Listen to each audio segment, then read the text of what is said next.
Chapter 101. Amid the rhythmic pounding of the battering ram against the gate, burning barrels of oil crashed down around the siege engine, ignited by unseen fuses or flaming arrows. A wall of fire erupted, engulfing the head of the battering ram. Soldiers splashed with burning oil shrieked and broke away from the protection of shields and wooden panels. The fortunate ones managed to roll on the ground, smothering the flames before scrambling back under cover, while the unlucky were struck down by stones and arrows before they could even react. Yet for every defender who revealed themselves to attack, a volley from the massed archers, poised 100 meters away cut them down in turn. With every passing moment, men were wounded or killed. Boom! Boom! The battering ram's front end was fully engulfed in flames, but the siege engine itself had been reinforced with thick, fire-resistant leather, soaked to prevent burning. The material slowed the spread of the fire, buying the soldiers enough time to make a few more desperate attempts at breaking the gate. But with more oil barrels raining down, the siege vehicle would soon be rendered useless. Aegor didn't want to keep watching. The attack would likely end with the siege engine's destruction. So far, the total casualties on both sides had barely reached 3 digits, a mere fraction compared to the more than 100,000 troops present. A casualty rate of 1 in 1,000 seemed insignificant. But for the men caught in the blood and fire at the gate, it was anything but. The narrow battlefield limited the scale of the battle and kept the casualty rate from rising too quickly, yet the ferocity of the fighting at the bloody gate and on the ramparts was no less brutal than any legendary siege of ages past. Everyone lived in the center of their own world. How could the soldiers on the front lines be reduced to mere numbers, just a 1 in a force of 100,000? To children, war was a distant tale. To the young, war was the pinnacle of glory. But Aegor was no longer a boy. Standing on the battlefield, hearing the agonized groans and dying screams of wounded men, he felt more vividly than ever before that war was no game. This war was not of Aegor's making, but it was undeniably connected to him. He turned away, preparing to leave the battlefield and return to camp. Then, all around him, a deafening roar of cheers and applause erupted. Aegor whirled back in shock, instantly realizing what had caused the soldiers to cry out. The head of the battering ram, still wrapped in flames, had broken through the outer gate of the bloody gate and lodged itself in the doorway. What? It's broken already? Was Robert's strategy of fire suppression and ramming tactics simply that advanced? Or had every other force that had attempted to breach this fortress over the past 1,000 years just been too weak? As the cheers thundered, a group of cavalry clad in House Baratheon's colors spurred forward, charging for the shattered gate. If they could hold their ground and prevent the defenders from resealing the entrance, then the bloody gate, the pass that had never fallen in all of history, would finally be conquered in the name of King Robert. But faster than the cavalry were the soldiers who had manned the battering ram. Before the flames could completely consume the siege engine, they heaved it aside and rushed through the broken gateway. After all, who wouldn't want to be the first to claim credit for taking the fortress? A chance to be knighted, to become a noble, perhaps even to secure a legacy for their descendants. It felt unreal. After all that preparation, was it truly over in a single battle? What had happened to the legendary claim that one man could hold back 1,000? What of the promise that the pass would never be taken? Aegor felt a strange mix of embarrassment and relief. No matter what, if the battle ended quickly, there would be fewer casualties, and that was no bad thing. But just as the watching soldiers began laughing at the absurdity of a month-long siege ending in half a day, the situation suddenly shifted. The coalition soldiers who had rushed through the broken gate suddenly came scrambling back, less than 10 seconds later. Under a fresh hail of falling stones and arrows, they shouted warnings as they fled desperately back to their lines. Many were cut down in the retreat, and even the Baratheon cavalry was forced to pull back. The assault had been repelled. Crossbowmen, who had been providing covering fire, were hastily ordered to withdraw. The trebuchet bombardment was suspended, and the siege equipment was pulled back beyond the defenders' range. Apart from the siege engine still burning beneath the bloody gate, the first assault was over. Word quickly spread from the mouths of the retreating soldiers, passing from one man to the next, until it finally reached Aegor's ears. The defenders of the Bloody Gate had completely sealed the gate with earth and stone. This was a devastating setback. With the first assault repelled and the second not yet organized, it was clear that the news had caught Robert and his commanders off guard. Until they devised a new strategy, Aegor estimated there would be no further battle. After some minor disruptions, things finally returned to normal. The Bloody Gate was not so easily breached, after all. Aegor turned away from the battlefield and made his way back to his small tent, deep within the coalition army's encampment. Though called a military camp, it resembled a vast city of tents. Based on sheer population density, it could rival some of the largest cities in Westeros. The only difference was that instead of common folk, its inhabitants were mostly soldiers and nobles. To accommodate so many people, merchants had set up shop in the heart of the 6 great military camps, catering to every need imaginable. As long as one had coin, there was little that couldn't be bought: inns, taverns, brothels, bathhouses. From a distance, it looked like a sprawling mass of tents, but within, it functioned as a city in its own right. It was as if the bustling commercial district of King's Landing had been uprooted and transplanted to the valley's entrance, albeit with worse service and inflated prices. Normally, no commander would tolerate such an atmosphere in a military camp. But in truth, the rebel forces were trapped within the Vale, hemmed in behind the Bloody Gate. Every fief and castle belonging to the mutinous lords had already fallen under Robert's control, and the army's patrols and scouts kept constant watch outside the camp. The warrior king leading this campaign had left no room for his enemies to turn the tide. Barring an internal uprising, the camp was impregnable. Perhaps I should set up a temporary night's watch office and join in on the trade. The chief logistics officer considered the thought seriously. But before he could dwell on it, his attention was drawn to a commotion nearby, a tent crowded with soldiers from all 6 armies, each clad in different uniforms. They were arguing, voices rising heatedly as they fought over some item being sold by the tent's owner. Aegor was curious, but as a man of status, he had subordinates for such matters. There was no need for him to investigate personally. "Cathy, go see what they're fighting over," he ordered. The boy darted off, slipping through the crowd like an eel. Half a minute later, he emerged and ran back, his face a mix of excitement and disbelief. "Sire, it's a book," Cathy blurted out. "The book we printed." Chapter 102. The books we printed? Aegor's eyelid twitched as a thought immediately struck him. If the soldiers were this eager over something, it could only be something risque, something with both pictures and text that wasn't exactly presentable.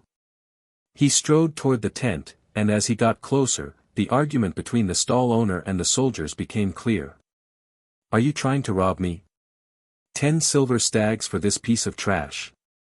Robbery? Open your eyes, fool. This is a book."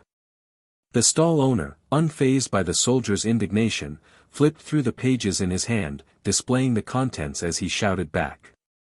Most of the merchants operating near the military camp were no ordinary peddlers, they had connections, and with the kings and lords of 6 kingdoms gathered here, few common soldiers would dare act recklessly. "Do you have any idea how many sheets of paper are in this? How much ink was used for these illustrations? A few months ago, your entire year's wages couldn't have bought a book this thick. Do you understand? The purchase price alone was 5 silver stags. And do you know what it costs to transport it all the way from King's Landing? Buy it or don't, but don't waste my time, I've got plenty of customers." "Fine, take the damn thing, and stay out of my sight. You should have done that from the start. Wasting my time like this." Many soldiers paid up and left, clutching their purchases as they returned to their barracks with their comrades. As the crowd thinned, Aegor finally stepped forward and glanced at the stall's wares. Fascinating. A bookstall, something Westeros had never seen before. Laid out before him were 5 or 6 books of varying thickness and design. Titles like A Lady's Tale and The Romance of Young Aegon left little to the imagination. And among them, the fantasy adventures of the Night's Watch, the very story Aegor himself had outlined. It was a strange feeling, seeing the industry he had set in motion thriving even in his absence. The books had followed him to the battlefield. He did a quick calculation and frowned. Given the production capacity of the paper mill and printing press, the Church's order for the 7-pointed star shouldn't have been completed yet. So how had these books hit the market so quickly? Either Tyrion had miraculously expanded production at an astonishing speed, or the cunning Lannister had spotted a lucrative opportunity and deliberately postponed existing orders in favor of printing these popular titles, entertaining the idle soldiers of the Vale Rebellion while making a fortune off them. Tyrion, you genius. I didn't even see this coming. What irked him, though, was that the book he had been most proud of, his own adventure journey, had sold the worst, with more than a dozen unsold copies still stacked at the stall. Meanwhile, the salacious books he personally found distasteful had nearly sold out.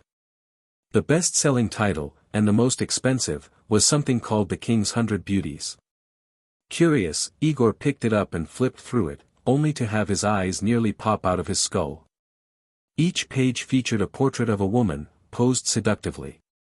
That much wasn't surprising.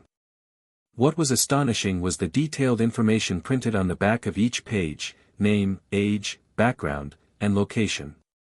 It was a comprehensive directory of nearly every brothel in King's Landing, listing not only the establishments but also their most renowned courtesans.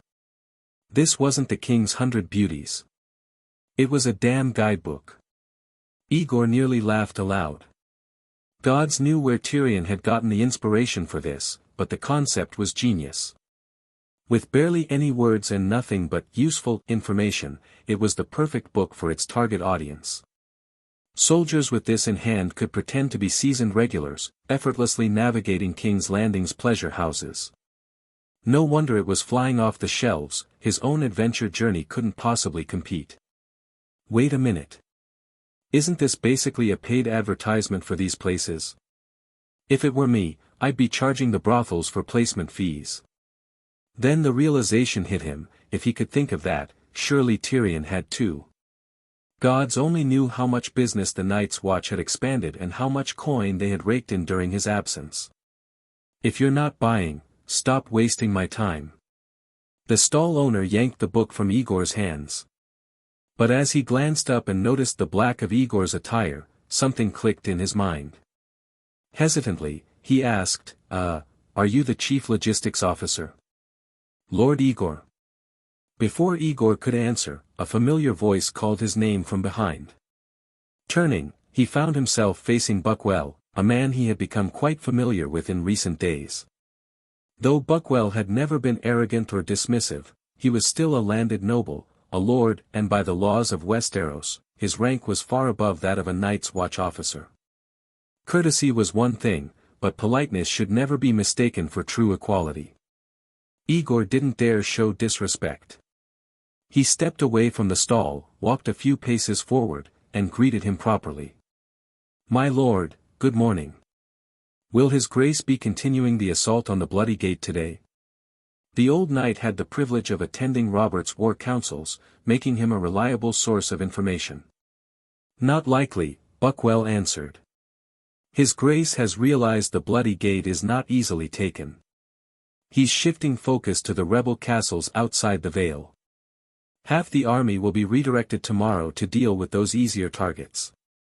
Then, the old knight stepped aside, introducing the figure standing behind him. This is Lady Marjgerie Tyrell. She read your story and wished to meet you. She visited your tent but couldn't find you. Luckily, your black cloak makes you easy to spot.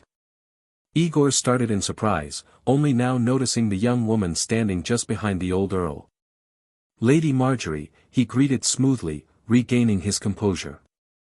You are even more beautiful than the songs say. Please accept my apologies for being so difficult to find. You are too kind, my lord, Marjgerie replied with effortless grace. Meeting an adventurer such as yourself has long been a dream of mine. Reading a tale in a book is one thing, but hearing it told by the man who lived it is quite another. If you are not too busy, would you share your story with me? She read the adventures of the Night's Watch, Aegor realized immediately. It would be my pleasure, he said with a smile. I've met my match.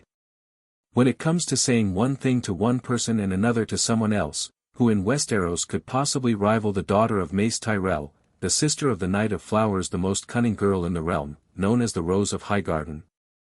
The young woman before him had soft curls of chestnut hair and bright, doe-like eyes. She was about the same age as Nina. Like Arya and Nina, her gaze shimmered with admiration and fascination. But Aegor knew better. This little Rose had been personally trained by the Queen of Thorns, Lady Olenna Redwine. A girl raised in such an environment, one who sought to restore her family's influence through marriage, could never be anyone's mere admirer, least of all a sworn brother of the Night's Watch. Aegor was well aware that he, bound by oath and removed from the political games of the nobility, could never be a true player in the grand schemes of Westeros. If I consider myself merely a latecomer to the art of deception, then this seemingly innocent girl before me must have been steeped in it from birth, a graduate of the highest school of political intrigue. Our strengths aren't even on the same level. My only advantage is that I know more about her than she expects. Why would a noble lady of her stature come to the battlefield? Aegor found it puzzling at first, but the answer came quickly enough. If he, an outsider to court politics, could see that this war was a prime opportunity to build alliances and connections, how could the true power players not recognize the same? The little Rose was here for a reason.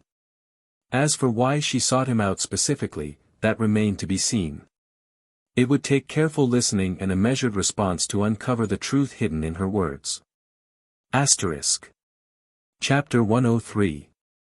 Scheming often carries a negative connotation, but if you call it cleverness, it suddenly sounds far more admirable. Everyone has desires, goals, ambitions, but there is no reason to treat ambition as something sinister. It is the very force that drives people to act, the engine of society's progress. Altruism is indeed a noble and virtuous quality, beneficial for the survival of a group. But pure altruism? That does not exist. Creatures that lack the instinct for self-preservation, that do not know how to compete for resources, were long ago eliminated by nature. People must have desires. They must have ambitions. The key difference lies in whether they understand what they want, why they want it, and whether they possess the ability and strength to achieve it. Cersei is the perfect example of ambition gone astray.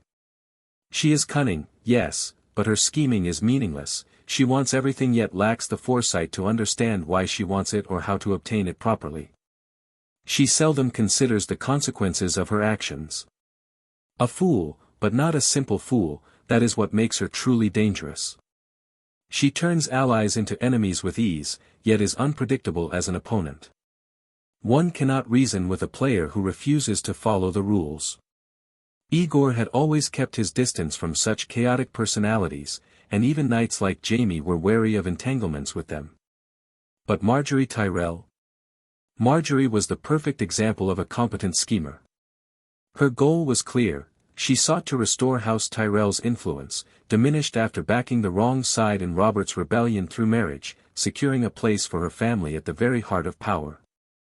Unlike Cersei, she had the intelligence, patience, and strategic mind to see that goal realized. To mistake her gentleness for kindness was to invite ruin. She could bleed a man dry while smiling sweetly. But as long as one recognized her nature and made it clear they would not be easily led, she became far less dangerous. Marjgerie Tyrell was not a little finger. She did not need to disrupt the board to gain power. She was already among the nobility, already one of the privileged few who held a seat at the table. She was willing to share the spoils as long as her own position remained secure. To put it simply, she was an ambitious yet pragmatic player of the Game of Thrones. As long as one possessed sufficient power and leverage, they could deal with her confidently, knowing she would not suddenly act irrationally or turn on them without reason. Lord Aegor, they say this story is based on your adventures. Did you truly experience all of it firsthand? Marjgerie asked gently. Her voice was soft, pleasant to the ear. That's right, though it's been somewhat dramatized. Marjorie's eyes sparkled with curiosity, the picture of an eager adventurer at heart. Her performance was so flawless that Aegor felt a chill creep up his spine. Carefully choosing his words, he responded, "The experiences are real, but the dangers were exaggerated. If I had truly endured all that and barely survived, I would have locked myself indoors, never to set foot outside again, let alone return to Westeros." "That does make sense." Marjgerie chuckled, her expression warm and innocent. Then, as if casually, she asked, "May I call you Aegor? Is the Tsina you hail from truly west of the Sunset Sea? Where exactly is it? How far is the journey? What is she after? Are the Tyrells looking to establish trade with Tsina?" Aegor felt a flicker of suspicion but masked it well. He could not afford to be careless. "I was merely a guest aboard that voyage," he answered smoothly. "I know little of navigation, much less our exact location. I couldn't even be certain we sailed directly east the entire time. As for the distance, I only recall that the journey lasted over a month. Considering that our vessel was far more advanced than any ship in Westeros and that we traveled with the winds, I can only estimate, Tsina should be somewhere west of the Sunset Sea, perhaps 2,000 or 3,000 leagues from Westeros." "That far?" Marjgerie sighed wistfully. "What a pity, I had hoped to visit such a wondrous land." "I'm afraid I must disappoint you, Lady Marjgerie," Aegor replied, allowing a hint of melancholy to seep into his voice. "Even if someone were to gift me a fully manned ship this very moment, I would have no way of finding my way home. I don't even know if my family is still waiting for me across the sea, or if I will ever see them again." "Do not despair," Marjgerie said, her voice laced with sympathy. "Fate brought you to Westeros, perhaps this land is where you were meant to be. And with your experiences and talents, Lord Aegor, I have no doubt you will find success wherever you go." She comforted him with an earnest look, and he expressed his gratitude in turn. As the daughter of a great lord, she addressed a man of the Night's Watch who held no title, nor could ever claim one as Lord. It was almost nauseating. Aegor had a feeling that dealing with Marjgerie would do wonders for his ability to maintain a straight face, improve his reflexes in conversation, and sharpen his resistance to manipulation. But the sensation of his skin crawling was deeply unpleasant all the same. Still, he kept his composure as they walked through the military camp, conversing as they went. Marjgerie continued to probe him about the stories and the fantasy adventures of the Night's Watch. But Aegor had already prepared for such an interrogation.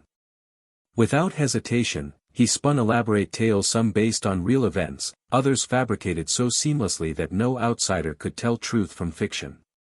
Trailing behind them, Ser Buckwell remained silent, listening but offering no commentary. The man was an earl, yet in this exchange, he played the role of an observer, a mere bystander to Marjorie's charm. "By the way, Lord Aegor, I've heard that not only is this book based on your adventures, but it was also produced in a factory you established." After much circling around, Marjgerie finally steered the conversation toward reality. "I noticed the material of this book doesn't seem to be parchment, and the text doesn't appear to be handwritten. How did you manage that?" "Here we go." After so much pleasant conversation and careful flattery, she was finally getting to the point. If a lesser man, unfamiliar with her true nature, were to be charmed by such a noble beauty, skillfully coaxed into boasting, and subtly pressed for details, he might spill everything he knew. Fortunately, Aegor had been waiting for this moment. So, this was what she was after, papermaking and printing. Now that he understood her objective, it would be much easier to handle.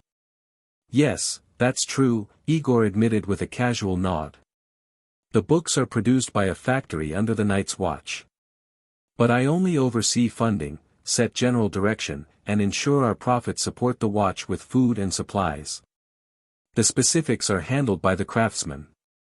If you're asking how it's done, I'm afraid I couldn't tell you." He shook his head apologetically before offering, however, "As it happens, the Night's Watch is looking to expand and is in need of investment. If Lady Marjgerie is interested, I'd be happy to give you a personal tour when I return to King's Landing." Chapter 104. Although Marjorie's attempt to outmaneuver Aegor had failed, and all her acting and charm had been in vain, she did not lose her composure. She did not grow angry or flustered. That alone placed her leagues ahead of Cersei Lannister. When she realized she would not get anything more out of him, she remained as poised as ever, continuing their conversation in a sweet and pleasant tone. She made one final attempt, but when it became clear Aegor would not budge, she gracefully let the matter drop for now. After all, compared to making money, she had a far more pressing mission to accomplish in the north. Since Lord Aegor has said so, I will wait until this battle is over before visiting the Night's Watch office in King's Landing to see this enterprise for myself. For the briefest moment, the mask of admiration and respect slipped. Her expression turned cool, even prideful. But the glimpse of her true face was fleeting before Aegor could fully register it. She had already replaced it with another carefully crafted expression. Ah, the wounded from today's siege have been brought down. I have some knowledge of healing, so I shall go visit them and see to their care. My lords, if you will excuse me. Ah. Time to put on the beloved by the common folk act again. Watching Marjorie's graceful figure as she walked away, Aegor felt a flicker of amusement. But there was no contempt in it. He did not look down on her for it. Pretend long enough, and you become what you pretend to be. A person's ambitions and motives were secondary to their actions. Marjoriewas skilled in performance, but that was simply a basic requirement for any competent politician. And if she maintained that act for a lifetime, who was to say she wouldn't become a truly great queen? If only she had been born 10 years earlier, she might have had a chance with Robert. That little fox is utterly heartless. The words came from Buckwell, who had been observing from the sidelines.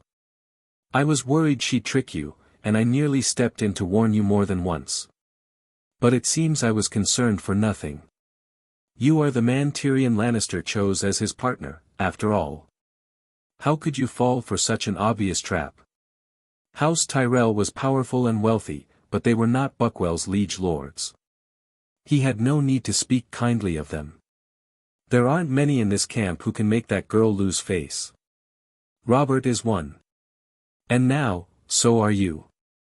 You flatter me, my lord. Truth be told, it's not easy to refuse such a beautiful woman's request. Aegor chuckled. He had not meant to embarrass Marjorie's, only to hold his ground.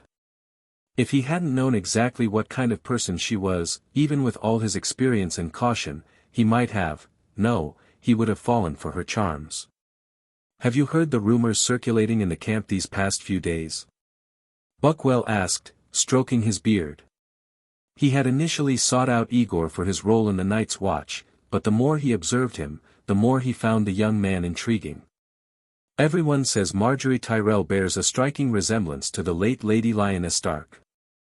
Aegor raised a brow. Oh. Is the resemblance truly there, or? Buckwell gave him a knowing look. What do you think? Aegor's eyes glinted. He already understood the subtext. Lyanna Stark. How would the common soldiers in this camp even know what she looked like? This rumor had undoubtedly been deliberately spread by the Tyrells. Marjgerie had no realistic hope of becoming queen yet, but it seemed she wasn't even above positioning herself as Robert's mistress. For House Tyrell, this girl was willing to sacrifice everything. She should have been born a Tully.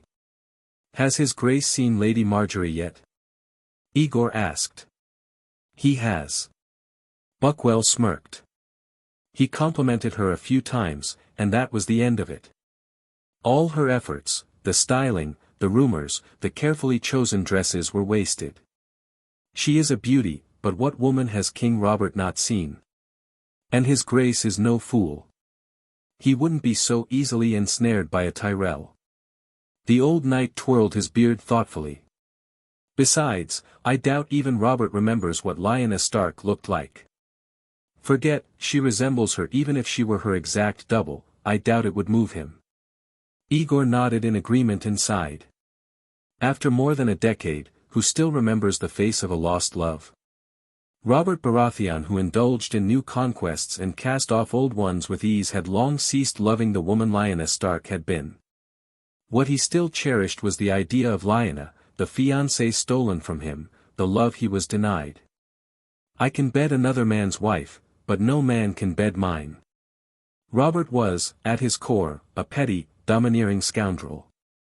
He had waited patiently for his betrothed, only for her to elope with another. That was a humiliation no amount of wealth or women could ever erase. No matter how many beauties were offered to him, that wound would never heal. "Look around you. What do you see?" Buckwell suddenly asked. Aegor frowned at the abrupt shift in conversation. "A military camp?" He knew the answer wasn't that simple, but he couldn't immediately discern what Buckwell was getting at. "Please enlighten me, my lord." The old knight chuckled. "I wouldn't call it enlightenment, just an observation." He gestured around them. "Most people see an army camp. But what I see is the largest matchmaking event in the history of the Seven Kingdoms." Aegor blinked. "No one approaches you, of course, you lack noble blood. But look around. How many are here, scurrying about, selling themselves or their children into advantageous marriages?" Aegor suddenly understood. "While I've been promoting the Night's Watch in this camp, the nobles have been negotiating marriage alliances. Everyone is busy securing their futures. And as for whether the rebellion itself would succeed, Robert is probably the only one who truly cares about that." "Lady Marjgerie is one, then." "Who else?" he asked. "Let's set aside the women trying to seduce Robert," Buckwell said with amusement. "Let's talk about those engaged in serious marriage planning. Have you heard of Lord Frey?" Aegor laughed. "Who hasn't heard of the late Lord Frey?" The title, late, when placed before a name in Westeros could mean deceased. And it had been Lord Tully himself who first coined the nickname for Walder Frey. If it had been anyone else, Frey might have drowned them in the Green Fork for the insult. Buckwell smirked. "Yes, everyone knows it. But remember not to say it in front of the phrase." Then, with a shake of his head, he continued, "This time, the Freys have sent 2,000 soldiers to aid the campaign. But they also sent a very lovely young lady, Rosalind something or other." "Rosalind Frey?" "Yes, that's the one. You know her?" Buckwell seemed mildly surprised but thought little of it. Compared to her brothers, sisters, nieces, and nephews, that girl hardly looks like a Frey at all. Her brother has been taking her to visit many of the High Lords, trying to secure a match. I suspect they first aimed for Edmure Tully, but when that failed, they set their sights on Robb Stark and even the Lannisters." He sighed. "It's difficult for a new noble house to secure a prestigious match. Not high enough for the great houses, yet not low enough for lesser lords. She's hit dead ends everywhere. Frankly, I feel sorry for the girl." Aegor smirked. Rosalind Frey had been one of the few women in the show to genuinely surprise him. Among her less fortunate relatives, she was a stark contrast, so much so that some even speculated whether she was truly a Frey at all. "I wonder if she'll be just as striking in this world." Aegor was briefly tempted to meet this so-called beauty, but then he reminded himself, what did her looks have to do with him? Old Walder Frey had lived a long life and fathered countless children, yet Rosalind was one of the few truly beautiful daughters he had. Now, he was determined to use her to secure a powerful alliance, refusing to consider anything less than a match that would elevate House Frey's standing. Even ordinary earls were beneath his ambitions. A Night's Watchman running over to admire her beauty? That would be sheer madness. Speaking of which, let's talk about Edmure Tully, the leader of the Riverlands army. He's not young anymore, yet still unmarried. Do you know why? The old knight stroked his beard as he spoke. It's because his father, old Hoster Tully, one of the key players in Robert's rebellion, tasted the benefits of marriage alliances firsthand. Both his daughters made excellent matches, so he refused to settle for anything less for his son. The Freys have tried everything to marry Edmure into their family, offering a dowry so generous it could buy Riverrun outright. But Lord Hoster was adamant, his son must marry the daughter of a duke. He shook his head. And now? The man is nearly 30, still unmarried, still childless. For a highborn lord, that's rare in Westeros. As one of the founding members of the Baratheon dynasty's Great Alliance, it was natural for Hoster Tully to seek a match of equal standing for his heir. But must it be a duke's daughter? Were there even any suitable candidates left in Westeros? The North was out of the question. Sansa and Arya Stark were Edmure's nieces. In the Vale, House Arryn had already married into the Tullus, meaning any daughters they might have were in the same position as the Stark girls. The West was even worse. Though the Iron Islands were technically one of the Seven Kingdoms, no one considered the Greyjoys true nobility. As for the Lannisters, the only suitable woman, Cersei, had already been married off to Robert. That left the South. The Baratheon family had no eligible daughters aside from Myrcella, and Cersei would never marry her beloved child to an uncle. Arianne Martell of Dorne would have been a fine choice, but she had already made a secret pact with Viserys Targaryen, waiting for the return of House Targaryen to reclaim her place. Which meant Marjgerie Tyrell was the only remaining candidate who fit Lord Hoster's standards. Unfortunately. The problem was, House Tyrell was determined to break into the true center of power. And while House Tully was a great house, it simply wasn't influential enough. To put it bluntly, the Tyrells looked down on them. Chapter 105. A marriage with House Tully would certainly increase House Tyrell's influence in the Seven Kingdoms and even solidify their control over the Reach, but in peacetime, such benefits were no more than icing on the cake. Even Aegor, a self-proclaimed outsider to noble politics, could see that using Marjorie's one and only marriage opportunity for such a marginal gain was hardly worth it. Since Marjgerie was determined to become queen, if she failed to seduce the king, she would undoubtedly set her sights on the prince instead. Poor Edmure. Who knows when he'll finally settle his marriage? Then again, as the future Lord Paramount of the Riverlands, even if he had no wife, it wasn't as if he would be lacking in lovers or bedmates. Why was he, a sworn brother of the Night's Watch, wasting time worrying about the Tullus marriage prospects? The thought of the Night's Watch made his chest tighten with sudden, inexplicable anger. His brothers in black were fighting for their lives against wildlings and the true terrors beyond the wall, while these southern nobles treated a military encampment before the Bloody Gate as nothing more than a grand matchmaking event. While soldiers bled and died at the most dangerous pass in Westeros, these lords and ladies were dividing up power and securing their futures. How absurd! What a rotten feudal world! The unprovoked surge of rage passed as quickly as it had come, leaving Aegor unsettled by the strength of his own emotions.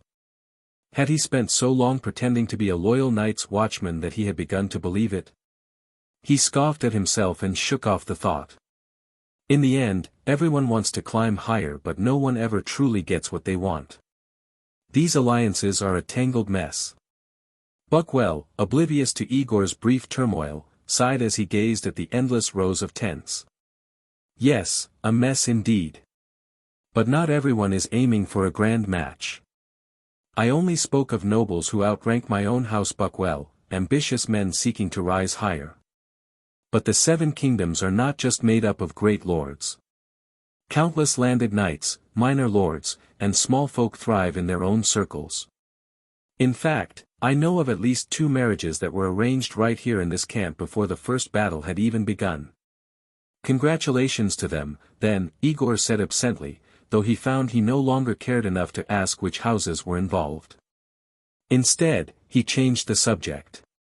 Today's siege was quite the spectacle, but unfortunately, the defenders had the upper hand. What is the king's next move? I know he plans to eliminate the rebel strongholds outside the Vale, but we can't just sit here waiting for the Bloody Gate to open on its own, can we? Seeing other noble families securing alliances while his own son was stationed at the Wall, battling the horrors of the North, Ser Buckwell had little desire to continue discussing marriage. He welcomed the shift in conversation. Of course not. The city beyond the Bloody Gate is not some isolated stronghold, it is the Vale of Arryn, home to hundreds of thousands of people. If we waste time, the rebels inside can hold out indefinitely. We are the ones on a deadline. If we do not breach the gate until the area itself runs out of food and surrenders, then we've already lost. We need to rescue those who need rescuing. Otherwise, what's the point? The old knight's words were sharp and clear. No one expected the rebels to completely block the gate, he continued. The bloody gate is a narrow choke point, scaling the walls with ladders would be a bloodbath. So, at the War Council, we started throwing out ideas. Some suggested tunneling through the collapsed gatehouse to remove the rubble. Others proposed building a ramp up to the walls so infantry could charge in directly. And then, of course, there were the truly outrageous ones. Someone even suggested digging through the cliffs beside the bloody gate to carve a new passage into the Vale. He smirked. You're a Night's Watchman, trained in defending fortifications. Tell me, do any of these ideas sound remotely feasible? Aegor had never defended a city in his life, but that didn't stop him from recognizing flawed strategies. If the defenders filled the entrance with rubble, all they have to do is pour a few barrels of oil down the passage and set it alight. Anyone inside suffocates instantly. He shook his head. As for ramps and tunnels, my lord, you just said that we are the ones on a time limit. Do we really have the time to construct something like that? Exactly. Those are the key problems, Buckwell agreed. None of these ideas are particularly practical, but they were proposed at the War Council. So, while we can discuss them freely here, best keep such opinions to yourself around the commanders. Understood? Military secrets. Understood. As they continued toward the camps of the Royal Army and the Lords of the Crownlands, it became evident that an attack would not be launched today. Large numbers of soldiers were returning to their barracks, confirming that the command had decided to halt the assault for now. After exchanging farewells, Aegor and Buckwell parted ways, each returning to their own tent. The next morning, in the aftermath of the failed siege, more than 30,000 of the 80,000 troops stationed outside the Bloody Gate were deployed across the Vale's outer regions. Their mission, capturing the exposed castles and keeps outside the valley. The remaining forces were divided into 6 groups, each aligned with its respective great house and kingdom. These divisions would take turns holding defensive positions and launching attacks. The reasoning behind this strategy was obvious. By sealing the Bloody Gate, the rebels had also sealed themselves inside. This prevented them from launching any surprise raids outside the valley. Under such conditions, keeping the entire royalist army on high alert at all times would be an enormous drain on resources. Worse, it would lead to fatigue and eventual exhaustion. Instead of exhausting the entire force at once, a rotation system was put in place. Whichever group was assigned to active duty on a given day would handle both camp defense and attacks against the gate, more symbolic than genuine assaults, meant to keep pressure on the enemy. On the surface, it appeared to be a battle of attrition. But the question remained, what if the rebels inside the valley were also rotating their forces? If they rested while the royalists rested, fought only when they needed to, and preserved their strength? That left only one possibility. Robert Baratheon wasn't planning to starve the rebels into submission. He intended to force their surrender by systematically capturing every remaining stronghold in the valley, until the rebels had nowhere left to run. After 2 more failed attempts to scale the walls, resulting in hundreds of casualties and no progress, the war to quell the rebellion fell into a tactical stalemate. Both the attackers and defenders found themselves in an awkward impasse, neither side able to advance nor willing to retreat. The nobles of the so-called Alliance of Righteous had launched their revolt with the hope that righteousness and the natural defenses of the Bloody Gate would be enough to drive out that madwoman, Lisa Arryn, and reclaim their autonomy. They had never expected Robert Baratheon to react with such explosive fury, summoning the armies of the 6 kingdoms to crush his former allies without so much as an offer of negotiation. As for Robert himself, he had been so supremely confident in his own military genius that he never doubted his ability to take the Bloody Gate by force. That was why he had called the Lords of Westeros to witness his campaign, expecting them to watch a swift and glorious victory. He had never imagined the rebels in the Vale would be this stubborn. For days, the two armies remained deadlocked, staring at one another across the bloody gate. Eventually, it was the rebels who made the first concession. They sent envoys to propose peace talks. Their leader, Jon Royce, was willing to admit to treason, abdicate his lordship in favor of his son, and take the Black, all in exchange for a single condition: Lisa Arryn must leave the Vale, and Robert must spare the other noble houses from punishment. It was a remarkably generous offer. But Robert refused. He demanded unconditional surrender. Any other terms would only be considered after the rebels laid down their arms. Aegor understood Robert's reasoning. Even in modern times, some nations held a strict policy of never negotiating with terrorists. The logic was simple: if rebellion could be bargained with, there would never be an end to it. If Robert allowed one group of rebels to negotiate their way out of consequences, it would only encourage others to do the same. While the armies remained locked in stalemate, Aegor had no idea whether the sieges on the outer castles of the Vale were progressing any better. But rather than waste time pondering battles beyond his reach, he turned his attention to something far more productive: making money. While the lords debated war strategies and planned their next moves, Aegor was busy casting a wide net, gathering potential investors for the Night's Watch industries. He spent his time walking through the military camps of the great houses, introducing his business ventures to every noble who might be persuaded. Persuading them to invest in anything at all was no easy feat. This was, after all, a world where the very concept of investment was almost unheard of. Nobles hoarded wealth through land and marriage, not through trade and commerce. Still, it was infinitely easier to extract gold from these powerful aristocrats than from the common folk, who had little to give in the first place. And through endless trial and error, through failed pitches, revised strategies, and relentless practice, Aegor had steadily refined his skill in selling ideas. He had one clear advantage: proof. His booksellers moved freely between military camps, selling printed works that were flying off the shelves. The demand was visible. The profit was undeniable. Without even realizing it, Aegor found himself invited into an increasing number of noble tents, where lords were now willing to sit and listen. More and more of them expressed interest in visiting the factories in King's Landing when the war was over. It was slow progress. But it was progress. Chapter 106. Peter Baelish stood on the deck, his gaze fixed indifferently on the horizon. The sea mist was thinning, and the bow of the June flower cut through the grey-green waters with steady purpose. As a jagged line of rocky ridges emerged from the dissipating fog, the colossal figure of the Titan of Braavos came into view. The Titan stood astride the entrance to the lagoon, his massive stone legs planted on either side of the rocky gap. His lower body, draped in a green-bronze war skirt, seemed carved directly from the same black granite as the reef beneath him. A bronze breastplate gleamed across his torso, atop his head, a crowned bronze half-helm added to his imposing presence.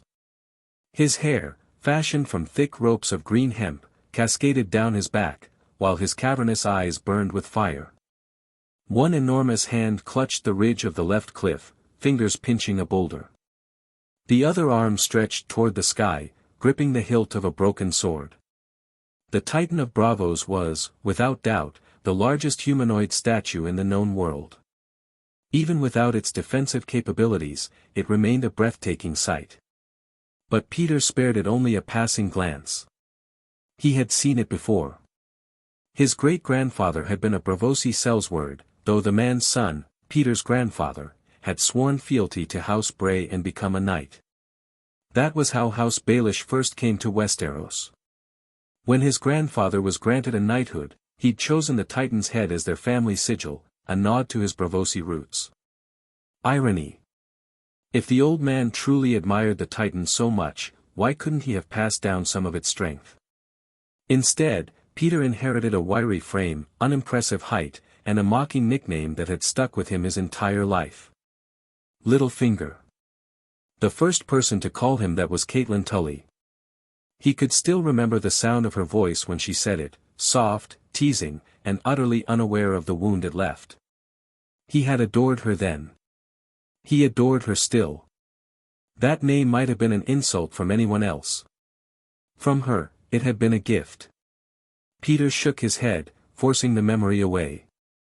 He knew better than to dwell on the past. What haunted him now wasn't the girl who never loved him back, it was the invisible hand that had shattered his plans. If the so-called final testimony had been the hammer that crushed his ambitions, then there was someone behind that hammer, someone who had tracked his every move and exposed his schemes at the most critical moment. A hidden enemy. Unseen. Unknown. And far more dangerous than anyone else in the game. Yes, Jon Arryn had died by his hand, but not as originally planned. Peter's scheme had been elegant in its simplicity: manipulate Cersei into poisoning Jon Arryn. Once the Lord of the Vale was dead, he could sow discord between the Lannisters and Starks while remaining safely in the shadows. But Cersei, for all her ruthlessness, hesitated. She stalled and stalled until Jon Arryn was ready to act, ready to confront Robert with the truth about her children's parentage and have both her and Jaime arrested.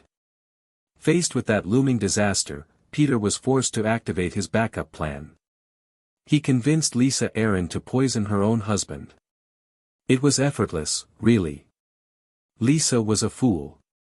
She believed every lie he whispered in her ear, believed she was protecting her son. With Jon dead, the pieces of Peter's puzzle began falling into place. Eddard Stark had arrived in King's Landing with his righteous northern ideals.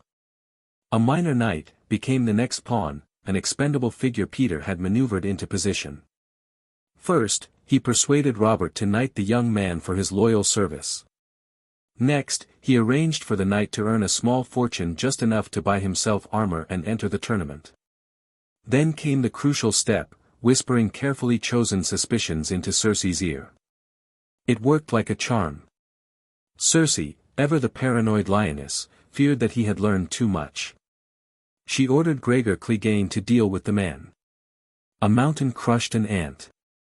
The murder bore the unmistakable stamp of House Lannister. Exactly as Peter had intended. But then came that damned letter. The so-called testimony. The very existence of those words unraveled everything he had built.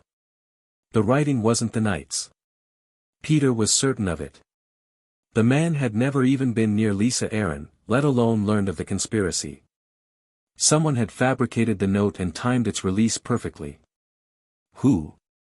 Varys? Perhaps. The Spider was the only one with the reach and the cunning to orchestrate something like this.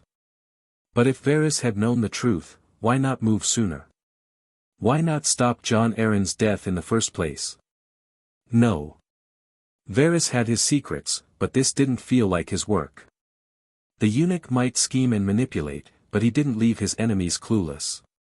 Peter had studied his rival's style for years. Varys always let you glimpse a corner of the web, just enough to know you'd been caught. Who else, then? The Stark fool. Eddard didn't have the subtlety. The Queen. She couldn't outsmart a fish. Renly. A dilettante. Stannis. Too straightforward.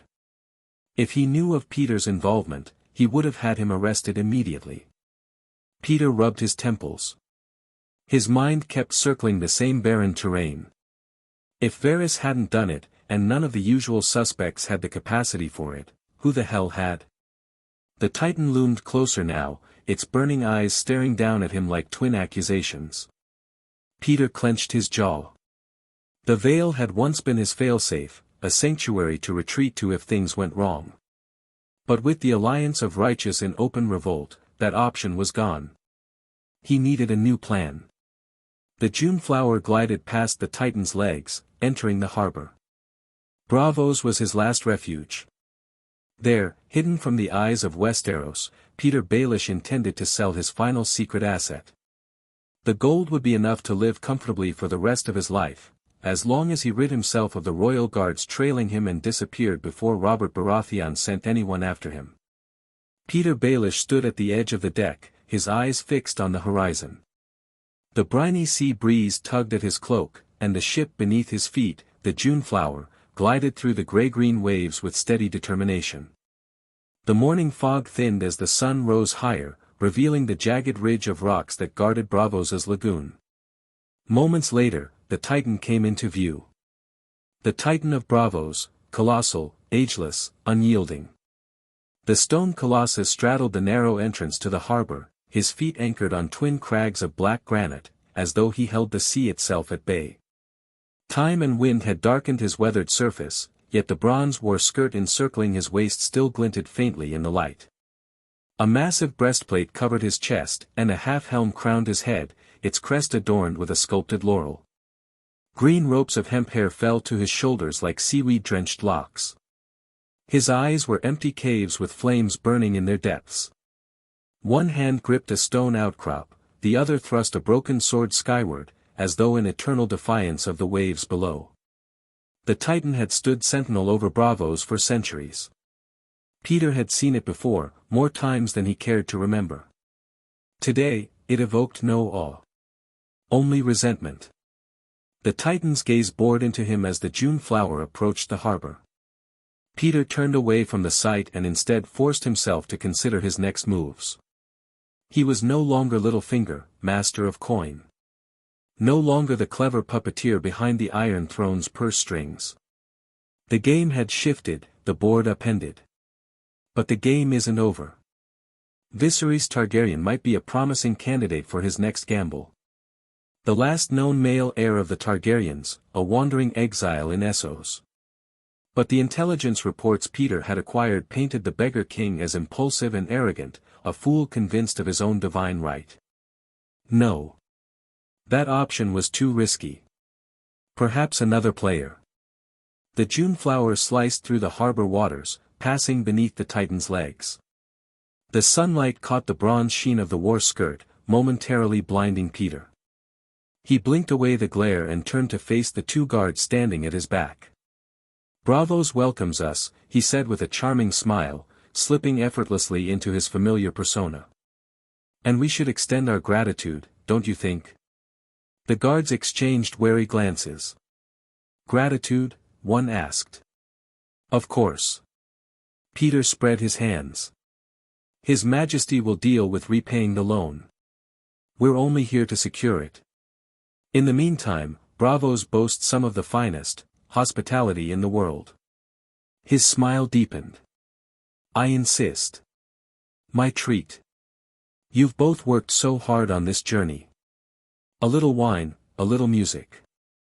Perhaps the company of some kind-hearted locals." Chapter 107. Outside the tent, the sun shone brightly, casting its warmth over the coalition camp. It seemed like just another ordinary day. When Aegor woke up naturally, dressed, and stepped out of his tent, he immediately sensed that something felt off. After observing his surroundings for a moment, he quickly identified the source of the strange atmosphere. Many soldiers around him were pointing and whispering while gazing toward the eastern sky. Following their line of sight, Aegor raised his head and squinted against the sunlight. Soon, he spotted what had captured everyone's attention. Low in the eastern sky, a comet hung silently beside the rising sun. Its tail was long and blood-red, like a bloody gash carved into the blue skin of the sky, or a blazing fragment torn from the sun itself. A red comet. The reason he hadn't noticed it immediately upon leaving the tent was that the sun's newly risen brilliance had initially obscured the crimson streak. But once seen, it was impossible to ignore. Its vivid hue and intense brightness stood starkly against the sky, undiminished even in the presence of the sun. He couldn't help but wonder what it would look like at night. That comet might shine as brightly as a full moon. Aegor felt a chill run through him, though he couldn't pinpoint why. He racked his brain but couldn't remember any specific significance behind the comet. It had been too long since he'd read the original A Song of Ice and Fire, and the details had grown hazy. He vaguely recalled that a red comet had appeared when Daenerys Targaryen hatched her 3 dragons. But was the comet a consequence of the dragon's birth and the resurgence of magic, or had its arrival heralded the return of magic, thus enabling the eggs to hatch? He had no idea. Not that it mattered. Daenerys was far away, beyond his reach. People often said that, if one traveled to this world, they should find and seduce the most beautiful woman it had to offer. But after experiencing life here firsthand, Aegor realized how impractical such fantasies were. Survival left little room for romantic notions. Besides, Tyrion Lannister would likely stay in Westeros to focus on his money games, altering the course of events. Aegor remembered. Without the sharpest mind in the Seven Kingdoms supporting her, who knew if the Dragon Queen could successfully reclaim her family's throne? As for how beautiful or magical this prophesied queen might be, well, Aegor would just have to wait and see if they ever crossed paths. He tried to dismiss thoughts of Daenerys, but the comet's image lingered in his mind. Taking a deep breath, he instinctively began analyzing it with the logical reasoning from his old world. Such a striking comet, if it followed an orbital path around the sun, should have gradually become visible over time. It shouldn't have appeared so suddenly, nor should it be visible in daylight with such clarity. Something about it defied the natural laws he understood.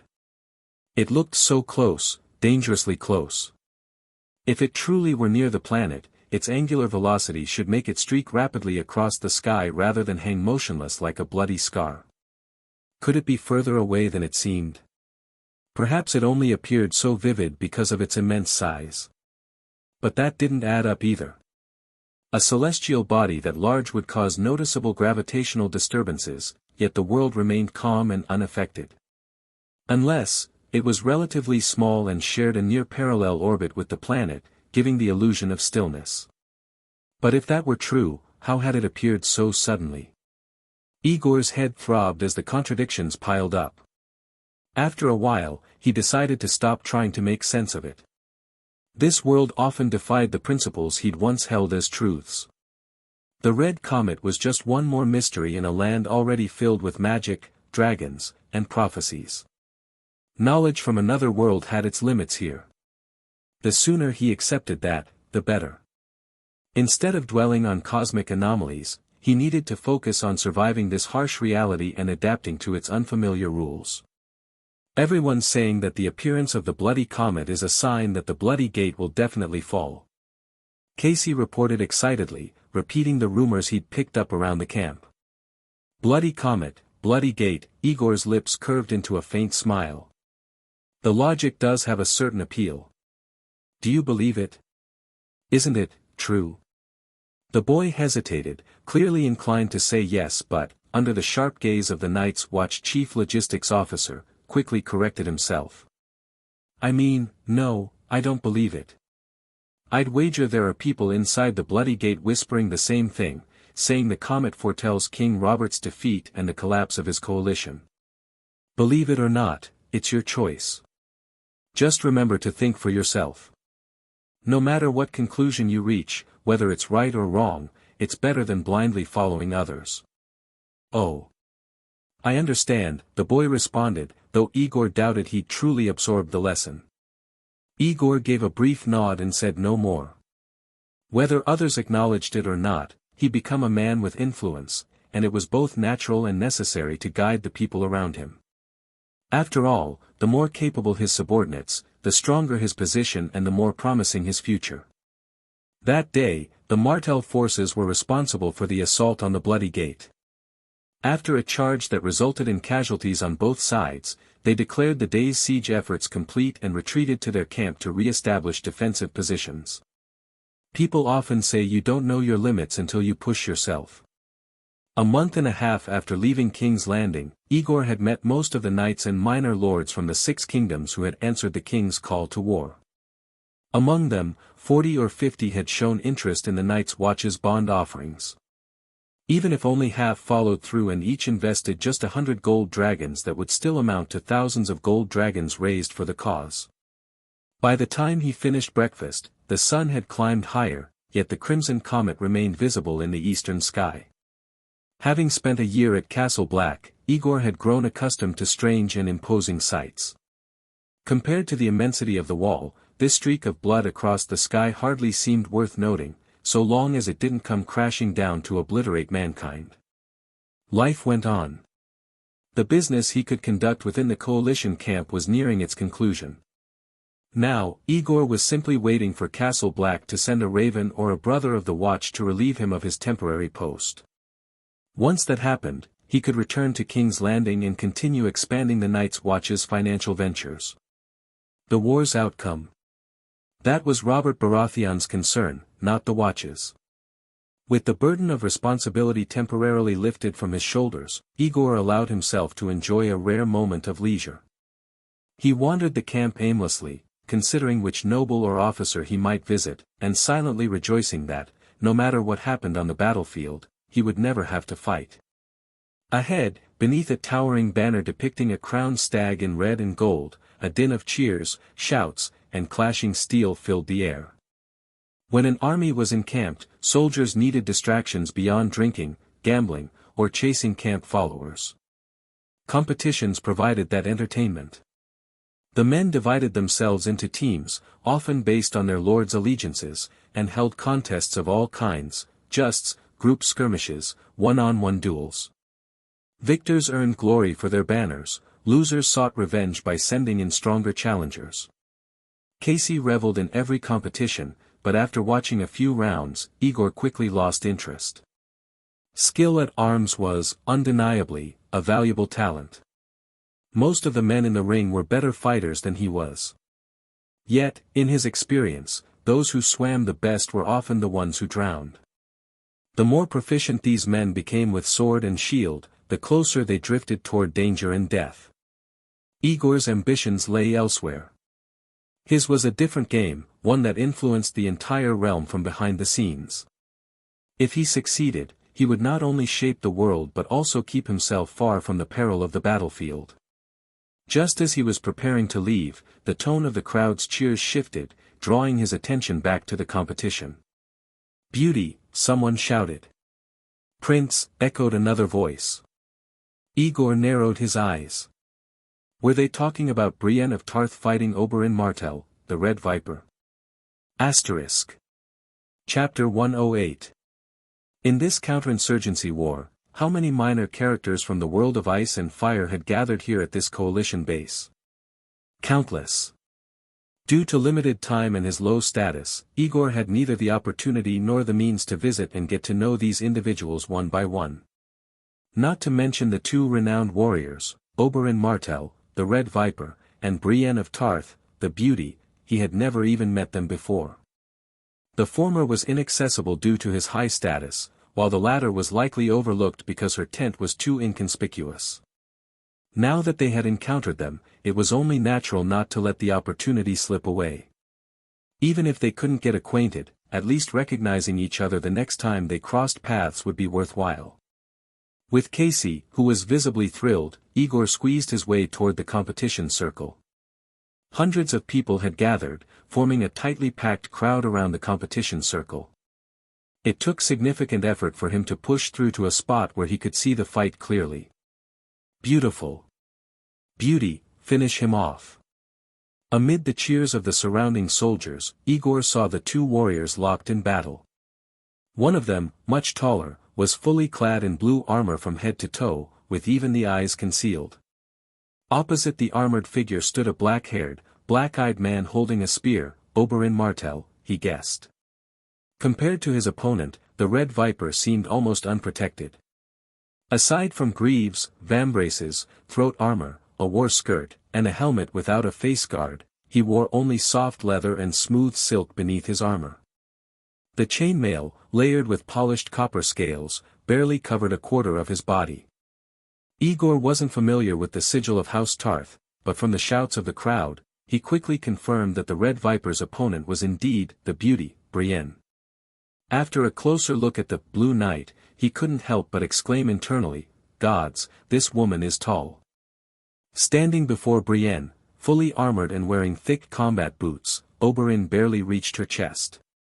Yet, despite his clear disadvantage in both height and protection, the Red Viper tilted his head with a playful smile, his tone laced with provocation. "Come on, girl. I'll admit you're the toughest woman I've ever faced. You're not going to run out of steam already, are you?" Under the urging and cheers of the crowd, Brienne roared and charged forward again. The long sword in her hands gleamed with cold light as it slashed toward Oberyn with ruthless precision. Aegor had served as a ranger for over a year and wasn't entirely ignorant of swordplay. With just one swing, he recognized that Brienne's skills lived up to her reputation. His old barracks companion at Castle Black, Gary, who'd wielded a sword for 40 years, might hold out for a few moves against her. But if Aegor himself tried conventional defensive maneuvers against that fierce, unrelenting attack, he'd be defeated in no time. As the surrounding soldiers jeered, Oberyn nimbly sidestepped the strike with a graceful spin. Without even glancing back, he casually thrust the butt of his spear into Brienne's armored lower back, causing her to stumble forward and nearly crash into the onlookers. Brienne doesn't stand a chance against him. Aegor quickly understood. If she shed the armor and relied on her strength and speed alone, she might have had a slim hope. But without protection, Oberyn's spear would still find its mark. In a life-and-death duel, the outcome wouldn't change. I surrender. Before Aegor could think further, the tall knight threw down her sword and tore off her helmet with both hands. After announcing her surrender, she turned and pushed her way through the crowd without looking back, sending several men tumbling as they failed to stop her. That's it. Aegor stood in stunned silence. Surrendering after just one exchange didn't seem like the behavior of a so-called beauty. After a moment of confusion, the reason became clear. Brienne must have fought Oberyn for quite some time before Aegor arrived, enduring countless humiliating feints and provocations. Realizing she had no chance of victory and faced with the Red Viper's relentless teasing, she ultimately threw down her sword and left in anger. The audience booed, but there was no real shame in surrendering to the Prince of Dorne, who was undeniably an exceptional warrior. Watching the beauty leave, Oberyn Martell chuckled and called out loudly, "Dorne's spearmanship is the finest in the world. Does anyone dare challenge that?" The crowd immediately quieted. Many people turned to one another, nudging and urging others to step forward. Yet, after much pushing and shoving, no one dared to enter the arena. Aegor snorted in disdain. In this coalition camp, those capable of matching Oberyn Martell were either standing beside their lords or clad in white robes, guarding the king. For someone of Oberyn's stature to step forward and challenge the lesser knights here, it felt like he was taking advantage of them. Having accomplished his goal of getting a glimpse of both the Red Viper and the beauty, Aegor was about to leave and see if there were any other notable nobles worth observing. But just as he turned around, someone grabbed his sleeve. "Wait! Isn't the White Walker Slayer here?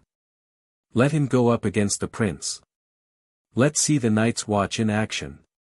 White Walker Slayer! White Walker Slayer!" The chant spread like wildfire. The crowd's noise surged, blending with cries of "Night's Watch" and "Chief Logistics Officer." Before Aegor could react, several soldiers pinned him down. He barely had time to resist before being shoved into the arena.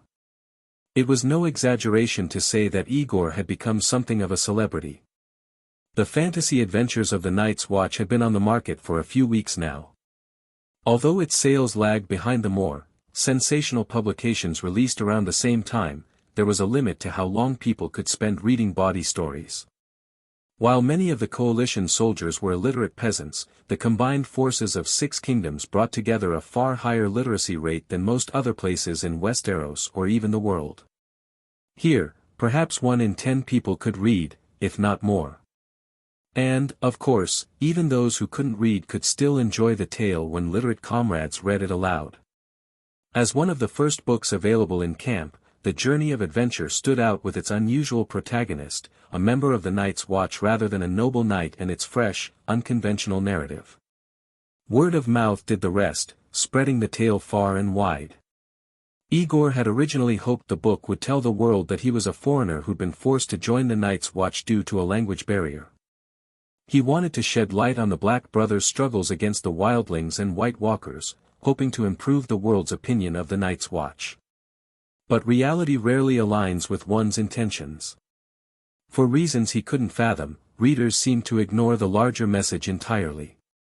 Instead, the story's most popular detail became the passage about him defeating a White Walker in hand-to-hand combat in the haunted forest. This one section, largely true, ironically became the focal point of the book's popularity. The result? Instead of improving the Night's Watch's reputation, the book inadvertently painted Aegor as a braggart. His so-called legend spread throughout the camp, with more than a few listeners adding an imaginary pair of quotation marks around the title White Walker Slayer. A tale that was 99% fabricated left the single truthful detail in doubt. Aegor didn't know whether to laugh or cry. Back in the modern world, he might have considered this a textbook case of a public relations disaster and poor narrative control. Fortunately, the book never explicitly named him, and the cover even claimed it was purely fictional. The negative perception was irritating, but the notoriety and the profit still worked in his favor. He tried to comfort himself with that logic. But now, shoved into the arena and facing one of the greatest warriors in the Seven Kingdoms, Aegor realized his so-called fame had become a liability. Chapter 109. So, you're the legendary White Walker Slayer. I've heard of your great name for quite some time. Oberyn twirled his spear with practiced ease, then planted it firmly into the ground. His eyes swept up and down his new opponent. Ah, it seems the rumors aren't all fiction after all. You really aren't from Westeros, are you? I come from a place called Sena, west of the Sunset Sea. Since he'd already been shoved into the arena, there was no point in turning tail and diving back into the crowd.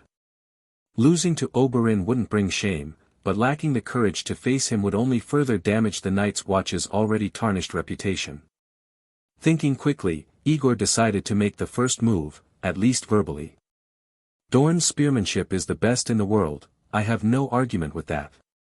But since I'm already here, I'd like to experience it firsthand. Do you have a blunt sword? The lighter, the better. A blunt sword? A Dornish soldier immediately sneered. Ha! You'd be lucky just to touch the hem of my prince's cloak. Oberyn, well into middle age and long past the hot-headedness of youth, merely shook his head. Let the boy choose whatever weapons and armor suit him best. If there's nothing here to his liking, he can send for his own gear.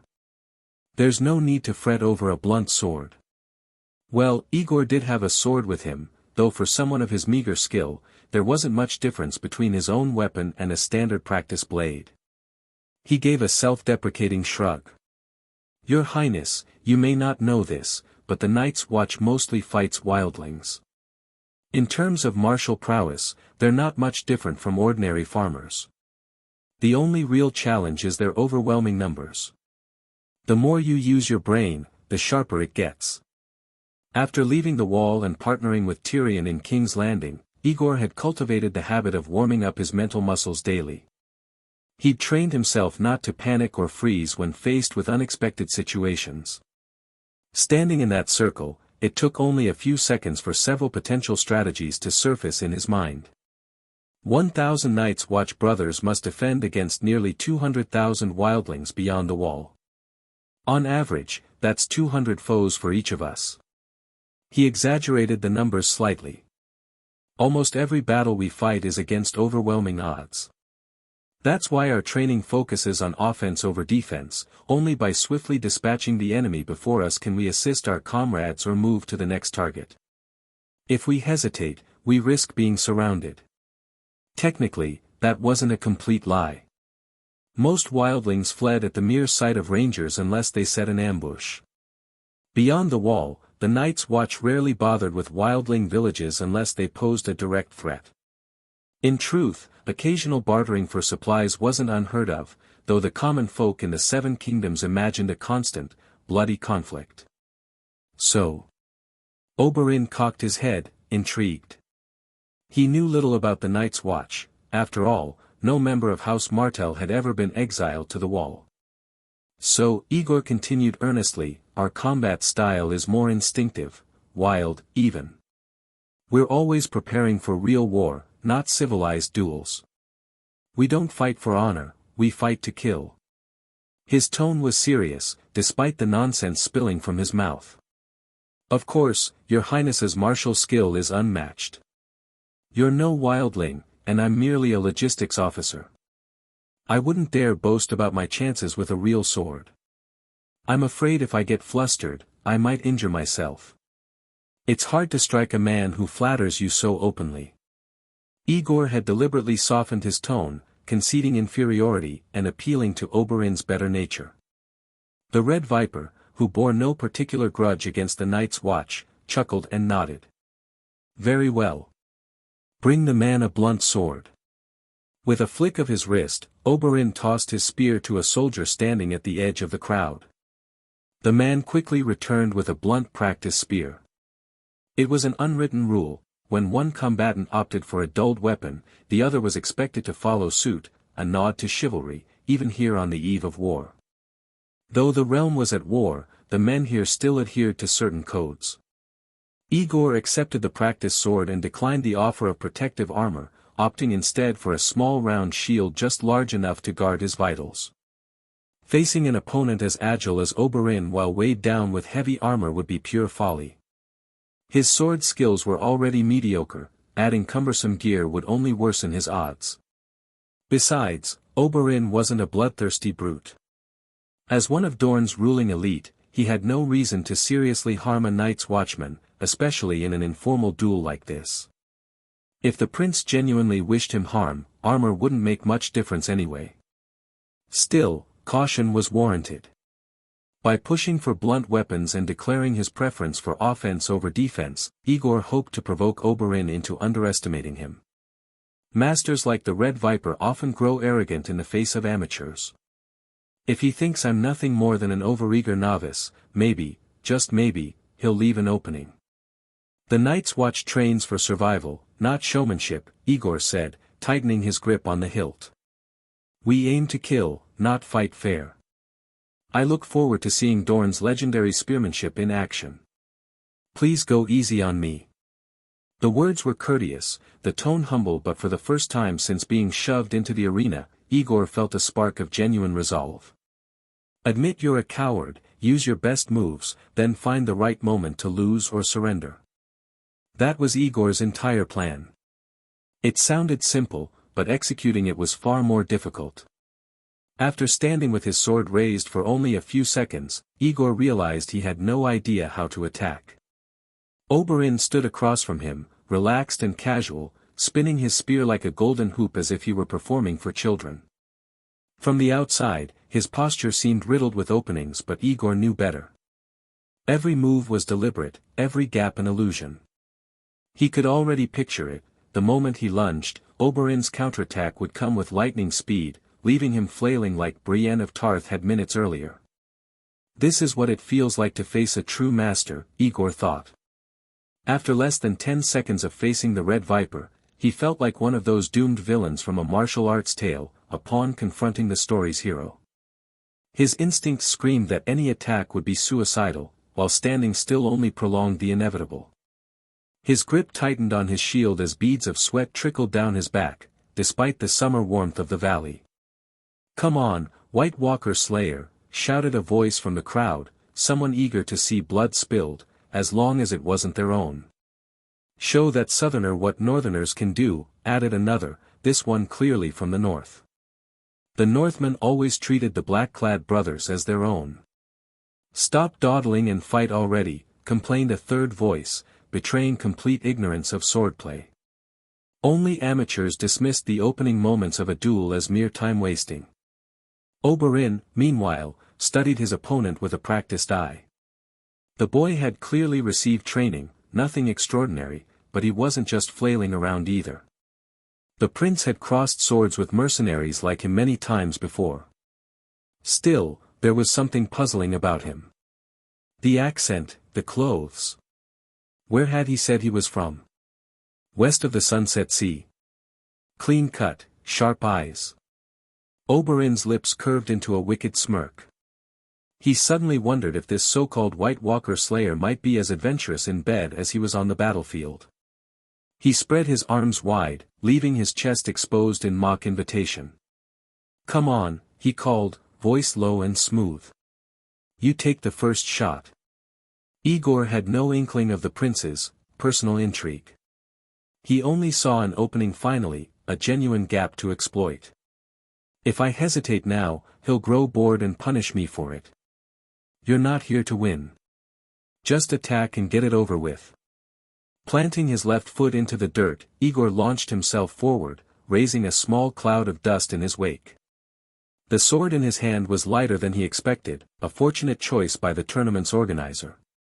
His custom-made black clothes, free of armor or leather, didn't restrict his movements in the slightest. He moved with unexpected speed, his sword thrusting forward like a bolt of lightning. Oberyn's expression shifted from amusement to surprise. He hadn't stepped into this ring solely for fun. He had hoped that by trouncing a few lesser knights, he might provoke one of the Lannisters into retaliating. If only Gregor Clegane would show himself, he thought darkly. Yet the Lannisters in camp had grown scarce since the fights began. Instead, they'd sent this night's watchman into the ring, an unknown man with an odd accent and surprising speed. Oberyn pivoted instinctively, his body reacting before his mind caught up. The spear's tip flicked toward the oncoming sword, intercepting the thrust with an effortless tap. His instincts screamed to counter with a sweep at the legs, an easy, humiliating move, but he hesitated. Chapter 110. Aegor had only come south from the Wall a few months ago. During his free time in King's Landing, he'd kept up with some basic training, often sparring with Arya for hours at a time. His technique hadn't improved much, but his physical fitness, muscle strength, reflexes, and endurance remained sharp. Now, as his first thrust missed its target, he realized he'd won his gamble. He immediately shifted his grip, dropped his wrist, and bypassed Oberyn's spear tip. With every ounce of strength he could muster, he swung his lightweight one-handed sword in a swift, unexpected arc. Oberyn twisted his spear in response, drawing a small circle in the air to dissolve the blow before countering with a sharp jab. The blunt spear shot toward Aegor's chest with terrifying speed. Though it lacked a lethal tip, instinct screamed that it would pierce his heart. He reacted without thinking, twisting his torso and raising his shield just in time.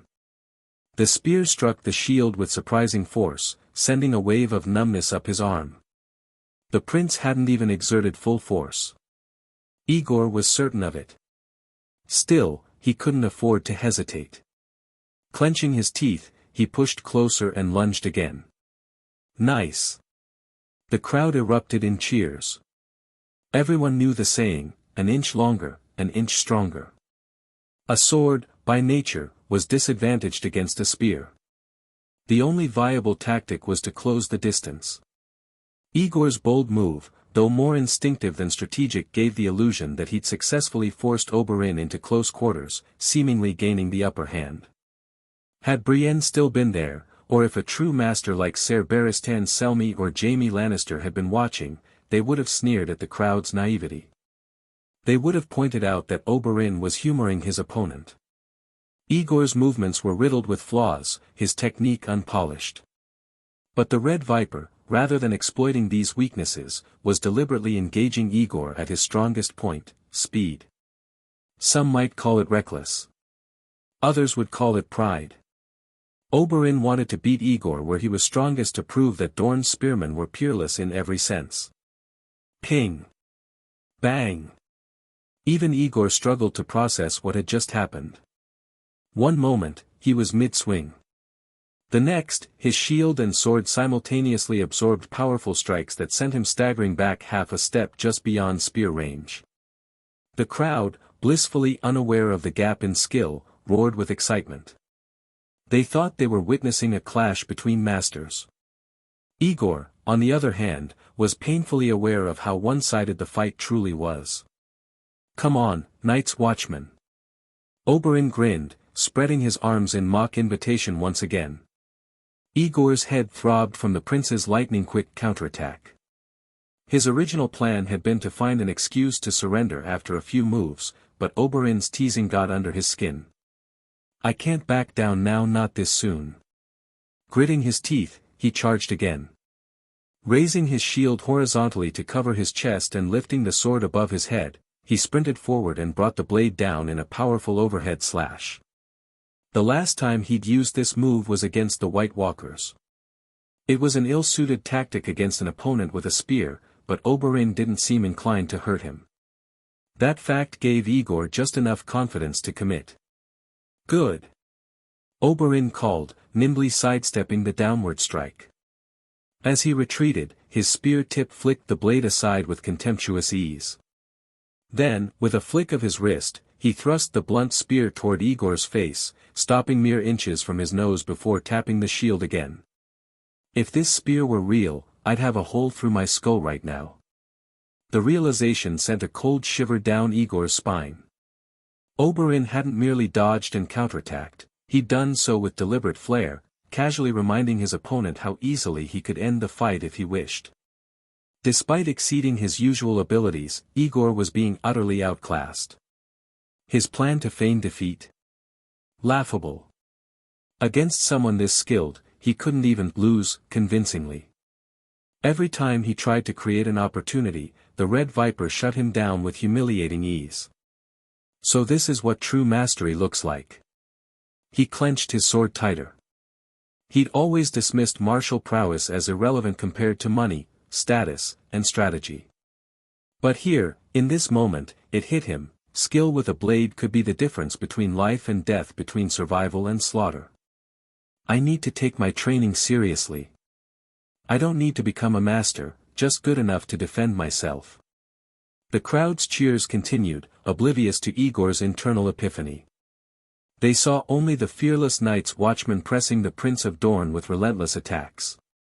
They cheered his ferocity and Oberyn's graceful counters, without grasping the vast gulf between the two fighters. Aegor, meanwhile, recognized his predicament. He saw Oberyn's playful smirk and understood the prince was toying with him. Yet, for all his awareness, he lacked the skill to punish that carelessness. He was stuck. Unable to retreat without humiliation, incapable of surprising his opponent with brute force. Ironically, the skill gap that doomed him also brought an unexpected advantage: there was no real risk of harming Oberyn. The swelling crowd shouted louder and louder, drawn by the promise of a duel between the Red Viper and the White Walker Slayer. Aegor exhaled, steadied himself, and charged once more. His shield slammed into the oncoming spear, pushing it aside as he forced his way into close quarters. The crisp clang of clashing weapons mixed with the shouts and jeers of the onlookers, creating a cacophony around the arena. Aegor's relentless attacks were deflected time and again without him suffering any real harm. With that weight lifted from his mind, he abandoned caution and swung his one-handed sword with full force, leaving faint afterimages in the air. Oberyn's spear moved even faster, weaving through the strikes like a serpent, dazzling the crowd. Thrust, without pausing, then follow with a swift slash while catching his breath. Knock the spear aside with the shield and keep pushing forward. Few dared to fight this way. Such an aggressive, unyielding rhythm could easily cause one's stance to falter, exposing fatal gaps. But Aegor had committed fully to offense, discarding defense entirely. He didn't care about openings anymore, there was no plan to win, only to survive with some shred of dignity. Ping! Pang! Bang! The sharp, rhythmic sounds of steel meeting would echo through the circle. How long had it been? 30 seconds? A minute? Longer? Aegor couldn't tell. He only knew he'd repeated every drill he'd once taught Arya, moves he'd demonstrated absent-mindedly months ago in King's Landing. But the difference between the Red Viper and himself was infinitely greater than that between himself and Arya. No matter how fast he attacked, no matter how unorthodox or desperate the strike, Oberyn intercepted each blow at the exact moment it reached its peak momentum. Then, with a casual flick, he would tap the edge of Aegor's shield with his spear. Just enough force to leave a visible dent, never enough to crack it or knock it from his grasp. From a technical standpoint, the fight resembled a master toying with his apprentice. But the spectators, ignorant of the nuances, only saw Aegor's dogged persistence and Oberyn's measured counters. Bang! Aegor staggered backward as another precise strike jarred his shield. When he regained his footing, his muscles screamed in protest. His stamina was spent, his arms burned from the effort. Glancing down, he saw the wooden shield riddled with pits and grooves. Those spear marks, he realized, represented the many times Oberyn had chosen not to hit his body. His left forearm throbbed from countless glancing blows. The skin, scraped raw beneath the shield straps, burned with every movement. I should have worn gloves. Aegor sucked in a deep breath and raised his eyes. Oberyn stood across the circle, still composed, still smirking. And then the prince gave him a deliberate wink. What does that mean? Is he telling me to surrender? Or to keep going? Aegor hesitated. He'd exhausted his strongest moves, and his body was flagging. He could drag the fight out longer by cycling through every sword technique he knew, but what was the point? He'd gained enough face. Time to surrender while I still have some dignity. Aegor. Where are you? The sudden call jolted Aegor from his thoughts. His first instinct was to ignore it. Getting distracted during a duel was a surefire way to get killed. But then his mind caught up with the opportunity that had just fallen into his lap. A perfect excuse to bow out. Feigning confusion, Aegor lowered his sword and turned toward the voice. Oberyn followed his gaze toward a nearby hill. A soldier was leading a figure dressed in black toward the ring. Aegor squinted and immediately recognized the newcomer, Yoren. Finally. The gods must be smiling on me today. He loosened the shield straps and let the battered wood drop to the ground. Your Highness, your skill is unmatched, it's been a true honor. He bowed deeply. But the wall has sent a messenger south. It must be an important matter, and I need to receive my brother from Castle Black. I surrender. For the first time in his life, Aegor found that surrendering could feel genuinely satisfying.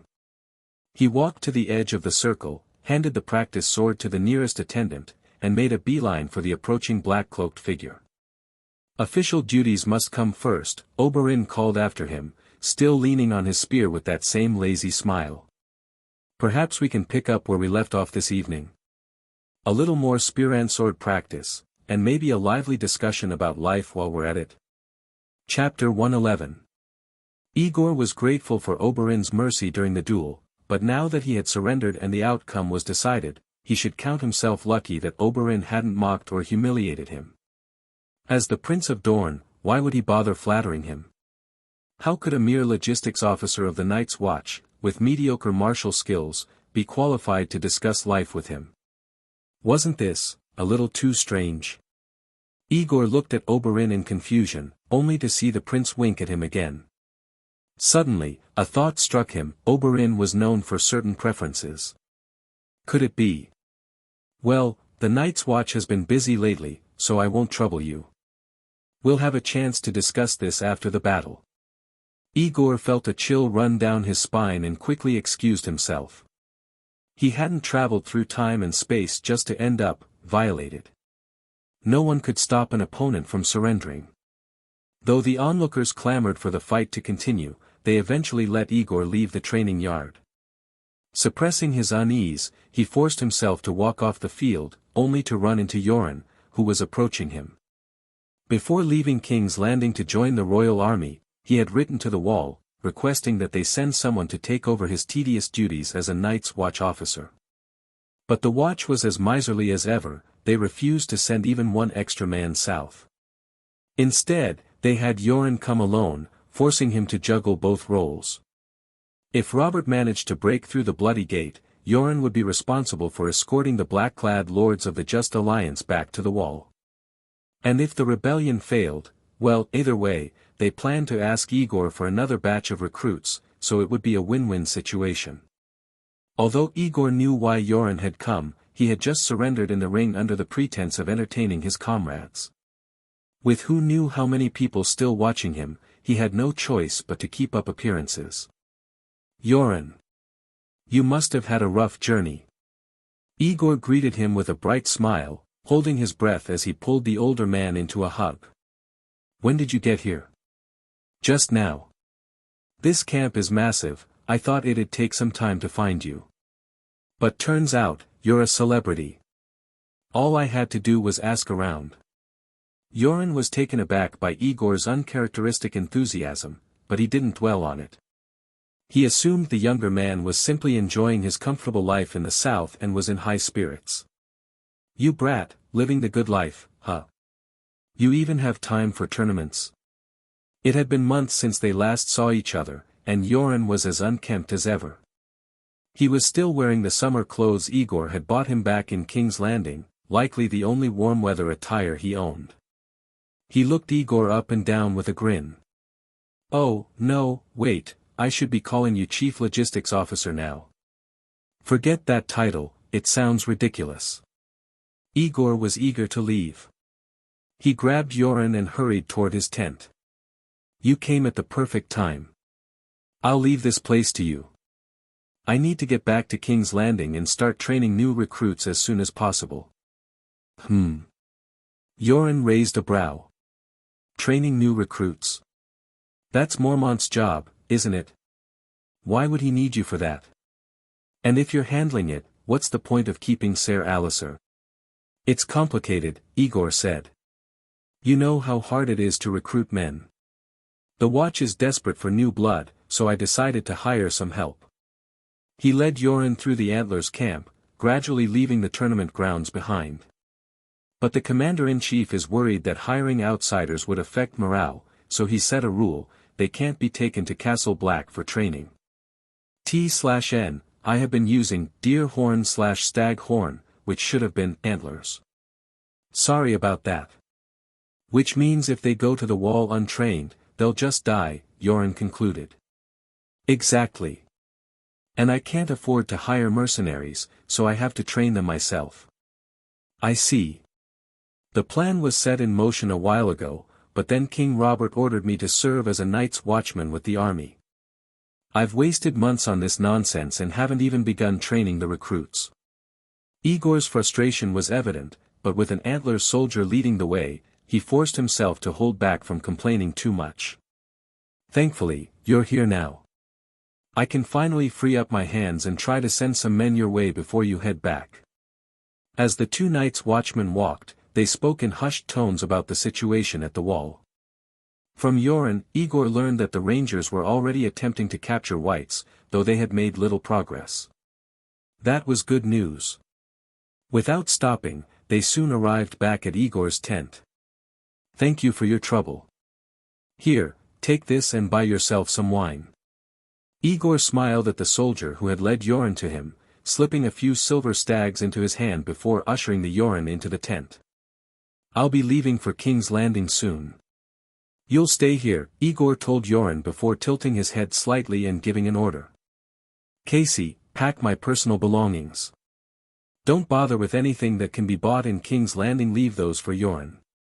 If they set out in the afternoon, they would reach the crossroads in before nightfall. The road back to King's Landing was the wide and open King's Road, with plenty of villages and towns along the way. Lodging and food wouldn't be an issue. Yes, sir. Casey had just watched his master fight toe-to-toe with the famous Prince of Dorne, and his admiration for Aegor was at an all-time high. He worked even harder now, eager to serve. When you're done, go saddle the horses and wait for me outside the tent. Yes, sir. That kind of task could be left to the boy. Aegor's hands were still a bit numb from the duel. He wanted to help but couldn't. With everything settled, he led Yoren back out of the tent. Anyway, your safety, food, and lodging are now the responsibility of Lord Buckwell. Before I leave, I'll take you to meet him. But first, I'll show you around the camp so you know where the temporary market is. If you ever want good food, a warm bath, or other entertainment, you'll find it all there. Temporary market? Yoren chuckled. I'll pass. I might know where it is, but I don't have the coin to waste. That's fine. The Night's Watch isn't short on money these days. Aegor smirked. I'll cover your expenses until you head back to the wall. Since Mormont had sent Yoren on this errand, it was likely they'd be working together in the future. The old crow was rough around the edges, but he wasn't a bad sort. It was worth spending a few coins to build goodwill. How many men are in this camp? Yoren asked as he followed Aegor, his eyes widening as he took in the sheer size of the army. He had never seen so many soldiers in one place. The king has such a massive force. If he sent even a fraction of them to the wall, it'd be a game changer. Why does he have us scrambling to recruit men? Most of the soldiers weren't Robert's, but Aegor had no interest in explaining the intricacies of noble politics to a man like Yoren. It would be a waste of breath. There are about 40,000 left now. If you include the logistics personnel, the total is closer to 60,000, Aegor said with a helpless shrug. And that's only because we're fighting on home soil, where we don't need as many camp followers and supply lines aren't being harassed. There were even more men before the army split up. But no matter how many there are, none will be sent to the wall. There's loot, ransoms, and war reparations to be gained from taking the Bloody Gate. What reward is there for fighting wildlings at the edge of the world? Aegor scoffed. Guarding the wall is a thankless task. That's why it's dumped on us black brothers. But enough of this bullshit, let's just focus on fending for ourselves. Come on, I'll take you to see Lord Buckwell. Most of the soldiers from Antler's castle recognized Aegor. They knew their lord held this night's watchman in high regard, so when they saw him approaching, they merely nodded in greeting and didn't bother stopping him. Inside the large command tent, the old lord was seated at his desk, studying what looked like a ledger. Lord Buckwell. Aegor. The elderly noble looked up and offered him a warm smile. The man beside you arrived not long ago. I sent someone to fetch you, but it seems you weren't far. Thank you for the trouble, my lord. Yoren stepped forward without hesitation. I didn't introduce myself earlier, I'm Yoren. If your dungeons at Antlers hold any scums in need of disposal, I'll take them off your hands. Do you know how hard it is to improve the Night's Watch's reputation? Could you stop calling them scum for once? Aegor rubbed his forehead, exasperated. He quickly changed the subject. My lord, the Watch has sent someone to take over my post. I'll be heading back to King's Landing soon. I leave Yoren in your care. That won't be a problem, Lord Buckwell nodded. But right now, I have a bigger issue, actually, the entire rebel army does. You've always been quick-witted. Why don't you take a look and tell me what you think we should do? Chapter 112. Aegor listened patiently as Buckwell explained the situation, finally grasping the root of the trouble, morale and military pay. Just two issues, yet both were complicated to resolve. When more than 30,000 men from the rebel army left camp, splitting into smaller forces of several thousand each to besiege the castle surrounding the Vale of Arryn, a strange pattern emerged. No matter which castle they surrounded, the moment the rebels arrived, its defenders would immediately raise the flag of surrender before the attackers could even establish a foothold. Yet when Robert's soldiers cautiously entered these strongholds, they were stunned. Inside, they found only servants, caretakers left behind to clean and guard the place. Every noble, regardless of their rank or importance, had already fled with their valuables while Robert was still regrouping his army outside King's Landing. By now, they were likely safe deep within the Vale. It wasn't just a matter of lost plunder. The Six Kingdoms hadn't marched all this way just to loot. But without highborn captives, there were no hostages to ransom, no pressure to force the rebels into surrender. Robert's strategy to systematically dismantle enemy strongholds and coerce the Just Alliance into submission had utterly failed. If they refused to negotiate, there was only one option left: storm the Bloody Gate. And that was where the real problems began. The saying went, the first assault is strong, the second weaker, and the third is exhausted. The rebel army had been camped outside the Bloody Gate for 10 days, perhaps even a month. Robert himself had led several attacks in the first few days, but after that, things changed. The lords feasted and drank, discussing alliances and marriages. The soldiers, bored and restless, spent their days reading their little yellow books or even brawling for entertainment. When it was their turn for battle, they'd charge forward, loose a few arrows, cause some token casualties, then withdraw.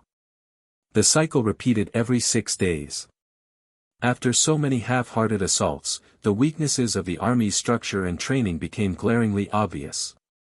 Robert was revered and feared across Westeros, but morale built on a ruler's personal charisma was fragile. Against an unyielding fortress like the Bloody Gate, hesitation became deadly. Each day that passed sapped the men's fighting spirit, like water leaking from a cracked cask. If Robert had launched an all-out assault from the beginning, throwing wave after wave of men at the walls, heedless of casualties, he might already be in the Eyrie, celebrating his victory with the women of the Vale. But now, even if he wanted to rally the troops for a decisive attack, it was doubtful whether they had the will to fight. Morale, however, was the lesser of the two problems. While their fighting spirit had suffered from failed assaults, at least they hadn't endured any crushing defeats. With so many skilled commanders from the Six Kingdoms gathered here, it was still possible to restore morale. The greater issue was military pay. In Westeros, responding to a lord's call to arms was a duty, a corvée obligation. Soldiers were not normally paid wages. Instead, their rewards came from spoils of war, land grants, tax exemptions, or promotions based on merit. With the exception of personal guards and standing armies, most levies raised during wartime received no pay at all. Wealthier lords might provide weapons and armor, but poorer ones, like those in the north, expected their men to bring their own. Peasants fought for their lords essentially for free until victory was achieved. This system, while seemingly unfair, had its limits.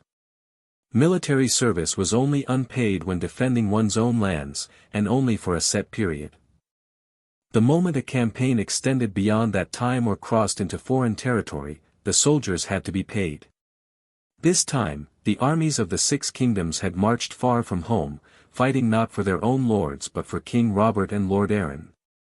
That meant not only had the lords borne the costs of travel and supplies, but now, after weeks of campaigning, their men were overdue for wages. Each kingdom had its own conscription rules, ranging from 40 to 60 days of unpaid service. Aegor had been too busy advancing the Night's Watch's interests to keep track of time, but the truth was clear, this war had already gone into overtime. Soon, the lords would start demanding their due. This was precisely why Robert had sent Peter Baelish to borrow money from the Iron Bank before the war dragged on too long. It wasn't just for his own army, every lord had the legal right to demand reimbursement for their troops' extended service. The Master of Coin defected? It's not exactly defection. Peter vanished as soon as he landed in Braavos, but he didn't take the Iron Bank's loan with him. At best, you could call it fleeing to avoid consequences. The old lord sighed. It's a disaster, not just because we lost our funding. I hear the Iron Bank is planning to send envoys to King's Landing to investigate the Crown's finances. Aegor wasn't surprised. Littlefinger had been many things, but he wasn't foolish enough to steal from the Iron Bank. The rulers of Braavos wanted people to fear the faceless men, why else maintain such an infamous reputation?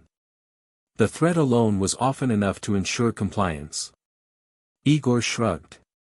If I were the Iron Bank, I'd be nervous too if my biggest debtor suddenly lost its financial minister. It's worse than that.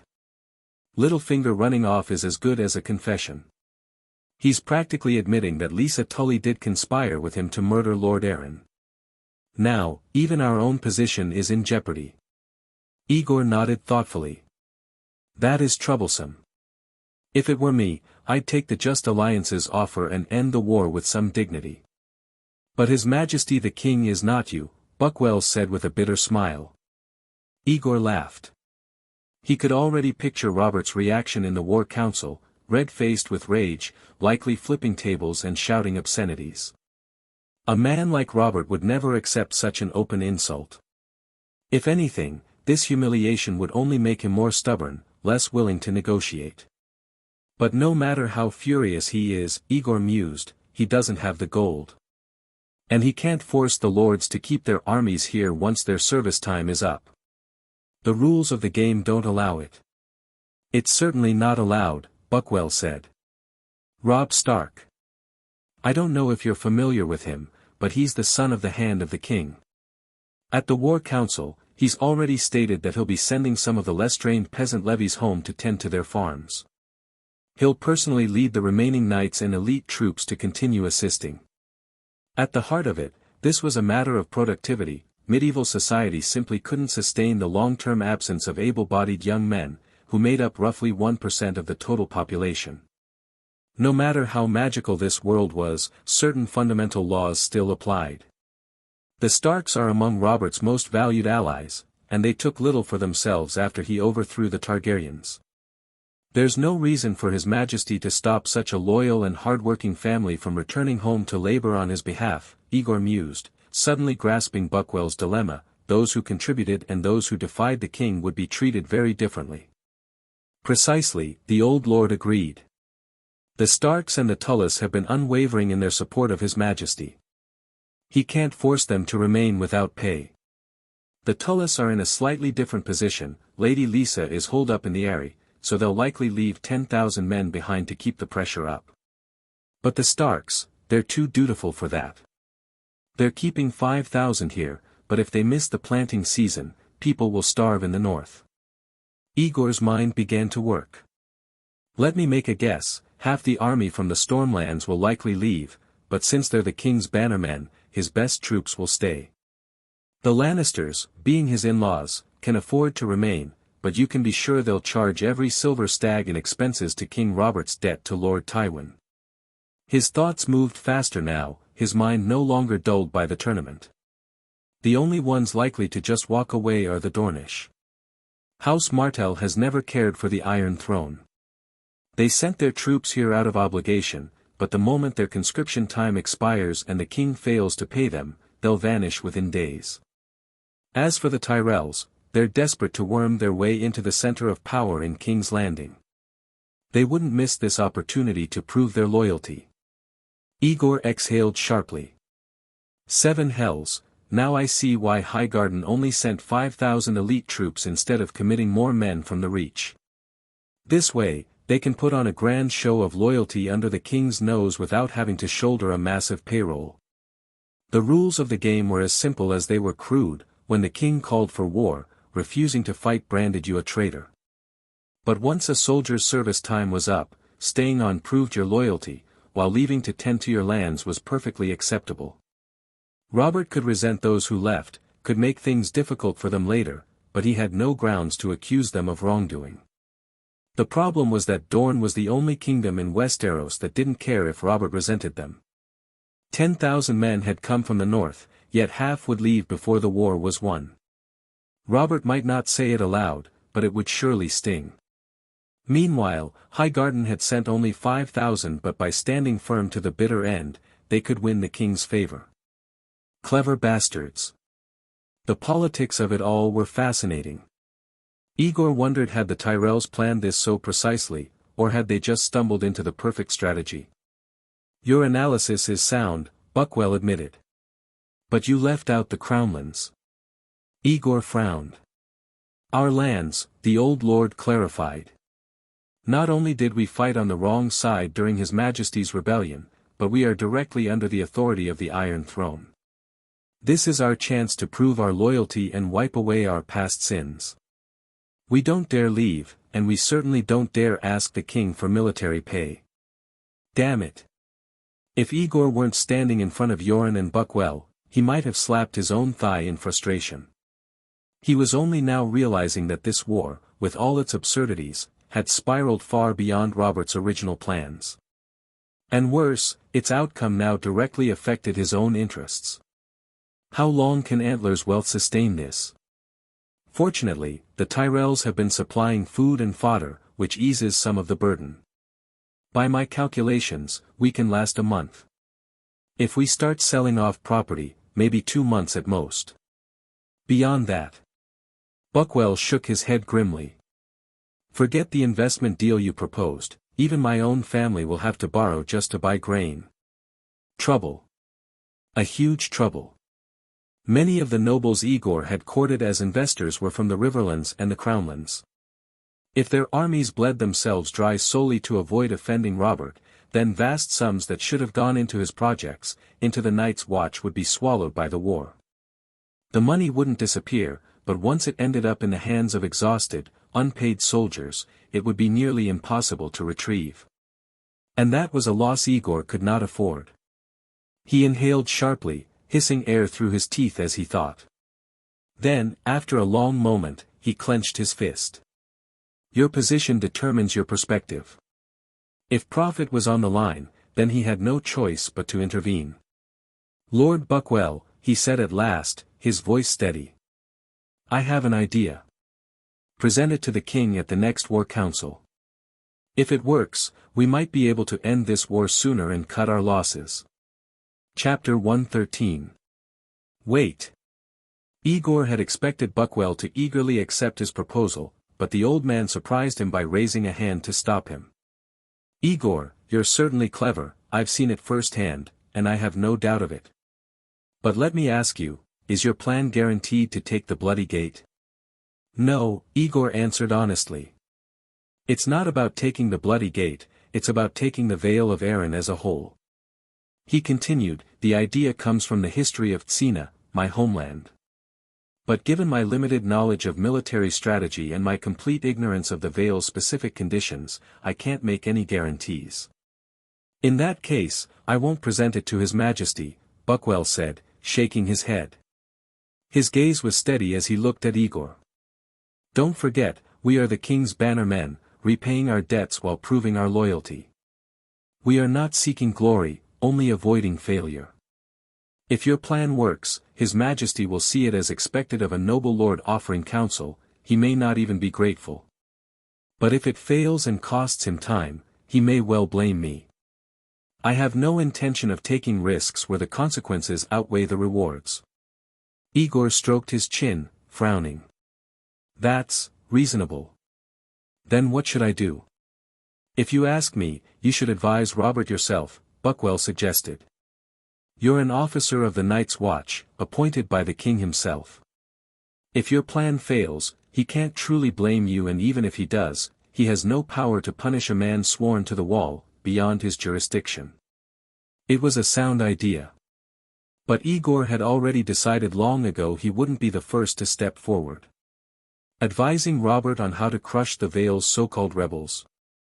It wasn't just a matter of whether it was appropriate for a Night's Watchman to interfere in southern wars. If his plan succeeded, all would be well.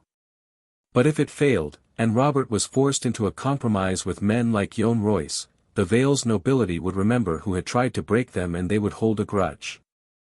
That being said, Aegor didn't refuse outright.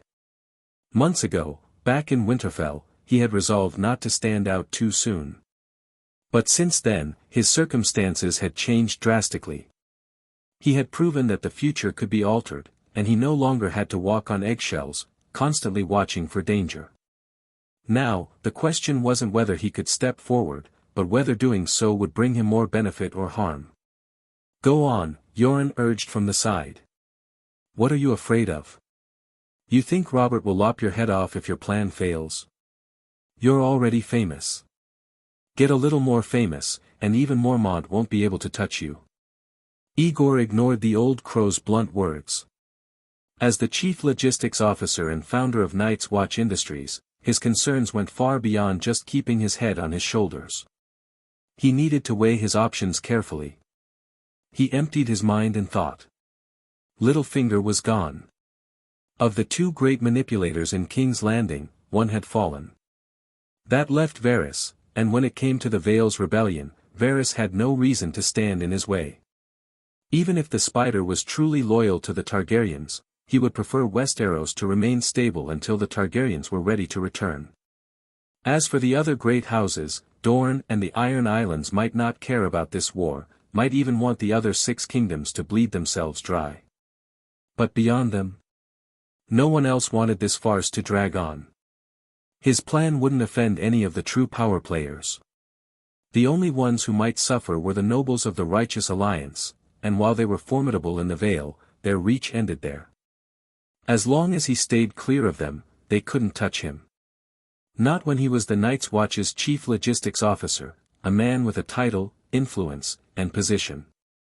If the plan failed, he would suffer little more than embarrassment and the ire of a few petty lords. But if it succeeded? Not only would he protect the wealth of potential investors, but if Robert was pleased, he might even be able to ask for something in return. Buckwell had said the risk outweighed the reward for him. But for Aegor? The reward far outweighed the risk. All right, Aegor decided. If you think I should, then I will. At that moment, as the words left his lips, he made an even bolder decision. His ambitions, his true ambitions, would require working alongside nobles, dealing with men of far greater status and power than himself. And to deal with them, he couldn't afford to act small. Humility and meekness would only mark him as weak, someone to be used and discarded. If he couldn't yet display hard power, he would cultivate soft power instead. Becoming a known name was the first step. The next step? Letting the world see that the Night's Watch's chief logistics officer was a man of intellect and foresight, someone you could profit from working with, but risk opposing. He was confident in his plan. The strategies he had drawn from history had worked before, and he judged his odds of success to be greater than 50%. Since he was going to step forward, he might as well do it in style. When's the next war council? He asked. Every morning, Buckwell said. Why? You planning to announce your plan publicly? That's right, Aegor replied. Tell His Majesty that I have a brilliant strategy. If he's willing to listen, I'll present it at the council before everyone. The time for playing it safe was over. It was time to step onto the stage. Leaving Buckwell's tent, Aegor saw Casey waiting outside his own tent, 2 horses saddled and ready. Sire, are we leaving now? Casey called. No, Aegor said. Take the gear down. Lead the horses back to the stable. Yoren let out a rough laugh. Tomorrow, your master's going to stir up some real trouble. Antlers wasn't about to provide Yoren with his own tent, so the 2 Night's Watchmen naturally shared one. Yoren, as always, was a mess, so before settling in for the night, Aegor had Casey take him for a shave, a bath, and a change of clothes. At least now, he didn't reek. The next morning, Aegor was up early, waiting outside Buckwell's tent. Once the old Earl had finished dressing, the 2 shared breakfast before heading toward Robert's command tent, toward the king, the war council, and the moment Aegor would make his move. Buckwell entered the tent, leaving Aegor outside, watching as the lords and commanders of the 6 kingdoms filed in one after another. He waited patiently. From within the tent, voices rose and fell. Robert was a loud man, and as king, his voice naturally carried over everyone else's, even without him shouting. Roughly 10 minutes later, Aegor heard the words. Let him in. That was his cue. A tall, handsome, white-haired Kingsguard stepped out of the tent. His sharp eyes scanned the gathered men and quickly found Aegor in his black cloak. You're Aegor West? He asked. Come in. Judging by his age and bearing, this had to be Ser Barristan Selmy, the living legend, the man who had once captured the faceless man Jaqen Hagar and bested the Red Viper of Dorne in single combat. Just yesterday, Aegor had felt Oberyn Martell's skill firsthand. Now, standing before the knight who had defeated him, he couldn't help but study the old warrior a little longer. The thought that Selmy could probably dismantle him in moments made him uneasy. Still, he gave a nod of acknowledgement and stepped past the tent flaps. The war tent was simple in its layout. At its center was a large square table, upon which lay a sand table representing the terrain around the Bloody Gate, the entrance to the Vale of Arryn. Miniature figures, representing both armies, were meticulously placed upon it. The scene was clear. Robert's loyalist forces outnumbered the rebels dozens of times over, their forces spread across the valley. Meanwhile, the noble houses of the Just Alliance remained within the Vale, surrounding the Eyrie, where Lord Arryn was trapped. The density of game pieces was highest near the Bloody Gate. More than a dozen markers represented the royalist forces encamped in the fields and hills outside the pass, while on the high ground, only one piece represented the rebels. One man guarding the pass, 10,000 men cannot break through. Around the table stood the lords and commanders of the 6 kingdoms, excluding, of course, the Vale. The groups were clearly defined. Buckwell stood beside Robert, with the other nobles of the Crownlands gathered nearby. The Stormlanders, led by Renly Baratheon, stood together. Robb Stark and his men represented the north. The Lannisters, clad in their signature red and gold, stood apart. Ser Loras Tyrell and Randall Tarly led the Knights of the Reach. Edmure Tully, his face grim, stood with the River Lords. Dorne had sent the smallest contingent. Oberyn Martell smirked at Aegor with his usual unreadable expression.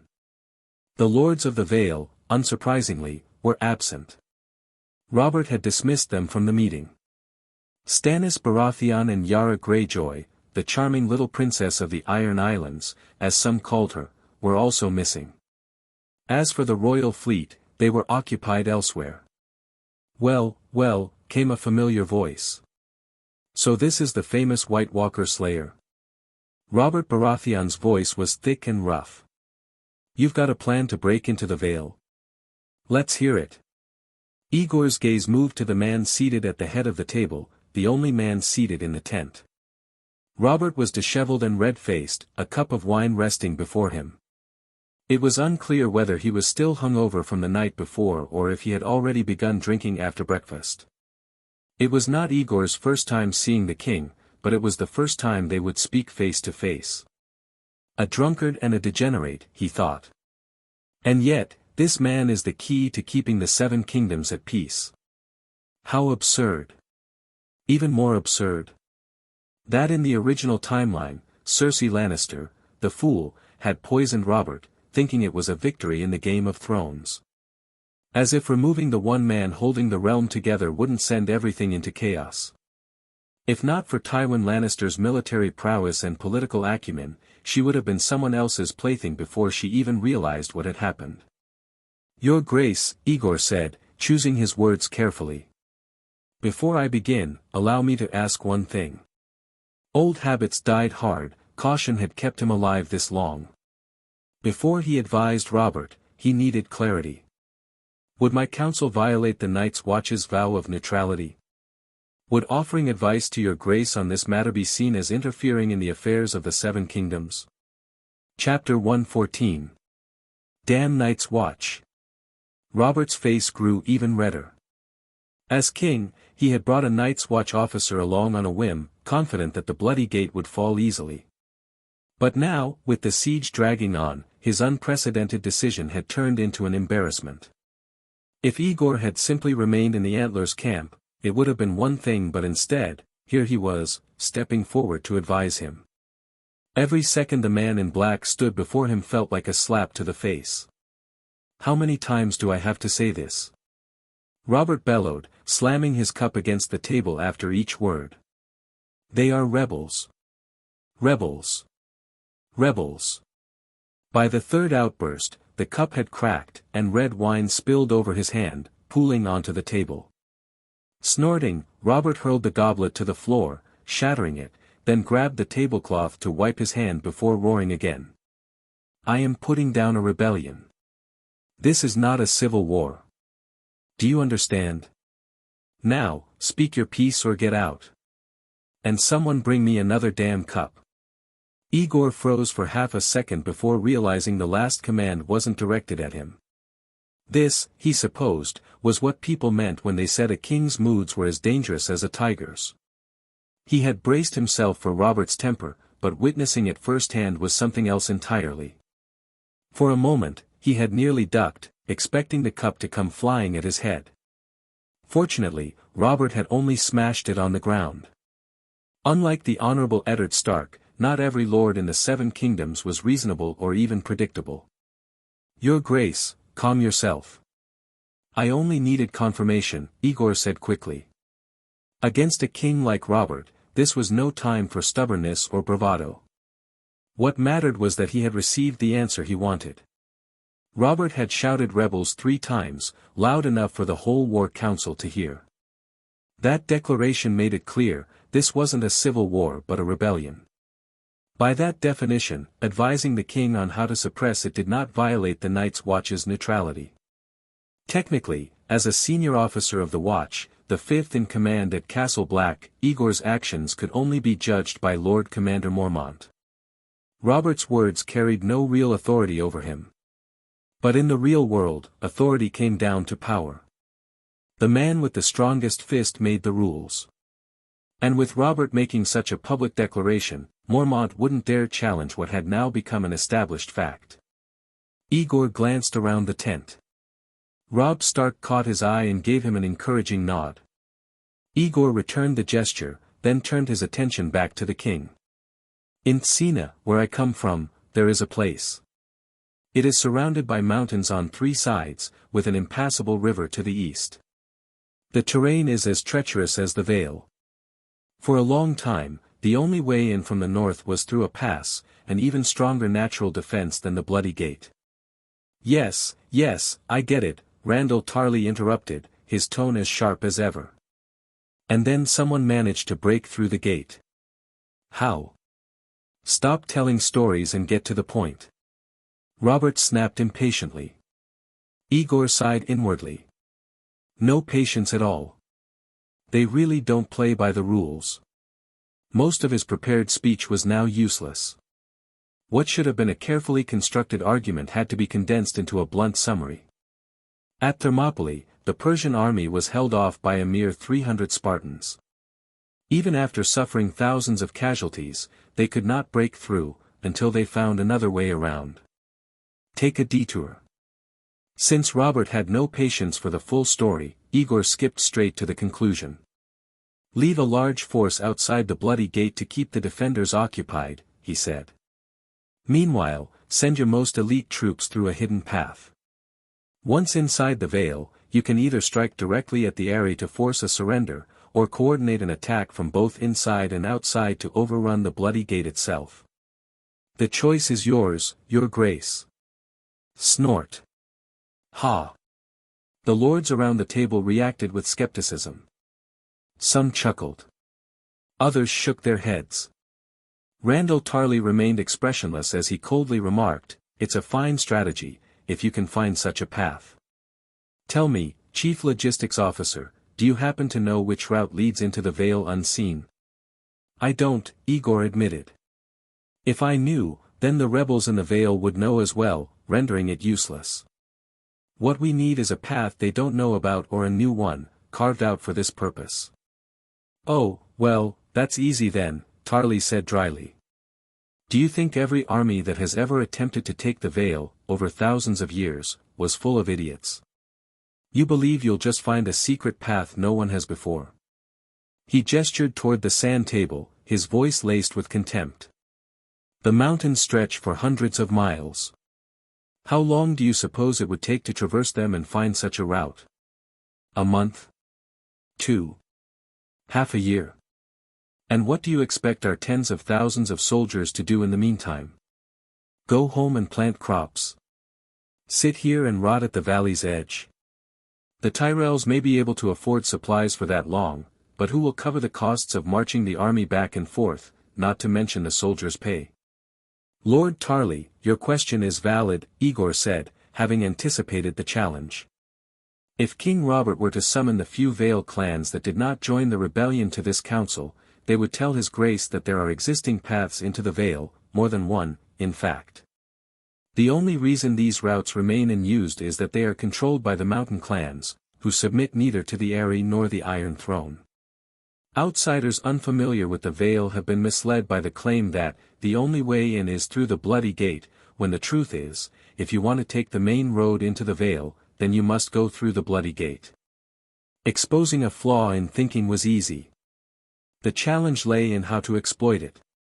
Taking a detour was not as simple as just deciding to do so. He paused briefly before revealing his final answer. "But if the goal is simply to end the war, there is no need to capture the Bloody Gate. My proposal is this: keep the main army encamped outside the pass, continuing daily feints with stones and arrows. Meanwhile, send a few thousand elite soldiers with limited supplies into the mountains to subdue the mountain clans. Once they are forced into submission, these men, who know the terrain, will guide our forces through the mountain passes and into the Vale. Then, the war will be won." To avoid arousing suspicion, these elite troops should be disguised as levies being dismissed to return home for the harvest. They will appear to be retreating from the battlefield, but in reality, they will slip into the mountains.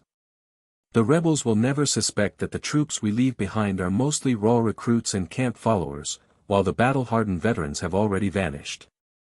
By the time they realize what has happened, it will be too late. The plan sounded straightforward, but in reality, it incorporated multiple strategic and tactical principles, feinting in one direction while striking in another, disguising movement, misdirection, and deception. In the modern world, such a plan would be considered obvious. But in Westeros, where military command was often dictated by raw courage rather than strategy, this was a stroke of brilliance. To come up with such a detailed plan in a single day, was Aegor truly a military genius? Not necessarily.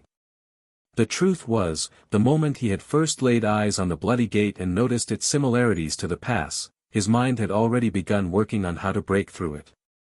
And when he realized that this war was directly tied to his own interests, the answer had already been waiting for him. The tent fell silent. A moment ago, when Aegor had first mentioned taking a hidden path, most of the lords had scoffed or sneered. But now, after hearing the full plan, who could argue? A slender, well-dressed squire approached, setting a fresh cup of wine before Robert. But for once, the king did not drink. Seated at the head of the table, Robert drummed his thick fingers against the wood, his expression unreadable. The flush of alcohol had faded slightly from his face. He had wanted to be the first king in 1,000 years to break through the Bloody Gate by force. But with Peter Baelish's betrayal and the royal coffers nearly empty, a direct assault would be too costly. He knew that much. After nearly a minute of silence, he finally spoke. "What do you lot think?" he asked gruffly. "Does the White Walker Slayer's plan work?"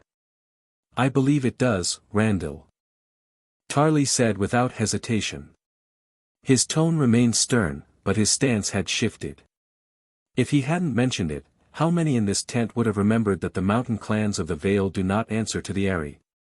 Then, turning his sharp gaze to Aegor, he added, "Tell me, Lord Aegor West.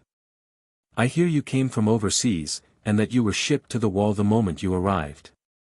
So how is it that you seem to understand the Vale better than those of us born and raised in Westeros?" Aegor smiled. "There is a thing called a book, my lord." He had no intention of telling them that the book in question was a song of ice and fire, nor that his strategy had been drawn from the history of Earth. "There is also a saying," he continued smoothly, "you need not leave your home to know all the world. Your Grace, I also find the plan feasible." Robb Stark was the first to voice his support. The North is home to many clans and tribes. The Karstarks and Umbers have long dealt with such people. Furthermore, the mountain clans of the Vale share the same first men blood as we do and still worship the old gods. They would be more willing to submit to Northerners than to Southerners. I volunteer to lead the North's forces for this operation. Dorne has mountains as well, Your Grace, Oberyn Martell chimed in smoothly. Most of my spearmen are accustomed to scaling cliffs and ridges. With a proper guide, they could be put to excellent use. With a concrete plan on the table, the noble houses rushed to volunteer. Not necessarily because they were confident in its success, but because no matter how difficult it was to march through the mountains of the moon, it was still better than being sent to die at the Bloody Gate. "Very well, White Walker Slayer." Robert exhaled, rolling his shoulders as if a great burden had been lifted. His voice had lost its earlier aggression, returning to its usual boisterous ease. "Let's see if your idea actually works. If it does, there will be a great reward." Then, smirking, he added, "And if it fails, well, I suppose I'll have to swallow my pride and talk to these rebels." A convenient way to shift all responsibility onto Aegor. If the plan succeeded, Robert could take the credit. If it failed, he could blame the Night's Watch officer for wasting his time. Clever. "Now," Robert continued, waving a hand, "you may go. The rest of you, stay. We have details to sort out." Chapter 115. Are the mountain clans truly difficult to deal with? Not particularly. They are poorly armed, malnourished, and untrained, little different from the wildlings beyond the wall. So why had the rulers of the Vale never eradicated them? The answer was the same as why the Night's Watch had never wiped out the free folk. In theory, a few thousand well-trained soldiers, not even particularly elite, just fighters of Aegor's caliber could slaughter the hundreds of thousands of wildlings beyond the wall, driving the survivors into the land of always winter. But where would those thousands of soldiers come from? How long would it take to hunt the wildlings to extinction? Who would pay for the soldiers' provisions and wages during the campaign? What about the pensions for those who died resisting the free folk? And after the wildlings were gone, what purpose would the walls serve, other than giving the Seven Kingdoms criminals and exiles a free place to rot? The mountain clans were far fewer in number than the free folk, but they had the advantage of terrain. They lived in the mountains, had no fixed settlements, and relied on guerrilla tactics, making them even harder to eradicate. In the end, the reason was simple: the cost of eliminating the mountain clans far outweighed the benefits. Instead of investing resources in exterminating them, it was easier for the Vale's lords to simply travel with an armed escort whenever they passed through the mountains. As long as a group had 10 or more armed men, the clans rarely dared to attack. Ultimately, it was a question of productivity. These three words defined the limits of human ambition. No matter how grand the vision, reality forced people to make pragmatic choices in order to survive in this harsh world. On the day Aegor presented his strategy, the war council ran longer than usual. After many lords and commanders departed Robert's tent and returned to their camps, the army finally began to move. An hour or two later, units ranging in size from dozens to hundreds began to leave the encampment, marching toward the Bloody Gate. To the defenders watching from the high walls, it looked like an internal dispute had broken out, levies being dismissed early, returning home for the harvest. But once out of sight, these soldiers took a long detour, slipping into the mountains of the moon to track down the mountain clans. The poor clans had done nothing to provoke this. The moment Robert's rebellion army arrived, they had fled deep into the mountains, staying hidden and starving for over a month rather than risking conflict. They had wanted no part in the war. And yet, thanks to the suggestion of a single outsider, a man from another world, hundreds of elite scouts and soldiers, trained in woodland and mountain warfare, were now coming for them. Aegor had initially planned to return to King's Landing after delivering his advice. But when Buckwell returned from the War Council, he brought news that changed his mind. Robert had finalized the strategy and set a deadline: the infiltration force would coordinate an attack with the main army. If the Bloody Gate did not fall within 2 weeks, Robert would negotiate peace with the Righteous Alliance. In such a hopeful situation, Aegor decided to remain. If his plan led to victory, he might even receive a reward. Offering advice to the Iron Throne while wearing the black of the Night's Watch was already a serious breach of tradition. Personally participating in military action? That was something Aegor would never dare. So, he remained in the main camp, with no way of knowing how his plan was unfolding. The troops sent into the mountains couldn't maintain communication with the coalition camp, leaving the entire operation a black box, a gamble whose outcome could only be waited on. Each day, the staged siege at the Bloody Gate continued, while the rest of the coalition army remained at the ready. Outwardly, the camp appeared relaxed. In reality, every force was in a constant state of preparedness. Buckwell had summed it up best. As soon as the signal comes, the army will charge forward and take the Bloody Gate. But what was the signal? When would it appear? Even Buckwell couldn't say. As the days passed, Aegor's confidence wavered. Had he overestimated himself? The mountain clans existed, and they might know hidden paths into the Vale, but could Robert's elite troops actually track them down? Would the paths be passable? Would there be just Alliance forces waiting at the other end? He had assumed these things based on history, placing his faith in records from books.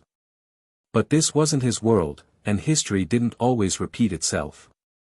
For the first time, the weight of uncertainty pressed down on him. That doubt lingered until the 6th day after his proposal. That afternoon, Aegor had been drinking with Buckwell, listening to the old man complain about military pay and the impact of war on his lands. Then, suddenly, the call of a war horn echoed across the camp. A long, distant blast. The ground trembled. Shouts erupted from all around. Horses neighed in alarm. The heavy thud of hooves rumbled through the earth. What's happening? Buckwell and Aegor rushed outside, calling to the nearest soldiers. A breathless man turned to them. My lord! A signal has been received, full assault ordered. Bring the siege ladders. There was no need to ask more. The screams and battle cries rising from the bloody gate told the story. For days, the staged sieges had followed the same pattern. An army would march up, go through the motions of an attack, and then withdraw. The space before the pass would be empty once they were done. But today, battle cries still echoed from that space. Meaning, there were soldiers already inside. The infiltrators had made it through. Damn it! Aegor, stay here in camp. Buckwell snapped, already moving. Robert will be leading the charge himself. This is the perfect time to earn merit. With that, the old earl rushed toward the assembling men of Antlers, barking orders as the chaotic mass of soldiers scrambled to form ranks. Hold your ground. Find your commanding officers. Don't drop your weapons, maintain formation. The king is already leading the cavalry charge. 7 hells. Whatever happens, keep moving forward, don't break rank. Follow those ahead, and don't lose your swords and armor. What does it look like when tens of thousands charge at once? Aegor soon found out. Yoren, drawn outside by the commotion, joined him. As Night's Watchmen, they were the only ones in the coalition camp who could watch the battle without worrying about earning merit. They climbed a small hill near the Antlers camp, looking down at the battlefield. At the front of the charge, Robert Baratheon led the cavalry himself. No one dared compete with the king for the honor of first blood. The white cloaks of the king's guard flanking him gleamed in the sunlight as they rode like a spearhead straight toward the bloody gate. The usual rain of arrows and stones from the defenders was conspicuously absent. Those still manning the walls were too busy fighting off the real threat now striking from the rear. Behind the cavalry came a wave of infantry. Their formation was all but non-existent. With so many officers and veteran soldiers sent into the mountains, the remaining peasant levies were a disorganized mess. On an ordinary day, such a chaotic assault would have been suicidal. But today, it didn't matter. As long as they ran fast enough, scaled the walls, and reinforced the infiltrators before the defenders could push them back, the battle would be over. Gods! Aegor muttered under his breath. The idea of a king personally leading a charge might seem romantic in this era, but to a man from another world, it was reckless, a relic of an age where leaders had no choice but to fight because their troops lacked discipline. Robert, don't get yourself killed. Don't worry, Yoren said. I've not seen many battles, but I've seen enough to know, when an army gets hit from behind without warning, the fight is already over. The cavalry thundered through the filled trenches and reached the bloody gate's walls. Robert and the king's guard, along with more of the king's cavalry dismounted. They had reached the battlefield first, but they couldn't scale the walls without ladders. The solution appeared almost immediately. Scattered at the base of the walls were siege ladders, left behind after failed assaults days prior. Blood-stained, caked in mud, but still usable. Under the distant gaze of the 2 Night's Watchmen and Aegor's servant, Casey, a white-cloaked figure was the first to ascend, reaching the top of the bloody gate. Then, a second figure, a large, unmistakable shape. Robert Baratheon himself. By the time the second and third ladders were raised, it no longer mattered. The battle was already decided. The screams of war began to fade. There was no deep hatred between the bloody gate's defenders and Robert's army.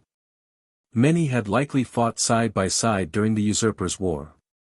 Seeing the banners fall, realizing their position was overrun, they chose the only path left to them. Surrender. Less than half an hour later, the banners of the Righteous Alliance were torn down. In their place, a crowned stag flew high above the Bloody Gate. Chapter 116. The Bloody Gate had fallen, but the process had unfolded in a completely unexpected manner. Due to unforeseen complications, Aegor's plan to send elite troops into the mountains to hunt down and subdue the mountain clans did not go as smoothly as anticipated. These clansmen had taken guerrilla tactics to the extreme. Familiar with the terrain, they avoided direct confrontation and instead relied on hit-and-run tactics, never engaging Robert's forces head-on. Their scouts spotted approaching soldiers from a distance and immediately fled with their families and belongings, vanishing into the wilderness before the army could even close in. Despite sending thousands of men into the mountains over several days, not a single captive was taken. If this continued, the 15-day deadline given by Robert would prove impossible to meet. Just as the campaign seemed to be stalling, Robb Stark's forces unexpectedly encountered an old yet formidable figure, Bryn Den Tully, better known as the Blackfish. The younger brother of Hoster Tully, Lord of Riverrun. Years ago, due to disagreements with his brother, Bryn Den had left the Riverlands and gone to the Vale to serve Lysa Arryn. Her husband, Jon Arryn, had appointed him as the Knight of the Bloody Gate, entrusting him with guarding the Vale's most important pass. When the so-called Alliance of the Righteous launched their rebellion, Bryn Den had attempted to rally his men and resist, but the situation quickly proved untenable. Knowing the battle was lost, he made a swift retreat, escaping through a secret passage within the Bloody Gate and disappearing into the Mountains of the Moon. He had spent over a month evading the mountain clans when, by sheer luck, he crossed paths with Robb Stark, who was searching the mountains. Having defended the Bloody Gate for over a decade, Bryn Den may not have been an expert in breaching it from the front, but when it came to finding a way around to its rear, few in Westeros could match his knowledge. The true former commander of the garrison led a force of several hundred elite soldiers through the hidden mountain paths as if he were strolling through his own keep, slipping past enemy lines unnoticed until they began scaling the gate tower itself. In the end, while Aegor's strategy had paved the way for Robert's victory, the true credit belonged to a man who had never set foot in the rebel camp or attended a single war council. This was hardly surprising. In the television series, Bryn Den had escaped the Red Wedding by leaving to relieve himself. In the books, he had vanished from Riverrun before its surrender to Jaime Lannister. Though the world of ice and fire had been altered by countless ripples of fate, his uncanny ability to slip away unscathed remained unchanged. Aegor mused that Blackfish was an ill-fitting name for him, perhaps Loach would be more appropriate. Once the Bloody Gate was secured, it took only half a day for the rebels to clear the blocked passage. Hundreds of men worked in shifts, digging from both inside and out, completing the task far sooner than expected. Upon hearing this, Aegor couldn't help but feel a chill run down his spine. When Robert's forces took the Bloody Gate, they discovered that the defenders had already cleared most of the passage themselves. Captured prisoners revealed that the work had begun the moment the rebel army appeared to disband. Had the flanking force failed to intercept the original garrison of the Bloody Gate, or if Bryn Den Tully's detour had been delayed by just a few days, the rebel army stationed at the valley's entrance might have faced a devastating nighttime assault. A scenario was easy to imagine: a camp of tens of thousands, made up of men from different banners, lacking experienced commanders, battle-hardened veterans, and knightly discipline. If attacked in the dead of night, the outcome would have been nothing short of catastrophic. Even non-combatants like Aegor and Yoren might not have escaped unscathed. Fortunately, history has no room for ifs. With the Bloody Gate secured, the entire Vale lay open before them. The 1,000-odd rebels stationed at the valley and the foot of the Giant's Lance quickly realized their position was hopeless.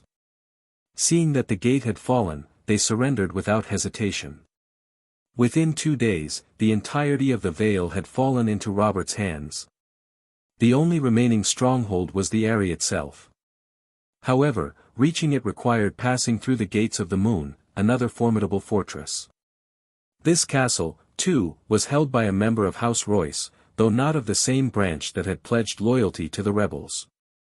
When Robert's forces arrived at the Gates of the Moon, they found that its lords had yet to declare open support for the alliance of the righteous, nor had the castle fallen into enemy hands. This was a fortunate turn of events. Beyond the gates of the moon lay the final obstacle, the winding, treacherous path leading up to the Eyrie. The ascent, even under normal circumstances, took half a day. Along the way, attackers would be exposed to enemy fire from not only the Eyrie itself but also its 3 satellite strongholds, Stone, Snow, and Sky. The good news was that the commanders of these fortresses had refrained from officially siding with the rebels.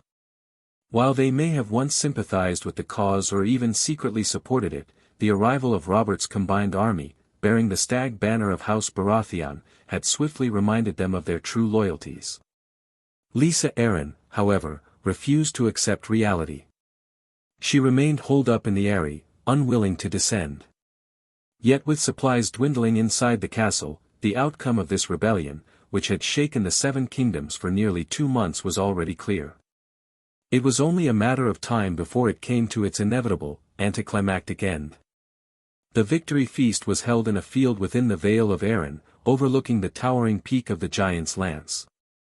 By day, the view was breathtaking, majestic mountains stretched across the horizon, and the ghostly torrent known as Alyssa's Tears cascaded from the heights of the western range. The silvery stream gleamed in the sunlight, starkly contrasting against the dark, jagged cliffs. By night, this tranquil place became the setting for the largest bonfire celebration in the history of the 7 kingdoms. With the fall of the Bloody Gate, the vast wealth and supplies that the lords of the so-called Alliance of the Righteous had hidden throughout the Vale were now seized as spoils of war. Many of these noble houses were among the most powerful in the region, and the total value of their plundered riches was estimated to exceed 100,000 gold dragons. Even Jon Arryn, Lord of the Vale, would struggle to produce such a sum on short notice. While this fortune was insignificant compared to the vast wealth of houses Lannister and Tyrell, it was more than enough to pay the army's wages for at least 10 days, leaving a sizable surplus after accounts were settled. In a grand display of generosity, Robert distributed all these riches as rewards to the coalition's soldiers and lords. A king who was not short on gold, such a thing was rare indeed. Rather than diminishing due to the early setbacks in his campaign, Robert's reputation had only grown stronger. After bestowing honors and rewards upon the battle's greatest hero, Ser Brynden, Blackfish, Tully, the second hero of the war, Aegor, was called to stand at the center of the tent. This time, not only was Robert smiling at him, but the rulers of the 6 kingdoms seated around the tent also watched him with interest. For the sharp-eyed politicians among them, it was clear that the fragile peace between the 7 kingdoms was on the verge of collapse. If war were to break out once more, having a man skilled in strategy and planning could tip the scales of victory. And this was no ordinary strategist. Aegor was the central figure in a legendary adventure, a warrior who had fought the famed Red Viper of Dorne for dozens of rounds without falling. A man of both wisdom and martial prowess, his mere presence in a faction would serve as a rallying force for allies and a deterrent to enemies. It was a pity, then, that he was bound by oath to the Night's Watch. No one could recruit him. White Walker Slayer. Robert bellowed, clearly fond of the title he had bestowed upon Aegor. Perhaps he simply thought it sounded impressive. Ser Blackfish may have led the way to the Bloody Gate, but your ideas were indispensable in this victory. Name your reward, so long as it isn't too outrageous. I swear as king that I shall grant it. A promise from Robert Baratheon. The words were spoken with the arrogance of a conqueror, but from his mouth, they carried undeniable weight. The once lively tent fell silent in an instant. All eyes turned to the young man clad in black, standing at the center of the gathering. What would a sworn brother of the Night's Watch desire? Chapter 117. Outside the tent, the raucous cheers of reveling soldiers echoed through the curtains, starkly contrasting with the tense silence inside.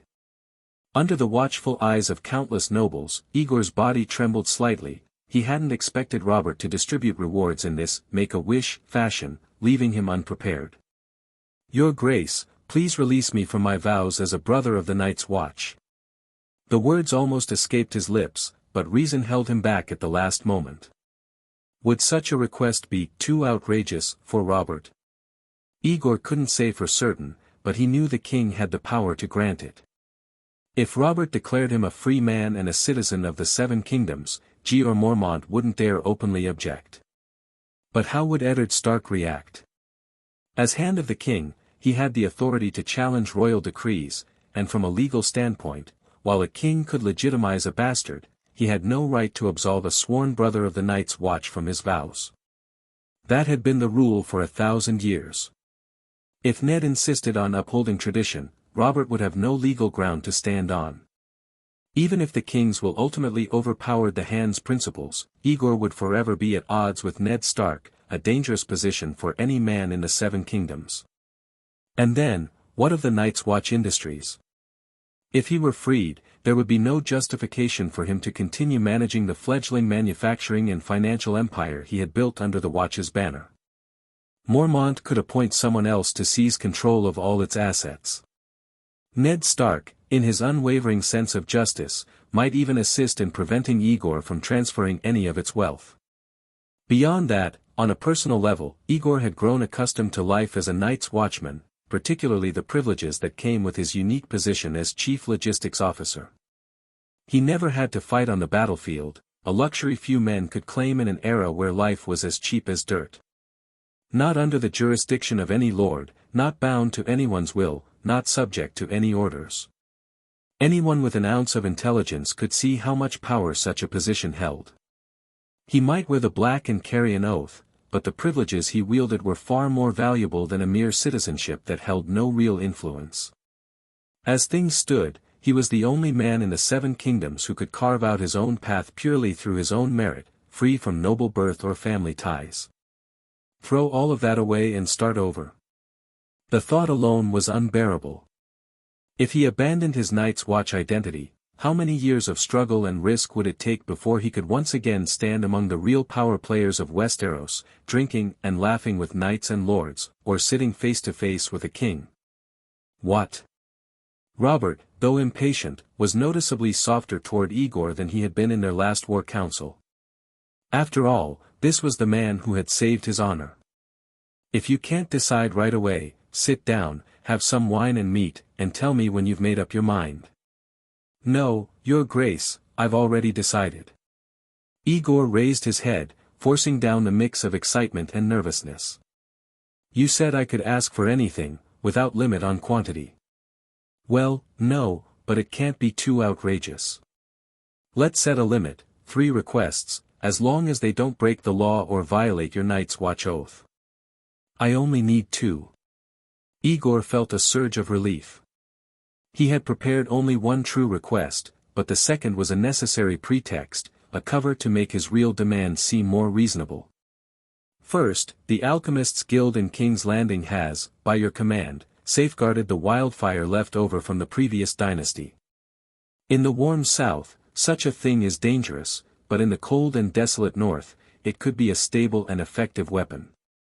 I ask your grace to order the guild to relocate the wildfire stores from King's Landing to the Wall, leaving only a few assistants to oversee them, while the pyromancers, those skilled in its preparation, are sent to the Night's Watch to produce and supply this weapon for the defense of the realm. Write that down. Robert exhaled in relief, glancing at his scribe.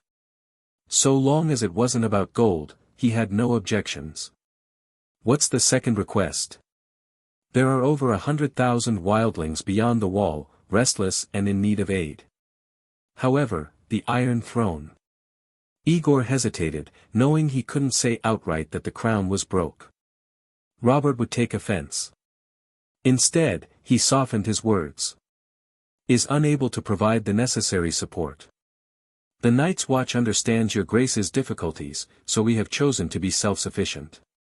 Through the logistics department I established, we have begun raising funds, purchasing supplies, and training new recruits in King's Landing through our own efforts.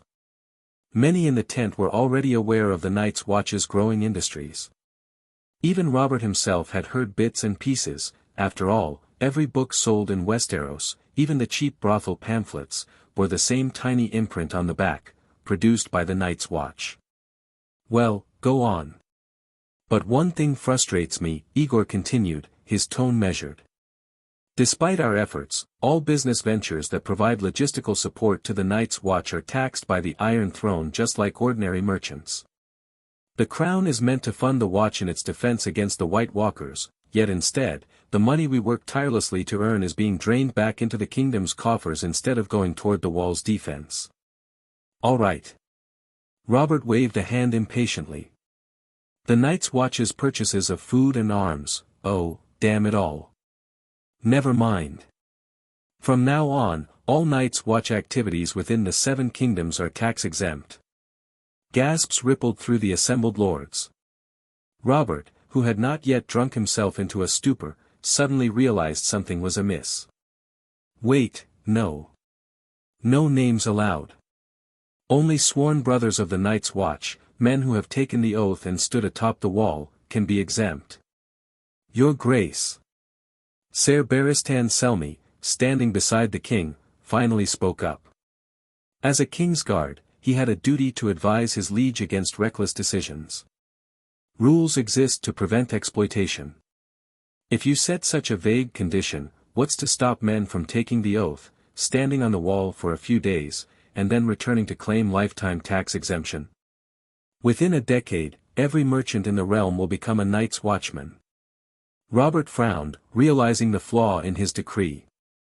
But he was Robert Baratheon, and a king who had spoken boldly could not back down without losing face. Forget it. White Walker Slayer, the exemption applies only to you. Only you, personally, will be free from taxation. Your Grace. Barristan looked exasperated. The restriction seemed harsh at first glance, but in reality, it was still a loophole large enough to drive a cart through. It wouldn't take 10 years, under Aegor's leadership, the Night's Watch could funnel vast amounts of wealth through his personal exemption. Complete tax immunity had no place in a feudal system. Enough, no more talk. Robert, ever the hot-tempered warrior, had grown tired of the debate. He paused, then threw back his drink, sloshing wine from his cup. White Walker Slayer, I'm warning you, this privilege is for you alone. You are forbidden from passing it on or letting others benefit from it. If you push your luck, I'll take it back. Setting a vague bottom line much like reserving the right of final interpretation, was, at the very least, a meaningful restriction. Barristan Selmy sighed but chose not to challenge Robert's temper any further. All right, get out of here. Robert sounded slightly irritated, but today was a day of celebration. He downed the rest of his wine, and the alcohol quickly dulled his frustration. Next, Rob. What do you want? Don't dawdle like the one before you. Thank you, Your Grace.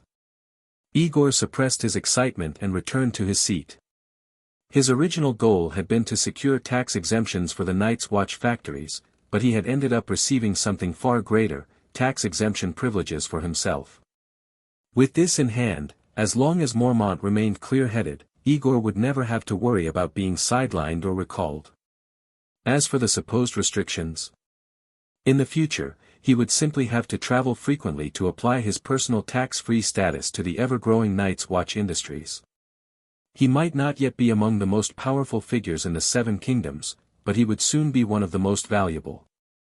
As he settled back into his seat, a familiar, beautiful young woman raised her glass toward him. Marjgerie Tyrell had not been present for the War Council, women were not permitted to attend, but the victory feast was a different matter. She smiled, her gaze appreciative. The chief logistics officer is truly impressive. I admire you. Aegor grinned. Likewise. But compared to tax exemptions, those who collect taxes, such as the Tyrells, are the real winners here. He could barely contain his pride. So long as he didn't abuse his privileges, Robert's personality meant he would never revoke them, even if he later regretted granting them. The only common-born man in the Grand Tent had become the center of attention among the Seven Kingdoms nobility. Those who merely spent gold rarely understood its true worth. But the lords who managed tax collection, the heads of noble houses, treasurers, and regional rulers knew exactly what Aegor's tax exemption really meant. They weren't envious, but they couldn't deny it, this young Night's Watchman had pulled off something remarkable. So many eyes were fixed on Aegor that few paid attention when Robb Stark stepped forward to claim his own reward. But then, with a single sentence, the young wolf commanded the entire tent's attention. The once muted hall erupted into cheers, gasps, and confused whispers. Aegor nearly choked on his wine. He had thought Cersei was the biggest winner of this war. Just moments ago, he had been certain of it. But now, he realized there was someone else. Robb Stark knelt on one knee before Robert, took a deep breath, and declared. I have fallen in love with Rosalind Frey, daughter of Lord Walder Frey, at first sight. Your Grace, please grant me her hand in marriage. Chapter 118. Aegor coughed, wiping his mouth after nearly choking on his wine. His gaze instinctively turned to Rosalind Frey's brother, a man old enough to be her grandfather. The eldest son of Walder Frey had gone from shock to outright delight, clear proof that this good news had been entirely Robb Stark's decision, without prior discussion with the bride's family. The northern lords, Karstark, Umber, and the others, frantically signaled their young lord to withdraw his request. But Robb did not even glance their way. His eyes remained locked on the King of the Seven Kingdoms, awaiting an answer. Robert's expression darkened. As a close friend of Robb's father and the head of House Baratheon, he was far from pleased with this choice of bride. The Freys were not worthy of the Starks, this was an undeniable fact in the eyes of the Seven Kingdoms. And Robb wasn't just any Stark, he was the heir of Winterfell. If his godson truly wanted to secure his power and forge a lasting peace in the realm, he should have married that cunning girl from House Tyrell, binding the North and the Reach together. That said, a king's promise was not given lightly. While the match wasn't ideal, at least it posed no threat to the stability of the Iron Throne. Robert quickly composed himself and turned to the Frey representative sent to negotiate on behalf of the family. Stevrin. Can you make this decision in your father's name? Of course not. Walder Frey had always been the sole authority in his family. But Stevrin knew that if he dared refuse, his father would have his hide the moment he returned home. Yes, Your Grace. Stevrin declared without hesitation. On behalf of House Frey, I accept this marriage. Good. Robert's earlier irritation faded, replaced by amusement. He had never officiated a wedding before, and now that things had taken this turn, he saw no reason not to enjoy it.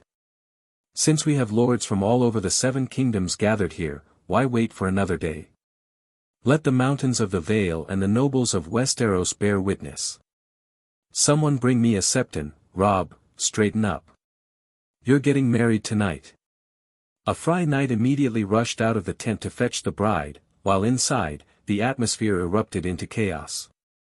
Several northern lords quickly surrounded Robb, their faces tense as they spoke in hushed but urgent tones, clearly objecting to the match.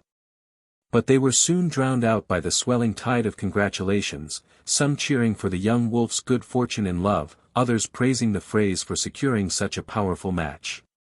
The shift from tense silence to deafening celebration happened so fast that even Aegor was momentarily stunned.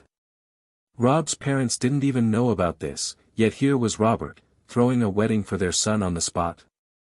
Coming from him, it actually makes perfect sense. Of course, a king had the authority to grant marriages but only with the consent of the involved parties and their families. When the Mad King had appointed Jaime Lannister to the Kingsguard, Jaime had considered it an honor at first, but Tywin had taken it as a personal insult and turned against the crown. Robert might seem reckless, but he knew exactly where the line was. He would never arrange marriages for major vassals like Robb or Marjgerie without their family's consent. That would be inviting disaster. But this was different. Robb had made the request himself. Robert was merely giving him what he asked for. If Eddard and Catelyn Stark were furious when they heard the news, that was Robb's problem, not his. And as for the Freys, they could celebrate in silence. Who has the time to care what they think? Aegor rubbed his temple. Some men can't even control their own hair, how can they be expected to control anything else? That said, if Robb had to marry someone, this was certainly a better choice than some random noblewoman or an insignificant girl whose name Aegor could never remember. At the very least, the Red Wedding will never happen now. Still, he couldn't help but pity Robb's father. Eddard Stark was an exception, a man with an unusual sense of morality and self-discipline. But in this world, where gender equality was non-existent and nobles and commoners lived in entirely different spheres, virtues like chastity, fidelity, and monogamy were not the qualities most valued by the Stark bloodline. Aegor, raised in modern values, might condemn the irresponsibility of such behavior. But from a lord's perspective?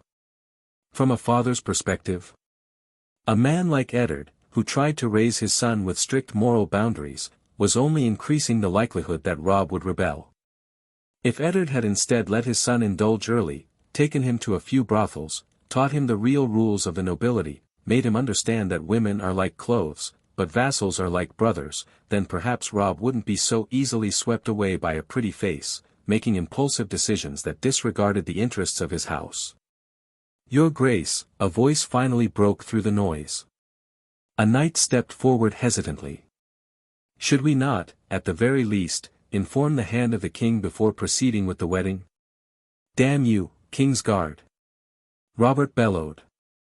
"They call you Barristan the Bold, but I think Barristan the Killjoy suits you better. Now, take this jug of wine and get out of my sight. Don't come back until you've finished it." The old knight in white armor stood still for a few moments, casting a glance over the chaotic feast before him. With a sigh, he took the jug of wine from Robert's hand and silently left the tent. A few minutes later, Rosalind Fry, Robb's bride, whom Aegor had been curious to see arrived, escorted by her family. The atmosphere inside the tent, already lively, erupted into full-blown revelry. Many of the gathered lords had seen Rosalind Fry before, but tonight, under the flickering firelight and against the backdrop of her rather unfortunate-looking relatives, she appeared even more striking. Her light-colored gown hugged her slender frame, making her fair skin glow with a delicate radiance. Dark chestnut hair cascaded in loose curls down her back, framing a face of delicate beauty. But it was her eyes, large and brown, shimmering with nervousness and a hint of mystery beneath the candlelight that drew the most attention. Even the stern northern lords, who had initially shown little enthusiasm, found themselves swept up in the moment. Though her status was not ideal, her beauty more than compensated. Few could object to such a woman becoming the future Lady of Winterfell. "She truly is a beauty. Even I'm a little moved," came a voice beside Aegor. It might have been inappropriate to comment on another man's bride in such a way, but coming from Marjgerie Tyrell, it was merely playful banter. Aegor couldn't simply ignore it, so he raised his cup, glanced at Rosalind, and nodded in agreement. Rosalind, blushing shyly, was nudged into Robb's arms. Robert, grinning broadly, loudly declared the wedding's commencement. The lords and knights banged their cups against the tables in celebration. The Septon had yet to arrive, but no one cared for such details. Rosalind Fry was undeniably beautiful. But Aegor, who had lived in a world of Photoshop and cosmetic surgery, had long since developed a certain immunity to beauty. After a brief appreciation, he looked away. Marjgerie, observing him with interest, suddenly asked, "The Night's Watch forbids marriage. What do you think when you see women? Just because I can't marry doesn't mean I can't touch." Of course, he couldn't answer the scheming little Rose so bluntly. Instead, he channeled Benjen Stark's solemn demeanor and replied with a straight face, "We take responsibility as wives and honor as concubines." Tisk, Marjgerie rarely dropped her refined facade, but this time she actually rolled her eyes, pouting in mock displeasure. She stared at him, clearly annoyed. She had been making idle conversation, and yet this black-clad Night's Watchman had responded with such a stiff, humorless answer. "You're no fun at all." Realizing he had been too cautious, Aegor quickly softened his tone. He smiled and said, "There are no women at the wall. I get nervous when speaking with a lady as refined as you, Lady Marjgerie. If I have offended you, I ask for your forgiveness." "Humph." Marjgerie sighed in mild frustration. She had traveled so far north and had yet to accomplish half of what she set out to do. Now, even her conversation partner was proving difficult. She no longer had the patience for small talk, so she simply turned her head away and stopped engaging with him. From the moment Robb had asked for his marriage, Aegor had gone from being a center of attention to just another spectator. But it was still unwise to ignore a noblewoman entirely. "It's too loud in here. My head is starting to ache." "I'll excuse myself," he said politely, before slipping out of the tent. Talking to a beautiful woman was pleasant enough, but Aegor was a practical man. Marjgerie Tyrell was never going to be his lover, and every conversation with her was a carefully measured game. If he let his guard down for even a moment, he might walk into one of her traps. It was exhausting. Better to just avoid the risk altogether. Outside the tent, the sounds of raucous celebration continued, but at least it was quieter than inside. The moonlight and the glow of scattered campfires cast long shadows across the field. That was when Aegor noticed Ser Barristan Selmy. The old knight sat on a low bench a few feet from the entrance, still clad in his white cloak and armor. In his hands was the jug of fine wine Robert had gifted him. He drank slowly, his once imposing figure slightly hunched, his silhouette seeming far lonelier than before. Does he actually intend to finish the whole jug before returning? Or was he simply drowning his sorrows? Even though Barristan had tried to ruin his plans earlier, Aegor still respected the man's unwavering integrity and unmatched skill. There was never harm in forming a connection with someone as formidable as Ser Barristan Selmy. Chapter 119. Ser Selmy. Ser West. The old Kingsguard turned and, under the moonlight, saw Aegor's face clearly for the first time. Though they were not acquainted, Barristan respected those who were loyal to their duty, and Aegor's dedication to the Night's Watch earned him some measure of regard. The old knight did not ignore his words. "Why aren't you inside for the wedding?" Strictly speaking, addressing Aegor as Ser was incorrect. As a sworn brother of the Night's Watch, he had renounced all former titles and could never reclaim them. In the eyes of the law, a Night's Watchman was no different from a commoner, regardless of his rank within the order. Yet, after months away from the wall, Aegor no longer bothered correcting people when they called him Ser or Lord, as he had once done upon leaving Castle Black. The reality was simple: people like Marjgerie Tyrell and Barristan Selmy had little interaction with commoners. If Aegor denied being a Ser, what would they call him? Besides, the resources and influence he now controlled far surpassed that of an ordinary knight, or even a lesser lord. He could afford to accept such courtesy without protest. "It's just a farce," Aegor said. "You don't approve of this marriage either, do you?" "Who the heir of House Stark weds is none of my concern," Barristan replied, shaking his head. "What I oppose is his grace's way of handling things. Marriage determines the future of a noble house, it should never be treated as a jest. A wedding arranged without even informing the groom's parents? It's absurd. In terms of spectacle, this is no mere joke. Apart from a royal wedding, when else could so many of the realm's lords be gathered in one place? What good are all these guests if the groom's parents aren't among them?" Barristan countered. "What happens when you return to King's Landing and the hand of the king refuses to recognize this marriage? Will Robb Stark be expected to pack up his bride and send her back to the twins? Lord Eddard is an honorable man, he would never do something so disgraceful."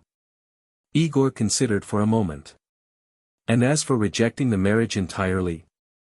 That seems unlikely. Tell me, how many non-ducal houses in all of Westeros are as wealthy and powerful as House Frey?"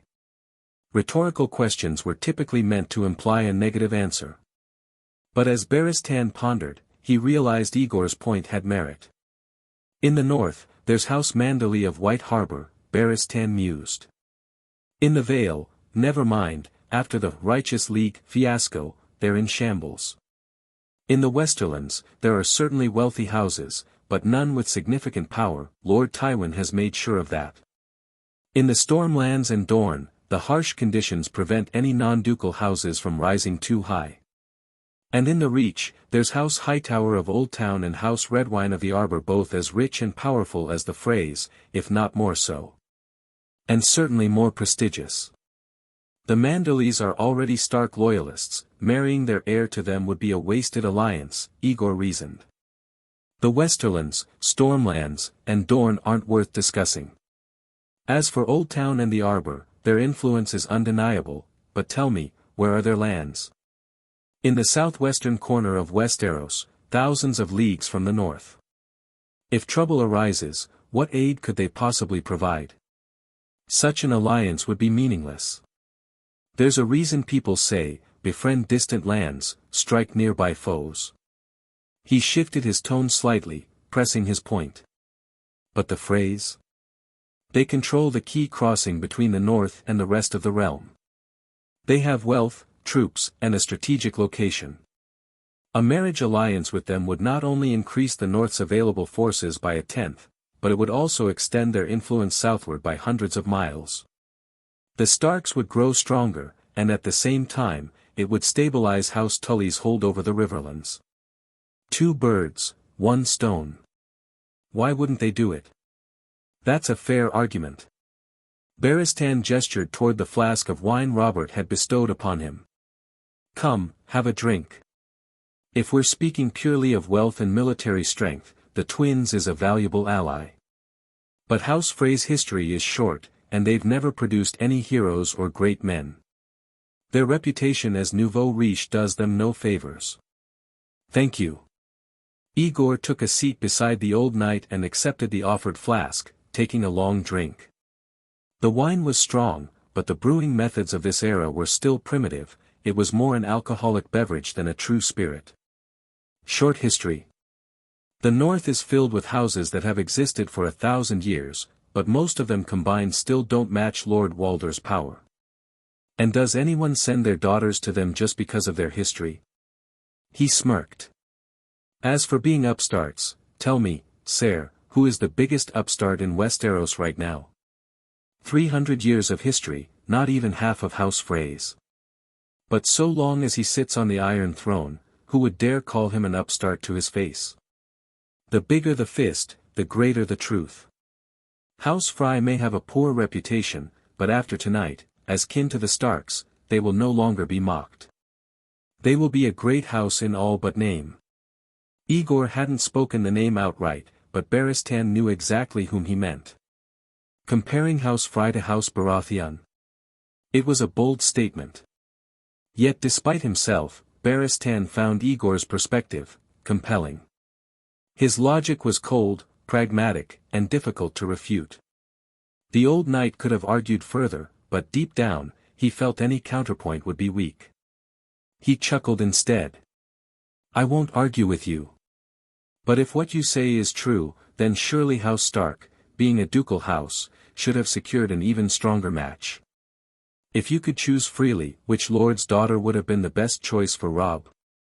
Now, that was a mistake. If this had been a formal debate, Barristan had just walked straight into Aegor's trap. He had already considered this question long ago. In truth, Robb faced the same dilemma as Edmure Tully. Unless His Grace is willing to betroth Princess Myrcella to Robb, he only has 2 viable choices, Aegor said smoothly. A marriage to Dorne is unlikely, they're far to the south, and I doubt they would send one of their own to the freezing north.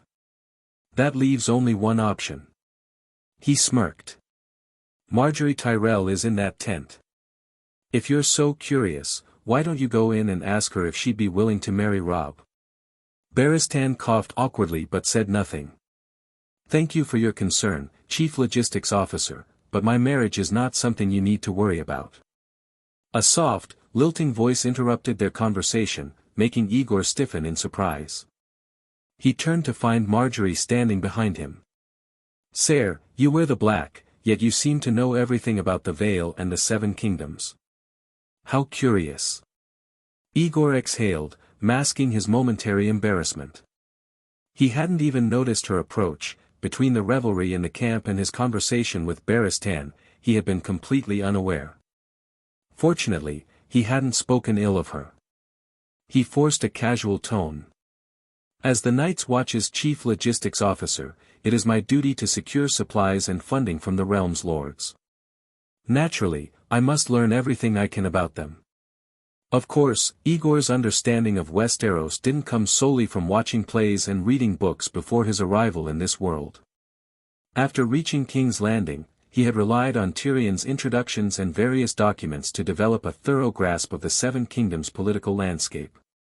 Even so, no matter how much knowledge he accumulated, he could never match Marjgerie, born into nobility and with access to far more sources of information. Humph. The girl rolled her eyes at him and said no more. The notion that ignoring a wealthy and beautiful woman would somehow intrigue her, or even make her fall in love, was a pure fantasy. Rich and beautiful women aren't that bored. Marjgerie turned away from Aegor and instead directed her attention to Barristan Selmy. She dipped into a graceful bow. Ser Selmy. Barristan the Bold, or perhaps Barristan the Spoilsport. Though Robert had been rude when he scolded him, Barristan Selmy remained one of the king's most trusted men as Lord Commander of the King's Guard. It wasn't just Aegor who wished to cultivate a relationship with a man so deeply embedded in the heart of power, someone who could influence the king's thinking at any time. Lady Marjgerie. Barristan smiled and nodded in acknowledgement. In the past, as the king's personal guard and advisor, he had always been careful not to engage too much with non-royal nobles, avoiding any hint of improper influence. But after his recent conversation with Aegor about the marriage politics of Westeros, he found himself in an uncharacteristically social mood. "Forgive me if my question is intrusive," he said, "but, my lady, have you chosen a husband?" Chapter 120. Highgarden had long set its sights on the crown. As the most powerful noble house in the Seven Kingdoms, second only to House Lannister, the Tyrells had been biding their time ever since the end of Robert's rebellion, waiting for the king's son to come of age. The Queen of Thorns had spent years molding Marjgerie into the perfect candidate, not only beautiful, but politically astute, raised with one clear purpose to become the mother of a kingdom. With Highgarden's wealth and influence, securing such a match was entirely possible. All it required was a well-timed display of loyalty, a generous dowry, and enough patience to outmaneuver any rivals. If they played their cards right, the Tyrells would secure the throne not through war, but through marriage. Marjgerie had every reason to be confident. She had spent years cultivating relationships, forging alliances within the court, and slowly building the support needed for when Robert would inevitably declare he was seeking a queen for Joffrey. When that moment arrived, she would step forward and claim victory without contest. But then, Jon Arryn died. The hand of the king, who had quietly signaled his support for Marjorie's match, was gone. Before the Tyrells could even react, Robert had traveled north, and within days of reaching Winterfell, he had arranged Joffrey's betrothal to Sansa Stark. No warning. No formal courtship. No opportunity for Marjgerie to even compete. The most impulsive man in Westeros had, in a matter of days, undone over a decade of careful planning. She hadn't lost to a rival house, nor to a scheming noblewoman. She had lost to a girl who had done nothing. She wanted to protest. Imagine preparing for years, laying the groundwork, training relentlessly, only to be told that the event had been cancelled before you even had the chance to sign up. The world had shifted too fast, and her careful strategies had failed to keep pace. There were only two choices: adapt, or be left behind. Marjgerie was not one to accept defeat. If she couldn't be a queen, she would find another way to power. She had pivoted quickly, using the rebellion in the Vale as an opportunity to attach herself to Robert instead. If she could not sit the throne as a queen, she would stand beside it as a mistress. It wasn't ideal, but it was a way forward. And yet, for the first time in his life, Robert Baratheon, the man known for his legendary appetites, had refused to take the bait. Marjgerie had tried everything. She wasn't Lyanna Stark, but she was beautiful enough by anyone's standards. She was skilled, charming, and trained in all the arts of seduction. So why had Robert rejected her? Was my little rose not sweet enough? Or is it that the king has suddenly developed high standards? She had exhausted every trick her grandmother had taught her, but Robert had remained unmoved. It was only after her relentless persistence that he had finally offered a suggestion, one she had never expected. Go to Robb Stark. At first, she had dismissed the idea.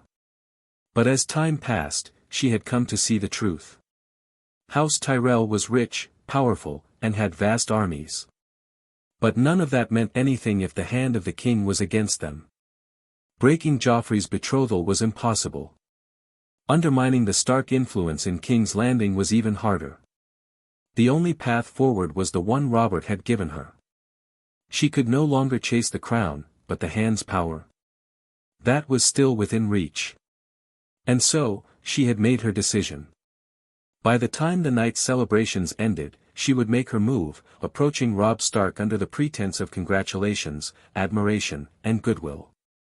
This time, she would not wait for an invitation. This time, she would strike first. Becoming the hand of the king's daughter-in-law and the future Lady Stark would have been a roundabout path to power, but all roads ultimately led to King's Landing. Yet, just moments ago, before the gathered nobles of the Seven Kingdoms and right in front of Marjgerie, Robb Stark had asked Robert for permission to marry Rosalind Frye. What went wrong? Was it that everything my grandmother taught me was outdated? Or is this world itself broken? I did nothing wrong, so why is everything going wrong? And yet, in the face of such a crushing setback, she had still managed to keep a polite smile, making small talk with the Night's Watch officer beside her as if nothing had happened. How much self-control and composure had that taken? And yet, that damnable Night's Watchman had barely spoken to her, treating her with wary distance, like she was some kind of threat. If she had been holding a sword at that moment, Marjgerie truly felt she could have run him through. But a wise person does not act out of anger. Roses have thorns, but what use was a thorn against a man who could supposedly hold his own against the Red Viper for dozens of rounds without losing? Marjgerie had looked toward Robb, who had been grinning ear to ear, arms wrapped around his new bride. She needed to clear her head. So, she, too, had left the tent. That was when she had stumbled upon two men, one clad in black, the other in white, drinking under the moonlight, discussing politics and the state of the realm. And then, to her astonishment, they had started talking about her. Would she be willing to marry Robb Stark? He's marrying a Frye. He'll be in the bridal chamber tonight. What's the point of asking me that now? Under the moonlit sky, the air seemed to freeze. Once again, silence fell upon the three of them, much like the uneasy quiet that had filled the tent earlier. Asking about someone's ideal partner was as impolite as asking a woman her age. It wasn't the sort of question that should be asked so directly. But to Aegor's surprise, Marjgerie answered without hesitation. My ideal man would be a hero, she said lightly. One day, he would come to me wearing a crown and riding a white horse, calling me his queen of love and beauty. She let out a soft sigh. Unfortunately, it seems that will only ever be a foolish dream. Just the wishful thinking of a poor girl no one wants. I see, Barristan said, his smile fading. He nodded but made no further comment. It was flawless. Aegor couldn't help but admire her skill. To answer so quickly, to turn the question to her advantage, to reveal just enough to seem open but not enough to give anyone any leverage over her, it was masterful. If she had remained silent, it would have seemed defensive. But if she had spoken too much, she might have made a misstep. Instead, she had offered an answer tinged with just the right amount of youthful longing and self-pity, one that was technically true, yet impossible to criticize. What's wrong with a 15-year-old girl dreaming of being a queen? Who would dare accuse her of being overly ambitious for that? Compared to his own awkward retreat from the feast, Marjorie's response had been far more refined. Aegor quietly acknowledged her skill. But he had no idea just how bitter Marjgerie felt in that moment. Chapter 121. Suppressing the frustration welling in her chest, Marjgerie forced a smile. Let's not dwell on such trivial matters, Lord Aegor, she said smoothly. All the princes of the so-called Alliance of the Righteous have been captured. Since His Grace ordered you to accompany the army, I assume he has no intention of executing them. I wonder what fate awaits them. Though she seemed to be asking Aegor, the question was truly directed at Barristan. She wasn't particularly interested in the answer, but after having been questioned herself, her instincts demanded she return the exchange, never give something for nothing. Even seemingly insignificant information could prove useful someday, or so her grandmother had taught her. The main ringleaders will, of course, face judgment, Barristan answered. As for the lesser lords who led their men in rebellion, they will be sent to take the black. The old knight saw no need to conceal this information. Aegor, as a Night's Watch officer, would know soon enough, and Lady Tyrell would hear of it before long. As for the castles taken during the conflict, they will be returned to their original lords, so long as they acknowledge the treason of their family heads and offer hostages as proof of loyalty. Naturally, their lands will be greatly reduced. The holdings granted to Ser Brynden and the other loyalists today. Those all came from the traitors. Rebellion forgiven, such a thing would have been unthinkable in the old empires. But in Westeros, such leniency was considered the most practical course of action. It was a land where honor still held weight, and pragmatic mercy often won out over blind vengeance. The decision to spare the rebels had many factors behind it. First was Littlefinger's escape. His flight was as good as an admission of guilt, confirming the whispers of conspiracy. The so-called Alliance of the Righteous, which had once seemed a noble cause, now found itself receiving unexpected sympathy from various quarters. Second, the idea of exterminating entire noble families simply wasn't viable in the feudal structure of Westeros. The Deer, Wolf, and Osprey alliance had been forged decades ago, and over time, the noble houses of the Vale had intermarried with those of the North, the Riverlands, and even the Stormlands. If punishments were carried out too harshly, the bloodshed wouldn't stop until half the realm's nobility was wiped out. These were the justifications Aegor might give if asked. But the real reason for Robert's mercy was far simpler. Many of these families had once fought for him in the war against the Targaryens. And Robert Baratheon was not a man who forgot those who had helped him claim his throne. A loud crash echoed from within the great tent, the sound of plates or cups shattering. Whether it was a sign of celebration growing too wild or the beginnings of an altercation, it was unclear. Barristan frowned. Though Robert had other Kingsguard present, he was still uneasy. He lifted his jug, downed the last of his wine, and exhaled. His task complete, the old knight gave Aegor and Marjgerie a nod before turning toward the tent, hand resting on the hilt of his sword. Now, only two remained. A man and a woman. But there was no romantic atmosphere between them. Marjgerie Tyrell was many things, but she had no intention of wasting her time trying to melt the cold demeanor of a night's watchman. She had other concerns, and the night had drained her more than she cared to admit. The chief logistics officer must be busy, she said lightly. I won't keep you any longer. She turned to leave, then paused briefly. I will remain in King's Landing for a few days before returning to Highgarden. Perhaps I shall visit your office then, and see this legendary Night's Watch industry for myself.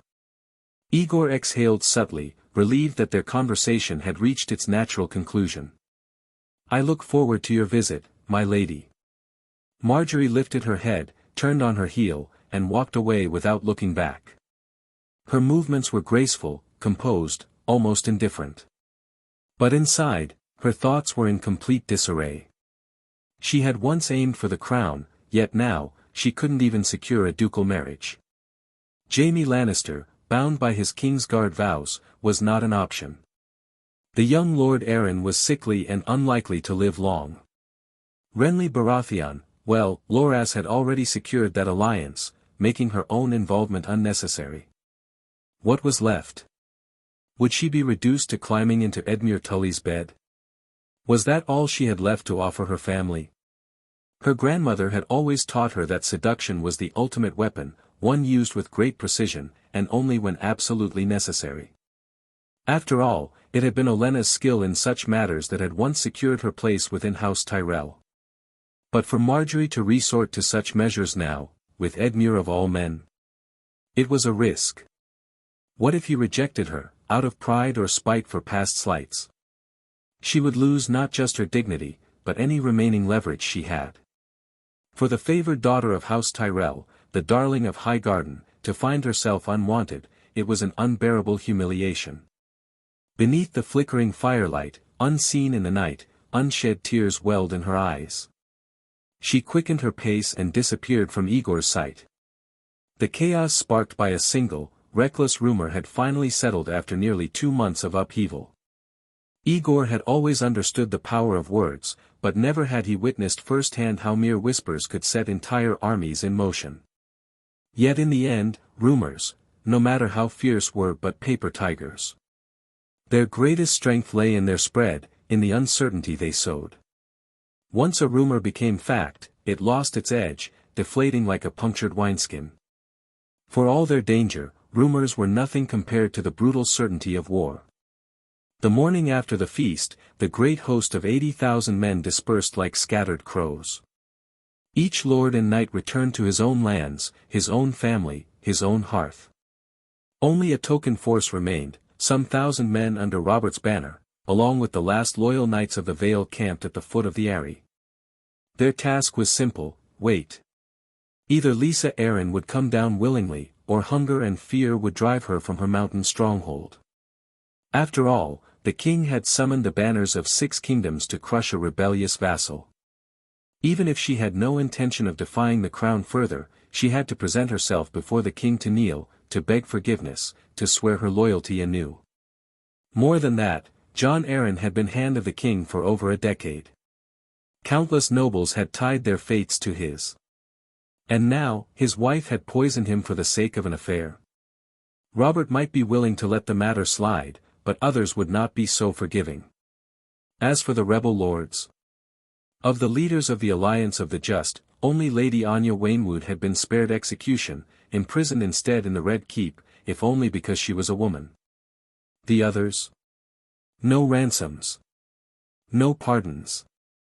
They would take the black. With so many noblemen marching for the wall, Lord Commander Mormont's struggle for manpower would be eased, at least for a time. Aegor left the matter to Yoren. With Robert assigning an escort, the new recruits would reach Castle Black without incident. The rebellion had been costly, and countless small matters still needed resolution. But those were no concern of the Night's Watch. A day after the banquet, Aegor and his squire departed the Vale, traveling alongside the lords and soldiers returning home. Once more, they passed through the battle-worn Bloody Gate, now under repair, and left the highlands behind. After several days of travel, they arrived once more at the heart of the realm, the capital of the 7 kingdoms, the city that never truly slept. King's Landing. The streets were as loud, filthy, and teeming with life as ever. Aegor walked the familiar path through the crowded avenues until, at last, he reached the doorway of the institution he had built with his own hands. The Night's Watch Office. To be continued. Chapter 122. The office still looked the same as it had 2 months ago, but there were noticeable differences. The golden sign Aegor had personally ordered still hung high above the gate, yet outside, several strange billboard-like structures had been erected. Dismounting, Aegor stepped forward and touched one paper. He examined the contents: conscription notices, recruitment postings, bonds, and investment instructions. Everything was there. It seemed his orders before leaving had been carried out well. These notices were originally meant to be posted on the wall, but now the office staff had built wooden stands to display them by the roadside. A bold innovation, and an effective one. This had to be Tyrion's idea again. The man was truly a business genius, though his last name was a burden. Aegor couldn't help but smile, feeling at ease, and walked into the office with Casey. It was an odd feeling. Aegor didn't recognize anyone in his own shop. The men in black vests were likely employees. The 2 stationed at the door seemed to be guards, while a young man with a refined air sat behind the reception desk, speaking fluently with a man who looked like a potential client. Listening in, Aegor realized the man was applying to be an industrial security guard for Night's Watch Industries. The receptionist was explaining the benefits and responsibilities of the position in detail. Things had truly changed. If the new notices and the presence of a lobby manager were small surprises, what came next truly stunned him. 3 people were waiting in line on the benches along either side of the room. Back when Aegor ran this office, it was common to go days without a single visitor. Was it because he was too intimidating, scaring people away? Of course not. Without his persistence and tireless efforts, this office wouldn't even exist, let alone flourish as it had. With a quiet sigh, Aegor strode toward the door leading to the inner chamber. "What do you think you're doing? Do you have an appointment?"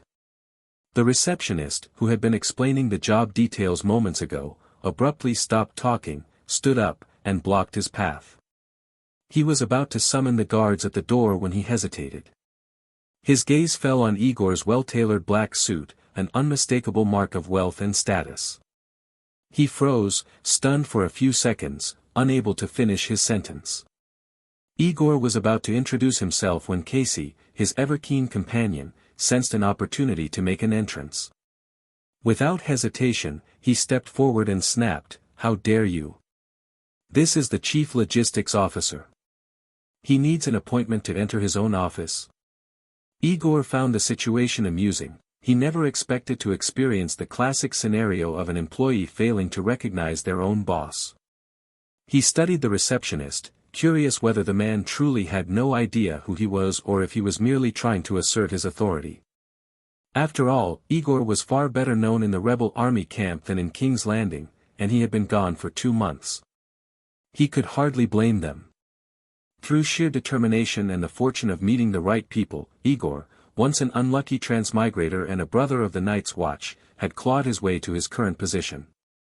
Although these employees had been recruited by Tyrion, they were still his first real subordinates, his own power base. He had no intention of humiliating them for their mistake.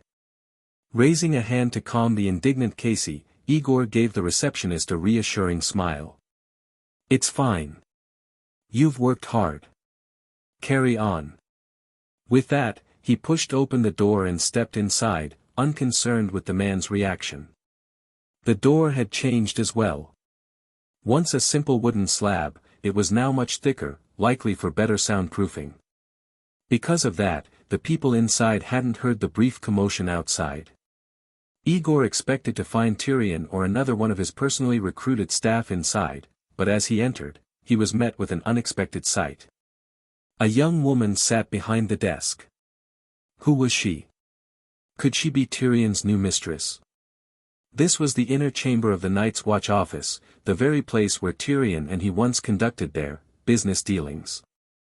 Even if she was a partner, it was rather bold to sit in his chair. Aegor frowned, displeased.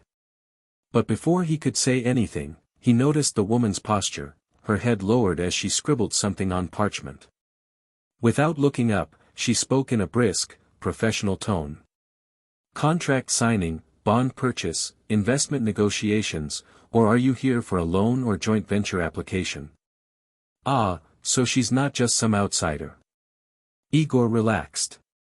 She had clearly rehearsed that line countless times, delivering it smoothly and with confidence. He also found her voice vaguely familiar, though he couldn't immediately place it. Then, as if sensing something off, the woman finally looked up. "Master Aegor." She shot to her feet so quickly that the desk nearly shook, almost toppling an ink bottle in the process. Luckily, she caught it in time. Her reaction was no less startled than the receptionist's. "You. Why are you back?" It was Nina. She had swapped her work clothes from the paper mill for a sleek black outfit, looking every bit the part of an office worker. No wonder he hadn't recognized her at first. But why was she here? She should have been overseeing production and technical improvements at the paper mill. What was she doing working in his office instead? Of course, outright asking her that might make it seem as if he disapproved of her presence. Concealing his initial confusion, Aegor stepped forward with a smile. "I'm back." "So what? Why are you back?" "No, I mean." Nina's face flushed at Aegor's teasing. Seeing him approach the table, she quickly pushed back her chair, making space for him. I mean, if you wanted to return, you could have let us know in advance so we could go and greet you. Let them know in advance. And how exactly was I supposed to do that? To Nina and the others at the Night's Watch office, I might be someone important, but to the king's army and the noble lords who had gathered to suppress the rebellion, what was I? Before returning, was I supposed to ask Robert to lend me a raven to send word to King's Landing, then have Maester Pycelle dispatch someone to notify the office to prepare for my arrival? You think too highly of me, Aegor said with a chuckle, shaking his head. I may not mind the trouble, but I'd rather not cause it for others. There was no need to explain further. Flaunting himself before his admiring subordinates would have been foolish. Stepping up to the large desk, Aegor immediately noticed that his chair had also been replaced. It now had a high backrest, wide armrests, a soft cushion, and was covered in velvet. Apart from lacking wheels and the ability to swivel, it was practically the prototype of a proper lord's chair. Damn chair, this thing. It must be comfortable. Since it was his seat to begin with, there was no reason for hesitation.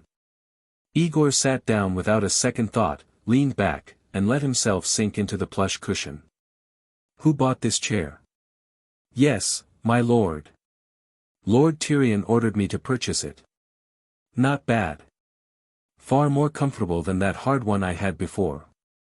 The cushion still retained Nina's warmth, and a faint fragrance lingered in the air. They say that once a man's basic needs are met, his thoughts inevitably turn to other desires, and Aegor was certainly well beyond mere survival. Looking up at Nina, he quickly realized why he hadn't recognized her at first. She hadn't just changed her clothes, she had done her hair and put on makeup as well. Aegor wasn't well versed in such things, but he could tell she was wearing lipstick. How was it that something as simple as lipstick could make such a difference? Well, from a biological standpoint, red lips were often a sign of good health and nutrition. Their fullness and shine reflected the skin's hydration and elasticity, a natural indicator of youth and, from an evolutionary perspective, a subconscious signal of fertility. Stop. Stop. She's merely the acting representative of the Night's Watch office, presenting herself well for the sake of the organization. She put on lipstick. That's all. Why overthink it? Snapping himself out of his thoughts, Aegor suddenly realized he had been staring at Nina's lips for far too long. The girl was clearly flustered, her face now redder than the color on her lips. I'll fetch you some water, my lord, she stammered. Without waiting for his response, she hurried off, nearly stumbling in her haste to escape. Watching her retreating figure, Aegor sighed. Lipstick truly was a woman's best weapon. A simple touch of color had transformed Nina's once plain, unremarkable features into something striking. The black, form-fitting dress made her skin appear even fairer, while her red lips added a vivid contrast. The combination of black and red was like the final flourish on a painting, turning her from an ordinary girl into something almost captivating. A man who seeks greatness must take care of his brothers, whether they are his subordinates or other parts of himself. Letting out a long breath, Aegor pushed aside his distractions. Abstaining for a year and a half, perhaps that had been too long. Some things needed to be dealt with before they became a problem. When Nina returned, carrying a cup of water, the flush on her face had yet to fade, but she seemed more composed. Taking a seat in an ordinary chair beside the desk, she said, "Thank you for your hard work, my lord. Was your journey smooth?" The road was good, and the weather was clear. It couldn't have been smoother, Aegor replied, taking a sip of water. He smiled at her, keeping his gaze as steady as possible. This time, we've truly returned with a full haul. A full haul. Nina looked around in confusion. Even Casey was empty-handed. Where are your things, my lord? Should I arrange for someone to bring them in? Aegor laughed, waving a hand dismissively. No need. I'm already here. I'll explain it all in detail later. For now, Tell me what's been happening at the office these past 2 months. To be continued. Chapter 123. What happened? This. Where should I start? Nina grew flustered again, hesitating for a long moment before saying, "Let me think about it. Where is the sharp and capable woman who just asked me, contract signing, bond purchase, investment negotiation, loan application, or joint venture? How does she even handle customers if she's like this?" Aegor was slightly concerned but vaguely understood, perhaps it was his presence that made her nervous. Still, was speaking to him really so terrifying? Not wanting to embarrass her further, the Night's Watch officer took the initiative. "Forget it. I'll ask, and you just answer. When did you take over here?" "A few days after you left. Lord Tyrion stayed with me for over a month, teaching me everything. He only left after I had learned enough. I've been in charge for less than half a month." You were working on something when I arrived." "We were calculating the accounts, tracking the income and expenses of the various factories under Night's Watch Industries, as well as the salaries for the logistics and security departments." "All the factories?" Aegor raised a brow. "How many do we have now? And how many men has the security department recruited?" "The second factory is still under construction. The investment came from that merchant who bought grain and fodder from you before you left. He finally paid the penalty he owed. As for the security department, we've recruited nearly 100 men. Per your orders, we only take locals under 30, with good reputations and clean family backgrounds." Nina hesitated, raising a hand as if to scratch her head but lowering it again, afraid of ruining her hair. "Each factory has someone responsible for its accounts, and I review the final reports. It seems like a lot, but it's not too difficult. The hardest part is processing startup loan applications. Lord Tyrion insists that every applicant submit a detailed business plan and cost estimate, down to the last silver stag. I evaluate the risks and potential profits, then pass my recommendations to him for final approval." "What, loans?" Aegor sat up straight. He had been asking casually, he wasn't expecting news more shocking than the last. He had vaguely noticed the word loan when he first walked in, but after his long journey, he hadn't given it much thought.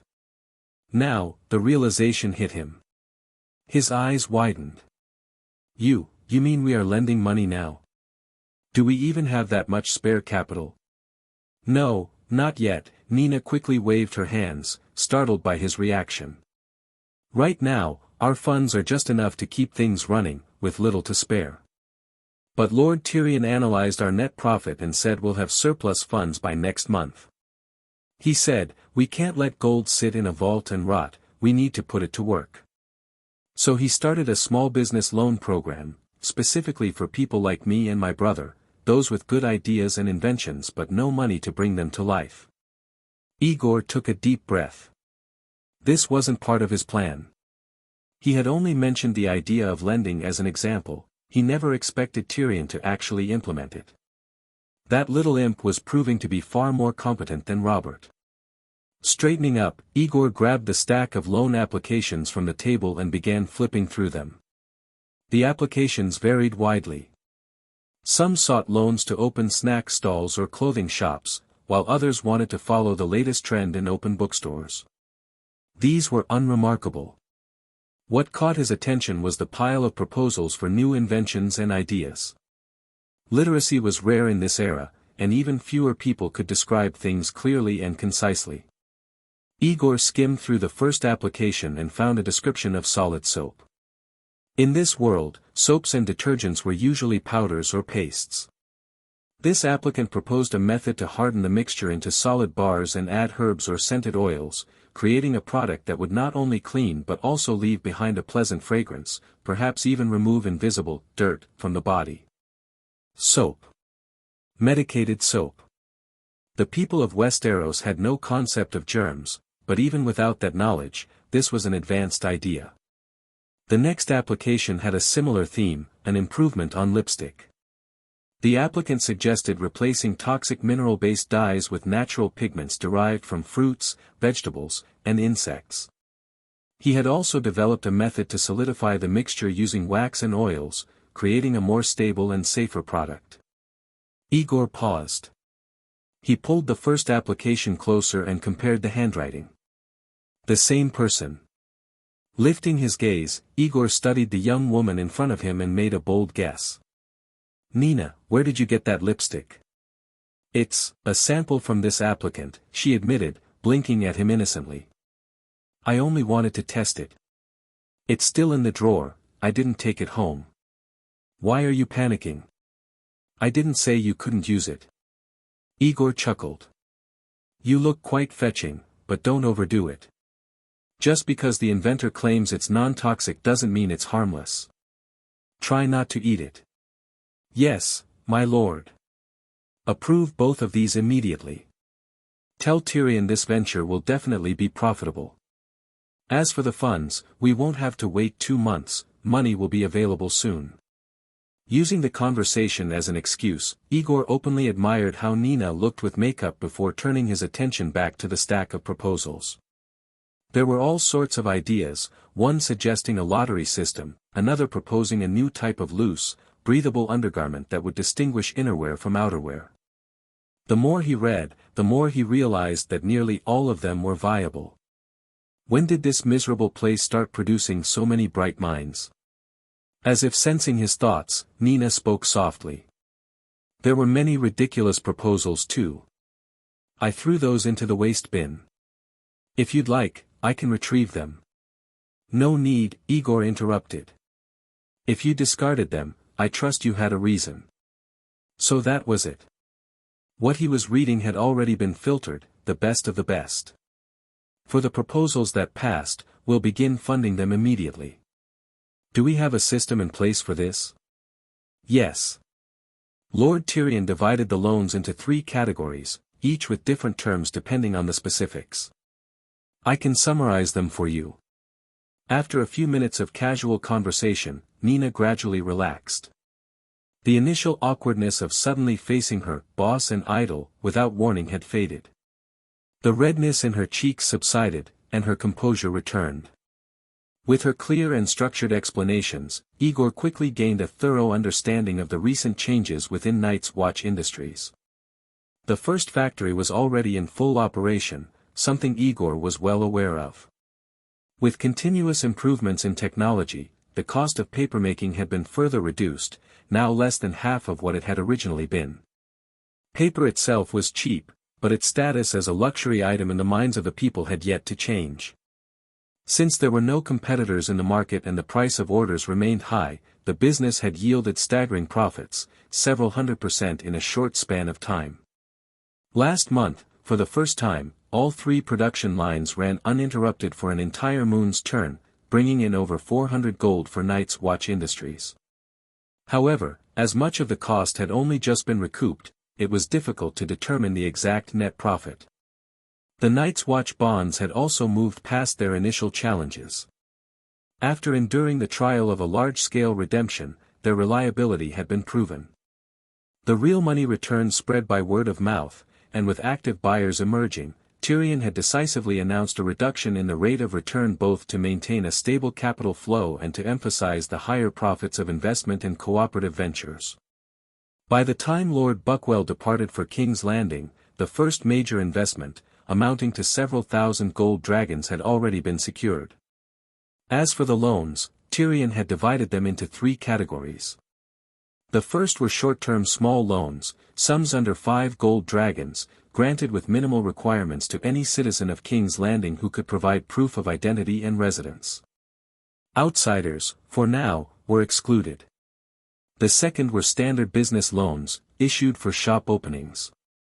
These required either collateral or a guarantor and carried appropriate interest rates.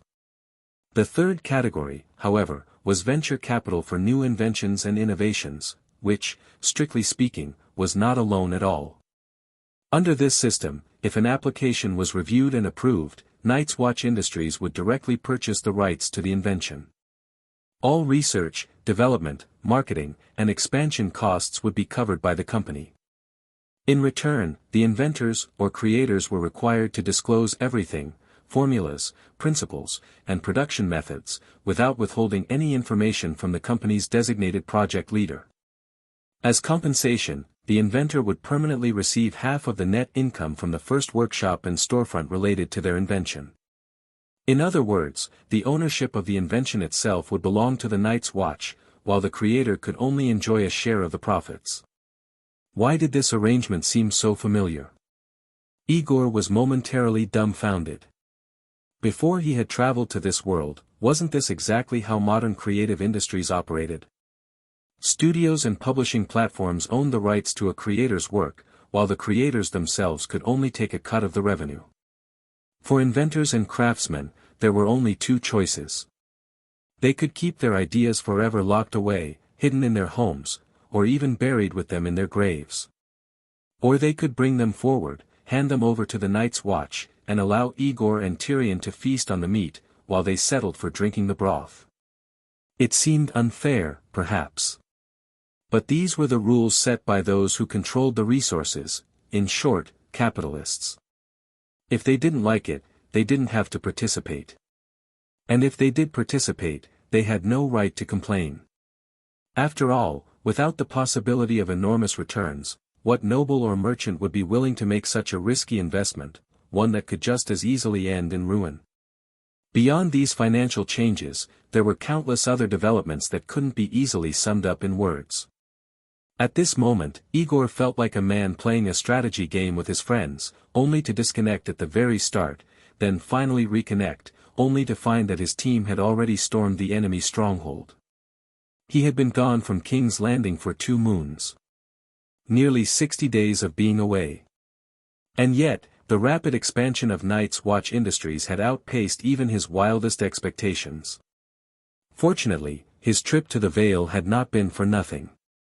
Otherwise, how could he still have the face to stand before Tyrion, claiming to be the man in charge of the Night's Watch's affairs? To be continued. Chapter 124. Get ready. We're going to the factory for an inspection. Nina looked startled. Right now? Yes. Aegor had drawn in plenty of business while in the coalition army camp. Marjgerie and the other nobles from the 6 kingdoms, who had promised to visit the office for investment discussions, could arrive at any moment. If they requested a tour of the industrial park, it would be embarrassing if he, as the head of the operation, was unfamiliar with its current state. Even he was shocked by how rapidly the factory had grown. Never go into battle unprepared. Aegor liked having everything under control. I understand, right away. Nina stood up promptly, walked over to the door leading to the backyard, and pushed it open. Lady Arya, Lord Aegor has returned. What? Arya's in the backyard? No one had mentioned she was here. Did that mean she had been coming every day while he was gone? As the newly replaced door swung open, the sounds of laughter and the clashing of wood rang out from the yard, followed by an excited shriek. The thick, insulated door was so effective that Aegor hadn't realized someone was back there the entire time. Why is Arya still training here? Ah, right, before he left King's Landing, Leon had said he would continue keeping the Stark girl occupied. But who was she sparring with? A bad feeling crept into his gut. Suddenly, he understood why he hadn't recognized anyone when he entered the office earlier. Before he could think further, a small, nimble figure darted through the doorway. Master! Arya shouted gleefully, running straight for him without even dropping the wooden training sword in her hand. Aegor barely had time to stand before she crashed into him, wrapping her arms around his waist and rubbing her head against him like a playful pup. You're finally back. No one tells stories when you're gone, and practicing swordplay all day is so boring. It's all written in books.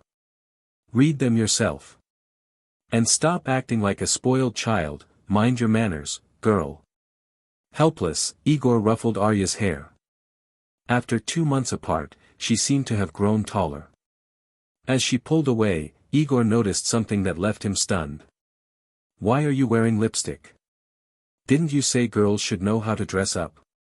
Arya stuck out her tongue and muttered, I saw how nice Nina looked after putting on makeup, so I wanted to try it too. It was true, she did look good with it. Bright-eyed and full of energy, with red lips and white teeth, she had gone from the wild, troublemaker Arya to something closer to the legendary Lyanna reborn. Aegor shook off his wandering thoughts and suddenly remembered something. Arya's bodyguard usually waited outside on the bench after escorting her here. But he hadn't seen anyone when he entered. A noble girl, wandering around King's Landing alone, what if she ran into trouble? Where's your guard? Aegor frowned. He could excuse Arya's carelessness, but as an adult, it was his responsibility to ensure her safety. He's outside the city, training the recruits, Arya said casually. After Lord Hightower drops off Lady Arya each morning, he goes to train our security forces outside the city, Nina explained, her voice much more composed now that others were present. In the evening, he rushes back to escort her home to the Red Keep. He's training the recruits. Aegor raised a brow. That's good, but he's still sworn to House Stark. If you've been ordering him around. Nina quickly clarified. Lord Tyrion pays him a salary, well, hardship pay, to be exact. Ah. Aegor smirked. If a Lannister was paying, it was bound to be a generous sum. As a Stark retainer, Hightower had simply found himself a well-paying side job. Aegor could already imagine the envy of the other Stark guards, watching their comrade earn extra coin while still serving his duty. His earlier concern had been unnecessary.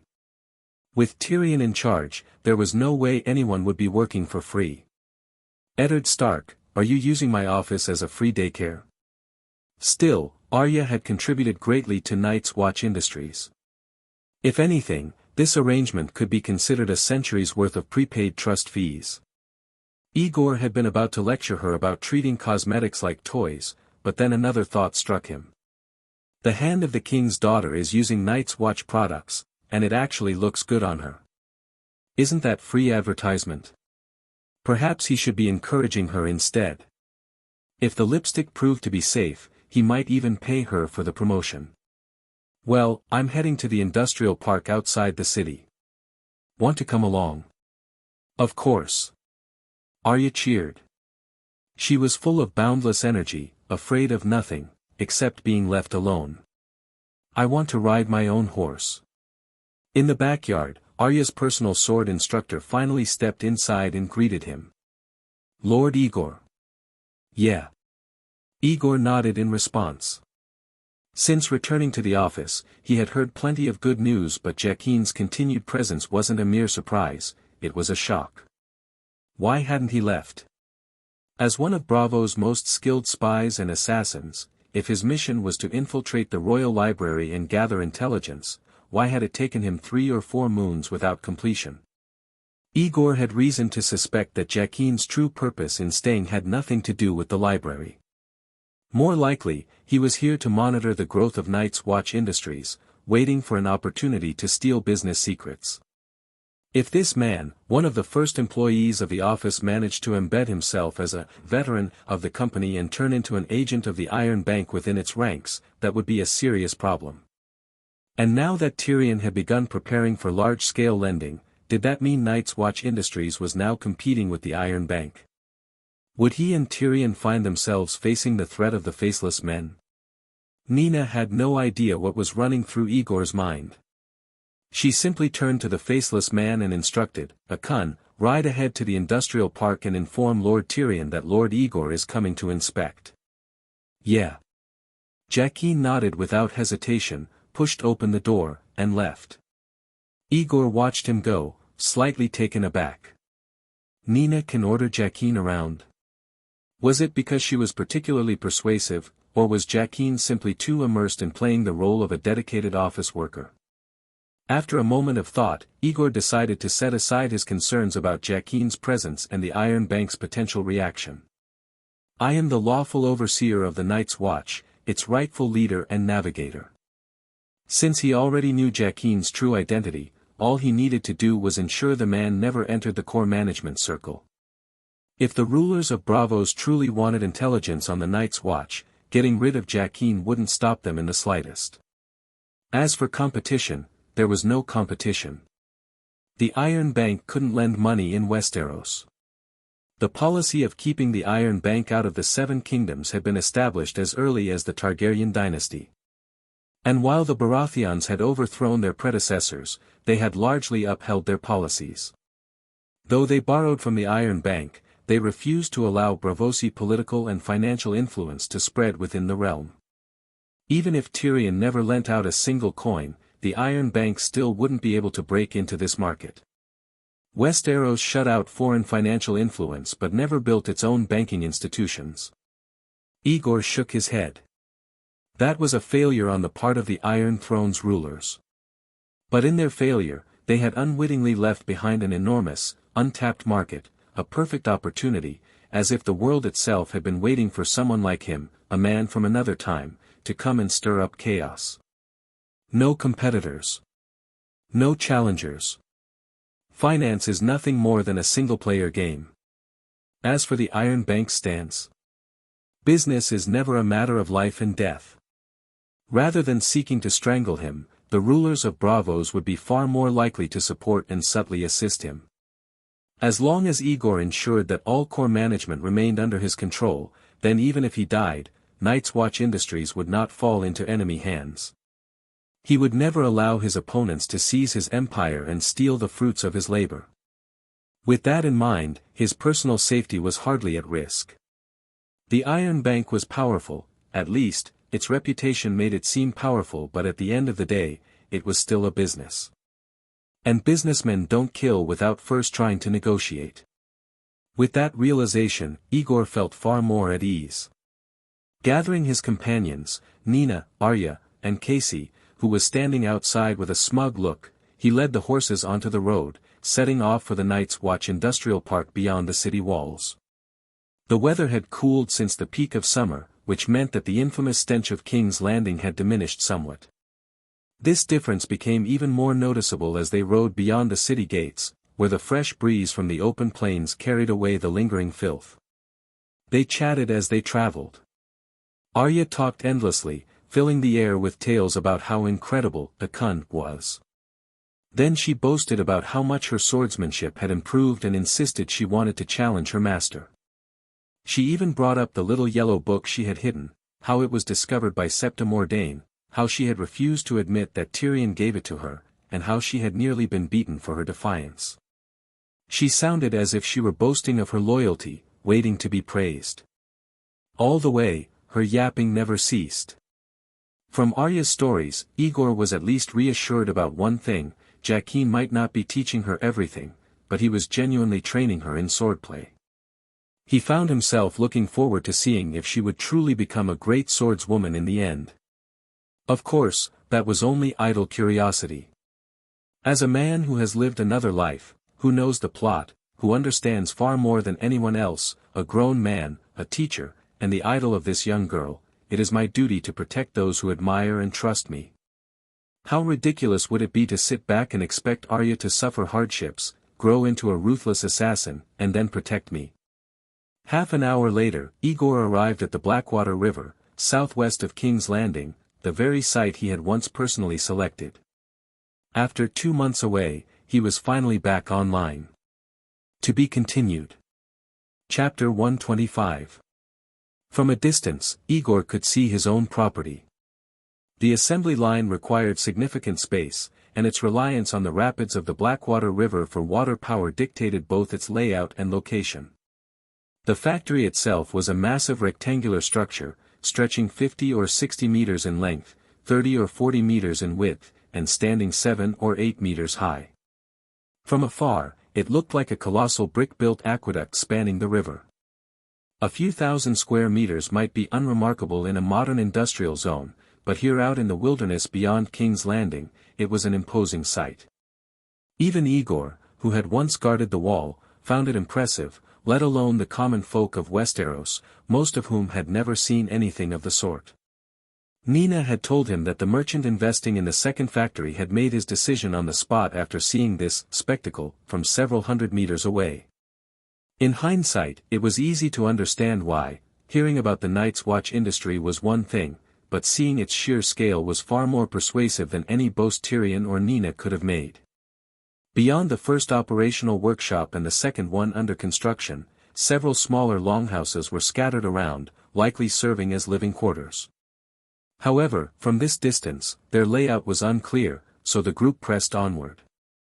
As they drew closer, Aegor noticed something else. The entire Night's Watch industrial park was enclosed by a wooden palisade taller than a man, stretching out far beyond his immediate line of sight.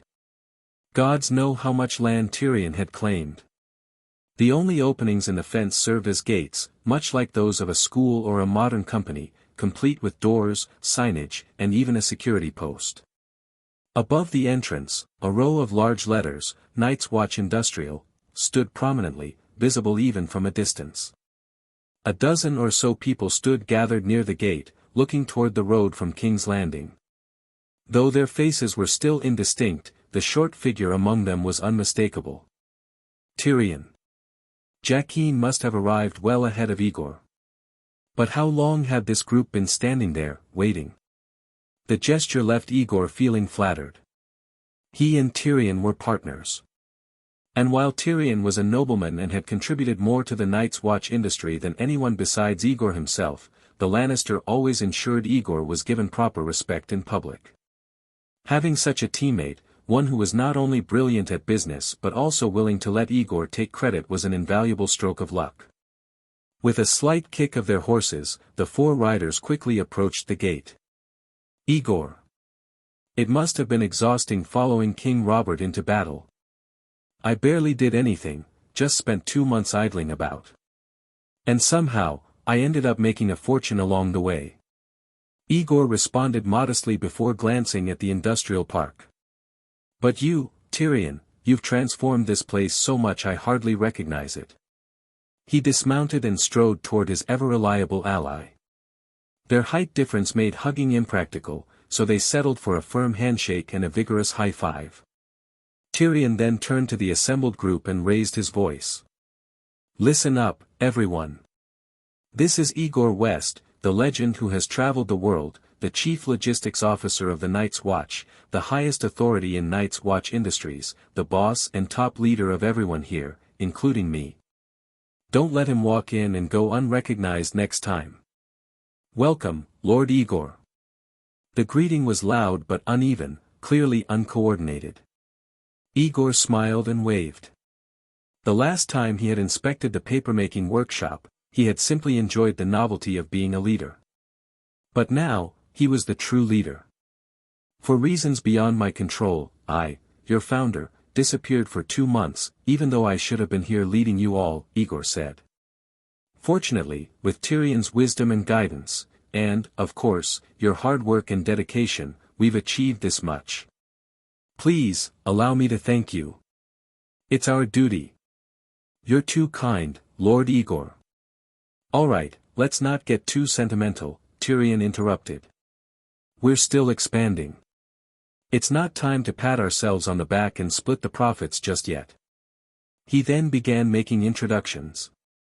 This is Ledger, in charge of the first factory. Just a workshop director. Aegor nodded, committing his face to memory. This is Enoch, head of the construction team working with the Night's Watch. The general contractor. Aegor also took note of his name and appearance. We've never had a project this big, Enoch said with a grin. Even with new hires, we're still short on hands. His words sounded like a complaint, but his expression gave him away. He was thrilled. In an era where infrastructure projects were few and far between, tradesmen like masons, carpenters, and bricklayers often spent months with no work, idling at home. Now, they had constant employment, with no end in sight. It was a prosperity they had never experienced before. Tyrion continued introducing the rest of the gathered men. Soon, Aegor had met everyone present. It was a challenge to remember all their names at once, but he did his best. One thing stood out: most of them had no family names. And those who did came from minor houses Aegor had never heard of. Good. This meant the influence of great houses had not yet seeped into the Night's Watch industry, allowing it to remain a purely commercial enterprise, free from noble interference. With introductions complete, Tyrion clapped his hands together. All right, let's show our boss around his industrial park. Inside the vast fenced area, large swaths of uneven, weed-covered land had been cleared and leveled. The roads already in use were paved with gravel, ensuring a firm surface with no risk of mud. As Aegor walked along the path, he noticed direction signposts at intersections and well-dug drainage ditches on either side of the road. These ditches connected to the Blackwater River, ensuring that even in heavy rain, the industrial park wouldn't turn into a swamp. Inside the vast first factory, hundreds of workers labored tirelessly, their shouts and orders filling the air. Carts rolled in carrying raw materials, which were fed into the production line and passed through over a dozen different processes. At the far end, the pulp was extracted and loaded onto another cart to be set out to dry. Though there weren't many machines, the sheer energy of the workers made the factory feel like a place of relentless productivity. It took several days for plant fibers to be fully processed into paper, but with the efficiency of an assembly line, large sheets of raw, undried paper emerged at the end of each production line every few minutes.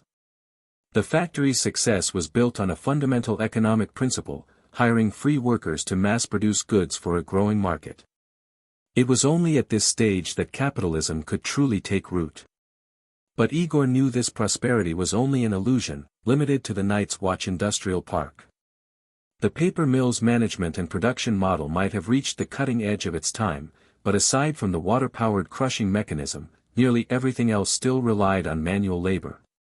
Beyond the wooden fences of the industrial park, Westeros, and the entire world of ice and fire, remained stagnant and ignorant.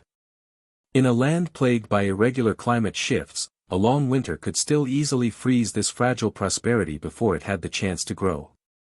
Slow progress, followed by devastating collapse, then a desperate struggle to survive through the cold, only to be met with a summer of uncertain length.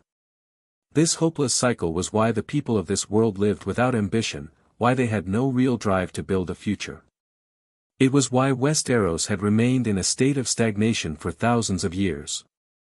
The only way to break free is to develop fast enough during a long summer, to build something strong enough to withstand winter, so that no cold can erase the progress we make.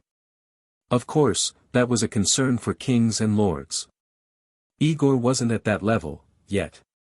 Winter was coming, but there was still time. It would take years for the chill of autumn to give way to the true bite of winter. His focus now was simple: seize the present and ensure that when winter comes, I survive it, comfortably. By tradition, a leader was expected to speak when visiting a factory. But Aegor knew that capital was the real way to attract talent. Under Tyrion's leadership, the factory had already reached the technological frontier of this world. Aegor was no expert in the finer details of papermaking. His role was to attract business and guide the direction of Night's Watch Industries, not micromanage the work of specialists. There was no point in wasting words. No matter the era, when outsiders meddle in specialized fields and leaders issue commands based on their personal whims, all it does is create inefficiency and frustration among those actually doing the work. Aegor simply praised the workers for their enthusiasm and coordination, then signaled to move on. The same pattern repeated itself in the cutting and printing workshops. After a brief inspection, they left the main production area and made their way to the smaller buildings they had spotted earlier. He had guessed correctly, these were the living quarters for the workers. The dormitories were simple wooden houses with straw mats. The canteen was nothing more than a few large cooking pots and rows of crude wooden stools. By the standards of Westeros, these conditions were no worse than those of most peasants. But even so, Aegor couldn't help but sigh. Even Tyrion, who seemed to be a good man in every way, was still a capitalist at heart. The dormitories must be sealed against wind and rain. That's the bare minimum, Aegor told the logistics manager. When funds allow, we'll provide wooden beds. They don't have to be extravagant, but they should at least keep the workers off the ground, away from insects and dampness.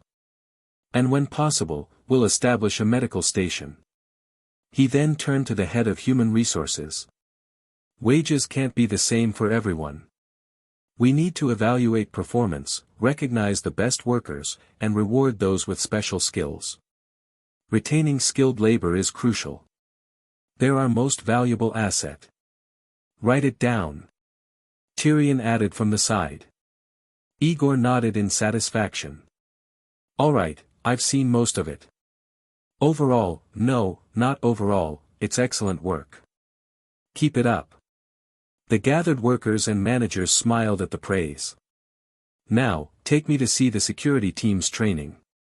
To outsiders, it seemed like he had recruited guards just to protect the factory. But only Aegor, and perhaps Tyrion, knew the truth. What he was truly building was a professional army. Making money? That didn't concern him, his subordinates could earn it however they pleased. They could make money standing, sitting, lying down, or running, so long as the coin was there when it was needed. But there was only one Night's Watch logistics and security department. And Aegor would personally oversee its rise, ensuring that it grew into exactly what he envisioned. To be continued. Asterisk. Chapter 126. The Knights Templar in medieval Europe expanded their assets through banking and commerce, amassing wealth that rivaled entire kingdoms. They became the biggest creditors of many kings, dukes, and earls. However, their greatest client, the King of France, ultimately turned against them, issuing a nationwide arrest warrant. They sought refuge through the Vatican support but failed, becoming casualties of the struggle between religious and royal power. Once powerful beyond measure, they were erased from history in an instant after Black Friday. Why?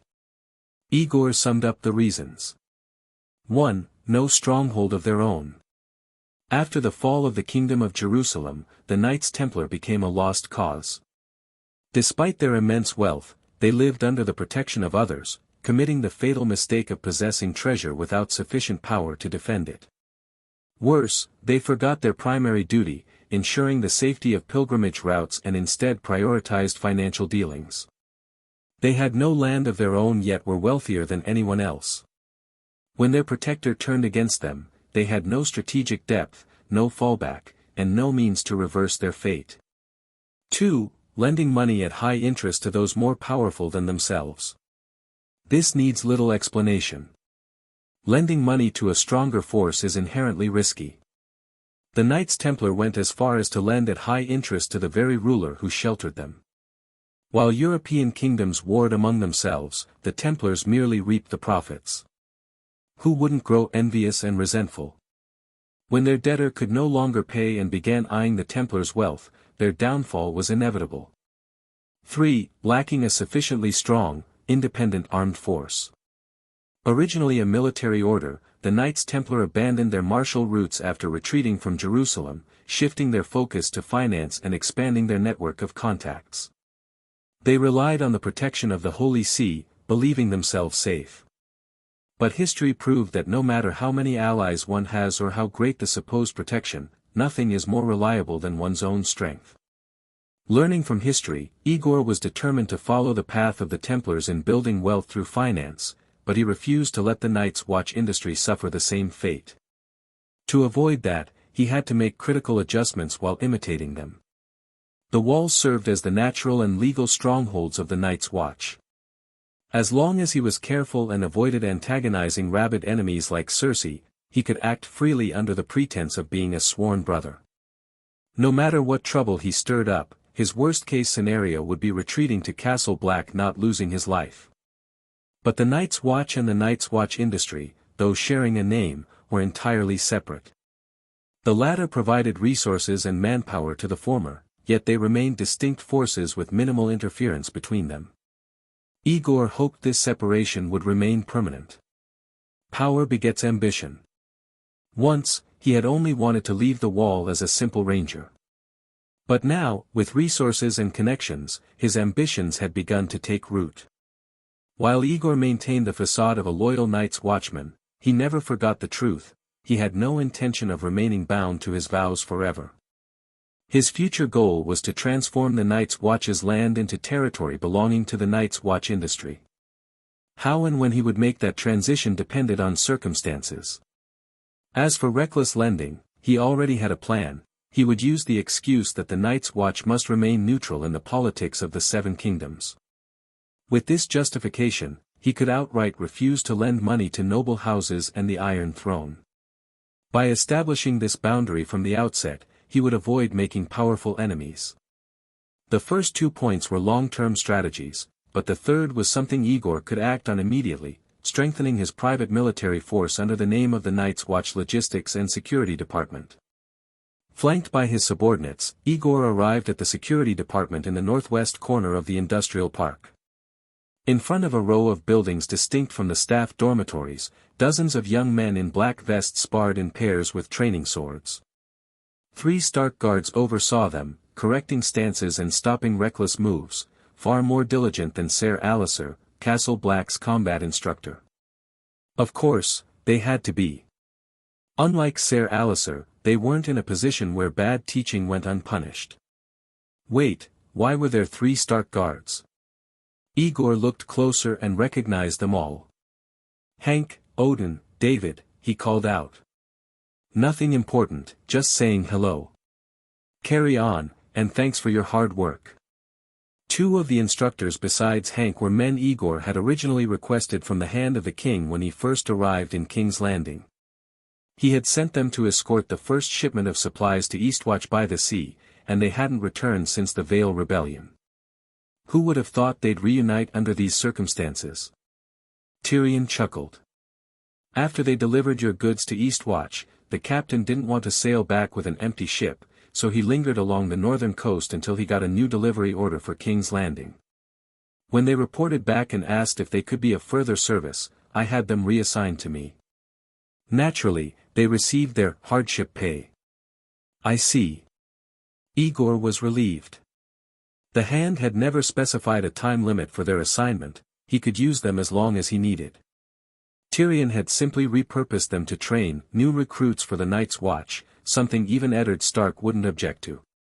But a new question arose: why had Tyrion chosen Stark men for this role instead of Lannister soldiers? King's Landing was filled with his family's forces, 10 times the number of Starks present. Yet when hiring instructors for the Night's Watch Logistics Department, he had picked men from his enemies rather than his own house. True, Northerners were fierce warriors, but could 2 Stark guards truly be more skilled than all the knights from the other 6 kingdoms?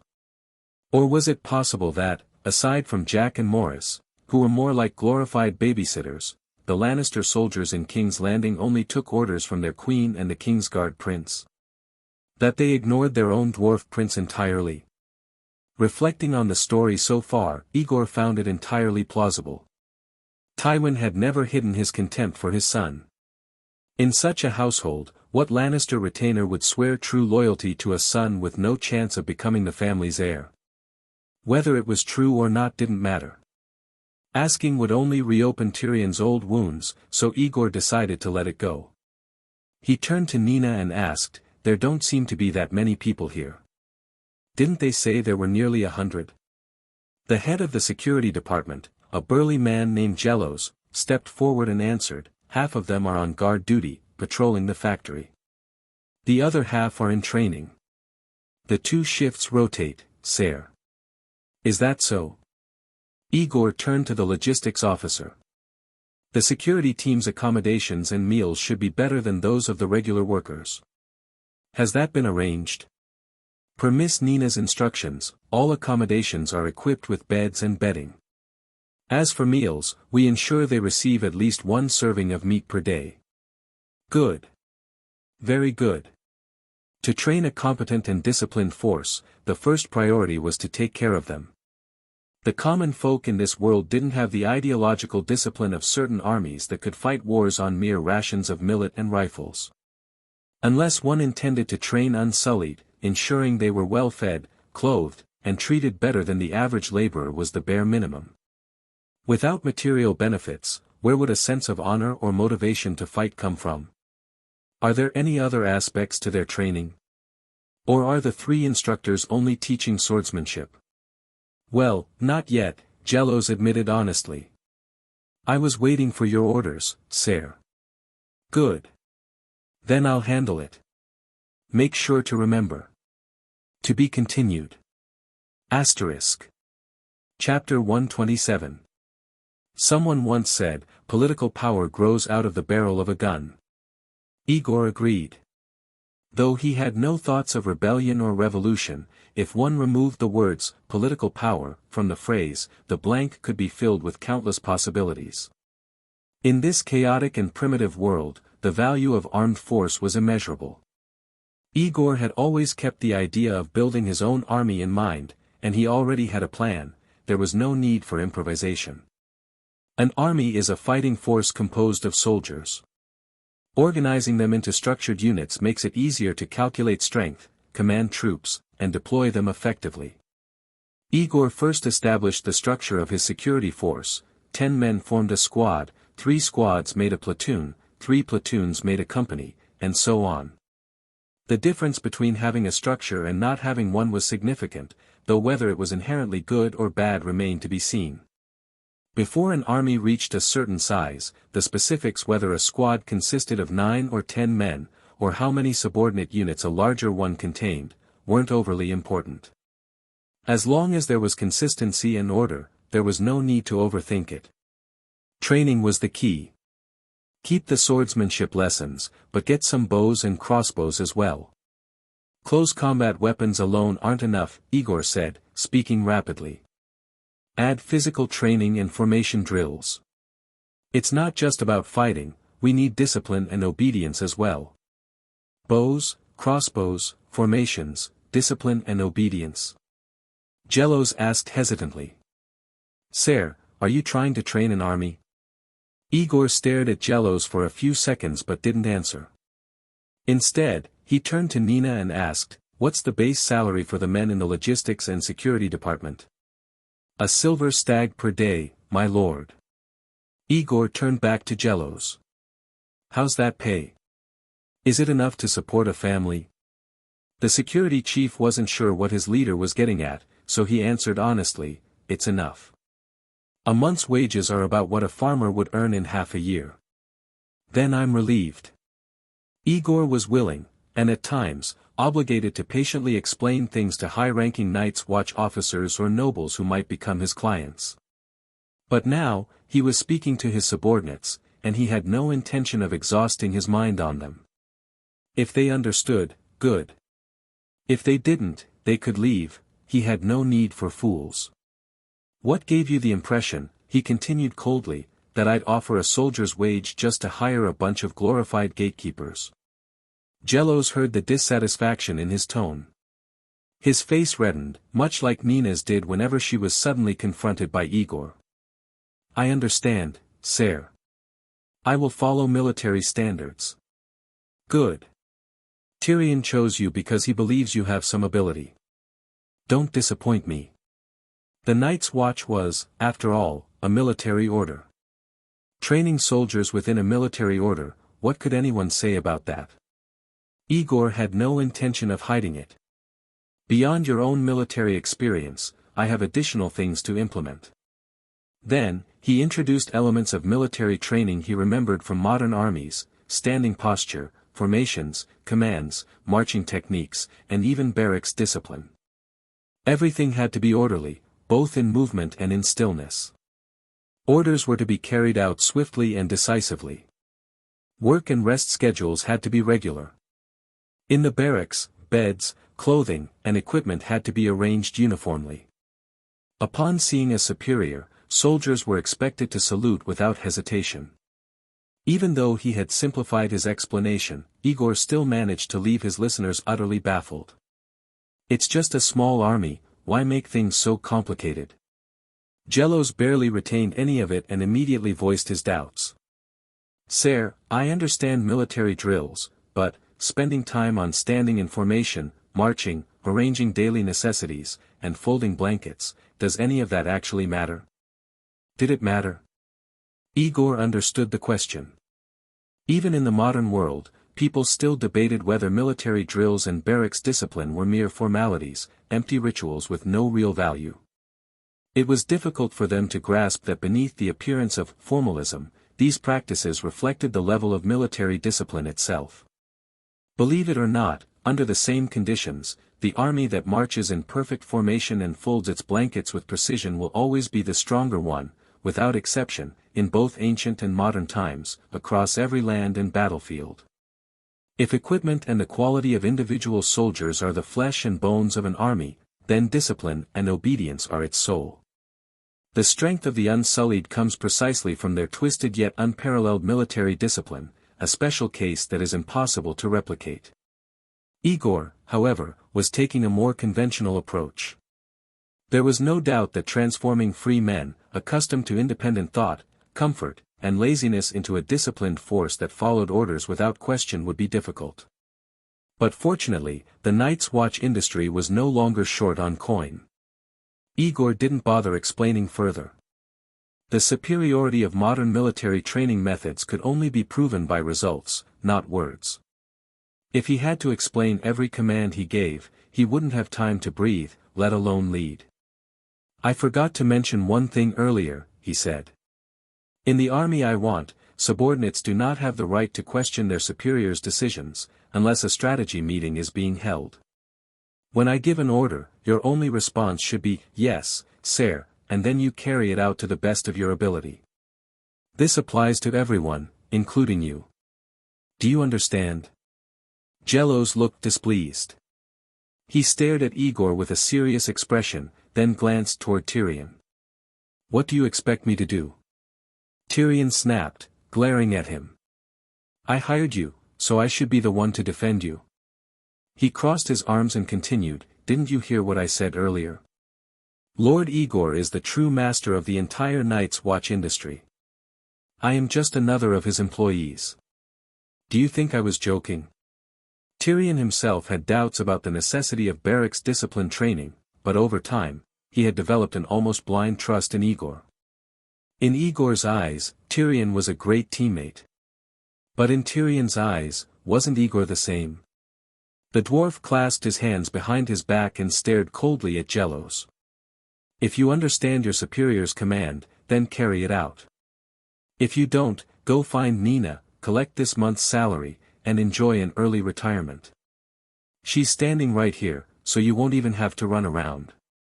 You used to be an officer in the City Watch, didn't you? The gold dragon you're paid each month isn't so you can stand around watching 3 instructors teach swordplay all day." The visit had been going smoothly, until now.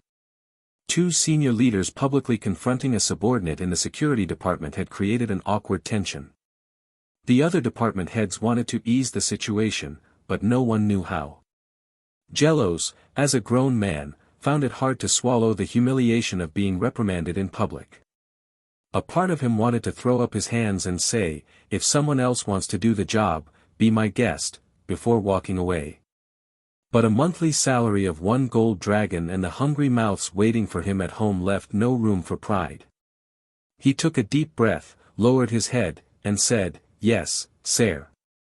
After a brief pause, he hesitated before asking carefully, "But, Lord Aegor, I didn't quite remember everything you said. Could you write it down for me?" "No problem. Some things can't be explained clearly in a single conversation. I'll put everything in order and print out the regulations, everyone will get a copy." Though friendship between superiors and subordinates was unnecessary in the military, Aegor still gave Jelos a way out. "Try it this way first. If, after a month or 2, you still think this kind of training is useless, you're welcome to come and tell me. That being said, if Jelos actually came back in a month or 2 with complaints, he might as well just leave." "That should be everything," Tyrion said. "There's another warehouse area. When the Night's Watch expands further, we can store undelivered goods and materials waiting to be sent to the wall there. Do you want to take a look? Is there anything inside? It's only half built. What do you think? Then what's the point? We're done here." "Agreed." Tyrion smirked. "All right, it's getting late. Let's go. Nina, take Arya out for a bit. Casey, stay here. I need a private word with Aegor. Arya scowled. What secret can't I hear? A conversation between men, Tyrion said with a wink before striding toward a small tower about 10 feet high in the distance. Aegor was puzzled but followed him anyway. After walking about a dozen paces, leaving everyone else behind, Tyrion pulled a small note from his pocket and handed it to Aegor. Take a look. This is why I haven't dared return to King's Landing recently. Haven't dared to return? Wasn't it just because you were too busy managing the Night's Watch Industrial Park? Aegor took the note and glanced at it. His doubts vanished, replaced by a cold sweat. The note exposed Cersei and Jaime's incestuous affair, even providing the detail that all true Baratheons had black hair, while Joffrey, Tommen, and Myrcella were all blonde. Where did this come from? Where? Tyrion sneered. They're everywhere in King's Landing. There are even more of them than last time when rumors spread that Lisa poisoned Jon Arryn. You've only just returned, so you haven't had time to hear about it. To be continued. Chapter 128. Aegor felt as if he had been slapped in the face. Just moments ago, he had been issuing commands with grand ambition, meticulously planning the future of the Night's Watch industry and the logistics and security department. He was preparing to build a comfortable life for himself in this world, rising through power and wealth by following the path of the Knights Templar, dreaming of promotions, riches, and the pinnacle of success. And then, in the very next moment, this news landed in his lap. Of course, it wasn't going to be that easy. This was the world of Game of Thrones, and he was standing in the heart of the storm in King's Landing. Did he really think everything would go smoothly? That the other players in this dangerous game would just step aside and allow him time to build his financial empire and raise an army in peace? Aegor had personally witnessed the devastating power of rumors. Who would have thought that someone else would adopt the very same method so quickly? Last time, he had spread only a handful of notes, yet they had been enough to force the Master of Coin into exile and ignite a war that engulfed 7 kingdoms, leading to nearly 1,000 deaths. Now, this new rumor was even more explosive and infinitely closer to the truth than the one he had fabricated. What kind of chaos would it unleash? Aegor didn't dare to imagine. Who was behind these notes? Littlefinger was already across the narrow sea, which meant it wasn't him. Could it be Varys? But what would Varys gain by plunging the 7 kingdoms into chaos so soon?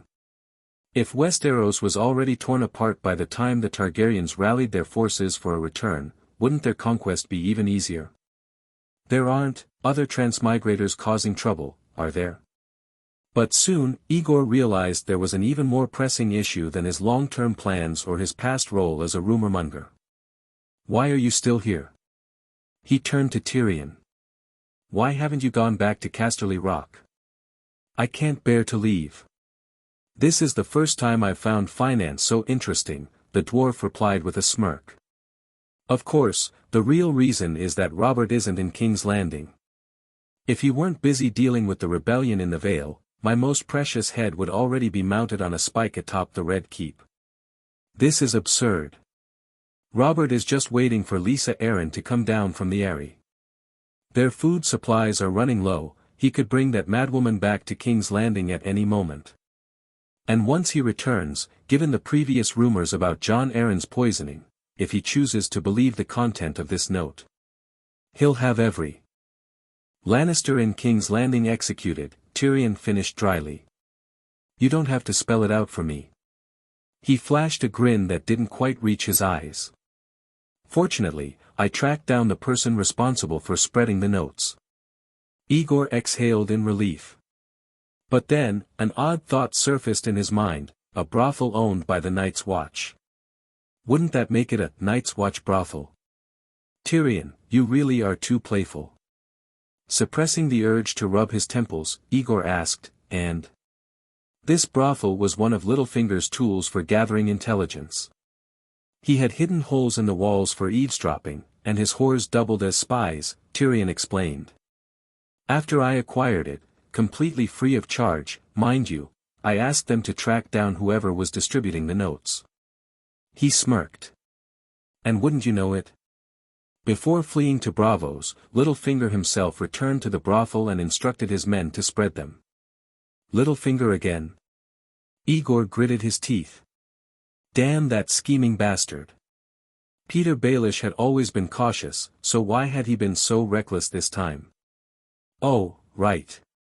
He had left in a hurry and never planned to return. Of course, he wouldn't have time to cover his tracks. A tiger left alive will always bring trouble. Aegor clenched his fists. I should have found a way to kill him. Of course, that was just wishful thinking. A few months ago, when he had first arrived in King's Landing, he had nothing. And even now, despite the Night's Watch industry's growing influence, how could he possibly eliminate a cunning, well-connected noble who had once lived within the walls of the Red Keep itself? Did you capture the men who spread the notes? Of course. Tyrion shrugged. Otherwise, do you really think I'd still be here instead of running for my life? He leaned against the railing, his expression contemplative. It's obvious Littlefinger wasn't behind the last batch of notes, the ones about Jon Arryn. He must have used the same trick to strike back at someone he considered an enemy. But why Cersei and Jaime? Why target my brother and sister? Tyrion's frown deepened. My dear siblings aren't exactly known for subtlety. If they want someone dead, they'll simply kill them, they'd never resort to this kind of scheme. His logic was sound. Aegor knew it, but he had no answer.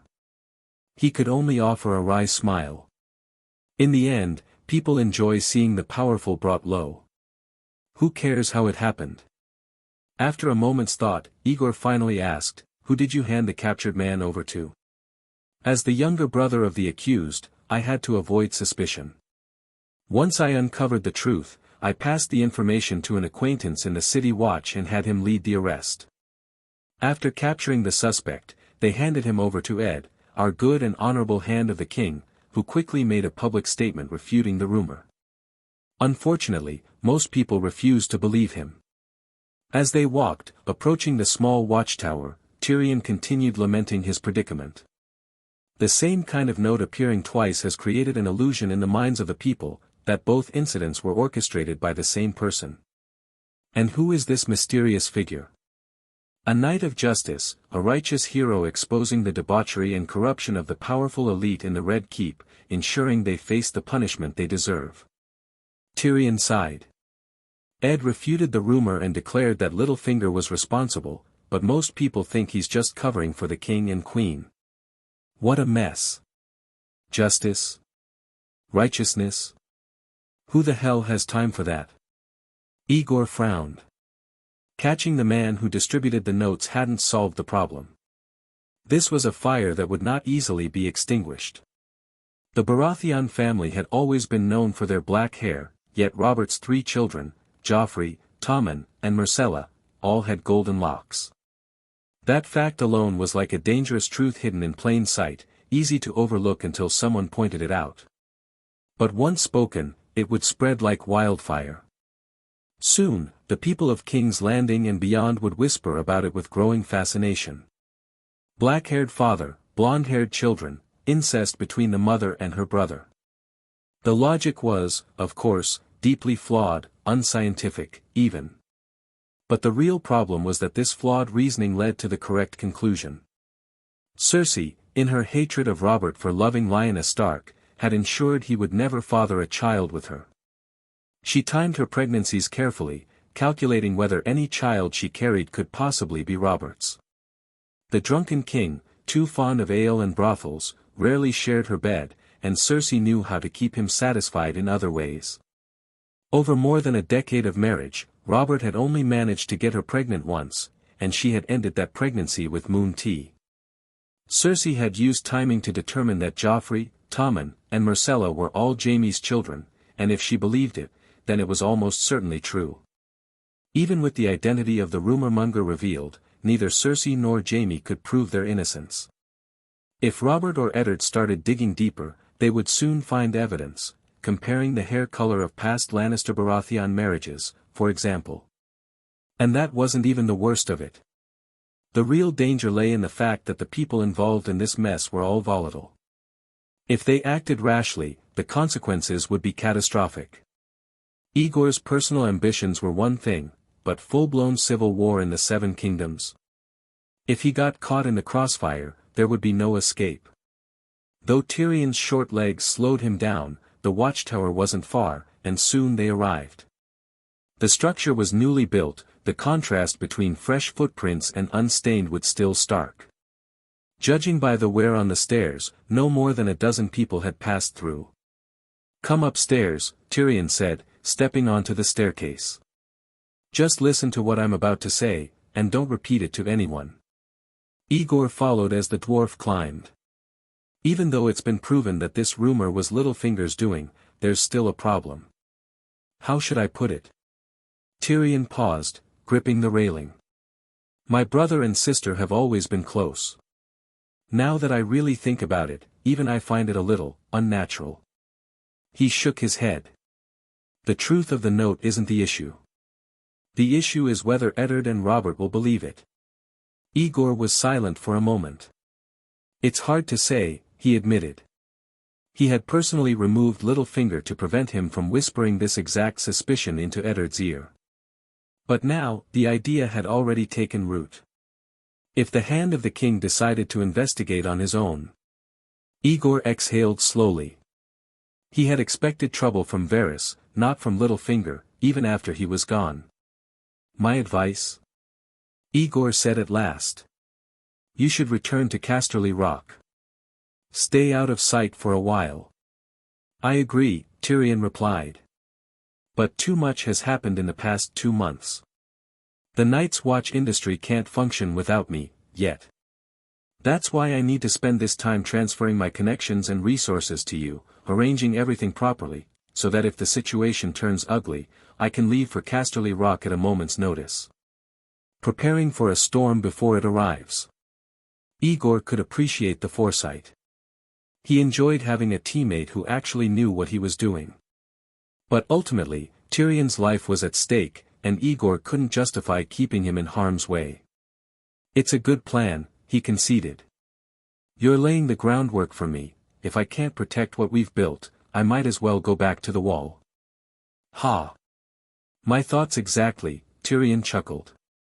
"But you're overthinking things. As long as you use the right people, running this operation isn't as difficult as it seems. Let's not waste words. Come on, let's reach the top and take a look at our little empire before we talk further." "Huff, why does this tower look so short, yet feel so exhausting to climb?" The watchtower wasn't tall, only 4 or 5 stories, at most 20 meters high. Aegor could have ascended with ease on his own. But for a dwarf, the climb was no small feat. Several minutes passed, with Tyrion panting heavily, before they finally reached the top. To the east, the blood-red comet still hung high in the sky, its fiery glow vivid against the darkening heavens. To the west, the setting sun dipped toward the horizon, casting golden light over the land. Aegor gripped the railing and gazed down. Below them, the entire Night's Watch industrial park lay spread out in full view. To be continued. Asterisk. Chapter 129. The watchtower was not very tall, but fortunately, the surrounding terrain was flat, and there were no taller buildings nearby, leaving their line of sight mostly unobstructed. Even from here, the far end of the fence stretching westward appeared blurry, barely visible as a faint line. "How much land did you enclose?" "As much as the Hand of the King approved, until people start living there." "You can't just fence off someone's home." Tyrion shrugged.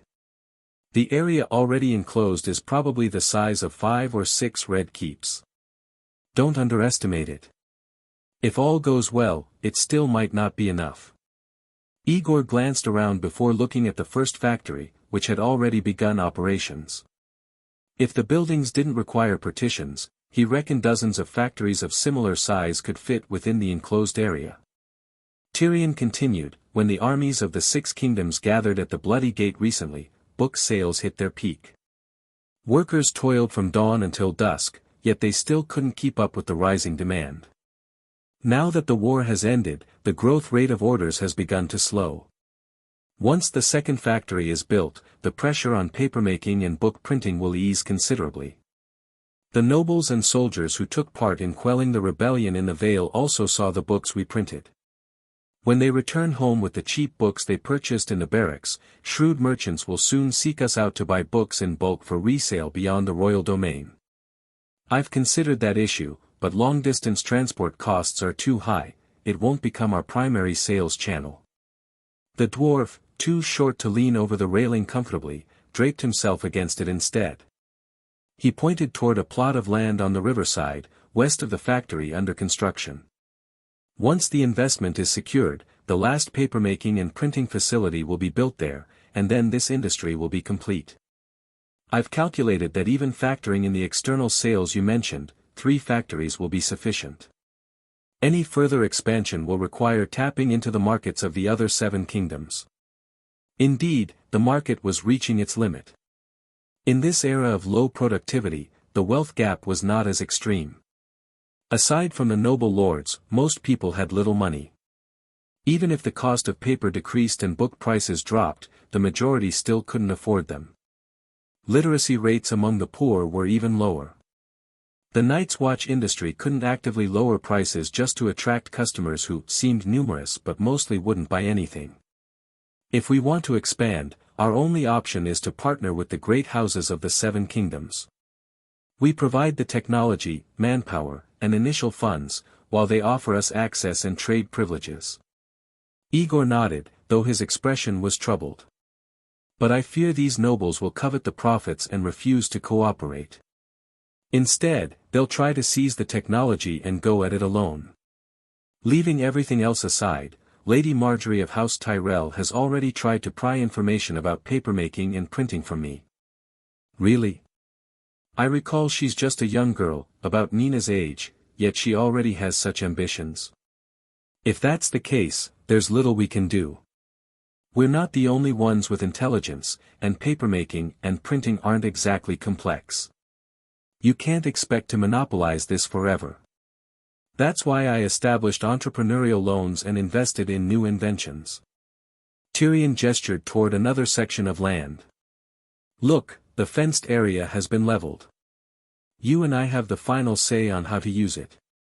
That row of vacant lots along the river will be reserved for industries requiring water power, while the ones farther inland are yours to decide. Right now, there aren't enough workers in the industrial park to attract merchants and vendors, but after another phase of development, we can persuade some laborers to move their families here, settling within our perimeter. The situation will change soon. Aegor was startled by Tyrion's vision. Are you planning to turn this into a satellite town of King's Landing? Why not?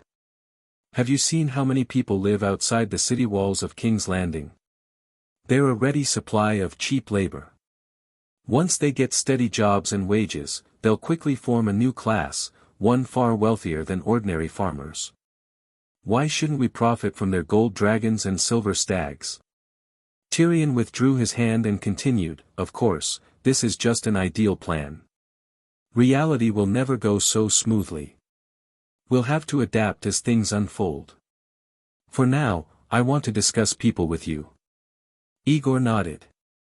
The people Tyrion had introduced earlier were just ordinary individuals by modern standards, but in this world, which was worse than worse, they were more than qualified to be grassroots leaders.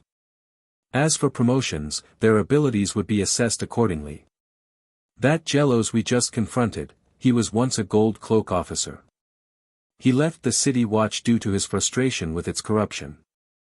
I recruited him through an acquaintance, spoke with him for a while, and got to know him a bit. He may not be as sharp as you, but he's skilled enough to manage a team of dozens. No need to sing his praises. Do I seem like a petty man? Just bringing it up for your awareness. I recruit workers randomly, as long as they can do the job, but when it comes to management, I'd rather leave a position vacant than settle for someone incompetent. Rest assured, anyone I introduce to you is trustworthy. Tyrion leaned against the railing, looking down from the watchtower at the ground more than 100 feet below. Since the Night's Watch disbandment was announced, more than a dozen minor leaders had left, leaving only Arya, Nina, and Casey waiting for the two main leaders to finish their conversation.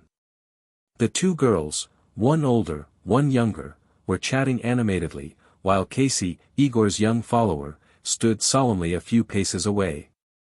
"Aegor, what do you think of that girl, Nina?" Aegor had expected Tyrion to continue discussing other grassroots leaders. "Why mention her?" "I was about to ask you the same. Why did you assign her to my office instead of keeping her in the workshop, working on processes? When you left, I took over your role, and I realized I needed an assistant. So, I had her help me for a couple of days. After working with her, I found she picked things up incredibly fast, so I decided to train her. Her brother is more than capable of leading the workers in refining production, so I took her as my apprentice. She worked in the office for a while, and her performance exceeded my expectations.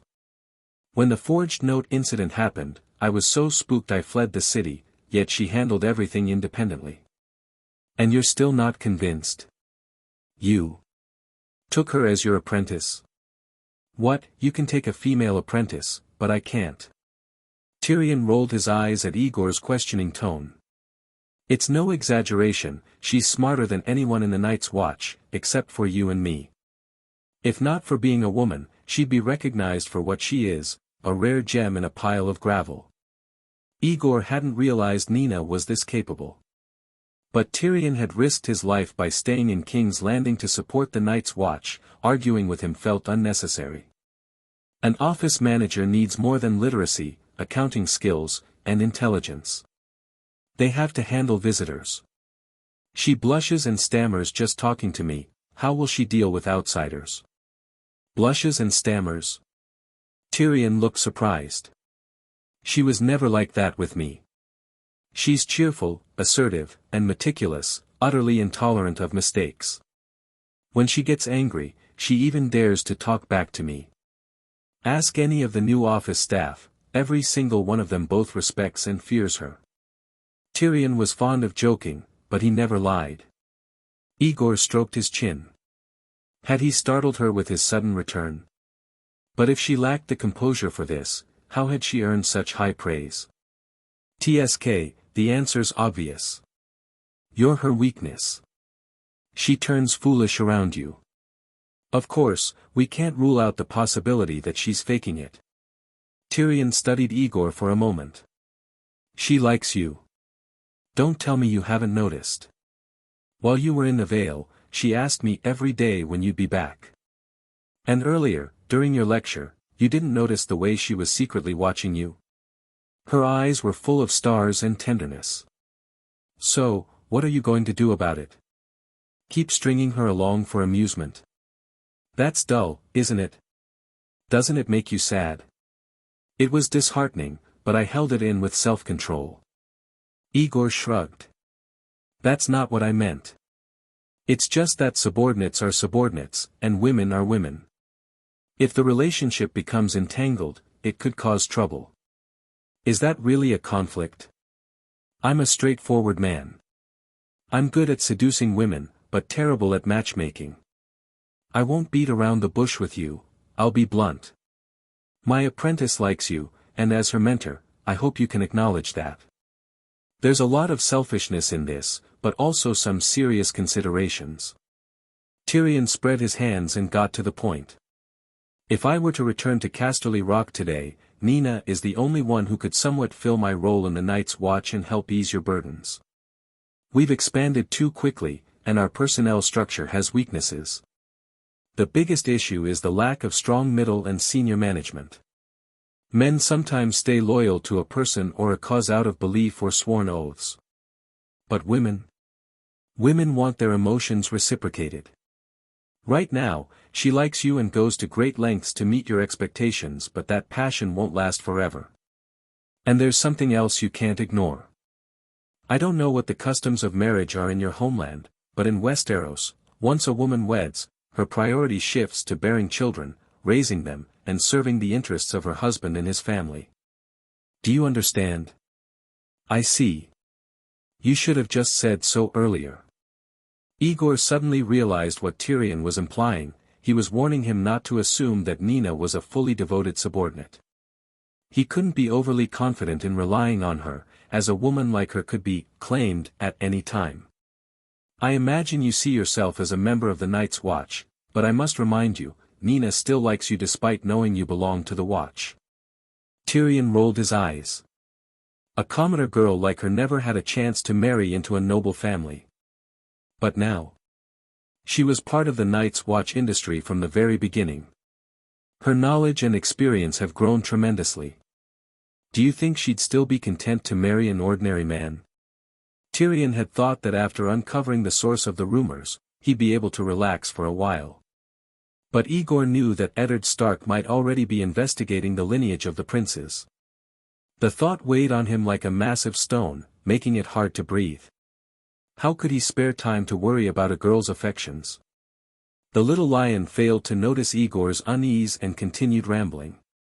Either find someone capable enough to replace my apprentice soon, or make her yours quickly.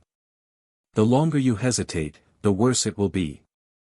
Nina is too beautiful when she's properly dressed, which isn't entirely a good thing for a common girl like her. You need to keep an eye on her. King's Landing isn't as safe as it seems. Aegor sighed. I get it. I know what to do. You don't need to worry. Of course, I trust you. Tyrion let out a helpless sigh. Enough about this. Let's talk about your trip to the Vale. Besides Marjgerie Tyrell trying to fish for business secrets, was there anything else worth mentioning? To be continued. Chapter 130. The two leaned against the railing, chatting for a while as Aegor recounted his experiences in the coalition camp over the past 2 months. He started with Robert's assault on the Bloody Gate. Naturally, he also mentioned the large-scale matchmaking event among the nobles of the Six Kingdoms. To secure dozens of investment prospects, he had to make the right connections and ensure every department was prepared for the necessary receptions. He had offered some advice to Robert, and thanks to Ser Blackfish, he had inadvertently made a significant contribution, earning himself 2 rewards of his choice, both of which he had kept as a surprise for later. Still, it was a minor achievement, barely worth mentioning compared to what Tyrion had accomplished. Tax-free. After being stunned several times that day, Aegor finally managed to shock his companion for once. Upon hearing the news, Tyrion displayed an unprecedented look of disbelief, remaining silent for a long while before finally speaking. Robert, is he mad? If he had come here in person, he probably wouldn't have made such a reckless decision. But what's done is done. Aegor smiled. Regardless of anything else, just saving 1/20th of the trade tax is no small amount. Yes, no small amount indeed. Do you have any idea how much effort I put into building a relationship with Ed's newly appointed Chancellor of the Exchequer? I went out of my way to entertain a whole group of tax officials, dinners, drinks, whores, everything, just to get on their good side. And now all that effort was for nothing. He had meticulously laid the groundwork, forming connections and preparing every means possible to reduce tax burdens, only for the Night's Watch industry to suddenly be declared tax-exempt. The unexpected turn of events left him both thrilled and incredulous. If you're so unhappy about it, we can always keep paying taxes, Aegor shrugged. Robert's not going to give us a refund. If you're still not happy, then I'll never be happy, Tyrion shot back, making an obscene gesture. I'm convinced. When it comes to flattery, you truly are the best in Westeros. Now, my tax officer has no work left to do. Send him to you in the city tomorrow, train him to be a receptionist. When your clients come, handle the important ones yourself. Have Nina take care of the big fish, and let the smaller ones be dealt with by the lower employees. You may not be a noble, but you're a well-known figure now. Don't undervalue yourself. All right, as you say. Though I think we'll need more than one receptionist, so we'll have to hire additional staff. That's your decision. Our assets far exceed our liabilities. In your words, our capital chain is quite stable, so we can afford to take bold steps. Tyrion finished speaking and turned his gaze westward. His face, never particularly handsome, was now filled with an ambition that belied his small stature. The sun had already touched the horizon, its brilliant light fading into warm orange-red hues, casting a golden glow over their faces. Though the sun was setting, Tyrion's spirits soared. He was about to invite Aegor to stay the night, to drink, feast, and continue planning their future, but just as the words reached his lips, he suddenly remembered something. 7 hells. Arya has to be back at the Red Keep before dark, or she won't be allowed into the city. You should take her back now, we'll talk later. Oh, and you'll love your new place. A new place? Aegor raised an eyebrow. He had almost forgotten about that. Arya's parents were not the type to take such matters lightly. Even though some money had exchanged hands, leaving their youngest daughter outside the city overnight without warning, that was asking for trouble. It was time to head back. All right, see you later. The two descended the watchtower and parted ways. Aegor, accompanied by 2 women and 1 man, exited through the gates, where they met Hire, who was waiting for his lady. Under the last rays of sunset, they began their journey back to King's Landing. What were you and Tyrion talking about? Arya asked, her eyes wide with curiosity. What took so long? We were discussing whether to open a brothel in the industrial park. Interested?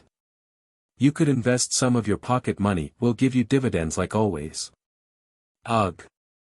If you don't want to tell me, just say so. Stop joking like Tyrion. You always treat me like a child. Don't you understand? The girl huffed in frustration. Then her expression shifted as she leaned in eagerly. Did anything interesting happen while you were in the Vale, putting down the rebellion? Tell me. Sharp as ever. And truthfully, there were quite a few entertaining stories. In fact, she was about to learn something before any other Stark, aside from the one involved. You have a sister-in-law now.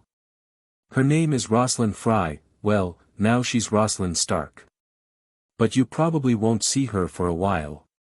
Robb chose her himself and sought the king's approval for the marriage. Afraid of your father's reaction, he took his new wife straight back to Winterfell. Robb got married. He picked his own wife and even got the king's blessing. 7 hells. Arya practically vibrated with excitement. For the first time in her life, she felt genuine admiration for her elder brother. She didn't care about the Frey's reputation or their status as upstarts. She was simply overjoyed. How old is she? What does she look like? Does she like riding and archery? She's about 15 or 16. As for her looks, she's considered quite beautiful. As for her interests, you'll have to ask her yourself when you meet her. How did she and Robb meet? Who courted whom? Did you see them kiss? Wait, you said they've already shared a bed. Was there any argument before that? How did it happen? Were you involved? Tell me everything. All right, stop. After enduring a rapid-fire barrage of questions, Aegor finally had to put a stop to it. That's all I know. It's not like I married your sister-in-law myself. Before Arya could protest, Aegor quickly turned to the other woman in their group. Nina, back on the watchtower, your master praised you for your intelligence. I have some tasks for you, let's see if you truly live up to his expectations. By now, the girl had composed herself. She blinked twice, lowered her gaze slightly to avoid Aegor's, but didn't blush or stammer as before. Please, give me your orders, sir. Oversee the dormitory bed frames and the medical facilities I mentioned earlier, make sure they're implemented as soon as possible. Also, find someone literate and good with numbers to teach the young men in the Night's Watch security team. I'll cover the costs. The lessons will be during training breaks, free but voluntary. Let them know in advance, future officers in the Night's Watch logistics department, squad leaders and above, must be able to read and count. Understood. Casey, you have a task as well. Before Arya could interrupt, Aegor turned to his squire. In King's Landing, you won't need to follow me around every day. Starting tomorrow, you'll train with the Night's Watch security team. I'll draft regulations for the logistics direct armed forces soon. You'll be the first inspector, responsible for overseeing training, maintaining discipline, and ensuring my rules are enforced. Report directly to me. Inspector. I report directly to you. Casey's eyes lit up. So I don't have to answer to anyone else? Exactly.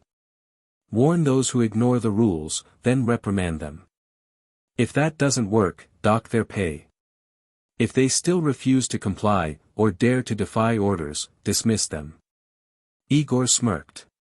The more the soldiers hate you, the better you're doing your job.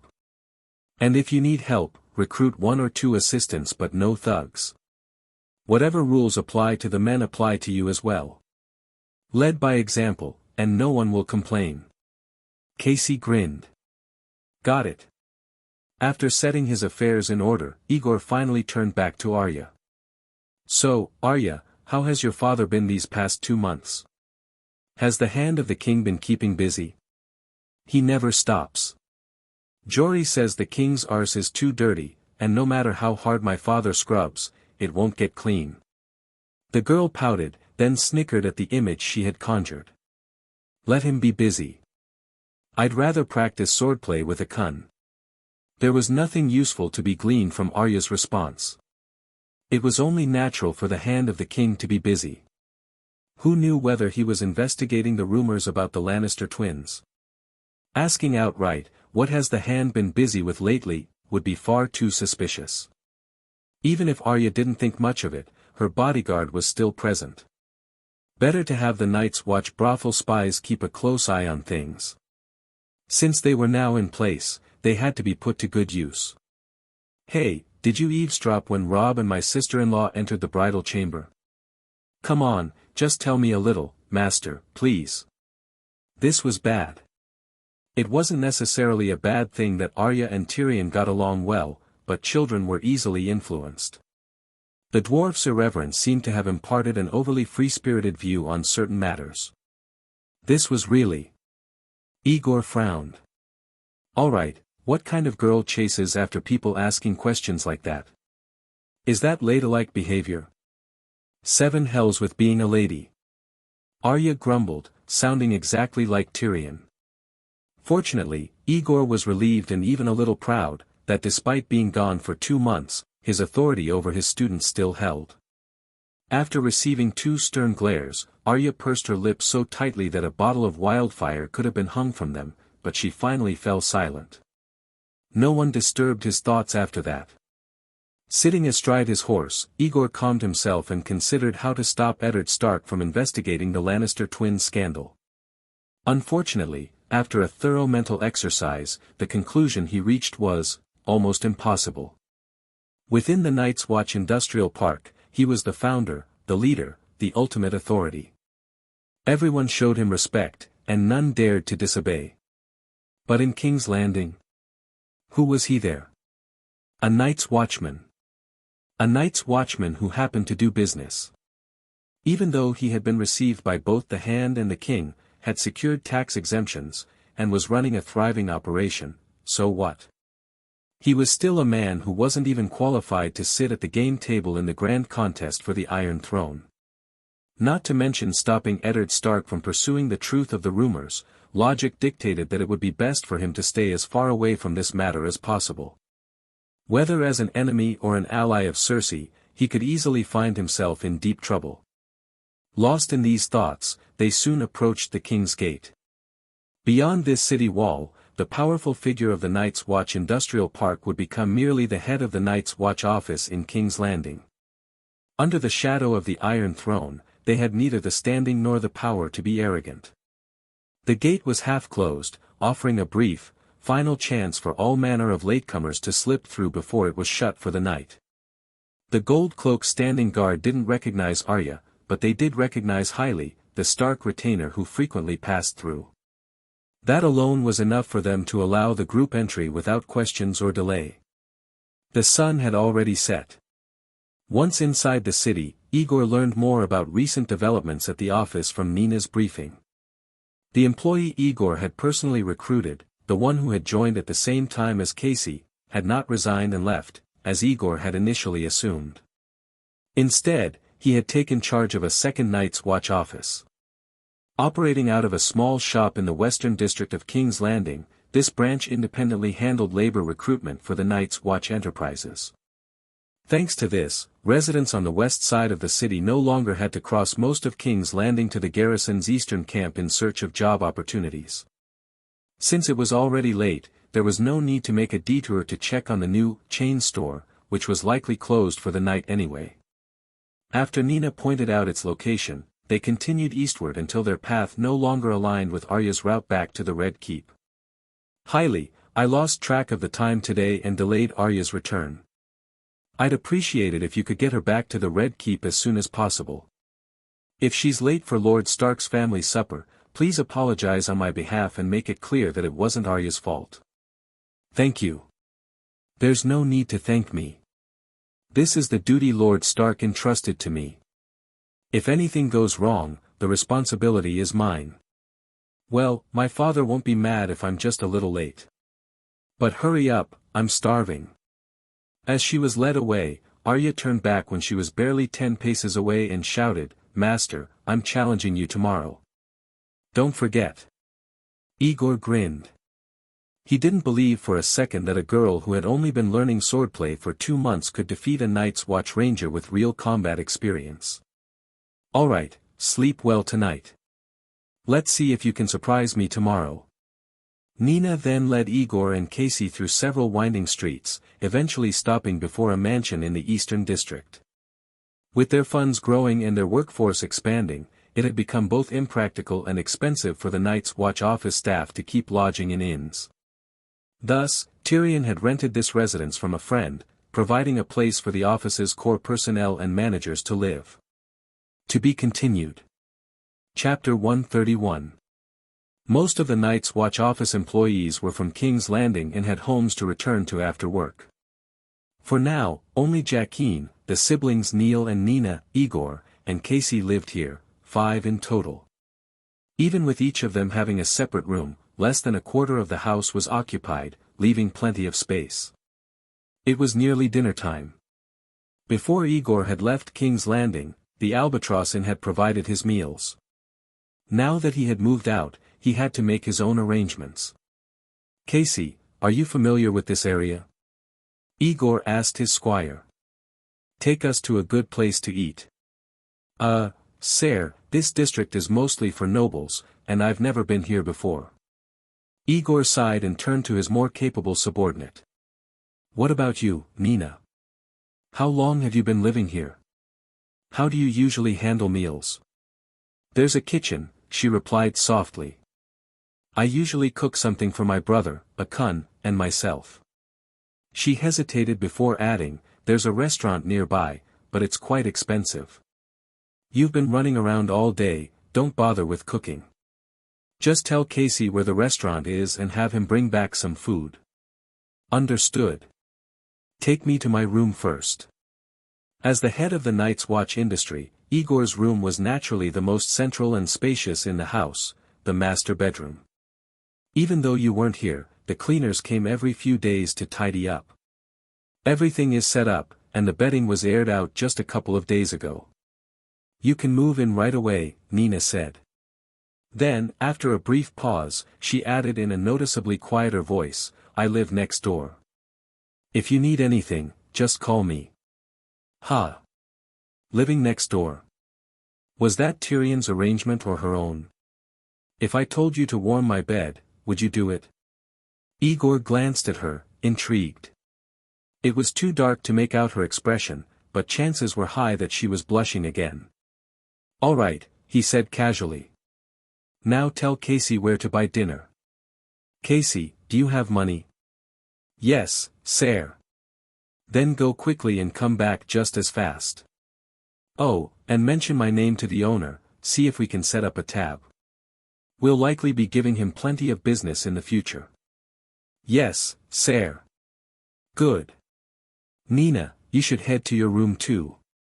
I'll call if anything comes up. It's getting late, and this is your first time back. Let me light a lamp for you." "All right, that would help." The darkness and unfamiliar surroundings made things inconvenient. Aegor nodded, amused, as Nina busied herself lighting several oil lamps around the room. The moment they were alone together in a room with a bed, however, she seemed to grow increasingly flustered. She quickly excused herself, rushing out with such nervousness that Aegor half expected her to trip on the way. Finally alone, Aegor sighed, shrugged off his black cloak, and hung it on the rack. Then, he took a moment to inspect the bedroom Tyrion had prepared for him. Tyrion Lannister, as a member of the richest family in Westeros, naturally had well-connected friends in King's Landing. Though the original owner of this house had purchased it purely as an investment and never moved in, even the so-called simple furnishings exuded wealth. The room was spacious, with a long table and several chairs in the outer chamber, surrounded by ornate furniture. Facing the entrance was a beautifully painted mural of the Seven, effectively dividing the room into a living area and a sleeping area.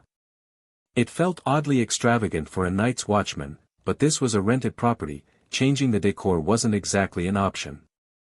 Aegor shook his head and walked past the mural into the bedroom. A strange sense of familiarity washed over him. After a few moments of confusion, he realized why. The room's layout was nearly identical to the inn room he had stayed in for so long. The table, chairs, bed, and wardrobe were positioned almost exactly the same. Even the arrangement of items on the table remained unchanged.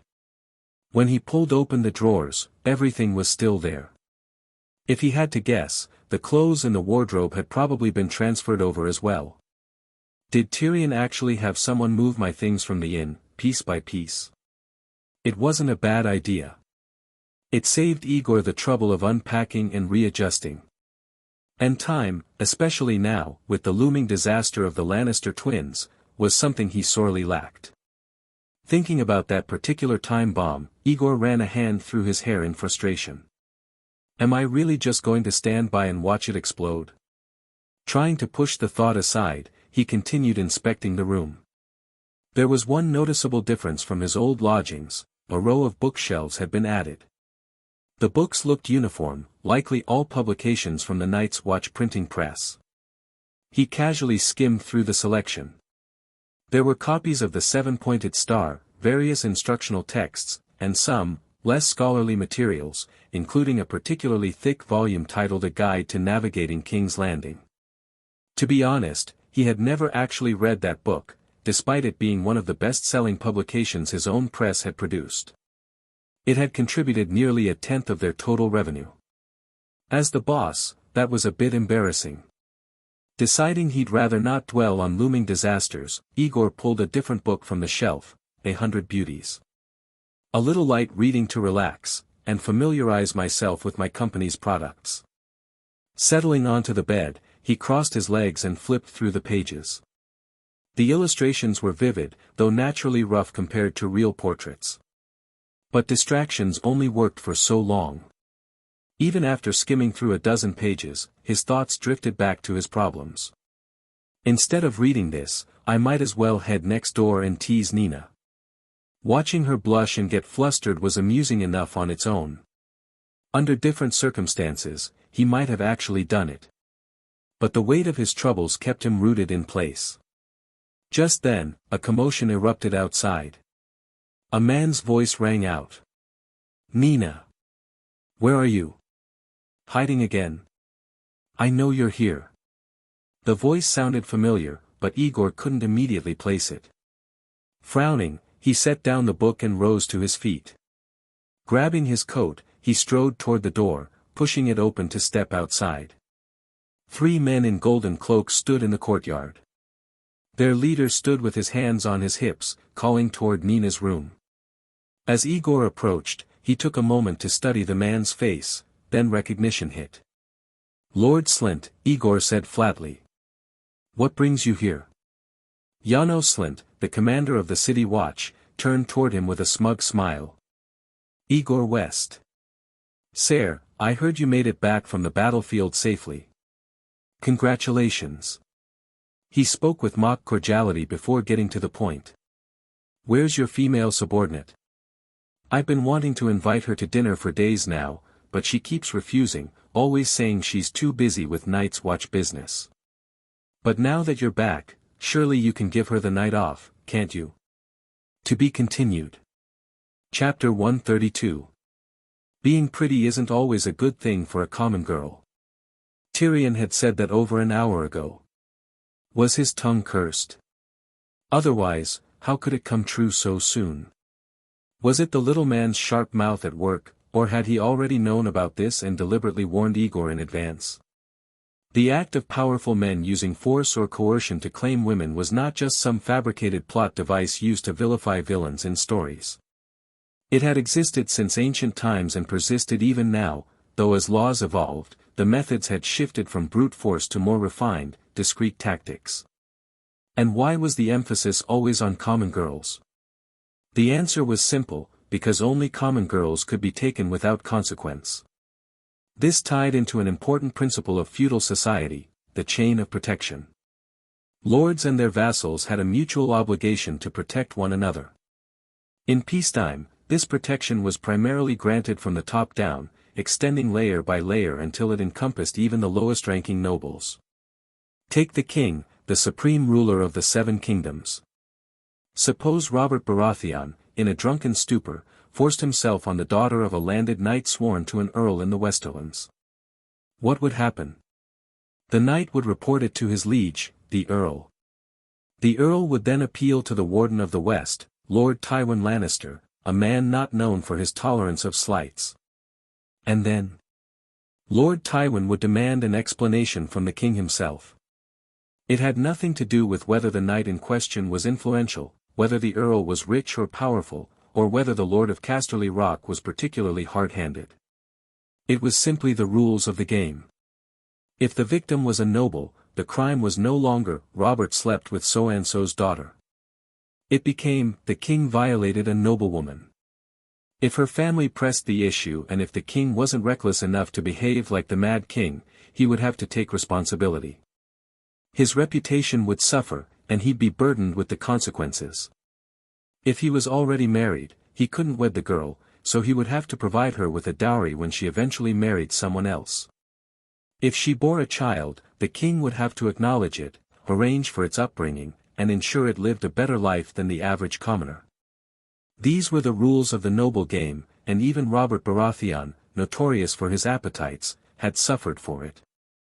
At his brother Stannis's wedding, he bedded the bride's handmaid, Delena Florent, leaving her pregnant. This not only enraged Stannis but also forced Robert to publicly acknowledge the resulting bastard, Edric Storm, the only illegitimate child he ever formally recognized. This chain of protection was precisely why even a man as powerful as the king rarely dared to lay hands on the daughters of even the lowest nobles. In theory, commoners were also protected under this system. The difference? In the eyes of the nobility, commoners were not people, they were property. Violating a noble's property was far less serious than violating a noble themselves. Usually, as long as compensation was paid, no one would press the matter further. If even the king had to tread carefully, what about Janos Slynt, who wasn't even truly noble? As commander of the city watch and effectively the head of King's Landing's law enforcement, he had power, but without a noble title, he couldn't lay a finger on any woman of status. That left him with only two options: prostitutes or common girls. And pretty common girls were rare. When one caught his eye, he wouldn't let her go easily. Aegor had spent years carefully avoiding entanglements with high lords and their schemes. But he'd forgotten that he wasn't the only man in the world. As chief of logistics, he was accustomed to dealing with powerful figures and wasn't afraid of the middle-aged man standing before him. But even so, he wasn't in a strong position here. He was, in essence, a businessman, and his industries were concentrated in and around King's Landing. Against the city's head of law enforcement, he lacked leverage. It was best to avoid making enemies unnecessarily. Though he had no fondness for Slynt, after weighing his options, Aegor quickly adjusted his expression into a well-practiced, polite smile. "I appreciate your concern, Lord Slynt," he said smoothly. "But the Night's Watch office has indeed been quite busy lately. That's not an excuse, we've had our hands full. When things settle down in a few days, I'll personally invite you to dinner to make amends. Janos Slynt snorted. No need. I don't care if your little office is busy or not. And I have no interest in dining with a black-cloaked night's watchman like you. He smirked, his gaze shifting past Aegor. Just tell me, can your girl take the night off or not? As he spoke, Slynt's eyes gleamed with amusement as he looked toward the house. Nina. Now that your boss is here, surely you can ask for leave. By now, the commotion had drawn others out of their rooms. Jaqen, Neil, and several other residents of the house stood in the doorway, watching the exchange. And Nina, unable to avoid the confrontation, finally emerged as well. She lifted her chin and walked toward Aegor. But as she reached him, she instinctively stepped behind him, half hiding her body behind his, unwilling to even glance at Slynt. Sir, she asked softly, her voice laced with barely suppressed panic. She was ostensibly asking whether she should take leave. But in reality, she was testing his response. Since their first meeting at the papermaking workshop, Nina had thought Aegor was not only handsome but also capable. He had always given off the air of a competent and reliable man. But that was just an impression. In truth, she had no idea how capable he really was. And now, with Janos Slynt standing before them, demanding an answer, she had no idea whether he could, or would, protect her. If Aegor said, I allow you to accompany Lord Slynt for dinner, it would mean the Night's Watch could no longer afford to offend the commander of the City Watch. Nina would be forced to endure humiliation and disgust, sitting through a meal with the greasy old man while trying not to end up on his plate. But if Slynt pressed harder, there would be no escaping in the end. If Aegor gave a different answer, however, there was still hope. At this moment, Nina truly realized how powerless she was as a commoner. Neither the social skills Tyrion had taught her nor her own intelligence were of any use. In the end, her fate was decided by the words of men. Aegor was irritated. In terms of power and influence in King's Landing, he was indeed no match for the commander of the City Watch. But there were plenty of powerful men in the city, and Slynt was the first one he had encountered who behaved this brazenly. Men like Slynt, those who clawed their way up from nothing, often had the worst kind of nouveau riche mentality. Once they gained status, they bullied the weak and groveled before the strong, taking pleasure in throwing their weight around. Aegor had always made a point to avoid such people. But now that trouble had come knocking at his door, he wasn't afraid. He had his own connections, not to mention a formidable ally in Tyrion. Nina, you've been working hard lately. Now, Lord Slynt has invited you to dinner. If you agree to go, I'll grant you a day off tomorrow, Aegor said, half turning toward her. As he spoke, he subtly blinked his right eye, hoping she would understand his meaning. I'm sorry, Lord Slynt, but the office truly can't spare me right now. Catching Aegor's signal, Nina steadied herself and spoke firmly. I'm afraid I'll have to decline your kindness. Slynt had not expected such a blunt rejection, without even a token excuse. He immediately suspected it was Aegor's doing. His eyes flickered toward him, and he frowned. Are you certain? You may be a powerful man, but you have no sense at all. Nina's brother, Neil, blurted out. My sister has already refused you multiple times. Why do you keep pestering her when you've got a wife and children at home? Neil, mind your manners. Multiple times. Aegor mentally noted that detail. Good thing he had returned when he did. He feigned a scolding tone before turning back to Slynt with an apologetic expression. My lord, as you can see, since Nina doesn't wish to go, even as her superior, I can't force her to join you for dinner. Silence fell over the yard. Jaqen stood beside Neil, his usual blank expression unchanged. The two gold-cloaked guards behind Slynt exchanged uncertain glances. They had never seen anyone refuse their commander so directly and weren't sure what to expect next. After all, this was King's Landing. In this upper-class district, brute force was not an option. Well, in that case, we'll talk about it another time. To Aegor's surprise, Slint did not lash out or make threats. Instead, he abruptly changed his approach, adopting a tone of forced politeness. "Excuse me, then. Let's go." With that, Slint turned and strode toward the gate. His two guards hesitated for a beat before hurrying after him. Within moments, the three unwelcome visitors had vanished. Slint's sudden shift in demeanor left Aegor uneasy. If what Neil said was true, this wasn't the first time Slint had come sniffing around. Aegor had just stood up to someone capable of making trouble for him without knowing the full scope of the situation, something that could easily spiral out of control. "Nina, when did this start? And does Tyrion know about it?" "It was only 2 days ago," Nina said anxiously. "I've been too busy to tell Lord Tyrion." She hesitated, then explained. "That day, I wore lipstick for the first time, just to try it. I ran into Lord Slint while leaving the office for lunch. He stopped me, complimented the color, and asked me what it was. Since he's about my father's age, and the commander of the city watch, I didn't dare ignore him. I answered him politely, but somehow, he suddenly brought up the idea of having dinner together. I felt something was off, so I made an excuse to refuse." She took a breath before continuing. "But he didn't give up. He approached me again after work the day before yesterday. Including tonight, this was the 3rd time." Aegor frowned. Why had Slint shown up at the Night's Watch office in the first place? Then it clicked. Right, his office was located directly across from the City Watch headquarters. It had seemed like a convenient location at first, but now it was proving to be a problem.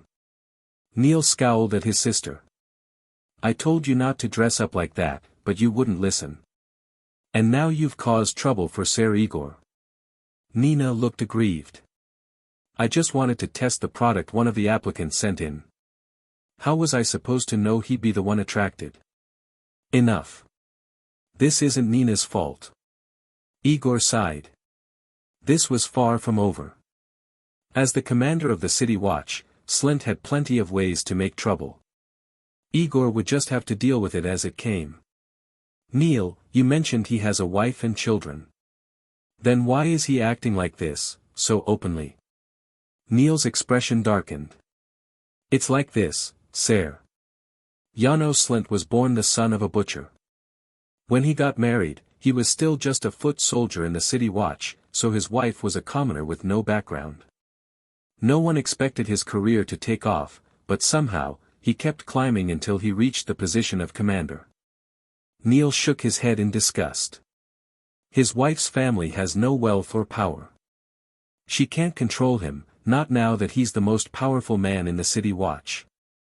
That old lecher has been running wild in King's Landing for years. He doesn't dare cross the nobility, but ordinary people. We have no way to fight back. He will come back." At that moment, Casey returned, carrying their dinner. But as she stepped into the courtyard, she found everyone standing around, their expressions tense. She froze in confusion. "Ser. What's going on?" "Nothing," Aegor said. "Shut the door and come inside." The mounting troubles made him long for the simpler days in the coalition camp, when the only thing he had to worry about was attracting investors. But he had known his time there couldn't last forever. 2 months away from King's Landing, and of course, something had gone wrong. Still, compared to the rapid expansion of the Night's Watch industry, offending a garrison commander wasn't that big of a deal. Now that he was back, it was time to take responsibility. "We'll deal with it," Aegor said. "I'll talk to Tyrion soon and see what can be done about him.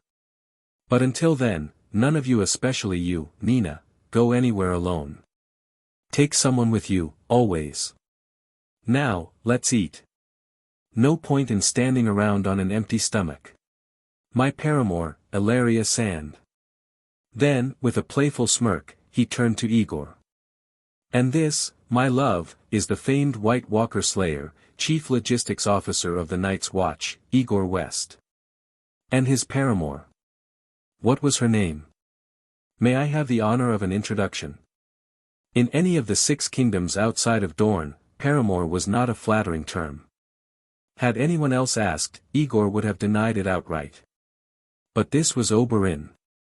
Nina, he answered simply. Nina, Ilaria repeated, glancing toward the girl's retreating figure with interest. She's quite lovely, though she seems inexperienced. Have you ever tasted love? She's young, Aegor replied casually. And I prefer my fruit fresh and ripe. Oberyn's paramour seemed the type to take interest in both men and women. And with trouble already piling up, the last thing Aegor needed was for Ilaria to set her sights on Nina. To avoid any additional complications, he didn't hesitate to brand himself with whatever label necessary. A man of particular tastes, I see. Ilaria seemed amused by his frankness. Fortunately, her attention shifted elsewhere as she eyed something with curiosity. What is she wearing on her lips? That color is quite unusual. A new product from the Night's Watch industry, Aegor explained. A specially formulated cream lipstick. When it's officially launched, I'll make sure Miss Marjgerie and Lady Ilaria receive one each, if you're both still in King's Landing by then. As he spoke, he pulled over a third chair. Marjgerie was the first to sit, subtly shifting her seat away from Oberyn and Ilaria. Aegor noticed the gesture. It seemed that despite traveling together, the two houses were not as close as they appeared. Mistresses had no place in high society, especially illegitimate mistresses. And a prince who paraded one around as if she were his wife. That sort of behavior would be considered scandalous anywhere outside of Dorne. Marjgerie, ever the poised noblewoman, kept her disdain well hidden. Both Oberyn and Marjgerie could represent their respective kingdoms. If Aegor could win them over, securing a partnership with either House Martell or House Tyrell would be a major boost to the Night's Watch industry. But before Nina even returned with the drinks, Aegor was hit with an unexpected revelation. What? He nearly choked on his words. You 3 have already visited the Night's Watch Industrial Park. We arrived on the outskirts of King's Landing yesterday afternoon, Marjgerie said smoothly. This morning, we decided to delay entering the city and visit the famous Night's Watch Industrial Park first. She smiled at Aegor, her tone light, but with just the faintest trace of amusement. Surely, Chief Logistics Officer, you wouldn't have wanted to trouble yourself by personally giving us a tour. Aegor was momentarily at a loss for words. Ilaria, however, seemed far more intrigued. It was fascinating, she said with genuine interest. I never imagined production could be handled in such a way. Lord Aegor, you've truly opened my eyes. It's almost a shame that a man of your talents remains bound to the Night's Watch instead of serving the realm. Oberyn, the only man among the 3, remained silent. He simply leaned back in his chair, observing Aegor's office with a knowing smile, letting his paramour do the talking. They were supposed to visit me first. Yet they had bypassed him entirely and gone straight to inspect the factory. Aegor wasn't sure how to feel about that.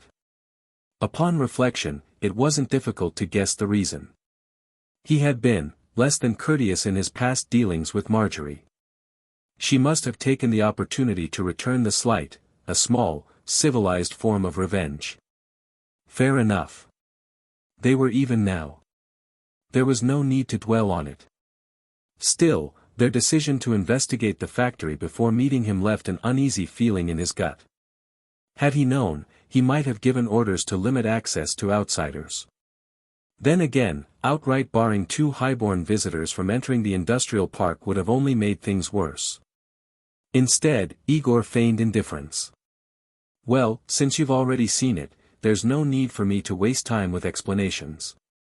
He leaned back slightly, studying them. So, are the Tyrells and Martells interested in investing? A few thousand gold dragons should do. You'd make back your principal and interest within a year. After that, it's pure profit. I have no doubt of that, Marjgerie said, her expression pleasant but unreadable.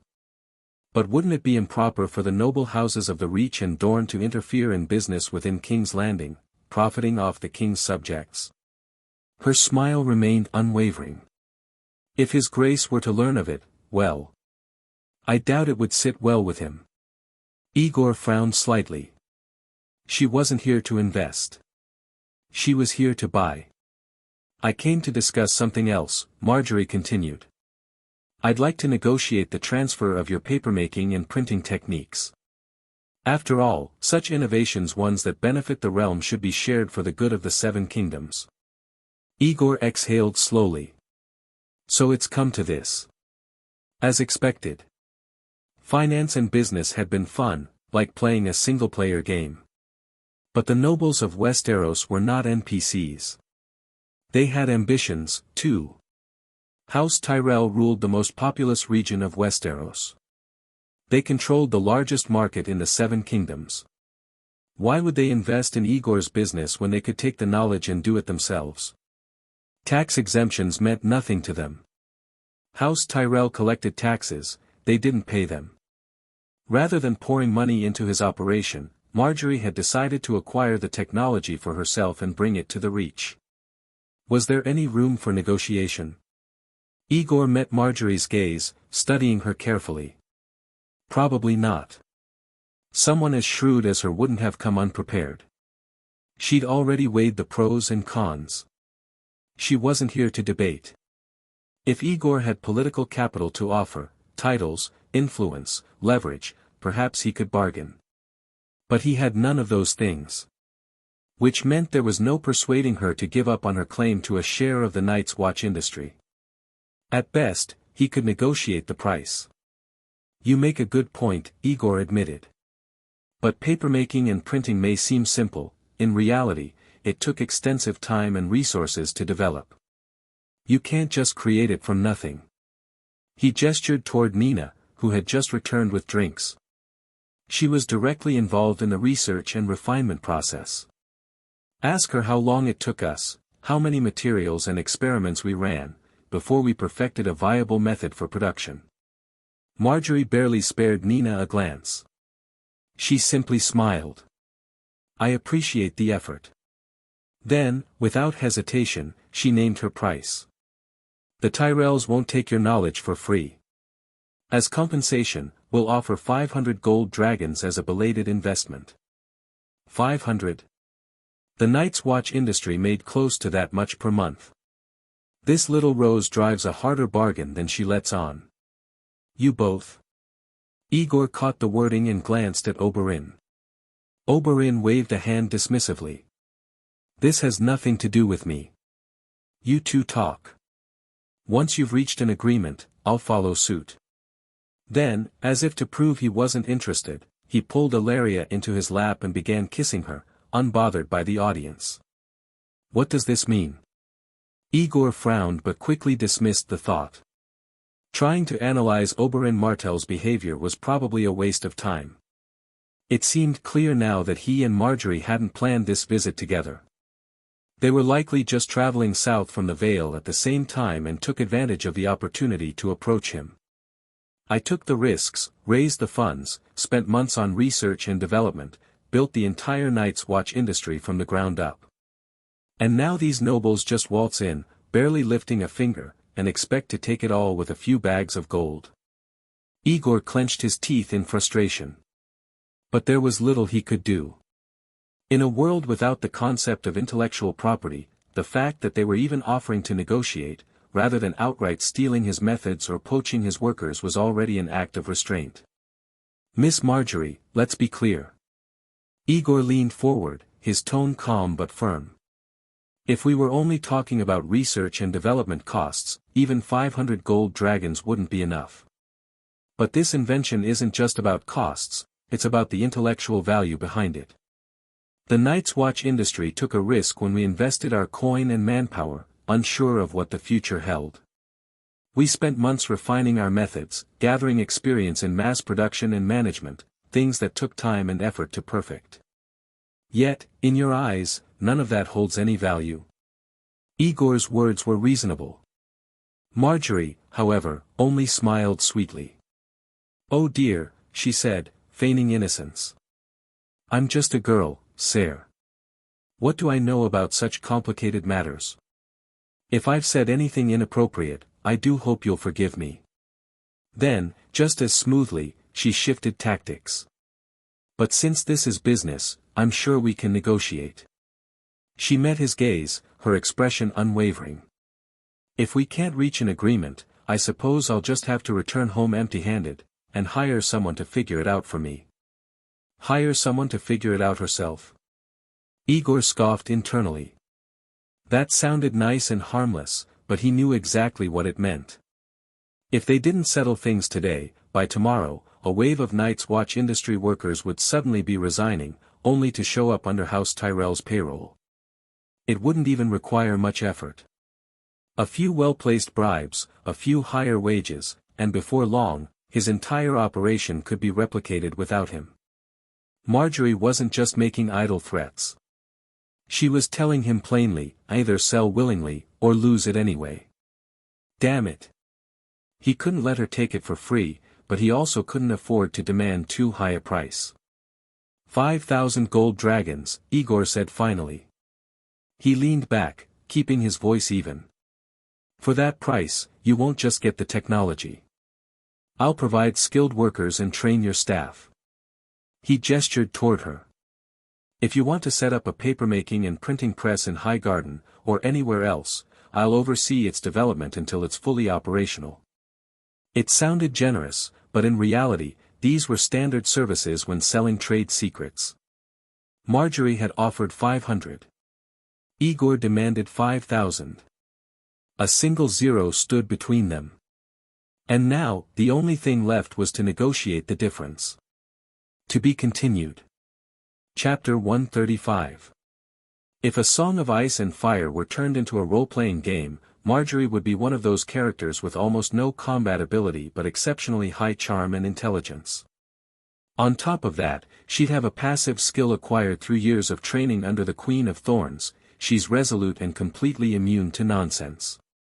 Aegor was good at presenting facts, weaving together truths and half-truths in a way that could easily mislead others.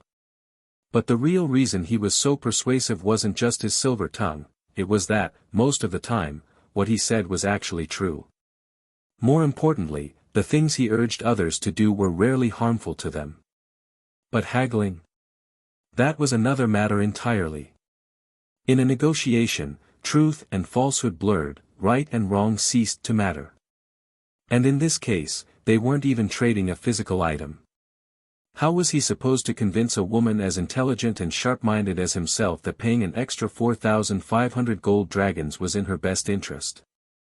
If fooling Robert Baratheon had a difficulty rating of 5, coaxing Eddard Stark was a 7, and persuading Tyrion Lannister to join a cause was a solid 9, then getting Marjgerie Tyrell to willingly part with an extra 4,500 gold dragons was a 90. It was an impossible task. Not because the Little Rose was stingy, but because neither Aegor nor the fledgling industry of the Night's Watch had the leverage to make the Tyrells pay a premium for their friendship. If Aegor had been in Marjorie's position, he wouldn't have agreed with himself either. Pushing too hard in this kind of situation was like trying to wrestle a shadow. No matter how forceful his argument, it met only empty air. He tried to emphasize the true value of the technology, but Marjgerie played dumb. He attempted to take a more circuitous approach, but this girl was even better at feigned ignorance and roundabout reasoning than he was. Whether it was her ability to talk in circles or the sophistication of her tactics, Aegor was completely outmatched by a girl 10 years his junior. Under normal circumstances, when negotiating a price, both sides would make concessions, a little from her, a little from him, gradually closing the gap. But after all this back and forth, they were still at an impasse. Marjgerie pouted pitifully, and Aegor was so irritated his skin crawled. If not for the money, he would have found an excuse to leave and sought out some peace and quiet elsewhere. "Master, you promised to accept my challenge." Arya burst in, her face flushed from warming up. She pushed the door open, sword in hand, and urged Aegor impatiently. "Can you hurry up? It's almost lunchtime." "Wait a moment. I'm almost done." Aegor gritted his teeth and played his last card. "Since Lady Marjgerie refuses to budge, then fine, 500 gold dragons it is." But at that price, all you're getting is the written principles of papermaking. I'll have Nina compile the documents and send them to you. This deal ends here. In that case, let's go with your plan, Marjgerie said, her eyes flashing with amusement at Aegor's exasperation. But almost immediately, she feigned panic, her tone turning apologetic. The technology itself is worth 500 gold dragons, I agree. But the management and operational methods? Another 500. And personnel support and guidance? 500 more. That brings us to a total of 1,500. Master Aegor, what do you think of that? Damn it. She'd been waiting for him to say this all along. As Marjgerie shot him a barely concealed look of provocation, realization dawned on Aegor, this negotiation wasn't about saving Highgarden a few hundred or 1,000 gold dragons. It was a game, a way for her to get back at him for his previous coldness and excessive caution.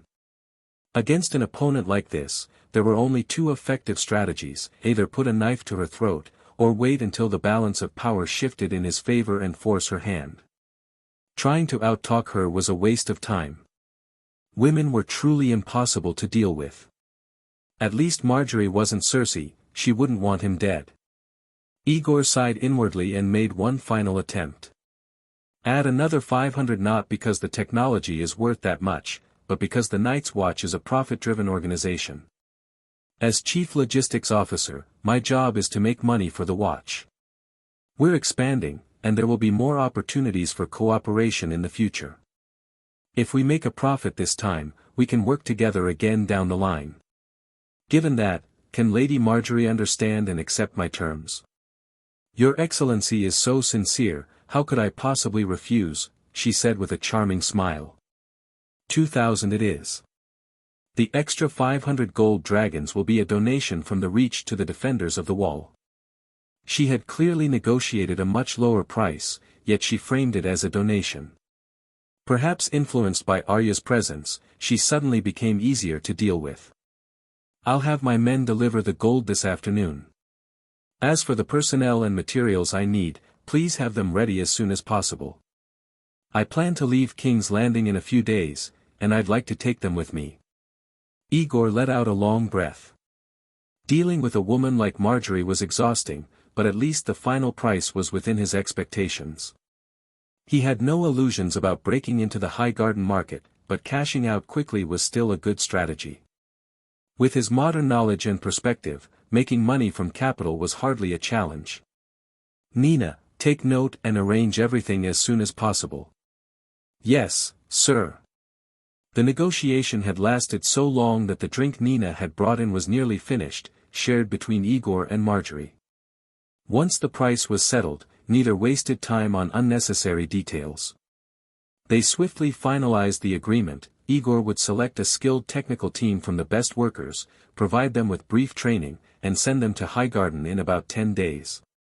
The Tyrells would cover their food, lodging, wages, and bonuses until they completed their mission in the Riverlands. Well, I think that's fair, Oberyn Martell remarked lazily. He had sat through the entire negotiation without a word, letting Marjgerie haggle while he paid the full 2,000 gold dragons without so much as blinking. He looked every bit the magnanimous prince. Though the second workshop wasn't operational yet, Tyrion had already arranged for workers and line supervisors to begin training. Now, those waiting idly in the industrial park finally had work to do. It had been a grueling battle of wits, but at least it ended in a victory for all. With the negotiations settled, it was time to part ways and go home for lunch. But just as Aegor thought he could relax, Marjorie's gaze shifted. Within half a second, she dropped her bargaining act and turned her attention to Arya, who sat nearby, sword in hand, eyes locked on Aegor with burning anticipation. The girl was clearly waiting for him to finish business so she could challenge him to a duel. She spoke softly, her tone tentative. Is this Lady Arya Stark? Yeah. Arya had been practicing swordplay in the office for over 3 months now. Countless visitors to the Night's Watch had seen her at it, so she was used to being recognized. She glanced at Marjgerie and replied expressionlessly, "Hello. I'm Marjgerie Tyrell. I never expected to meet you here, Lady Stark. Marjgerie was unbothered by Arya's indifference and introduced herself cheerfully. Are you practicing swordplay? Yes. Arya blinked. She was accustomed to the surprised looks people gave when they saw a girl wielding a sword, so she deliberately added, my father allows it. Oh, gods, you're so lucky. I've wanted to practice swordplay since I was a child, but my father would never allow it, just because I'm a girl. Marjgerie sighed in exaggerated envy before quickly switching to an annoyed pout. I've dreamed countless times of myself dancing under the moonlight, sword in hand, my skirts swirling. But in reality, I've barely touched a blade a handful of times. Arya was clever, but she was no match for the Rose's charm. It was the first time she had met another girl who not only didn't question her for practicing swordplay but actually envied her for it. Immediately, she found Marjgerie not only beautiful but also kind and likable. You could practice in secret. Your family is in Highgarden, and you're in King's Landing. How would they know what you're doing? But my family's guards are with me, they keep a close watch. You can come here. My master and I will cover for you. Just say you're here to practice needlework with me. Arya's eyes lit up as she quickly came up with a plan, not sparing a thought for the actual owner of the place. Let my master stop your guards at the door, and we'll practice swordplay in the backyard. I'll teach you. Really? Marjgerie turned to Aegor with an expression so hopeful that even he couldn't tell if it was genuine or not. She blinked up at him and pleaded sweetly, if it's too much trouble, I'm happy to pay for the space and the lessons. Arya jumped up, grabbing Aegor's sleeve. Master, you're the best, I know you'll say yes. To be continued. Chapter 136. What just happened?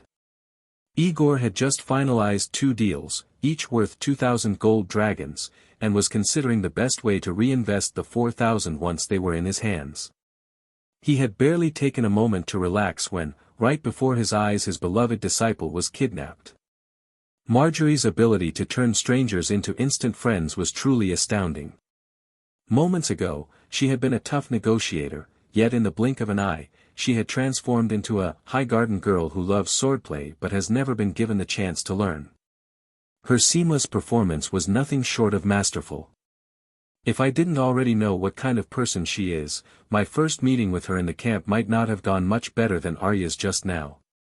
She was as charming as she was sharp, and her ability to read people was terrifying.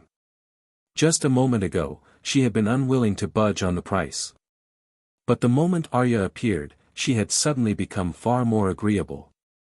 Was she merely trying to get rid of Aegor quickly so she could focus on charming the hand of the king's daughter? Wait, does that mean I could have pushed for 2,500, and she still would have agreed? But then again, Marjgerie was the only daughter of House Tyrell and had come to King's Landing on a mission to secure Robert's favor. How would she possibly have the time to train in swordplay every day? Hey, just agree already. Arya's impatient shaking jolted Aegor from his thoughts. He sighed and nodded helplessly. Fine. I'll have to tell Nina to put away any important documents in the office. I don't want anyone sneaking around in here. Jaqen alone is enough of a problem. I don't need another. Master, you're the best. Arya beamed, grabbing Aegor's arm and rubbing against it affectionately before dragging him out from behind the table. Come on. I want to challenge you, Miss Marjgerie has to see how much I've improved. You want to challenge Lord Aegor? Marjgerie asked with apparent curiosity, then suddenly clapped her hands as if remembering something. Oh, I nearly forgot to introduce you. This is Prince Oberyn Martell, and his lover, Ellaria Sand. Oh. Hello, Lord Oberyn, and Lady Ellaria. Arya greeted them with the etiquette Aegor had drilled into her, but a moment later, her eyes widened. Wait. Oberyn? Are you the Red Viper? I suppose that's what my friends call me, Oberyn replied with an amused smile, giving Arya a small nod. Prince Oberyn is one of the greatest warriors in the 7 kingdoms, Marjgerie added. The number of people who could best him in combat can be counted on one hand. There was no need for Marjgerie to introduce the Red Viper, of course Arya had heard of him. She looked at the Dornish prince with open curiosity, and her mind naturally jumped to a comparison. Master, who's better, you or the Red Viper? Of course the prince is stronger. Even 10 of me wouldn't be his match. If 10 Aegors attacked him at once, the outcome might be uncertain. But if they came at him one by one? That statement was no exaggeration. Aegor answered honestly. The mere fact that he was being compared to Oberyn was already overestimating his abilities. I've already sparred with the prince once. He showed mercy, so I surrendered without hesitation. He still remembered that duel well. How much mercy had Oberyn shown? To put it into perspective, it was like a game of table tennis. Oberyn had given Aegor a 10-point lead, yet Aegor still lost 10-12. To an outsider, it might have looked like a close match, a hard-fought battle where one side simply fell short in the end. But to those involved, the truth was clear. Oberyn could have stretched the gap to 10-100, or even 10-1000, if he had wanted to. Surrendering before making a complete fool of himself had been the best outcome for Aegor. Lord Aegor is a fine warrior as well. I learned much from our match, Oberyn said politely. A Dornishman, being polite. If he meant he had gained experience in toying with weaker opponents, then sure, that made sense. Aegor smirked inwardly, but before he could respond, something felt off. Too late. Arya had already released him and dashed across the table. That's perfect, I challenge you, Prince Oberyn. The Dornishman blinked, caught off guard. Why? Your little admirer wants to fight you. Does she need a reason? Illyria giggled, slipping gracefully from his lap back into her seat. Go on, humor the little wolf. Arya, stop messing around, Aegor warned with a frown. You've only been training for a few months, and you want to spar with someone who's been practicing for over a decade? I'll fight you this afternoon, as many times as you want, how about that? Oberyn's reputation wasn't just for show. The number of people who had been maimed or killed in duels with him could fill this entire room. Back in the military camp, when Aegor had been forced into a match against him, even though they had no real enmity, he had been the one to back down and offer flattery before daring to fight. Oberyn wouldn't harm Arya, of course, but nothing in life was absolute. If she got injured, he would be the one held responsible as her guardian. No, I want to see a true swordsman in action, the stronger, the better. Arya barely even glanced at Aegor before grabbing Oberyn's wrist. Despite her small size, she was deceptively strong, strong enough to yank the Red Viper straight to his feet. All right, little one, no need to pull me, I can walk on my own. Oberyn smiled helplessly, seemingly amused by Arya's enthusiasm. Get me a similar sword, and I won't bully you. Prince Oberyn. Marjgerie suddenly looked concerned. Her eldest brother, Willis Tyrell, had shattered his leg in a sparring match against the Red Viper. Though it had been a fair duel, and Willis had accepted his loss without complaint, the incident was proof enough that even in practice, swords had no eyes. She had only wanted to befriend Arya and subtly probe for gossip about the Queen and her brother, anything that might help her decide whether she should linger in King's Landing or move on.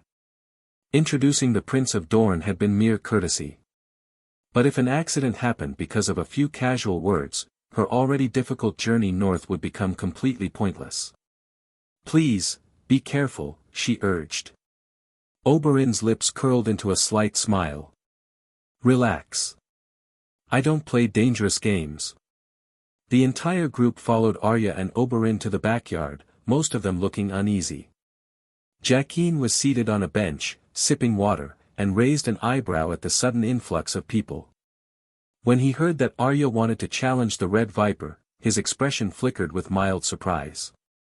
After a brief pause, he selected a training sword identical to Arya's small blade, as requested, and tossed it to the Dornish prince.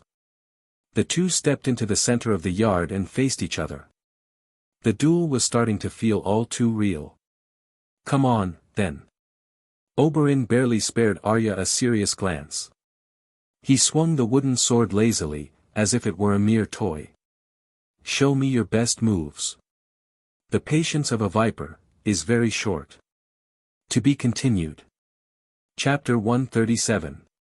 Arya had great natural talent for swordplay, but some things couldn't be mastered through intelligence alone or by spending a few months training on a practice yard. The reason Aegor had recognized he was no match for the Red Viper within seconds was because he had sparred and fought countless times, against his brothers in the Night's Watch, against wildlings beyond the wall. His skill might not have been exceptional, but his experience and judgment served him well. Arya, on the other hand, was still at the stage where she judged an opponent's strength based on reputation, hearsay, and guesswork. She knew Oberyn was stronger than Aegor, but how much stronger? Without hesitation, Arya circled Oberyn in a half-arc, moving lightly on her feet.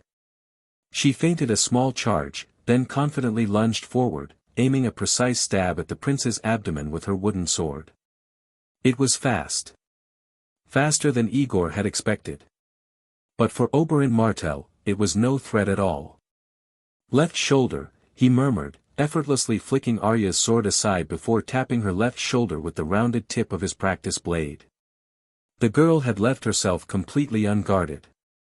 Oberyn found it a little awkward. He wasn't fond of making a child look foolish, but a hit was a hit. If an opponent didn't feel the strike, they might not acknowledge it. And in a duel, ensuring no one was harmed was far more difficult than simply winning. Fortunately, Arya's skill was far from polished. Ow! Arya recoiled as if stung, yelping in surprise and rubbing her shoulder. The speed at which the exchange had ended left the onlookers momentarily stunned. Marjgerie stiffened, momentarily worried. If something happened to Arya Stark here, it wouldn't be a mere joke. But Arya's expression showed she was unharmed. The sting on her shoulder was nothing compared to her burning curiosity. How had he done that? How had he landed a hit at the exact moment of parrying? It must have been a coincidence. Unwilling to accept the result, she readjusted her stance. Ignoring the murmured warnings from the spectators, she attacked again. This time, she came at him directly, only to veer suddenly to the side, launching an angled strike at his flank. TSK. 2 months away, and she's improved. Arya's attack was well executed, her speed, angle, even her form were commendable. If Aegor had been her opponent, he might have been caught off guard. Oberyn didn't even turn. He simply shifted his head to glance at her, his hand moving in a blur. Right shoulder, he called, just as his practice sword struck hers twice in rapid succession. The first impact sent a jolt up her arm. The second landed on her right shoulder. So fast. Even Marjgerie, an amateur, let out a gasp of admiration.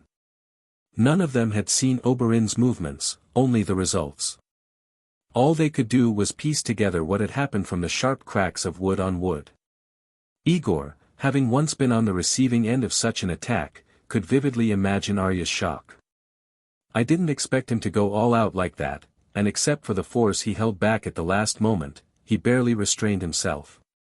That was a fine display of water dancing, Lady Stark, Oberyn remarked. He had spent time in the Free Cities, he recognized the style immediately. It's one of the best sword techniques for women. You've already grasped the fundamentals, but you need far more practice. Have you truly only trained for a few months? Who taught you? He turned his gaze to Aegor. Had this Night's Watchman been holding back when they fought? I didn't teach her. I only built her foundation, Aegor admitted, not wanting the prince to overestimate him. He had no intention of being mistaken for a master swordsman. Without hesitation, he betrayed the real teacher. It was a Kun, one of my men. A swordsman from Loreth. Oberyn turned to Jaqen, scrutinizing him. But the face he saw was that of an ordinary man, unreadable and unfamiliar. How did you do that? Arya demanded, drawing Oberyn's attention back. You said I've grasped the essence, so why could you still counter me so easily? It's simple. I'm faster than you. Oberyn grinned. Besides, grasping something is far from mastering it. Your foundation is solid, and you use your movements well. Holding your sword in your left hand is clever, it makes your attacks less predictable. But for now, you're only imitating form. You haven't yet made the technique yours. Fixed moves have their uses, but they're also easier to counter. Arya frowned. She had improved significantly in the past 2 months, why did it still feel like there was a chasm between them? Then what do I need to do to get better? There's no shortcut. More practice. More opponents of similar skill. Keep at it, and one day, you may be the finest water dancer and swordswoman in Westeros. He paused, then his expression hardened slightly. But I have no interest in being your sparring partner. If you challenge me again now, you'll gain nothing but frustration. Do you still want to continue? Arya, I told you to find practice partners, not opponents this far beyond your level, Jaqen muttered, rarely speaking. Surrender now, or you will only suffer further. One more time. Arya ignored them all, frustration brimming in her voice. Slow down. I can't even see what you're doing. She crossed her arms and scowled. And stop poking my shoulder, it hurts. Ilaria Sand, who had been watching from the sidelines, suddenly burst into laughter. He says he won't be your sparring partner, and yet you're telling him to go slower and stop hitting you? How is he supposed to fight, little wolf? Oberyn chuckled. Alright, I'll slow down. Next time, I'll tap your foot instead. Your shoes should cushion the blow. Arya. Aegor sighed. He wasn't a noble like Marjgerie or Oberyn. If something happened to Arya here, he would be the one held responsible. Did you not hear what the prince just said? Why not admit defeat with some dignity? Just one more time. Arya refused to listen, already lunging forward again. This time, wary of another hit to her shoulder, she focused her eyes solely on Oberyn's sword, keeping track of its movements. She shifted her footwork, avoiding his range, and spun behind him for a strike at his back. You learn quickly. Oberyn tilted his head slightly, showing a flicker of approval. But water dancing wasn't meant for this kind of attack. This time, he didn't use his full speed or experience to overwhelm her. He stood still and allowed her to land 2 strikes before he finally moved. Oberyn Martell was not just the Red Viper, one of the greatest warriors in Westeros. He was a Prince of Dorne, brother to the ruling Lord of Sunspear, and one of the few people who could influence the future of House Martell. He had far too much to do. He had already wasted much of his day following Marjgerie to observe the Night's Watch industries and offices. Befriending a Stark girl might be a smart move, but casting a wide net and hoping someone useful swam into it? That was a Tyrell tactic, and one he had little interest in. Still, he humored Arya's request. He slowed his attacks as promised. For the first time, the onlookers could actually see the details of the exchange. Arya was no longer being caught off guard, but she was far from relieved. The relentless crack of wooden swords filled the yard. She wasn't being struck anymore, but she was barely holding on, struggling just to keep up. Left foot. Hearing his call, Arya instinctively pulled her left foot back. Right foot. She flinched and retracted her right foot as well, without stepping back. Her rhythm shattered. With a startled cry from Marjgerie, Arya lost her balance. Ah! But before she could hit the ground, a firm hand caught her by the collar, lifting her half off the ground. She dangled there in Oberyn's grasp, completely at his mercy. Head. The Red Viper finally spoke, making Arya flinch. She instinctively raised her arms to shield herself, only for Oberyn to smoothly pluck the wooden sword from her grasp. With a bemused smile, he helped her back onto her feet. TSK. By the rules, unless you've got another weapon hidden on you, that means you lose. This was no fluke.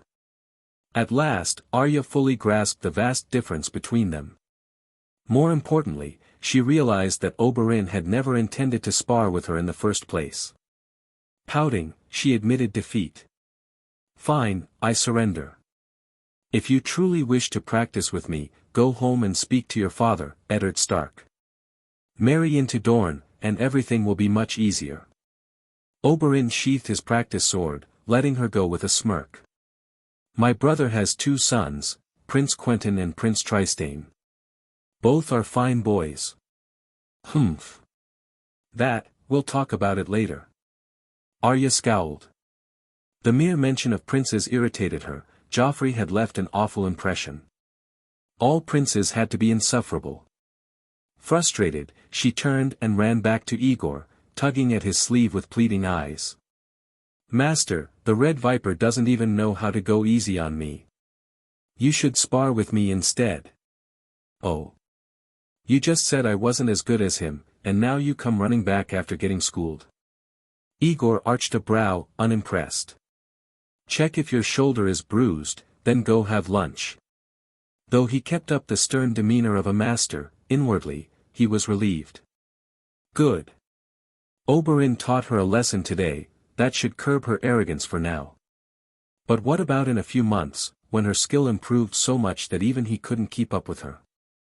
Now that was a problem for future Aegor. Chapter 138.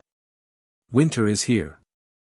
The sky was dark, and the air carried a biting chill that crept through the gaps in clothing and armor, making men shiver uncontrollably. Beyond the wall, summer never truly arrived, but even so, the cold had worsened in recent months. Snow continued to fall, blanketing the ground in an endless sheet of white. Footprints that had been clear moments ago vanished under the fresh layer, leaving nothing but an expanse of unbroken snow in every direction. In this God's-forsaken weather, why aren't we huddled by the fire in Castle Black? Chet muttered angrily, kicking the female hound curled up at his feet. The dog whimpered but quickly scurried back, pressing against his legs, desperately seeking warmth. Fuck that white. If we bring it back, are we supposed to make soup out of it? The old bear said we're to send the whites to King Robert, to ask for support. Lark reminded him. It was Igor's idea. Didn't you pay attention during the briefing? Or were you too busy gawking at some whore? Aegor again. Chet spat. That bastard talked his way into the south, licking that Lannister dwarf's ass to live the good life, and now he writes back to send us to die. What, did I piss on his family's graves? His pockmarked face twisted in rage, boils reddening with the cold. Next time he sets foot on the wall, I swear I'll pin him down and shove a frozen stick of shit up his ass. Pin him down. Ed quipped dryly. That man's tall and built like an ox, even among the rangers. And you? You can't even hold down a bitch. He gestured toward the hound clinging to Chet's boots. Might be a bit difficult. Besides, Ed continued, it's a little ungrateful to be plotting against a man while wearing the leather jerkin and cotton-lined boots he provided. If you're going to curse him, at least strip down first, show some backbone. 7 hells. He sent me clothes and boots, and now you expect me to kneel and thank the gods for him? How many times have you eaten his meat? Ed shrugged. No need to kneel, you'll get your pants wet, and that'll just make you colder.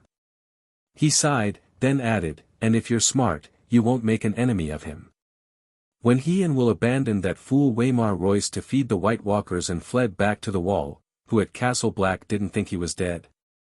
But not only is he still breathing, he managed to have that idiot's noble father, Yohn Royce, sent to the Wall. Now that is a dangerous man. In the entire Night's Watch, there's no one I respect more than him. If he ever comes back, I'll call him Chief Logistics Officer and follow his orders without complaint. Maybe if he's in a good mood, he'll give me new clothes, let me eat meat every day, or even pull me into the logistics department and take me south. Now that would be a fine turn of fortune. Bastard Chief Logistics Officer. Bastard Jon Snow. Bastard Sam Tarly. Chet roared, kicking the dog away in frustration. Then the horn blew. Once. Twice. 3 times. And then. A 4th blast. 3 long, one short. The sound that had never been heard before in all the history of the Night's Watch. The time for action had come. For more than 2 months, the Night's Watch had been sending rangers to capture whites alive. Twice, they had succeeded. Twice, they had failed to bring them back to the wall, because of the White Walkers. The first time, the rangers had fought fiercely, managing to slay a pursuing walker with dragonglass-dipped arrows. But their captured white had perished as well, reduced once more to a lifeless corpse. The second time, they had made a chilling discovery. The White Walkers had begun to adapt. No longer did they blindly charge into battle, now, they wore ice armor, thick enough to blunt the effectiveness of dragonglass arrows. They had also grown more cautious, keeping their distance and using whites as expendable shock troops. That battle had cost the Watch dearly. The Rangers had suffered heavy casualties. In the end, they had been forced to abandon their captured whites and flee on horseback, escaping just before the dead could encircle them completely. 100,000 free folk had already left Frostfangs, dragging their families along as they pressed southward. They moved slowly but relentlessly, following the river through the haunted forest. In 10 days, perhaps 15, their vanguard would reach the wall. By then, capturing whites would be near impossible. Fortunately, the White Walkers had not yet caught on to the Night's Watch's plan to capture whites alive, but 3 times was pushing their luck. If they continued with blind attempts, not only would the casualties mount, but if these intelligent creatures uncovered their intentions and began taking precautions, then the entire plan to bring a white to King's Landing as proof of their existence would be doomed. Time was running out for the Night's Watch. If they were going to succeed, they needed to act now. Through scouting reports and the confessions of captured wildlings, the Watch had uncovered a crucial piece of information: winter was awakening the dark magic north of the wall. The process of corpse reanimation was becoming more frequent, whether human or animal, no matter the cause of death, no matter how deep it was buried. As long as a body lay north of the wall and had not completely decayed, it would eventually rise as a white, some quickly, others more slowly. With the dead rising everywhere, the White Walkers, few in number, could not always appear immediately to gather them under their command. This time gap between reanimation and control presented an opportunity. So Jeor Mormont issued a new order. Find the scattered whites in the haunted forest, before the White Walkers came for them. The signal was simple. 3 blasts of the horn meant White Walkers had been spotted. At that sound, all brothers were to retreat south immediately to avoid casualties. But if a 4th blast followed? It meant whites had been found with no White Walkers in sight. Tension ran high. With so many rangers lost in the past missions, craftsmen and officers, men who had never stepped beyond the wall before, had been drafted into the white capturing operation. They had heard the stories, of course. Every ranger who returned from patrol spoke of the horrors beyond the wall. But hearing and seeing were 2 different things. For most of them, this was their first time encountering the creatures. And when the horn blew, a cold dread settled into their bones. Some felt an involuntary urge to piss themselves. The hounds reacted too. Their instincts recognized the unnatural chill carried by the horn's call. They whined and shifted uneasily, their restlessness growing. Chet, who had just been shoving the dogs away in irritation, now had to wrestle with their reins, struggling to keep them under control. Ed tightened his grip on his sword hilt and shouted up into the trees, "Will! What do you see?" "They're coming," the poacher's voice drifted down. "Something's wrong, there's more of them this time." "Any White Walkers?" Ed pressed. "Check carefully. They're cunning, some might not be on horseback." Will hesitated before calling back, "About 20 to the north, a dozen more northeast, 7 hells, more are coming from behind. I don't see any walkers yet, but I need to get down. If I wait too long, I won't make it." A lone rider galloped through the snow toward them, Ser Jeremy Ricker, the man who had taken over as first ranger after Benjen Stark's disappearance. "Too many whites. Switch to the second plan, mount up. Look there," in the trees. From the shadowed depths of the haunted forest, the dead emerged. They burst from between the black trunks, rushing forward through the deep snow, their stiff limbs barely slowed by the slippery ground. Their bodies had long lost any warmth, leaving them coated in ice and debris. Camouflaged by frost and snow, they blended into the frozen landscape. Had they remained motionless, they would have been nearly impossible to spot. Now, moving as they were, there was no telling how many there truly were. Mount up. Wait. Don't leave me. Will, stay in the tree. It saved you twice before, let it save you again. Ser Jeremy bellowed. Don't hesitate, if they surround you, you're done. Save the dragonglass arrows, only use them when it counts. To be continued. Chapter 139. Amid the neighing of horses, the barking of hounds, and the chaotic din of the encampment, the rangers responsible for tracking and luring the whites rode past the gathered men in pairs and small groups. The rest of the night's watch, who had been waiting in anticipation, hurriedly mounted their steeds, leaving behind various belongings in their rush. There was no time to retrieve them. At the urging of the chief ranger, they spurred their horses forward, following the hounds along the predetermined route through the snow. Woo, woo, woo. Woo. The horn sounded again, 3 long blasts followed by a short one, just like before. This meant that the sentinels had once more confirmed the presence of whites but had seen no white walkers, signaling that the plan could proceed. However, the ranger who blew the horn had lingered too long. He should have mounted his horse and ridden to safety before sending the signal a second time. But fear and duty warred within him, clouding his judgment. His powerful, resonant blast inevitably drew the attention of the whites.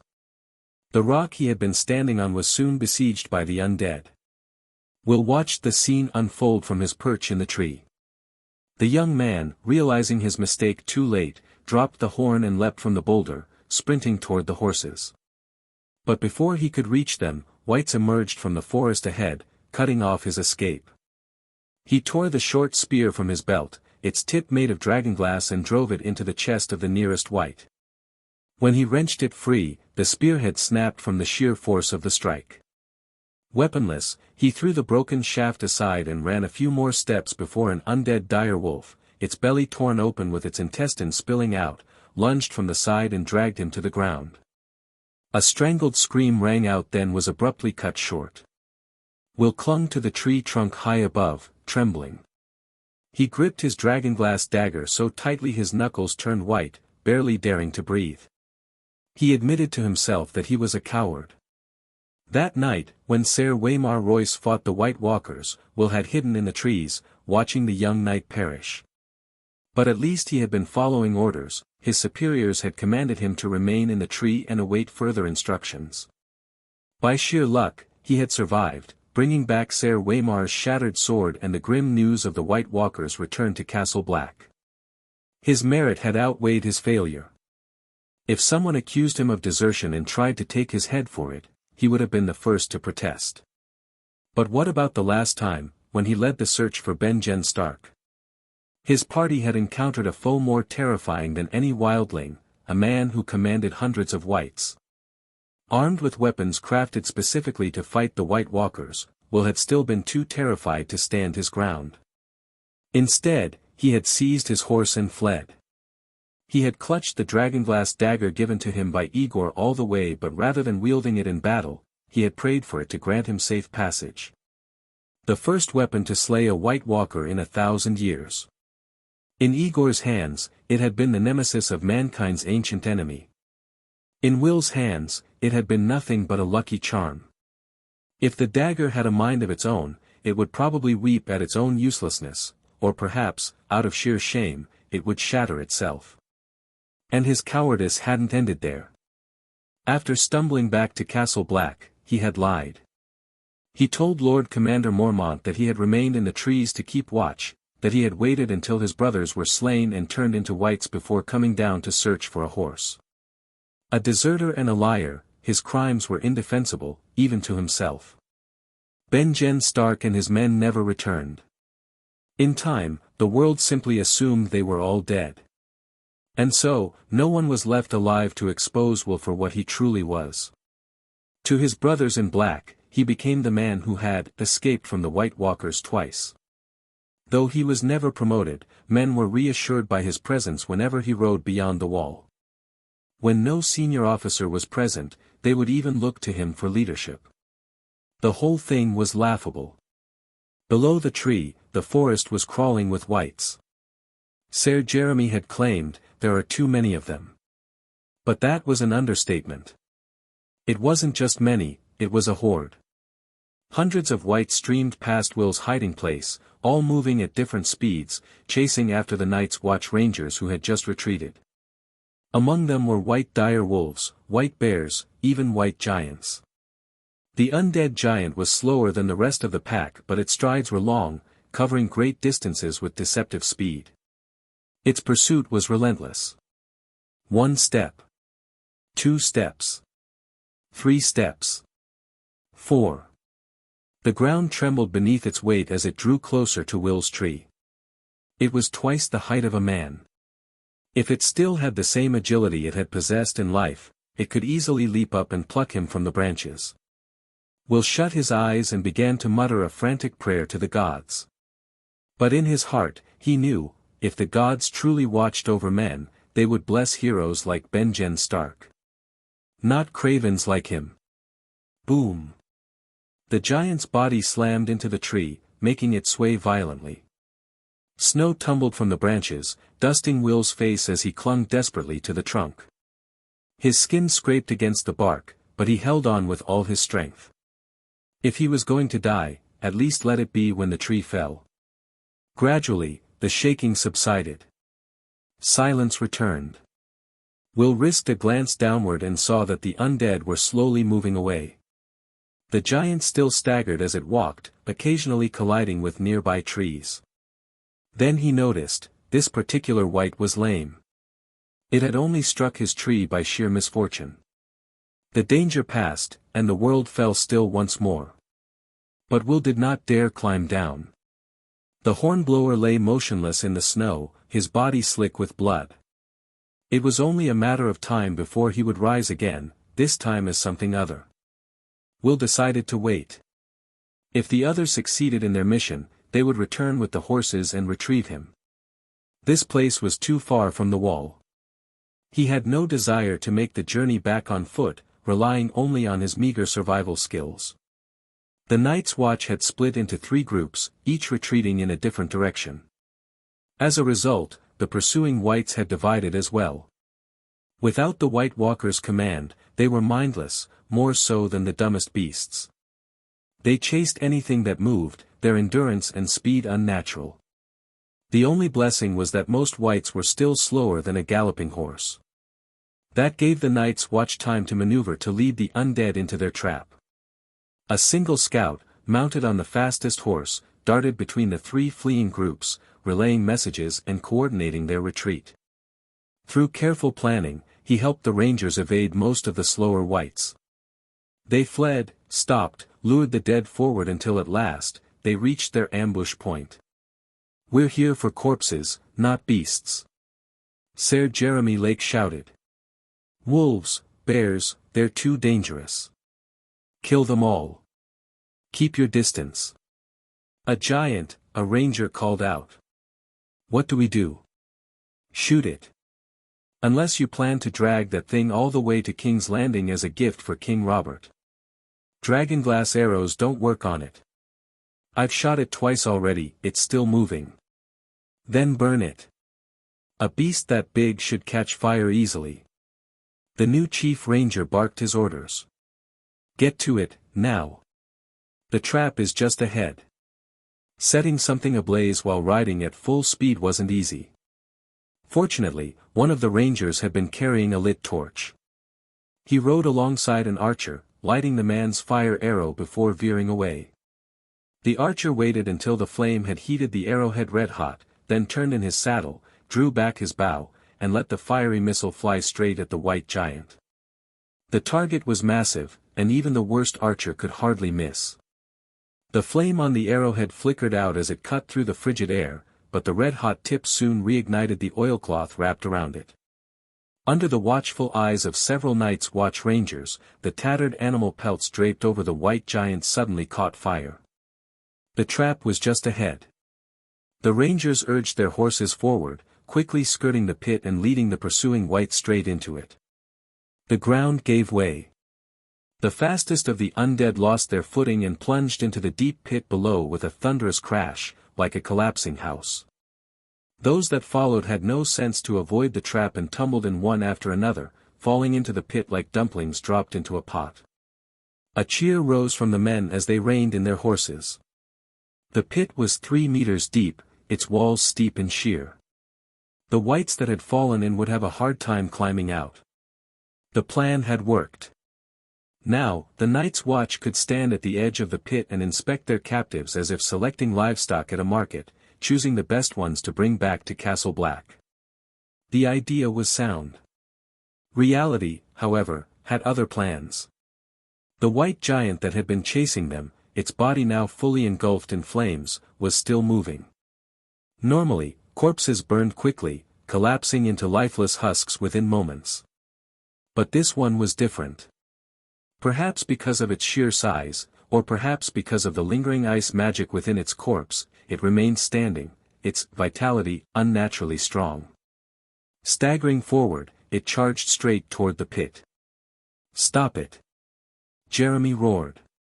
"It'll burn our catch." The last of their dragonglass arrows flew at the white giant in rapid succession, though at this point, Fire Giant seemed a more fitting name. But the creature's momentum was too great. Even as the arrows struck, it toppled forward, plunging into the pit, crushing the tightly packed whites beneath it and spreading the flames to the rest of the undead. "Get the nets, now!" The Chief Ranger's voice was sharp with urgency. Their scouts had reported that a wildling vanguard was more than 10 miles to the northwest, while the army of the dead led by the White Walkers was directly north. Finding another group of whites without White Walkers controlling them would not be easy. If they failed to capture specimens now, the Night's Watch would not get another chance. "Save our prey." The men sprang into action. Moments ago, they had been shooting at the whites, now they were trying to rescue them. Some rangers remained on guard, weapons drawn, scanning the darkness for threats. Others rushed to the large net bags prepared beside the pit and threw them down into the flames. Soon, a white was caught in the net. With a shouted command, several men heaved it up, pulling the struggling, half-burning creature from the pit. 2 rangers rushed forward, smothering the flames with their gloved hands. Another 2 joined in, forcing the thrashing white into a sack and pinning it to the ground. Below, the last of the white giant's strength burned away. It finally ceased moving, its massive form crumbling into the inferno. Whether it was the evaporation of bodily fluids or the presence of corpse oil in its decayed flesh, the fire burned hotter and brighter, turning the pit into a seething cauldron of flame. It was no longer just a trap, it looked like the very entrance to hell. "Stay clear of the pit. Secure the captives and head back to Castle Black." Jeremy exhaled, relieved. "Teams 1 and 2, you're on escort duty, don't stop for anything. Team 3, with me, we're circling back to check for any brothers who need rescue." To be continued. Chapter 140. Winter had come, but in the warm south, life carried on, perhaps not smoothly, but just barely. As a proper sworn brother of the Night's Watch, Aegor had no idea what thrilling dangers his brothers were facing beyond the wall, where wildlings gathered and all manner of monsters roamed. He was safe, tucked away in the Night's Watch's first office in King's Landing, yet utterly exasperated by the burdens that came with it.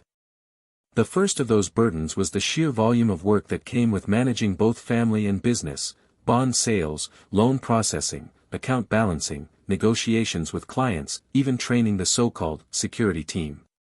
Tedious beyond words. And on top of all that, there was the matter of finding profitable ventures, exploring new markets, and devising ways to make use of the sudden windfall of 4,000 gold dragons in cash. After only a few days in King's Landing, Aegor quickly understood why Tyrion spoke so highly of Nina. To be fair, the girl didn't necessarily do things better than he did himself. The key was that she could handle things alone. Aegor had assigned tasks to others as well, but young men like Casey would inevitably come to him whenever a difficult decision arose, seeking guidance on how to proceed. Nina, on the other hand, he never had to worry about anything he left in her hands. Take the dragonglass mine that the old miner had introduced to Tyrion, for example. As long as the money was in place, she managed it independently, without need for constant oversight. If Nina had lived in the modern world Aegor once knew, at best, she would have been an office clerk or a boss's secretary. But in this world, where the ability to add, subtract, multiply, and divide made one a rare talent, someone who could truly shoulder an entrepreneur's burdens was the most valuable resource of all. Aegor had tried to find and cultivate more people like her, but to no avail. It was only then that he realized, Nina was someone worth keeping by his side at any cost. In matters of recognizing and utilizing talent, Aegor, who had never been a leader before coming to this world, was still far behind his partner. Then there was the little she-wolf who lingered in his office all day, clinging to him and causing no end of trouble. A very talented girl. With proper training, she'll make a fine swordsman. Of course, given Miss Stark's status, learning swordplay is useless beyond mere amusement. This was Oberyn Martell's parting assessment of Arya before he left. The prince had spoken with a serious expression, making it clear he was not jesting. Dorne had no desire to entrench itself within the heart of House Baratheon's rule, so Oberyn had no reason to flatter the Hand's youngest daughter. That made such high praise from a master of combat all the more telling. Beyond that, Oberyn had unwittingly done Aegor another favor. After witnessing the Red Viper's terrifying skill firsthand, Arya had learned from her new best friend, Marjgerie, that Aegor had once exchanged dozens of blows with the prince without coming to harm. Having seen Oberyn's prowess with her own eyes, Arya had no choice but to acknowledge her master's strength once more, and she obediently returned to her training. In short, things had improved. For now, at least, Aegor no longer had to suffer under his own students' defiant assaults. But his advantage wouldn't last. His technique was still largely reliant on what he had learned at Castle Black, and with time, Arya would catch on. Realizing this, he made a decision: no matter how busy he was, he would dedicate time each day to sparring with her. Not only would it help him maintain his own fitness, but it would also strengthen their master-apprentice bond, re-establishing his authority after 2 months of separation.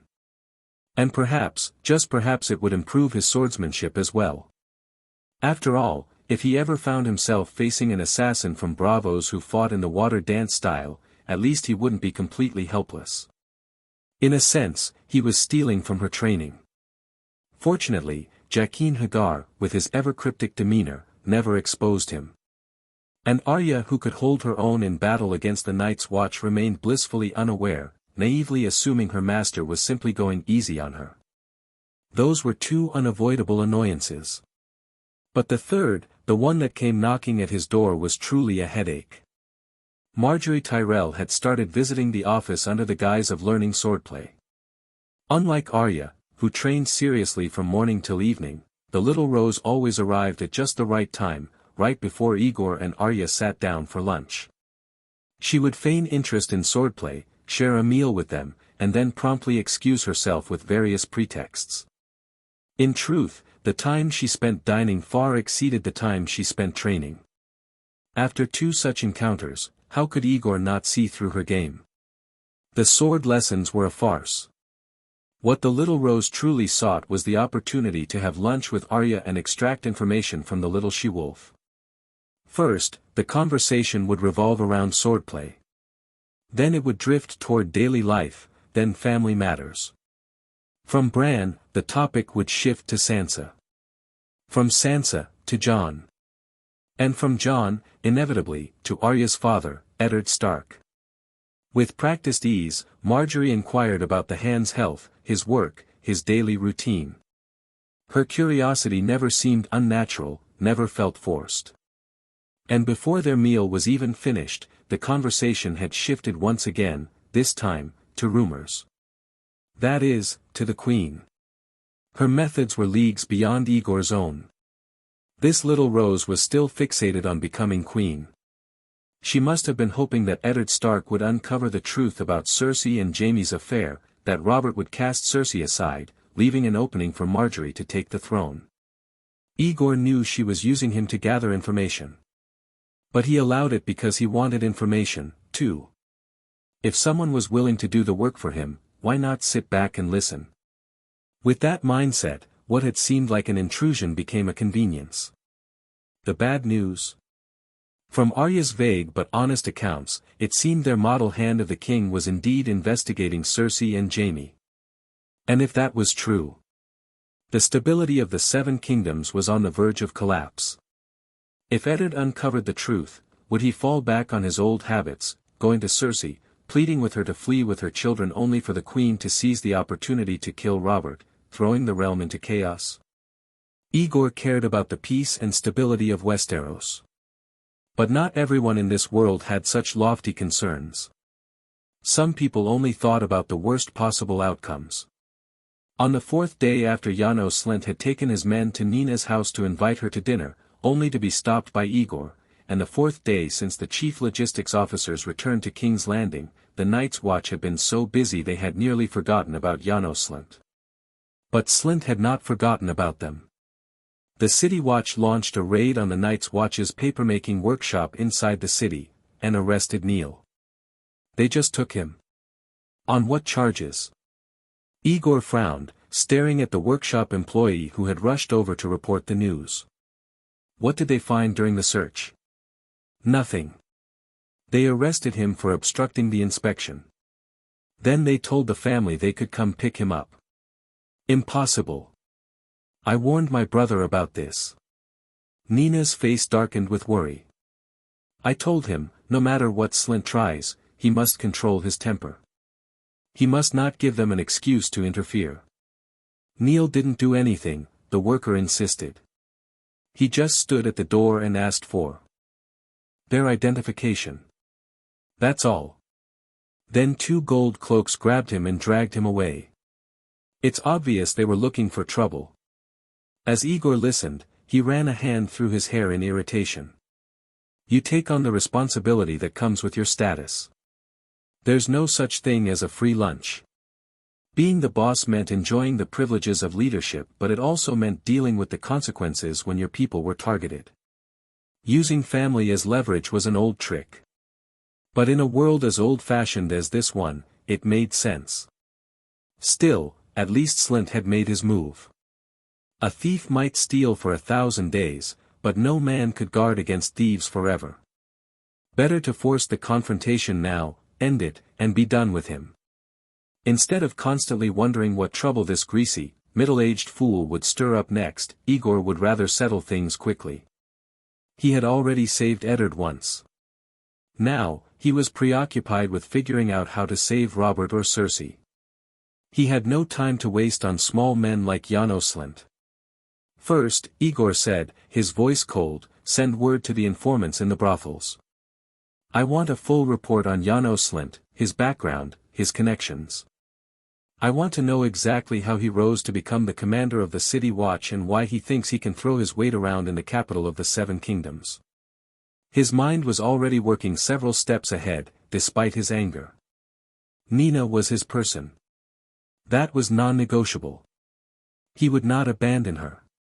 But if this could be handled without escalating matters into a full-blown confrontation, all the better. The times were uncertain, and caution was wise. Send word to Tyrion, he continued. See what he thinks about all this. And move Nina's parents into the Night's Watch Industrial Park. Inform the security team, they are to be well protected. Yes, sir. Aegor nodded, but then, just as the messenger turned to leave, he hesitated. Wait. The Night's Watch industry had considerable power and influence in King's Landing. But pulling those strings came with a cost. Favors owed. Debts to be repaid. If it could be avoided, it should be. So why not use the resources that had already fallen into his lap first? Aegor stopped the messenger. Hold on. Sir. Find a place to sit for a while. Stay out of sight. Then, when we're at dinner, when Miss Stark, Miss Tyrell, and I are seated together, come back. Report the news again. But this time, act like it's the first time. He leaned in slightly, voice lowering. Then say this. To be continued. Chapter 141. How could someone act like this? Arya fumed after hearing the informant's exaggerated report, which had been carefully coached by Aegor.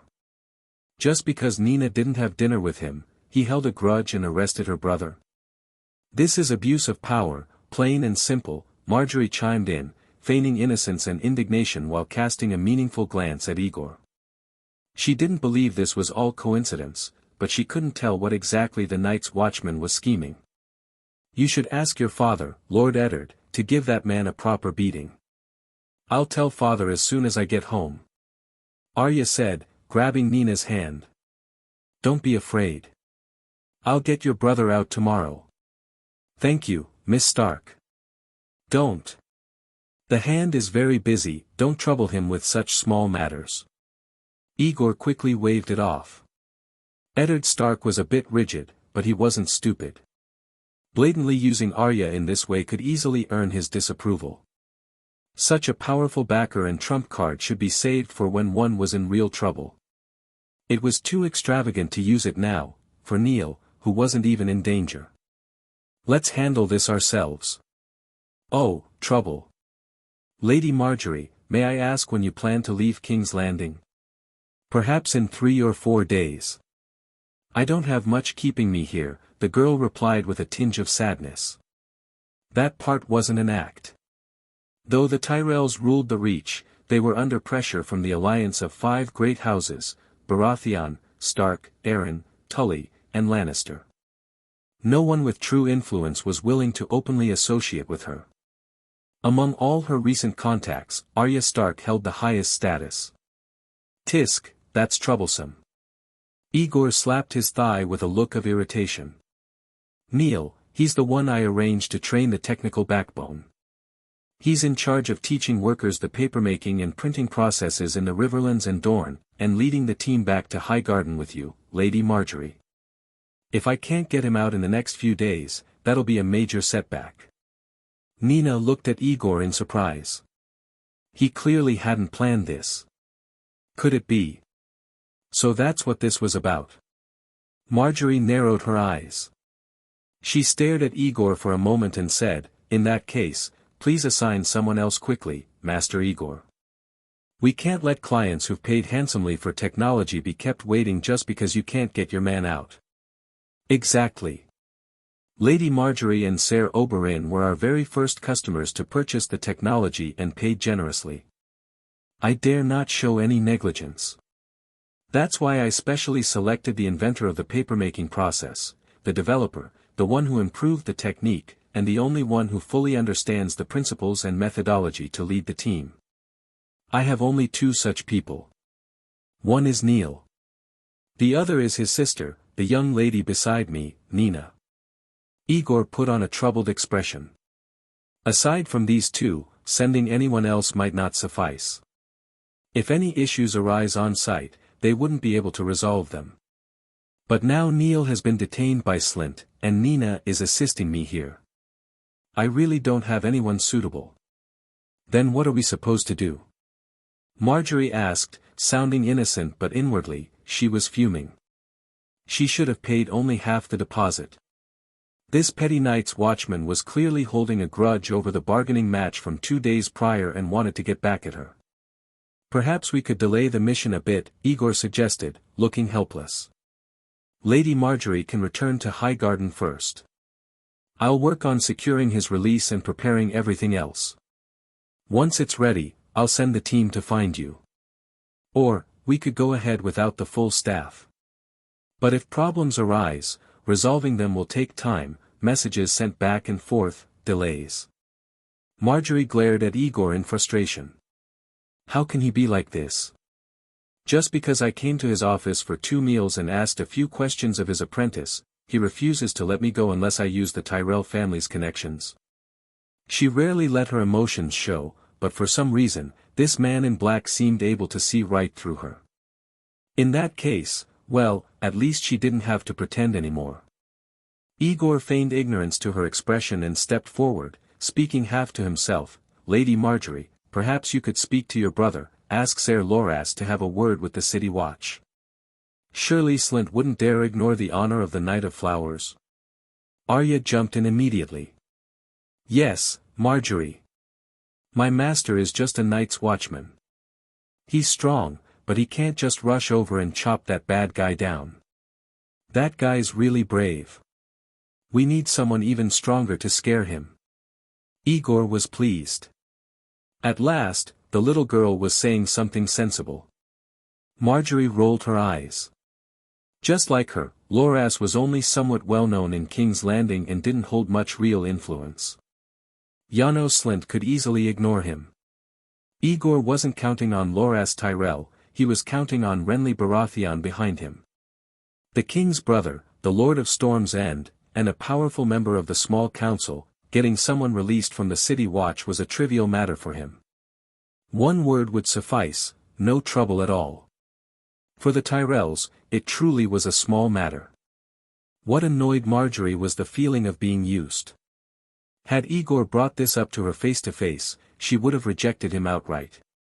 But now that Arya had gotten involved, the situation became messy.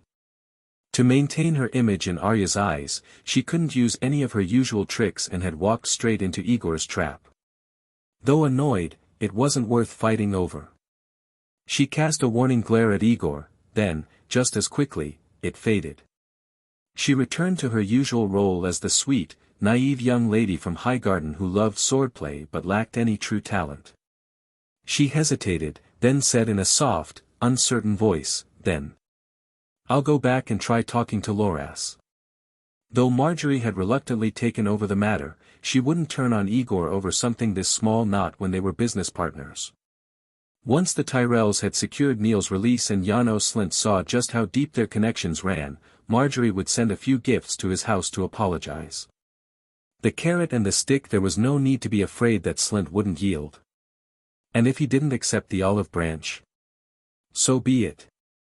As long as Aegor wasn't caught, with the connections he had and his unique identity as a Night's Watchman, what could Slint really do to him? After office matters were handled, including the production and upcoming release of new products like solid lipsticks and soaps, 2 unexpected visitors arrived. Sir, 2 strange old men have come to call. They claim to be wise men. Oh. Aegor smiled. The pyromancers had arrived. Word must have gotten out about the reward Robert had promised him. Invite them in. To be continued. Chapter 142. Robert had not yet returned to King's Landing, but his royal decrees had already been delivered to the capital of the 7 kingdoms by his men. Just as it had been when Aegor was appointed to the Night's Watch 2 months prior, the king himself might forget what he said or ordered, but the one who heard it, the one charged with issuing it, and especially the one receiving the order, none of them could afford to forget. Robert's decision regarding how to deal with the Pyromancers Guild had, through various channels, already reached the wise men of the Alchemists Guild. 2 elderly men entered the office, one of whom Aegor already knew. The other was even older, frail, and unsteady on his feet. Good afternoon, wise men. Aegor set aside his worries and greeted them with a bright smile.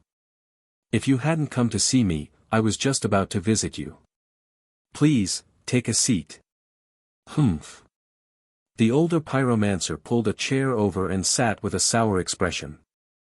Lord Aegor, this is Wisdom Haleen, whom you can consider my superior, Dax said, far more courteous than his companion.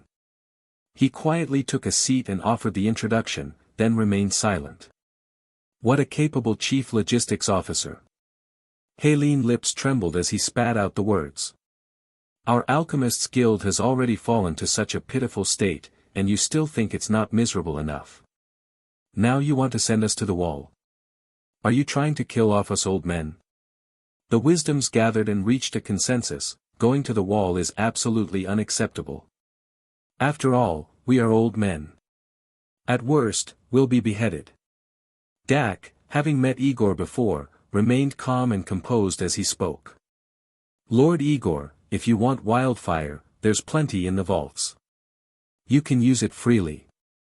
Why report it to His Majesty and make things difficult for us? So that was the root of it. Aegor had wondered why the two had arrived with such aggression. He spoke at once. Where is this coming from? When did I ever say I was sending you to the wall? Don't play dumb. Today, King Robert's men sent word, ordering that the wildfire be sealed and disposed of immediately, with only assistants left behind to manage it. All those capable of producing wildfire are to go north and serve the night's watch. The pretty boy delivering the message told us, ask Aegor for the details. Everything is up to him. Are you really going to deny this is your doing? Fine. That part is indeed my doing, Aegor admitted with a wave of his hand. But wait, what do you mean by doing? I did request His Majesty's assistance from the Alchemists' Guild. But, whoever said that serving the Night's Watch meant going to the wall? I have no intention of killing you. I want you to regain your dignity and respect, to let your knowledge and abilities shine, and contribute to the realm. Helene scowled. Spare us the lofty words. The man Robert sent said we are to follow your command.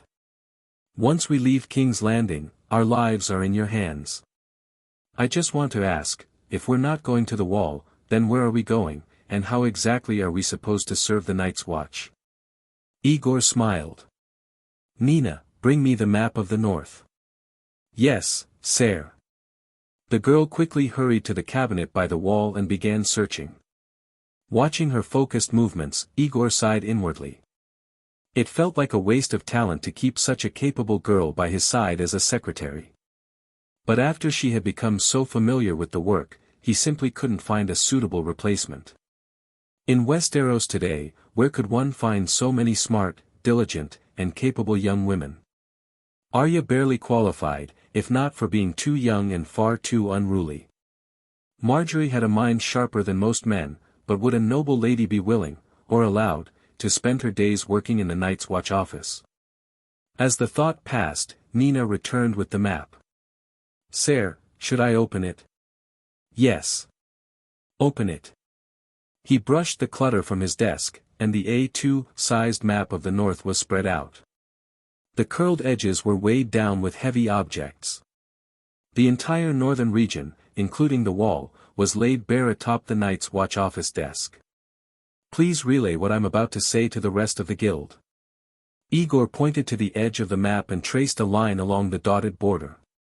Disregarding the lands beyond the wall, this here is the northernmost boundary of the Seven Kingdoms, the wall. The Night's Watch's 3 strongholds, its 19 castles, and nearly 1,000 sworn brothers are spread along this stretch. Most of our manpower and assets are concentrated along the wall, that much is true. So, when you heard you were to serve the Night's Watch and assumed you'd be sent to the wall, that was understandable. I fully understand your concern. But that is not my plan. Hearing that they wouldn't be sent to the wall, the 2 old men visibly relaxed. Wisdom Helene no longer trembled, nor did his lips quiver. Then where are we going, and what exactly do you want us to do? Please speak plainly, Chief Logistics Officer. South of the wall, Aegor began, gesturing again to the map. From the western mountains to the endless coastal plains along the Bay of Seals, lies a vast expanse known as the Gifted Lands. It spans hundreds of miles. Long ago, to support the defense of the wall, the rulers of the North and the Iron Throne gifted this land, permanently to the Night's Watch. He pointed to the territory in question. Everything on this land, from the crops above to the resources buried beneath, belongs to the Night's Watch. The residents who live there pay taxes to us, in goods or labor to help us survive. My lord, what you said is already well known. Helene rapped his knuckles on the table, cutting him off. I understand what you mean, serving the Night's Watch doesn't necessarily mean going to the wall. We could go to the Gifted Lands. But what's the difference? The gifted lands are cold and desolate. You could ride all day without seeing a soul. And there are wildlings roaming about, pillaging and murdering. How long do you think a bunch of old men in their 50s and 60s could survive in a place like that? Aegor straightened up. There's a big difference. It's true the gifted lands are vast and sparsely populated, but that's mostly due to frequent wildling raids. The climate, however, is far better than what lies beyond the wall. The wall blocks the bitter winds from the lands of always winter, making the temperature on the southern side far more tolerable than the north. It snows occasionally, yes, but it won't freeze a man to death. Claiming that a 700-foot-high wall could block Arctic winds was absurd, but it was true that the gifted lands were warmer than beyond the wall. And since the pyromancers didn't know much about geography or weather, it was easy enough to sell the idea. There are mountains, rivers, and fertile soil. You can plant crops, raise livestock. There are even scattered settlements. What I want from the wisdoms is to choose a place in the gifted lands to establish a base and provide the Night's Watch with a stable supply of wildfire to help repel wildling attacks. The Night's Watch needs your knowledge. Do you think we'd leave our own elders out in the cold, or let wildlings cut them down? Choose a place to settle. Helene huffed. I'm an old man who's never even been to the north. How am I supposed to pick a place? Stop dodging the question, tell us your plan clearly. Unless we are properly settled and treated with dignity, we're not going anywhere. Fine. Aegor didn't want to waste more time debating with them. With gold in hand, he spoke with confidence. He pointed to a spot on the map. The site I've chosen for the Alchemists' Guild is Queen's Crown. Queen's Crown. The name sounded grand, but unfamiliar. It's a location in the central heart of Night's Watch territory, not far from the King's Road, Aegor began. Queen Alysanne Targaryen once spent the night in the tower there. The locals painted the top of the tower gold in her honor, so it looked like it wore a crown, hence the name. How many people live there? Is it developed? Are there supplies, food, warm housing? Because of repeated wildling raids, the residents fled long ago. The village is abandoned, only empty homes remain. Aegor explained calmly, then added, but I intend to rebuild it. I'll send teams north to recruit stonemasons and other craftsmen from the north. We'll renovate the houses and towers, raise walls, and establish Queen's Crown as the first logistics base for the Night's Watch, complete with warm, safe lodging, and dedicated space for configuring and producing wildfire. He swept his hand across the map. Once that's complete, the wisdoms of the Alchemists' Guild will be the first to move in. In time, Queen's Crown will become the only place in all of Westeros, perhaps the world capable of producing wildfire. This weapon, long ignored and dismissed by King Robert and the South, will once again blaze on the front lines of the war for the Wall. And the wisdoms of the Alchemists' Guild will regain the honor and purpose that was long denied them in King's Landing. To be continued. Asterisk. Chapter 143. When Lord Commander Mormont decided to treat hired auxiliaries separately from the true Night's Watch, Aegor was briefly frustrated. His infiltration plan had been seen through. But as time passed and the Night's Watch industry flourished, his thoughts gradually began to shift. The hundreds of full-time, professional soldiers within the Night's Watch were certainly not a force to be underestimated, but their overall quality was lacking. Only the Black Brothers serving as Rangers could truly be considered a professional fighting force. Compared to trying to influence such a mixed and unruly group, wouldn't it be better to establish a clean, independent force, one wholly his own and built on a stronger foundation? Aegor had already made up his mind to claim a site within the gifted lands to construct his first base.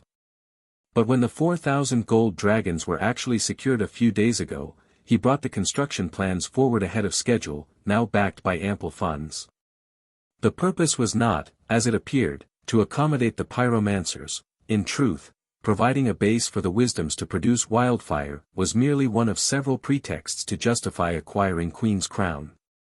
Since Mormont was determined to draw a line between the logistics department and the orthodox Night's Watch, Aegor would follow that logic and go further, establishing a force that outwardly appeared affiliated with the Night's Watch but in fact had no formal chain of command under it. A force in name only, which might even one day rival the Watch in power. Of course, he could never utter such treasonous thoughts aloud.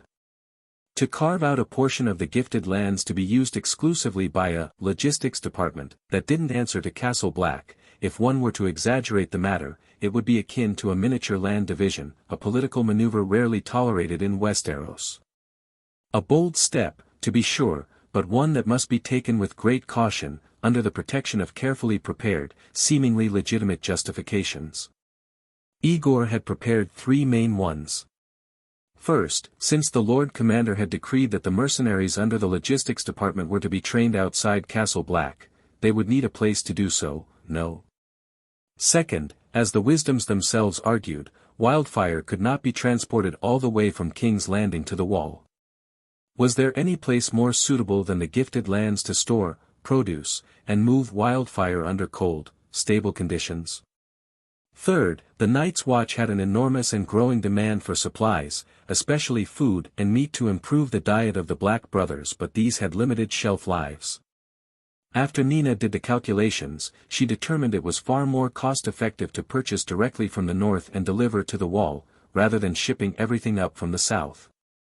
All 3 points supported the same conclusion. The Night's Watch logistics department required a base that lay within the Watch's sphere of influence but also close to the heart of the North. Aegor's final choice was Queen's Crown. Located just south of Castle Black, near the King's Road, and almost at the geometric center of the gifted lands, it was the ideal location.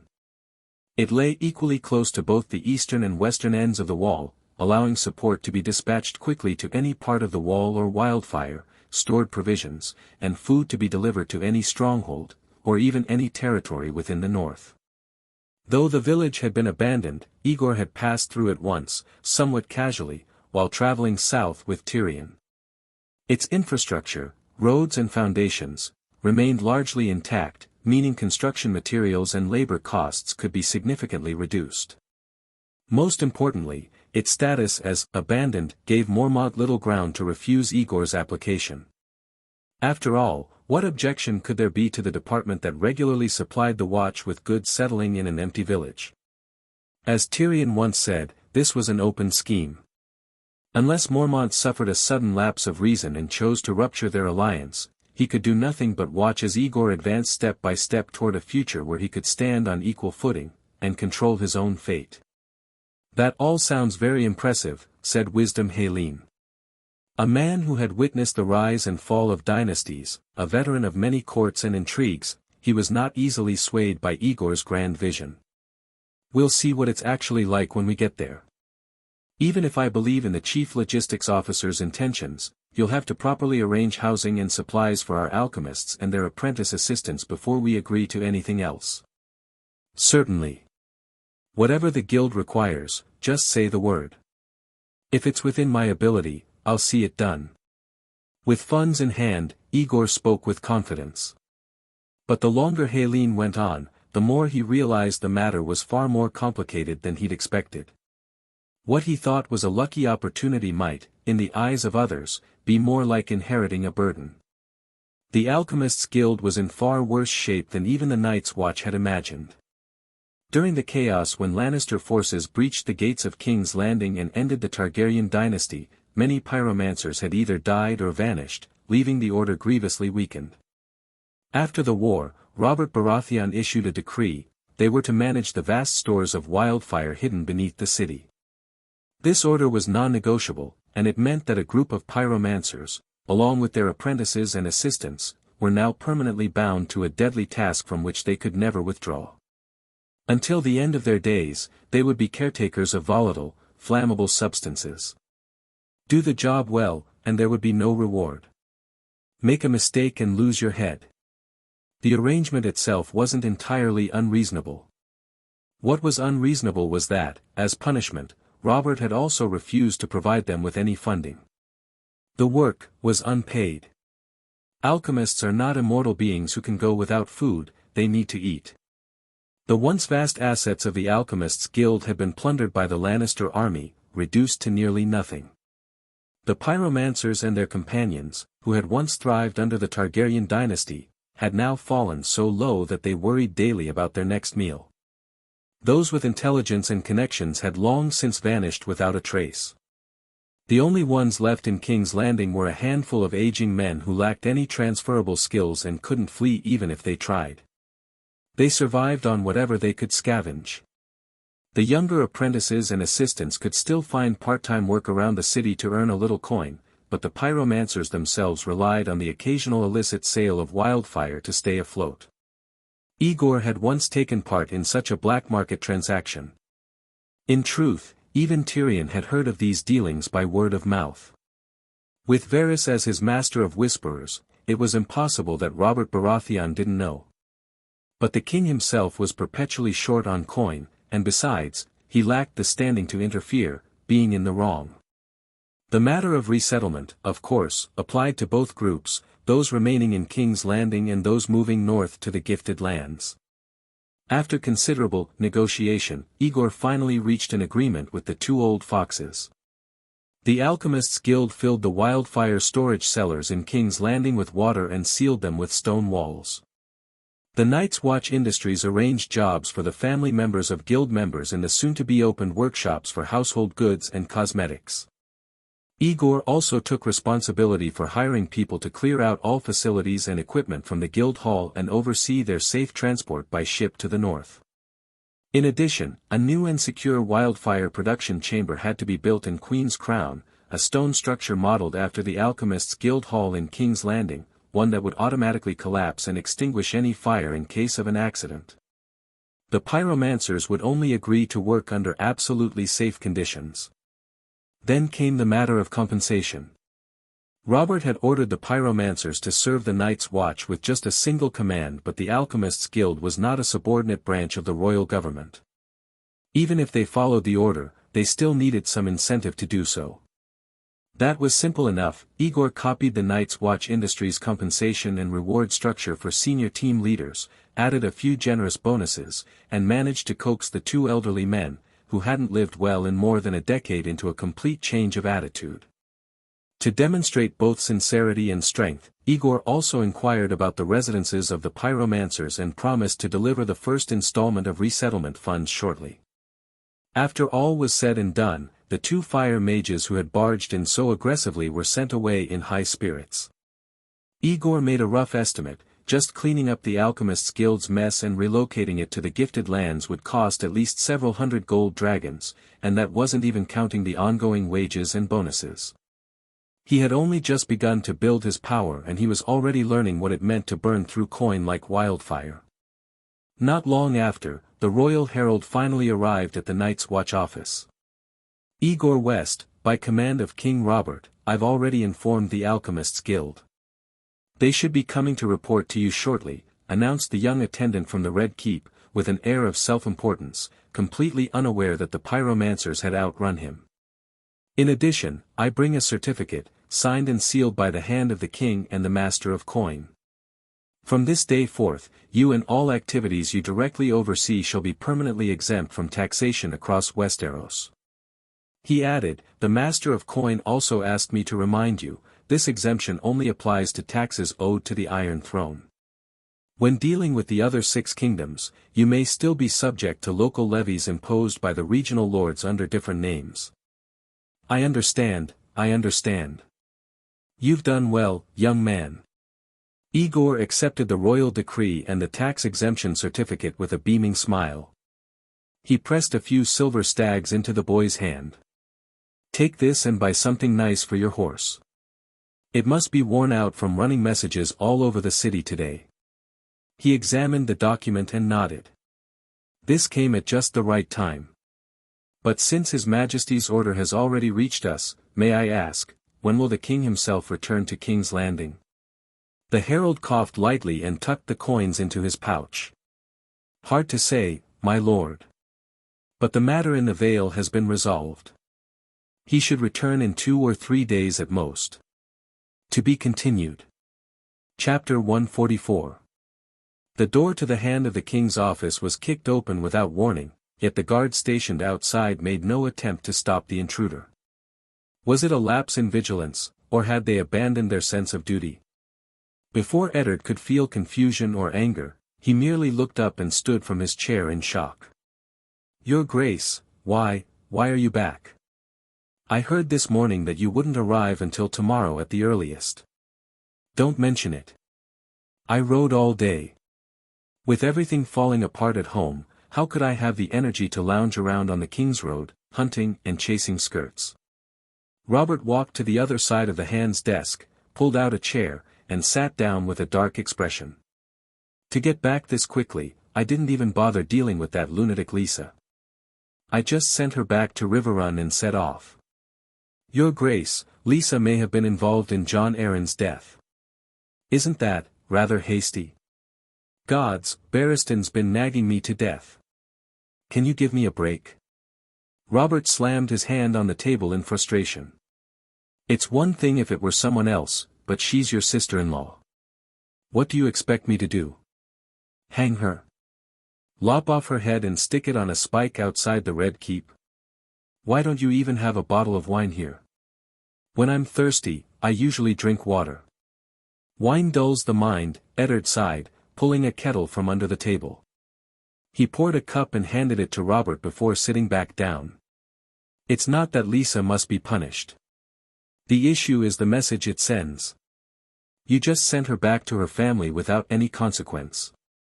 That's 7 hells. I haven't drunk water in over 10 years. Robert downed the cup in one go. His throat still felt parched, but he had no desire to drink any more tasteless liquid. He set the cup down. "The 3 children bearing my name are all about to be married off. Do you think I have the energy to argue with you about what to do with Lisa? Stop with the nonsense and tell me, what's this rumor spreading in the city?" The ones spreading the rumor were a few pimps and doormen from the brothel formerly owned by Littlefinger. The instigator was none other than Peter Baelish, the brothel's owner and former master of coin who has now turned traitor. "Don't repeat what was already in the letters. I want the results of the investigation." "Results of the investigation?" Eddard Stark looked up, staring solemnly at the king in front of him, his brother in all but blood, someone he had known for nearly 30 years. Then he leaned back in his chair, arms crossed. "Robert, what kind of results are you expecting?" "What kind of results?" Robert's face flushed as he glared at Eddard. "I want to know whether the rumors are true. Whether Cersei and Jaime have done something unforgivable. Whether Joffrey, Myrcella, and Tommen are my children. Is that clear enough?" "Clear enough.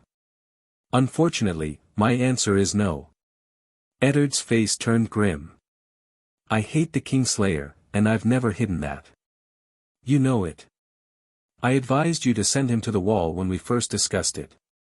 But even so, I won't lie against my conscience. All I can do now is tell you what I've found. What's to be done next, is up to you. What do you say?" Robert pressed his lips together, his chest heaving. As a man, few things could be more humiliating than asking another to investigate whether he'd been cuckolded and if his children were truly his. But as king, he had no choice but to handle it with care. This was a royal scandal, he couldn't dump it all on the shoulders of the hand. Suppressing his anger, Robert said, "Go on. I'm listening." Eddard looked up at his old friend and saw that, for once, Robert was clear-headed and composed. That was a good thing. If he were always like this, perhaps the 7 kingdoms wouldn't be in such chaos. The ones spreading the rumor were indeed captured. To prevent the accused parties from using their power and influence to silence witnesses, I conducted a thorough investigation of the arrested individuals and the entire process, from the incident to the arrests. In the end, I determined they weren't framed. However, their arrest was influenced by the intervention of Tyrion Lannister. Eddard pulled a booklet from the drawer, flipping to a marked page to ensure he didn't miss anything. Of course, that doesn't necessarily prove anything. If Tyrion feared that trouble involving his siblings would affect him, it makes perfect sense that he'd take initiative in quelling the rumors. I won't speculate, I'll stick to the facts. You, Your Grace, can draw your own conclusions. Fine. Continue. There's something I must confess to Your Grace. When you traveled north to Winterfell and asked me to return to King's Landing as Hand, Catelyn and I received a secret letter from Lisa. She claimed Jon Arryn was murdered by the Lannisters. Looking back, that was likely orchestrated by Littlefinger, which means Peter has been moving against the Lannisters behind the scenes for some time. Eddard paused. With that in mind, it stands to reason he instructed his men to spread the rumors before he fled. All in all, based on everything I've uncovered, I believe, though I cannot say why Littlefinger did fabricate and spread this rumor. That much is certain. That was at least some good news. Robert nodded, his expression softening. But catching the one who spread the rumor doesn't mean the rumor itself is false. There's no direct connection there. I need facts, proof that it's either true or untrue. How long had it been since Robert had spoken with such reason? Eddard couldn't recall. Only when something threatened the realm and his future did Robert finally sober up. Eddard didn't know whether to feel relief or sorrow. He shook his head to clear his thoughts and continued, I thought the same. So, I continued the investigation. And during it, I uncovered the real problem. Robert's eyes widened. What problem? There are too many Lannisters in King's Landing, Eddard said gravely. Leaving out the city watch, the Lannisters have more armed men in the capital than House Stark and House Baratheon combined. The city watch still counts as part of the Baratheon forces, Ned, Robert said with a frown. It's just that those not wearing gold cloaks are loyal to the Baratheons of Storm's End, while those in gold cloaks are loyal to the Baratheons of King's Landing. Now that the line has been drawn, they may gradually become two separate forces, but for now, they are still one and the same. Is that so? I doubt it. From what I know, the commander of the watch, Jon Oslint, is a man who's greedy for coin and will do anything for a golden dragon. I know what kind of man he is better than you do, Ned, Robert interrupted, shaking his head. He's a bastard, yes, but he's absolutely loyal to me. Everything he has, I gave him. As long as I live, he won't turn to the Lannisters. Believe me. Yes, I drink, and I bed women every day, but when it comes to matters of life and death, my mind is clear. Fine. Eddard raised a hand to end the discussion. Let's drop this subject. Let's assume, worst case, that if something unexpected happens in King's Landing, we'll still be able to control the situation by force. Now, let's turn to the truth. The question is, how do we uncover it? Chapter 145. You're the hand of the king, why are you asking me everything? Robert's face had turned nearly purple. If the man sitting across from him weren't Eddard Stark, his sworn brother and Lord of the North, he might have hurled the object in his hand straight at his face. Investigate. Ask questions. As long as we can find out when and where that woman and her brother were together, and determine if the frequency and length of their meetings were normal, won't we be one step closer to the truth? You and I are thinking the same thing, but the problem I just mentioned hasn't been solved. The Lannisters have more than just soldiers in King's Landing. At present, 1/3 of the servants in the Red Keep were placed there by the Lannisters, and the Queen is completely surrounded by her own people. How am I supposed to investigate, arrest her attendants and interrogate them about whether they've seen the two of them, together? Eddard countered bluntly. And that's not the worst of it. The 1/3 I mentioned includes only those with the name Lannister or who openly swear allegiance to them. If you add those who appear neutral but secretly take coin from the Lannisters or act on their behalf, the number is even greater. Robert clenched his fists on the table. He wanted to shout, to unleash his fury, but for once, his mind, unclouded by wine, saw things with startling clarity. This humiliating predicament wasn't Eddard's fault. It was the result of his own apathy and neglect. The royal treasury had always been strained, barely enough to repay loans to the Iron Bank on time. When the queen complained that she lacked enough servants to properly carry out her duties, and requested to bring in more from her own household, what else could he do? He had allowed it. He'd even felt satisfied with the arrangement. Half the servants in the royal residence were now paid by the Lannisters, not the crown. He used to think that was a clever move. Now he realized he had outsmarted himself. In such a situation, not only can I not conduct an effective investigation, but I fear the queen already knows everything you're doing. You return today without even seeing her, coming straight to the Hand's Tower. She may already be aware, Eddard said grimly.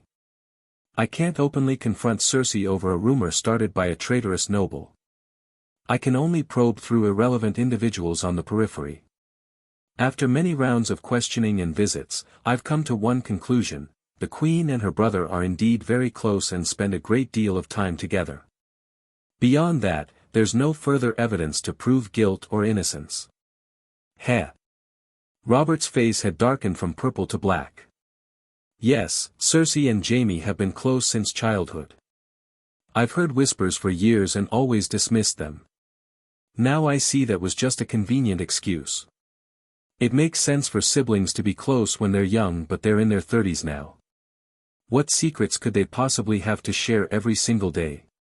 You know, that old goat Tywin once offered to erase the crown's debt to House Lannister if I agreed to expel Jaime from the King's Guard and send him back to Casterly Rock. I agreed. But the Kingslayer refused. He said once a man dons the white cloak, he serves the king for life. Ha ha ha, what a loyal King's Guard. I was touched back then. Legally speaking, he was right. You can't treat that as proof the rumors are true. As you said yourself, there's no causal link. Then there's this.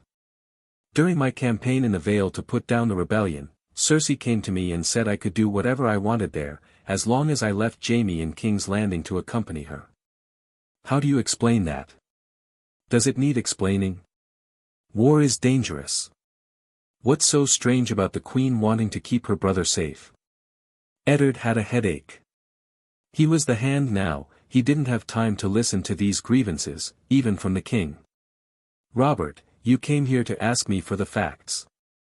Why do I have to come up with excuses for the queen? From your tone, it sounds like you've already decided the rumors are true. In that case, I won't go over the other results of the investigation. Just tell me what you intend to do, and I'll carry it out. Ah, Eddard, you damned northerner, don't you get it? I don't care about that bitch Cersei. I care about my children, my heir. Robert finally roared. Though he tried to lower his voice, the sound easily carried beyond the door. If she wants to spend all her time with her brother, let her. Let them go back to Casterly Rock and roll around all they want. But if Joffrey, Myrcella, and Tommen aren't mine, I'll have all three of their heads chopped off, dipped in tar, and mounted on spears. Do you understand? A chill ran down Eddard's spine. Lower your voice, Robert. You don't have any proof yet.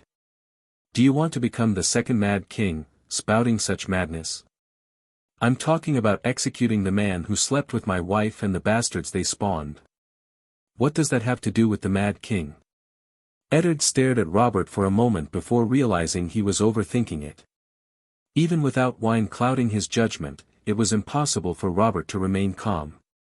Eddard had tried to present the facts and let your grace draw your own conclusions, but Robert, reeling from betrayal and the thought that his children may not be his, couldn't think rationally.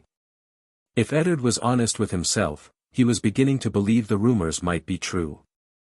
But with Robert in this state, how could he dare speak that truth? He thought of Rhaegar's children. When the Targaryen dynasty fell, Lord Tywin wrapped their bodies in red cloaks and laid them beneath the Iron Throne. A clever tactic, the red cloth concealed the blood. Princess Rhaenys was just 3 years old. She was barefoot, in her nightclothes, dragged out from under the bed and stabbed dozens of times. And Prince Aegon, still an infant, was snatched up by the mountain and smashed against the wall, his skull shattered, his remains barely recognizable as human. That must never happen again. The realm could not afford another king driven mad with hate, nor survive another blood-soaked storm. Eddard quietly closed the notebook in his hand. Though he had more findings to report, he could say no more. Today, he would have to defy his own beliefs and play devil's advocate for the sake of peace. Shouldn't you be the one who knows best whether those 3 children are yours? Eddard crossed his arms, resting his chin on his fists. Don't tell me you've been drunk for so many years that you don't even remember whether you were with your queen before she got pregnant. Robert fell silent under the hand's questioning. He sat trembling, the fire in his eyes gradually fading. Eddard looked at his expression and his brow twitched. He'd asked the question only to shift the topic, but could it be he was right? Was Robert really that lost? Joffrey looks a lot like Jaime. If children who resemble their uncles should be beheaded, then no woman with a brother should bear children. They did resemble each other, but Eddard didn't dare agree with Robert. Even if the rumors are true, you can't pass judgment based on speculation alone. Do you understand? Now answer me, do you remember how many times Cersei got pregnant? To everyone's relief, Eddard's words seemed to calm the king somewhat. I don't remember exactly. But I'm certain that I've shared a bed with Cersei before she conceived each of the 3. It's just, that damned wine. I'm always drunk, dazed. When I wake up, I remember having a good time the night before. But as for who I slept with, how we did it, and where I finished, I don't remember at all. Black hair. Black hair. Black hair. Eddard muttered the words to himself, the most important clue and evidence. He looked at his brother's troubled face but dared not say it aloud. All of Robert's bastards had black hair. To be specific, whether a Baratheon man married a Lannister woman, or a Baratheon woman married into Casterly Rock, the children were always born with black hair. The old family records faded and yellowed listed over a dozen such pairings. All the children proved the same thing: when gold meets coal, coal prevails. Since you can't remember clearly, calm down and stop thinking about chopping off anyone's head and pouring asphalt on it, Eddard sighed. He felt a pang of guilt for speaking a lie. This is just a rumor. Until we've thoroughly investigated, we can't use it as the basis for any action. Littlefinger wants revenge and chaos in the 7 kingdoms, we can't let him get what he wants. If you're unsure what to do next, would you hear my advice? Explain. I have no way to prove whether the 3 children are yours, but at the very least, I can ensure your children inherit the throne, Eddard said, thinking of Joffrey, who was far from an ideal boy but his younger siblings were innocent. He couldn't bear to imagine Myrcella being stabbed dozens of times, or Tommen's head dashed against a wall. Start by protecting yourself, replace the cooks and servants in the kitchens with people you trust completely, take Ser Barristan and the other Kingsguard with you wherever you go, and regain control of the city watch in King's Landing. Once the situation is stabilized, restrain Cersei and Jaime, and question them directly. And they'll just confess. If they do, then the truth is out. If they don't, we still have options. Eddard frowned. Have another child with Cersei while she's under house arrest. If the child is born with blonde hair, then the rumor was false. If the child has black hair, it doesn't prove the first 3 aren't yours, but at least this one would be beyond doubt. You could then declare that this child will inherit the throne. And if you truly can't abide the thought of a Lannister's blood ruling Westeros, you can legitimize one of your bastards and name him as your heir. To be continued. Chapter 146. Aegon soon learned the outcome of the rebellion in the Vale. Lisa Tully, who had been hiding in the Eyrie, eventually came down from the mountain. But contrary to most people's expectations, she was not punished as harshly as imagined. Instead, she was merely sent back to her family home at Riverrun and ordered to leave her son, Sweet Robin, in the Vale, where he would be raised and educated by a group of nobles, regents appointed by King Robert, including Ser Brynden, Blackfish, Tully.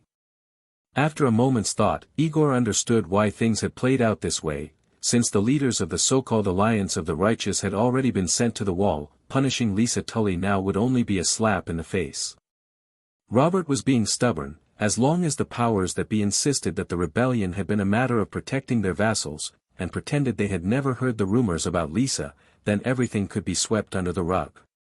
In a world ruled by feudal lords, justice and fairness were less important than peace and stability. Aegor didn't care how Lisa would be treated when she returned home. At the moment, he was both irritated and anxious. What irritated him was that Lisa Tully, that madwoman, had sparked a rebellion in the Vale, wasting 2 months of his time. And yet, after the war ended, why couldn't she have kept Robert trapped at the Eyrie just a little longer? What made him anxious was this: to what extent had Eddard investigated the rumors? Had Cersei plotted to kill Robert? Had Robert learned the truth? And if so, how would he respond? Aegor was stuck outside the Red Keep and knew nothing about any of it. He wanted to gather intelligence, but he was powerless. He didn't dare get involved. Since returning to King's Landing, he'd been busy reacquainting himself with the Night's Watch holdings and had now begun preparing for the establishment of the background stronghold. All he wanted was a little time to develop. But now, he had a vague premonition, he might not get his wish. When Robert, the cuckolded king who still enjoyed playing father, returned, would he choose to remain blind to the rumors and continue his foolish life? Or would he flip the table, slaughter every Lannister in King's Landing, and march to war against Tywin? Or would Cersei strike first, find an opportunity to kill Robert, and plunge the realm into chaos just as in the original tale? No matter who struck first and won, Aegor would be the loser. Only by avoiding direct conflict between the two sides could his plans continue smoothly. After sending the herald away, Aegor stood up, paced absently across his office, then pushed open the door to the backyard and stepped outside. Arya had just finished sparring with Jaqen and was arguing with him, her cheeks flushed. When she saw Aegor come in, she immediately beamed and called out excitedly, "Master, are you joining us?" "No, I just came out for some air." "Carry on." Aegor smiled and shook his head. Why had he come into the yard? Arya couldn't help him with the current mess. All he could do was get a little fresh air. When he had first heard about the rumor from Tyrion a few days ago, he had briefly considered using Arya to indirectly tell her father, the Hand, that hair color doesn't directly determine parentage. But when he looked at the girl's bright, innocent eyes and thought about the current state of biology and genetics in Westeros, which was basically non-existent, Aegor realized that any attempt to meddle might backfire and end with him dragged into the mess. As he walked aimlessly around the yard, Aegor recalled the 2 major problems he had previously resolved by taking bold risks. Could he once again think outside the box and rely on unconventional methods to weather the coming storm? After indulging in wild ideas for a bit, Aegor suddenly came up with a crazy plan. What if he staged a fake kidnapping of Arya, making her disappear for a few days? Such a major event would surely divert Eddard's full attention, pulling him away from the investigation into the rumors. Would it buy him a little time? But after just a moment's thought, Aegor dismissed the idea. Even with his rising status and growing influence, there was still a huge difference between bold action and suicidal idiocy. If Cersei and Jaime's affair was exposed, the worst that could happen would be a war across the 7 kingdoms and a delay in the Night's Watch's development, but if he dared to play dirty tricks, he could very well lose his head. "Master." The girl's crisp voice brought Aegor back to reality. Arya had her hands on her hips, glaring at him. "Can you stop pacing already? I can't even concentrate enough to spar with a Kun." "Oh. Scolding your master now?" Aegor forced a relaxed smile. "I'm training your ability to stay focused in battle. Do you think every enemy you face will give you a nice one-on-one duel?" He waved her off. "Keep practicing, don't mind me." After stewing for a while over the news that Robert was about to return to King's Landing, Aegor finally gritted his teeth and decided to prepare for the worst-case scenario. He pushed open the door to his office, sat back down in his chair, thought for a moment, and began issuing orders. "Nina, arrange for someone to travel to Dragonstone and bring back that." He paused, realizing he didn't know the man's name, and rephrased, "Bring back the one managing the Dragonglass mine." He's done well. I plan to have him lead the team to Queen's Crown and help rebuild it. Yes, sire. His name is Yam. Yam. He might not be thrilled about such a long journey, but there was no helping it. There were simply too few people he could trust. Also, get in touch with Lord Renly Baratheon's people. I'd like to visit them soon. Since we've already sold the technology to the Reach and Dorne, we might as well offer it to the rest of the kingdoms. Sire, why not try negotiating a joint venture? Besides other benefits, the markets in the north, Riverlands, and the Vale, especially the Westerlands, still have great potential to be opened. No, we need coin right now. Nina's suggestion was reasonable, but with turmoil looming, there was no time to plan that far ahead. Just proceed. The sooner the better. Yes. Nina nodded in agreement, though she remained standing, biting her lip and hesitating for a moment. In the end, she suppressed the urge to ask about her brother. Understood. I'll see to it right away. Neil sat on a filthy pile of straw in the corner of his cell, deep in thought. Aside from being shoved around a few times when he was brought in, he hadn't suffered much hardship. But that didn't make him feel any better. He knew perfectly well why he'd been locked up, asking for a family member to come collect him was just a euphemism. In truth, wasn't it just forcing Nina to exchange herself for him? He'd heard Janos Slynt was arrogant and lawless in King's Landing, but he hadn't expected this level of brazenness. The man clearly knew that Nina had ties with Tyrion, yet still dared to act. Did he truly think nothing of the Lannisters? Well, Tyrion didn't represent House Lannister, but his sister the Queen and his brother the Kingsguard certainly did. The real question was, would Tyrion actually plead for help on behalf of a civilian subordinate? Footsteps approached outside the cell, followed by the sound of a key turning in the lock. Another poor soul about to be tossed in. He looked up and saw a guard. On your feet. You're free to go. So soon. Neil was both stunned and suspicious. Where's my sister? Is she here? What sister? You sure think highly of yourself. Lord Renly sent someone to get you.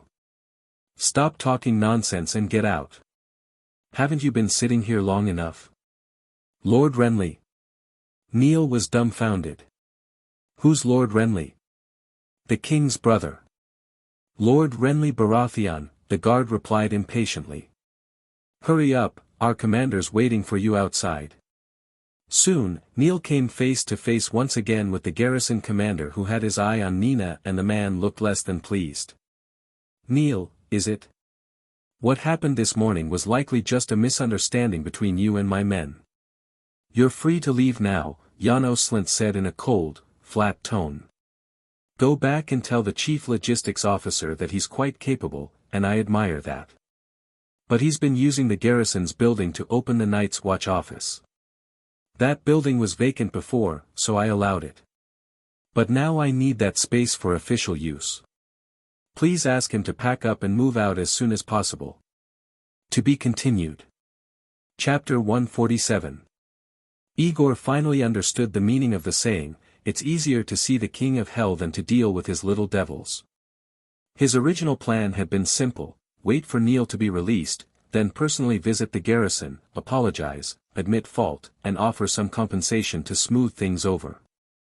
But who would have thought the other side had no intention of resolving anything and kept pressing the attack without so much as a pause? Reclaim the property? Technically, as long as the garrison had a valid reason, Slynt, as commander, did have that authority. But did Aegor look like someone who would be cowed by that? The building belonged to the garrison, yes, but the garrison used resources from the Iron Throne, which meant the property ultimately belonged to the king. And whether it was the king himself or the hand of the king acting in his name, Aegor had connections with both. You stay and run the office today. I'm heading to the Red Keep to find someone willing to sell me the deed at above market price. Let's see what Slynt does after that. Nina looked uneasy. Sire, this might solve the issue for now, but openly confronting the garrison like this isn't wise. It wasn't wise at all. Slint was insignificant in the grand scheme, but as commander of the City Watch, he still held real power. Aegor's side was just a commercial venture under the name of the Night's Watch, while Slint's was an official force that controlled the capital. One made profits, the other was backed by the crown. If this back and forth kept escalating, it would be the Night's Watch that suffered in the end. But that was a long-term problem. With Robert returning to King's Landing, it was uncertain whether the Night's Watch industry would even survive into next week. Aegor didn't have time to worry about how to handle Slint long-term. If I just move out like a good little merchant, do you think he'll stop there? Too many problems were piling up, and he didn't know which fire to put out first. Aegor sighed. More importantly, if you ask someone in King's Landing where the Night's Watch office is, everyone will say, across from the East Barracks of the City Watch. If we relocate now, how much confusion will that cause our clients and applicants? Nina admired Aegor the most, but that also meant she couldn't argue with him. She looked deflated. It's all my fault. Oh, come on. What's your fault? If dressing nicely is a sin, then the whole world's guilty. Aegor waved her off. Did Tyrion reply yet? What's his take? Not yet. The door burst open with a loud bang, startling both of them. For a split second, Aegor thought the gold cloaks had come to arrest him. But when he looked up, it was the devil himself. Tyrion had arrived. What's going on with Slint? Haven't you dealt with it yet? Aegor had never seen his partner this angry. Tyrion marched straight to the opposite chair, dragged it out, and climbed onto it. This morning, dozens of City Watch soldiers stormed the workshop claiming they were searching for contraband. I had to step in personally and work like mad to stop our security team from clashing with them. They went to the industrial park. And nearly clashed with the security team. Aegor's heart clenched. Personal feuds and passive aggression were one thing, but if the Night's Watch security and the City Watch came to blows, that would be a different matter entirely. They'd be accused of resisting the law with force, of rebellion. No one would be able to save them. Even if they kept their heads, they'd be lucky to avoid being sent back to the wall. He had just been scoffing at Slint's petty tricks to seize the building, but now realized he had nearly walked into a disaster. What a vicious tactic. And that's not all. Now all our wagons bringing goods into the city are being held up at the King's Gate. The gold-cloaked guards claim the books we printed are evading taxes. They won't let us through until a full investigation is completed. 7 hells knows how long that'll take. Every day we're delayed costs us dozens of gold dragons. If this isn't settled, we'll lose our customers' trust. Do you understand? Tax evasion. Aegor frowned, opened his drawer, and pulled out the tax exemption certificate that had arrived yesterday afternoon. He placed it on the table. Well, this came just in time. Tyrion picked it up and gave it a once-over. His expression eased somewhat. Jack. Take this to the King's Gate and get those freight wagons into the city. Now. Yes, my lord. Jack took the certificate and quickly left. I've been outside the city these past few days and didn't know the details. Tyrion tapped the table impatiently, then glanced at Nina. Tell me everything. Aegor then explained how Neil had been arrested by the garrison the day before, how he had secured his release with Lord Renly's help, and how Slint had since demanded the Night's Watch office relocate. He also shared his plan to purchase the building. I'll admit, your strategy is effective, Tyrion said, staring at Aegor with clear disapproval. But don't you think you've made a mistake? Do you think this is some duel, he makes a move, and you parry? Sure, you haven't taken any real losses yet, but if you keep slapping him in the face, how's he supposed to swallow the humiliation? He's going to keep looking for ways to bite you. Then what should I do? What's the best way to deal with a mad dog chasing after you? Tyrion's eyes glinted coldly. Do you think trading blows is the solution? Aegor felt as if lightning had flashed through his mind. Suddenly, it all made sense. He had spent so much energy trying to counter Littlefinger's schemes, but that hadn't gotten him anywhere. Now, with Slint, he'd fallen into the same trap, getting stuck in a cycle of reactive thinking. Against an opponent this persistent, trying to handle him was a mistake. It would only foster his own gravedigger. The right move was to eliminate the threat directly. The best way to deal with a mad dog, he murmured, is to beat it to death with a stick. It's good that you've figured it out. If he keeps causing trouble like this, then get rid of him. Kill him? Nina was startled. What are you imagining? That I'd hire someone to murder him? Tyrion rolled his eyes at her. What did I tell you? We're merchants, and merchants have their own methods. The Night's Watch operation relies on countless interests and now has the broadest network of contacts in King's Landing. When I say, get rid of him, I mean remove Slint from his position as commander of the City Watch through proper maneuvering. Honestly, you're two smart people, how has neither of you thought of this? Aegor had nothing to say.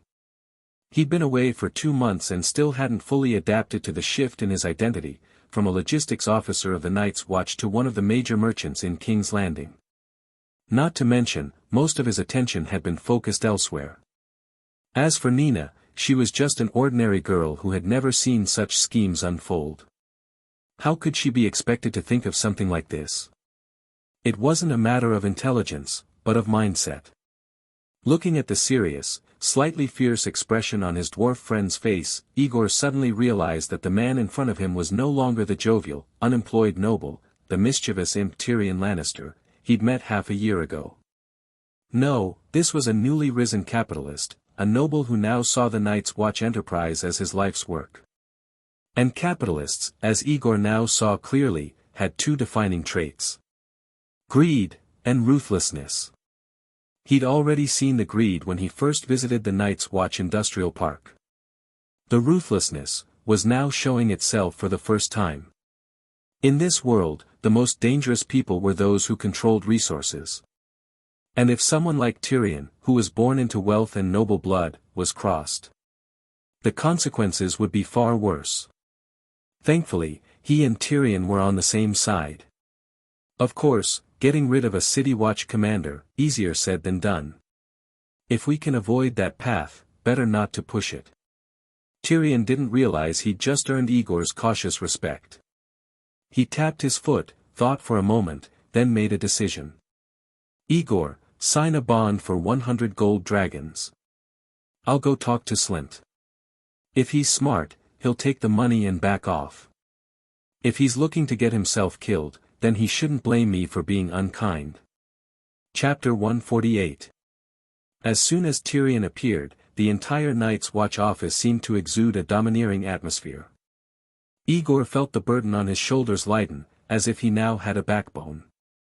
When it came to dealing with people, as someone ingrained with Earth's ideals, he had no advantage in terms of knowledge or social maneuvering. In the end, the little lion, who had been born into nobility and immersed in court politics since childhood, was more adept. However, even though a solution was now within reach, Aegor still felt that something was off. He pulled out a blank bond form and began filling it out while thinking. After a while, he finally realized what was bothering him.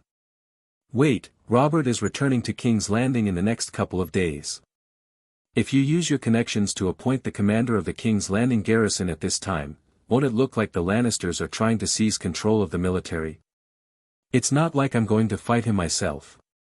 Tyrion replied, though he sounded a little hesitant. Military affairs were always a sensitive matter, no matter the realm, and Westeros was no exception. A combination of several ongoing problems made the situation all the more complex. Why is the door open?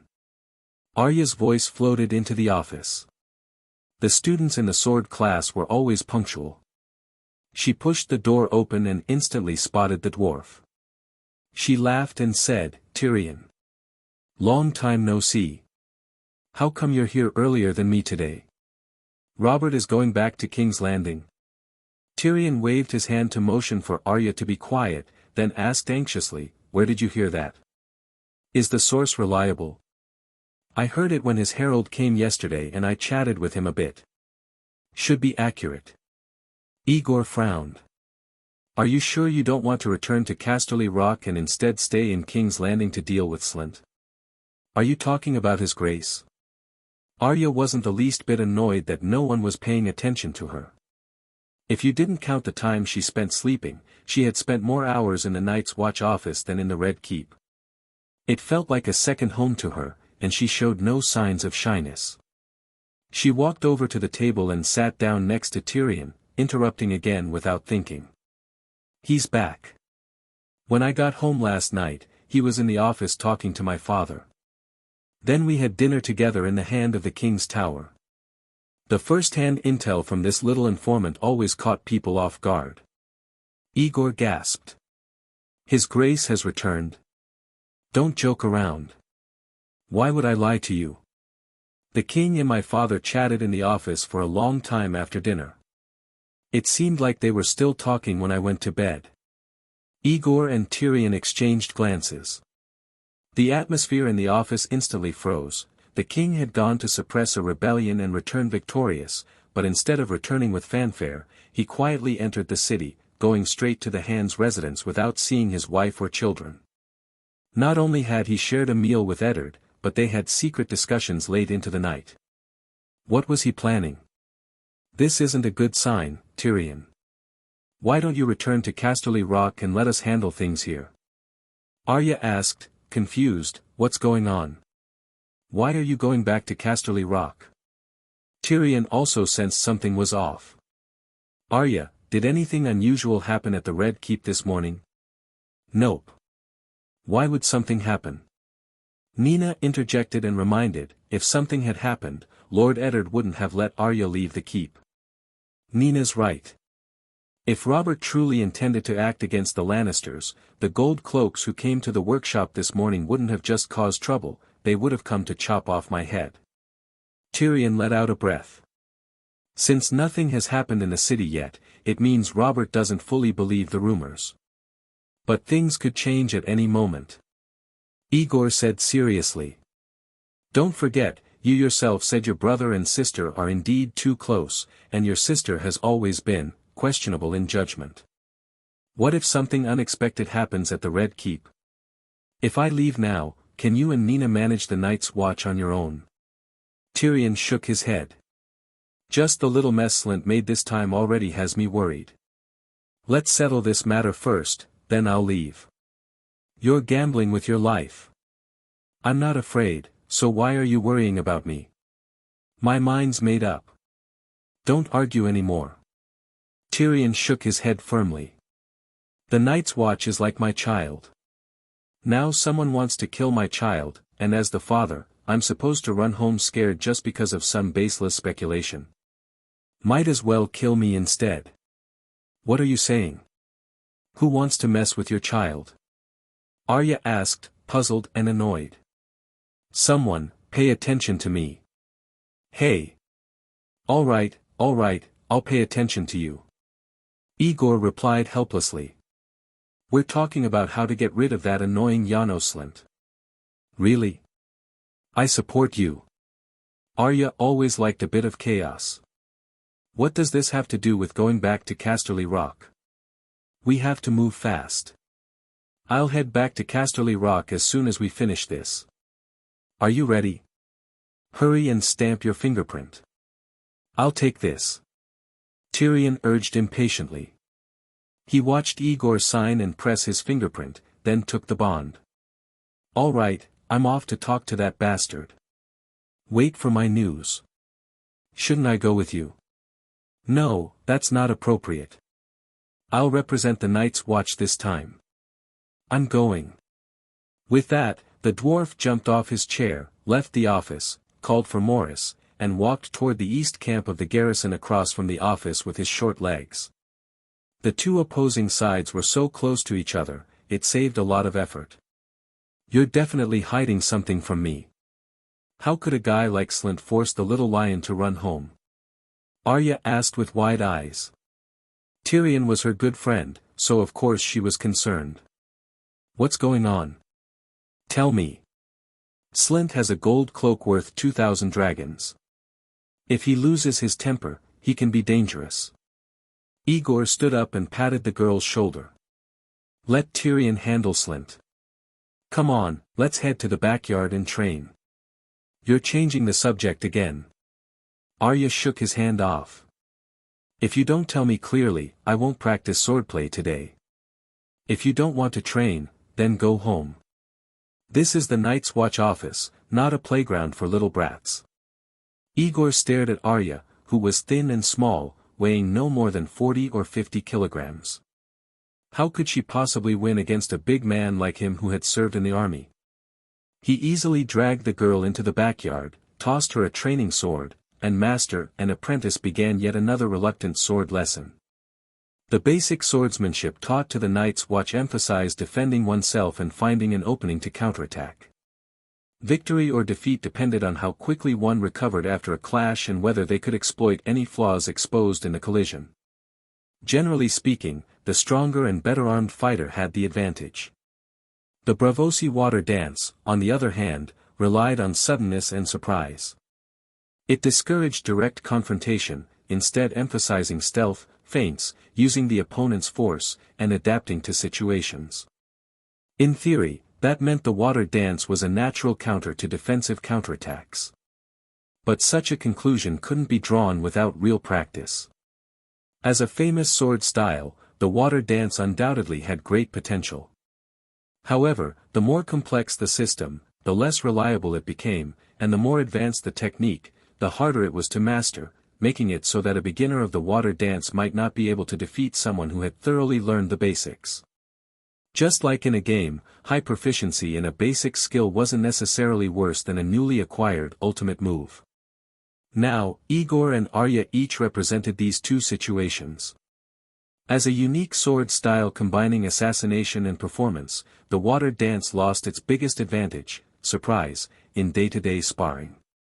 Its movements and agility were also suppressed by Aegor, who used sheer brute strength and experience to figure out a counter. Of course, how to deal with someone stronger than you would always be an important lesson for someone like Arya. Though she was temporarily overpowered by Aegor's strength, she wasn't walking away empty-handed. Aegor had already mastered the standard forms, while the girl was beginning to piece together basic movements into new combinations and techniques. These early attempts were full of holes, but they were still practice, and Aegor always remained serious and patient in his role as sparring partner. Effortlessly following a new sequence of attacks Arya had made up, Aegor began his usual probing. Arya, did you hear what the king and your father talked about last night? I'm not telling you. That's a state secret.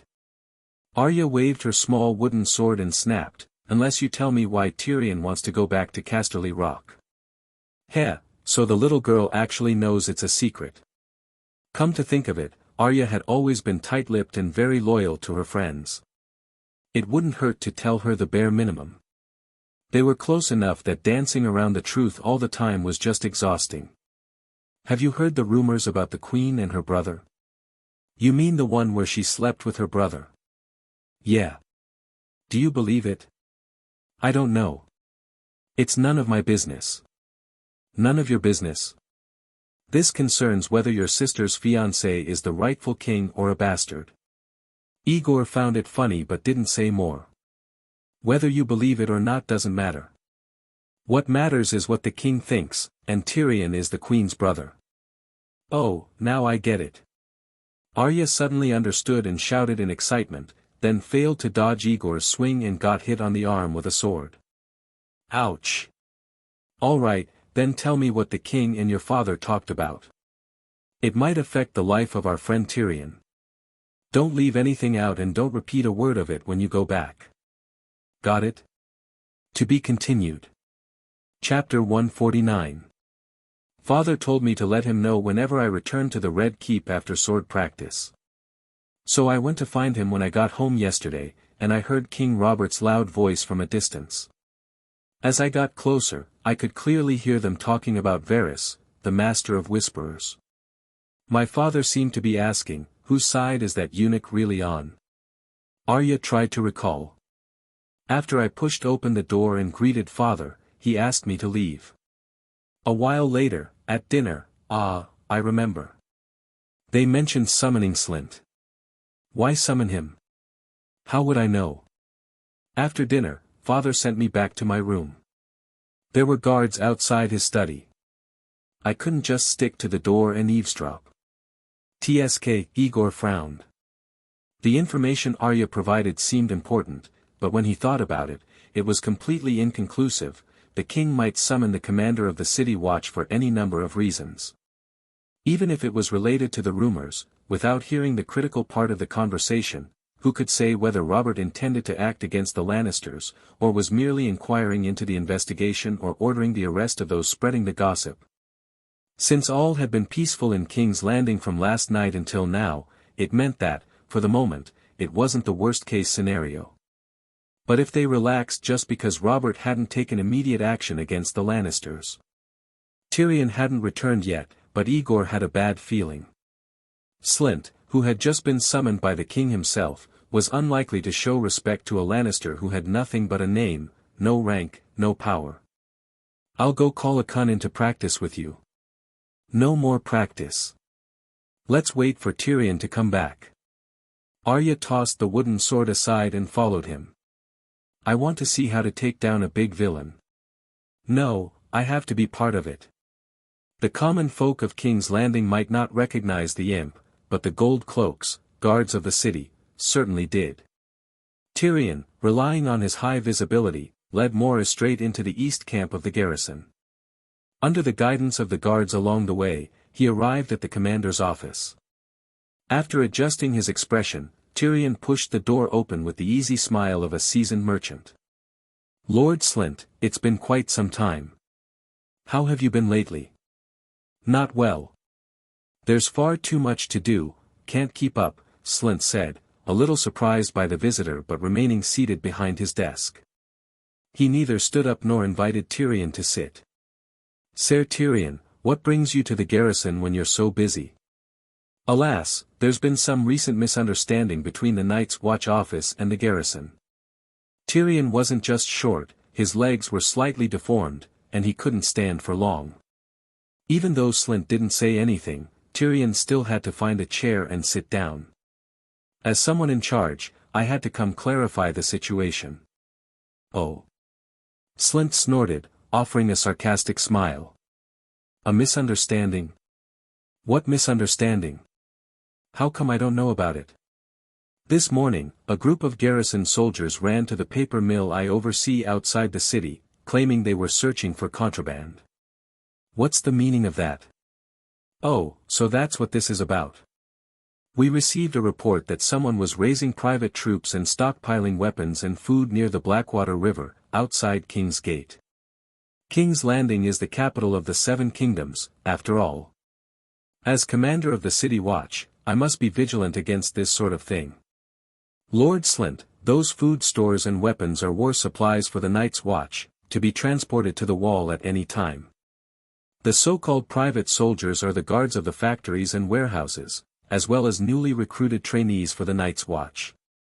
The hand of the king, Lord Eddard, is fully informed and has signed the permits. Conducting a raid for these reasons is clearly a misunderstanding. Oh, then it truly is a misunderstanding. But you can't blame the brothers for doing their jobs, you never informed them ahead of time. I'm not running the Night's Watch, so how would I know the details? Slynt crossed his legs. Of course, since Lord Tyrion came to explain in person, now I understand the situation. If our actions disrupted your work, I apologize.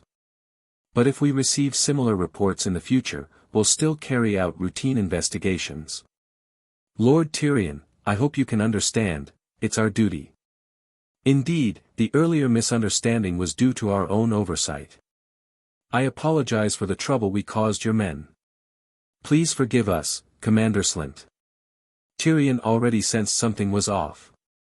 Few people dared speak to him in such a tone.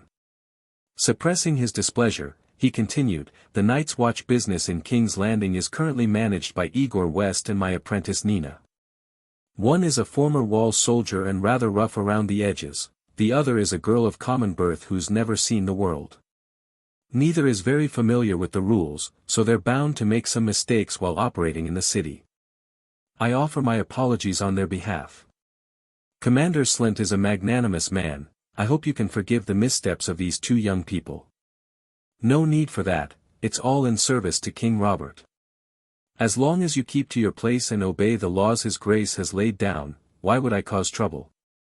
Now you're just picking a fight, aren't you?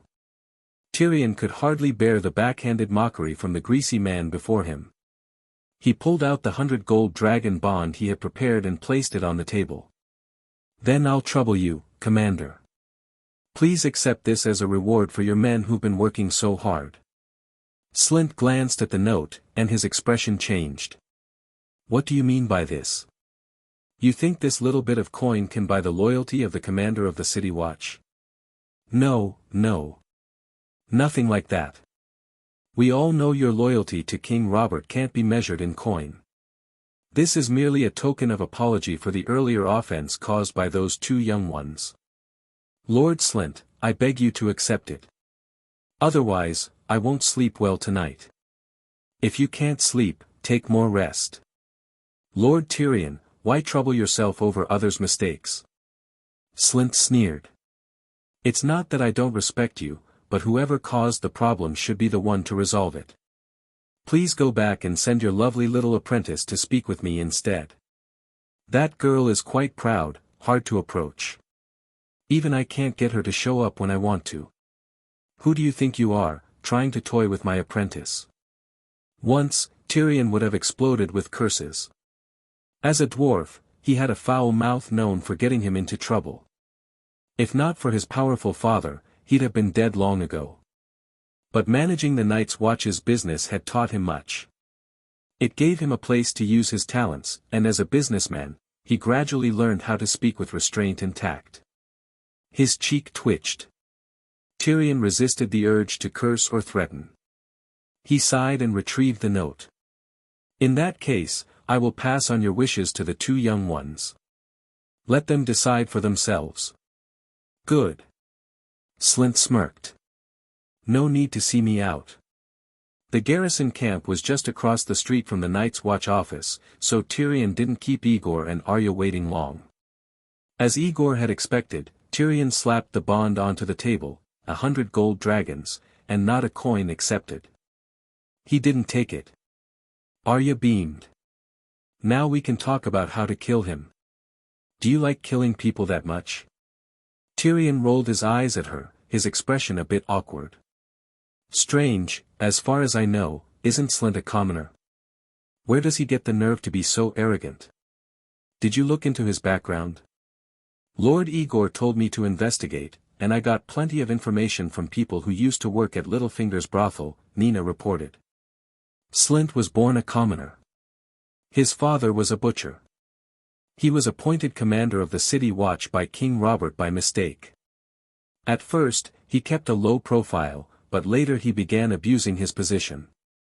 Jon Arryn had planned to dismiss him, but King Robert said, better to do evil openly than to hide it. The next one might be worse. So Slint kept his position and got even worse after the previous hand died. Better to do evil openly than in secret. Only a fool like Robert could come up with that logic. Even if the actions are equally corrupt, doing them openly causes far more social damage than doing them in secret. Beyond the actual harm to national interests, it corrodes public trust and weakens the foundations of rule. Those latter effects are nearly impossible to reverse, and enough to bring down a dynasty. Robert surely understood that. But he clearly underestimated the damage Slint could do to the Iron Throne. Rather than replacing him with an unknown, the king was willing to tolerate a bit of lawlessness from a man he himself had appointed. Is it really that hard to find a loyal commander? Why would the king keep such a man? Because he's easy to use. The king knows exactly what kind of person he is but thinks he's useful and doesn't want to replace him, Nina explained.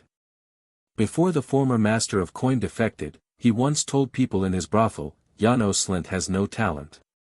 His only virtue is obedience. If Robert ordered him to go home and hang his mother, he'd do it without hesitation. That's why he earned Robert's favor and held on to his position for so many years.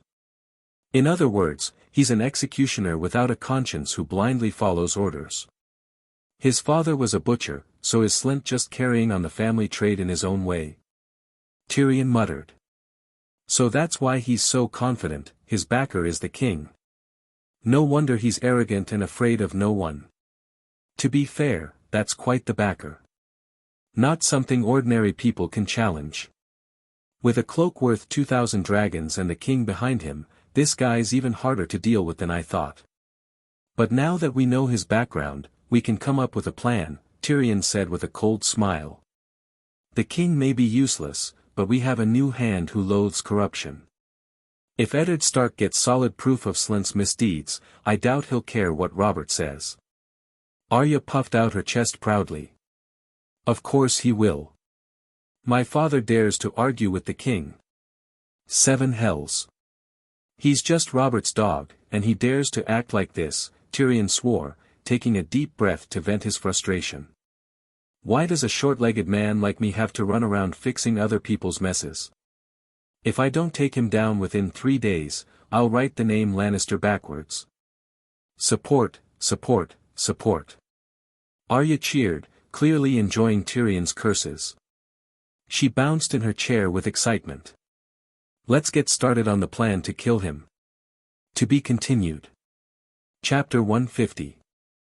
Arya just told me, Aegor reminded Tyrion, Slynt was summoned to see Robert last night. So what? I'm targeting this idiot who has the king as his backer. Tyrion looked at Aegor with displeasure. I mean, aren't you the legendary White Walker Slayer? Can you at least show a bit more murderous intent? You don't have to do it yourself to deal with Slynt. I've got a plan, you just need to carry it out. Go on, Arya interrupted eagerly. Can I join in too? You think this is a game? This is a life-and-death power struggle between adults. Tyrion glanced at Arya. Her participation made the whole thing seem like a joke, but he couldn't ignore her completely. Fine, I'll give you a task. How about you play the storyteller? Of course. Very good. Go back and tell your father about Slynt trying to force Nina to date him.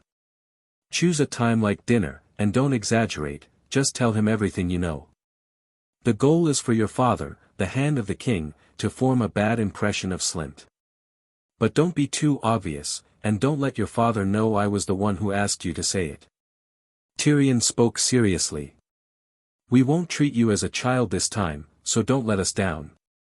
Don't worry, if Aegor hadn't always reminded her to act like a lady, Arya would have jumped up and issued a military command. Tyrion wasn't entirely comfortable relying on a 10-year-old girl, but even if she slipped up, it wouldn't be catastrophic, so he stopped dwelling on it and continued giving orders. Nina, as one of the victims, aside from managing the office's daily operations, don't go out for the next 2 days. I'll prepare an excuse for you, and you can take time to memorize it. Understood. The commander of the City Watch may not have influence across the 7 kingdoms, but he's a key figure in King's Landing. If all we wanted was to kill him, one man with one blade would do the trick. But if we want to take him down easily, cleanly, and without repercussions, it'll take some real effort. The tasks can be summarized like this: cut off Janos Slynt's social connections. Tyrion turned to Aegor and squinted at him. To put it plainly, we need to prepare all the relevant forces in King's Landing, especially the local snakes with interests tied to Slynt, collect debts, halt gambling operations, and prepare for the next commander's election, and so on. Aegor had never been directly involved in a political power struggle before, but that didn't hinder his understanding of what Tyrion said. I get it. Sever his ties to the power structure as much as possible, make him politically and socially dead. Once that's done, even if we do nothing else, he's finished. Politically and socially dead. Interesting phrase, but fitting. Tyrion nodded. Good that you understand. To achieve this, we need to follow the general trend. That is, to align with the will of those who control resources both in front of and behind the scenes in King's Landing. These people form a shadow organization, the second master of the city, operating behind Robert's back. If you want their support, you'll have to meet them personally. They won't deal with lackeys. But I'm not familiar with our major investors or backers. Exactly. You've barely met these hidden power brokers. If you just walk in and ask for help, it'll be a miracle if they don't laugh in your face.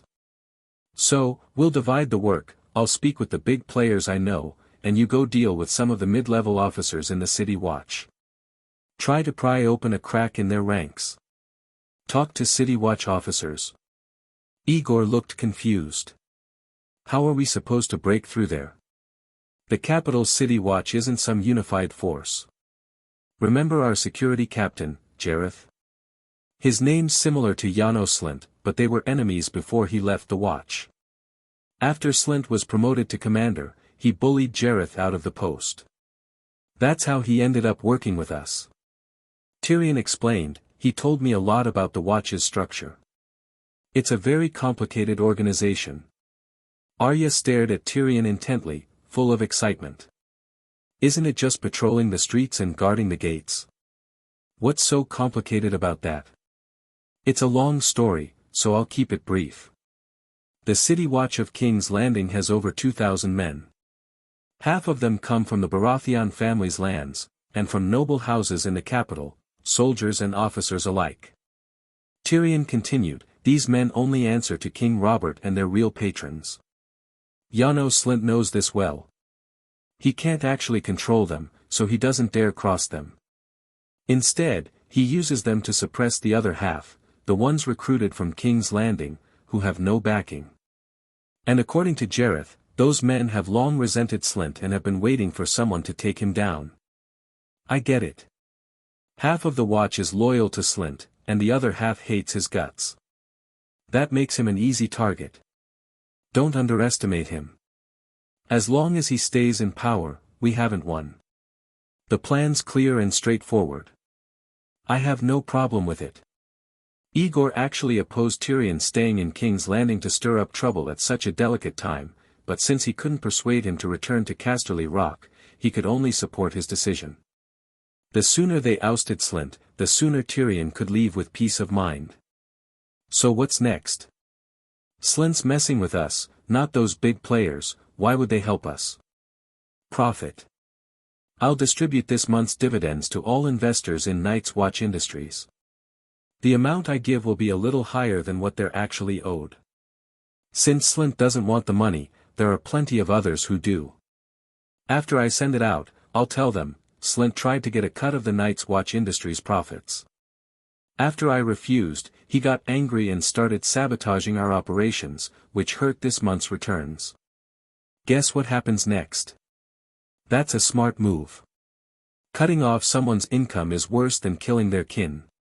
Just by saying that, you've made Slint a lot of enemies without him even knowing it. Aegor quickly grasped the core idea of this political game. Now, all that was left was to take action. Tell me what you want me to do. Creating momentum isn't enough, we need tangible entry points. That means real-name complaints, witnesses, and physical evidence. Tyrion said, as a Lannister, I can't appear in public right now. You'll have to handle this part. First, write a formal letter of complaint to Eddard Stark. Then I'll ask Jareth to make a list of City Watch officers we can win over. You'll start visiting them quietly tonight. We need some of Slint's subordinates to testify against him. And most importantly, we can take down the King's man, but we have to do it cleanly and without chaos. If we anger Robert, everything could go up in smoke. Got it. I'll start right away. It's getting late. Want to stay for lunch? Marjgerie should be here soon, you might as well take the chance to get to know her. Marjgerie said she's returning to Highgarden soon and won't be coming back, Arya said. She told me to keep practicing so I can go to the Reach and teach swordsmanship to her distant cousins one day. She hopes you'll marry into House Tyrell, Miss Stark. Though clever, this little apprentice is still too innocent. Aegor couldn't help but curl his lip. Well, we'll see that clever girl again eventually. I swore a solemn oath to take down Slint in 3 days, so I can't afford to waste time. I'm heading back to the industrial park. You two stay in the city, near the east camp of the Watch, be careful. Tyrion shook his head. That's all. I'll send 10 men into the city this afternoon, not enough to confront the Watch directly, but enough to prevent Slynt from making a desperate move. All right. Take care outside the city. Aegor accepted Tyrion's arrangements and orders without question, and was even glad to let someone else do the thinking. But just before they parted, a thought struck him. By the way, Arya, didn't Akun ask you to find more people to practice swordplay with? Starting today, you'll go to the security team's training ground outside the city and spar with some of your father's guards. Huh? That far? Tyrion looked at Aegor curiously, not understanding the reason for the arrangement. He couldn't ask too much with Arya present, but he trusted Aegor must have had a reason, so he helped out. It's not far at all. Come on, how about a race on horseback, see who gets there first. Okay. To be continued. Chapter 151. Aegor understood that Tyrion was right, he did lack a certain murderous aura. Since leaving the Wall, his role had gradually shifted from that of a Night's Watch ranger to a black-cloaked businessman. The rebellion in the Vale had consumed too much of his energy. He hadn't yet developed the long-term vision, decisiveness, or ruthlessness of a true capitalist. His soldiers' instincts were being dulled by daily negotiations and business dealings. Perhaps it was time to hand over those tedious, repetitive tasks to his subordinates and turn to something bigger. This time, Tyrion's plan required both of the two giants to act in person. They had to rely on a combination of wealth and influence to take down their enemy without shedding a single drop of blood. If Aegor wanted to go further, mastering this more advanced method was essential. In 3 days, using the capital of the Night's Watch industry to bring down the commander of the City Watch in the capital of the Seven Kingdoms. If the person making such a claim weren't Tyrion Lannister, Aegor would have been skeptical. How could a business enterprise less than a year old already have that much influence? After lunch, Aegor took some time to draft a formal letter of complaint under his real name. This letter was the first strike in a battle without swords or bloodshed.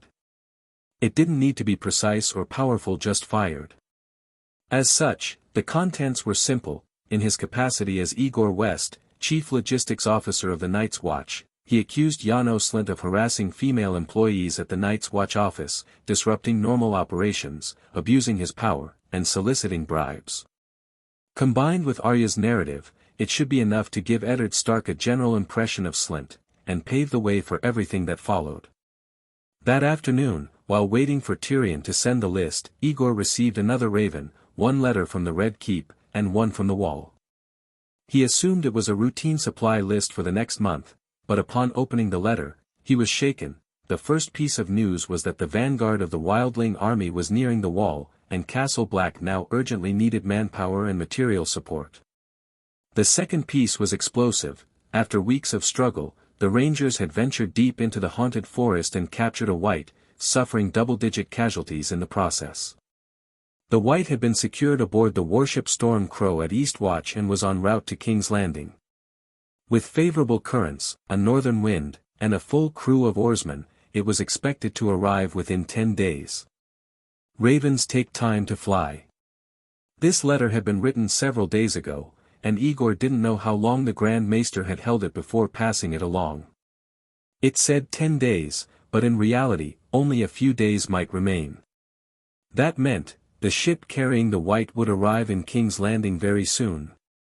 There was already enough chaos in the city, and now this. Misfortunes never came singly.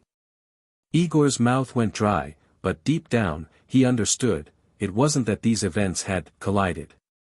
Rather, the wheel of history was rolling forward.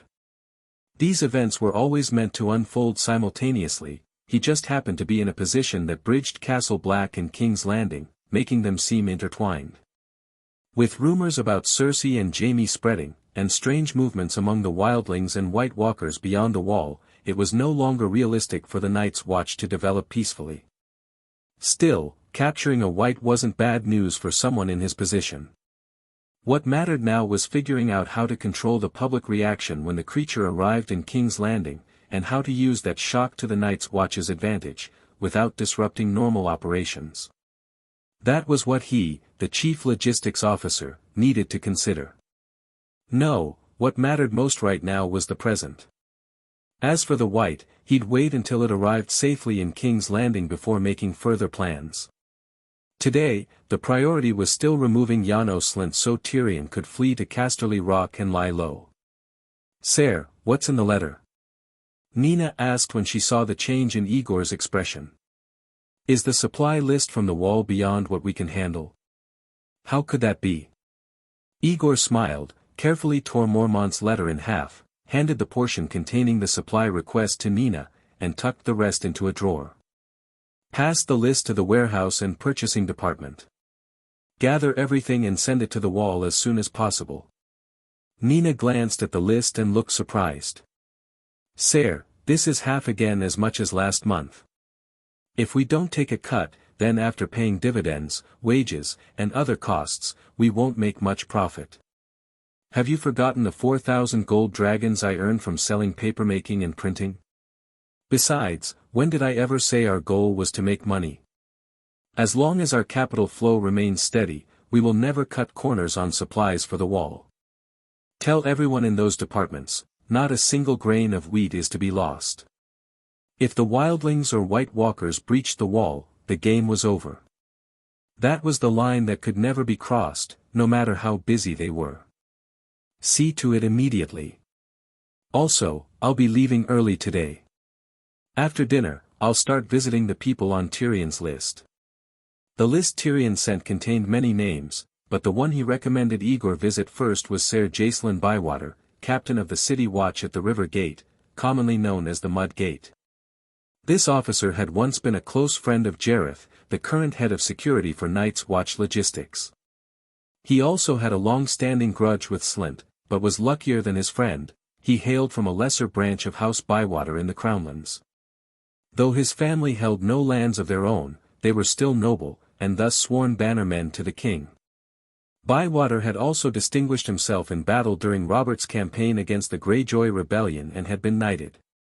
Although Slint hated him, he didn't dare move against him openly, so Bywater had remained in command at the Mud Gate. "He's a brave and honorable man," Tyrion had written in the margin. That was why he wanted Aegor to approach him first. After dinner, Aegor and Jaqen left the estate and headed for the River Gate in southern King's Landing. Casey was happily working as an inspector at the training camp outside the city. As for the faceless man hiding within Night's Watch operations, aside from teaching Arya swordsmanship and guarding the office, he'd done little else for months, yet still drew a wage. It was time to put him to better use. Westeros had irregular seasons, but only over the long term. In the short term, the climate changed gradually. Over the past 6 months, the temperature had slowly cooled.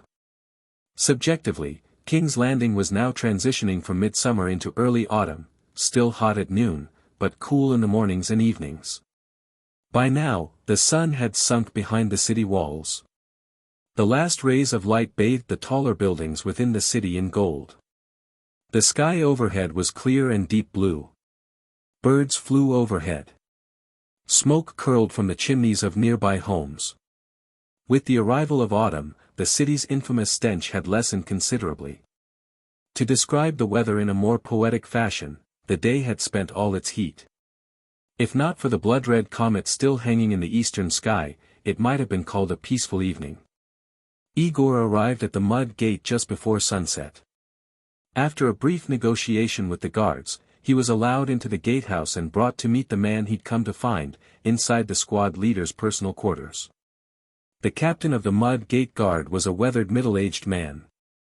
His brown hair was streaked with gray, his eye sockets were deep-set, his brow pronounced, and his jaw intimidatingly wide. Most notably, his right hand had been severed at the wrist and replaced with an iron prosthetic. Aegor had eaten earlier than usual, which made his arrival slightly ill-timed. The officer was still having dinner. "Chief Logistics Officer. Please, sit." Bywater studied his guest with a strange look as he held a fork in his left hand, spearing the last strip of bacon from his plate and placing it in his mouth. "What can I do for you?" Aegor didn't answer at once. Instead, he turned and said, "Akun, wait outside." Jaqen gave a silent nod and stepped back. Bywater, still chewing, raised an eyebrow in confusion. He then nodded at his servant, silently dismissing him as well. Aegor West. I've heard of you, but I'm sorry to say I have no money to invest in your Night's Watch business.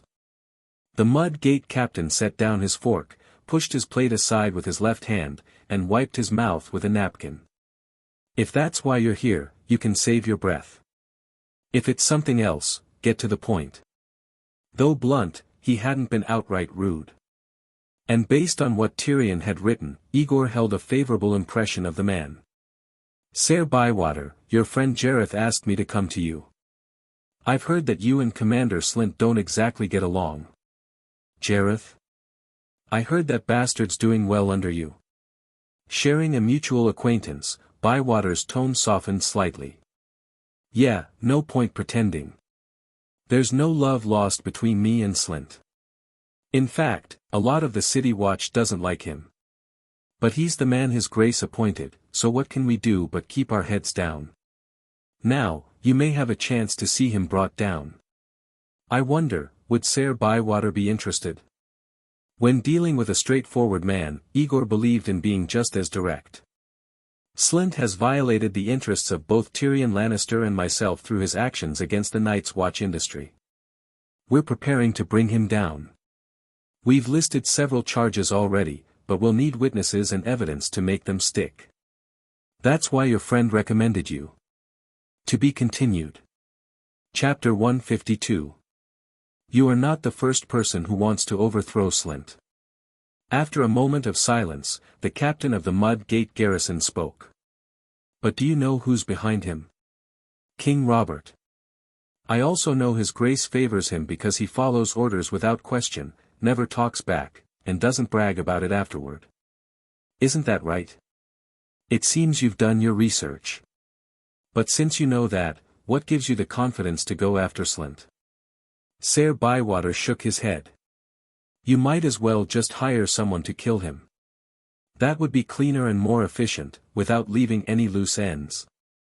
The assassination of the commander of the City Watch of King's Landing was a serious matter. If Robert became enraged and decided to investigate, he could turn King's Landing upside down. That would be a last resort, but Aegor hadn't been pushed that far yet. He didn't continue that line of conversation, instead answering the earlier question, my confidence lies in the fact that we're not trying to frame Slint. He's already hopelessly corrupt. Just like Robert himself, perhaps because when the upper beam is crooked, the lower ones are bound to follow. The Night's Watch brother paused and added, at the same time, we have a fair and strict hand of the king, and I happen to be the swordsman sworn to his daughter, Arya Stark. Don't get cocky just because of that connection. The former hand, Jon Arryn, was also fair and strict. He tried to dismiss Slint a year ago and found 2 City Watch officers willing to testify against him, but both of them died in accidents not long after. Not long after that, Jon Arryn himself died. Bywater scoffed. Though everyone believes Lisa poisoned him, who really knows the truth? Slint might not be that capable, but when it comes to ruthlessness, none of us come close. The situation is different this time. When Jon Arryn tried to remove Slint, he was acting in the open, while Slint remained in the shadows. That plan failed once word got out. But this time, we're in the shadows, and Slint is the one in the open. Aegor smiled with confidence and began to spin his lie. My partner, Tyrion Lannister, is already speaking with the major powers in King's Landing, Lord Giles Rosby, Lord Buckwell of Antlers, the son of Lord Lake who's stationed in the capital, the noble houses of the Crownlands, along with merchants and shopkeepers they support, will soon throw in their lot with us. When that happens, do you think Slint will be able to kill them all? Oh. If what you said is true, then I do believe you've prepared well. But how do I know you're not just bluffing, trying to trick me into taking the risk for you? Of course it's a bluff. I'm not here to deceive you, Sir Bywater. I'm here to ask you to be the first to step forward. We're going to build momentum and expose the truth. All you need to do is testify, either yourself or have one of your soldiers do it, when Hand of the King Eddard starts his investigation. If you feel things aren't going well, you can pretend this meeting never happened. How does that sound? Since Lord Aegor is being so direct, I'll give you a direct answer. I can help, but my condition is simple. For the sake of my own safety and that of my men, I won't act until I see real signs that those lords you mentioned are taking action. But once I see that your allies are moving, I'll cooperate without hesitation. How's that? All right. Aegor smiled. With this result, he could now go to the next officer and boldly claim that Ser Bywater had agreed to join the cause. Now, let's talk about what kind of evidence your brothers in the Watch can provide for our fight. Time passed. The conversation continued until the moon rose and stood beside the bloody red comet. Aegor realized he had gained far more than expected. Slint's corruption was even deeper than he had imagined. His means of making money were so brazen, it was astonishing. Tyrion had said that half of the city watch in King's Landing had been appointed by the crown and the major noble houses in the capital. This was confirmed by Ser Bywater. Aside from those officers who had powerful patrons, and a few like Bywater who had been promoted by Robert himself for their military merits, every other officer, from the gate captains down to the corporals, had bought their positions from Janos Slint. If it was just a matter of selling posts in the watch, that'd be one thing. But the disgusting part is, the brothers who bought their positions not only had to pay a bribe up front, they also had to hand over half of their officers' salary to Slint every month. Bywater spoke through clenched teeth. As a result, officers don't make much more than common guards. Many promising young men have quit because of it. After a few years, the city watch doesn't look like a military force anymore, it looks like Slint's private pig farm. Aside from the ones with connections or who are promoted by the king himself, the rest are pigs fattened up for slaughter, handing over their pay to him every month. The Baratheon dynasty had only been established for a little over a decade, yet the capital's armed forces had already become this corrupt. Robert even said that whoever came next might be even worse. Aegor was finally seeing how absurd a ruler could be in governing a kingdom. He's so reckless, have none of the Watch brothers ever considered resisting? Who would lead them? Bywater gave a bitter smile. Slint's not stupid. He doesn't touch the half of the officers who have good backing. As for the others, most got their positions through deals with him. If he's brought down, won't those who bribed their way in be implicated too? And he's raised a group of loyal cronies, he never docks pay or mistreats the soldiers stationed in the East Camp. Those 100 or so men are grateful just to be paid properly and are fiercely loyal to Slint. It's pathetic. On top of that, word is he regularly sends gifts to Lord Renly, the Master of Laws. That's how he's managed to get away with everything for so long. So Renly and Slint were in league as well. As Robert's brother and Lord of Storm's End, Aegor didn't believe Renly had accepted Slint's bribes to act as his protector. But Renly Baratheon was a schemer like Marjgerie Tyrell. His guiding principle was to make more friends and fewer enemies. He was always thinking about how to appear kind and charming to the world. He was suited for diplomacy, but appointing him as Master of Laws was a joke. Expecting Renly, a man uninterested in women, to deal fairly with his brother's men was wishful thinking. Aegor and Tyrion had never considered going through the Master of Laws, they went straight to the hand of the king. That now seemed like a wise decision. The capital's military and legal systems were in complete disarray. How could the Baratheon dynasty survive like this? The Night's Watch brother sighed and asked, anything else? Yes. You must have heard that Slint doesn't care for his first wife. Her family has no power or influence, and they can't control him now that he's commander of the city watch. Ser Bywater gave a sly smile. After giving him 4 children, he grew tired of her, called her a yellow-faced hag, and bought several houses in King's Landing. He's keeping 3 young, beautiful girls, 2 of them have already borne him bastards. If the rebellion in the Vale hadn't been quelled in time, and if he hadn't rushed back to King's Landing, Nina might have become the 4th. Aegor felt a chill. Without protection, how helpless must a common girl feel in the face of a powerful commander's threats and promises? He could picture it clearly. How do you know such private matters in such detail? Have you already investigated him? Private? It's only private if Slint keeps it quiet. That bastard has the king as his backer and the master of laws turns a blind eye, so he acts without restraint. Bywater's face twisted with anger. His methods of acquiring those girls were dishonorable, but once he succeeded, he didn't abandon them. He treats them as concubines, gives them living expenses and pocket money, regularly sends city watch soldiers to deliver daily supplies, move furniture, clean their homes. Sometimes they even go outside the city to help the girls' families with farm work. Since I don't get along with him, my men at the mud gate end up doing most of this dirty work. It's his way of showing off to me. Such arrogance, this is perfect. We'll have no trouble finding evidence to bring him down. Heh. Sir Bywater, can you gather the names and addresses of Slint's lovers and bastards and give them to me? Not yet. I haven't collected that information myself. Only my brothers know those details. If I start digging, they'll immediately realize I'm turning against Slint. Many men in the watch owe their ranks to him, mine included. Once word gets out, there'll be trouble. Slint is the kind of man who can operate in both the criminal underworld and the courts. Bywater shook his head. But I can promise you, if the hand of the king really launches an investigation, I'll be able to hand over all the evidence quickly. Aegor had been cautious enough, but he hadn't expected to meet someone even more cautious. He almost laughed, but he understood. So he nodded. That's fine. Then let's consider this an agreement. I always keep my word. Bywater tapped the table with the iron hand on his right arm. But you and your friends, be careful in the next couple of days. When Slint gets angry, he stops caring about consequences. Aegor and Tyrion were reporting directly to the hand of the king. He didn't believe Eddard Stark would leak their identities.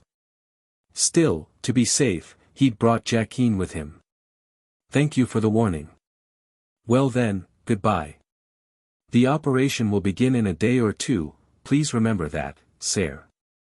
Ever since I lost this arm, my memory's been excellent. I won't be forgetting. Chapter 153.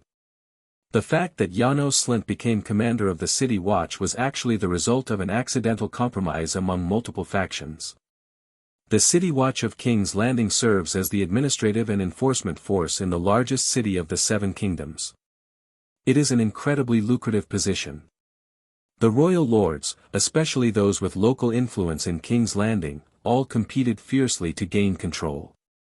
How could they possibly allow a low-born butcher's son to become its commander? During the 300-year history of the Targaryen dynasty, the City Watch traditionally maintained a structure where half were appointed by the king, and the other half deployed by various noble houses.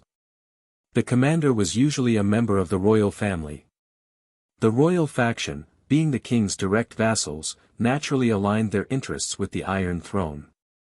Although this arrangement appeared to undermine the king's authority, it never posed a threat to the stability of the realm. After Robert's rebellion, Robert Baratheon took the Iron Throne from House Targaryen, and the houses of the Crownlands became his vassals. Scarred by the war, these families had no thoughts of vengeance or restoration for the Targaryens. To consolidate his rule, ease the nerves of the former Targaryen loyalists, and save himself the trouble of major reform, Robert did not tamper with the traditions of the previous regime. Instead, he turned a blind eye to the City Watch's existing structure. The new king was forthright and easygoing, but the royal lords were full of guilt and judged others by their own standards. Instead of fighting overtly and covertly over the command of the Watch, as they had done for over 2 centuries, moves that might have unsettled Robert, they decided to perform a show of loyalty. Representatives were sent to Jon Arryn, declaring that the lords would not interfere with the appointment of the next commander of the Watch, and that the candidate would not come from any noble house, but instead from the ranks of commoners born in King's Landing, someone who would be directly loyal to the new king. According to custom, the commander was chosen from the captains of the 7 gate garrisons. Of the 7, only 2 were commoners, and 1 had died in battle when the Lannisters stormed the city. Thus, Janos Slynt, the sole surviving gate captain who fit the criteria, became the only viable candidate. Once in office, he quickly gained favor with his new master by doing the royal family's dirty work and cleaning up their messes, thus beginning his rapid rise. Janos Slynt often claimed he had many friends at court, but Tyrion's simple description exposed his true nature perfectly, merely a dog of Robert's. If not for the king's favor, what noble would even glance at such a crude man born to a butcher's family? Now that he had unknowingly offended a rising interest group, those friends, who had once helped him climb to the top had, under Tyrion's persuasion and increased dividends, turned into his gravediggers overnight. With their approval, and even cooperation, the entire city began to stir beneath the surface, and the garrison commander who had run rampant in King's Landing for over a decade was finally standing at the eye of the storm, with his days numbered. While the campaign to remove the City Watch commander surged forward, another struggle between the High Lords was unfolding within the stone walls of the Red Keep. Both sides quietly began mobilizing their forces. The Stark's cooks, stewards, and soldiers began to take control of the kitchens, storerooms, and major gates of the Red Keep. The King's Guard, accompanied by a small group of Red Keep guards, were ordered to remain near the royal chambers to protect the king. Though Cersei was queen, she held no authority while Robert lived. She could only remain by her children's side day and night, refusing to return to her own chambers, hoping her children could serve as both shield and talisman. At her request, the Lannister Red Cloak stood guard over the princes and princesses. Under the surface, unrest simmered throughout King's Landing. Those with a keen sense could already smell the coming change. And as if guided by fate, the twin conflicts, one among the nobility and one among the common folk, both converged on the king's hound. "Robert, what sort of man is this commander of yours?" Eddard sighed in the Hand's Tower and tossed a stack of documents onto the table in front of the king. "Take a look at what he's done." "What, someone wants to get rid of him?" Robert was drinking less these days than he had in the past 10 years. His face was no longer red, and he carried himself with a rare air of dignity.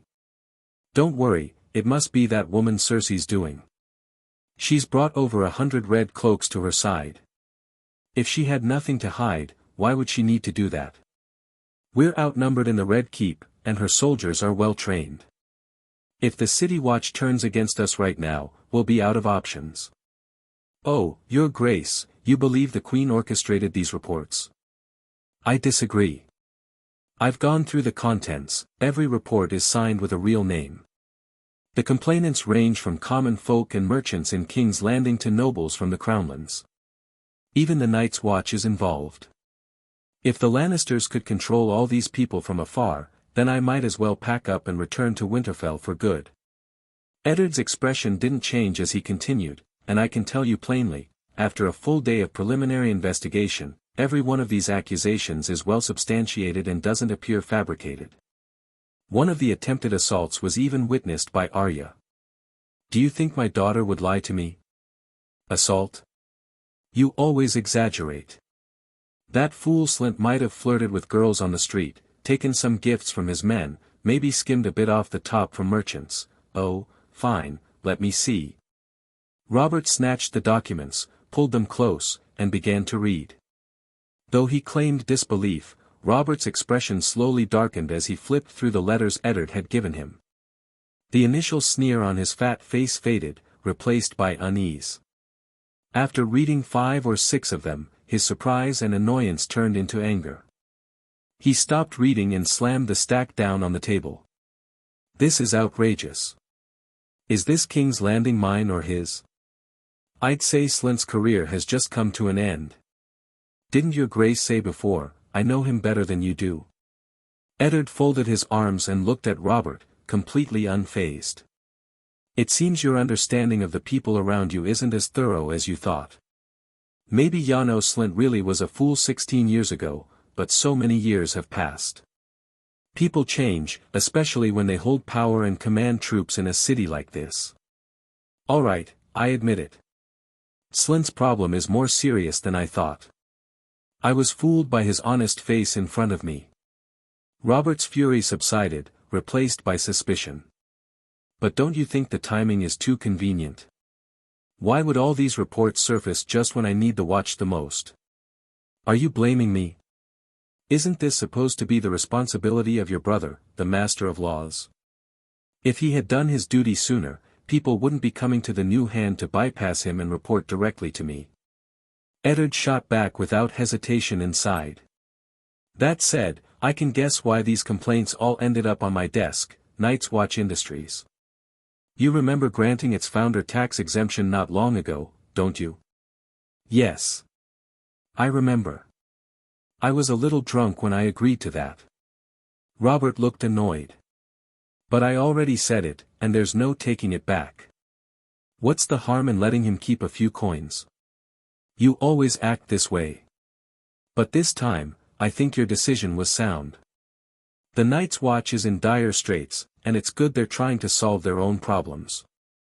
The Iron Throne already fails to provide them proper support. Waiving a bit of tax isn't too much to ask. But your commander is so greedy he tried to squeeze money from an industry you don't even tax. That's madness. The Night's Watch isn't under my jurisdiction, but when trouble comes, they still turn to me first. It breaks protocol, I admit, but the North has always been the first beneficiary of the Night's Watch. I know many of them personally, including that boy, Aegor West. As long as he tells others I, Eddard Stark, am willing to get involved, every report that had nowhere to go before naturally found its way to me. Robert muttered gloomily, that bastard Slint. I'll give him a good thrashing when I get back. A good thrashing? Eddard was genuinely surprised this time, his voice rising. Didn't you read the letter I just handed you? You actually want to keep the man who turned King's Landing into a cesspit? Robert looked guilty and didn't reply. Even if we do deal with him, we should wait until we've handled Cersei and her brother first, right? What gives you the confidence to say, he's rotten, but loyal to me? Eddard would not back down. A man with no principles can't be trusted with anything. Only by giving command of the watch to someone loyal and reliable can we safely carry out the next phase of our plan. You're always fighting me. Do you believe that if I order the watch to storm the Red Keep and arrest Cersei and Jaime now, there'd be no problems afterward? Then you can appoint whoever you like as commander, even Arya, if you wish. Why do you always have to oppose me? You want to arrest Cersei now? Because of some rumor that she's having an affair? Eddard couldn't believe Robert was abandoning their plan. And because nothing's happened yet? If Lord Tywin leads the most ruthless, elite Seldswords and armies in Westeros against you, will you still call that nothing happened? If he dares raise an army, I'll destroy the Lannisters the way I destroyed the Targaryens. Robert, you're not a boy anymore. Stop talking nonsense. Eddard finally lost his temper. You just used your feudal rights in the Vale. For a whole year, your bannermen have no obligation to fight again. So how will you pay an army? Or are you just so desperate to divorce Cersei and marry that Tyrell girl who's been parading around the Red Keep lately? Watch your tongue. You're speaking to your king. Robert roared out of habit. I told Marjgerie Tyrell to leave me alone and go find Robb. It was your son who begged me to arrange a marriage with the Freys. Yes, I didn't raise my son properly. Let's not talk about that. You are the king, and it's your right to make the final decision. But I must remind your grace, rumors are still just rumors. Without proof, they're meaningless. The hair color of the prince and princess was certainly suspicious, but Eddard had always been cautious. Had he uncovered the truth himself, he would have believed it.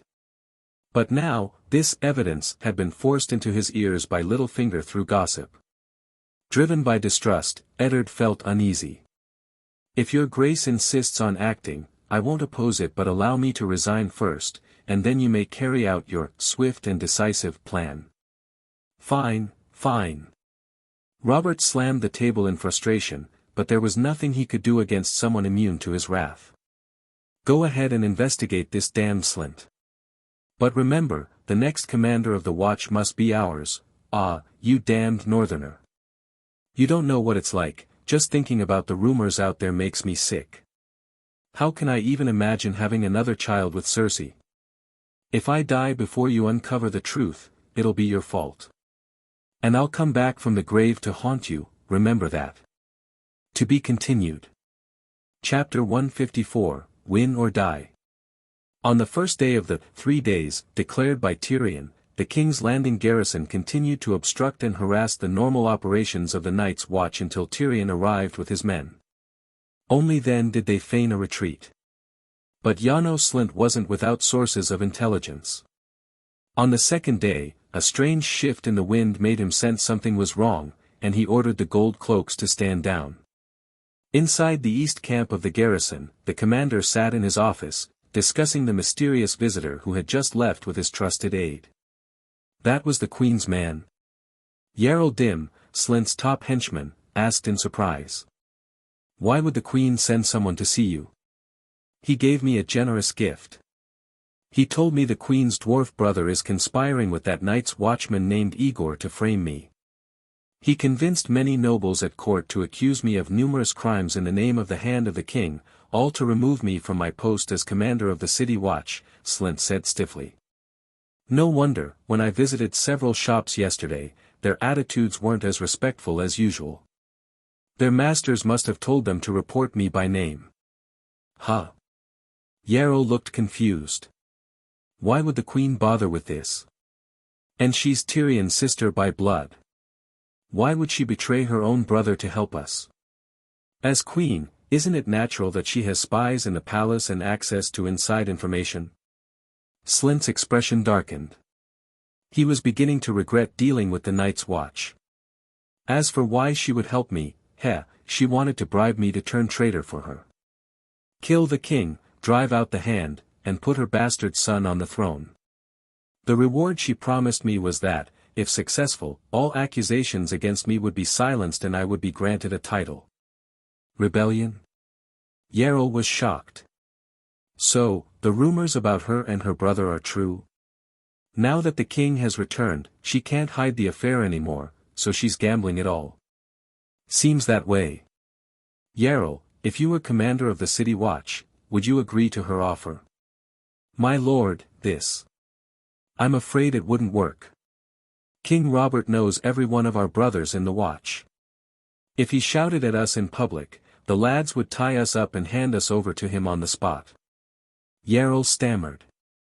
But really, it wasn't just that the soldiers knew the king. If a commander had enough authority and offered enough rewards, any king could be overthrown. But the current situation was this: on one side was the realm's founder, famed for martial prowess and unmatched prestige, the Lord of the Seven Kingdoms who paid all the City Watch's wages. On the other side was a commander who showed no concern for his men and often docked their pay. Slynt had no issue being overbearing with Robert's backing, but who would follow a mad dog that turned on its master? Half the soldiers in the City Watch were loyal to the king. Most of the remaining 1,000 hated their commander. Even if the 100 men of the East Camp remained loyal to Slynt, that shallow loyalty, built only on receiving regular wages, was not enough to make them rebel. Slynt understood all this and nodded. I don't think it'll work either. The king summoned me 2 days ago. Didn't he hint at taking action against the Lannisters? His Grace is already wary of the Queen. Without his command, our men can't even enter the Red Keep. We have no siege gear, so what's the point of rebelling? Cersei's finished, and she wants to drag me down with her. If one of those 3 bastards were actually my son, maybe I'd have done something big. But she never even slept with me. Why should I risk my life for her? Jarl sighed in relief. So, you didn't agree to her offer? I agreed. What? Slynt glared at him. Idiot. Just because I agreed doesn't mean I'll do what she asks. I can always tip off His Majesty and earn myself some merit. Ah, I see. Jarl breathed easier. But then, How do you plan to deal with the Night's Watch and the dwarf trying to bring you down? Humph, simple. The rumors about Tyrion and his sister not getting along are true. At this life-or-death moment, the Lannisters aren't united and still act on their own. Laughable. A grim look flashed across Slint's face. Since this Night's Watch man wants to mess with me, what if I tell the king that the one behind the Night's Watch is Tyrion Lannister, and the queen once tried to bribe me into murdering him? Yarrow thought about it, then shook his head. You never think. His Grace will only believe the queen failed to bribe me, so now she's using her brother to get me dismissed. That makes sense. As long as the king trusts me, I can buy myself some time. Janos Slint took a deep breath. He hadn't felt this close to disaster in years. He hadn't expected a mere Night's Watch enterprise to wield such power. He had been too careless. She's just a woman. Aegor and Tyrion want to kill me.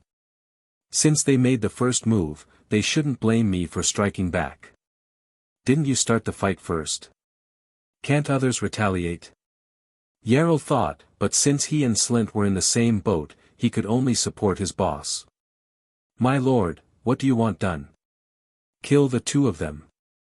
Once they're gone, those fools plotting with them to take me down will be leaderless and fall apart. They're just a bunch of petty crooks looking for profit. When their leaders die, they'll only focus on fighting over the Night's Watch's spoils and won't care about me anymore, Slint growled. You oppose me for some little girl? I'll kill you. Not only will I sleep with her, I'll make her hand over part of the Night's Watch fortune to me. I'll spend your money to sleep with her.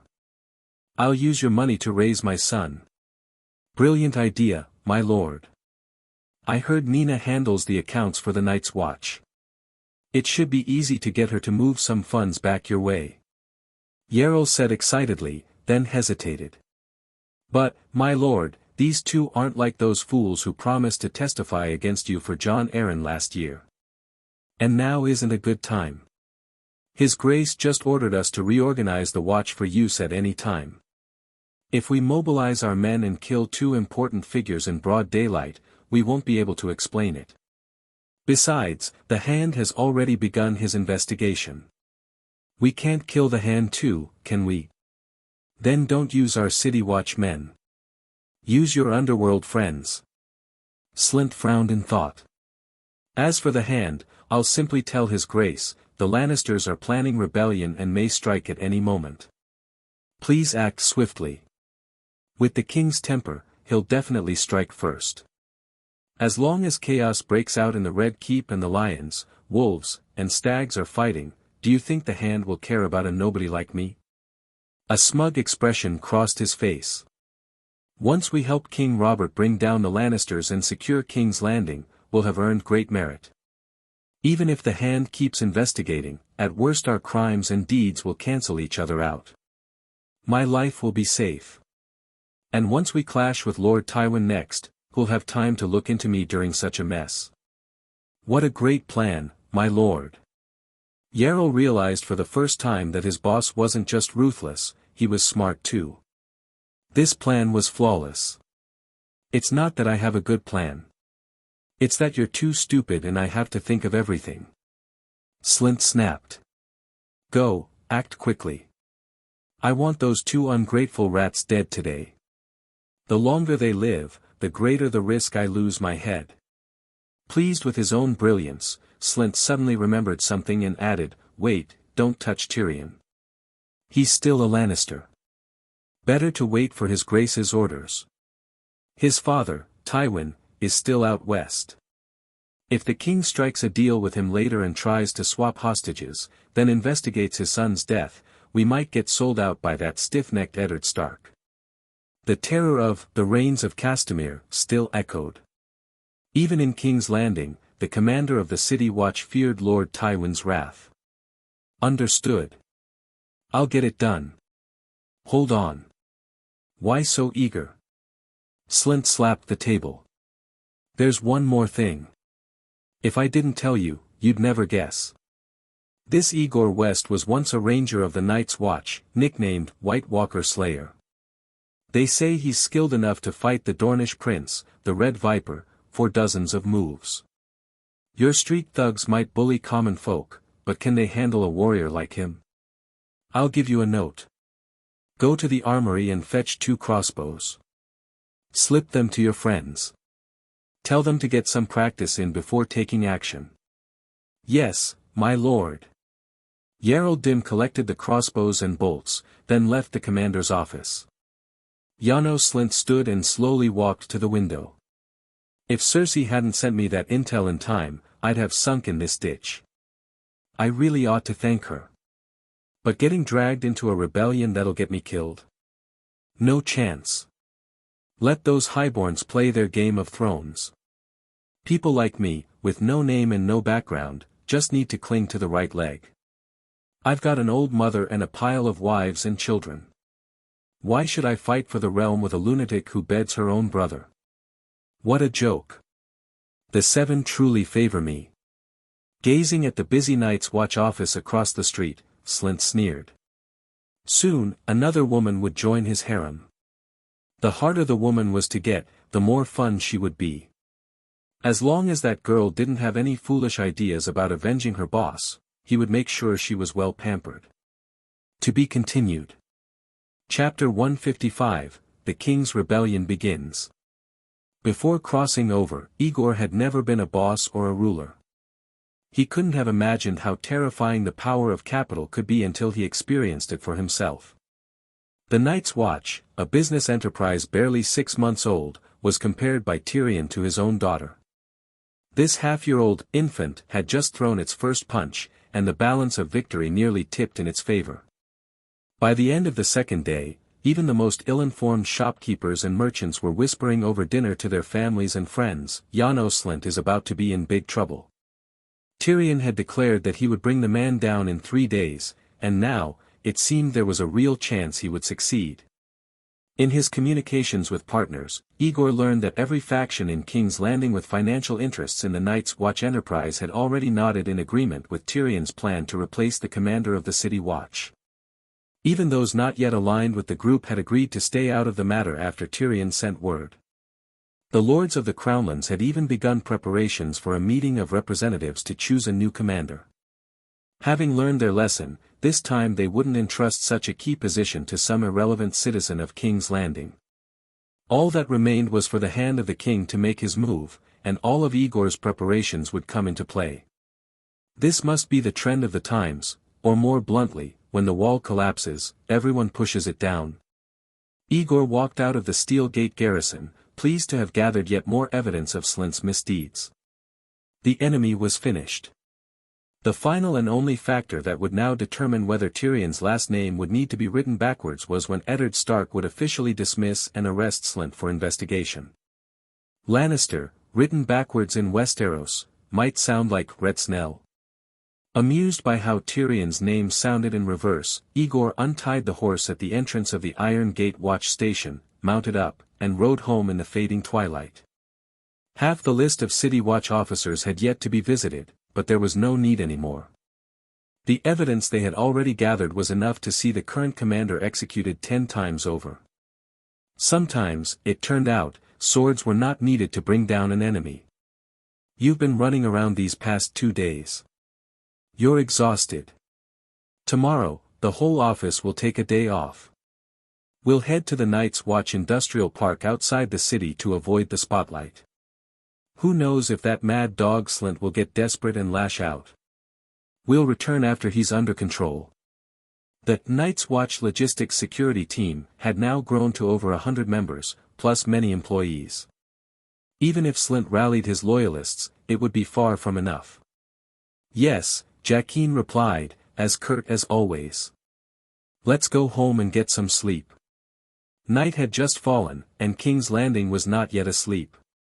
Though few pedestrians walked the streets, sounds echoed from every direction, cats yowling and fighting in the alleys, dogs barking at doors, laughter spilling from taverns, and snatches of drunken singing drifting by. Amid the noise of the Seven Kingdoms' largest city, 2 men rode beneath the last light in the west, heading down the bustling main street toward the residential district where they lived. Turning onto a side road, they were just a few hundred meters from home when Jaqen suddenly said, "Stop." The power struggle was nearly over, but Aegor remained on edge. He reined in his horse immediately. "What is it?" "A piece of rope." With the help of the dim glow still lingering in the sky, Aegor soon saw the rope Jaqen had spotted. It lay slack on the ground, both ends stretched between houses on either side of the road. It looked unremarkable, but it was easy to imagine what would have happened had they ridden forward unaware. The rope would have gone taut as they passed, likely tripping their horses. If crushed beneath the animals, they would have been seriously injured if not killed. "They're after me." Aegor instantly understood. This swordless war had already tilted in his favor, and he was just waiting for the victory to ripen. But the enemy must have caught wind of this. While it wouldn't change the final outcome, he only had one life. If he died, no matter how triumphant the Night's Watch enterprise became, it would have nothing to do with him. It was impossible to completely contain word of such a massive top-down mobilization and fusion of money and power. Still, Aegor hadn't expected the enemy to act so quickly. He didn't waste time wondering where the leak came from. His hand instinctively reached for his waist, and the cold hilt of his sword gave him a shred of comfort. He wasn't defenseless. This time, he had brought a weapon and a faceless man, nominally his subordinate. He was ready. As soon as they stopped, the sounds around them grew sharper and more distinct. Aegor stood alert, weighing whether to retreat or push forward. But then Jaqen, still mounted beside him, raised his left leg without warning and kicked him hard. Caught off guard, Aegor lost his balance and was thrown from the saddle. The sudden attack, from someone he thought an ally, gave him no time to react. His ankle twisted as he hit the ground. Both legs slipped from the stirrups, but he barely avoided smashing his head or being dragged. He rolled, landed on his feet, and drew his sword with a clang. Why had Jaqen attacked him? Aegor braced for a fight, dread settling in his gut. If this faceless man from the House of Black and White had turned against him, then he was in grave danger tonight. "There's a crossbowman above." Into the alley. Instead of charging, Jaqen used the momentum from his kick to leap from the horse, crouching and slipping past Aegor as he spoke. Everything had happened so fast. Aegor's mind finally caught up, realizing that the two sharp sounds he'd heard right before the kick had been arrows whizzing through the air. If Jaqen hadn't kicked him at that exact moment, he would have been hit. Without wasting a second, Aegor ducked low. While the enemy reloaded, he followed Jaqen into the narrow gap between two buildings. It was now completely dark. In the narrow space between buildings, even the ground was hard to make out. Footsteps rang out behind them, and pain flared in Aegor's right shoulder. He reached up, and his fingers came away wet. The arrow had grazed him. Up ahead, 4 figures emerged from the shadows by the road. The gleam of short blades and daggers flashed in their hands as they suddenly blocked their path. "Where do you think you're going, boy? You messed with someone you shouldn't have. And now you think you can just walk around the city?" Aegor didn't bother replying. After only a few seconds of sizing them up, he judged the 4 men's abilities.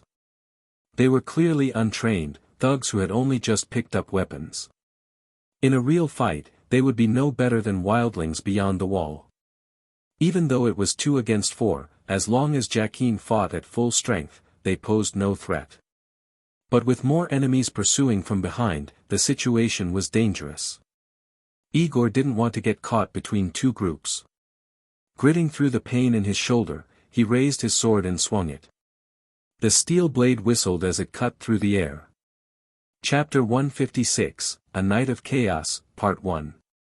The 4 men who blocked the road were nothing more than thugs, called in to make up the numbers.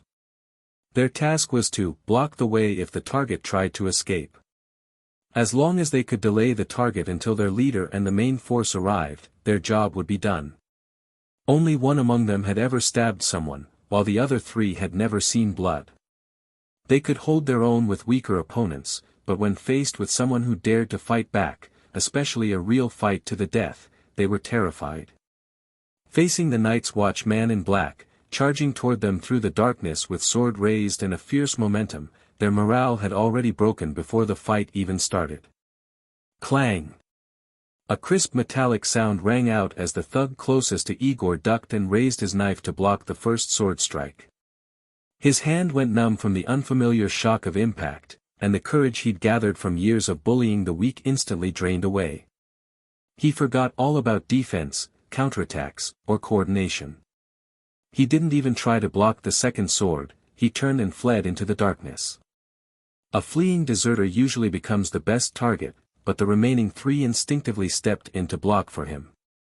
The second thug slashed at Aegor, forcing the Night's Watchman to dodge and parry. Then he froze for half a second, wondering if he should also run. But he never got the chance to decide. The pain in Aegor's shoulder kept him sharp, and he showed no mercy. He didn't care who this man was, or whether he deserved death. He only knew that these people had come to kill him tonight and he wasn't ready to die. Go to hell.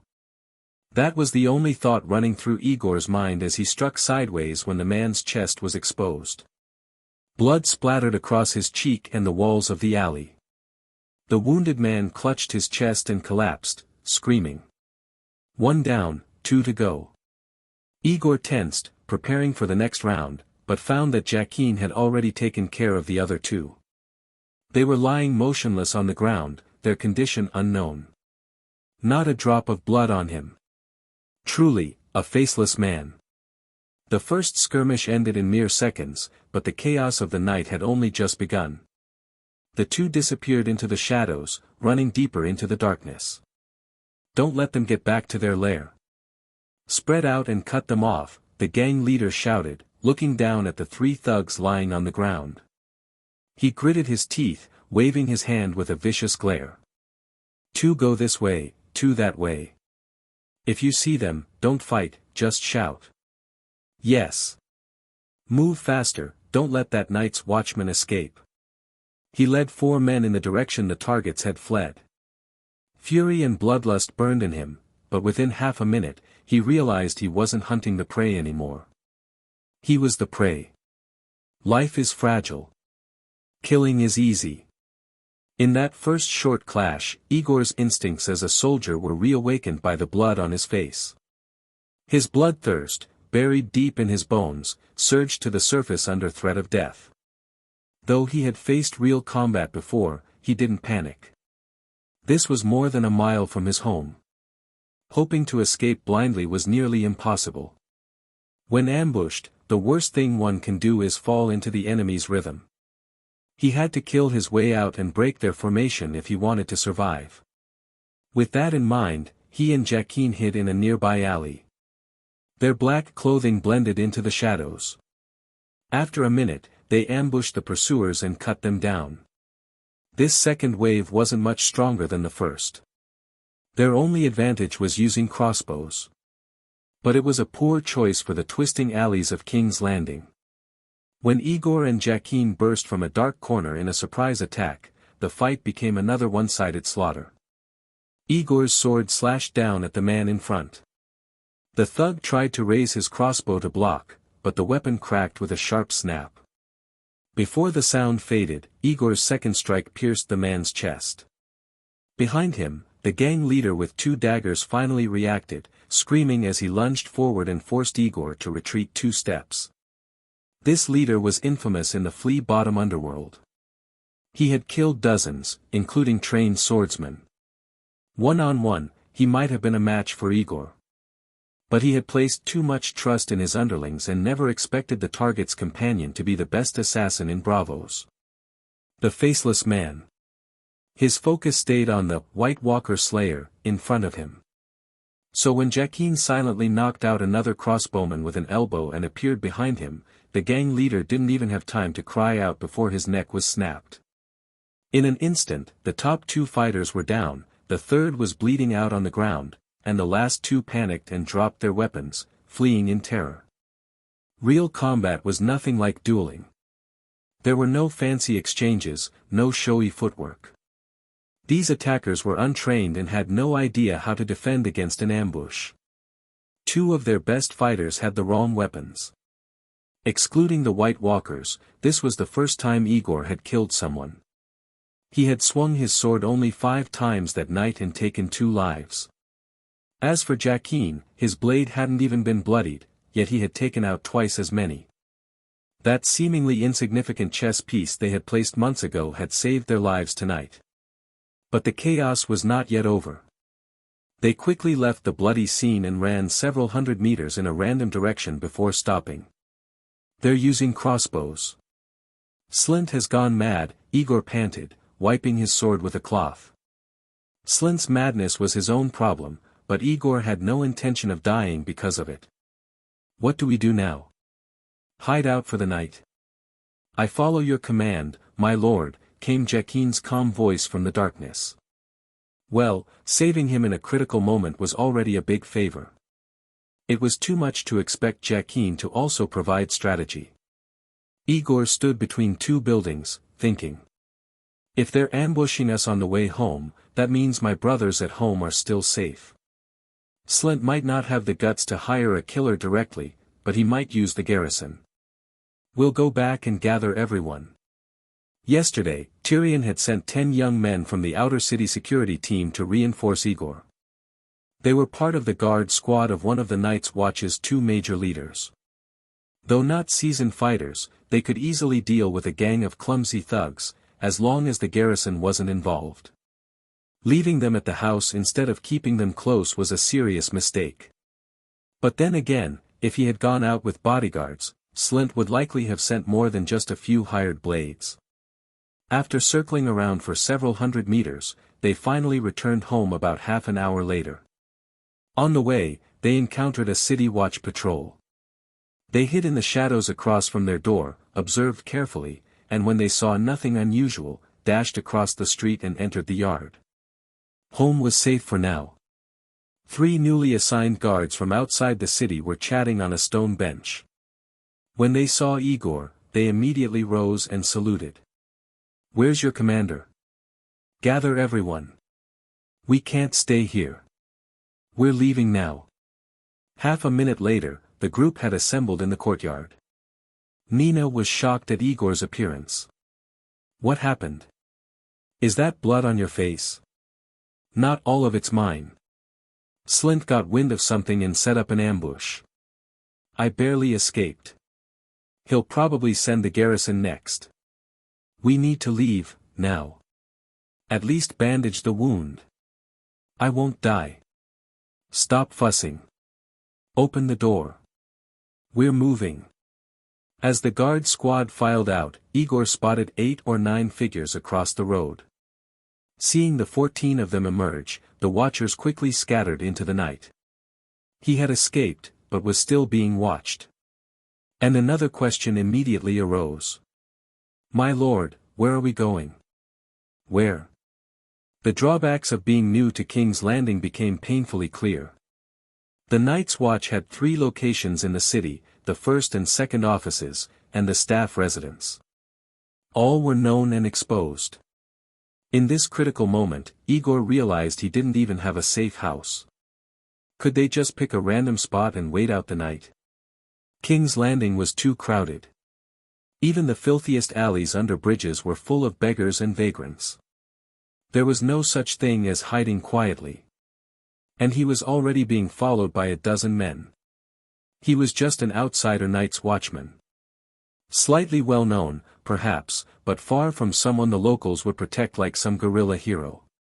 His distinct foreign appearance, once a mark of pride, had become a curse. He couldn't hide even if he wanted to. As for turning to his allies, with Yano Slint making a desperate play, it wouldn't matter. No one's name would shield him now. Without the strength to resist, any hiding place would be exposed and stormed by the city watch. The enemy held command over King's Landing's garrison. At this moment, there was no safe place in the city except the Red Keep. Unfortunately, the royal castle was closed at night. After weighing his options, Aegor made his decision: he needed to get out of the city. The Iron Gate was closest, but he had just come from that direction. It would be too dangerous to return. After thinking for a while, he decided to head for the next closest, the Mud Gate. Ser Bywater, the Iron Hand, who commanded the River Gate, was known for his bravery and honor, according to Tyrion. That made him more reliable. The bustling chaos of Blackwater Port outside the Mud Gate would be a good place to disappear. And from there, he could follow the river upstream to reach his own territory, the Night's Watch Industrial Park. To be continued. Asterisk. Chapter 157, Night of Chaos, Part 2. The full moon and the blood-red comet hung side by side in the eastern sky, casting a faint glow that kept the night in King's Landing from total darkness. With the guard squad in tow, Aegor set off from the east side of the city, taking a narrow street in the dark. They followed Flower Street, descending the gentle slope of Rainey's Hill from the high-end residential district, then plunged into the depths of Flea Bottom. This was the slum of King's Landing, wedged between Rainey's Hill and Visenya Hill. In elevation, living conditions, social standing, and economic power, it ranked lowest in the city, even worse than the shanty tents outside the walls. Under normal circumstances, a young woman like Nina would be in great danger walking through this maze of alleys after dark, a place teeming with thugs. But with her brother and 12 fully armed men in black beside her, it was a different story. The locals, passers-by, and street prostitutes along the way all scattered to avoid the group, fearing they'd be cut down simply for being in the way of such a grim, hurried formation. "My lord, someone is following us. We won't lose them at this pace." Jaqen, playing his role as a Night's Watch employee with practiced ease, followed Aegor closely while keeping a keen eye behind them. He quickly came to a conclusion. Someone must stay behind to stop or kill the tail. Harvey, Myron, Petty, and Leon, stay here and block this intersection. Stop anyone following us from north or south along this road, the guard squad leader ordered without hesitation before Aegor could respond. The rest of you, come with me and escort Lord Aegor to the river gate. But sir, what if it's just a passerby? One soldier asked uncertainly. I said everyone. Draw your weapons. No one passes until dawn. Yes, sir. For steel swords were drawn in the night, ringing clearly. Trained in the methods of the new army, these men had developed into true soldiers. Their full combat effectiveness had yet to be tested, but their discipline and obedience were already apparent. No one hesitated. The 4 men stayed behind, weapons in hand, taking position in the middle of the road to block the pursuers. At the summit of Visenya Hill in the distance, the great September of Baelor glowed softly with light spilling from its windows, lit day and night. The remaining 10 men continued along Muddy Street, slipping through alleys between houses to avoid the main roads and patrols of gold cloaks. After running breathlessly for over an hour, the dark southern wall of King's Landing finally came into view. The wall was a bit higher here, and the river gate, lit by torches, was clearly visible. They emerged from the alley, quickened their pace, and entered the river gate garrison. Did Slint attack you? After the evacuees entered the river gate garrison and the Neilnina siblings were settled, Aegor was brought to the squad leader's office. After listening to his account, Jacelyn Bywater raised his eyebrows in surprise. How do you know it was him? More than a dozen armed men chased me through the streets. 2 of them had crossbows. You want to tell me those were just bandits trying to rob me? A crossbow wasn't like a bow. In Westeros, a few thugs carrying crossbows was like street gangs wielding machine guns. The implication was clear. Crossbows, huh? That must be Slint. Most of the garrison uses longbows. Only the East Camp Armory has a dozen crossbows, a gift from Mir. This isn't the time to argue about how many crossbows each garrison has. If you want them, the Night's Watch can sponsor a few later. But for now, Ser Bywater, please open the city gate. The longer I stay here, the greater the danger. The 7 gates of King's Landing may not be opened at night without an order from the king, the Hand, or the commander of the city watch. Opening the gates without authorization is a felony, tantamount to treason. Why stick to rules at a time like this? But the man wasn't wrong. Aegor held back his frustration and tried a different approach. Then lower me from the wall using the hanging basket. Same reason. That would also violate the rules. Bywater fitted on his iron hand and yawned. What's the rush? Just stay here. I'll guarantee your safety. If Aegor hadn't been sure that Ser Ironhand wasn't one of Slint's men, he might have thought he'd walked into another trap. How can you guarantee my safety? Slint's already made his move. He's not thinking about consequences. If I fall into his hands, I'll end up as someone who died mysteriously or committed suicide out of fear of punishment. You think I'd let that happen? Bywater glanced at him and snorted. The River Gate garrison isn't just responsible for the city gate. We also maintain order in the Blackwater harbor. Because of these dual responsibilities, we've always been the largest of the 7 gate garrisons. Including branch camps within the city, we're not any weaker than the East Camp under Slint. I'll use the nearly 200 men under my command to ensure your safety. Satisfied? But Slint is your superior. If he comes with troops and demands you hand me over, would you really refuse? Bywater looked at him. Why wouldn't I? Caught off guard by that answer, Aegor was momentarily speechless. Wasn't this the same Jacelyn Bywater who once said he wouldn't act first unless a major figure moved? Had he suddenly changed? Did you forget what I said? Or do you think I'm a coward? Bywater stretched, the fatigue in his face vanishing as he suddenly appeared vigorous. I said, once I see your allies take action, I will cooperate without hesitation. Now that I've seen your allies move, I'll help however I can, including protecting you and your allies. If Slint were keeping quiet, I might still be wary. But the more desperate he is to kill you, the more trouble he's in, and the more I'll stand against him. Understand? Aegor understood.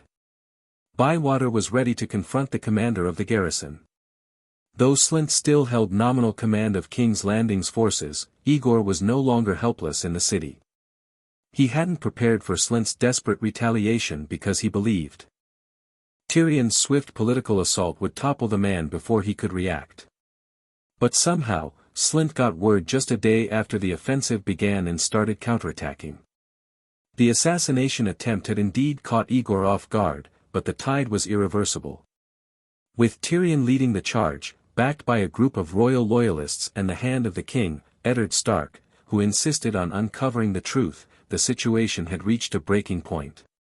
Those long harboring grudges against Slint were now stepping up. The final showdown had begun.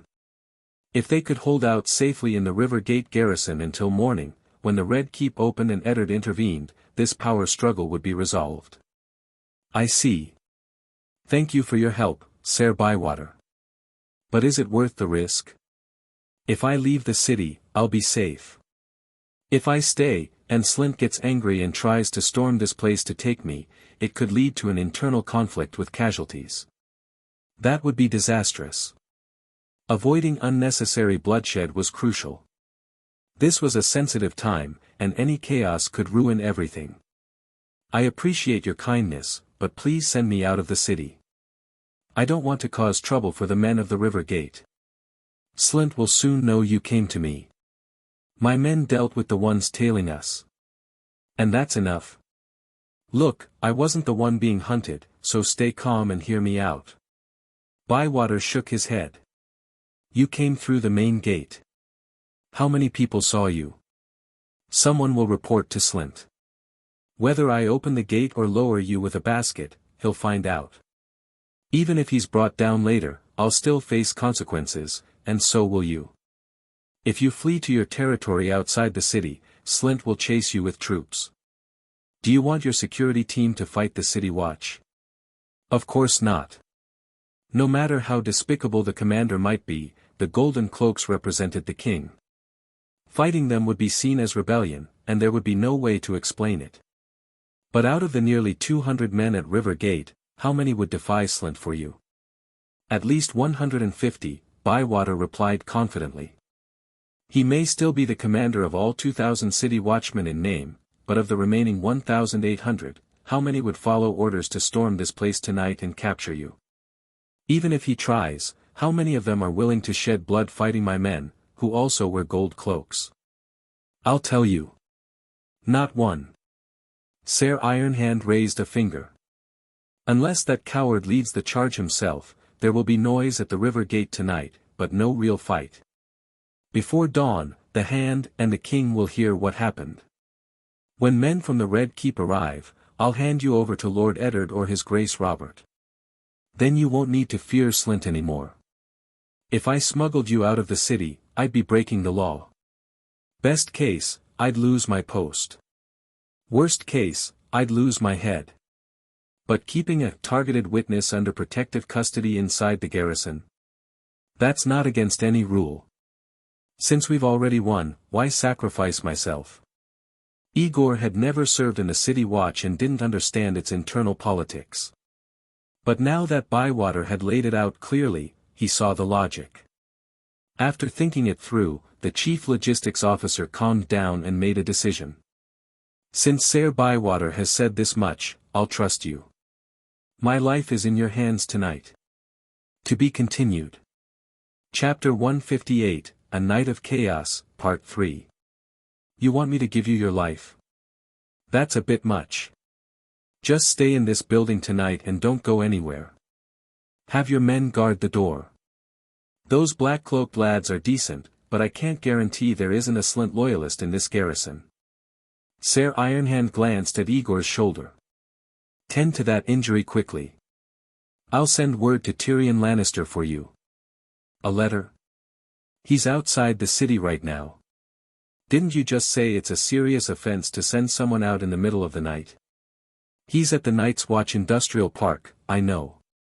Bywater stood, picked up his helmet from the table, tucked it under his arm, and walked toward the door. This is a serious matter. I have to let your partner know. As for how to send the message, sending someone out is indeed a felony, but throwing something over the wall isn't. Write the letter, tie it to a stone, and toss it over the city wall. My friend who lives down by the port will pick it up and deliver it to the industrial park. Of course. As the long-serving captain of the River Gate garrison, Bywater had these kinds of skills and connections. Nothing surprising. Please tell Tyrion not to act on impulse. Don't let him bring the security team into King's Landing and escalate things. Do I really need to remind him? Ser Ironhand adjusted his prosthesis and opened the office door. I can hardly imagine the little imp acting on impulse. You're wrong, Aegor thought bitterly. Tyrion could remain rational most of the time, but the anger buried in his heart often surfaced. His small stature just made it harder for him to express it. Just like this time, if he hadn't insisted on taking down Slint within 3 days, and they had handled things more subtly, perhaps this crisis could have been avoided. Before stepping into the circle of power, King's Landing had seemed like a great place to do business.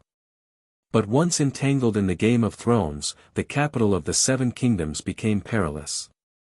Status, power, and influence truly are double-edged swords. Yano Slint had someone sneak into the Red Keep to report to Robert that the Queen had tried to bribe him. Then he sat in the East Camp office for half a day. When he heard that the attempt to silence Aegor had failed, he was so furious he trembled. More than a dozen people, 2 crossbows, to kill 1 man. And you still let him escape, with several of ours dead? Are your friends all pigs? Yerald Dim lowered his head and murmured, there were 2 of them, sire. And, according to the survivors, the Night's Watchman's bodyguard is highly skilled. Skilled, my arse. Stop making excuses. Losers always have explanations. What's next? Are you going to tell me he knows magic too? Slint slammed his hand on the table. Where is he now? Has he gone home? According to reports, after returning home, he quickly left with his men and moved south. They had numbers on their side, so our men could only follow from a distance. They lost him in Flea Bottom, Yarrell said, shrinking under Slint's glare. But just now, a brother from Mud Gate reported that the Night's Watchman entered the River Gate garrison. Wake everyone up. Gather all weapons. We're going to River Gate to take him. Yarrow looked up, startled. But, sire, didn't you say we shouldn't make any moves for the next couple of days? Fool. There was an illegal street fight in one of the most upscale neighborhoods of King's Landing tonight. 3 dead, 3 injured. In a case like this, I'm leading men to catch the killer. You call that random? Slint nearly struck him. Move quickly. Don't let anyone escape. Send riders to all the city's camps and gather more men. Jacelyn Bywater is an old enemy of mine. He won't hand over the man easily. Damn it, if I'd known this would happen, I wouldn't have left it to you. All of King's Landing stirred. A rare mobilization of gold cloaks from East Camp poured down Muddy Street toward the River Gate. At the same time, messengers mounted swift horses and galloped toward the 7 gates and the 3 hills, delivering orders to the city's garrisons. Many already knew the real reason behind Slint's imminent downfall, but he was still the commander of the city watch. Under the guise of capturing a murderer, his orders still had to be followed, at least on the surface. So hundreds of soldiers were roused from their beds, dressed in full armor, and led by their officers to the commander's designated rally point, River Gate. While garrisons across the city scrambled into motion, their counterparts at River Gate had already sealed the gates and bolted them, fully prepared to hold their ground. It had been around the eel hour, between 8 and 9 in the evening, when Aegor was attacked. After all the fighting, it was now past midnight, in the owl hour. A long line of gold cloaks with torches stretched like a fiery serpent outside the River Gate garrison, surrounding it. A soldier jumped down from the wall and ran to Sir Bywater. Sir, Lord Slint is at the gate. He says there's a murderer in our camp who caused a bloody scene. He demands we hand him over for interrogation at East Camp. How many are with him? Around 100. Bywater snorted. Ignore him. Post trusted men at the 2 gates. Wait for more to arrive. King's Landing was vast, and River Gate sat at the city's southernmost edge. This meant the response times of the garrisons varied. Nearby camps arrived within 10 minutes, while those farther out, like the God's Gate or Dragon Gate, were leagues away. Time passed. Dozens more arrived by foot or on horseback, torches in hand, gradually swelling Slint's numbers. When the number of gold cloaks outside River Gate surpassed 400, Slint had someone issue an ultimatum. If Jacelyn Bywater did not surrender the suspect, they would storm the gates. Knowing the time had come, Bywater climbed the inner wall with a torch and revealed himself to the soldiers outside. Brothers, he called out from the platform, looking down on over 100 assembled gold cloaks. It's the middle of the night. We should be asleep in our beds. But because of what's happening here, you've all been dragged into this mess. I truly regret that, but I must make it clear. I will not back down on this matter tonight. The soldiers exchanged glances. Some night watchmen looked unfazed, used to staying up regardless. Those pulled from rest looked groggy until Bywater's next words snapped them awake. I'd like to ask, of all the brothers standing here for this so-called mission, how many of you are actually getting your full pay? At the mention of money, things stirred. Everyone in the King's Landing garrison knew the truth. Officers promoted by Slint had to hand over half their pay. Regular soldiers usually lost 20 or 30%. Those lucky enough to serve under a powerful officer might lose less. Everyone knew this unspoken rule, but no one dared talk about it publicly. Speaking out got you transferred, or killed. What was Ironhand doing bringing it up now? Jacelyn Bywater. Slint shouted, stepping forward before things got out of hand. Just before midnight, someone caused a bloody fight on the street between Steel Gate and the Dragon's Lair. 3 dead, 3 injured. We now have proof the culprit is hiding inside your camp. Stop talking nonsense and hand him over. Do you remember Herb and Ben? Bywater ignored him, raising his voice above the commanders. Last year, when Lord John Arryn, the Hand of the King, began investigating bribery and embezzlement in the City Watch, those two brothers agreed to testify. Within days, the news leaked. Herb supposedly fell and hit his head on a rock. Ben drowned in a ditch. Do you believe that was coincidence? Is Ironhand mad, airing this in front of so many people? Slint felt a chill and snapped, that was an accident. The case was closed long ago. Stop spewing lies. Open the gate or I'll order it burned. Two brothers died with no explanation. Now another man has come forward. He filed a formal report with Lord Eddard Stark, naming our commander. That man is in this garrison. And now, the man being accused is outside the gate, fabricating lies to force me to hand him over. Is this true? No wonder we were dragged out here in the middle of the night. This is madness. What do they take us for? As the murmurs and outrage spread among the gathered gold cloaks, Slint realized he'd walked into a trap. Panic and rage surged. Enough talk. Burn the door down. Open it with fire.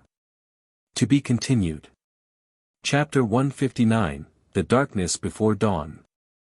The garrison had fixed city defense weapons on top of the walls, but no mobile siege equipment. In desperation, Slint could only resort to the crude method of a fire attack. A dozen soldiers from the east camp were ordered to carry wooden barrels of oil and jog toward the gate of the River Gate barracks, torches in hand. Shoot! Ser Ironhand, standing atop the wall, waved his left arm without hesitation. Dozens of defenders emerged from behind the parapets, and with the crisp sound of bowstrings drawing, a rain of arrows descended outside the barracks. The shafts arced through the night and landed a few meters in front of the advancing attackers. Some struck the ground and quivered in place. Others bounced off brick and stone, scattering wildly. One arrow struck a barrel of oil held by a gold cloak.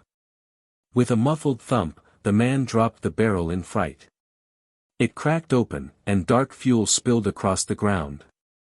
Fortunately, it wasn't wildfire. Gasps came from the surrounding gold cloaks and the citizens of King's Landing who peeked nervously through windows or watched from nearby streets. Everyone could see that Jacelyn Bywater was serious. The first wave of men attempting to burn the gate was instantly repelled and scattered. All the gold cloaks carrying torches backed away at once. Even the East Camp soldiers loyal to Slint failed to muster more courage under the threat of death. The area in front of the river gate was small, so no matter how they retreated, they remained within bow range. Fortunately, the defenders had no intention of killing anyone. After one volley forced the attackers back, they ceased fire. Useless. Fire. Fight back. Slint, humiliated by this clear slap in the face, shrieked, "Shoot that traitor down." Orders from commanders had to be followed, so the besieging soldiers released a half-hearted volley. Arrows flew sparsely, hitting the barracks walls or sailing harmlessly into the darkness. No one was injured. The message was clear, they didn't want bloodshed either. Bywater ducked, raising his iron hand to shield his head, and called out the final line of his speech. "No need to guess, Yano Slint. The man I'm talking about is you. If you've nothing to hide, wait until dawn. I'll send the suspect you're after to the Hand of the King. Whether he's a criminal or a whistleblower wrongly persecuted, the truth will come out then." "You're dreaming." Slint roared. If things had ended with words, it might have been fine. But now that they had publicly clashed, it was all or nothing. Bring the ladders. Attack from all sides. Capture that traitor. Was the battle about to begin? In the darkness, hundreds of gold-cloaked men holding torches let out excited shouts, but no one moved. They looked at one another, but no one acted. Ser Ironhand had done what no one else dared tonight. The crowd was watching and murmuring. No one was willing to shed blood for Slint by fighting brothers dressed in the same gold. "What are you doing?" Are you refusing orders? Slint tried to use his authority to force the soldiers around him into action. Battalion commanders, step forward and begin the assault. Lord Slint, we believe in you. Ser Bywater must have been misled by rumors. The captain of the Gate of the Gods garrison spoke first. But we've completely surrounded the river gate. Not even a rat could escape. The man you want won't get out. Why risk our brothers' lives? Dawn is almost here. Why not wait and see what the hand decides? Yes, sire. If we wait a little longer, daylight will break. When the king's men arrive at the Red Keep, Ser Bywater will have no excuse to shield the criminal any longer. Hearing support from several garrison officers and seeing that his numerical advantage was slipping, Slint realized the situation was falling apart. He looked out at the sea of gold cloaks that surrounded him but were no longer his to command. Gritting his teeth, he backed down. Fine. Then seal off the front and rear gates. Do not let the prisoner escape. He spun around, cloak flaring, and returned to the east camp formation. Once he was far from the others, he leaned in and whispered to his confidant, Yarl Dim. Tell our men to prepare. When that night's watchman appears at dawn, shoot him dead. Don't mess it up this time. But sire, what if the River Gate brothers are hit? I'll take responsibility. I'll take responsibility. The words sounded resolute, but the man who said them was already beginning to fear. For the first time in over a decade, Yano Slint began to regret and reflect. Maybe, from the start, he shouldn't have set his eyes on a woman from the Night's Watch industry. But there's no shame in loving beauty. His real mistake was insisting after hitting a wall. He should have known that if they dared to protect her, they had the means to do so. As expected, they turned against him. They contacted allies and plotted against him. Common interests make strong allies, and the Night's Watch industry was determined to bring him down. Even then, he still had a way out. If he had reported Cersei's plan for rebellion to Robert and helped suppress the Lannisters, his past offenses might have been balanced by future merit. But yesterday, he got greedy. He decided to eliminate his enemies. He entrusted the task to the wrong people. One blunder after another had brought him to this deadlock. He couldn't touch the Night's Watchman hiding in the Rivergate barracks. He couldn't back down either. He was stuck in limbo. If only he had more loyalty among the gold cloaks, or better control over the garrison. If only he had real influence. Then he might have resolved it all with one final, brutal move: storm the barracks, kill the Night's Watchman and Iron Hand Bywater, then claim they were part of the Lannister rebellion. But now, it was too late. He had hesitated, given Bywater time to speak, and his credibility had crumbled. Bywater had exposed his past publicly. Now, as commander, he couldn't even order the garrison to fight. Step by step, he had walked himself into the worst possible outcome. He knew he couldn't accuse a living Iron Hand of treason. That damned Night's Watchman had allies, resources.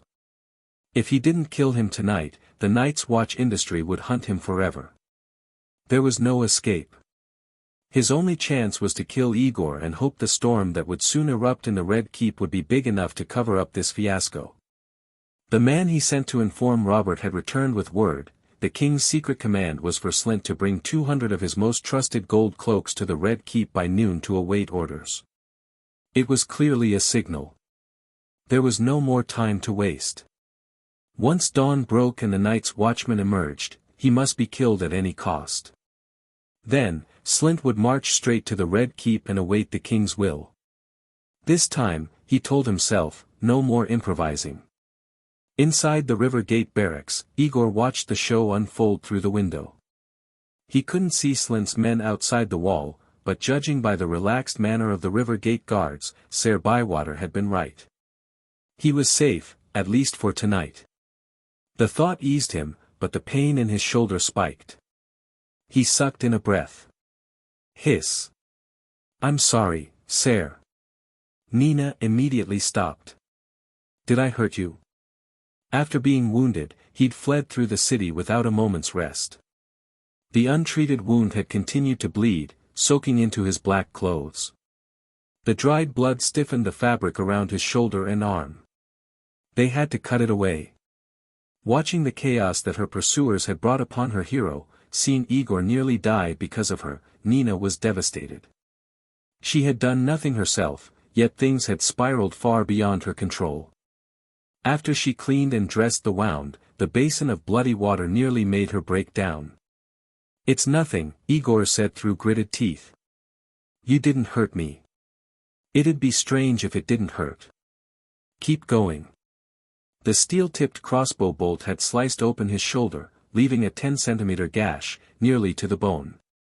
It wasn't life-threatening, but it severely restricted his movement. As a right-handed man, it was impressive he'd fought his way out of the ambush.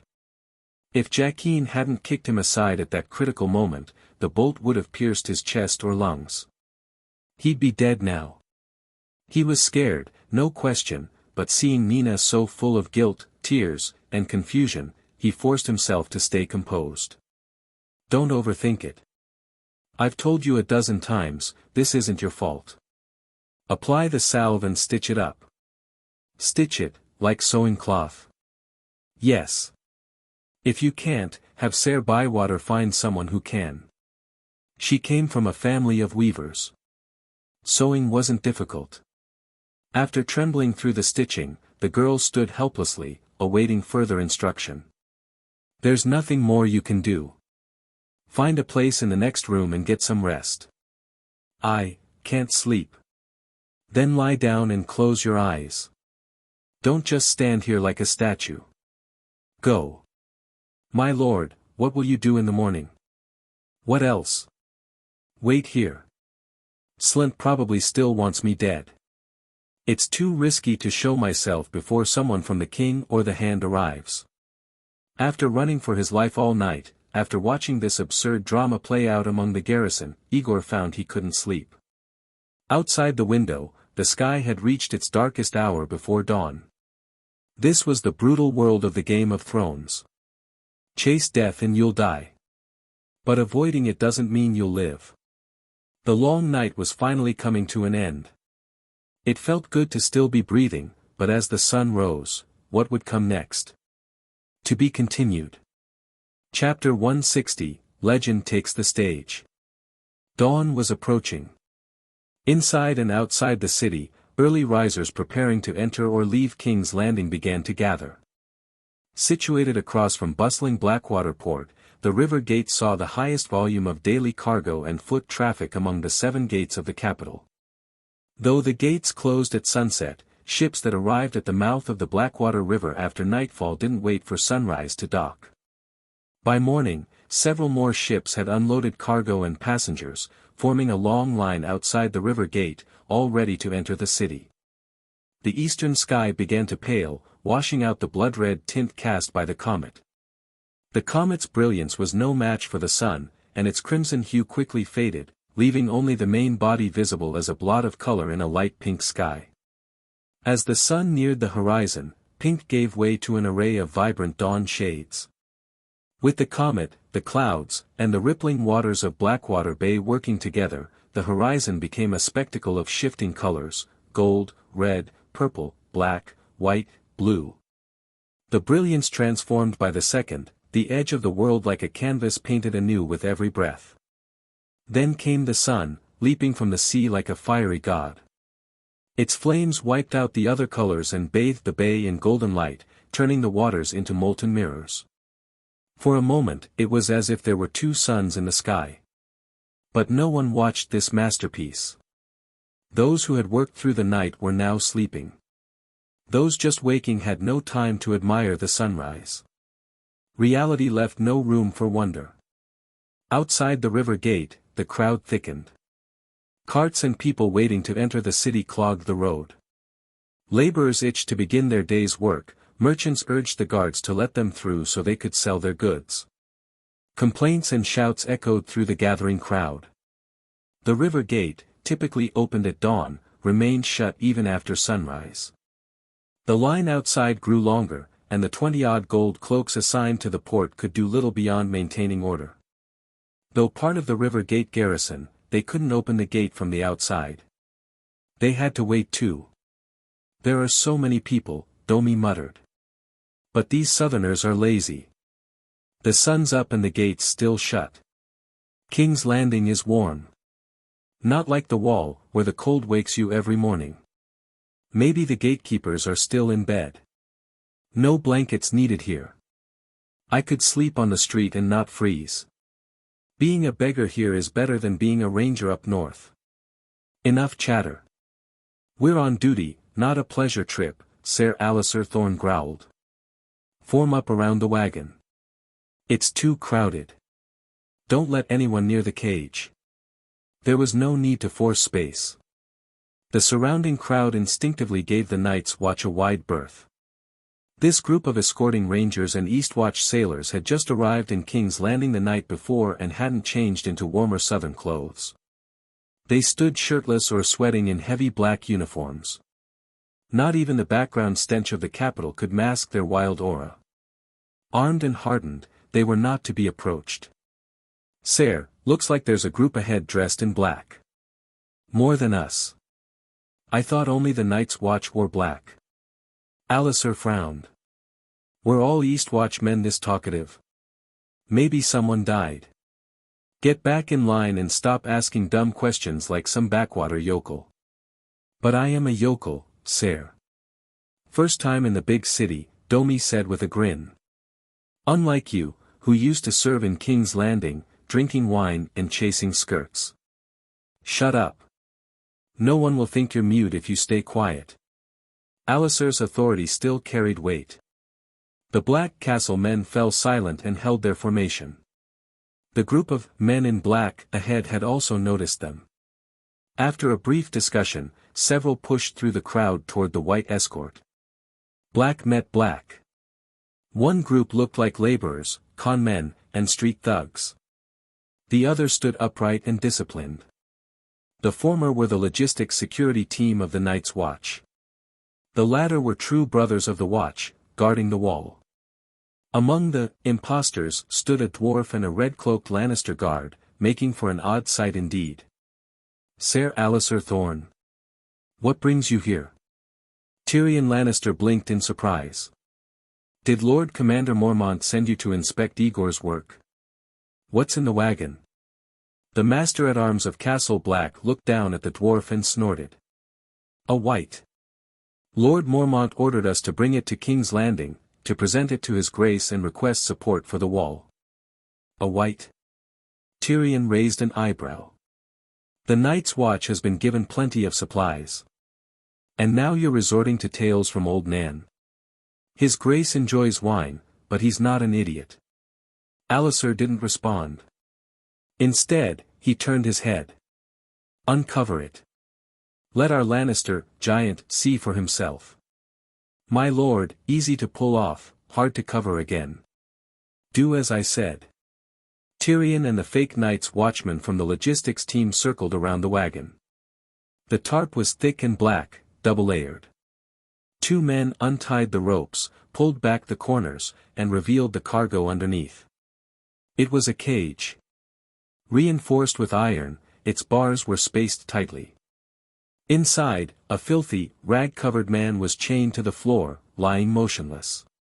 The moment sunlight touched his skin, the man stirred. Then he lunged, crashing against the bars and reaching for Tyrion with a guttural roar. Rarg! Though still at a safe distance, Tyrion stumbled back. His squire, Jack, caught him before he fell. His short, malformed legs trembled, and he would have collapsed without help. The crowd gasped and surged back, creating an empty circle 10 yards wide around the wagon. Alistair grinned, and his brothers chuckled. Tyrion swallowed his fear and stepped closer, peering at the creature. The man wore shredded animal hides. His hands were blackened, his skin pale and pocked with rot. He was clearly not alive in any conventional sense.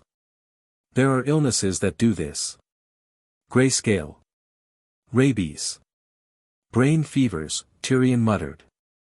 I don't know medicine, but locking up sick men and calling them whites? That's a low trick, Sir Alliser. That's right. What if it's contagious? Have a heart, don't frighten people. Mercy. Alliser barked, stepping forward with a clang as he drew his steel sword.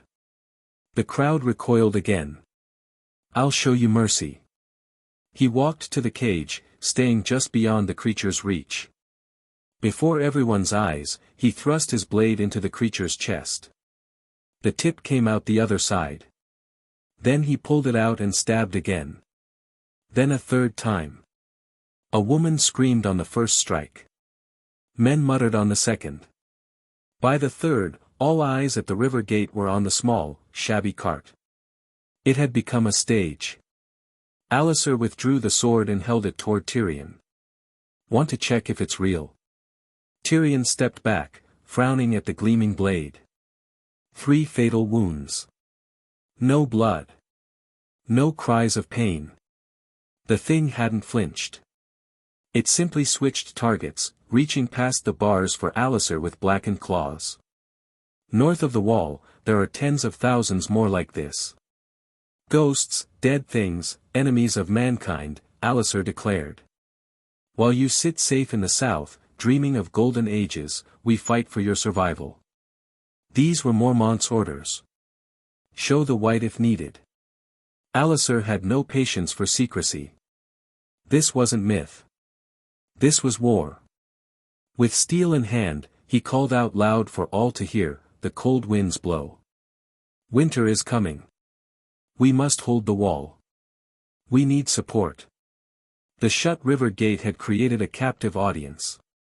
Alliser Thorne, with his sword and the creature in the cage, had become the center of attention for hundreds. And just inside the river gate, behind the wall, another performance, starring a different brother of the Night's Watch, was coming to an end. To be continued. Chapter 161 Day of Chaos, Part 1. In the early morning, the number of people leaving the city was far fewer than those entering, but the streets inside the river gate were just as crowded. Most people weren't preparing to go out. Instead, they were gathered to watch the Golden Cloaks facing off against Golden Cloaks, a rare spectacle of infighting among the city watch. When the soldiers first arrived in large numbers last night, they had terrified the local residents. But after a full night without conflict, as dawn broke, the people grew bolder. Upstairs and downstairs, in and outside homes, near and far, high and low, all eyes were on the river gate garrison, waiting to see how this drama would end. Life was hard enough. Missing out on something this entertaining would be a regret for life. Daybreak is here, brothers waiting outside. The gate opening time set by His Majesty the King still matters. I'll send someone to open the gate. Once the streets are cleared, I'll escort the prisoner our commander wants to the Red Keep. Bywater, who had caught a short nap in the sentry tower, climbed back up the wall, now full of energy. He called down from the battlements, and without consulting anyone or waiting for a reply, gave the order to open the gate. The soldiers from various camps, transferred in during the night, were no longer in the same state of alert. They sat, leaned, or stood in a loose circle around the river gate barracks, watching as the gate cracked open and a team of more than 20 men trotted out, before the doors were shut again. There had been no fighting overnight, and with daylight and an audience, the chance of conflict was even slimmer. Even Slint didn't consider using the brief gate opening as an opportunity to strike, nor did anyone suspect Aegor might have slipped away among the group. They simply raised their heads numbly and watched the guards move with practiced coordination, unlocking, unbolting, and cranking pulleys, until, after nearly half an hour, the river gate, which bore the heaviest burden in the city, finally opened inward. Traffic surged to life. The moment the gates opened was always the tensest for crowd control. The men who had opened the gate quickly took up positions, using their bodies to divide traffic into inbound and outbound lanes and preparing for the day's gatekeeping duties. The long line waiting to leave the city began moving. But the usual rush of people entering did not appear immediately.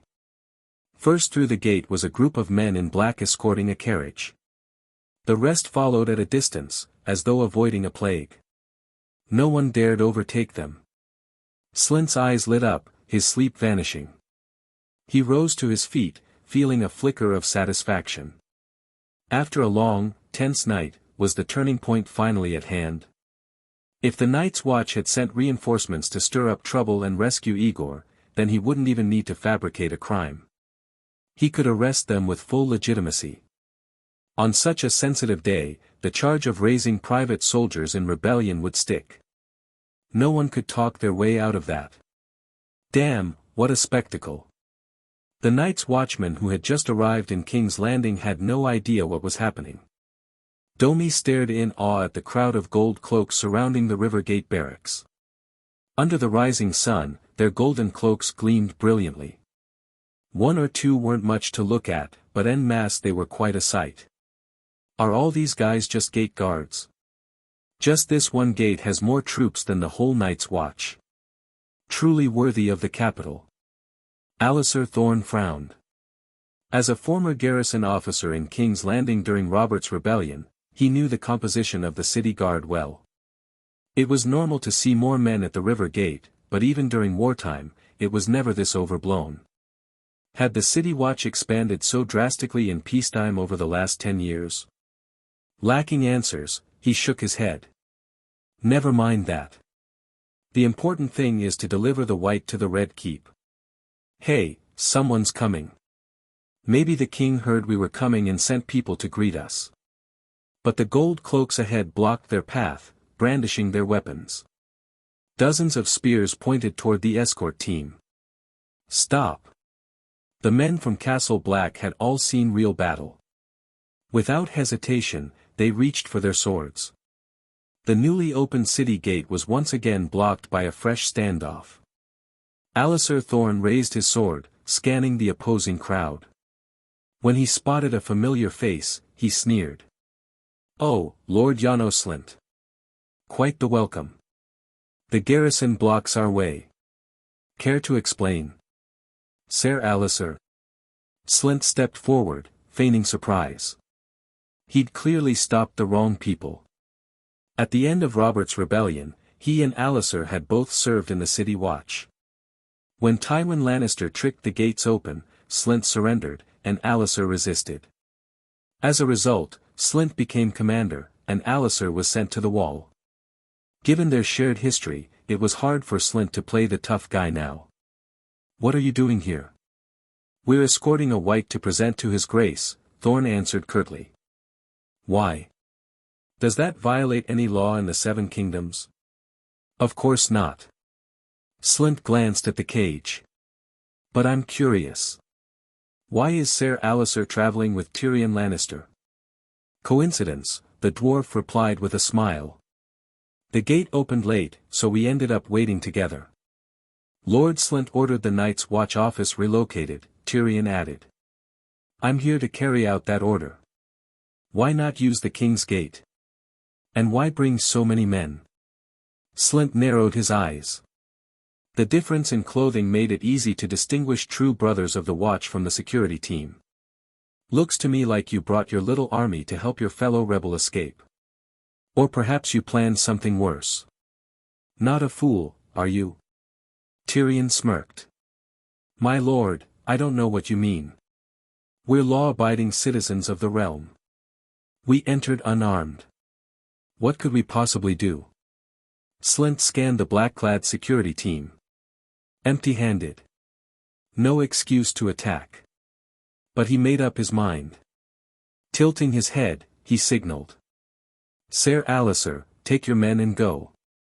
These other black-cloaked impostors, who have not sworn their vows, are suspected of aiding a criminal. I'm taking them in for questioning. The gold cloaks from other camps, gathered around, followed orders. They didn't dare assault their Rivergate comrades, but arresting a group of unarmed civilians.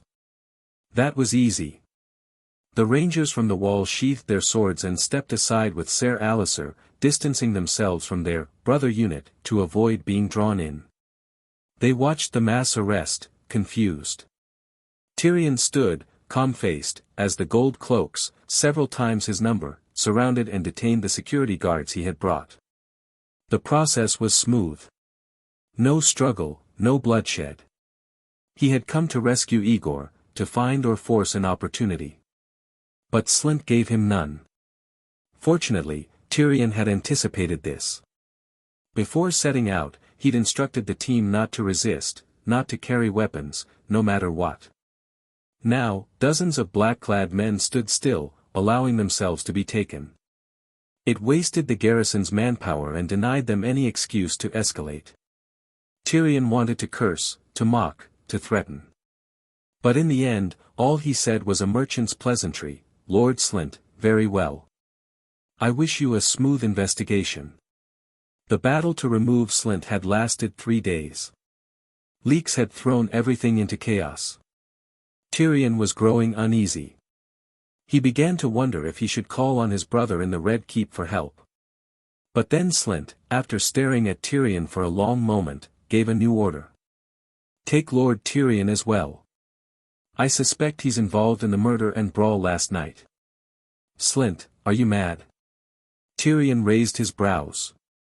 He hadn't been this shocked even when a white lunged at him. He never needed to invoke Cersei or Jaime. The Lannister name was enough. He never imagined Slynt would dare arrest him in broad daylight. "You arrest me, and guess what my father will do when he hears?" Slynt grinned. "I'm not mad, nor am I eager to arrest you. I'm simply investigating. Didn't you wish me luck? I need your cooperation and that of your accomplice, Aegor West." It didn't matter what excuse he used. The fact remained, a Lannister was being arrested in the streets. The dwarf was well known in King's Landing. Amid the murmurs of onlookers and Tyrion's stunned silence, his squire Jack was disarmed. 2 gold cloaks seized Tyrion by the arms and dragged him from the river gate. Slynt had informed Robert yesterday that the Queen had tried to bribe him into rebellion. The king had ordered him to bring 200 trusted men to the Red Keep today and await further orders. If war between Baratheons and Lannisters broke out, then this Lannister son would be a valuable hostage. Better to control him early than chase him later. The plan went smoothly. Tyrion Lannister was dragged away in public. Unfortunately for Slynt, the person who witnessed it was Jaime Lannister, who had just arrived at the river gate to leave the city for Dragonstone at the king's order. To be continued. Chapter 162, Day of Chaos, Part 2. The onlookers inside and outside the river gate had just witnessed 2 separate scenes, infighting among the gold cloaks, and, white inspection, through the city wall. One group was in a state of excitement, the other in shock. No one expected that once the gate opened, the 2 groups of actors would meet at the entrance and end up staging an even grander spectacle on the same stage. The gold cloaks apprehended the man in black and the Lannister family's little devil right there in the street. Then, out of nowhere, a white knight appeared and slammed the gold cloak commander to the ground. Jaime Lannister spurred his horse forward, galloped across half the street, and charged into the midst of the garrison soldiers. He came to a sudden stop, dismounted swiftly, and drew his sword mid-air. Before the surrounding soldiers could react, he had already grabbed Janos Slynt by the collar and forced him to his knees. The sword in his hand, its hilt shaped like a golden lion's head, glinted coldly as he pressed it against the man's neck. As a member of the King's Guard, Jaime wore white robes and armor. As a Lannister, his garments shone brighter than those of his 6 sworn brothers, or perhaps they were simply new. The pure white cloak fastened with white thread and silver clasps fluttered behind him like fresh snow. The elaborately engraved porcelain enamel armor of the King's Guard dazzled under the sunlight, making the gold-robed garrison soldiers around him appear as yellow as dung. Everything happened so quickly that the crowd barely had time to register this new arrival. The King's Guard knight, who seemed to shine with his own spotlight, had already taken down the infamous commander as easily as a god descending to claim the head of an enemy general. His striking appearance, combined with his riding skill, agility, and audacity in that seamless series of movements, left the crowd gasping in admiration and awe. The handsome, refined white knight stood in stark contrast to the greasy, middle-aged man with a fierce and vile expression under his sword. Without any knowledge of the background, the crowd instinctively took the latter for the villain. Jaime leaned in, his expression ice-cold. Lord Slint, I wonder what gave you the courage to capture a Lannister, my brother.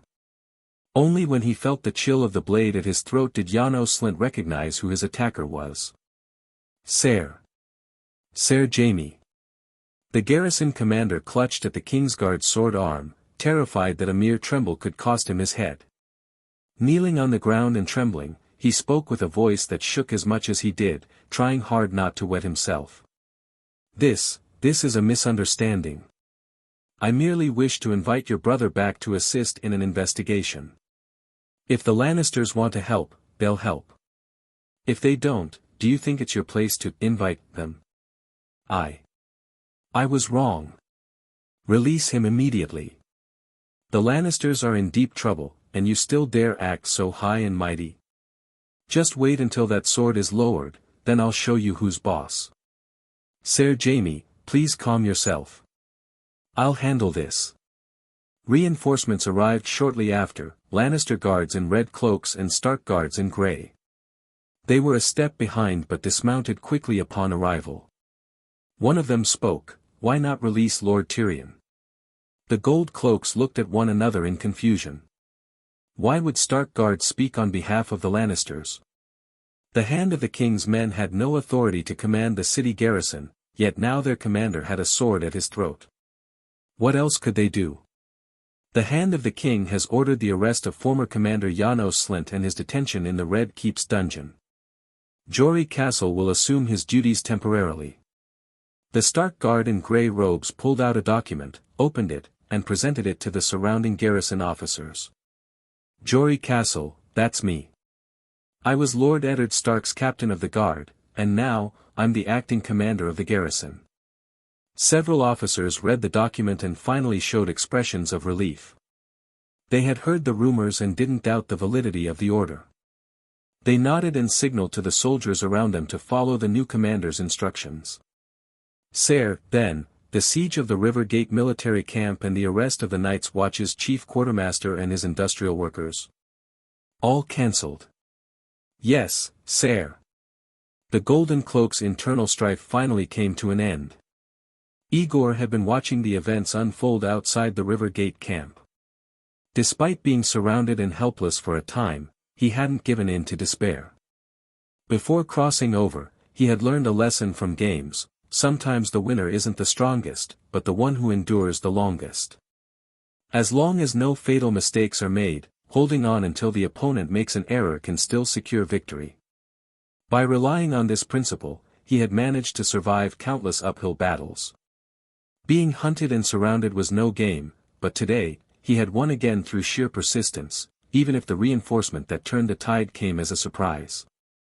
Jaime Lannister would never side with the Starks, nor could he have foreseen Tyrion getting into trouble.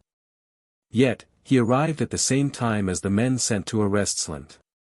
There was only one possibility: they all set out from the Red Keep after the gates opened and, needing to pass through the River Gate, traveled together for convenience. There was no need to overthink whether it was a coincidence. With Slint now captured, Aegor could finally breathe a sigh of relief after a night of tension. Let's go, we're free to leave now. The plot at River Gate was full of twists. Tyrion regained his freedom within minutes, and the Night's Watch recruits were released before they could be fully detained, some of them still in a daze. At Jory's urging, Jaime finally lowered his sword and let go of Slint's collar. This is impossible. You can't arrest me. Slint stood up on unsteady legs, crying out in despair. I still have to carry out a secret royal order today. His Grace wants my soldiers for an important mission. If you arrest me, you'll ruin King Robert's plan. Don't concern yourself with that, Lord Slint, Jory replied coldly. From now on, I'll be in charge of the garrison. He immediately issued his second command: detain them all. Gag them and bring them to the Red Keep. Wait. Jaime Lannister frowned and raised a hand to stop them. Janos Slint, you said His Grace wants your soldiers for something. What is it? Woo-woo. Jory didn't give him a chance to speak further. With a slight nod, two sturdy Stark guards stepped forward, gagged him, and dragged the struggling prisoner away. Just a criminal spouting nonsense, Sir Jaime. You still have your mission from the king. You should depart soon, or you'll miss the ship to Dragonstone. Jaime, you came just in time. Tyrion was still shaken and hadn't processed Slynt's final outburst. He smiled and greeted his brother. I was just thinking of you when you dropped from the sky. You truly are my brother. Tyrion, I'm sorry. Let's talk after I finish something. Jaime waved his hand, but unease had already begun to grow within him. It now surged all at once. I just remembered, I left something at the White Sword Tower in the Red Keep. I need to go back and retrieve it. With that, Jaime turned to his horse, which had wandered off to the side. He grabbed the reins and leapt into the saddle, taking 2 red-cloaked guards with him. Without pause, he turned around and galloped back toward the Red Keep. Slynt, that fool. One sentence and he completely ruined the Hand's plan. Jory watched the Kingslayers retreating back with silent frustration. But he had no authority to arrest a Kingsguard, and Jaime Lannister wouldn't be able to change the outcome of the operation in the Red Keep. The crucial task now was to gain control of the garrison through overwhelming numbers. Putting all other concerns aside, Jory quickly grasped the key objective and began issuing orders. Assemble and count the troops. The garrisons at the Iron Gate and Aegon's High Hill will stay in place and await further instructions. The rest will return to their barracks in formation under their commanding officers. No wandering along the way. No soldier from East Camp is to leave without new orders. Wait for the Hand to send investigators. The garrison commander at River Gate, what's his name? Sir Iron Hand, have him gather his men and report to me. To be continued. Asterisk. Chapter 163, Day of Chaos, Part 3. It had been a night that felt like a lifetime ago. When Aegor walked out of the River Gate garrison and stepped onto the street, the world had already changed dramatically. He had been the absolute center of attention that night, the key figure pursued by one faction and protected by another.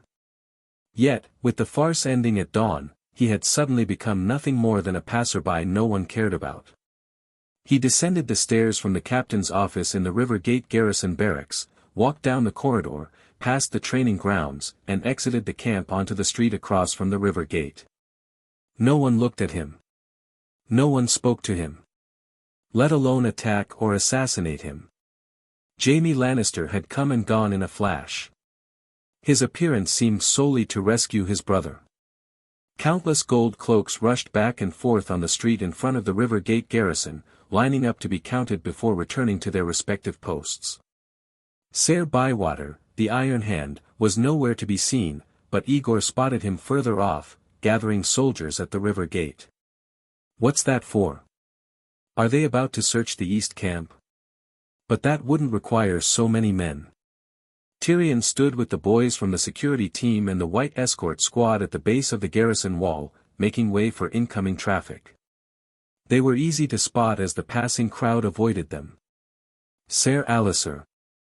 Though they had never gotten along, after a night of life and death, Aegor couldn't help but feel a sense of familiarity at the sight of someone from his own ranks.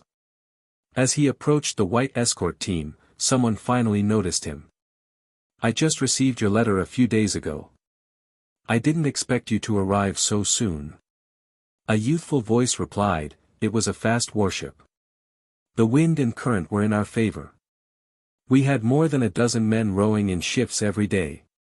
Of course we were fast. Dami. Aegor grinned and high-fived him. This was one of the recruits who had trained at Castle Black alongside him. They had gotten along well. After graduation under Alliser, he had been assigned to Eastwatch. The dragonglass dagger Aegor had used to kill a White Walker had been acquired through trade with merchants visiting the Night's Watch port, thanks to him. It wasn't an exaggeration to say he was half his savior. I heard this whole scene was caused by you. Master Aegor is quite the figure in King's Landing now. Alliser clearly didn't want to hear his 2 former students reminiscing, so he interrupted them, emphasizing the word, master. What's that on your shoulder? Were you injured? It's just a minor wound, nothing serious. The injury stung, but Aegor feigned nonchalance. Glancing at the half-shirtless members of the white escort team, he realized that, as their host, he had to take care of them. Nina, have someone bring 20 sets of black summer clothes.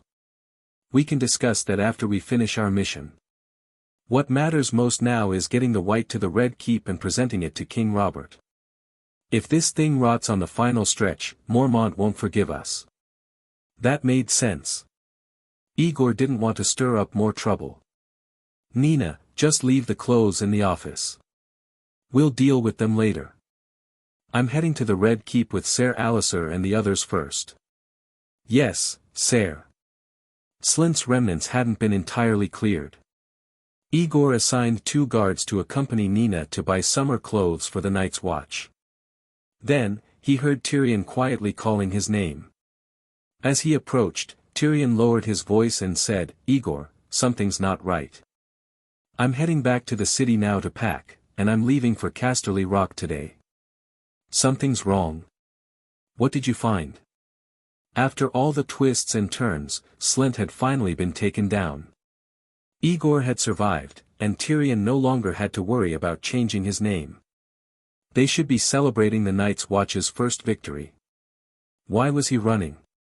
Avoiding the crowd, Tyrion quickly explained what Slint had shouted during his arrest, how Jory had silenced him, and how Jaime had turned back toward the Red Keep after hearing it. Additionally, the sudden change in the garrison's command and the current troop assembly. None of these details meant much on their own, but together, they painted a troubling picture. Could Robert be planning to strike against Cersei today? But then, why send Jaime away now? The Kingslayer couldn't storm the Red Keep alone, and even if he could, Barristan's swordsmanship was only slightly inferior to his. Aegor's mind raced, and he gradually pieced the situation together. He realized something truly was off. You've kept your promise. You brought down Slint within 3 days. You've done your part. Go now. Don't hesitate. Right. There are still things I haven't explained. I'll write them down once I return to the industrial zone. Let's hope we're just scaring ourselves. Safe travels. You too. Remember, always keep your guard squad with you when moving around the city. Don't get careless. After their whispered exchange of warnings and farewells, Tyrion left with Jack and a large group of unarmed security recruits, making his way back toward the river gate. This day had finally arrived, and Aegor's scalp tingled with unease. As for the power struggle among the High Lords, he had neither the means nor the strength to intervene. But now that Eddard's captain of the guard had seized control of the city's garrison, at the very least, the worst-case scenario of Cersei seizing power would not come to pass. After watching Tyrion vanish into the distance, Aegor turned to find Jaqen leaning against the cage, observing the white. He suddenly remembered, he had never actually seen a white up close either. But as a brother of the Night's Watch who knew of their existence and had even killed a White Walker, his curiosity and anticipation were low. That's why, even with the creature right in front of him, he hadn't thought to take a closer look. "This man is dead." Jaqen spoke with certainty, not as a question but a statement. He rarely spoke of his own accord, but the thing in the cage clearly defied his understanding, so he had to ask, "There is no life in him. How do you make him move?" "We didn't make him move. He was dead, then raised by dark magic into a bloodthirsty monster, sensitive to heat and light," Dami explained. Although he didn't know Jaqen, he kindly warned him, "You'd better stay back. This is a fresh corpse, not yet rotting. It's strong. If it gets a chance, it can snap a man's neck. North of the wall, they are all like this. Thousands, tens of thousands. In truth, there weren't that many. Not yet, at least." But the Night's Watch members in King's Landing had agreed on a unified story. When asked, they would all say, tens of thousands. It was instinctive for those seeking help to exaggerate the threat, especially since they couldn't bring a White Walker to show the king. For now, the Night's Watch could only use the sheer number of whites to instill fear. Alliser gave Jaqen an impatient glance. Don't stare at it. Just take it to the Red Keep and show the lords. You can study it all you want afterward. You can even cut off an arm and take it home to play with. Jaqen stepped away from the cage and stopped staring at the white. Aegor didn't know if it was an illusion, but when Jaqen turned around, he saw a trace of genuine fear in his eyes. It was hard to imagine that a faceless man, so powerful and elusive, could be afraid. Arrive. The room returned to silence, but Cersei's mood never recovered. She had lost. After a long pause, she realized something with despair. When Robert arrived, she hadn't ordered the red-cloaked guards to attack. She'd let him walk in carrying a warhammer. That moment had been her last chance. She should have struck before the garrison arrived, while her guards still had the numbers, killed Robert, seized the castle, and put Joffrey on the throne. But now, it was just Robert and the children here. If she acted rashly, that warhammer that had slain Rhaegar might land on her own head. What do you want? She suppressed the storm in her heart. My life? I don't think you have the guts. It's simple. I want to prove your innocence, Robert said. You'll be surrounded by my people. You won't be able to meet with any man, especially your brother. If I get another child from you, and the child's hair is blonde, then it was all just a misunderstanding. But if the hair is black, you want to keep me under house arrest and force me to bear your child like a breeding sow? Cersei's voice rose. Forget it. I'd rather die. That's a strange way to put it. As a husband asking his lawful wife to bear a child, what gives you the right to refuse, let alone threaten me? Robert's face twisted from calm to fury. You can refuse. But then confess your crimes publicly. Admit your affair with Jaime. Have your father cancel the crown's debts and pay a hefty ransom, for a 5 million gold dragons should do. If you can afford that, you can take your brother back to Casterly Rock and do whatever you want. If not, give me a child. All House Lannister had was Tywin's cunning and Casterly Rock's wealth.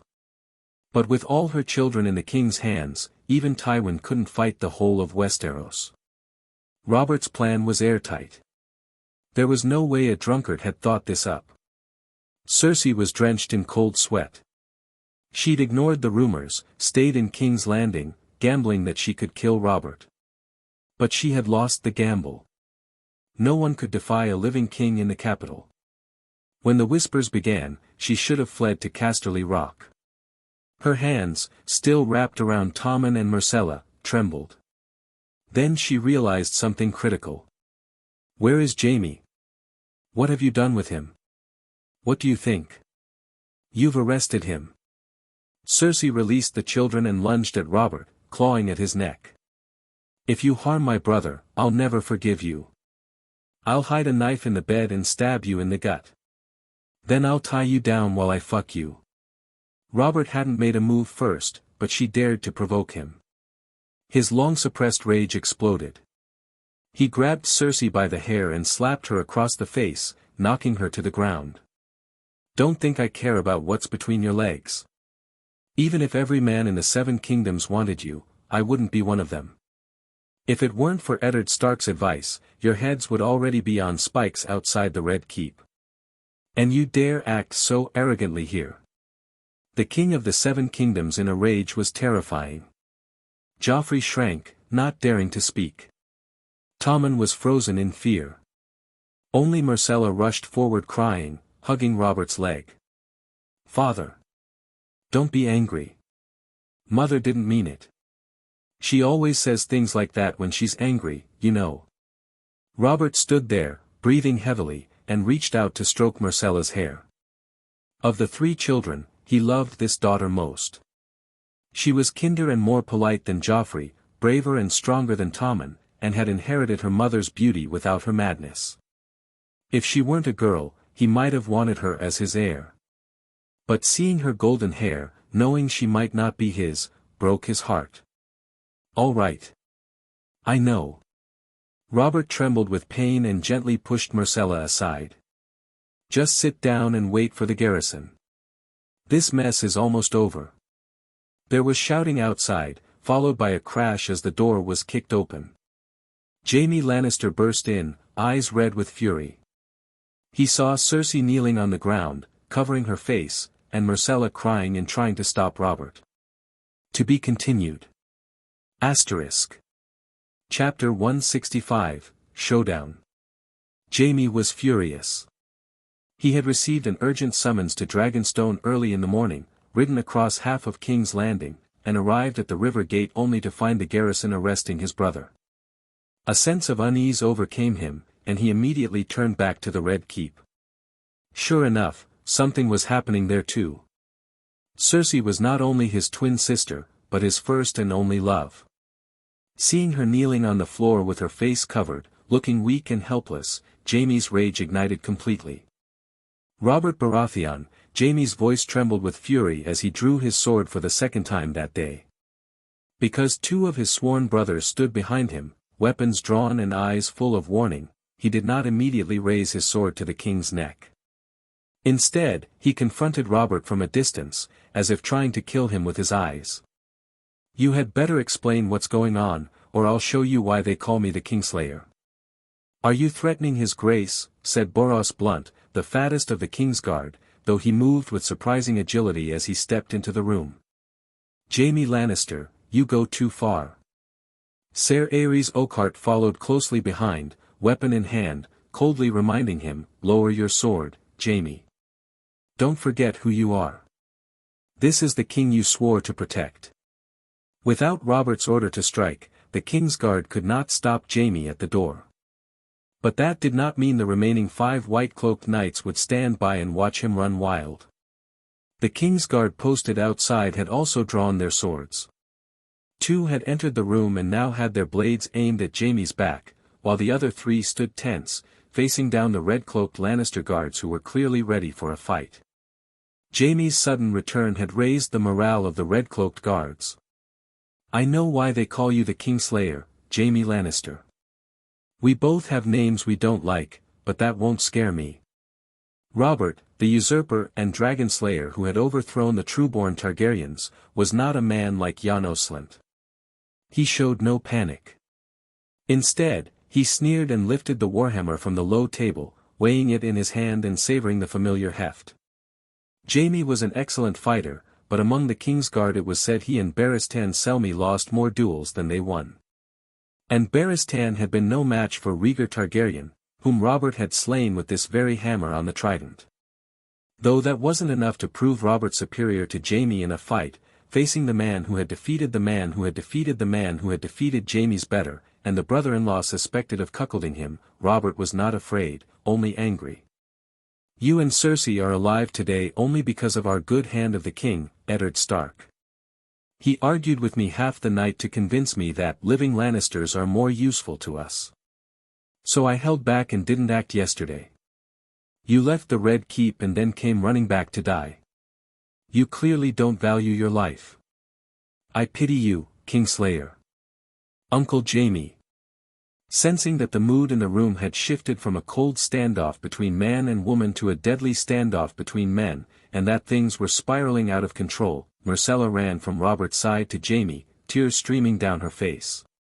She clutched the arm that held his sword. Father and mother are just arguing. They always do this. Please, don't make it worse. Please, Uncle Jaime.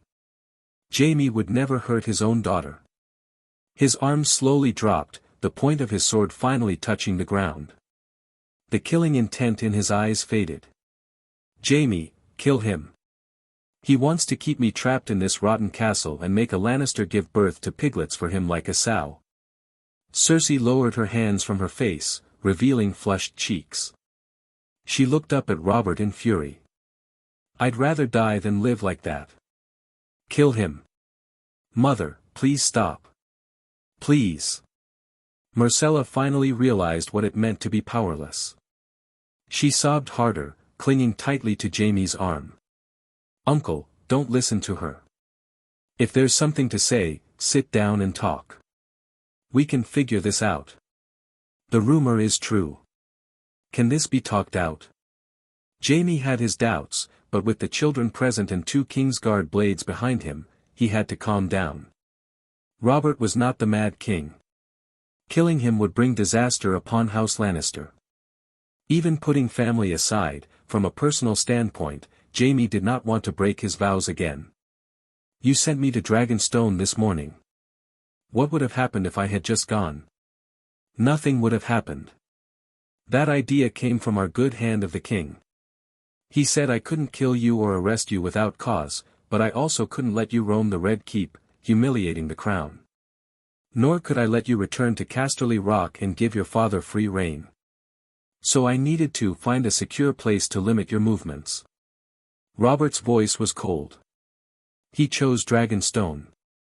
The Lannisters have no power there, and aside from Stannis's fleet, almost no ships dock there. Unless you plan to swim back, you'll have no choice but to stay put. He paused. It was a sound idea, but you didn't take the bait.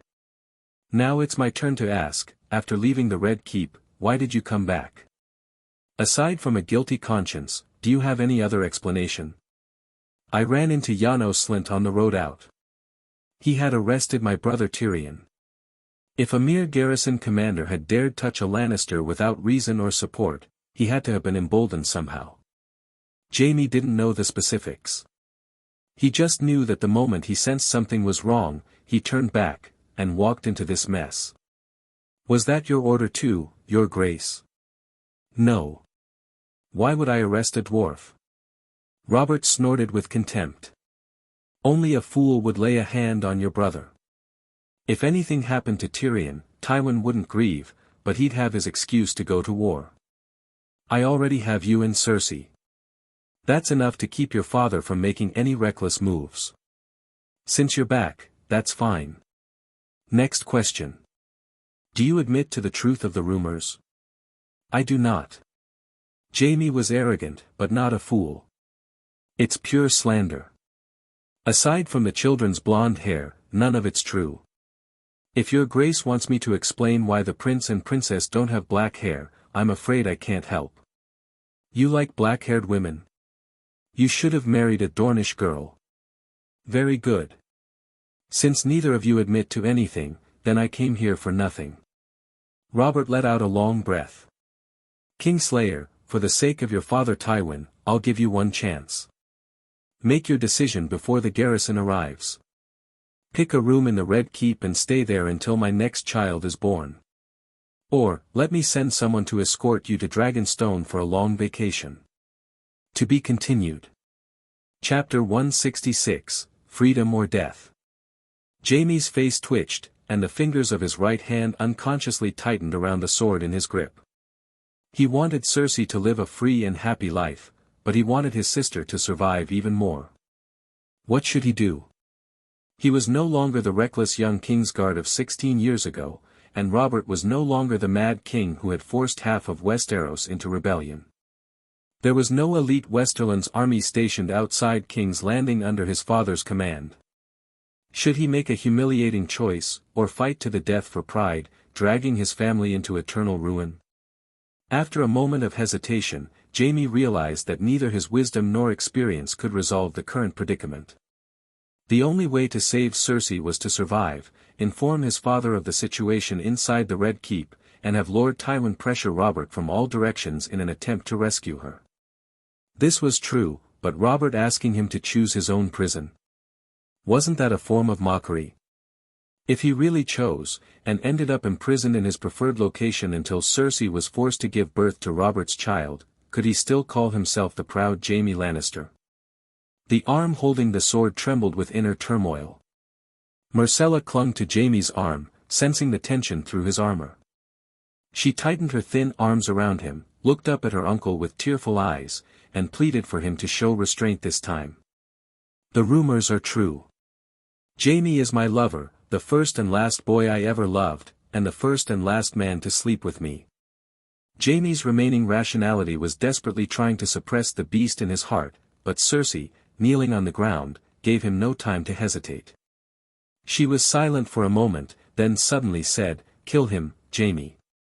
Either he dies, or we die together."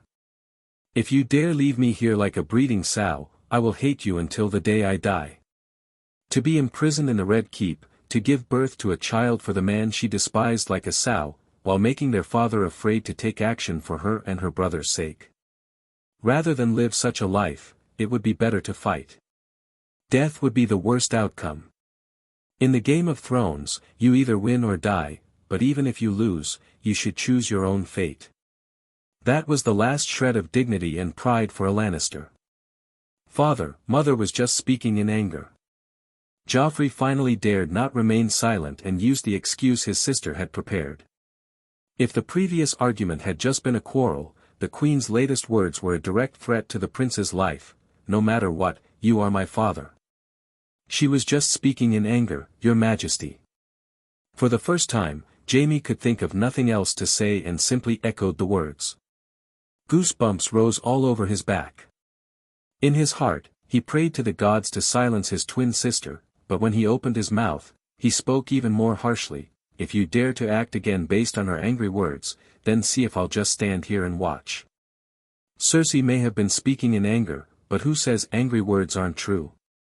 Robert was tired of guessing, and for once, he decided to listen to his Eddard's advice. All right, I understand. A king shouldn't strike his queen. I'm waiting for your answer, Kingslayer. The Red Keep, or Dragonstone? You succeeded in getting me pregnant once, Robert. Cersei didn't give Jaime the chance to feel awkward. She raised her head and cursed viciously, determined to use the children to force her brother into action. But I had Jaime find a woman to help me get rid of the child. That was your only chance at a legitimate prince, and you didn't even know he existed. I used medicine to kill him in my womb, then dumped that little prince, who hadn't even taken human form, into a stinking ditch. It was a wonderful feeling. How can you remember it so clearly? Robert wasn't angry, or perhaps he was, but hid it, an even more terrifying prospect. He sneered and said, I've climbed into your bed dozens of times. Cersei smiled in a way that was almost eerie. Yes, dozens of times when you couldn't find a whore after drinking, you stumbled into my room. But I always found ways to satisfy you with my hands, my mouth, my chest. You couldn't tell the difference anyway. You were always drunk and forgot everything by the next day, except for those 2 times when I was half awake and you had already pinned me down. I didn't have time to use all those tricks I used to deal with men. I took a long bath afterward, but unfortunately, I still couldn't avoid it. Was that just something said in anger too? Robert's vague memories suddenly matched her description. He stared at Jaime, eyes blazing. Wondering why I hate you so much. On our wedding night, when we lay in the same bed for the first time, you climbed on top of me, reeking of alcohol, and whispered, Lyanna, your precious brother's sister, that whore who stole men. Cersei gave her brother no chance to explain and poured out all the resentment she had buried for years. Then she delivered the final blow. From that moment, I swore never to let you have a prince of your own. Thank the gods, I succeeded. It was true. There was no reason, Robert simply knew it by instinct. Cersei couldn't have made this up. The king, who had just been calm a moment ago, suddenly transformed into a raging beast, like wildfire exploding. Damn Eddard Stark, damn his perfect plan, damn the Lannisters. He roared furiously and swung his warhammer at the queen. You bitch, go to hell. You dare. Jaime roared in fury, pulling Myrcella down like a rag doll as he lunged and thrust his sword at Robert. To hell with family, to hell with honor. All he knew was that if he could stand by and watch another man hurt his twin sister in front of him, then he was no longer Jaime Lannister.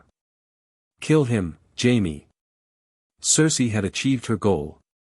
She screamed and rolled to avoid the first hammer swing, then crawled under the table to hide. If we can't kill him, we'll die here today and be brother and sister in the next life. The warrior's instinct saved Robert. Though he was nearly blinded by rage, he wasn't going to throw his life away for Cersei. He gave up the chase, turned around, and swung his hammer sideways at Jaime. The warhammer that had once killed Rhaegar Targaryen smashed toward the Kingslayer with terrifying force, forcing him to take a step back and raise his sword to block. Clang! It wasn't a direct clash, just a forceful deflection. The two weapons collided with a deafening sound, revealing the strength of both men. Jaime! Aerys Oakheart shouted in fury. Seeing the king under attack, he pulled aside his white cloak and attacked his former sworn brother without hesitation. Behind him, Boros Blunt hesitated for a moment, then clenched his teeth and followed. Stop! Robert forced Jaime back with another swing, and only then did he feel a pang in his heart. He saw his daughter crying on the floor, trying to get up and stop the fight. Cersei and Jaime's affair now seemed undeniable, but he had watched the three children grow up. If he accidentally killed one of his own, there would be no time for regret. 2 Kingsguard, plus Robert and his 3 men, if they surrounded him, it would be game over. But he disdained to rely on numbers to defeat the few. Take the princes and princess away. I'll deal with this man myself. Your Majesty. The 2 Kingsguard were shocked. Do as I say. Robert gripped his hammer tightly, blood surging. It had been a long time since he had a good fight. Kingslayer, whether your whore sister was lying or not, let the gods decide. Let's have a trial by combat. If you win, it proves you and your sister are innocent. If I win, then go to hell and regret not getting on the ship to Dragonstone today. To be continued. Asterisk. Chapter 167, Sword. All the brothers of the Night's Watch disarmed and entered the Red Keep under the guidance of the grey-robed guard who had informed them. However, they did not go to the Tower of the Hand as Aegor had expected. Instead, they stopped at a small square along the path toward Maegor's Holdfast, where Eddard Stark was already waiting. As the Hand of the King, Eddard had many pressing duties that day. Stepping out personally was not beneath him if it saved time.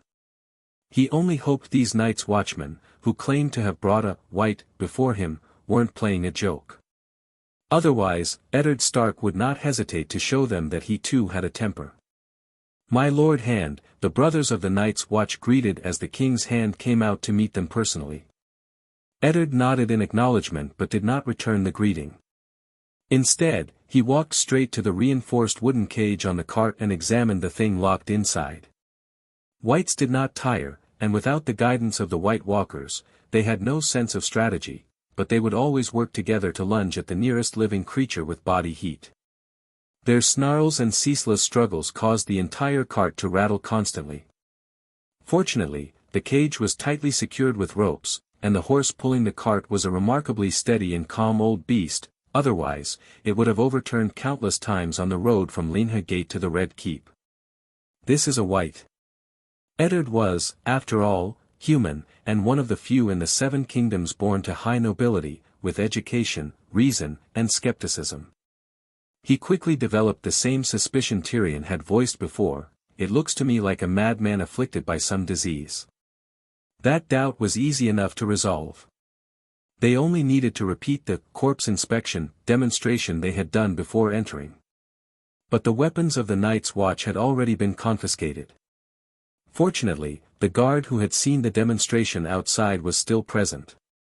My lord, the Black Brothers just showed us that this man cannot be killed. Eddard was a man of action. He wasted no words, reaching out to take the guard's sword. He held it in his hand and stared at the Night's Watchman.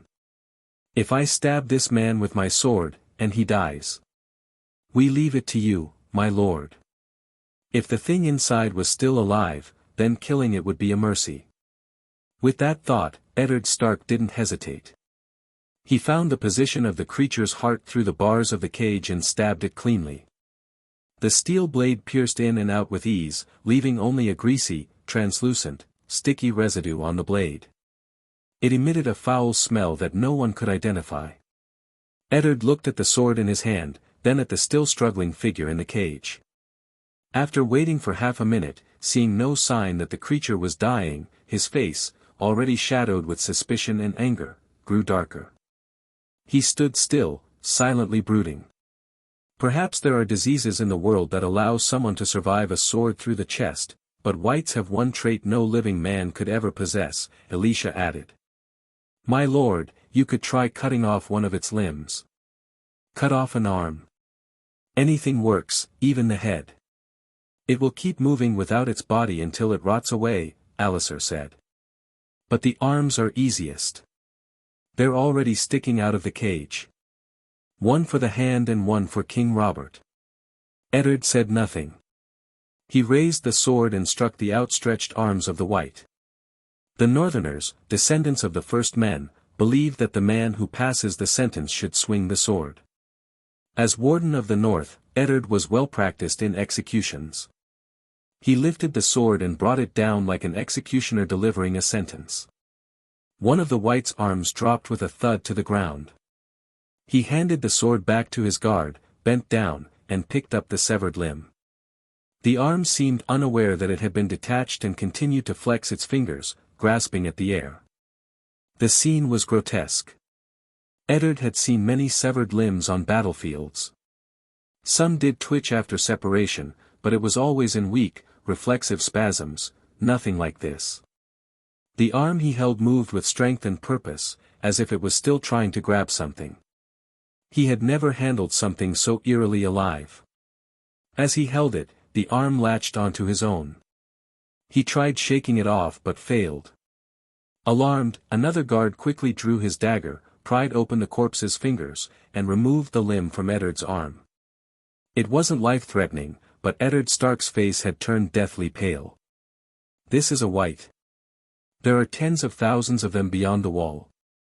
Eddard asked grimly. He immediately realized what his men were also thinking: the North was closest to the wall and would face the brunt of this threat. Why haven't the Rangers of the Night's Watch discovered them during all these years of patrols? They've only begun appearing in the past year, along with the White Walkers, Alistair answered solemnly. The worst part is, large animals can also become whites. For every man, wolf, or bear that dies north of the wall, another of these things is born. Faced with such irrefutable evidence, Eddard no longer dared dismiss the threat. For the first time, he took it seriously. Are these things truly unkillable? Haven't the Night's Watch found any way to fight them? There is a way. It may be due to the corpse oil on the blade, but whites are extremely flammable. Once set alight, they burn quickly and die. Fire is the most effective weapon against them, Alistair explained. But fire doesn't work on another enemy, the White Walkers. Aegor once reported killing one with a dragonglass dagger, which was later confirmed by the Rangers who helped capture this white. They also successfully used a dragonglass arrow to slay a White Walker. We later tried dragonglass against the whites. It does work, but the effect is minimal. Eddard turned to Aegor, his gaze complex. Ever since this stranger had followed Ben-Jen to Winterfell and claimed to have slain a White Walker, Eddard had thought of him as a cunning liar. Though he gradually came to see him as clever, capable, and manipulative, deep down, he still believed he was not to be trusted. Was I wrong from the beginning? Is this man truly the White Walker Slayer? The effect is limited. What do you mean? Aegor asked. Can dragonglass really kill whites? Yes, but only when it hits their vital spots. The problem is, we don't know where those vital spots are, Dami added. He had faced whites beyond the wall and had earned the right to speak. In real combat, hitting the head or chest usually kills them. But the Rangers at Castle Black reported that after giants or other large animals become whites, hitting the head or chest doesn't kill them quickly. Also, whites led by White Walkers are harder to kill than regular ones.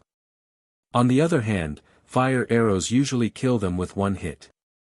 They are the most effective weapon against whites. But fire arrows can't be prepared in advance like dragonglass arrows. After lighting them, you have to wait for the torch to heat the tip. Otherwise, the arrow just burns out after it's shot. It's fine for defending a castle, but totally unrealistic for open field battles, Alistair shrugged, then pulled a letter from his cloak. This is a letter from Lord Commander Mormont to you and his grace. He instructed me to deliver it after you'd seen the whites, since the maester wouldn't send it by raven. He didn't believe in the existence of whites or white walkers. Eddard took the letter and opened it, frowning as he read. As he studied Mormont's message, Jaqen asked Eddard's guards for the still-moving severed arm. Holding it before him, he examined it with disbelief. Aegor remained deep in thought. Dragonglass works on whites, but its killing power is limited. Aegor frowned. Because of what had happened the night before, he had gone straight to the Red Keep after joining the escort team this morning. He hadn't yet had time to speak with Alliser and the others, so he had just learned this information. He tried to recall his conversation with Melisandre on Dragonstone about the White Walkers. The White Walkers' bodies were almost entirely composed of magic, making them immune to most physical attacks.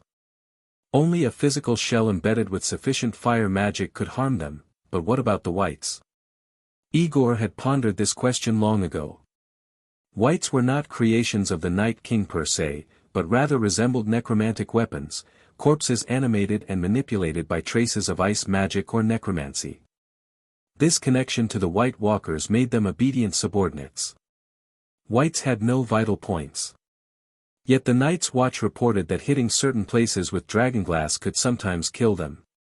Unless the whites were faking death, it wasn't the physical damage that killed them, it had to be something else.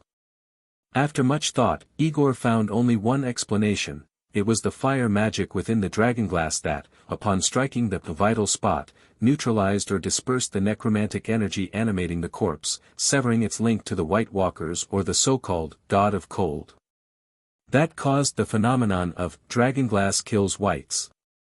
As for why larger whites or those led by White Walkers weren't as easily slain by dragonglass, it was likely because they held more ice magic within their bodies.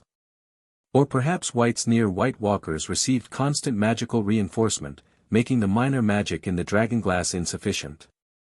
This was all speculation. Perhaps only the Night King or even the God of Cold truly understood. But suddenly, Aegor had a new idea. If his hypothesis was correct, two critical questions emerged. First, would a captive white, far from the lands of Always Winter and the White Walkers, eventually run out of ice magic and revert to a corpse? Second, could whites that had died to dragonglass beyond the wall be resurrected again by White Walkers? As he pondered these thoughts, a strong voice called out from afar. Barristan approached with a worried expression. Eddard, I've been looking for you. What are you doing here? To be continued. Chapter 168, Usurper vs. Kingslayer.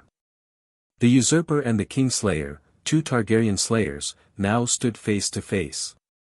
Myrcella was still crying and struggling, trying to stop her father and uncle from fighting. Two Kingsguard loyal to the king followed Robert's orders. One pulled the prince away, the other restrained the princess, both with hands on their sword hilts, ready to intervene at a moment's notice. As a sworn protector of the king, Jaime now found himself facing the sword and hammer of the very man he had vowed to defend. His mouth was bitter, and the steel sword in his hand felt as heavy as 1,000 pounds. Cersei crouched behind the table, hissing like a cat whose tail had been stepped on. Hurry, Jaime. He's stalling for time until the garrison arrives. I'm stalling for time. Robert let out an angry laugh. He knew Cersei was trying to provoke him, but what of it if he let her succeed? Bitch, I'll turn your precious brother into a smear on the floor, and then I'll deal with you. With that, he swung his warhammer and charged at Jaime like a falling star. For a fat man, he moves quite fast. No wonder he's so confident. Jaime had barely registered the thought before hammer and sword clashed once more, producing a sharp and violent clang. From the sound and the impact in his hands, Jaime quickly concluded two things. First, his sword had been damaged by the hammer. Second, although Robert was as broad as a barrel, he was still monstrously strong thanks to years of hunting and battle. Jaime could not match him head-on. Robert's strength and speed exceeded his expectations, though not enough to crush him. Jaime judged his chances of victory at over 80%, yet he took a step back, mind in turmoil, unable to launch a counterattack. Somewhere deep inside, a voice questioned him, "Do you really want to kill another king, and become an oath-breaker in the eyes of the realm a second time?" Had the fight broken out the moment Robert swung at Cersei, both might already be dead, Robert stabbed by a mad Jaime, and Jaime killed by the two furious Kingsguard behind him. But Cersei had dodged the blow, and Myrcella's scream had interrupted them again.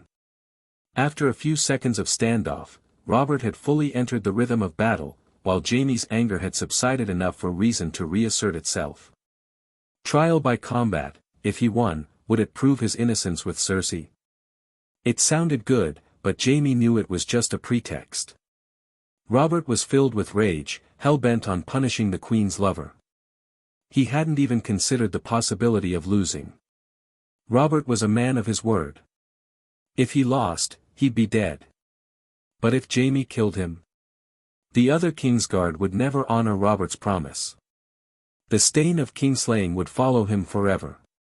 Even if he escaped the other Kingsguard, the city garrison was on its way.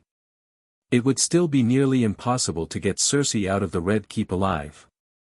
And even if they did escape the Red Keep, they'd still need to flee King's Landing, cross the Crownlands, and pass through the Riverlands or the Reach to return to the Westerlands. His inner conflict deepened. The Kingslayer hesitated, while his opponent was focused and unburdened. Robert truly believed he couldn't lose. The last dragon prince who dared touch his woman had been more handsome and more skilled than Jaime, but there was now a tree growing over his grave, offering shade. A cousin, of a Lannister. Robert bellowed, pausing between each word. Before he finished the sentence, his warhammer whistled through the air again. The wind from the swing made Jaime's face sting. He no longer dared block directly and had to parry and redirect. Gods, Robert was even stronger than he thought. Was that belly of his made of muscle instead of fat? Amid the screech of metal on metal, the hammer veered slightly off course but still scraped Jaime's breastplate, leaving a dent. The head of the hammer hooked onto his pauldron and tore the polished silver shoulder guard from its rivets. It now dangled loosely on Jaime's arm. Jaime was inwardly shaken. His instincts told him not to be distracted, but his subconscious couldn't help recalling a conversation he'd had with Ser Barristan about the Battle of the Trident. According to the captain of the Kingsguard, Rhaegar Targaryen and the royal army should have won that day. The beloved dragon prince far outmatched Robert in skill. Calm and uninjured, he had even given orders and tried to persuade his foe to surrender during breaks in the fighting. Robert, by contrast, had been pierced by multiple blades and bled profusely, looking like he'd crawled out of a dye vat. The outcome had seemed clear, at least to Barristan. So how had Robert won? Jaime remembered Barristan explaining that Rhaegar's horse had lost its footing in the river, throwing its rider into the path of Robert's hammer. The young dragon, who had dominated the entire fight, was struck down in the confusion. The ruby from his breastplate shattered and scattered along the riverbank. He fell into the water with his horse and died on the spot, without even uttering a final word. His last words had been a promise to the enemy: if Robert surrendered and ended the rebellion, he could keep his lands and title. According to the soldiers who recovered the body, Robert had caved in Rhaegar's breastplate with a blow the size of a man's face, crushing all his ribs. Jon Arryn had ordered a cremation in accordance with Targaryen tradition, so no autopsy was performed. It remained unclear whether Rhaegar had died of massive internal trauma or drowned. Robert is stronger than I thought. My odds are no more than 70%.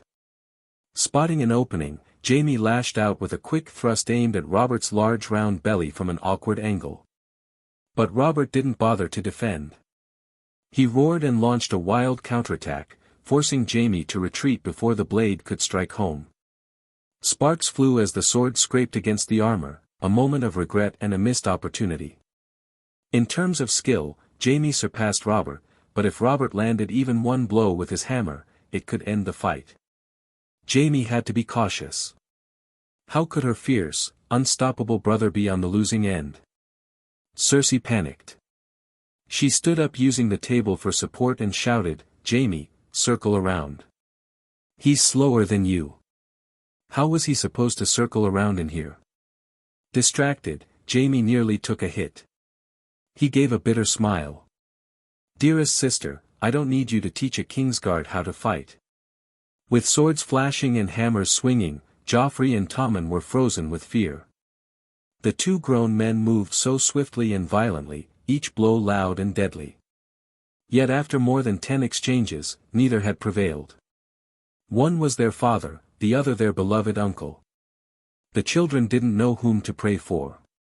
"Father, uncle, please stop. I beg you." Myrcella tried desperately to break free and rush between them, but the white-cloaked knight holding her was too strong. This wasn't a tourney field, but a bedchamber. There were tables, chairs, cabinets, coat racks, and more, obstacles, but none sturdy enough to hide behind. Jaime dodged around a table and watched Robert smash it to splinters and kick it aside. The room quickly turned into chaos. The sound of furniture crashing, objects breaking, and things rolling filled the air, drowning out Myrcella's weak cries. "Ha! What's wrong, out of strength already? Fight back. Weren't you going to show me what a Kingslayer looks like?" Robert mocked.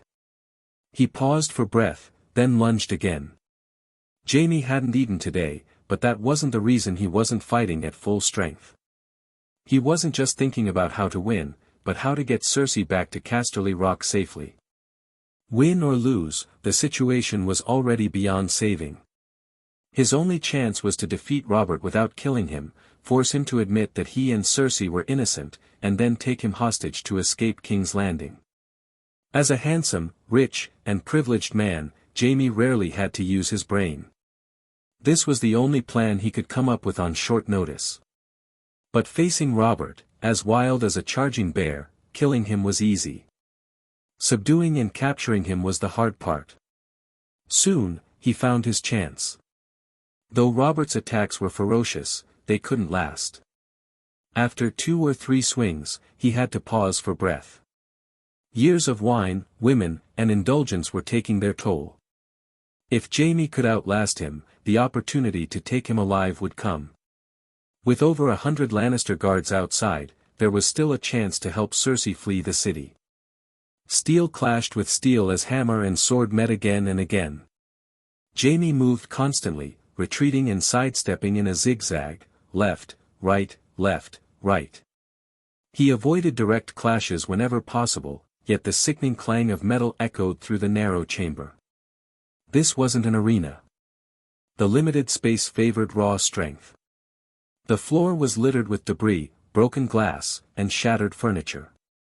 In trying to avoid a head-on clash, Jaime couldn't spare a glance behind him. He stepped on something and, reacting quickly, kicked it aside. As he stumbled and flailed to regain his balance, Robert's next hammer swing was already upon him. He had no choice, he couldn't block a warhammer with his chest like Rhaegar had. A sword, bent or not, offered better odds. With a deafening clang, Jaime felt as if he'd been rammed by a siege engine. The sword between the hammer and his armor only slowed the blow momentarily before the force drove it back into him. Jaime staggered, nearly dropping the weapon. He suppressed the pain in his chest and lifted the sword again, only to find it had bent. "Ha! Kingslayer, looks like you need yourself a Valyrian steel sword." Robert was drenched in sweat and breathing heavily, but his eyes gleamed with triumph. "Oh, I forgot, your idiot ancestor lost the Lannister family sword. Ha ha ha ha." He let out a hearty laugh, then raised his hammer again. Jaime had no time to wonder if he'd broken ribs or damaged his organs. He lifted the bent blade to defend. But the altered balance threw off his stance. For an experienced knight, this wasn't fatal. But in a duel at this level, your opponent wouldn't give you time to adjust. The hammer came crashing down again. Jaime parried as best he could, left and right. Robert quickly noticed the change in his movements and, ignoring his fatigue, pressed the attack. After several imperfect parries, the already damaged blade cracked further. The fracture spread quickly from the original break, the steel unable to withstand the strain. With a final shatter, the blade snapped. The front half flew across the room and embedded itself in the wall several feet away. To be continued. Chapter 169, The End or the Beginning. Ser Selmy. Aegor had shared a moonlit conversation with the night before, so when he saw him appear, he greeted him first. Eddard nodded to the newcomer as well. Barristan, is everything settled? Yesterday, they had received word that Cersei was plotting rebellion, prompting Eddard and Robert to act swiftly against the Lannisters. It was a matter of utmost urgency. Since they couldn't determine which nobles and officials inside the Red Keep were loyal to which side, Eddard chose the most direct and efficient method to root out threats. He ordered that all residents of the Red Keep, along with their servants, be confined to their quarters before dawn and prohibited from leaving throughout the day. When the chaos passed, they would sort everything out. Those found innocent would be released. Those discovered to have Lannister ties or colluded with the Queen's family would be arrested or dismissed. The Seven Kingdoms could not afford more turmoil, and this strike against the Queen's faction had to be quick and decisive. The man tasked with carrying out this operation was Barristan Selmy, and the soldiers came from the Stormlands contingent within the Red Keep, mobilized under the King's name. This not only prevented any of the Queen's allies from aiding her in rebellion or escape, but also blocked Renly Baratheon from using the upheaval to seize the Iron Throne. A calculated double victory. It's settled. Barristan approached Eddard and whispered with concern, but Robert refused to heed my advice and insisted on confronting the Queen personally, to give her a final chance to confess.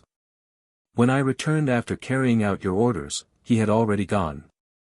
I suspect he's raising hell in Prince Joffrey's chambers now. Confess her crimes. Didn't I tell you we had to wait until the City Watch entered the Red Keep before making a move? Robert's a fool, and he insists on treating others like fools too. Eddard's voice rose in anger. Did he take everyone with him? He brought them all. Barristan replied. But never mind that. What's happening here? When does the garrison arrive? As long as he brought them, it's fine. The garrison should be here soon. Eddard nodded toward the cage on the cart. Look, Mormont sent me something interesting.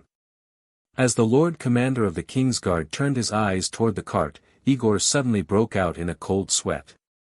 Jaqen had been sent to the Black Cells months ago after being caught red-handed by Barristan in the Royal Library. How could he have been so careless as to bring the faceless man back into the Red Keep, and let him run into Barristan again? A madman? Barristan glanced at the cage, and a few more lines etched themselves onto his already wrinkled brow. How is that interesting? Take a closer look. The old knight turned back. Fortunately, Jaqen had returned the severed hand to Eddard's guards in time. His appearance and clothing had changed significantly, and he now blended in among the black-cloaked brothers, not drawing Barristan's attention. Barristan looked at the severed arm, then back at the man in the cage. At last, he noticed something strange. The madman inside was missing an arm, but there was no blood from the wound. Even now, he was hurling himself violently against the bars, as if trying to attack. That alone was unsettling, but the severed hand's continuous twitching and grasping was downright unnatural. What in the seven hells is that? The old knight's hand drifted toward his sword hilt by instinct. It doesn't matter what it is, Eddard said grimly. What matters is that Mormont told me there are tens of thousands of them north of the wall. They're everywhere. This. Surprise flickered across Barristan's face. He quickly grasped the implications. As a northerner, Eddard likely saw this threat as equal in importance to the Lannister situation. But my lord, let the Night's Watch wait a little longer. The wall isn't going to fall today. Let's finish this matter with the Queen first, then discuss how to deal with this damn thing. Of course I know the gravity of it, but I've already deployed all my guards to secure the gates of the Red Keep. If I run off to Cersei now and that woman loses her mind, wouldn't that give her a chance to assassinate the king and the Hand? Eddard frowned and shook his head. Ser Alliser, Aegor, one of you, tell me more, about the White Walkers. Besides the different ways to kill them, how do they differ from whites? Aegor finally had a chance to speak. He stepped forward and began explaining the differences between the Cold God's elite minions and their cannon fodder. Barristan stood still for a few seconds. He understood that Eddard would be safer waiting for the garrison. But as Lord Commander of the King's Guard, his duty was to remain by the King's side. Having realized this, he turned and walked toward Maegor's holdfast. At that moment, the sound of soldiers marching in unison echoed from the main gate of the Red Keep. Moments later, Jory Castle appeared. The newly appointed acting commander of the garrison wore a golden cloak to distinguish himself for his subordinates. He led a large detachment of gold cloaks, arriving breathless from the gate. The Golden Tide halted in front of Eddard. "Lord Stark, as you commanded, I brought most of the men from the Iron Gate, Aegon's High Hill, and the Riverside Gate garrisons. Including myself, we number 346. The captains of the 3 garrisons stepped forward. "Lord Eddard, the garrison awaits your orders." "Excellent, just in time." In truth, they had arrived much later than Eddard expected. But the delay was not their fault. If not for that bastard Janos Slynt's meddling the previous night, the Goldcloaks would have arrived far sooner. Eddard had planned to deal with him after the Lannisters. In hindsight, it had been a grave mistake. He'd settle that score with Slynt later. "Friends of the Night's Watch, please wait here a little longer. I have other business to attend to." The members of the White Escort team, unaware of the full situation, saw Eddard rallying the City Watch and thought he might be staging a coup. Not daring to object, they nodded and watched as the hand of the king and the Goldcloaks marched toward Maegor's holdfast. At the moment the sword shattered, Jaime leaned backward to avoid the direct blow of the warhammer. At last, with nowhere left to retreat, he slumped to the floor, his back pressed against the wall. If this had been a tourney field, he might have rolled away, grabbed another weapon, and continued fighting. But this was no arena. He was trapped in a bedroom, facing Robert in full armor and wielding a long-handled hammer. The outcome was already decided. He lost. He lost because he kept hesitating in a battle that demanded full concentration. He lost because he tried to capture Robert alive, when he should have known better. Maybe, deep down, he lost because of some foolish sense of honor. In the face of the king he once swore to protect, he could never give it his all. "Ha! Kingslayer, looks like your sword has more honor than you." It knew better than to fight its king, Robert panted. This fight had taken everything out of him, but he grinned smugly as he stepped toward Jaime. "You didn't fight with your full strength, but a trial is a trial. No second chances. I, Robert the First of House Baratheon, King of the Undulls, the Rhoynar, and the First Men, ruler of the 7 kingdoms and protector of the realm, hereby sentence you to death." He was smiling, but his teeth were clenched. Having passed judgment, he slowly raised his hammer for the final blow. Though he hadn't sustained any fatal injuries, Jaime had only half a sword left, and his back was to the wall. He had no way to escape. Nor did he try. He simply closed his eyes. "No. Your Grace, beware." Cersei's scream, the cries of the King's Guard, and the sound of glass shattering came in unison. The killing blow never came. Instead, Robert let out a grunt of annoyance. Jaime opened his eyes and saw the king turned around, his back armor soaked and the floor around him littered with powder and broken glass. Cersei had hit him with a bottle of water at the last second. A drop of liquid had splashed on Jaime's face, and he suddenly snapped back to his senses. What was he doing, closing his eyes and waiting to die? Was that something Jaime Lannister would do? He woke as if from a dream, shaking off the whispering doubts in his mind. Looking back on the fight, it felt like he'd been possessed. He hadn't been fully himself, as if some unseen force had clouded his thoughts and pushed him into flawed decisions. This sensation was familiar. Months ago, when he and Cersei had fought in Winterfell, startling the Stark children, he had felt the same trance. That time, it nearly exposed their affair. This time, it had nearly gotten him killed. Before he could process any of it further, Robert turned and seized Cersei by the throat with his left hand. Cersei, who had somehow found a pair of scissors, was lifted off the floor, her legs dangling. "Woman, you truly don't know your place. In the name of the king, I strip you of your title and sentence you to death." "Robert, you idiot, couldn't you kill me first and then deal with Cersei?" Jaime had been ready to accept death a moment ago, but he couldn't stand by and watch his lover be harmed. He stopped thinking, tossed aside the broken sword, drew the dagger from his waist, and, despite the pain, pushed off from the wall and lunged at Robert. To be continued. Chapter 170, Red Keep Civil War. Everything has its cause and effect. What happened to Robert today was entirely his own fault.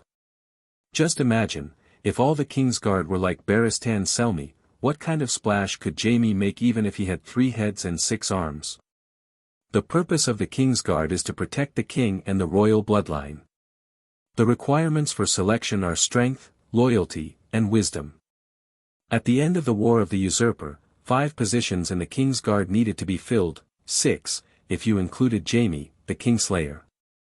To express his love for his new wife and thank his father-in-law for his strong support of the new Baratheon dynasty worth hundreds of thousands of gold dragons, Robert may have also intended to use Jaime as a political hostage. Not only did he confirm the Kingslayer's position, but he also generously handed over the selection of the other 5 members to Cersei. Under the watchful eyes of the world, the young Cersei couldn't just replace the entire Kingsguard with Lannisters. However, she also had no intention of doing her best to choose excellent guards for Robert. So, without consulting her father Tywin, she made her first decision as queen on her own, bypassing the North, the Riverlands, and Dorne, regions that had always had grievances or conflicts with the Westerlands. She picked from the remaining 5 regions, the Reach, the Vale, the Stormlands, the Westerlands, and the Crownlands. From each, she chose a minor family friendly to House Lannister and had them send a family member to the capital to serve in the Kingsguard. A Kingsguard selected with such obvious political bias and carelessness could hardly be expected to be strong. These 5 new Kingsguard might be top warriors within their respective families, more than capable of working as mercenaries, but they were definitely not qualified to wear white cloaks. Barristan commented on the 5 new colleagues, "Even now, I could still cut all 5 of you down like slicing cheese." Although he despised the Kingslayer's treachery, Barristan had to admit with sadness that, aside from himself, Jaime Lannister was the only truly qualified Kingsguard. While the 5 newcomers might not betray Robert in the internal struggle between king and queen, their combat ability and overall quality were widely recognized as the worst batch since Aegon the Conqueror founded the White Cloaks. Worried about Cersei's safety, Jaime erupted with an unprecedented burst of strength in desperation. Once again, it was a familiar backstab, aimed at the king he had sworn to protect. The scene of regicide 16 years ago flashed before his eyes. Honor? Jaime muttered the word with bloodshot eyes, knowing this was something he would never obtain in this life. In front of 2 white cloaks, the dagger pierced Robert's back armor and stabbed into the king's flesh. But that wasn't enough. Jaime also charged forward, slamming into Robert's large frame with all his strength, knocking him down through sheer momentum. Before the king could fall completely, Jaime snatched the warhammer that had once killed Rhaegar from Robert's unprepared hands. "You!" Aerys Oakheart had relaxed for a moment when he saw Jaime fall with his sword broken. By the time he reacted, it was too late. He shouted, drew his sword, and charged at Jaime, who had just attacked the king. Robert felt the pain in his back and the impact as he fell. His grip loosened, giving Cersei a chance to break free. The queen gasped for breath, ignoring the pain in her neck. She inhaled deeply and screamed without hesitation, "Do it." The sharp soprano cut through the cries of the 3 children and pierced through the room's doors. The battle both inside and outside the room reignited at once. The warhammer is so heavy, Jaime thought. Robert was able to wield this. He really was a fearsome warrior. Oath. Jaime muttered the second word in despair. He gripped the warhammer, which was nearly twice the weight of his usual weapon, and swung it fiercely. "Out of my way!" The two Kingsguard refused to back down. Their weapons clashed within moments of each other. Ares's sword grazed the breastplate on Jaime's chest, while Jaime's hammer dented Ares's arm guard. Under normal circumstances, Jaime could defeat the two of them without sustaining any injuries, but this time, knowing the garrison would soon arrive and determined to get Cersei out, he chose to fight with all he had. In this full-contact battle where both sides wore armor and neither dodged nor defended, the advantage of the warhammer was fully realized. Ares's arm broke, his body lost balance, and he crashed into a wooden table, collapsing to the ground and instantly losing the ability to fight. Outside the door, hundreds of red-cloaked guards attacked the king's men the moment they heard their young lady's cry. Although the three Kingsguard were stronger than ordinary soldiers, they commanded fewer than 50 men. The so-called Royal Red Keep Guards were essentially a detachment of the city garrison assigned to protect the Red Keep. Though they wore golden cloaks, their combat ability paled in comparison to the red cloaks from Lannisport. The king's side was at a disadvantage in both numbers and combat strength. If not for the three half-baked Kingsguard barely holding the line, they would have collapsed instantly. The three white cloaks wanted to break away from the melee to rush into the room, but they knew that if they did, by the time they returned, the courtyard would likely be overrun with only Lannister soldiers remaining. Kill them both. Robert, though on the ground, refused to give up. He reached out, trying to grab Cersei's skirt to stop her from escaping, but only tore off a piece of fabric. Then he tried to pull the dagger from his back, but his body was too fat, and he couldn't reach the hilt. As he moved, the wound in his lungs tore further, and a sharp pain like a blade pierced his chest. His breathing became labored, and his powerful body rapidly weakened from lack of oxygen. His vision darkened, and he couldn't even get up. "Don't come any closer." Jaime touched his abdomen and saw blood but no visible wound. Unsure of how bad the injury was, he looked up, grabbed Cersei, and raised the warhammer, pointing it at Boros Blunt, who was standing in front of Myrcella. "The king isn't dead yet. Watch him. I don't want to kill you. Don't be scared of him. He was hit by my sword, he's not your match. Stop him. Don't, let him get away." Ares gasped from the ground, his right arm nearly useless. He switched his sword to his left hand and struggled to stand. If this batch of Kingsguard were the worst in history, then Ser Boros Blunt was the worst of the worst. He reacted a beat slower than his teammates. When he saw Ares Oakheart knocked down by Jaime's hammer, the usually fierce but cowardly Blunt lost his nerve. He raised his steel sword and cautiously stood beside Robert. Using Jaime's statement of "protecting the king" as an excuse, he stood frozen like a statue, unable to move. Cersei waved to the three children and shouted, "Joff, Myrcella, Tommen, come with me." "No, stay here. You're a prince and princess, Eddard Stark wouldn't dare hurt you." Jaime winced in pain with every word, holding his stomach as he contradicted Cersei. In truth, he didn't fully believe what he was saying, but he knew Cersei would never leave King's Landing with all three children.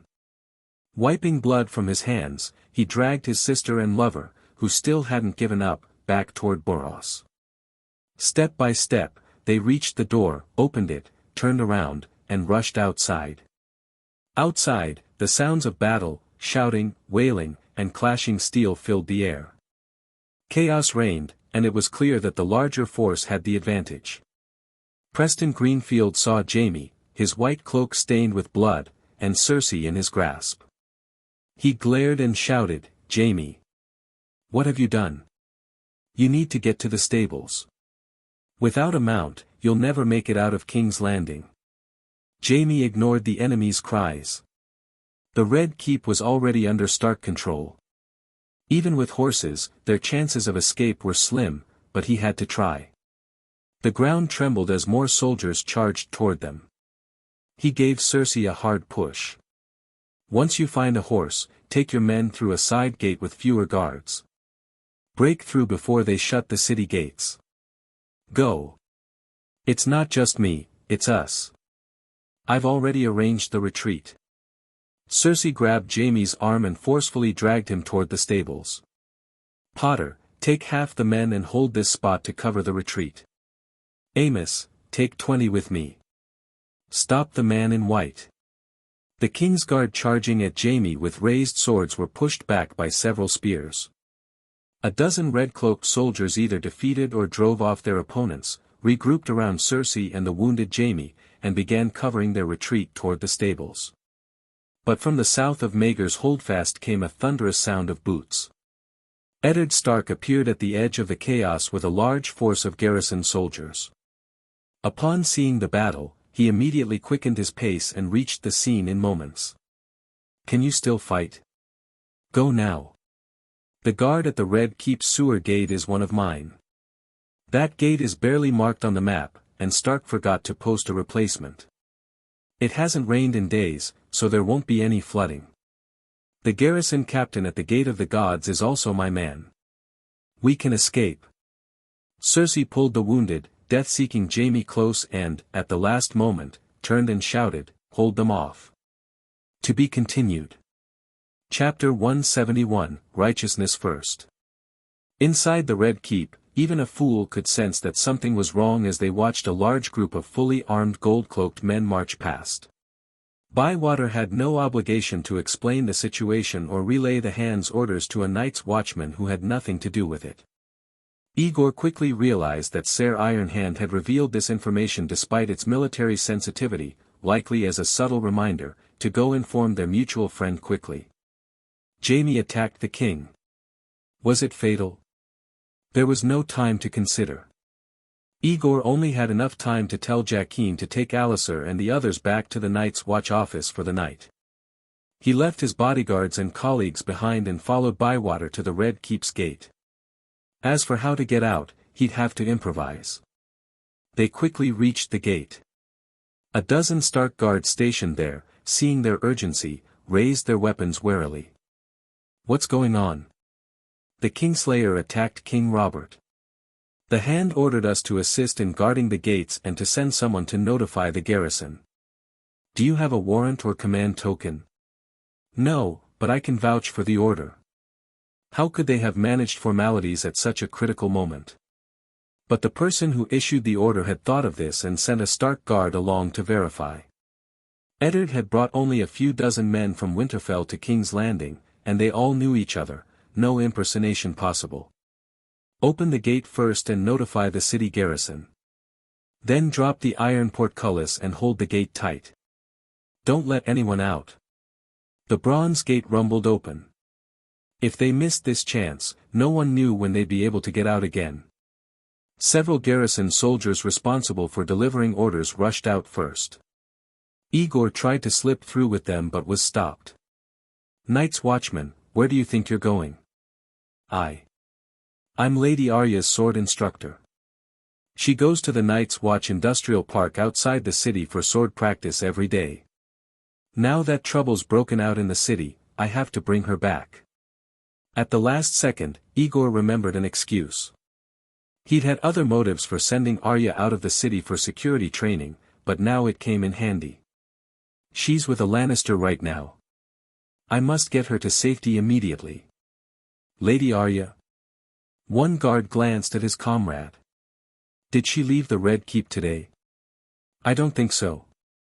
The other guard replied hesitantly. Anyway, she didn't go through our gate. Damn, I forgot.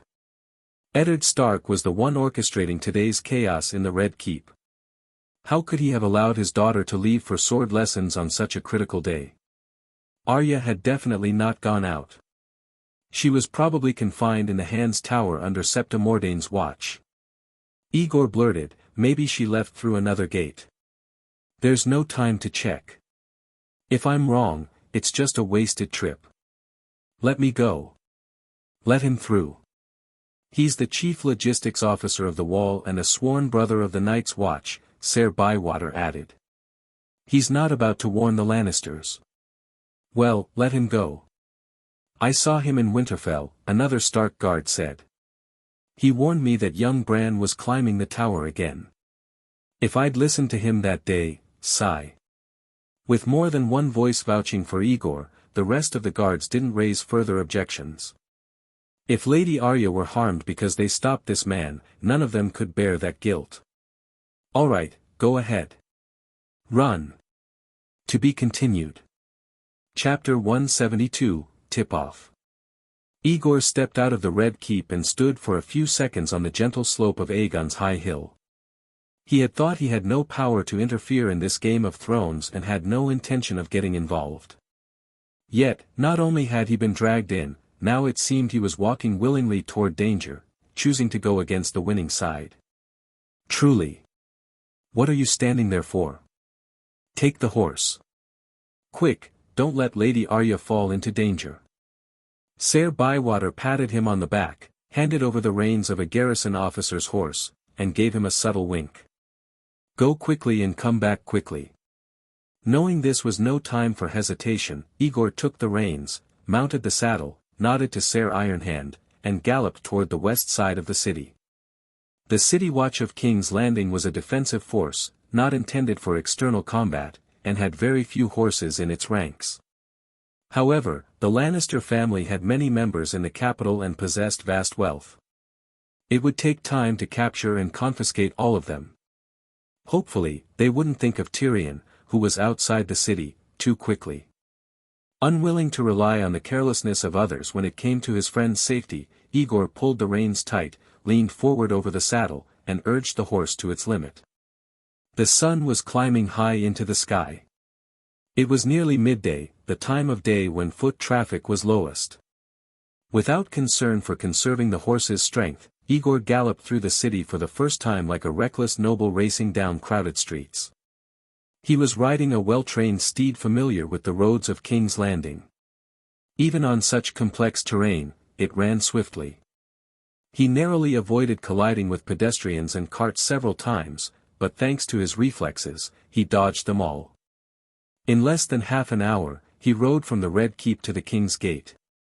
The King's Gate remained open, with traffic passing through as usual. As the largest city in the Seven Kingdoms, closing King's Landing without reason would severely disrupt daily life and economic activity. In Eddard Stark's plan, as long as Cersei and Jaime were confined in the Red Keep, the rest of the Lannisters in the capital could be dealt with later.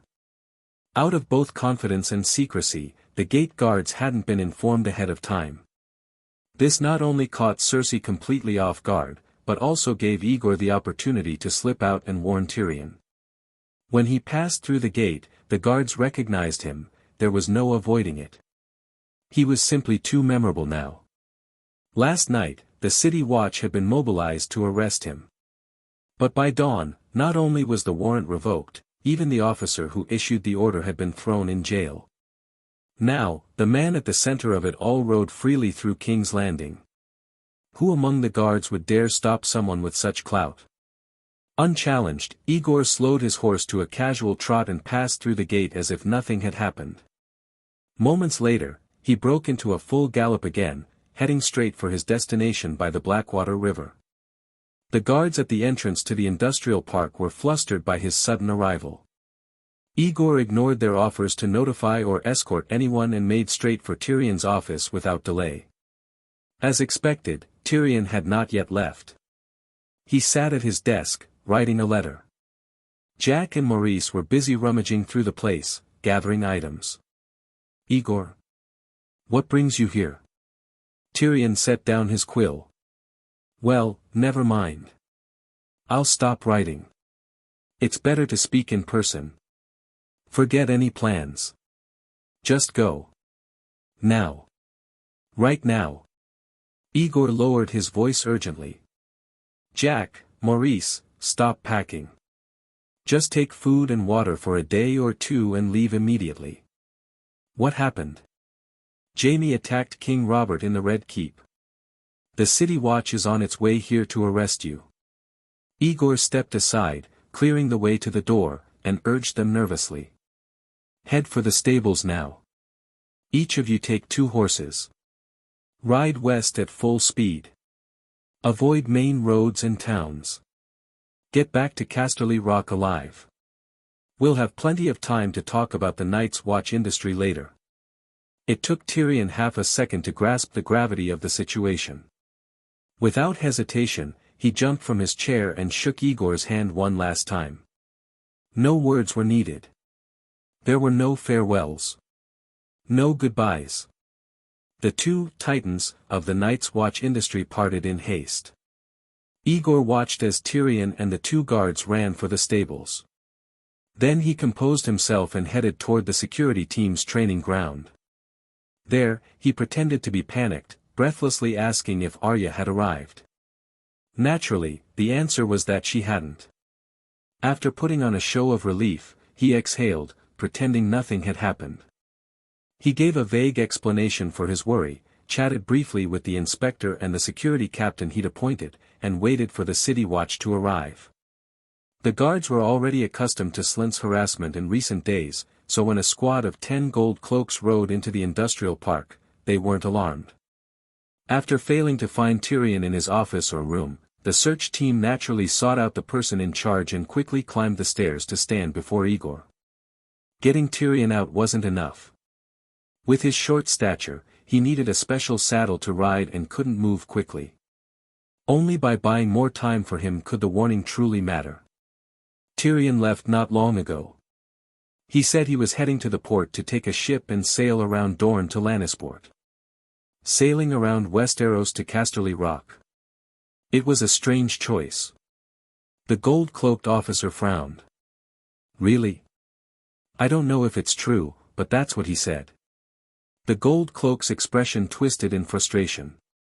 But in the Night's Watch territory, standing before the infamous White Walker slayer Aegor West, the Night's Watch's chief logistics officer, rumored to have the hand of the king as a patron and capable of toppling his own commander, who among them dared press harder. After exchanging a few words with his comrades, the officer led the squad out of the industrial park, riding east toward Blackwater Bay, completely the wrong direction. Tyrion, thanks to Aegor's warning, had escaped. But chaos now gripped King's Landing. It was midday, and many of the capital's residents were still discussing the clash at Rivergate the night before and the Whites the Night's Watch had paraded through the city that morning. Then came the sounds of chaos in the streets. Curious citizens opened their windows and quickly realized the show was far from over. For the first time since the end of Robert's rebellion, the city watch was fully mobilized. A vast number of gold cloaks surged out of their barracks and into the streets. For a moment, it seemed the whole city gleamed with golden armor. All 7 gates of King's Landing were shut following the order, as House Lannister faced its greatest crisis since the days of Aegon the Conqueror. Because their daughter was queen, many Lannisters had long regarded King's Landing as a second Lannisport. They had settled, sought careers, bought homes, and raised families here. But now, with Cersei and Jaime's scandal exposed, not just the main branch of the family but even distant cousins were arrested en masse. Anyone even remotely connected to the Westerlands was seized by gold cloaks and thrown into the dungeons. All their wealth and properties were confiscated. The once glorious relatives of the Queen were now locked away in droves, and the cells of King's Landing overflowed. But anyone hoping this meant the end of House Lannister would be disappointed. Though Eddard, with over 300 garrison soldiers, had crushed the remaining Lannister forces in the Red Keep, a thorough search found no trace of the 2 key targets. Then came grim news: the captain of the Lion Gate garrison has defected, fleeing King's Landing with his loyal men, Mounts, and Jaime and Cersei Lannister. Send a pursuit party immediately. After all his meticulous planning, the Lannister twins had escaped under his nose. Eddard was furious, consumed with rage like Robert himself. Tell Grand Maester Pycelle to send ravens to the Reach. Order every noble along the Gold Road to intercept and capture the Kingslayer and the Queen. The City Watch had endured internal strife the night before, undergone a command change that morning, and was now busy purging Lannister loyalists in the capital. The force was in complete disarray, with communication broken between ranks and orders difficult to enforce. With only a limited number of horses, they barely managed to organize a pursuit team. In chaos, they rode out of the Lion Gate, charging down the Gold Road toward Casterly Rock. Later that afternoon, in the Raven Tower at the southeastern corner of the Red Keep, black birds bearing scrolls took flight, soaring westward on the wind. The letters contained Eddard Stark's official orders. Even under scrutiny from the Hand's aides, there was nothing questionable in their contents. But only the maester who had dispatched them knew the truth. 2 of those ravens, meant for Stonehelm, had instead been sent to Casterly Rock. To be continued. Chapter 173, Eggs in Baskets. It was easier to leave the city than to return. After tipping off Tyrion and misleading a small group of gold cloaks who had come to arrest him, Aegor returned to King's Landing only to find the gate closed. He had no choice but to turn back toward the Night's Watch Industrial Park, where he had a very approachable lunch with the local managers in the employee canteen. He stayed there for the rest of the afternoon until, shortly before sunset, the King's Gate was partially reopened, entry allowed, but no one permitted to leave. It was nearly dark by the time he returned to the Night's Watch office. What had happened over the course of this one day and night was more intense than everything from the past few months combined. Aegor, who had barely slept, was thoroughly exhausted, but still had many matters to attend to. The office was crowded. As he walked in, he saw not just Night's Watch brothers, but also a number of unrelated people.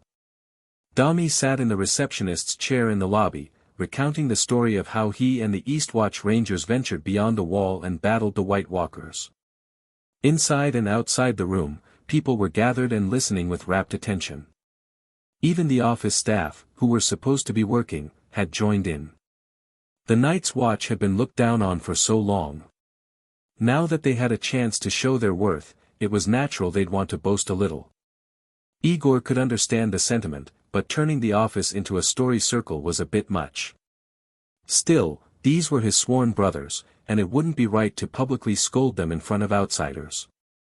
He pushed through the crowd, gave Dami a disapproving glance, and under everyone's gaze, opened the door and stepped into the inner room.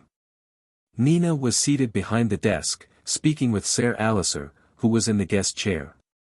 When she saw Aegor enter, she stood and said, "My lord." Aegor paused at the door, exchanging a glance with Ser Alliser. He suddenly realized that the man in black seated before him was the second true Night's Watch brother, besides himself, to ever step into the inner room of the office. "Right. Are the summer clothes ready? Distribute them to the brothers, and have a Kun take them to an inn to settle in. Let's close up shop and get some rest." An inn. The Night's Watch office in King's Landing was more than large enough to house the entire White escort team. Nina blinked, seeming to catch his meaning. She said nothing and proceeded to carry out the instruction. "Ser Alliser, please come with me. A Kun will help you find a place to stay." Alliser looked at Aegor thoughtfully, then rose and followed Nina and Jaqen out of the office. After dismissing the curious King's Landing residents who had gathered to hear stories, distributing a dozen sets of summer clothes to the escort team, and sending Jaqen to accompany them, Nina returned to the inner room. Aegor leaned back into the boss's chair and exhaled. What did Ser Alliser want to talk about? He asked about the current operations and revenue of the Night's Watch industry. He also asked for details about Janos Slint's opposition to us. "Nina, I won't explain the full reasons, but remember this, Night's Watch Industries belongs to the Night's Watch Logistics Department, and I am the Chief Logistics Officer, a commander without any troops. Apart from me, there are no other members in this department. I require you to report only to me, follow only my orders, and answer only to me. The other Night's Watch brothers who come from the wall are just guests. Treat them kindly, but don't let them interfere in our operations. Not even a little. Understand?" When Aegor had Jaqen escort the Night's Watch to the inn earlier, Nina had already sensed something. His words now confirmed it. She nodded. "I understand. If Ser Alliser asks again, I'll say I don't know anything. Should I just blame it all on you?" "That works." Aegor didn't know, nor did he want to know, what Mormont had said before sending Alliser to King's Landing. He only believed one thing, never seek to harm others, but always be cautious. As a man without backing, the Night's Watch industry was the only thing supporting his voice and influence. He wouldn't build a foundation for others. To avoid being cast aside, he would never let another Night's Watch brother interfere with it, not even if Mormont came in person. Meeting Nina's gaze, Aegor saw she understood his meaning and nodded with satisfaction. Nina's intelligence was as understated as her beauty. The more they worked together, the more apparent it became. No other incidents at the office today? The 4 guards who were left behind in Flea Bottom last night didn't engage the enemy. They held their post until dawn and were then taken by the garrison. But this morning, 2 officers from the East Garrison personally returned them. They wanted to speak with you, but you and Ser Alisar had already entered the Red Keep. So much had happened that Aegor had nearly forgotten about those 4. He felt a pang of guilt. Were the brothers hurt or mistreated? They were smart. They held their ground, saw the garrison uniforms, and didn't resist. Aside from a few punches when they were caught, nothing serious happened. I gave them leave to go home and rest. Good. The officers who returned them were likely Slint's subordinates. Slint, a man without noble birth or powerful backers beyond Robert, shared several traits with Aegor. The biggest was this: if the leader fell, their faction would collapse instantly, and their followers would scatter like birds. Seeing their commander arrested, Slint's men were likely panicking, looking for a way out. If they come again, tell them that cooperating with the Hand's investigation is their only path forward. The Night's Watch has neither the intent nor the means to retaliate. Understood. Nina nodded. Also, before Ser Alisar brought the Whites into King's Landing this morning, he showed the creature to many people entering at the Riverside Gate. Now the whole city is talking. Quite a few have come to the office asking to see it with their own eyes. Some even donated money after speaking with the Night's Watch brothers. Today, the office received 1 gold dragon, 46 silver stags, and 185 copper pennies in donations. How should we handle it? People donated. That was a good thing. Since the office was founded, it had encouraged donations to support the garrison on the wall.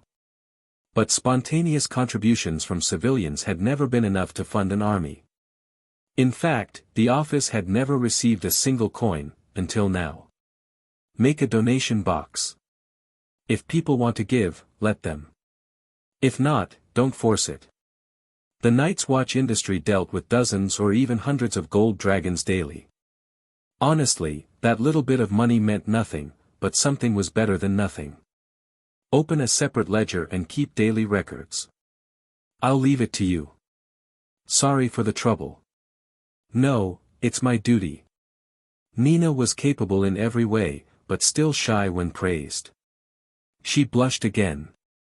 Aegor smiled and took out the paper Tyrion had been writing before his escape. It contained short and medium-term proposals for the development of Night's Watch industries. But Aegor knew most of it was now void. Tyrion had not written this with Jaime's attack on Robert in mind. The Night's Watch had no presence in the Red Keep, and Aegor had no way of knowing what the current situation there was.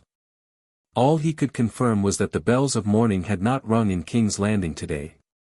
Was the king still alive, or was news of his death being suppressed by Eddard to buy time for further preparations? If Robert still lived, war was inevitable. If he was dead, Eddard would likely summon Stannis to take the throne. Aegor didn't know Stannis Baratheon well. Would he wage war against the Lannisters to avenge his brother? And Renly, the youngest Baratheon, if Eddard was alive, would he be content with being just Lord of Storm's End? There were too many unknowns. As a sworn brother of the Night's Watch, Aegor had neither the right nor the ability to bet on outcomes in the Game of Thrones. All he could do now was take every possible hedging measure to ensure that no matter how things turned out, the losses to Night's Watch Industries would be minimal. There are a few adjustments. I'll list them now. Start implementing them tomorrow, as soon as possible, Aegor said. First, suspend the construction of the third paper mill. Reassign the trained workers. The best ones should be sent to the Riverlands and Dorne to fulfill our contracts. The rest can be moved elsewhere.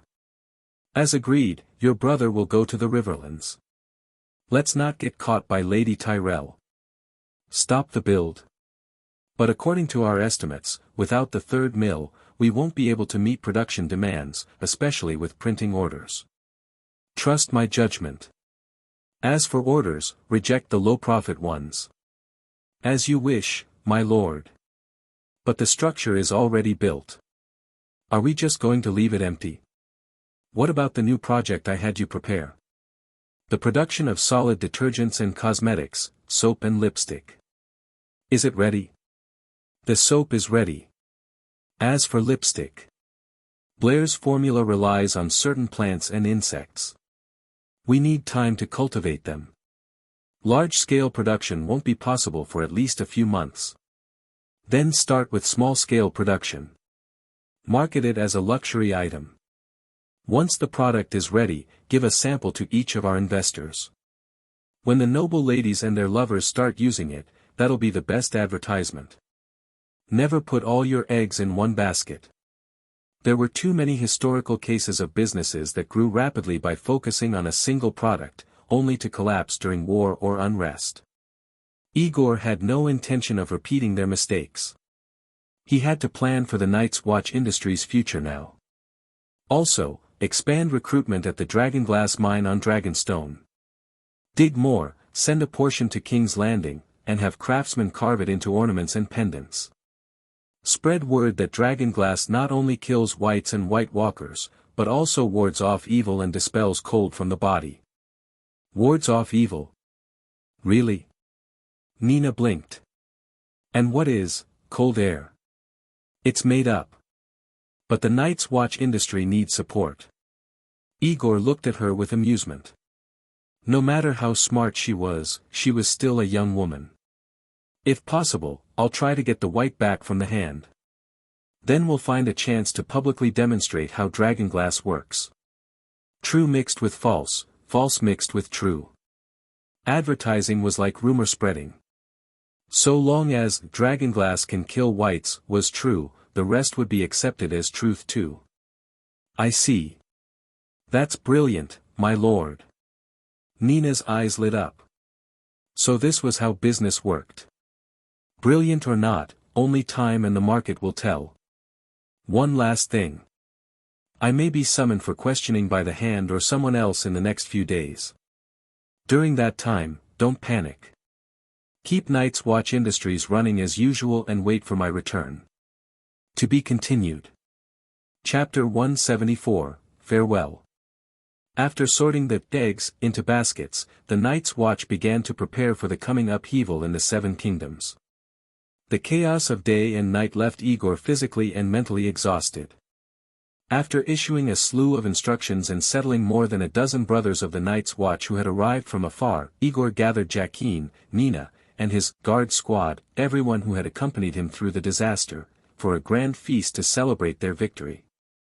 He returned home and fell asleep at once. It was a deep, dreamless sleep, lasting until the early hours of the morning when a cough woke him. Opening his eyes, he found the window still cloaked in darkness, but the room was lit by an oil lamp. Aegor's mind sharpened instantly, he never left the light on when sleeping. No matter how tired or lazy he was, he always turned it off before closing his eyes.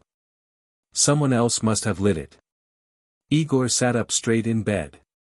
On the stool by the table in front of him, facing the bed, sat a man. Who's there? Aegor asked, quickly reaching under his pillow to grip the small dagger hidden there. But the next moment, he recognized the intruder. Akun. What are you doing here? Anyone would feel a chill waking in the middle of the night to find a top assassin sitting by their bed. But Aegor quickly assessed the situation. If Jaqen had come to kill him, he'd already be dead. There was no way he would still be breathing. Someone apologizes for waking my lord, Jaqen said calmly. What do you want? Aegor frowned. He noticed Jaqen wasn't wearing the standard black uniform of the Night's Watch today, but a plain, unfamiliar outfit. His hand still on the dagger beneath the pillow, Aegor sat upright, staring into Jaqen's eyes. The scene was eerily tense. "I came to bid you farewell, my lord," Jaqen said slowly. "Do you remember, when we first met, I promised I would let you know before I left?" "I remember," Aegor said, recalling his earlier confusion about why Jaqen had remained in King's Landing. He had decided not to dwell on it, but now Jaqen was leaving at the most unexpected moment. "But, why couldn't you say goodbye during the day? Why wake me before dawn? I beg your pardon once again. I must board the first ship leaving port today, and time is tight. I had no choice but to be so discourteous." Honest man. He could have just left a note instead of showing up in the middle of the night and scaring people half to death. Aegor grumbled inwardly, feeling a pang of regret. No matter what Jaqen's reasons were for staying at his side, having such a skilled man close by had made him feel much safer. It was a pity that such a powerful protector was leaving. Loosening his grip on the dagger, Aegor rubbed his head and said, "If you're in a hurry, I won't stop you. If you'd told me earlier, I might have been able to do something for you. Anyway, thank you for saving my life the night before last. It was my duty. But before I leave, I have one final question, my lord." The faceless man remained seated, staring at him. "The whites the Night's Watch brought into King's Landing yesterday, are there really tens of thousands of them beyond the wall? Are the White Walkers real, or just a tale made up by the Night's Watch to gain support? Can the Night's Watch truly withstand such enemies? Why is a faceless man so concerned about this kind of news?" Aegor was puzzled. Thinking back, Jaqen had changed after seeing the White yesterday. He had gone from a man of few words to a chatterbox, persistently inquiring about the threat beyond the wall. And now, he had changed clothes and come to say goodbye in person. Clearly, he wanted confirmation of something before leaving. What connection was there between the threat beyond the wall and a top agent from Braavos? Aegor thought for a while and quickly grasped the crux of the matter. The situation beyond the wall was indeed connected to Braavos. The Iron Throne was the largest debtor of the Iron Bank of Braavos. If the inhuman threat beyond the wall breached the wall and plunged Westeros into chaos, the Iron Bank would have no hope of recovering its loans. In an era of low productivity, millions of gold dragons was an astronomical amount. Losing it would be disastrous for the Iron Bank's financial structure. In short, if the prophecies of the Long Night and the White Walkers were true, then the Seven Kingdoms, separated from the threat only by a massive wall, would become high-risk customers no bank would dare lend to. Not only would Braavos refuse to provide more loans to the Iron Throne or any Westerosi lord, but it might also push to recover existing debts immediately. Could it be that, after seeing a living White and learning of the prince's rumored identity, witnessing the Red Keep in turmoil, Jaqen concluded that the Iron Bank's investment in Westeros had exceeded its risk tolerance, and was now rushing back to Braavos to report it? That was Aegor's theory as a businessman. The exact reason probably only Jaqen knew. Perhaps Braavos wanted to study the Whites and create an army of the dead. I'm telling the truth. The situation beyond the wall is far more serious than words can convey. The Whites aren't just turned humans, there are many even more terrifying creatures than men. And the most troublesome part is the 100,000 wildlings beyond the wall. They are the Whites' potential reinforcements. With winter approaching, their numbers will grow from tens of thousands to hundreds of thousands, Aegor said, still in his nightclothes, sitting in bed as if being interrogated. The Whites and White Walkers can't cross the wall by themselves, but once the sea east of Eastwatch freezes over with winter, and the gorge west of the Shadow Tower is covered in ice, even though the wall is a powerful fortification, the Night's Watch lacks the manpower, supplies, and fighting strength to fully utilize its defenses. Otherwise, do you think the Lord Commander would have broken tradition and sent people beyond the wall to do business and train troops? Jaqen sat silently for a few seconds, then nodded and stood. I understand. Then, my lord, I take my leave. If fate allows, we shall meet again. Meet again? I doubt it. As Jaqen walked to the door, Aegor suddenly had a premonition. This would be the last time he ever saw Jaqen Hagar. A thought stirred in his mind and he called out, "Wait. I answered your question. Let me ask one too." "You don't have to answer." It was a question that had nothing to do with interests or the Night's Watch, just pure curiosity. "You fled from Lorith and snuck into the royal library. What were you really doing there?" "I once told you I was looking for books about dragons, and I didn't lie," Jaqen said, stopping at the door and turning around slowly. "But I also admitted I was hiding something. The one curious about dragons wasn't me, but a friend of mine. There's a well-known prophecy that the dragon in the stone would soon awaken. My friend happened to obtain a dragon egg around the time mentioned in the prophecy, and he firmly believed it could hatch. So, I came to Westeros to search for a method used by House Targaryen to hatch dragon eggs." A friend? Even in this age, people know how to use the word friend as a shield. If I'm right, this so-called friend is actually the House of Black and White. So the theory that Euron Greyjoy hired the Faceless Men to assassinate Balon Greyjoy in exchange for a dragon egg, might just be true. But unfortunately, Jaqen continued, standing at the door, the prophecy about the dragon in the stone came true in a Targaryen girl. Rather than continue searching for a hatching method in vain, someone decided it was more urgent to bring news of the Whites' return to Braavos. "I see. Safe travels to you." "Thank you, my lord." Jaqen smiled for the first time since they met. "Your Excellency saved someone from a prisoner cart bound for the wall. According to our agreement, someone must pay a ransom when he departs. I always keep my promises. I'll repay it within a few months." "No need. You saved my life. The debt is paid." The debtor is Jaqen Hagar, who was captured after sneaking into the Red Keep. The one who saved you is Jaqen Hagar, employee of the Night's Watch. Two different men. The Faceless Man turned and opened the door. "It's nearly dawn. Someone must reach the port before the ship sails. No more words. Farewell." Jaqen stepped out and disappeared into the grey morning light.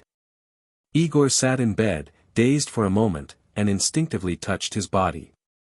Aside from the wound on his shoulder, he was unharmed. Thinking back, Jaqen had been with him for months, but the two had never spoken as much as they did tonight. Though he never confessed outright to being a faceless man from the House of Black and White, he had revealed a great deal, within the limits of what he was allowed. Aegor couldn't help but wonder, if someone wanted to hire a faceless man to kill him, how much would the House of Black and White charge? It was still early, but sleep would not come again. He got dressed, went outside to exercise in the yard, and welcomed the second day after the dramatic upheaval in King's Landing. The one who invited him for tea arrived sooner than expected. He had just told Nina and the others about Jaqen's departure and hadn't even set off for the Night's Watch office when several gold cloaks came to his residence, stating that the hand of the king wished to question him. Prepared for this, Aegor calmly straightened his clothes, gave a few final instructions to those he was eating breakfast with, and followed the guards without panic. His calm and composed demeanor left the gold cloaks who had come to take him slightly baffled. To be continued. Chapter 175, The Storm is Coming. Eddard Stark looked up from his desk wearily. He was tired and in desperate need of sleep, but the Seven Kingdoms still needed managing.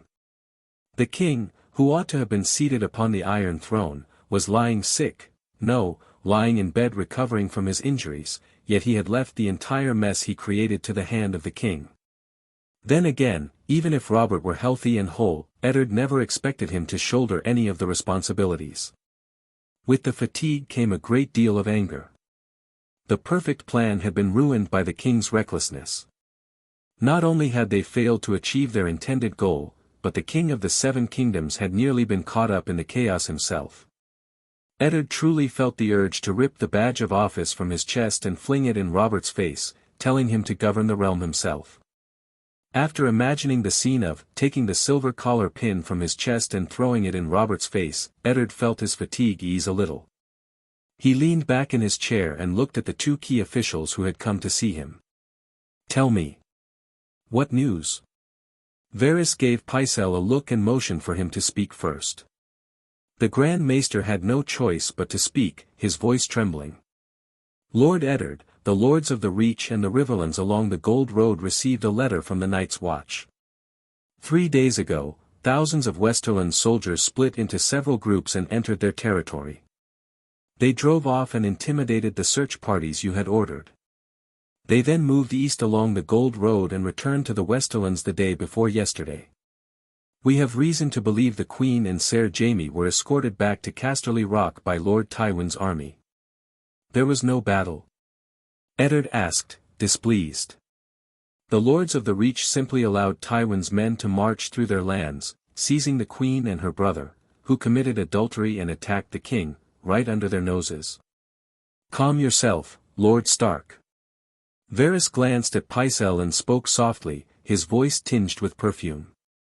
The echoes of the reigns of Castamere still ring in the ears of the realm's nobles.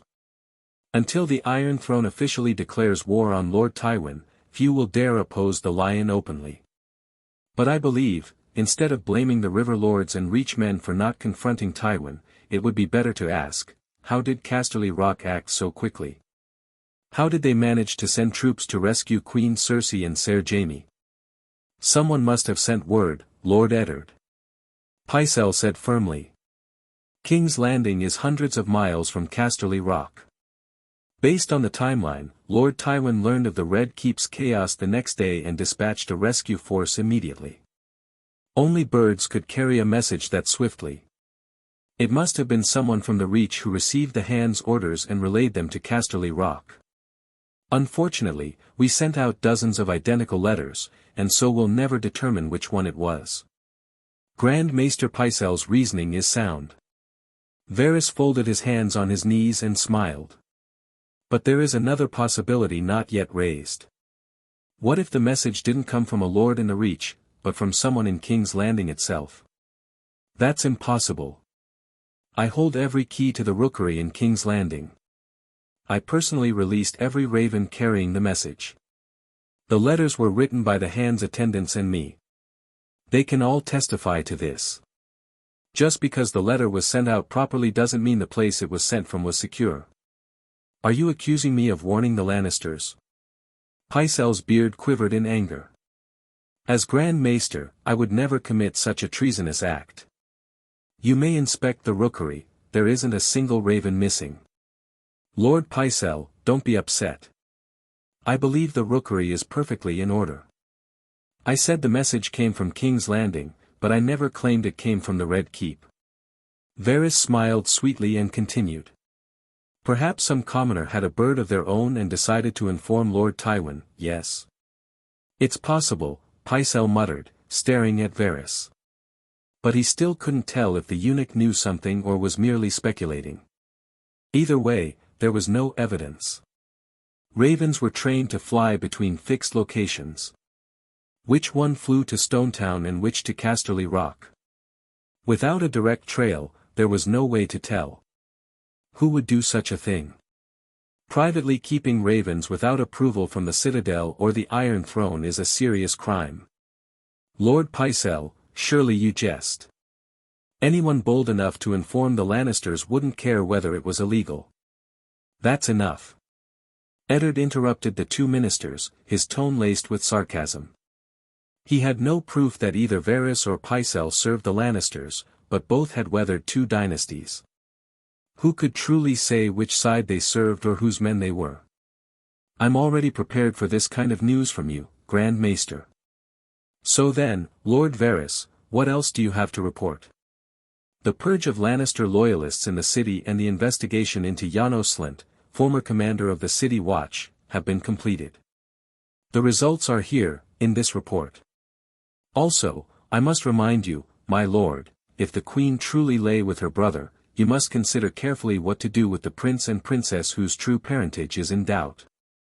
Your lordship is merciful, and would not shed blood, but if those 3 children were to fall into the hands of someone with darker intentions, they could bring endless bloodshed to the realm. Eddard had already pondered the question Varys now raised. When Jaime and Cersei fled, they had left their 3 children behind. Was that because they believed he wouldn't harm them? He couldn't say. But he couldn't help wondering, was he really so easy to read? Bloodshed was unthinkable, but if left unchecked, how would Stannis Baratheon, now the heir apparent, view these 3 threats? After weighing everything, Eddard arrived at one answer: take the 3 children north and place them under his protection. That would not only ensure their safety but also prevent others from using them. The only downside was how the people of the north would view these supposed bastards born of incest. A stain on their name. Eddard thought of his own bastard son, Jon Snow, and sneered inwardly. If a man holds fast to honor and integrity, what stain can truly mar him? I have my own plans for the children. You need not worry, Eddard said, his tone final. Grand Maester Pycelle, send word to Lord Tywin. Order him to deliver Jaime and Cersei to King's Landing at once to stand trial. He must also come himself to explain their crimes. If he fails to do so within 10 days, he shall be guilty of treason, and the Iron Throne will rise against him with all its might. Pycelle opened his mouth to speak but thought better of it. Yes, my lord. Out of the way, came a young girl's voice from outside. The guards tried to stop Arya, but failed. She pushed the door open and stormed in, ignoring the 2 officials in the room. Father, when are you going to release my master? I've said it over and over, Tyrion isn't a bad person, and my master didn't help the Lannisters rebel. Eddard ignored her and said, Lord Varys, anything else you wish to report? Varys gave Arya a glance and smiled, shaking his head. There is much, but most of it comes from Lord Renly. You need only read the documents I submitted. I'll take my leave now, so as not to disturb you, my lord, or Lady Arya. Varys stood and departed. Pycelle lingered a moment to confirm the wording of the ultimatum, then also took his leave. Soon, only Eddard and his daughter remained in the room. It's fine, close the door, Eddard told the guard who had failed to stop Arya. He embraced his daughter, patting her shoulder. I asked you to visit his grace each day. Did you go today? The king has Marjgerie to care for him. Why should I go? Arya twisted in his arms. Is she going to be queen soon? Perhaps. That depends on what King Robert decides. Though he said that, Eddard knew full well, now that Cersei and Jaime had fled King's Landing, and with the Iron Throne likely facing a war with the richest house in Westeros while buried in debt, support from the Reach would be essential. At this point, no one could likely stop Marjgerie Tyrell from becoming queen. That girl from House Tyrell should have returned to Highgarden days ago, but after Cersei's escape, she had abruptly cancelled her journey. Now, she stayed by Robert's side day and night, directing the maids, tending to his wounds, and serving his meals. She had already begun acting as if she were mistress of Maegor's Holdfast. You're changing the subject again. All you adults are like this. Arya snapped, suddenly remembering why she had burst in. When are you going to release my master? I told you, he's under suspicion of aiding Tyrion Lannister. He's a prisoner. How can I release him without a trial? He's been wrongly accused. Arya cried, stamping her foot. Sansa also says Prince Joffrey is King Robert's trueborn son and rightful heir to the 7 kingdoms. Eddard shook his head. What you children say doesn't count. Then try him. Arya insisted. Or I'll bother you every day. I'll bring Sansa too. You're so unreasonable, child. Eddard frowned, staring at her. But seeing her determined expression, he reconsidered. The Night's Watchman had already been imprisoned long enough. And at this critical time, with the White Walkers resurfacing and the Night's Watch in dire need of strong support, it would not do to alienate their chief quartermaster. Very well, have it your way. We'll try him first. Hail! Take my token to the prison and bring the Night's Watchman here. Yes, my lord. To be continued. Chapter 176, Resisting Strictness. Aegor had anticipated the beginning, but not the ending. He had expected to be questioned or investigated for informing Tyrion, but what he hadn't expected was to be thrown into a cell in the Red Keep and locked up for nearly a week, without getting the chance to use any of the excuses he had prepared. 5 days. 6. Or 5.5. In the dim confines of the cell, time became blurred. The only thing worth being thankful for was that he was imprisoned alongside a group of Lannisters. As a political prisoner and hostage, he wasn't treated too poorly, at least not before open war broke out between the Iron Throne and the Westerlands. Judging from the reactions of those imprisoned on the same level, all of whom were either from House Lannister or loyal to them, 90% of them truly had no idea about Cersei's immoral behavior or her plan to rebel. Some wept endlessly in their cells, while others screamed and raged, shouting demands and swearing vengeance once released. Still others sat motionless on their small beds, lifeless and silent as if waiting to die. Beyond those extremes, the most surprising to Aegor were those who behaved as though nothing had happened, chatting when they were full, sleeping when tired, treating their cells as bedrooms they simply couldn't leave. There was such a character in Aegor's cell. After a few days, with little to do aside from conversation, Aegor became friendly with one of his cellmates. The Lannisters were wealthy, and rich men always kept detailed accounts. His cellmate was an accountant for the Lannister family at the King's Landing Chamber of Commerce. From him, Aegor learned that the total assets of House Lannister and its affiliated Westerland forces in King's Landing amounted to hundreds of thousands of gold dragons. If this wealth were seized, the Iron Throne would gain a strong financial foundation to launch war against the Westerlands, even without counting the hostages. The hand of the king has arrested hundreds of people this time, including at least dozens of nobles, said Aegor's new friend, Humphrey Sean. People from the Westerlands always carry weight. Ransoming them could cost several hundred to thousands of gold dragons apiece. That's tens of thousands in total. Tens of thousands of gold dragons. Aegor smacked his lips in secret. The Night's Watch's total assets to date were only tens of thousands of gold dragons, most of which were debt or investor capital.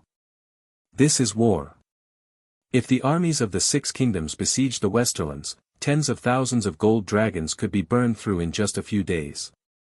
True, but don't forget. Once a castle is taken, its wealth becomes the victor's. The Westerlands is rich with gold mines and wealth. Aside from the Reach, it's the easiest place for the Seven Kingdoms to fund war through war. Humphrey sighed. Thanks to Lord Tywin, no one has dared to touch Lannister gold. But if the Iron Throne takes the lead, the hardest stone becomes the juiciest meat.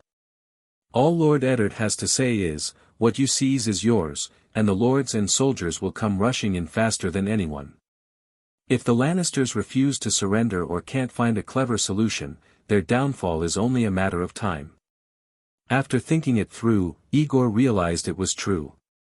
He couldn't help but worry, if he had taken such a huge risk to help Tyrion escape, only for House Lannister to lose the war regardless, would all his suffering have been for nothing? Humphrey, will your family pay your ransom? My name is Sean. I'm a bastard. My mother died long ago. Who would pay a ransom for me? What about your father? Humphrey didn't seem inclined to say his father's name. Perhaps he didn't even know it. Some bigwig in Lannisport. What usually happens to commoners with no one to pay ransom? Aegor asked, driven by pure curiosity. Only nobles get those kinds of privileges. Commoners don't get to enjoy them. In war, those above the rank of knight are eligible to be captured. Small folk like me either die or get conscripted on the spot. They don't usually get the luxury of prison time. Humphrey scratched his head. Right now, it depends on how things develop. If the king wins easily, maybe he'll let some of us go in a good mood. If the war goes badly, it's the chopping block or hard labor somewhere. If you've nowhere else to go, you can always put on black. At least you'll live. Bah, anyone who wants to go to that God's forsaken wall of despair is welcome to it. Aegor wanted to say he was the Night's Watch's chief of logistics and could protect him, but remembered he was currently a prisoner himself and had no business making big promises. The two chatted until their throats went dry. Eventually, the conversation waned and they fell into silence. Then came the sound of footsteps. Soon, the jailer appeared with a familiar Winterfell guard and unlocked the cell door. "Prisoner Aegor West. Come out. The hand of the king wants to see you." At last, a turning point. Aegor looked at his cellmate, nodded farewell, and left the cell under Humphrey's envious gaze. With shackles on his hands and feet, Aegor followed Hale to the Hand's Solar. There, he saw the man who was both his strongest supporter, and the one who had ordered his arrest, and his apprentice, Arya, standing beside him. The girl winked proudly at Aegor, her expression saying, "I saved you. Are you touched?" "Lord Stark." In Eddard's presence, Aegor didn't dare make eye contact with his daughter. He stood before the desk, greeted the Hand, and waited for him to speak first. "After being locked up for a few days, your head should be clear by now." The Hand looked up at him and said coldly, "Do you know what you did wrong? So he didn't forget about me in prison. First lock someone up for a few days, then confront them with, 'Do you know what you did wrong?' A typical psychological tactic. An ordinary person would crumble under the pressure and confess every wrong they'd committed in their life. But Aegor, being from modern times and well-read in psychology, had become a public figure in King's Landing and weathered many storms. Though this was the first time he'd personally encountered such a trick, he knew the routine. And with Arya present, it didn't feel threatening at all. "He doesn't plan to do anything to me."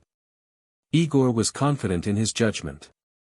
Ever since Tyrion escaped, he'd been preparing for this interrogation. His final strategy boiled down to one simple approach: resist strictly, and go home for the new year. Putting on an aggrieved face, Aegor began his rehearsed reply. "My lord, I did kill 2 men that night, but they struck first. I acted in self-defense." Playing dumb?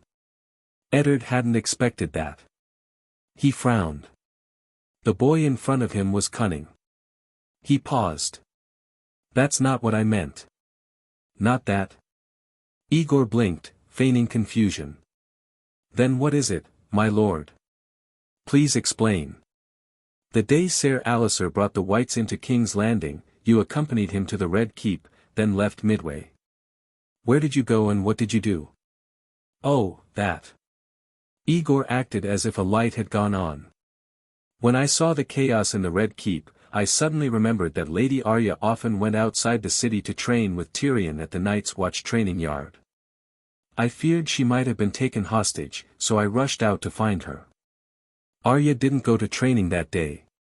"Master, he didn't know." Arya cut in.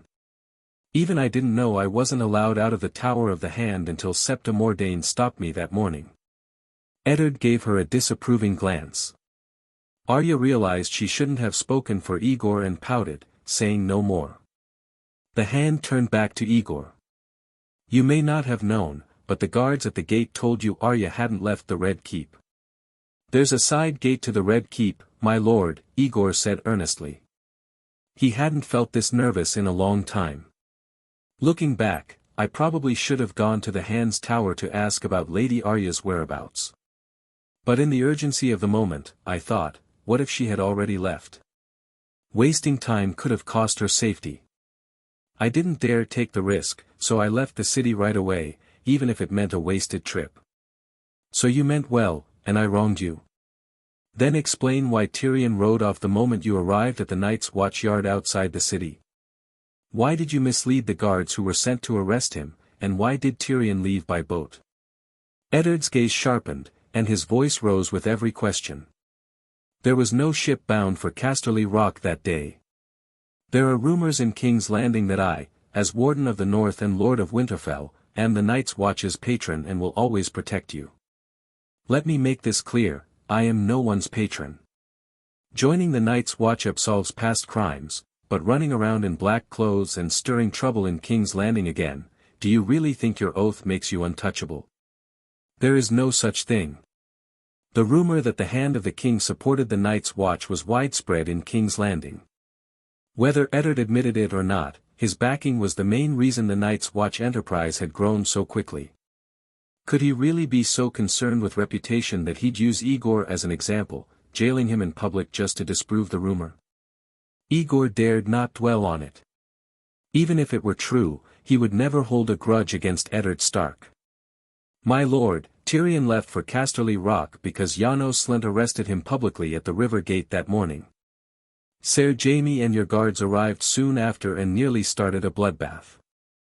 Afterward, Ser Jaime returned to the Red Keep, and Tyrion said he planned to leave that same day. It wasn't a decision I encouraged. As for misleading the guards, that was easier. Aegor looked innocent. I truly didn't know whether there was a ship bound for Casterly Rock. I simply repeated the last thing Tyrion said to me before he left. I can't vouch for whether it was true. Arya became indignant. Exactly. If you want to blame someone, blame that pig Slynt. He's stupid, fat, greedy, and always awful. And you said it yourself, father. The Night's Watch mustn't interfere in the Seven Kingdoms. My master couldn't stop the imp from leaving. I never should have let Arya stay for this. Eddard thought. It had been a mistake, driven by personal bias. He remained silent, arms crossed, glaring at Aegor with a grim face, as if to say, let's see how long you can keep this act up. Aegor knew this was a tactic, psychological pressure through silence. If he started second-guessing himself, they'd win. The only way to deal with it was to stick to his story, show no weakness. If Eddard had no proof, he'd be let go. But when the silence stretched on, Aegor found that, despite all his knowledge, he couldn't stay calm. Standing before a man who could decide his fate, he couldn't clear his mind. He realized that his confidence rested on two assumptions: 1, that he would be treated as innocent unless proven guilty, and 2, that Eddard, with knowledge of the White Walkers, wouldn't risk sending him away. But this wasn't modern law. This was Westeros, a feudal land. A man like him, with no noble title, was lucky to be given a trial. Eddard could send him back to Castle Black without needing a reason. And if the organization ordered it, he'd have no right to object. He'd live, sure. But being removed from the Night's Watch enterprise and sent back north would be worse than death. Cold sweat beaded on his skin. Arya seemed to notice and, emboldened by being the Hand's daughter, pleaded again. Father, Master answered everything you asked. If you've got nothing else to say, can't you just let him go? Time passed. Eddard's face remained stern, but Aegor didn't waver. At last, Eddard's expression softened. He shook his head. Very well. This time, I'll say I misjudged you. Hail, unlock him. Was that it? Aegor felt relief and opened his mouth to say thanks. But then he paused. Could this be a trap? My lord, I find the words, this time, hard to accept. I cannot accept forgiveness for something I didn't do. If I cannot prove my innocence, then please return me to my cell and continue the investigation. Master, are you crazy? Arya stared at him, wide-eyed. Eddard smirked. This boy. At first, he had believed Aegor had aided Tyrion, but in the current chaos, he had no time to gather evidence over such a minor matter. Considering Aegor's previous service and the lack of proof, he had planned to release him after a few days' warning. But now, seeing such righteous defiance, he wasn't so sure anymore. Maybe, he had really judged him unfairly. Fine. I'll correct myself. After investigation, I declare in the name of King Robert that Night's Watchman Aegor West did not interfere in the Seven Kingdoms' affairs and is acquitted. If you're satisfied with that, then be on your way. Thank you, my lord. At last, it was over. Aegor sighed. Locked in a cell for days, injured, and now he had to thank them for letting him go. This is power. I wonder when I'll be someone this man can't look down on anymore. Once the shackles were removed, Aegor thanked Hail and rubbed his wrists. As he left the hand solar, Arya ran after him, smiling. Master, that was awesome. I admire you even more now. No matter what others say, I believe in you. Tyrion isn't a bad person. Don't say that. This really had nothing to do with me. Don't worry, I get it. Arya winked knowingly, her expression saying, your secret is safe with me. Tyrion might not be a bad man, but helping him escape still broke both Night's Watch rules and the law. Arya didn't understand that, but Aegor was shaken. If even a little girl can figure it out, I was far too confident thinking I could bluff my way through. He had only escaped thanks to his portrayal as a loyal Night's Watch officer, and the help of that white. Thankfully, Robert had survived, and Eddard Stark was a fair man. If it had been someone like Stannis, he'd be dead by now. He didn't regret helping Tyrion. But he did learn one thing: never assume you can predict a powerful man's behavior just because you know him. Master, one more thing. Arya skipped beside him to the Red Keep gate. Father says King's Landing might be dangerous for a while, so I'm not allowed to leave for sword practice. But I found a secret passage. I'll sneak out to find you. Either Arya's too good at sneaking, or Westeros is hopeless. Aegor was stunned. No. If you do that, your father might really send me back to the wall. You'll never see me again. Go back and tell him about the passage. Have him seal it. Ah, but it's so boring in the Red Keep. Arya pouted.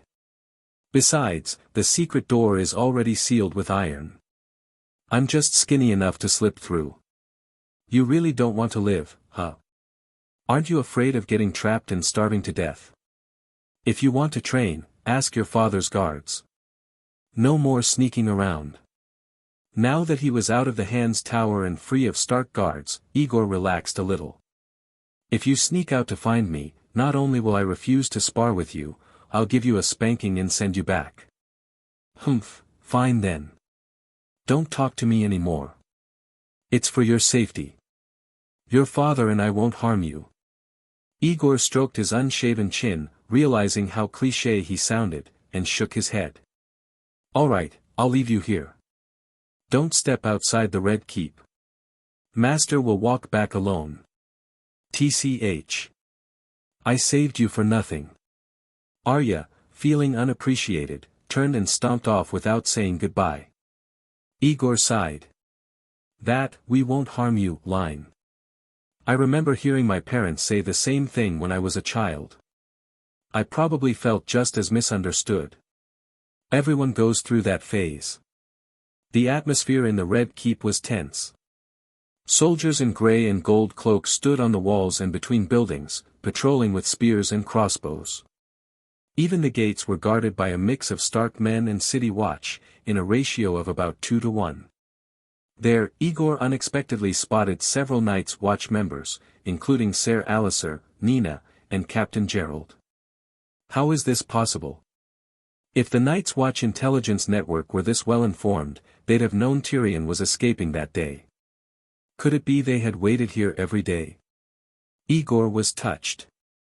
But this delay might have caused problems elsewhere. Ser.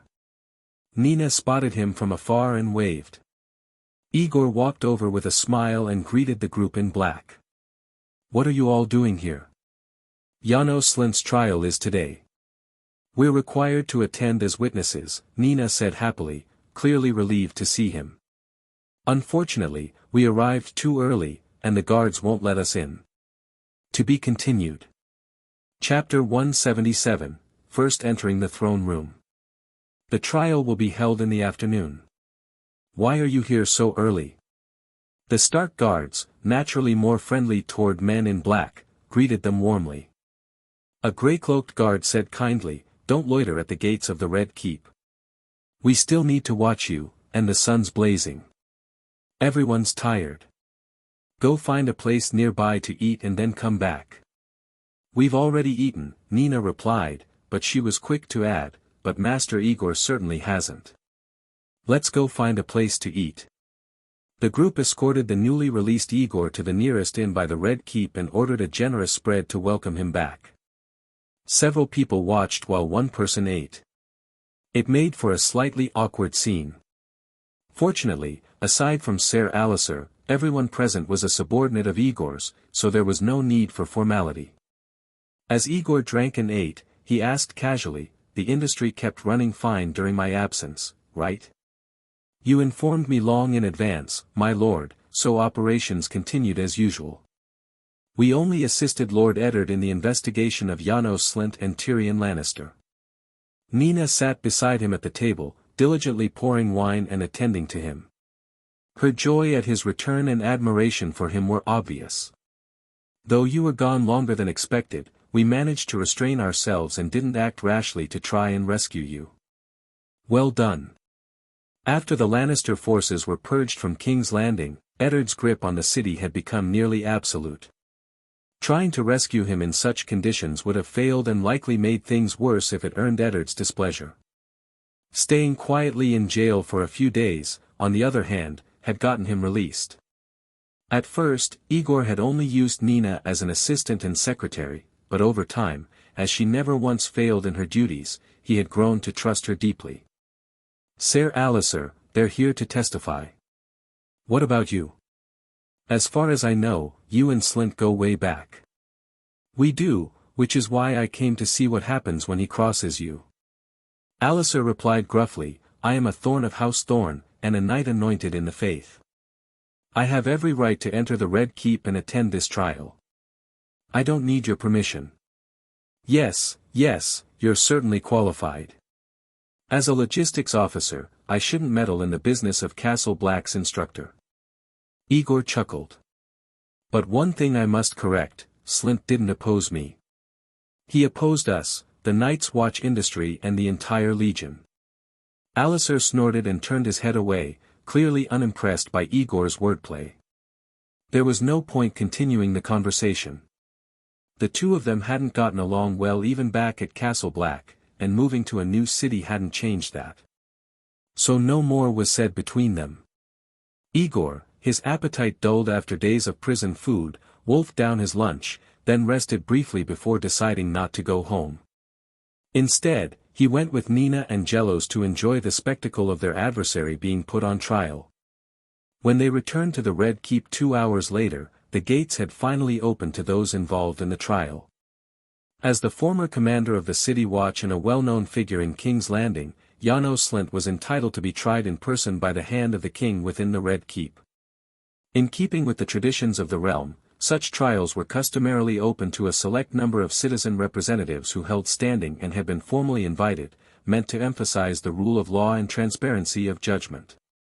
Aegor had no noble birth, no title, and had not been invited by the hand. Technically, he shouldn't have been allowed to attend this trial, but during his days in prison, public opinion in King's Landing had quietly shifted.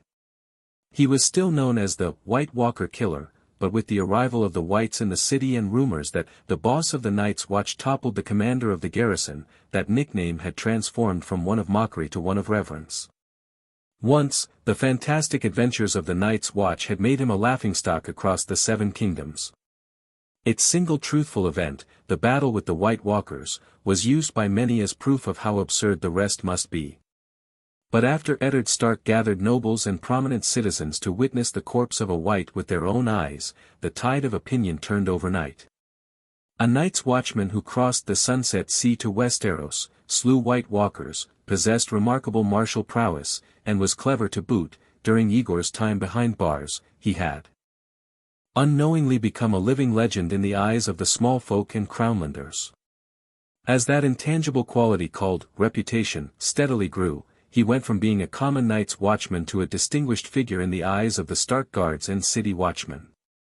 So when he, dressed in black, walked through the Red Keep's gates alongside Alliser Thorne and several Night's Watch witnesses, the guards, familiar with his face, saw nothing wrong with it and let him in without question or delay. Of course, entering the Red Keep was one thing. Approaching Maegor's Holdfast, where the king resided and convalesced, was another matter entirely. That was strictly forbidden.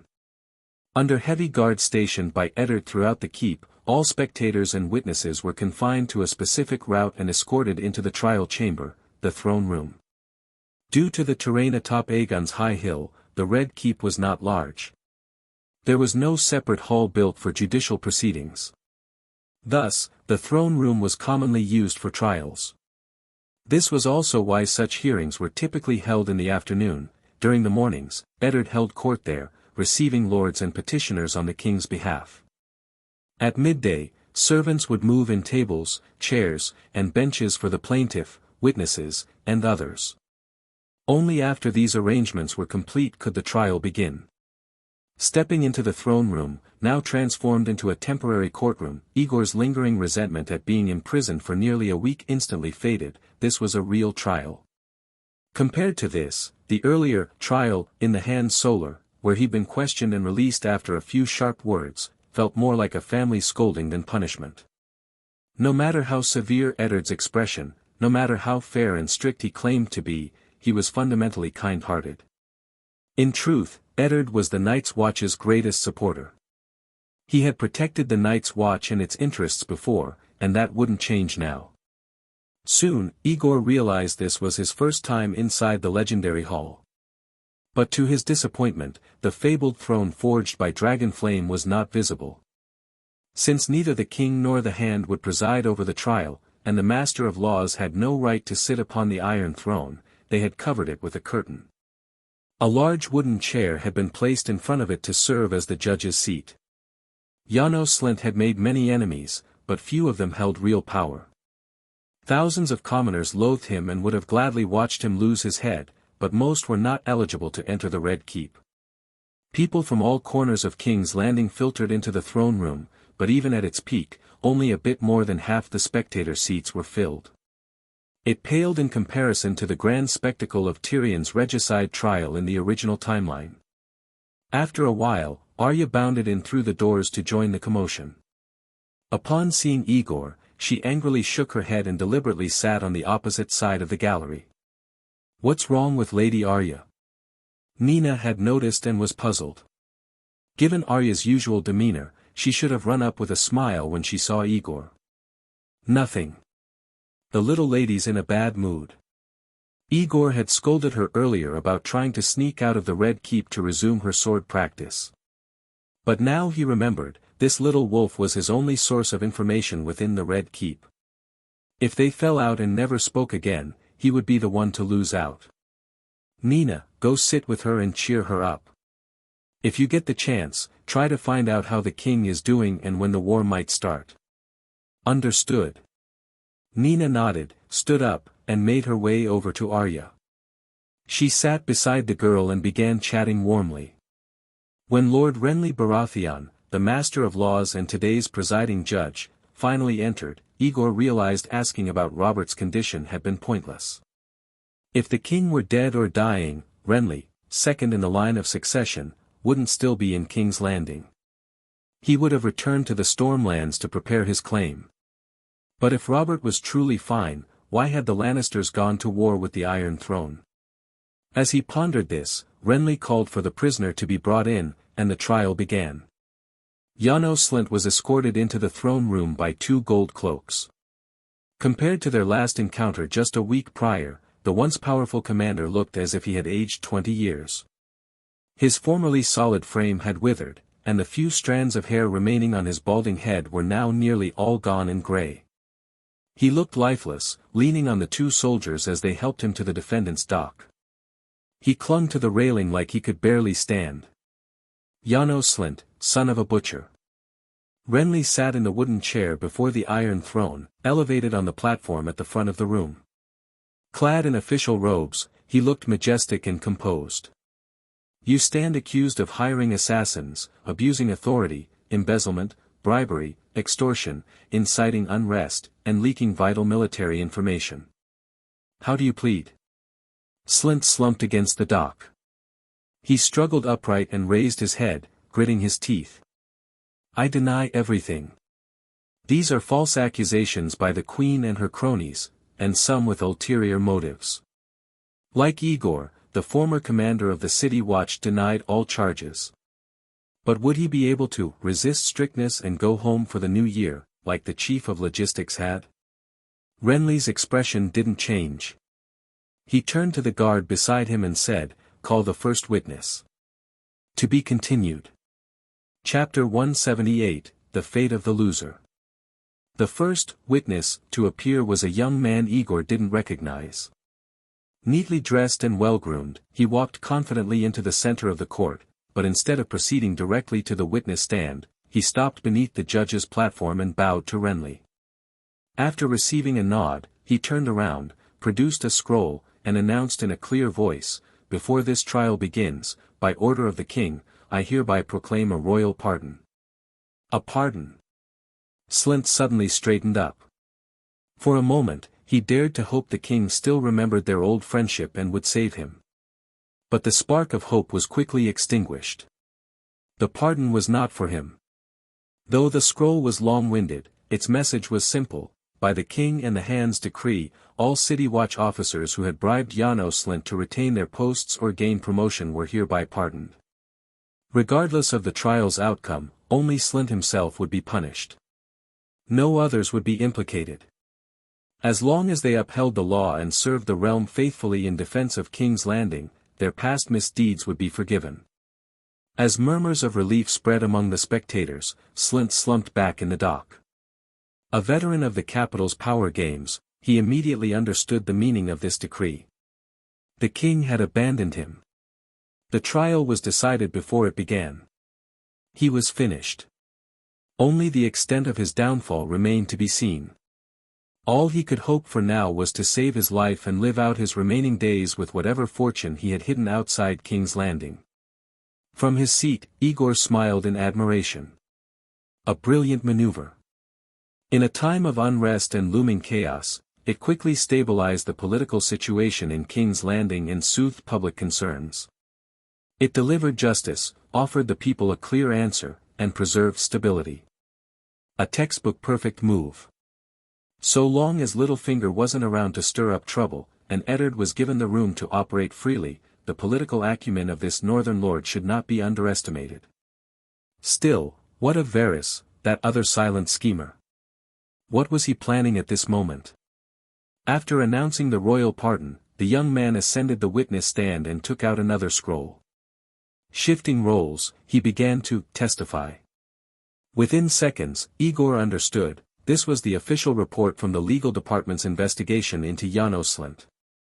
The former commander of the City Watch was, without doubt, a man mired in corruption.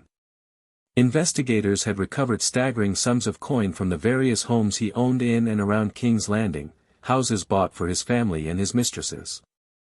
No jewels, no silver chalices, no art. Just coin. Stashed in boxes, beneath beds, hidden in cellars, all neatly arranged in piles of gold dragons and silver stags, stacked to the ceiling like a wall of solid metal. The City Watch soldiers sent to retrieve the hoard had thought they'd stumbled into the royal treasury itself. In fact, due to the realm's debts, the royal treasury was nearly always empty. Tax collections from King's Landing and the surrounding regions usually came in and went right out again, sent to pay creditors. There may not have been that much coin in the vaults all year. After counting and converting the silver into gold, the final total was approximately 12,600 gold dragons. When combined with his real estate and other minor assets, Slynt's known fortune exceeded 15,000 gold dragons. The amount drew gasps from the gallery.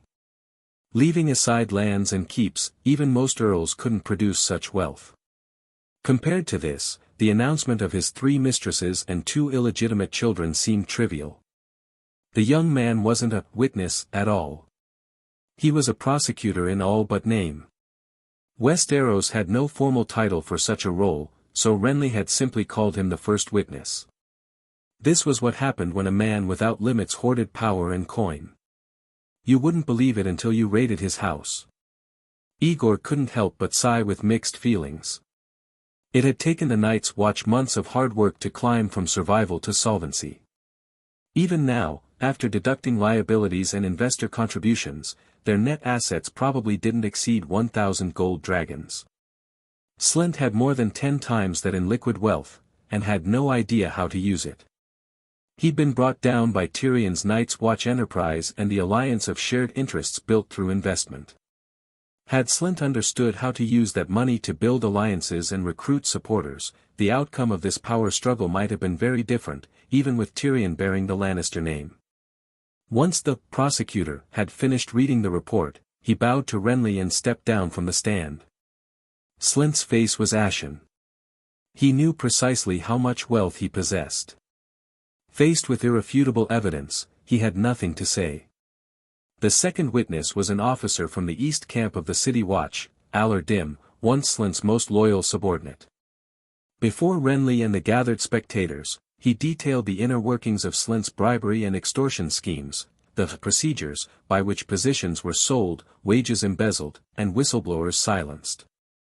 He testified that Slynt had ordered assassins to murder guards who attempted to report him and had used crossbows and City Watch soldiers to ambush Night's Watch logistics officer Aegor West during the Red Keep riot. He even submitted physical evidence. That final betrayal broke Slynt's dazed silence. Realizing that even his closest men had turned on him, he erupted. Midway through Dim's testimony, he shouted curses and accused his former subordinate of betrayal. He tried to drag others down with him, naming accomplices, but it was clear that Dim had already pledged his loyalty to the faction that had overthrown Slynt. Protected by the royal pardon, he testified without fear. Renly silenced Slynt and called the next witness. It was a merchant Aegor vaguely recognized, who accused Slynt of extorting protection money and threatening business owners. Slynt tried to counter by claiming the payments were all voluntary, but the excuse only drew mocking laughter from the gallery. The fourth witness was finally Nina. Aegor watched with interest as the sharp girl he trusted took the stand. Her eyes glistened with tears and her voice trembled with fear as she described how Slynt had once tried to force her to go home with him. When she refused, he had his men threaten her. If Lord Aegor hadn't just returned from the Vale and intervened, I don't know what might have happened. Tears welled in her bright eyes. Even as she testified, she didn't dare meet Slynt's gaze. Aegor had never realized how dramatic Nina could be. If he hadn't known how exaggerated her story was, he might have rushed forward himself, just like many of the men in the room, wanting to comfort and protect her. He remembered the real incident well. He had simply confronted Slynt with a few sharp words. Yet now, from Nina's account, it sounded like he had galloped in, sword raised, and saved her from a violent assault. This testimony is embellished and emotionally charged, clearly meant to condemn Slynt utterly. Was this Nina's own idea or something Tyrion instructed before he left? Lies. I never threatened her. I was just being polite. Slynt bellowed. She's the one playing coy. To insult a woman and call her names, especially in this setting, only inflamed the room. The gallery stirred. Silence. Renly slammed his chair's armrest. Yano Slynt, you may not speak without permission. Do that again and I'll have you gagged. Witness, you are under the protection of the Lord Chancellor and Lord of Storm's End. Please continue. Under Lord Aegor's protection, Slynt's attempt failed. But he tried again. Nina looked visibly shaken, tears sliding down her pale cheeks. He captured my brother, Neil. He had someone tell me that unless I came to him that night, clean and obedient, he would hang him. What happened next? Lord Renly, you know. Lies. When did I ever threaten your brother? Slynt. Renly cut him off with a roar. He did know what had happened. If memory served, it had been Ser Loras who brought it to his attention. Back then, he had thought the matter involved a misbehaving Tyrell cousin. Never had he imagined such depths. That this had taken place right under his nose, with him entirely unaware, filled him with shame and fury. Enough. The witness may step down. Next. This is the fate of a defeated man. Like elite rangers cutting down unarmed wildlings, the trial was a massacre. No twists, no suspense, no redemption. One by one, witnesses stepped forward to denounce Slynt and reveal his arrogance and cruelty. Though Tyrion had fled, the machinery he'd set in motion continued to operate smoothly. Among these witnesses, how many had been coordinated by the Night's Watch? How many were encouraged by Tyrion or the nobles who had invested in the Watch? Aegor couldn't say for certain. But Nina was clearly not the only one. What he most wanted to know was whether these allies simply sought vengeance for him, or whether they intended to ensure Slynt's utter destruction for political gain. Capital was indeed a ferocious beast, and Slynt, a man who had no idea what true power was, had become its first victim. The trial continued, but the verdict was no longer in doubt. Slynt tried to argue his case, but soon realized that every charge was backed by evidence. He had done all of it, at most, the accounts were slightly embellished. Eventually, he sat slumped in the dock like a corpse, resigned to his fate. This trial has nothing to do with me. Watching the enemy crumble, Aegor thought to himself. He hadn't bathed in days and felt filthy. He decided that once all the Night's Watch witnesses had testified, he would leave early and return home to rest. But just as he was about to get up, Slynt suddenly raised his head in the dock and interrupted the testimony of a river gate officer. "Lord Renly, that's enough. Enough. Tell him to stop. Don't call the next witness. I plead guilty. I plead guilty." Oh. Renly looked mildly surprised. As the king's younger brother, Renly had spent most of his time gathering allies and cultivating political connections. He might well be the most disengaged master of laws in the history of the Seven Kingdoms. Today had been a rare chance to indulge his vanity and enjoy presiding over a trial. He hadn't expected the defendant to collapse so quickly. Though slightly disappointed, he was happy to save the effort. Leaning forward, he looked at Slynt. "There are still witnesses remaining. Are you pleading guilty to all charges?" "I admit it, all of it. I was blinded by greed, which led me astray." Slynt was desperate. If the trial continued, he would surely be executed. He could not sit and wait for death. He remembered his old acquaintance Alliser Thorne. I request to take the black. Let me serve the realm upon the wall, to atone for my crimes. Lord Renly, I beg you. As long as I live, there is hope. With my background and connections, I'll be made an officer at the wall. After Robert's rebellion, plenty of nobles and officers were forced to join the Night's Watch. I'm not the only one, I know others. Once I reach the wall, I'll make allies. Build a base. In 3 to 5 years, I'll rise to command. Then I'll reclaim everything they took from me. Well, you must not have seen the white Ser Alliser brought from the north while you were in your cell, Renly said with a grin, remembering the ghastly thing Eddard Stark had summoned them all to see. He'd had nightmares for 2 days after that. If there were truly tens of thousands of such creatures beyond the wall, then guarding it might be a fate worse than death. The wall is in dire need of men. If you've truly made up your mind, I have no reason to deny your request. Wait a moment. Just when everyone thought the trial was over, and Slynt would avoid the executioner's axe by donning black, a voice rose from the spectators. A man in black stood up. I have something to say. To be continued. Chapter 179 Killing Without Blood. Including the judge, guards, witnesses, and defendants, everyone turned to look at the person who had suddenly spoken. The black clothes were so conspicuous, and Renly had seen Aegor during the rebellion in the Vale, so he recognized him immediately. In fact, if Aegor had not been arrested by the hand of the king, as the first informant, he should have been a witness in this trial. After being stunned for a few seconds, Renly, remembering that he was the judge here, spoke, "So it is our White Walker Slayer, Lord Aegor. You may speak." I, Aegor West, in the name of the Night's Watch Chief Logistics Officer and Chief Recruiting Officer, refuse this man's request to don black and join the Watch. The title of Chief Recruiting Officer was unofficial, as it had not been formally appointed by Lord Commander Mormont. However, the Lord Commander had indeed entrusted him with recruiting new men in the initial letter of commission when they parted. The situation was complicated.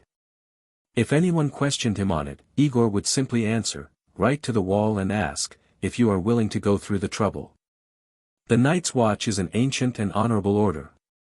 We will not accept such scum, men without principle or integrity."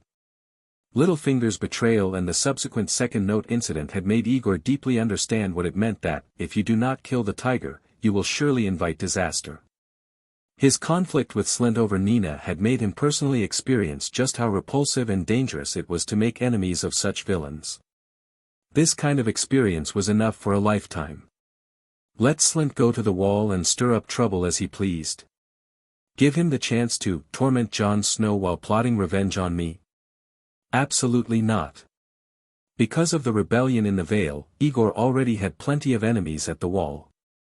If he allowed someone like Slynt to be sent there, he would be digging his own grave. Logically speaking, the safest plan would have been to allow Slynt to join the Night's Watch first, then quietly find a way to kill him later. But that would require too much time, effort, and caution. Slynt seemed to know quite a few of the brothers at the wall. If anything unexpected happened, the trouble would never end. After brief consideration, Aegor decided that this time, he would take revenge openly, without fear of suspicion. As the chief logistics officer of the Night's Watch and the founder of the Night's Watch Industries, he had no need for false reputations of kindness and forgiveness. How could he forgive a man who had almost killed him? From the moment he survived that assassination attempt on the Chaotic Knight, Aegor had sworn, never again would he give such a villain the chance to harm him. He did not wish to be cruel, but in this cold and brutal world, a good man could only survive by being more cunning and ruthless than the wicked. Slynt must die. A dead villain is the best kind of villain. I will not accept this kind of scum. Aegor's voice echoed through the throne room, reverberating around the stone pillars, lingering for a long time before finally fading. In the past, if a brother of the Night's Watch had stood up and said such righteous words in public, it would surely have drawn laughter. After all, wasn't the Night's Watch the place where scum and outlaws were sent? If a garbage dump refuses to take in garbage, wouldn't that be a joke across the realm? But here in this court today, at least half of those present had seen the white that Eddard Stark had put on display beneath the traitor's corridor. And the man who had spoken was the legendary, White Walker Slayer, Aegor West. Times had changed. This time, his words on behalf of the Night's Watch did not provoke laughter. Instead, they drew a round of applause. Only then did Slynt realize that Aegor had also come to the trial. As the head of the Night's Watch Industries and a leader of the victorious side, this bastard in black had actually come in person to cut off his last chance of escape. Did he not feel any shame? Aegor West, curse you.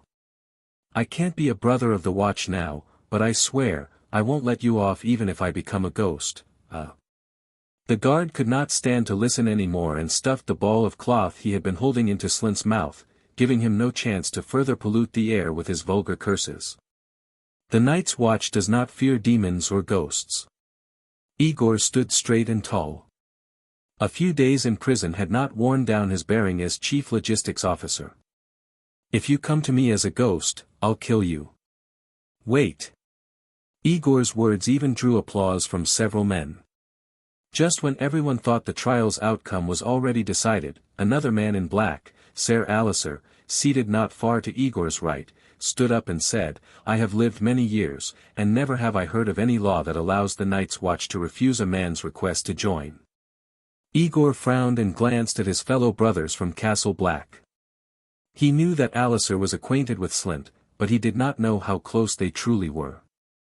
Was this just Alliser's habit of opposing him, or was their relationship close enough for Alliser to stand up in public to save Slynt's life? Who is this man? Please introduce yourself. When the Usurpers' War broke out, Renly had still been a young boy sheltering in Storm's End. There was no way he could recognize this former officer of the King's Landing City Watch and now a senior officer at Castle Black. My name is Alliser Thorne, my lord. It's Ser Alliser, Renly corrected. He did not know the man personally, but he had heard the name and was familiar with the Thorn family of the Crownlands. Nodding with a touch of surprise, he looked at the two Night's Watch brothers standing opposed and raised his lips in amusement. Then tell me, between the two of you, who has the final say? Who has the final say? Aegor turned to face Alliser and asked with a smile, Ser Alliser, what is your position within the Night's Watch? I am the instructor of new recruits. Aegor here is the chief logistics officer. Theoretically, his rank is higher than mine, and I have no objection to that. Alliser was no fool. He backed off strategically, readily admitting this fact to disarm Aegor's attempt to use status as leverage. But what I question is whether any officer of the Night's Watch has the authority to refuse a request to join. This has nothing to do with rank. A clever move, but Ser Alliser, are you sure you want to play this game with me? Aegor laughed silently to himself. Aside from Marjgerie Tyrell, a true Mary Sue who was irrational but born noble enough to leave people speechless, there was no one Aegor feared debating. Indeed, there has never been a law stating that the Night's Watch may refuse an application to join. But at the same time, there has never been a law saying that we cannot refuse. Where I come from, there is a saying, what is not prohibited by law is permitted. If the law does not explicitly forbid it, then it can be done. So, I believe that since the law does not forbid me from refusing, I am allowed to do so. Aegor was deliberately twisting the argument, taking advantage of Alliser's limited education and lack of skill in debate. What is not prohibited by law is permitted. On the surface, there was no flaw in this logic, but anyone with basic legal knowledge knew how to counter it. The missing half of the statement was well known, what is not authorized by law is forbidden.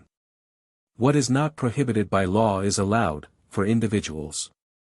But what is not authorized by law is forbidden, for public officials. This distinction was crucial. The first protects individual rights. The second restricts government power, just as arrests require warrants, searches require permits, and wars require lawful authority. Aegor was speaking as an officer of the Night's Watch, not as a private individual, so the second half applied. Without authorization from Commander Mormont, acting on behalf of the Night's Watch, Aegor had no right to refuse a recruit in the name of the Order. That was true in theory. But in this world, how many people could sort out the logic fast enough to catch Aegor's sophistry and strike back effectively? Renly could not. Slint's mouth was stuffed with cloth. Ser Alliser's face flushed red with frustration. He could not find the words to argue and could only shout in the end, there has never been such a precedent. This is against the rules. No, there is precedent. Aegor answered immediately. In the early days of the Night's Watch, only those skilled in archery and horseback riding, strong and able to wield at least one weapon, were permitted to join. Wasn't this equivalent to rejecting the untrained and the weak? The Watch stands at the northern border of the Seven Kingdoms, defending all people against wildlings and the enemies of mankind. Now look at our Lord Slint, his brutish, arrogant demeanor, his worn and aging face, his grey hair. When he reaches the wall, how many brothers will we need to assign to watch him, to prevent him from stirring up trouble? Even if he lacks the courage to cause harm, I must ask, with a man like him, are we being protected by him, or are we protecting him? Well said. Arya clapped her hands and shouted. No one dared rebuke the hand of the king's daughter for disturbing the order of the court. Alliser's chest heaved with anger. You're abusing your power for personal revenge. I'm just using my position to settle a personal grudge. Aegor almost tore open his clothes to show the arrow wound on his shoulder and shout these words. But this bold idea stayed only in his head. When the words came to his lips, they were something else entirely. Ser Alliser, mind your words. You are slandering your superior. Whether I have this authority or not is not up to you to decide, nor is it up to me. It should be judged by Commander Mormont. But since he is not here, the next best authority is the Master of Laws. Lord Renly, I request that you make the judgment on this matter. Renly opened his mouth, hesitant. It was true that he was the master of laws, but when it came to legal debates, he lacked deep expertise. He could recite the law, but to interpret and judge such a contentious issue, that was beyond him. But what kind of world was this?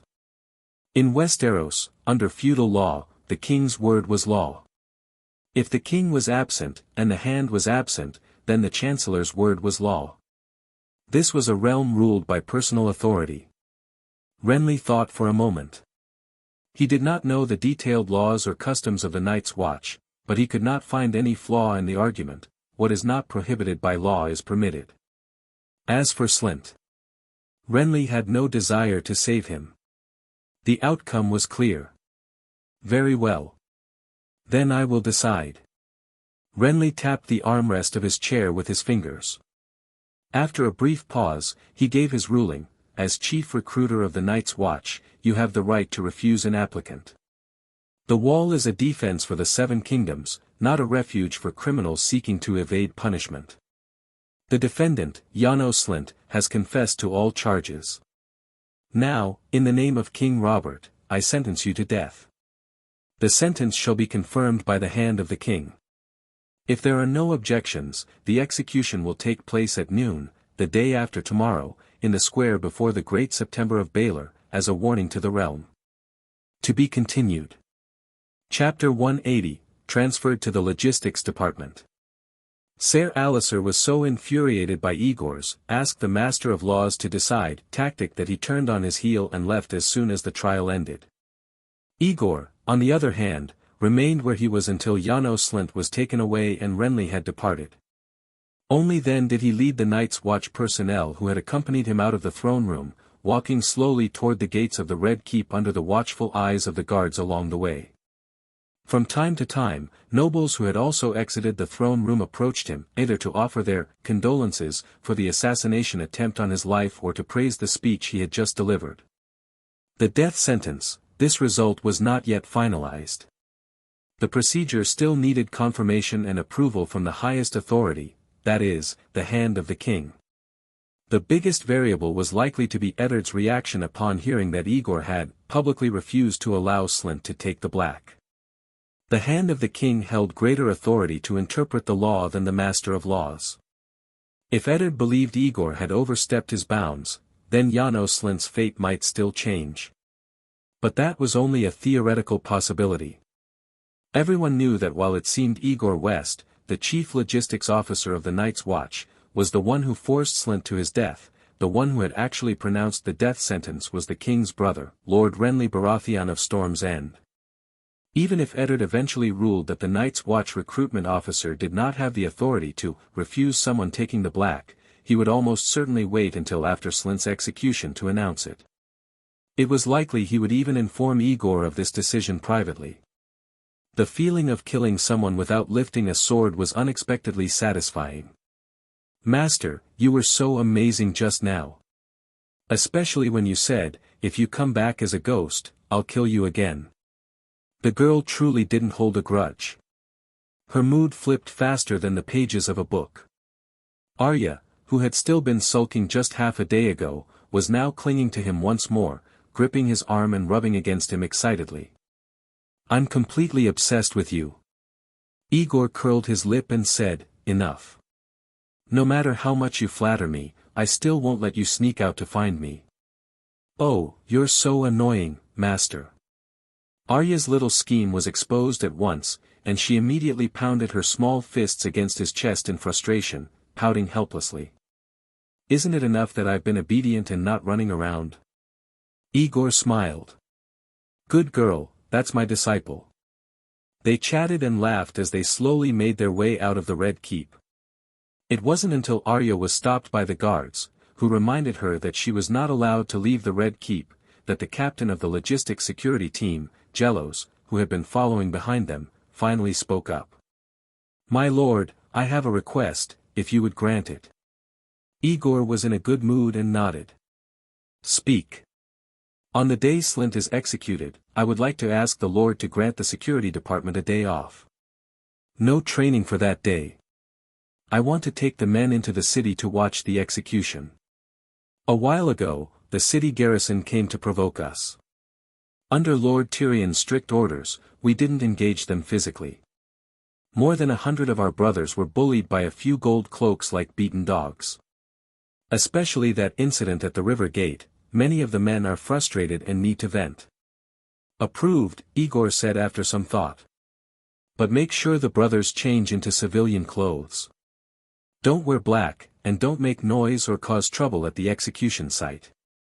He paused for a moment, then added, there's one more thing, the most important of all. Make sure the brothers understand, Janos Slynt is being executed because he broke the laws of the Seven Kingdoms, not because he offended the Night's Watch Industries. The hand of the king, Lord Eddard, is not backing us or anyone else. No matter what rumors spread outside, we must all speak with one voice. Do not brag about this matter, or you'll bring trouble upon yourselves. The hand of the king has already spoken to me about this, keep your men in line. Anyone who violates the law will be punished severely. Yes, my lord. After hearing these words, instead of thinking his lord was timid, Jalos felt Aegor was powerful, steady, and prudent. His respect for Aegor only deepened. When they first met half a month ago, Jalos hadn't thought much of Aegor, this so-called boss. He had assumed Aegor was just some random Night's Watch officer Tyrion had appointed to be a figurehead. But after everything he had seen and heard these past days, the skill, courage, eloquence, methods, and careful planning Aegor had displayed, Jalos realized that his boss was on a whole other level. With a leader like this, there was nothing to worry about.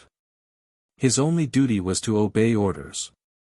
At this point, Jalos was truly convinced by Aegor and completely loyal to him. If Aegor knew how highly his subordinates now regarded him, he would probably smile bitterly. He knew full well that surviving the chaos of that night had been largely thanks to Jaqen and Ser Bywater the Iron Hand. As for Slynt's downfall, it had been the result of the combined strength of the Night's Watch, Tyrion's strategies, and Slynt's own blunders. His own contribution. He was simply the first to step forward and raise the banner. He hadn't made any foolish mistakes during the chaos and had managed to survive. If he had died, or if Tyrion had been arrested, the Night's Watch business would have been leaderless and thrown into disarray. It would have been carved up by the investors in no time and disappeared into history. In that case, the investigation and trial of Slynt would never have gone so smoothly.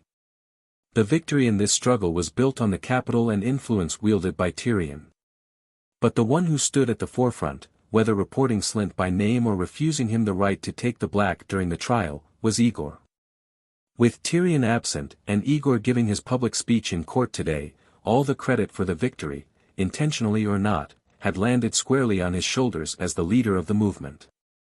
Aegor felt unworthy of the honor, but he also understood that, in the current political climate of King's Landing, he was the most appropriate person to receive it. Not only did he have to accept the credit, but he also needed to live up to the expectations and trust others had placed in him. Although the trial had been considered swift, the entire process and debate had taken quite some time. By the time they left the Red Keep, it was already late. Those who needed to return to the city did so, and those heading to their manors left as well. Aegor did not go back to the office. Instead, he took his people to dinner, and then returned home. After a hot bath and changing into clean clothes, he sat comfortably at his desk for the first time in a long while, reading through the work reports that had been sent to him. The development of the Night's Watch industry had moved past its initial startup stage and was now on solid footing. The day-to-day operations were no longer handled directly by Aegor but had been delegated to Nina. This young woman acted like a vice president, holding on to the most important plans and accounts herself while assigning simpler, less critical tasks to junior subordinates she had selected, trained, and trusted. After all, sharp minds like Tyrion were rare. But thanks to the power of capital, the Night's Watch industry had quietly gathered a pool of talent, at least by the standards of this world. These people might lack creativity, but they were more than capable of running the business smoothly. Aegor could comfortably leave the day-to-day management to them without needing to get involved in everything personally.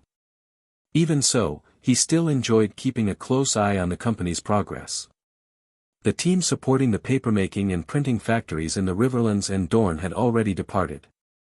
The plan to diversify investments was also quietly underway. Production of the new paste lipsticks and soaps had begun. Preparations for carving and selling dragonglass as an object to ward off evil had been completed early. Work could begin as soon as the first shipment of ore arrived from Dragonstone. Everything was going smoothly. If only Littlefinger could be eliminated sooner, the Seven Kingdoms would remain stable. Thinking this, Aegor sighed softly. Just then, his vice president knocked on the door. "My lord, are you asleep?" "No." "Come in," Aegor replied, adjusting his expression before looking up at the young woman who entered. She had taken off her black uniform and changed into loose-fitting home clothes. "Lord Aegor, there are some matters I couldn't report to you during the day, but I thought it was important to inform you as soon as possible so you can prepare a response," Nina said as she stepped into the room and approached the table.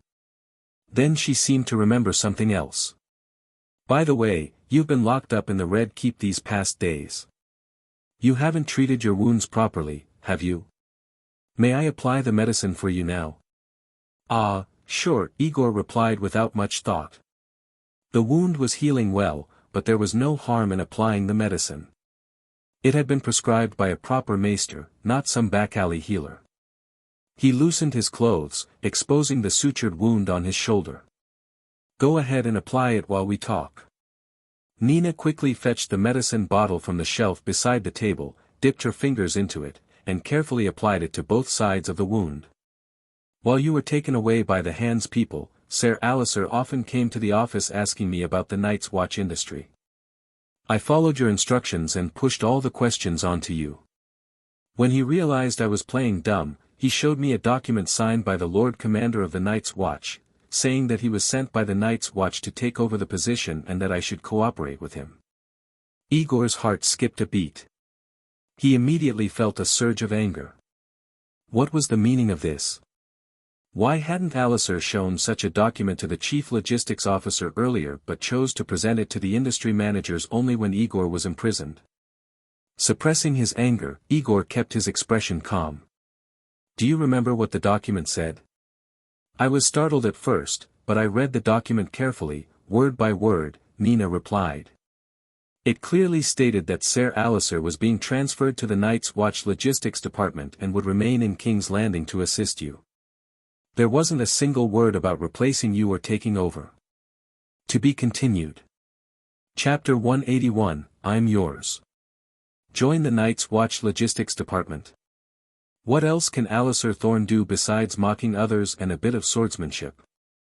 Helping me with my work is clearly just an excuse. The real intention is likely to monitor my actions. But that's not necessarily a bad thing.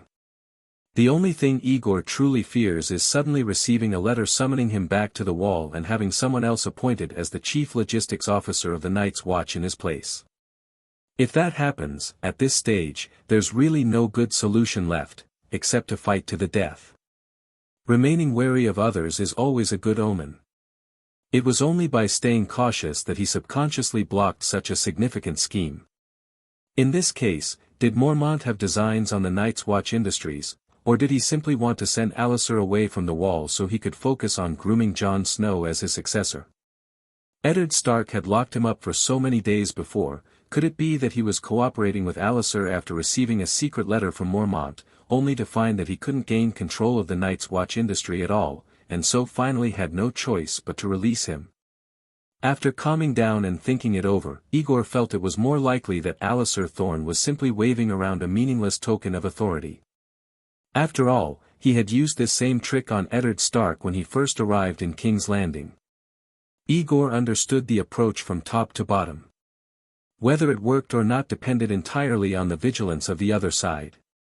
What was Mormont really thinking by transferring Alistair to the Night's Watch logistics department? Did Eddard intend to help the old hedgehog control the Night's Watch industries? What exactly was going on? Guessing wouldn't reveal the truth, and it was impossible to prepare for every possible scenario. The most appropriate course of action right now was to remain steady, continue acting the part of a loyal brother of the Night's Watch, and decisively exclude any outsiders or people of unclear background from the core of the Night's Watch industries. He would not give those with ill intentions the chance to steal the fruits of his labor. Fortunately, Alliser Thorne was not like Janos Slynt. His position was higher, and his power was greater. Thanks to Nina's early warning, Aegor was also well aware of his intentions and movements. In any future conflict, Aegor would hold an absolute advantage. As a traveler from another world, Aegor had always unconsciously maintained too high a perspective. By instinct, he believed the threats would come from the likes of Littlefinger, Varys, or from the schemes or foolish actions of key figures like Cersei. But repeated accidents and dangers had finally taught him through experience. The threats could come not only from the so-called main storyline or major characters, but also from minor figures like Janos Slynt, or even from people within the Night's Watch itself. Instead of spending all day thinking about how to fight the White Walkers, maintain peace in Westeros, outmaneuver the great schemers, or continue the explosive expansion of the Night's Watch industries, those so-called big or important tasks, perhaps it was time to prioritize internal organization, protect the achievements already made, and ensure that the results of their victories would not be stolen away by others. Suppressing these thoughts, Aegor turned to Nina and asked, "What did you say after reading that document?" "I said, I'm sorry. I'm not a member of the Night's Watch and I don't take orders from Commander Mormont. Then I told Ser Alliser that I would discuss the matter with you once you returned."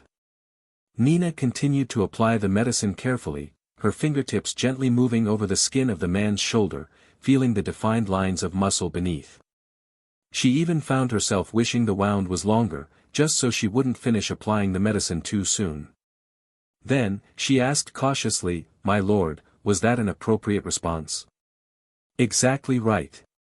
You handled it perfectly." Aegor secretly clenched his fists but responded casually with praise. "Tyrion once said you were smart. Now it seems even that assessment was too modest." "Thank you for the compliment, my lord. I simply followed your instructions," Nina replied softly. Her sweet voice couldn't hide her happiness, though she still lowered her head shyly. "No matter what Ser Alliser or anyone else says or does, I will always remember one thing: I am yours, and everything I do is for you." "I'm yours." The moment those words were spoken, the atmosphere in the room shifted instantly from a tense discussion of strategy to something strange, charming, and ambiguous. Aegor raised his eyebrows and turned to look at Nina in surprise. Was this just a declaration of loyalty, or was she actually flirting with him? As they spent more time together, Nina was no longer as shy as she had been in the beginning, no longer blushing or nervously avoiding eye contact every time they spoke. Recently, she had grown bold enough to openly gaze at him with admiration, and even when caught, she would only briefly turn away, showing no embarrassment. Being stared at by such a beautiful, adoring young woman was undoubtedly a pleasant experience. But to be honest, it was also tiring. He always had to maintain his image. He couldn't yawn, stretch, swear, pick his ears, scratch his nose, or spit as freely as he might when alone. Aegor had grown used to being admired. But this was the first time he had been directly teased with words. "Girl, we're alone here, half-dressed, and you're just flirting like this. Aren't you afraid I'll actually take you right here and now?" "Oh. You're mine." Aegor raised an eyebrow, amused. He wasn't sure whether he was overthinking, but her words were funny enough to make him momentarily forget about Alliser. Suddenly, he remembered something. Winning Nina over had originally been part of his plan to solidify control over the Night's Watch industries, but the plan had been delayed by all kinds of chaos. Now, with so many issues settled, maybe it was time to move forward. He looked at Nina with a smirk. "I seem to recall telling you that this sentence could mean many things. So, tell me. How should I interpret it, coming from you?" It was meant to be playful teasing, nothing too explicit, just enough to bring them a little closer. If Nina blushed and evaded the question, the moment would pass. After all, teasing was just teasing. But unexpectedly, the girl's neck and ears quickly turned pink. She bit her lip, then gave a bold and surprisingly mischievous reply, "Whatever you think this sentence means, that's what it means." Hey, didn't I teach her that line? Now she's using it against me. Aegor had only intended to tease, but this shy girl had turned the tables on him with a deadly counterattack. "Whatever I think it means, that's what it means." Aegor narrowed his eyes at her, provoked by her flirtatious reply. "You said it yourself." If he kept playing dumb at this point, could he still call himself a man? Forget Alliser, forget strategy. With the girl still applying medicine to his shoulder, half-dressed and close by, he stood up and took a step toward her, bare-chested. "Then guess, what do you think I believe it means right now?" "Aegor, my lord." Nina was, after all, still a young woman. How could she match the experience of a man who had lived through 2 worlds and had seen it all? Startled by Aegor's sudden movement, she instinctively stepped back, still clutching the medicine bottle in her hand. Her eyes flickered anxiously, cheeks and neck flushed bright red. "The medicine. I haven't finished applying it." "No need." Today, Aegor had successfully manipulated Renly into killing his enemy without shedding a drop of his own blood. The thrill of watching a powerful opponent collapse while calmly standing by, mixed with the satisfaction of victory and the relief of having survived yet another crisis, had left his blood running hot.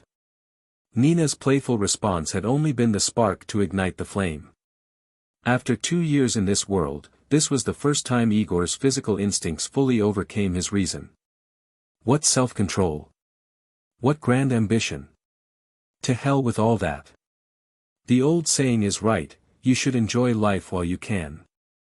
Aegor wanted to solidify his relationship with this capable woman by his side, to enjoy the fruits of his hard-won victories. He needed no lofty excuses.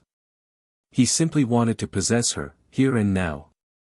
He grabbed the medicine jar from her hands and tossed it onto the table. The jar rolled across the surface and fell to the floor with a crisp shatter, but Aegor paid it no mind.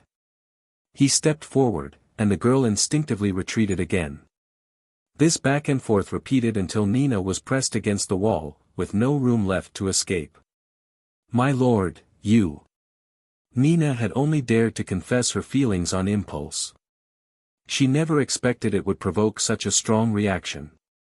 Panicking, her mind went blank. The tough, capable woman of the Night's Watch was instantly reduced to a stammering, blushing girl. "Nina," Aegor said softly, "ever since we first met, I've always liked your eyes. I know you watch me all the time, but you always look away when I catch you." He didn't want this to seem like animal lust. Instead, he softened his tone, adding a layer of tenderness. He gently took the girl's soft, slightly cool hands, feeling the thin calluses on her palms, the marks of someone who had worked hard for her family, who had learned and improved papermaking techniques. He moved slowly, tracing from her delicate wrists to her arms, then to her shoulders. His fingers brushed along her smooth neck, finally resting beneath her chin. Lifting her face gently, he looked directly into her eyes and whispered, "This time, you can't run away. Lift your head, let me have a good look at you." As if hypnotized, Nina obediently raised her head, blinking her bright, wet eyes like the morning stars. She watched in astonishment as Aegor leaned closer. Just before closing her eyes, one last silly thought crossed her mind. "I'm doomed. If I'd known this would happen, I would have taken a nice bath today." To be continued. Chapter 182 of 183, Life and Death Moment, Part 1. Beneath their feet was fine wooden flooring. Golden lion banners symbolizing the family hung on the walls, and the hall was filled with gold and gold-plated furnishings.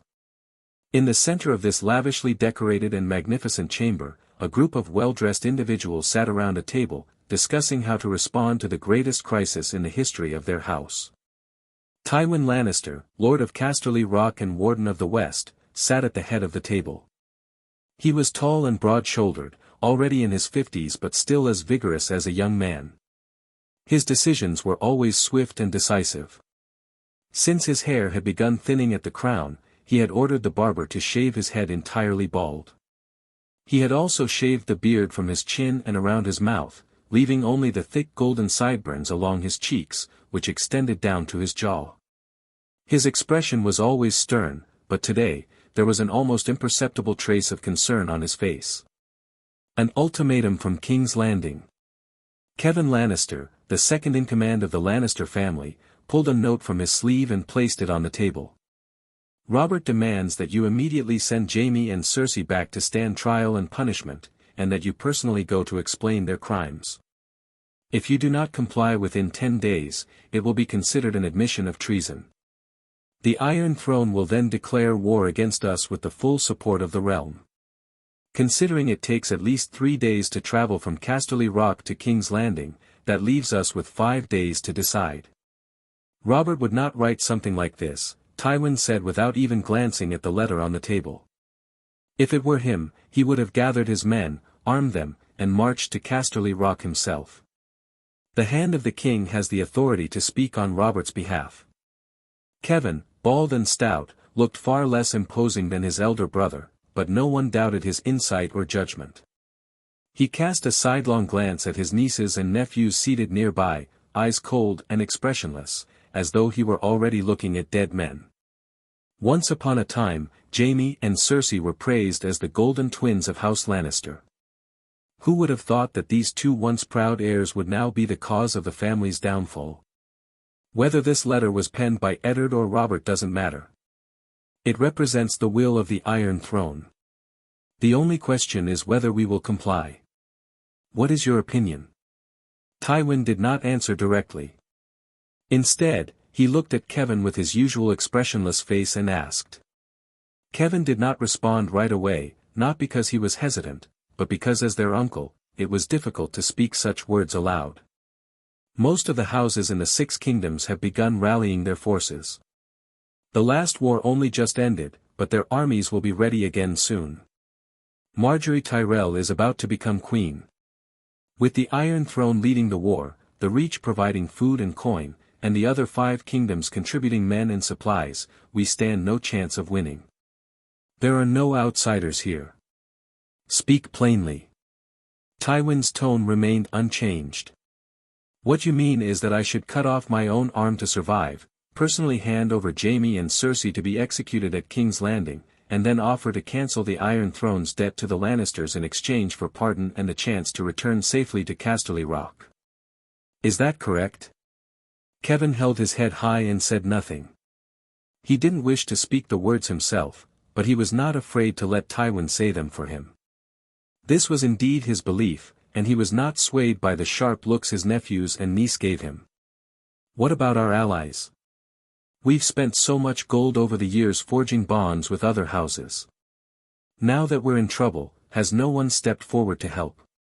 Cersei, unable to contain her panic as she listened to her father and uncle discuss sending her off to be executed, blurted out, "Is everyone in Westeros this ungrateful? Allies?" Tywin sneered. In a time like this, they dare only to quietly send us warnings, letting us know that their lords are raising their banners and preparing for war. That alone is the most they can risk. Do you expect more? His gaze was harsh as he scolded her. Do you think the people of the 7 kingdoms are as foolish as you? The queen, or rather, the former queen, had no strength to argue in front of her father. The commanding presence Tywin Lannister had established since their childhood was not so easily shaken. Cersei lowered her head, her voice trembling. Then, what about our gold? Can we not buy some of the family's support, no matter the cost? Who would risk their lives for gold they believe they can soon claim for themselves? Once they stand with the Iron Throne, march into the Westerlands, and crush House Lannister, all of our gold and even the gold mines will belong to them. So tell me, would you rather wait safely on the winning side to share in the spoils, or take our bribe and join us in the grave? Tywin glared at his daughter. If you keep your mouth shut, no one will think you're a fool. Now, let me ask you this. What were you thinking that day when you admitted the rumors to Robert's face? And you had the gall to call for Jaime to kill the king? Jaime, who had remained silent until now, finally spoke. Father, there's no hope for us to win this war. Please hand over Cersei and me to save the family. This disaster was caused by the two of us. Let us bear the consequences. You think you're noble for saying this, that your willingness to sacrifice yourself makes you selfless and honorable? Tywin stared at Jaime coldly, showing no pity despite his son's wounds still wrapped in bandages. Do you really believe this is only about your life and your sister's life? If your father truly hands over his own children, the dignity of House Lannister, the reputation I've spent decades rebuilding, will be utterly destroyed. Kevan spoke on Tywin's behalf, his tone heavy. The entire realm would mock us, saying, Tywin Lannister, for all his cruelty and ruthlessness, bows and kneels when faced with the Iron Throne. Over the past 10 years, the Lannisters have lent Robert 3 million gold dragons, hoping to secure your sister's position as queen, ensure that the next king would carry Lannister blood, and to bring you home to inherit Casterly Rock. If we surrender now. Tywin picked up where his brother left off. I would lose my son, my daughter, the 3 million dragons of debt owed to us, my position as Warden of the West, and the image of strength and dominance I have spent a lifetime building. At that point, the Lannisters would be reduced to a hollow shell, ripe for the taking. Some other house would rise from the ashes, fueled by the very gold that once filled our vaults. And tell me, do you think we'll be allowed to keep even Lannisport or Casterly Rock? Would we be permitted to quietly fade into the role of some minor lord, digging gold for the new Warden of the West? No, Kevan continued, his voice grim. From the moment you ordered the destruction of House Rain and wrote The Reigns of Castamere, the Lannisters have had no choice but to keep moving forward, staying strong and ruthless. You set an example with blood, and the Westerlands obeyed. But beneath that obedience is fear, and fear breeds resentment. Given the chance, they will destroy what they fear most. If we show weakness now, he said, there will be no shortage of houses eager to play that song within the halls of Casterly Rock, eager to rise against the Lannisters just as they rose against the Targaryens. They will slaughter us and take everything, just to prove that those who show no mercy will receive none themselves. So, whether we submit to the Iron Throne or not, House Lannister is doomed either way. Jaime clutched at his aching abdomen, finally realizing just how dire the situation was. There's no other path forward. There is a way, Tywin replied, his voice calm but firm. If we win. If we force the other 6 kingdoms to kneel, the crisis will be over. But tell me, can we truly win? He stared at his son, unblinking. Do you know where you went wrong? It was me, and Cersei. Nothing happened between you and Cersei.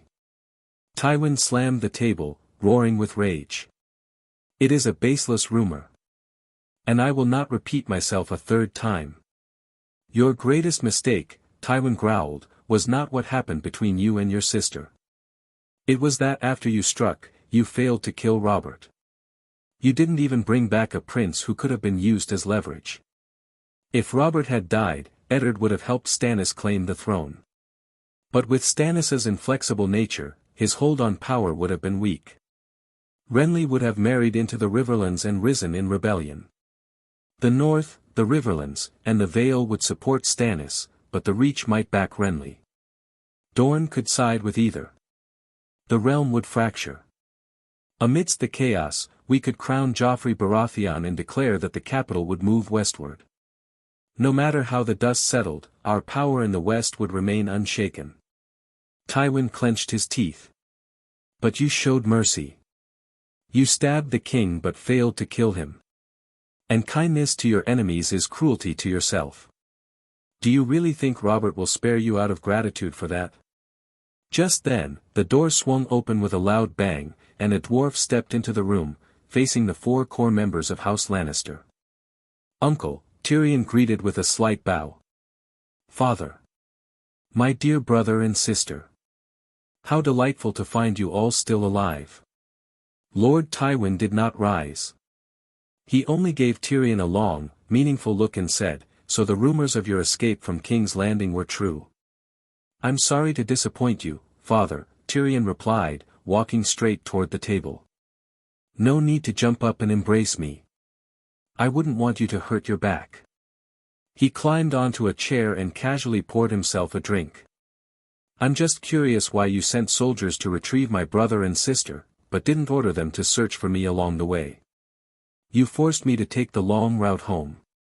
I swear, I've never walked so much in my life. My legs are even shorter now. I wasn't aware you had escaped from King's Landing when I sent the men, Tywin answered coldly, ignoring his son's mockery. Now that you're back safely, spare me the sarcasm. The family stands on the brink of disaster. You always boast of your cleverness. Let's hear your thoughts. Where were we? This is the ultimatum from the Iron Throne, Kevin said, handing Tyrion the letter. We were just discussing whether to comply. To be continued. Chapter 184, Moment of Life and Death, Part 2.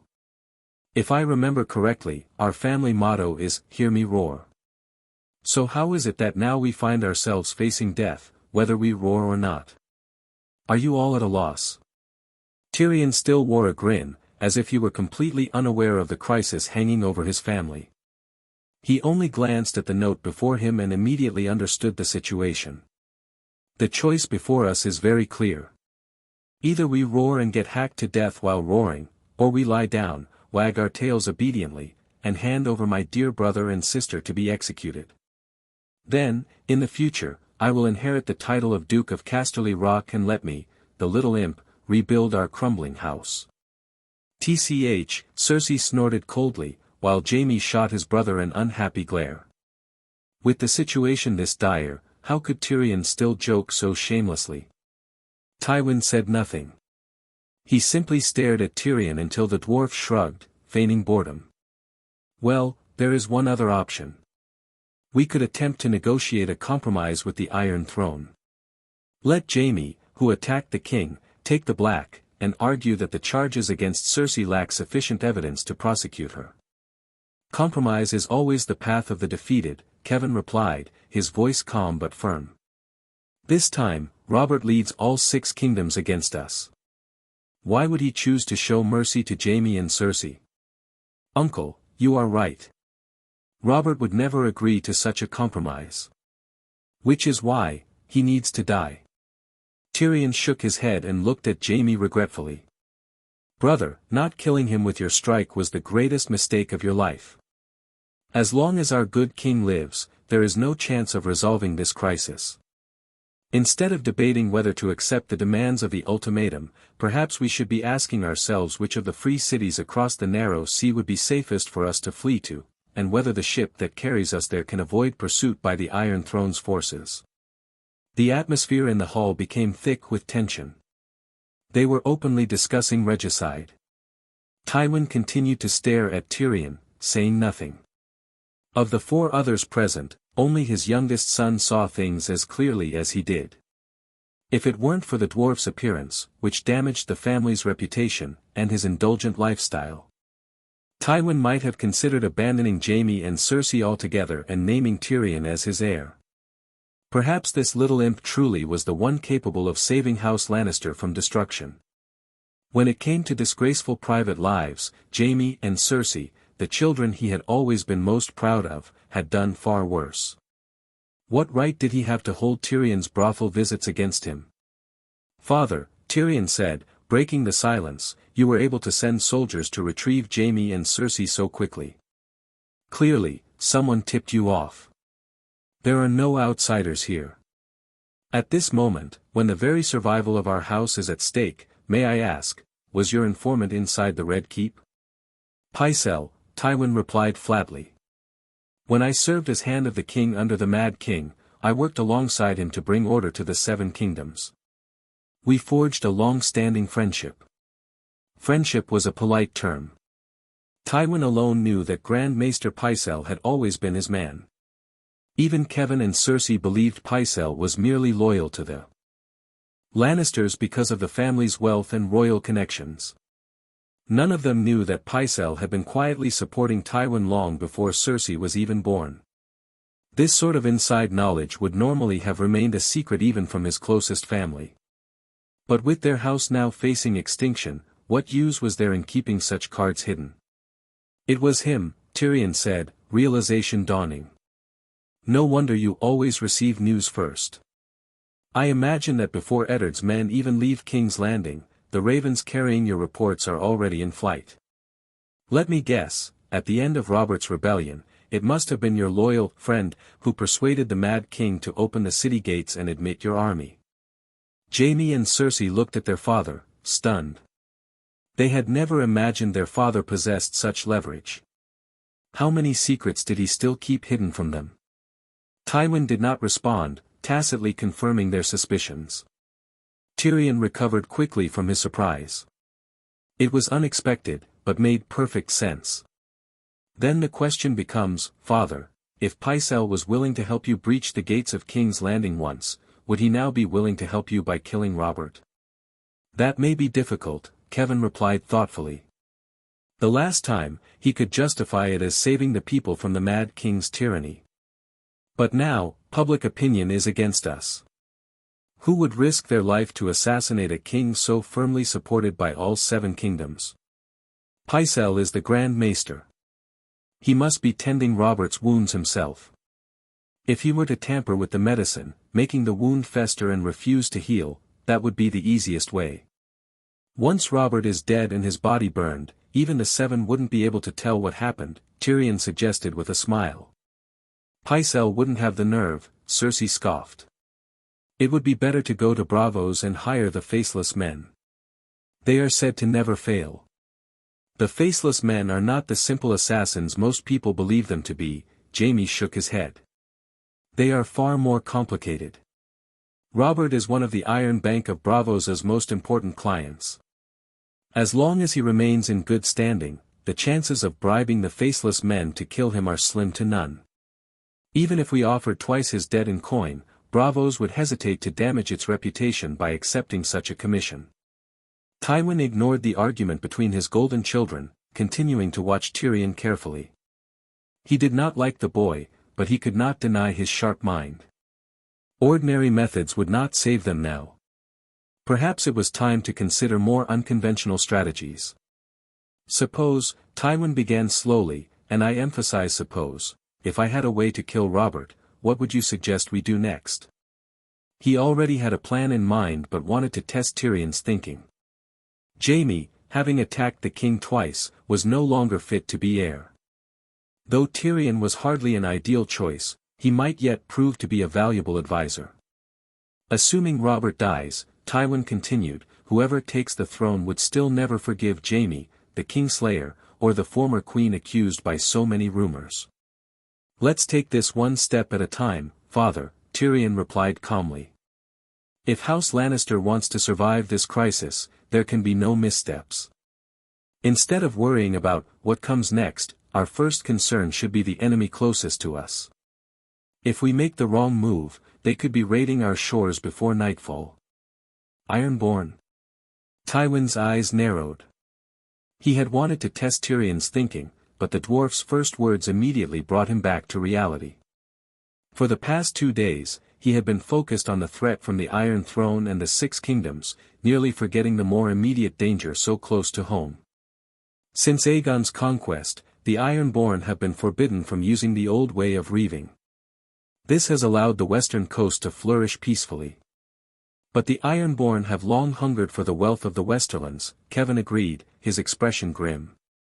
Now, with Jaime's attack on Robert, I fear the raiders will take this as their chance. They could already be setting sail to plunder the villages and towns along the western shores. Guards.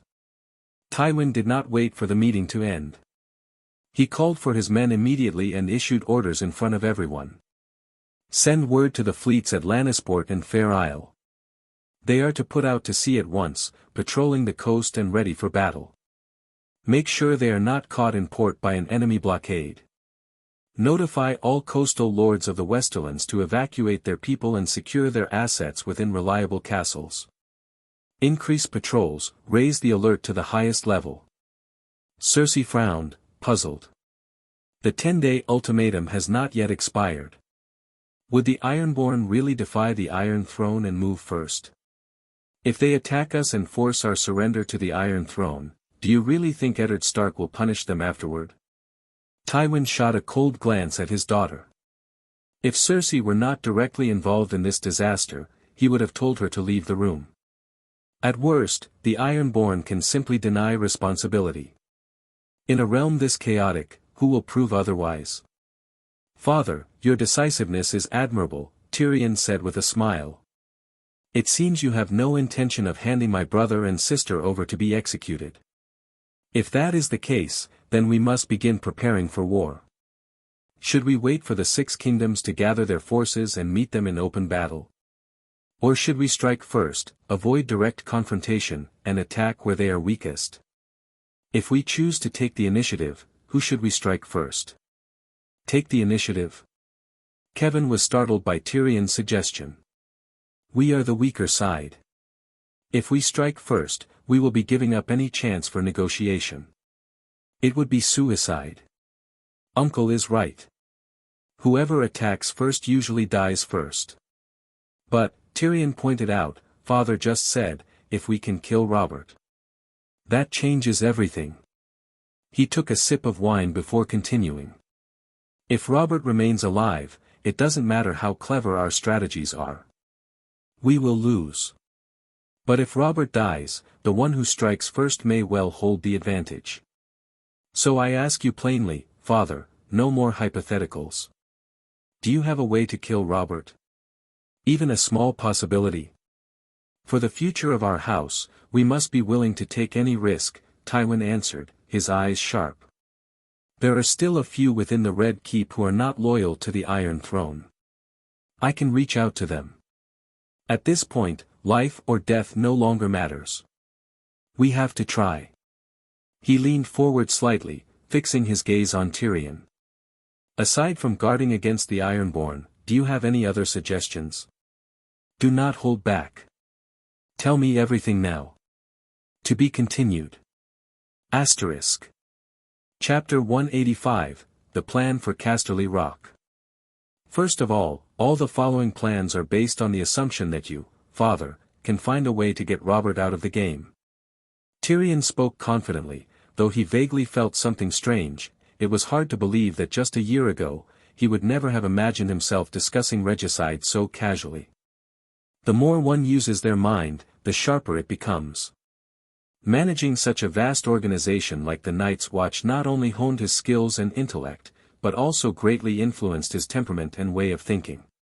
In Tyrion's eyes, the so-called king was now nothing more than a noble ranked higher than a duke. For the survival of House Lannister, Robert had to die. Before we begin planning, we must first leave ourselves a way out, be prepared to escape across the narrow sea if necessary. There are plenty of ships in Lannisport. You say prepare, does that mean we should load our wealth onto the ships before the battle even starts? Tywin snorted, displeased. If the plan fails, we can always retreat. This, I promise you. I trust you, Father. Now that we have secured our escape route, we need to set strategic goals. It is clear that we cannot win this war directly. What we need to do is buy time, delay, until our people in the Red Keep succeed in eliminating the king and chaos breaks out in King's Landing. There was a map on the table, but Tyrion, being short, could not easily reach it. He had to climb onto the chair, stepping on the support rods between the legs to stand upright while the others remained seated. Only then could he barely reach the map. The ultimatum gives us 10 days. Officially, it is time for us to consider our response, but in truth, it gives the other 6 kingdoms time to mobilize. The rebellion in the Vale has just ended. It won't take long for their army to regroup. We don't have much time left. The first question we need to address now is, if we are to take the initiative, who should we target, and how exactly should we do it? The Riverlands, adjacent to the west, are one of the key granaries of the 7 kingdoms. If we attack there and cause significant damage, we could disrupt their troop movements and logistics. Kevin frowned. If we truly must choose a target, it has to be the Riverlands. Although some areas of the Reach can harvest 3 crops a year and their food and fodder supply far surpasses the Riverlands, they are too strong. If we provoke them directly, we might just hasten our own demise. My uncle has thought this through carefully. The Reach must not be touched. Standing on the chair, Tyrion leaned over and pointed at Ashford, the easternmost part of the Reach, on the map. Robert made this mistake during his rebellion against the Targaryens. He could have marched north to attack King's Landing directly or linked up with his allies, but instead, he insisted on leading his army westward into the Tyrells' territory, showing off his power. He hoped to achieve a great victory so that the royal army in the Reach would hesitate to strike at Storm's End. In the end, not only did he fail, but he was also defeated by Randall Tarley with just the vanguard force and nearly lost his life. For a time, he became a laughingstock. It had indeed been a joke, but Robert ultimately won and now stood poised against the Lannisters. At this thought, no one laughed. They simply let the dwarf continue. The Reach is a very interesting place. Its size, resources, production, and number of soldiers all rank first among the 7 kingdoms. It is the undisputed uncrowned king of Westeros. Aegon Targaryen must have seen this, which is why he deliberately chose to humiliate the Reach by appointing the steward of the exterminated House Gardner as the new Lord of Highgarden. This was meant to keep the Reach divided, a truly cunning and ruthless move. The nobles of the Reach, descendants of the Green Hand bloodline, have never accepted the Tyrells' rise to power. They have split into many factions and show little respect to their liege lord. As a result, although the Tyrells boast paper strength several times greater than our Westerlands, their actual power is inferior to ours. The meeting hall of Casterly Rock had become Tyrion's stage. He continued his analysis. But these sons of the Reach share one thing in common: they are fiercely xenophobic. They may fight among themselves, but they will unite against any outside threat. If we don't provoke them, at worst, only the Tyrells might send troops or gold to fight for the future queen's position. But if we do provoke them, we will instantly offend the entire Reach. When united, the Reach nobility is a truly terrifying force. Even if the other 5 kingdoms simply stand by and watch, the Reach alone could be enough to crush us. But the situation in the Riverlands is different. All the families there, including the Tullis, are mediocre. They lack both a strong army and outstanding commanders. Their vassals obey them largely because Lord Hoster married off his 2 daughters wisely. The only unstable factor, the Freys, recently gained a satisfactory son-in-law in Robb Stark and will not defy their own liege lord.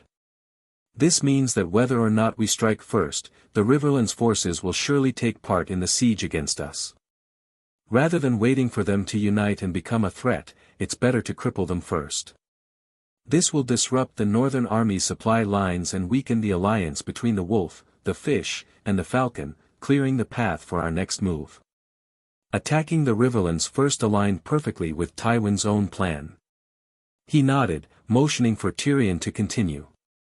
If we are to strike at the Riverlands, we must be clear about our objectives. The Westerlands have no shortage of resources. What we lack are troops and time. Our goal in attacking is not to capture territory, but to cause destruction, Tyrion explained.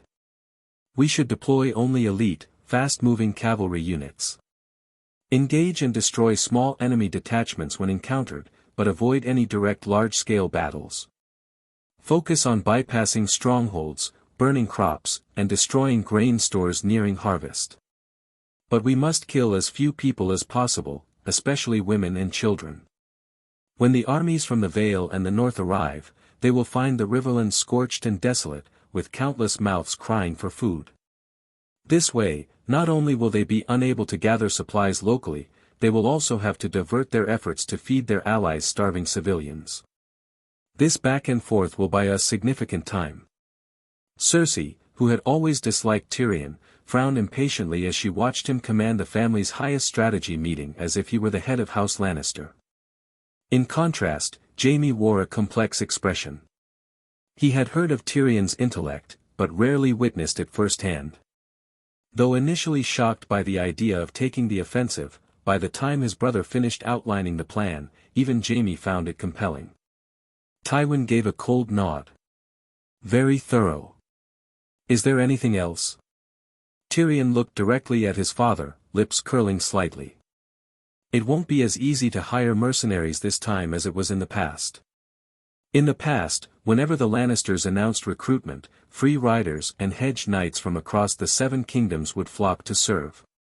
But this time, facing a war that no one believes we can win, even if we offer higher pay, only half of them might show up, Kevin added, shaking his head. At the start of the war, the main forces we can mobilize are the expanded garrison of Lannisport City Guard, the reserves, and a few thousand hired sellswords. Even if we begin conscripting peasants immediately, training them into an army would take too long. The early battles might be manageable, but as the Six Kingdoms' main forces fully engage, we will soon be outmatched. The new recruits must be trained, but we cannot count on them in this war, Tyrion replied firmly. If the armies of the Six Kingdoms break through the Golden Tooth and Craighall and Robert still lives, then we will simply board the ships and flee. No number of fresh recruits can save us from that. We must focus on holding those two defensive lines as long as possible. Besides defense, we must harass the enemy. Send silver-tongued envoys to the Stepstones and the free cities of Essos, hiring pirates and mercenaries. They may not be willing to come west to fight the armies of the Six Kingdoms head-on, but they'll gladly raid the eastern coastline of Westeros for profit. Tyrion leaned forward, tracing a line along the map from north to south along the narrow sea, from the last hearth along the northern coast, past the Three Sisters of the Vale, to Gulltown and Dragonstone, and down toward the Stormlands. Reaching Dorne, he circled the southern tip of Westeros before passing Oldtown and the Shield Islands on the west coast. From north to south, our hired raiders will strike at any family or castle near the shorelines of the north, the Vale, the Crownlands, and Dorne. Leave the Reach alone for now, it's too risky, too far. Spend every coin in our vault if we must, or be ready to join those coins in the grave. We will launch the largest mercenary and pirate campaign in history. Thousands of marauders and mercenaries will raid every coastline of the Seven Kingdoms.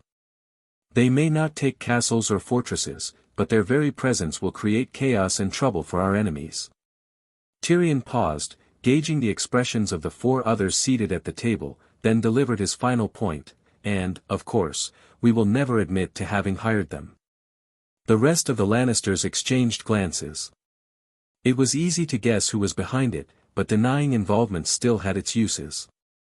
Kevin shuddered. For the first time in his life, he felt genuinely afraid of his dwarf nephew. It had only been a year since their last meeting. What on earth had happened to Tyrion to make him this ruthless? Once this plan is in motion, there will be no turning back.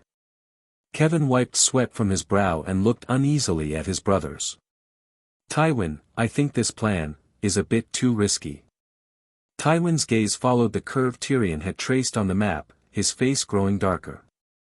To be continued. Chapter 186, How the Godfather Was Made. Although Aegor suggested that she take a day or two off, Nina insisted on going to the office with him. Her first experience with sex left her a bit awkward in her movements, but she could not hide the radiant glow of satisfaction and happiness from being cared for and cherished by her lover. For a long time, she would sit there, smiling inexplicably, and the employees in the office, unaware of the truth, thought she had gone mad from some kind of stimulation. Fortunately, she did not neglect sharing Aegor's burdens. After being completely honest with each other and establishing their relationship, Nina seemed to shake off the negative effect of being suppressed by Aegor's intelligence, and her efficiency actually improved significantly. Without Arya as his source of first-hand information, Aegor could only gather news about the current situation through rumors and the women working with the Night's Watch. The only significant news he could hear for the moment was that the Westerners are sending troops to attack the Riverlands. If the news was true, Tywin must have decided to confront Robert. The situation was changing rapidly. Though once again it was the Iron Throne leading the Six Kingdoms against one, this war was completely different from the rebellion in the Vale. The Vale was of average strength, and the League of the Righteous was composed of only a few noble houses, while the Westerlands were powerful, and House Lannister stood alone at the top. Without the natural barrier of the Mountains of the Moon, this was destined to be a bloody war. The rumors had developed to a point where the situation was entirely beyond the reach of the chief logistics officer of the Night's Watch. If his previous reckless interference in the royal scandal spread by Littlefinger could only have brought him trouble, then in this carnival of all Westeros besieging the Westerlands, a little Aegor Wester could not even make the slightest ripple. He had learned his lesson and would not repeat the mistake of almost capsizing in the gutter. Aegor firmly decided not to get involved in the war and to focus only on taking care of his own affairs. If the Westerlands were defeated, at worst, he would personally go there and try to persuade Tyrion to take the Black to save his life. The Night's Watch business also had plenty of issues to handle. The first thing affected was the bonds. As war loomed, a new round of redemptions began. Fortunately, with the reputation built during the previous conflict and the cash injection from the earlier sale of patents, Aegor easily withstood this round of pressure, though his capital chain was significantly reduced. To his surprise, however, the loss of cash flow was soon partially compensated from a completely unexpected source, the Night Watch donation box, which he had regarded as a mere formality. Lately, it was filled daily, with donations reaching dozens of gold dragons each day. At first, Aegor thought this was because the people of King's Landing had higher social responsibility and wealth than expected, but when Nina looked into it, she reported an absurd result: less than 10% of the donations came from ordinary citizens. The rest came from the garrison soldiers. To be more precise, it was from the half of the garrison soldiers who were recruited locally by the king and had no backing or support. The soldiers who donated can be divided into two groups. One group is those who were exploited by Slynt. After that man fell and lost his head, their pay was no longer docked, and their income nearly doubled. They were very grateful to you, sir, and donated willingly, often giving 10 days or half a month's wages at a time. Some even asked the staff in charge of the donation box to convey their gratitude and respect to you. Nina gazed at Aegor with her big, bright eyes, as if she were using them to express her admiration for these gold cloaks. Having finally broken through the barrier between them, she no longer avoided the man's gaze. The other group is from the East Camp, originally under Slynt's command. With their former boss overthrown, everyone, especially the officers, has been panicking, afraid they'll be purged next. You told me to pass along the message that, cooperating with the Hand of the King's investigation into Slynt is their only way out, and they clung to that like a lifeline. And then, by coincidence, on the day you were released and attended the trial, an amnesty order was issued. No matter what the truth was, they believed it was you who had spared them. She paused, seeming to find the situation amusing. The Hand arrested you and then released you. In the eyes of some, that looked like a cover-up. The more they tried to explain it, the worse it sounded, which only confirmed their belief that the Hand of the King was your backer. This money they're giving isn't so much a donation as it is protection money or tribute. They want to recognize you as their new boss so they can feel at ease. Appoint me as their new boss. Huh, they really thought of that, Aegor chuckled. Slynt's execution had not been overturned, and Eddard had never sent anyone to discuss his appeal. Thinking about it now, the Hand was likely too busy to care about Slynt's life or death. Since the amnesty was issued, it must be genuine. But the garrison officers did not know Lord Stark as well as Aegor did, and they had been living in fear, unsure whether the amnesty was real or merely a delaying tactic.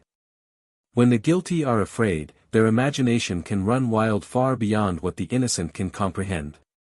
What do you suggest? Aegor asked. I think you should find a time to meet with them. Half threaten, half coax them, and bring them over to your side. The Night's Watch business in the city will only grow. It would be much easier if the garrison cooperated with us. Nina's suggestion opened Aegor's eyes, and he lit up at the idea. In this backward era, cities had few administrative departments. Take King's Landing, for example. The garrison was not only the city's defense force but also its police. When the streets were disorderly, they acted as city guards. When fires broke out, they hauled buckets as the fire brigade. Even tax collectors often brought along a few gold cloaks as bodyguards. Now, the half of the gold cloaks controlled by the king's lords were bound to be allies of the industry. But if Aegor could also influence, or even control, the other half, it would be as if a modern businessman had sway over many local government agencies. The convenience this would bring was unimaginable. Not to mention, Alar, once Slint's right-hand man, had stepped forward in court to testify against his former boss. According to investigation, he had ties to the underworld. At least half of the criminals in King's Landing took orders from him. What they could or couldn't do depended on his say. The nobles of this world were often so high above that they ignored the existence of the lower classes, but Aegor, coming from the modern world, understood the importance of controlling public opinion and having some subordinates who could handle dirty work. The Night's Watch business had already established ties with many royal families. If he could also win over Alar, some of the garrison, and the underworld, wouldn't it be like giving wings to a tiger? He would truly be eating both black and white, becoming the godfather of King's Landing. Rumors about Aegor, the chief logistics officer of the Night's Watch, had already polarized his reputation. In the eyes of ordinary folk, he was an adventurer from beyond the Sunset Sea, a senior officer of the Night's Watch, a slayer of White Walkers, a warrior who despised evil and dared to confront the notorious former commander of the garrison upon arriving in King's Landing. Among the employees and soldiers of the Night's Watch business, he was seen as an omnipotent, all-seeing, approachable leader. But for those with some knowledge of the inner workings and the commercial and political reach of the Night's Watch, he was regarded as a rare business genius, a martial arts master, a god of wealth, and a powerful emerging boss with strong methods, a solid background, fiercely protective of his own, and vengeful. Either mythologized or demonized, the stories grew more exaggerated with each telling. Aegor had become the most influential non-noble figure in the Seven Kingdoms. No wonder the gold cloaks from the East Camp, left without support, were so eager to run to him. Faced with this willing surrender, Aegor hesitated. He knew his own strengths and weaknesses. He was far from being as powerful as others imagined. In fact, the fight against Slint had been his first real taste of such a power struggle. He had only won by relying on his steadiness and the help of capable allies. But then he thought, who is born knowing everything? Many legendary groups and powerful figures existed in this world, the Iron Bank, the Faceless Men, Tywin Lannister. How many of them could truly match their own legends? Perhaps none of them. It was all about the victor writing the story. Power lies in the heart. If you believe in it, it exists. If you doubt it, it crumbles. Proper use of bluffing could not only boost his own morale but also scare enemies and win over the fence-sitters. As long as he played his cards right and kept improving behind the mask, what was wrong with wearing one more persona? If he could fool Robert, Eddard, and Renly, why couldn't he handle Alar? If you don't know how to be the boss, learn it. Only by pushing yourself will you know how far you can go. Once he thought it through, Aegor made his decision quickly. Slint had left behind a great legacy. If he missed this opportunity, it might never come again. Tyrion's departure had created a huge management vacuum. Nina could cover part of it, but the rest, if the well-equipped boss himself didn't step up, could he really expect another Tyrion to appear out of nowhere? Our daily necessities and dragonglass will be on the market soon, Aegor said, having made up his mind. Arrange a meeting between Alar and me today or tomorrow. Whether we can win him over or not, we can't afford to make him an enemy. Making money is what matters, not fighting others all day. Also, sort out the list Tyrion left behind. I will personally visit our investors and supporters one by one over the next few days. As the head of the Night's Watch business, if you don't even know how many resources you have at your disposal, how can you talk about anything else? Things went much more smoothly than expected. Nina had only just sent someone to inform Dean that Aegor wanted to meet him. The original plan was simply to arrange a meal and get to know each other. Who would have thought that Alar would immediately drop his work without a word and run straight across the street into the office? Aegor had been thinking about how to intimidate him, but to his surprise, this man greeted him respectfully from the start, always addressing him as "Sir," and behaving with utter deference. He came in like a mouse before a cat, like a younger brother paying homage to his elder brother, skipping the whole process of being convinced and going straight to asking, "What do you want me to do?" Aegor was genuinely stunned for a few seconds and had to work hard to suppress his expression. Deterrence truly is the most powerful weapon. Who knew what kind of terrifying image he held in these people's minds? After instructing Alar not to have his men recklessly stuffing money into the donation box and to provide support for the new stores the Night's Watch business was about to open, the captain of the garrison left. The world was strange. This man was working for Aegor for free, even paying out of his own pocket, yet left with a sense of relief and reassurance, convinced that as long as he stayed useful and performed well, nothing bad would happen to him. A mid- to high-level officer of the garrison, after paying his respects to Aegor, actually felt grateful and secretly pleased as he walked away. Watching Alar's departing back, Aegor's understanding of the saying, "Power lies in the heart," deepened. He silently reminded himself that such people could only be used, never truly trusted. Though things had gone smoothly, he was not arrogant. The deterrence he held now was born of a series of coincidences. This kind of strength was like rowing upstream. If you stop moving forward, you will be pushed back. To maintain it, acting alone would not be enough. He would need to keep growing stronger. The White Walker escort team had successfully completed their mission. After enjoying a few days of hospitality from the Brotherhood, they decided not to linger any longer. They boarded the ship with souvenirs and their hard-earned pay, returning to the Wall. Only Alliser Thorne was left behind with a transfer order. Realizing that he had no way of staying involved with the Night's Watch without Aegor, the old hedgehog finally took the initiative. He handed over Commander Mormont's certificate to Aegor and requested a position in the logistics department.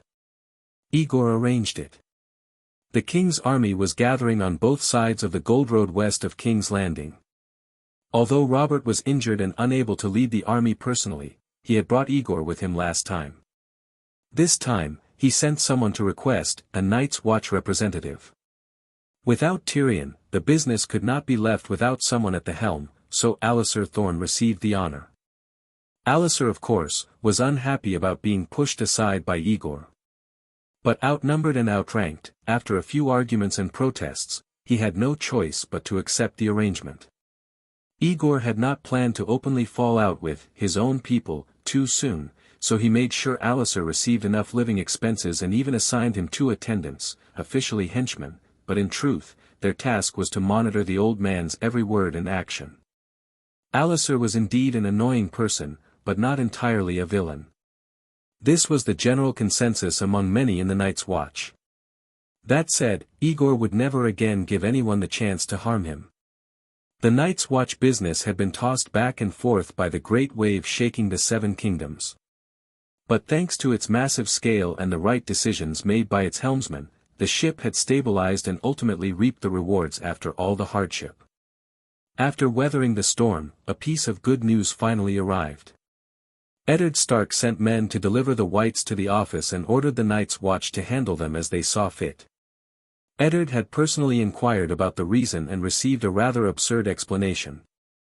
The king's wounds were healing slowly, and the High Septon claimed that it was due to the presence of evil spirits in the Red Keep. After some discussion, they finally decided to remove the Whites, the most obvious unclean things, from the castle. To be continued. Asterisk. Chapter 187, The Great Conspirator. Beneath the Red Keep, deep within a hidden passage beneath Aegon's Hill, Varys, clad in full camouflage, held a torch as he walked alongside his companion. Plans can never keep up with change, the eunuch said. Whether little Aegon is ready or not, the counterattack must begin soon. In such a hurry? How fast are we talking? Illyrio grumbled. The boy is still young. I can't just grab him by the head and feet and pull him taller, can I? What's going on? Why the sudden rush? The Iron Islands took the lead in raiding the western coast, but they were repelled directly and gained no advantage. The old lion refused to hand over his children and instead sent troops to disrupt grain production and transportation in the Riverlands. He also established a bank in Lannisport, imposed gold control, and forced the sale of war bonds. If anyone keeps a certain amount of gold at home instead of depositing it in the bank, it is considered treason. Their property will be confiscated, and they will be hanged. He's mad. Illyrio exclaimed in shock. This is indeed a quick way to raise funds, but how is it any different from outright robbery? If he treats his subjects like this, even if he wins, the Lion will never be able to rule the West again. When Tywin exterminated the Rains and Tarbecks, people said the same thing, but in the end, he became the most powerful and stable lord in the realm. Varys frowned. If you can't even keep your life, what use is good governance? Besides, the difference between forced borrowing and open robbery is that if he wins, he may pay it back in the future.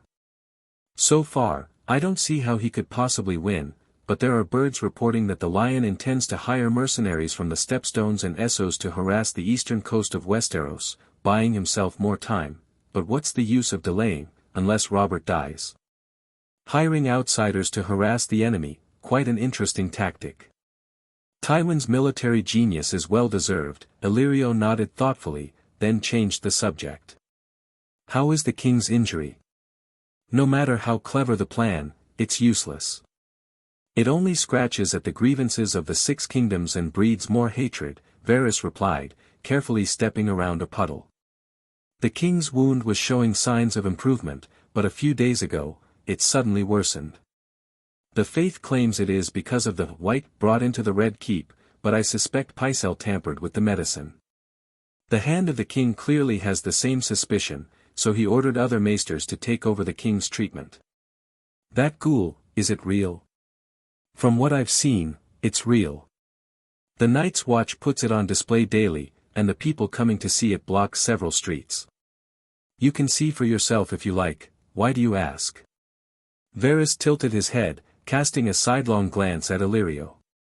Are you thinking that a Westeros plagued by whites and White Walkers isn't worth fighting for? I assure you, the wall can hold those creatures back for 1,000 years. They won't be a problem for now. If you're really worried, you can always donate some coin to the Night's Watch to lend a hand. I'll sail back to Pentos tonight. As for donations, we'll discuss that later. Those ghosts are far more worrisome to the people of Braavos than they are to me. The merchant prince shook his head, pushing aside his curiosity about seeing the white, and returned to their original discussion.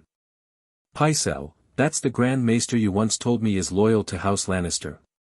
Yes. If he succeeds, we will gain more time. But if Robert survives, no matter how skilled the Lannisters are at war, it will all be in vain.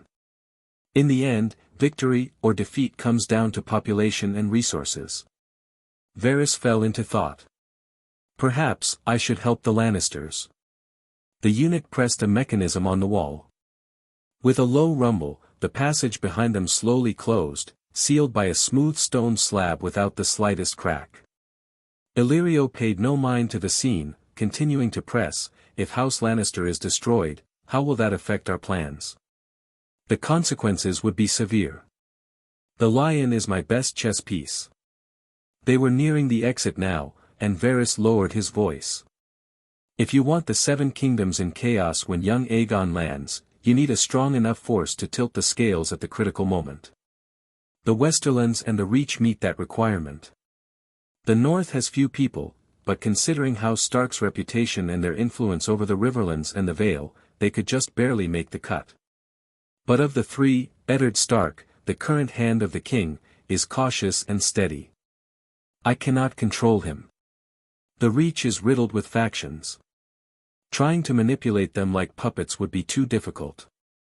Only the Westerlands, rich in gold, with strong military power and centralized leadership, are ruled by a proud, sensitive, and conceited lord. If I can pull just one string, provoke Tywin into feeling that his family's reputation has been insulted, I can wield the full might of the Westerlands. But now, this most useful chess piece is on the verge of collapse. I can't even be certain I'll find a suitable replacement before I die. What were you doing earlier? Illyrio frowned. How could you allow the Kingslayer to attack the king and then escape? I'm no god. How could I predict what a fool might do? Varys bristled at the accusation, his tone filled with dissatisfaction. Eddard is a suspicious man. Do you know how much effort it took for me to make him come up with his own plan to deal with the Lannisters through indirect means? We only needed to control Jaime and Cersei, and Tywin would have been forced to swallow his rage. Once that seed of conflict was planted, it would have festered, growing stronger. When the time was right, all we had to do was help the Lannister siblings escape back to Casterly Rock, and war would break out. Who could have foreseen that a garrison commander would step in at the last moment, stopping the Kingslayer right at the city gate when he was about to board a ship to the Black Cells? I heard he was beheaded in the square of the Great September of Baelor before I arrived. Before his death, he shouted, "I have served the realm and shed blood for the Iron Throne. I wish to see the king." Yes, that was him. Well then, I believe this wasn't your fault. I take back my words. I apologize. Illyrio accepted the explanation, knowing their relationship couldn't bear true conflict.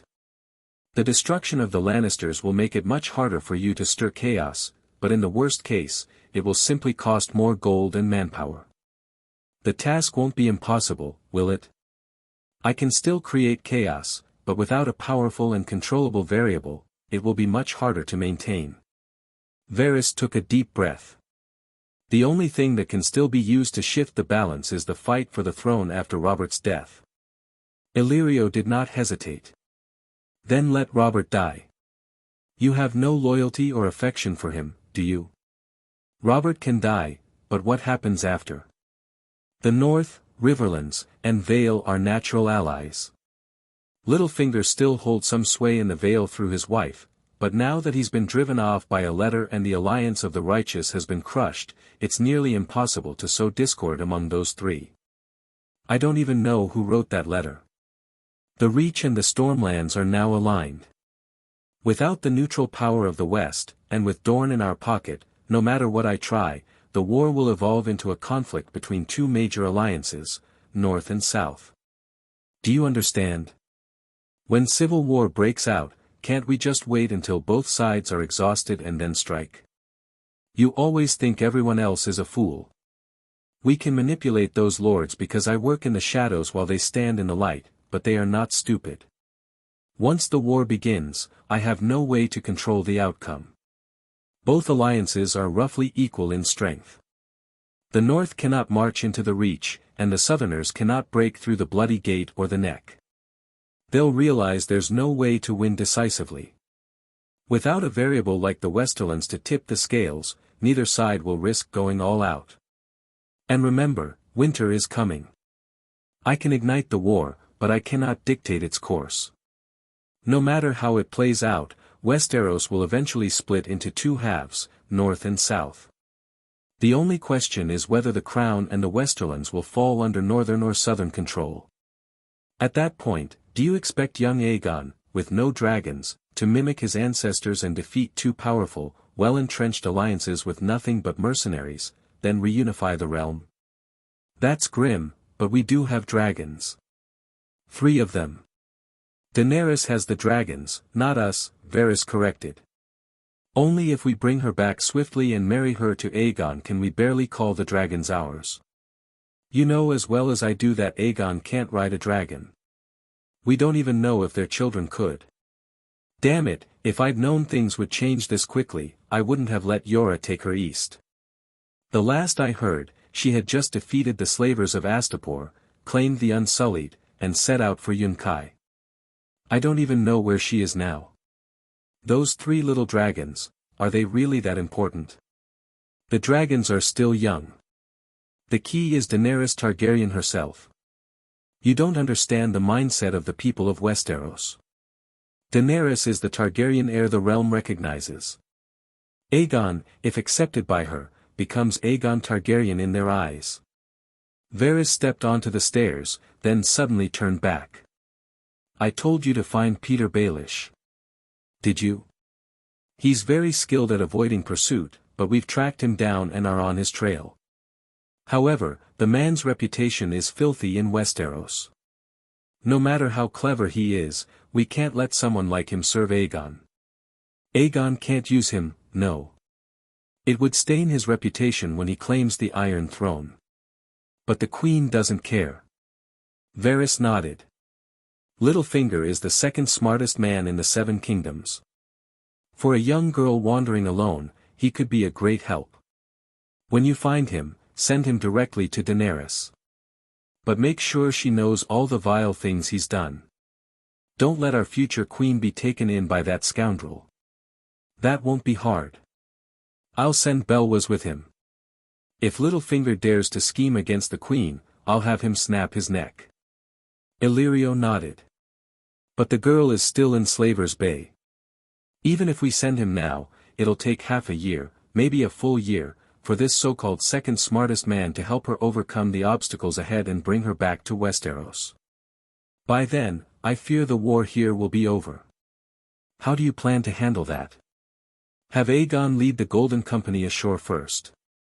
Ally with Dorne to stabilize the situation, then plan the next steps. We can't leave Westeros unattended before Daenerys returns. That will take at least a month or two. Can the Lannisters hold out that long? Obviously not. Even as we speak, cavalry from the north may have already entered the Riverlands and driven out Tywin's arsonists. Soon, the Six Kingdoms will converge on the Westerlands. Gold can't stop an army.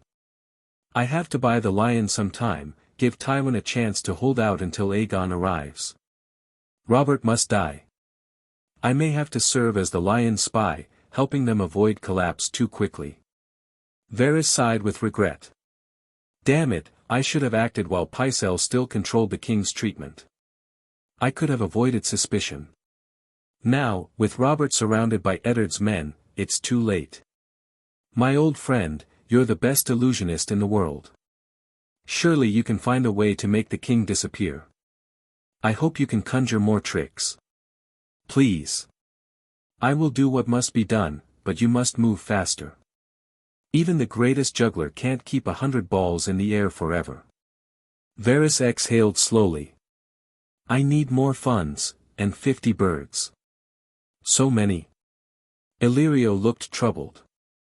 It's hard to find the kind you want. Young, literate, without parents or family. If you're willing to relax the age a bit, 100 would be no problem. The older ones aren't as likely to die. No. The young ones are safer. Adults snooping around would raise suspicion, but no one watches a child running through the streets. Varys shook his head firmly. As for the risk to their lives, the Game of Thrones has never been played without sacrifice. If you're uneasy, just be kind to them while you're training them. That's the best I can do. Any advice for what we should do after we land? Blend in with the pirates the Lannisters hired, quietly land in the Stormlands. Don't gather in large numbers. Don't raise the dragon banner. Follow Griff's orders. He knows this land well. Then establish contact with Dorne. Try to take Storm's End. If you succeed, you can formally announce your return with the backing of both the Stormlands and Dorne. If you fail, retreat to Dorne and wait for the Queen to arrive with her dragons and the Unsullied. Varys shook his head. But there's no point discussing details now. Once war breaks out, anything can happen. You've given Aegon his staff and his followers. It's time to put them to use. To be continued. Asterisk. Chapter 188, Battle and Marketing. The Riverlands, the fertile region between the Trident and its many tributaries, was known across the Seven Kingdoms for its richness. Yet compared to its neighbor, the Reach, equally fertile, its fate had been far less fortunate. Located at the heart of Westeros, the Riverlands had long been a war-torn region, a standard four-way battleground throughout history. Ever since House Mud was destroyed by the invading Undulls, no powerful local family had managed to unify the land. Unlike the Reach, it never developed a strong sense of belonging or mutual identity among its nobility. Ending the division was no easy task, and unity had only come through conquest by outsiders. After centuries of oppression and exploitation under the Storm Kings, the Riverlanders escaped only to fall into the hands of another oppressor, House Hoare of the Iron Islands, with Harren the Black ruling them for 100 years. Only when Aegon the Conqueror descended upon Westeros with his dragons did the Riverlands find a decisive moment. They swiftly switched allegiance and, for the first time in centuries, were ruled by a local family, House Tully. This land, scarred by war and the pain of foreign rule, could be described in modern terms as so beaten down it had forgotten how to stand tall.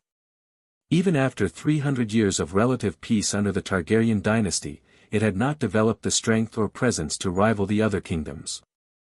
It had neither heroes nor mighty warriors, and even its ruling house preferred to rely on marriage alliances rather than strength. From the small folk to the lords, they had long grown accustomed to leaning on others for protection. Edmure Tully and his army had recklessly pursued and harried the raiding forces Tywin Lannister had sent to burn and plunder. Yet it was not until the allied forces arrived that they finally managed to drive out a mere few thousand Lannister troops, becoming the laughingstock of Westeros.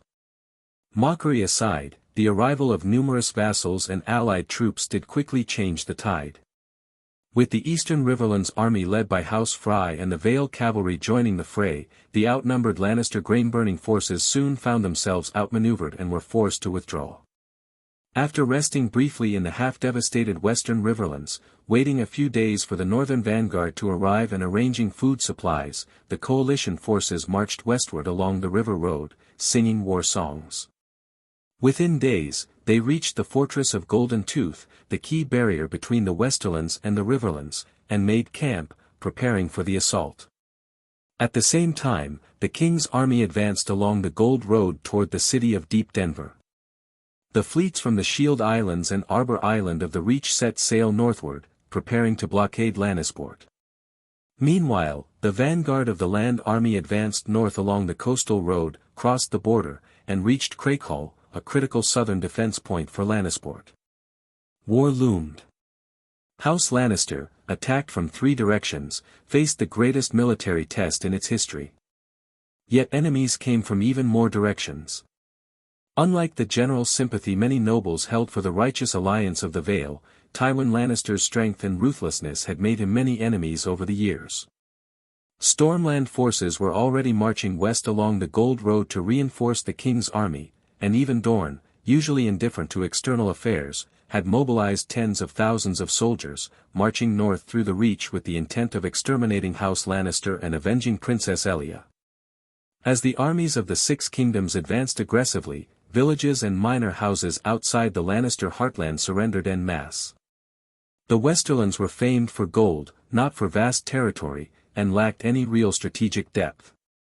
As a result, the area under Lannister control shrank by half within a few days, leaving only Golden Tooth, the Crag, and Craighall, fortified strongholds near the Sunset Sea.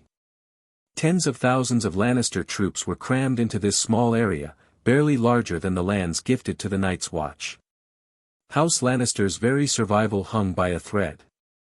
While the Allied forces established overwhelming superiority on the front lines, the eastern coast of Westeros began suffering large-scale, frequent attacks by pirates of suspicious origins. Though these raids caused little real damage, the nuisance was impossible to ignore. To combat the harassment, the fleets of the Royal Navy, Dragonstone, and the Stormlands left their ports, patrolling key coastal areas. Reports of clashes with pirate ships were frequently sent back. The lion-slaying war raged at full strength. The disparity between the two sides was so great that no one doubted the final outcome. The wealth of the Westerlands was undeniable. Even though many surrendered villages and castles had been stripped by Tywin's forces, the captured spoils still offered considerable rewards to the Allied vanguard. How much more gold awaited them after the fall of Lannisport and Casterly Rock? The thought alone was enough to quicken any soldier's heart. With such a bright prospect and little risk of a drawn-out quagmire, the impact on the Night's Watch industries was much less than originally feared. Apart from the predictable rise in military supply prices, life continued almost as before. Even Aegor could not help but wonder if cancelling the third paper mill had been a mistake. Fortunately, the plan to diversify their investments was proceeding well. The newly launched improved lipstick and soap had been well received. Though not as profitable as papermaking, they had quickly drawn envy from both old and new industries alike. It was good news that the reallocated third papermaking workshop was not losing money. As for the growing backlog of book orders, if needed, they could simply build another workshop. The square at the heart of King's Landing was packed. The sea of onlookers stretched beyond sight.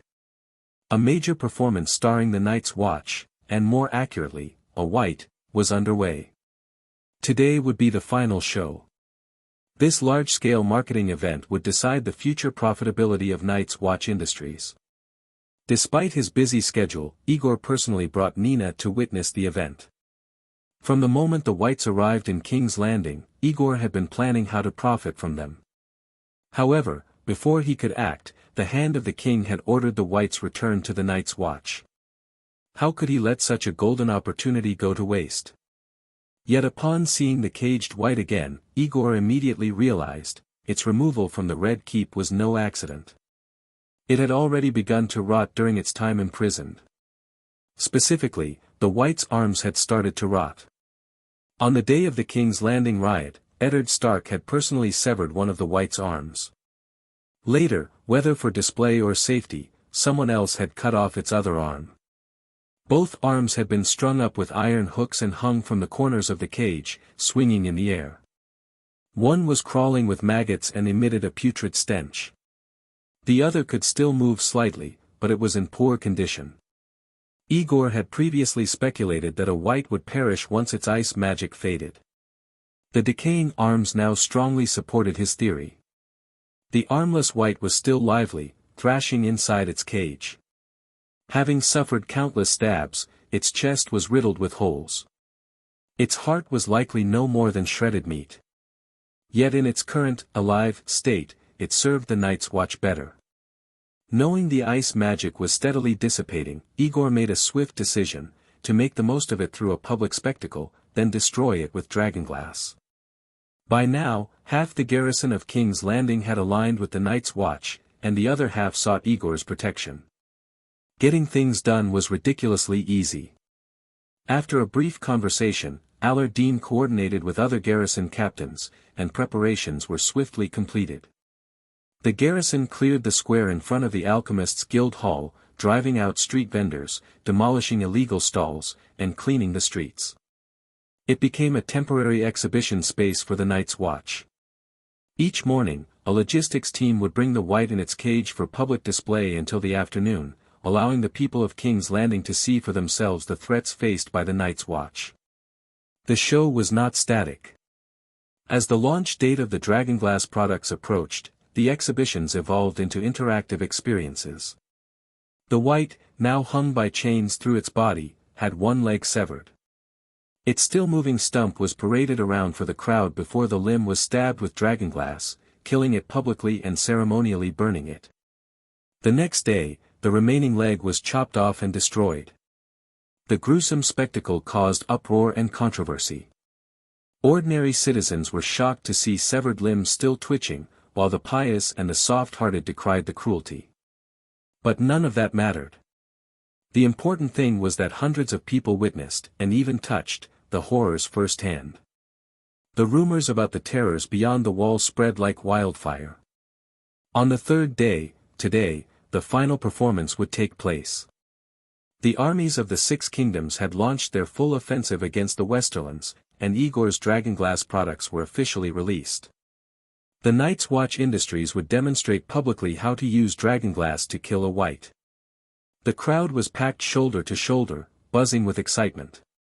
Everyone pushed and jostled, eager to get closer. Hundreds of gold cloaks struggled to maintain order. Most people did not even know what dragonglass was, but they had heard this would be the last chance to see the White. Surrounded by guard squad soldiers, Aegor was still being jostled about. After a moment's hesitation, he patted Nina and signaled for an escort. As the leader of Night's Watch Industries, his reputation and influence far exceeded his actual authority. It was time to maintain some mystery to sustain his deterrence. He stepped back with Nina to the steps of the Alchemists' Guild Hall, overlooking the square.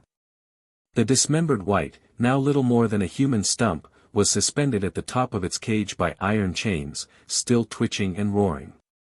It swung like a grotesque pendulum. As a black-clad soldier carrying a shield stepped onto the stage, the crowd grew even more excited. The man raised his hand for silence and began shouting a speech. It was hard to hear from a distance, but Aegor and Nina did not care. Every word spoken on stage had been carefully scripted, approved by the department heads and reviewed personally by Aegor. They had not come to watch the show, but simply to catch a breath of fresh air from the intense workload. "Sir, I just had a thought," Nina said, her light makeup glowing under the sun. "After this zombie-killing show ends, we can hold an auction. Sell the spear used to kill the zombie, both tip and shaft. It will fetch a good price." Aegor raised his eyebrows, a little surprised. Good idea. Send someone to inform them. Have them announce it once the show ends." On the platform, the presenter finished his speech and raised the spear with a dragonglass tip toward the white. The noise surged. The white, incapable of begging for mercy or dodging, thrashed helplessly. Under countless watchful eyes, the black-clad man stepped forward and drove the spear into its chest. For a moment, the entire square fell silent, as if everyone held their breath. A second later, the roar resumed. The caged creature, which had continued to twist and shriek after countless blows, finally fell still. The soldier withdrew his spear, wiped off the corpse oil from the dragonglass tip, and resumed speaking loudly. Aegor knew this was the start of the dragonglass introduction, explaining that this black glass could kill whites, repel evil spirits, and where it could be purchased. "You reminded me," Aegor said thoughtfully. "Simply selling dragonglass as an evil-repelling item is too limited. We need to open up more profitable avenues. Go back and arrange the production of dragonglass daggers, shield tips, and arrowheads. Spread rumors in taverns and brothels under our control. Tell everyone that the civilian products sold openly by the Night's Watch are only low-grade scraps. The real weapons, used by the Night's Watch on the front lines, are higher quality, imbued with purer magic, and can only be bought through special channels. Then we can have someone pretend to be a traitor who stole military-grade dragonglass and sell it secretly." Nina's eyes lit up. "And we can raise the price even higher." To be continued. Chapter 189, Curing Wildfire and Wills. Yes, that's it. Dividing identical items into different categories and selling them at different prices was a marketing trick that might sound fantastical to the people of Westeros, but it was already second nature to Aegor, who had once lived in a modern world. "I'm just providing a way of thinking. You can also think outside the box. The categories go far beyond military and civilian. You can even grade them, high, medium, and low. Take lipstick for example, after adjusting the color, you can create various shades. Soap can also be categorized by fragrance, based on the ratio of spices used. As long as it's not illegal, or at least not illegal enough to disgust the hand of the king or the king himself, there's no such thing as a despicable way to make money." A strange glint flashed in Nina's eyes. "I understand. I'll write it down when I get back and start testing it as soon as possible." As the staged performance of Killing Whites ended, and the launch of dragonglass products and the dragonglass spear auction concluded, the crowd in the square began to disperse. Nina continued to discuss various sales strategies with Aegor. On an emotional level, simply chatting with her idol and sweetheart already brought her joy. Not to mention, she could always gain new insights from him that sharpened her skills. As they spoke excitedly, a man in plain clothes walked up from not far away, climbed the steps, and greeted them enthusiastically. "Lady Nina, you're here too? To watch them kill the white?" Yes, Nina turned and recognized the speaker. She quickly introduced him to Aegor. "Sir, this is Blair, the one I mentioned to you before. He's the one behind the reform of lipsticks and soap. Blair, this is Lord Aegor West, Chief Logistics Officer of the Night's Watch industry." Lord Aegor. Blair had never met the legendary boss in person, but Nina, who had the authority to review his inventions and approve funding, was already a figure of great power in his eyes.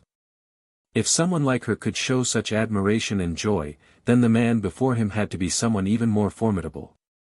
With that in mind, he hurried forward to greet him. "I didn't expect to meet you here, my lord." "It's an honor." "Blair, I've heard of your reputation," Aegor nodded calmly. This was the man known for turning powders and liquids into pastes and soaps. "How have you been lately? Working on anything new?" Blair's life was, of course, far better than before. Without the discovery and sponsorship of the Night's Watch industry, he might still be a commoner tinkering with useless things in King's Landing. But he knew a man of Aegor's status wasn't interested in his personal well-being, so he answered the second question directly.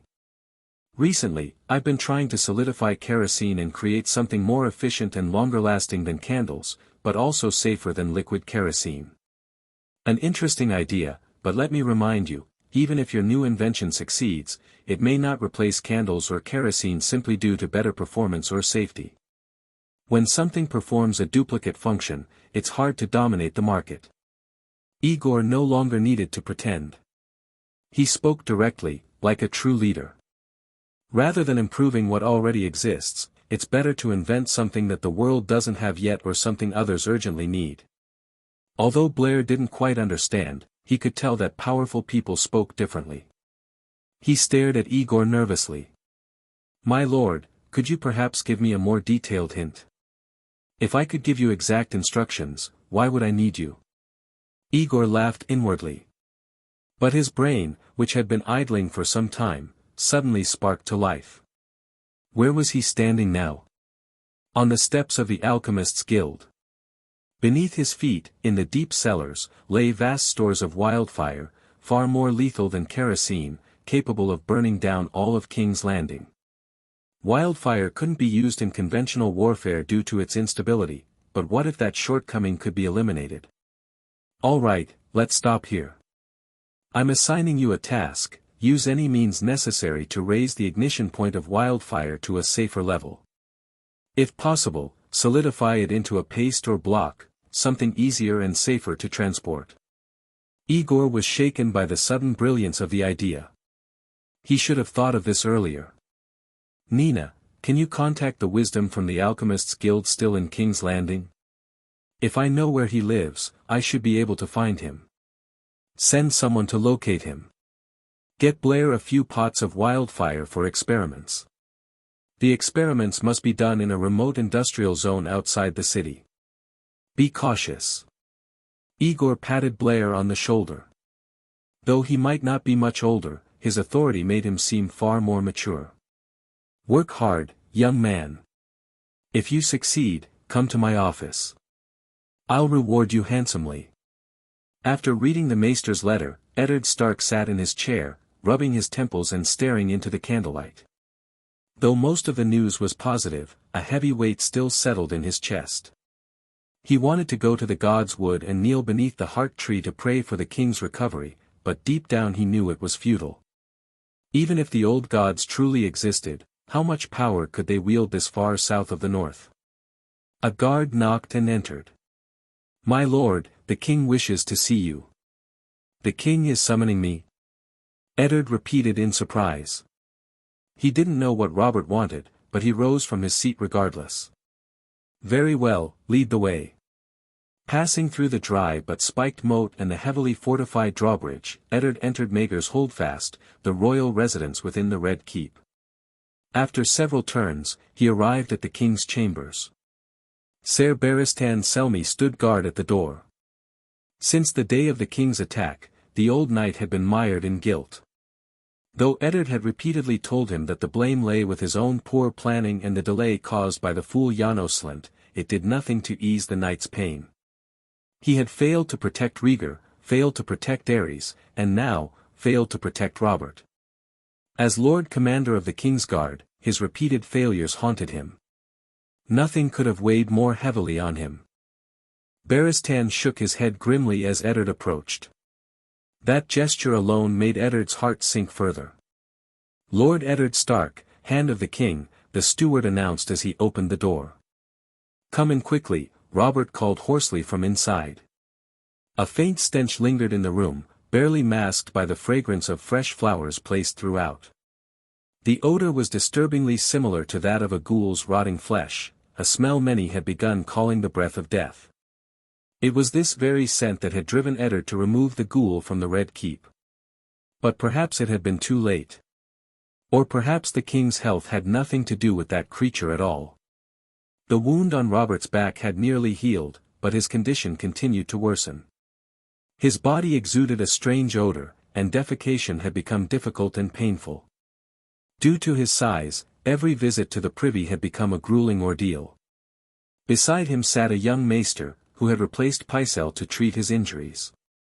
Renly paced nervously by the window, while Marjgerie Tyrell sat at Robert's bedside like a dutiful wife, her hair disheveled, her face pale and dazed. "Ned, come here," Robert said, his voice muffled as he lay face down. "Everyone else, leave. I want to speak with the Hand alone." "Your Grace, you need someone to look after you," Marjgerie said with concern. "I said I want to speak with the Hand alone," Robert repeated. Though impatient, he still maintained a measure of politeness. "I think a clever girl like you understands the common tongue." Marjgerie looked helplessly at Eddard, then rose and followed the others out of the room. Eddard watched the young, slender flower of high garden leave, then closed the door behind her. He heard Robert chuckle bitterly. That little rose.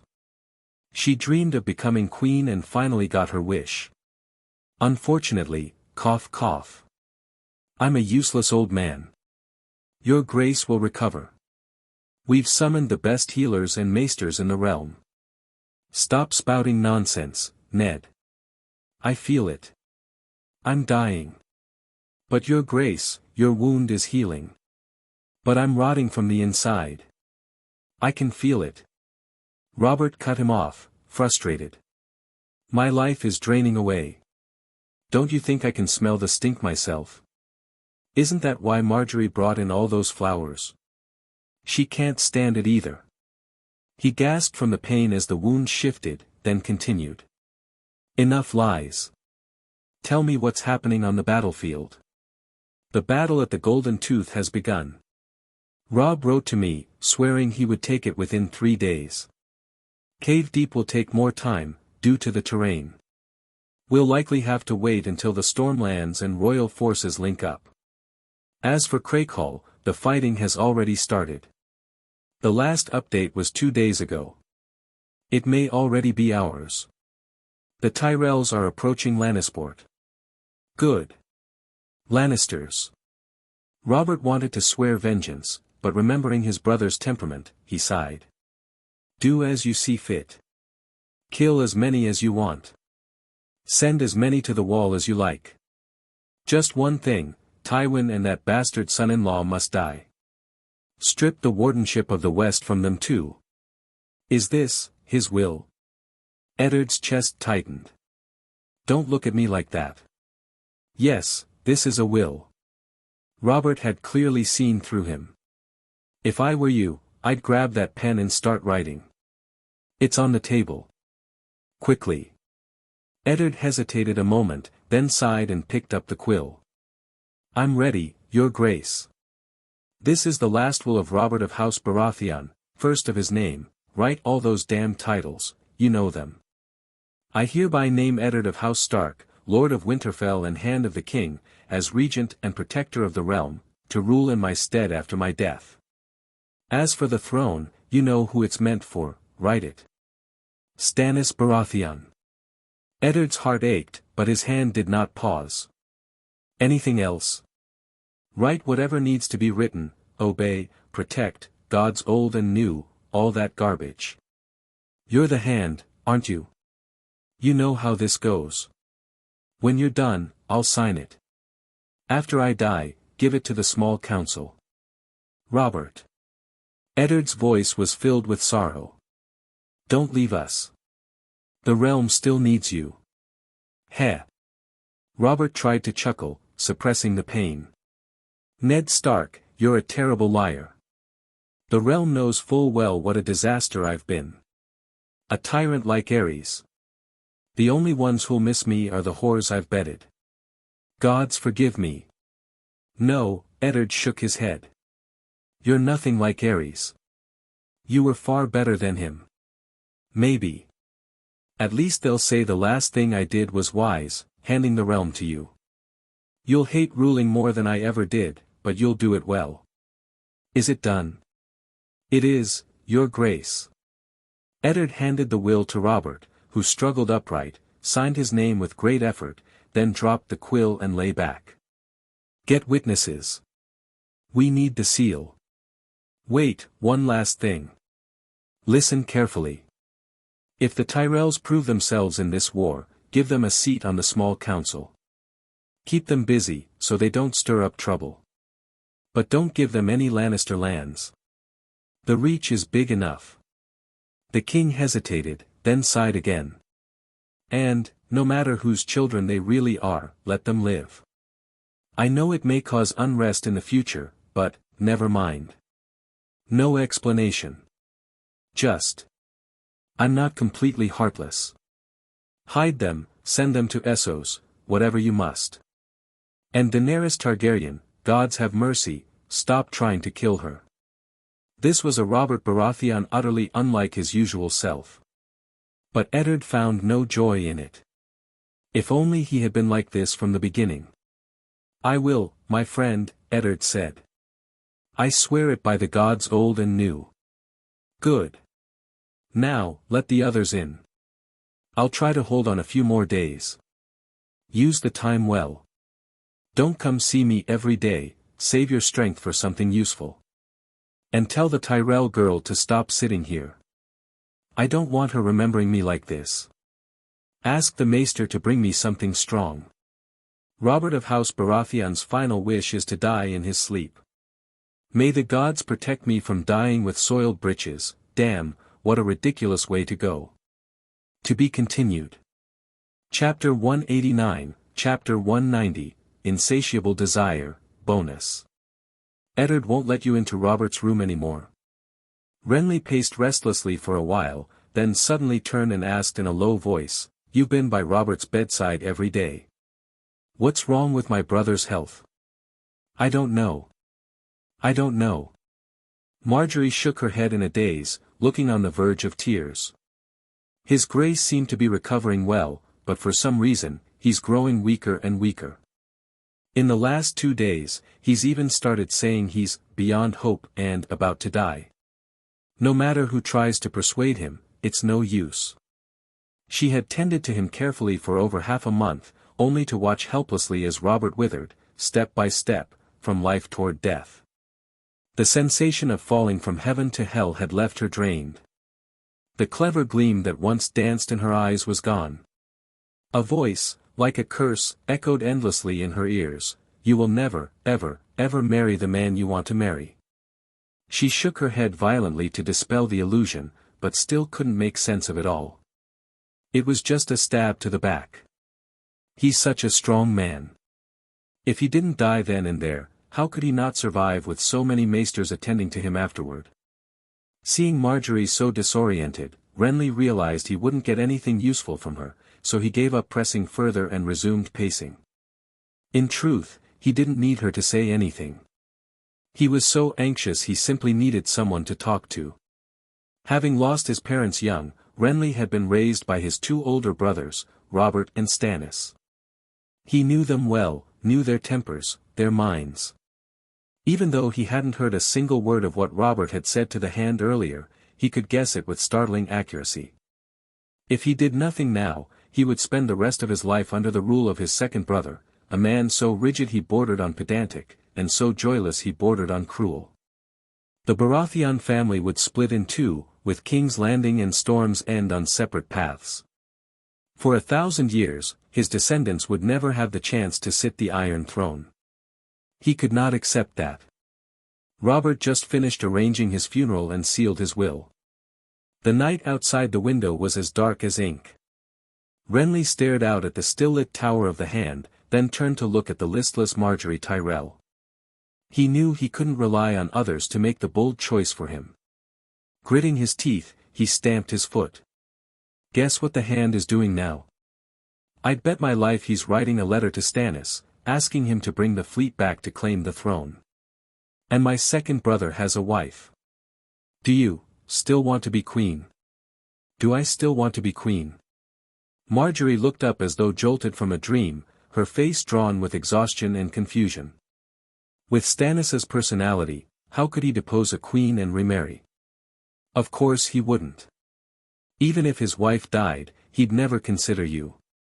When he was trapped in Storm's End by your family, starving to the point of cannibalism, and afterward Robert refused to punish the River Lords, he's still bitter about that to this day. If he takes the Iron Throne, no matter who you marry, in this generation or the next, the Tyrells will never have a chance to rise again. You mean, we can't let him sit the Iron Throne? Marjgerie heard the implication in Renly's words and came to her senses. She sat upright, her dazed eyes suddenly focused on Renly. But the city garrison is under Eddard's command. The garrison only numbers 2,000. What if we seize Eddard? Renly had made up his mind. His voice trembled slightly, but his tone was full of scorn. The armies of the north, the Riverlands, the Vale, and the Crownlands are all fighting in the west. My army passed King's Landing just 2 days ago and is less than 100 miles from here. It's the closest to the capital. If I call them back now, the Reach can quickly gather more support. Even if the garrison doubles to 4,000 or 5,000, it won't make a difference. This. Marjgerie opened her mouth, a chill creeping down her spine.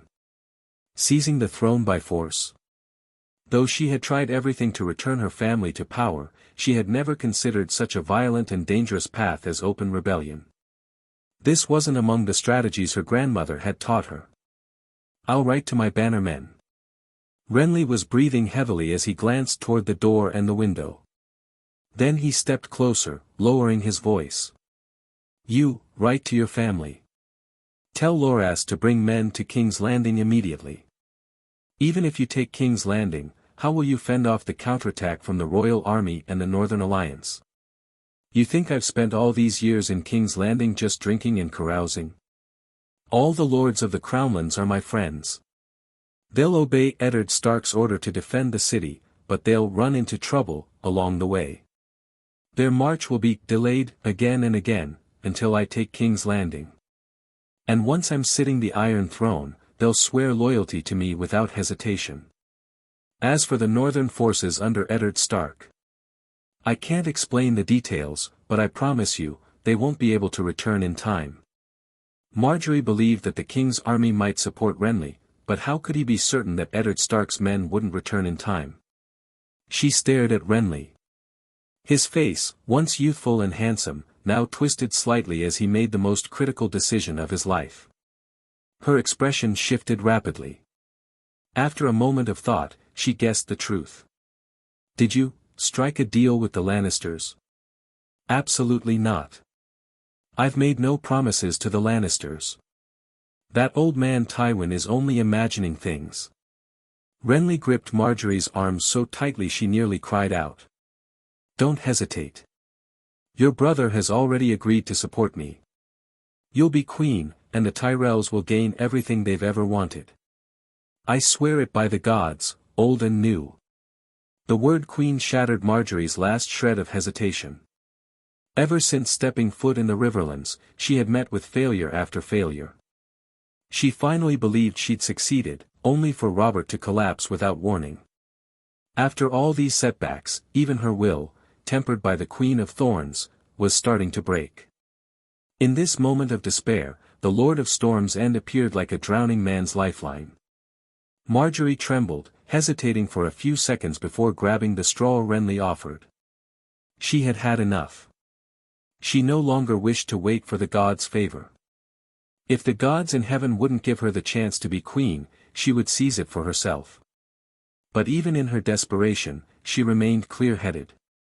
She spotted the flaw at once. But the messenger ravens in King's Landing are controlled by the maesters employed by Lord Eddard. How will we send messages? We'll go to Rosby, the nearest town, and use their ravens. Renly's eyes lit up with excitement as Marjgerie finally gave in. We leave at dawn tomorrow. I guarantee Rosby will let me send ravens, and they'll even send riders to escort me west to join my army. They might even help from inside the city when I return with my men, making it easier to take King's Landing. And me? You'll leave King's Landing and return to the Reach. The troops fighting in the Westerlands are too far away to be recalled, but with the Reach's population and resources, gathering another 300,000 or 500,000 soldiers won't be difficult. Renly released her arm. Go back to your chambers now and rest. We depart at first light. The sooner we act, the better. If we can take the city before Stannis returns, or even capture Lord Eddard alive, we might be able to force him to change the will and name me the rightful heir. To be continued. Chapter 191, The Front Line.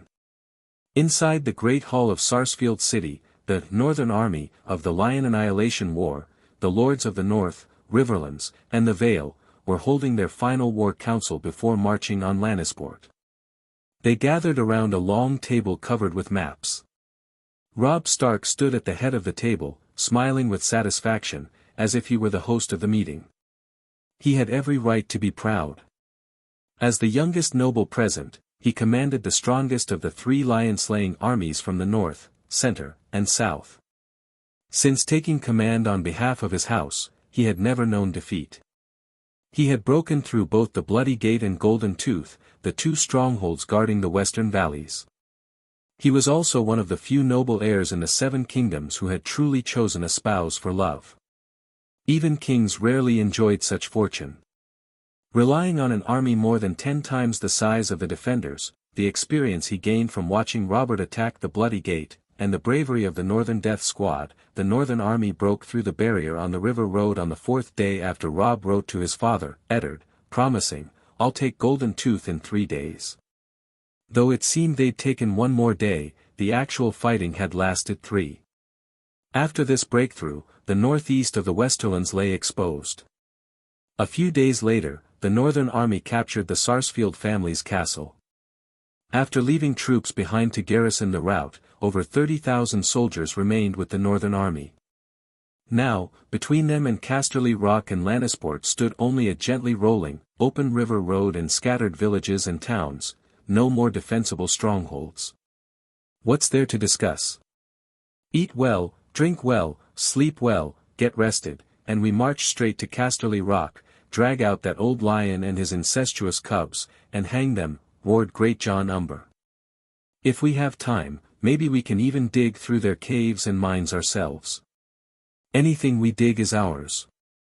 You can't get that thrill of striking gold with a hoe in the north. Galbart Glover rolled his eyes at him. Fine, go dig. The gold mine's all yours. No one will fight you for it. I just want whatever's in their vault. The banter drew knowing laughter from the assembled lords, though some remained serious. Casterly Rock has never been taken, Bryn Den Tully said flatly. Once just a knight of the Bloody Gate, his status had risen after the Vale's rebellion was crushed. With many noble families convicted, he now served as the Vale Army's de facto spokesman. The safest course is to encamp east of Lannisport, just out of range of their walls. When the other 2 armies arrive, we strike Lannisport together, then disband the peasant levies and leave only elite troops to besiege Casterly Rock. Let Tywin starve behind his walls. We have more than 30,000 men and still can't take Lannisport. Rickard Karstark scoffed. Why wait for the others? If we capture it ourselves, we won't have to share the gold. Our scouts report Lannisport now holds 20,000 of the Lannisters' finest troops, and they're still training new ones, said Roose Bolton, Lord of the Dreadfort, his voice low but commanding silence. 30,000 attacking 20,000 defenders doesn't guarantee victory. And the Lannisport Guard is among the best trained in the Seven Kingdoms. Even if we take it, it'll come at a terrible cost. 1 Northman equals 10 of theirs. Only 20,000 defenders. Humph. I was born in the north, and even I don't believe I can beat 10 of them. Roose's tone remained calm. Let's say that phrase means 1 Northman can beat 10 ordinary folk. There are over 100,000 permanent residents inside Lannisport's walls. Add the flood of war refugees and the fortifications, and we gain no advantage. Yes, the city can be taken, but at what cost? How many widows will the Riverlands, the Vale, and the North have after that? And how many here will die in battle? You might die heroes, sung of by bards. But others will inherit your castles, and beat your wives and children. Is that worth it? Lord Bolton speaks wisely, Edmure Tully said carefully. Though heir to Riverrun and nominal leader of the Riverlands army, his poor handling of the Westerland scorched earth raids had damaged his standing. Even his nephew Robb held more sway now. But our supplies are short. We've faced scorched fields all the way west. We've taken plenty of gold, but no grain. If we wait too long for reinforcements, we might starve. Bolton had a plan. Advance westward for now. Take Oxford and build a defensive line. Use the main force to contain the Lannister army in Lannisport. Split off detachments to the north and south to take smaller towns and castles. Use what we seize to feed our troops. Then wait for the other two lion-slaying armies. It was a solid plan, but someone raised a pressing question. Where are those two armies now? Golden Tooth is the toughest of the three western defenses, yet we're the first to reach Casterly Rock. Why must we wait on them? The Royal Army has reached the outskirts of Deep Den, but they're few and lack strong fighting power. They're waiting for the Stormlanders before making another push. Robb frowned. As for the Reach army in the south, last we heard, 2 days ago, they'd passed Golden Tooth. They shouldn't be far. I'll send scouts to make contact and decide once we hear back. It was clear he favored a cautious plan. His victories hadn't made the young wolf arrogant, and many generals from the Riverlands and the Vale respected him.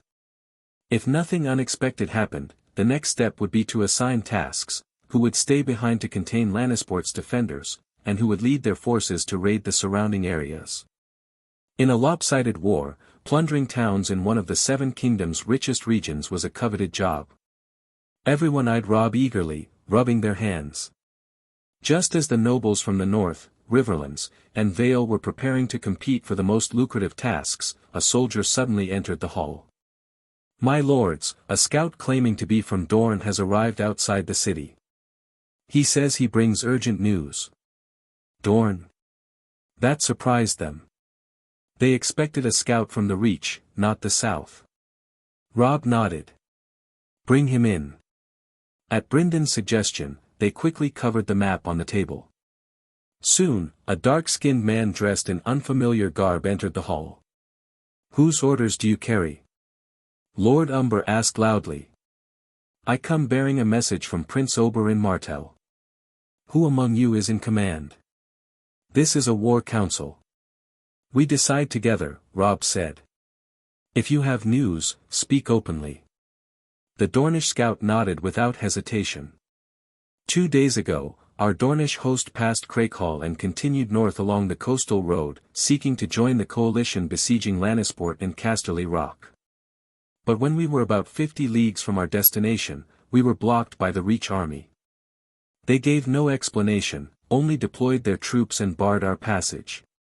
Several of us were ordered to slip through their blockade under cover of night. That's how I got here. The Reach is blocking the Dornish. No wonder the other two armies were so slow to arrive. The hall erupted in chaos. Robb had to raise his voice to restore order. Do you know why? Was there conflict? The Reach has offered no reason. They outnumber us 2-1 and haven't attacked. We remain in a standoff. Maybe they see all this western gold and want it for themselves, Karstark quipped, drawing agreement and laughter. Any other news? His Highness asked me to warn you to be vigilant and guard against ambush. I see. You've traveled far and endured much. Someone, see that this Dornishman is well fed and rested. As the Dornishman left, Great John Umber bellowed with laughter. Southerners can't even wait for a victory before fighting over the loot. Luckily, House Stark, Arryn, and Tully have always stood as one. We don't have such worries. But we need to act fast, the more we grab, the better. The hall buzzed with amusement at the infighting between supposed allies. But not everyone was laughing. Roose Bolton quietly approached Robb, avoiding the other lord's noise. The Reach is no poorer than the Westerlands. If greed is causing treachery, it shouldn't start with the richest. Has there been any word from King's Landing? Could something have changed in the royal court? Bryn Den also grew uneasy and moved closer. Send someone to the rookery. See if there's a letter from King's Landing. If not, count the ravens. Are there more than usual? The hall remained noisy. The self-proclaimed one family of Wolf, Osprey, and Eagle laughed at the disunity of Rose and Sunday. Amid the chaos, 2 Stark soldiers slipped away. A short while later, they dragged in the Maester of Sarsfield and forced him to his knees. My lords, this man claimed there was no message from King's Landing. But we counted the ravens, there are 2 extra. Upon questioning, he admitted that a letter had arrived yesterday from the capital, but he'd forgotten to deliver it. Robb's brow furrowed. Where is the letter? Here. Roose Bolton handed it to him and fixed the Maester with his cold, pale gaze. The Maester must serve the castle faithfully, no matter who its master is. Isn't that so? The old man trembled, kowtowing in panic. My lord, I forgot. I'm old, my memory's failing. I swear it won't happen again. Umber growled, withholding a message in wartime. Hang him and be done with it. It made sense, but each castle had only one maester. If they killed him, no one would manage the ravens. Roose studied the kneeling man and finally said, I'll assign someone to live and eat with you. That way, your memory won't fail again. If it does, I'll make you my house sigil. Then I'll ask the Citadel to send someone with tougher skin. Understand?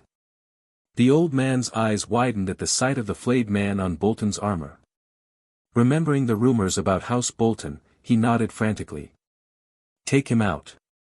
The war council was still ongoing, and outsiders weren't welcome. Once the Maester was gone, all eyes turned to Robb again. His expression changed dramatically as he read the letter. What is it? Has King Robert died? The letter doesn't mention that. It reports something else, Robb said grimly. According to reports from Riverland scouts along the Gold Road, the Stormlords, who were supposed to assist the Royal Army in taking Deep Den before joining us at Lannisport, suddenly reversed course 2 days ago. They're marching back east. This letter was sent 3 days ago. By now, they're only 2 or 3 days from King's Landing. The room erupted in shock. The 3-pronged attack on the Lannisters had seemed unstoppable. Now, alliances were fraying and armies retreating. This is Renly's army. If something hasn't changed in King's Landing, he wouldn't dare turn toward the capital like this. Blackfish was the first to grasp the implications. Does the letter instruct us to return and defend the king? No. My father says he'll recall the Crownland's troops and Lord Stannis, and raise new levies in the capital. The Stormlords number only 10,000, so he doesn't see them as a serious threat. He only warns us to be cautious and prepare for a counterattack from the Westerlands. Are we sure that's the full picture? Roose said darkly. I fear Lord Eddard didn't yet know about the Reach blocking Dorne. We now understand it wasn't about gold. The Reach supports Renly's claim to the Iron Throne. Bryn Den Blackfish snapped. They're keeping Dorne out of the fight to delay our victory in the west. That gives Renly time to seize the capital. Damn it, if that's true, King's Landing may soon face more than 10,000 Stormlords. With the Reach's manpower, they could easily raise 30 to 50,000 more to support him. Send a raven to King's Landing and sound the alarm. Robb slammed the table. They had just been planning how to divide the spoils, and now the entire war had turned on its head. Then prepare to march back and defend the capital. It's too late. We've pushed too deep into the Westerlands. Even cavalry, riding hard day and night, would need 10 days to reach King's Landing. And the Lannisters won't let us leave unchallenged. Our army includes many levies. If we retreat under pursuit, they'll break, Roose said grimly. And another problem. We've already started this fight. If we leave without crippling the Westerlands, Tywin will recover. His wealth will let him dominate whatever side he supports. If he waits until all 6 great houses are bloodied, then retaliates. 7 hells, what do we do now? King's Landing likely can't be saved. Write to Lord Eddard and tell him to prepare to abandon it and retreat to the north, Roose said coldly. My advice is to march south, join with Dorne, and crush the Reach army. Then with Oberyn Martell, ravage every Westerlands town and village except Casterly Rock. Take what we can, but spare lives when possible. Dorne hates the Lannisters and will fight with fury. This will weaken the Reach, ruin the Westerlands' ability to recover, and leave us strong. And after such a campaign, Dorne will never ally with the Reach to support Renly. When it's done, we withdraw with our plunder, richer, stronger, and with weakened enemies. We'll be unstoppable when we return to the Riverlands. To be continued. Asterisk. Chapter 192, Survival in Troubled Times. The sales of Dragonglass products were more popular than anyone could have imagined. Even in modern society before the time travel, where there was no magic and science prevailed, the selling point of warding off evil spirits was widely accepted and purchased by countless people. So, what about this ignorant world where magic actually exists? After the sales department conducted the most precise market research possible, the pricing for dragon crystal products was finally set. Ordinary dragonglass fragments had their sharp edges and corners ground off to avoid injury and were crafted into beads smaller than grapes with irregular shapes. These were labeled as dragon crystal particles and sold for 10 copper coins. The main selling point was, even the poor fear ghosts, and even those without money are entitled to ward off evil spirits. After being carved, polished, and shaped into various forms, with holes drilled so they could be strung and worn around the neck, they became dragon crystal jewelry, priced between 5 to 10 silver stags. Even if their supposed magical properties were questionable, the polished, shiny dragonglass itself made for a beautiful pendant. It quickly became one of the most popular accessories among the upper and middle classes. This pricing strategy targeted both the common folk and the well-off. Once people had witnessed the whites with their own eyes and were gripped by fear, the price point was set at a level that felt expensive, yet still within reach. This ensured that the sales volume and profit of Dragonglass reached a precise and perfect balance, maximizing the benefits for the Night's Watch industry. As for the most mysterious products, it was said that military-grade dragonglass could only be obtained through special channels, such as internal Night's Watch personnel, garrison officers, and a select few figures from the underworld. Items like dragon crystal-tipped arrows, daggers, and spearheads were extremely costly. Prices ranged from 40 or 50 silver stags to several hundred, depending on the salesperson's persuasion and the buyer's stupidity and wealth. After all, the spear used to kill the ghoul that day was auctioned off for nearly 20 gold dragons. The vast natural glass reserves of dragonstone were excavated and transported to the industrial park, where workers processed them before selling them to the people of King's Landing. Among all the processes, labor was the biggest cost, while the most troublesome issue was preventing workers from smuggling dragonglass out of the park. It was indeed a highly profitable venture. Dragonglass, a useless resource that had long been overlooked, was found in abundance only on Dragonstone throughout all of Westeros. This meant Aegor had no competition, and the profit margin was even higher than that of papermaking and printing. One must always pay the price for their actions. The downfall of Slint, who had amassed a fortune worth tens of thousands of gold dragons yet was overthrown and executed by the Night's Watch Industries, was still a fresh lesson.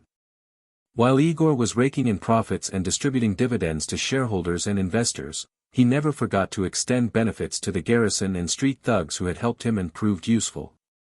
To the common people, he was a figure of great power. Intimidation alone wasn't enough.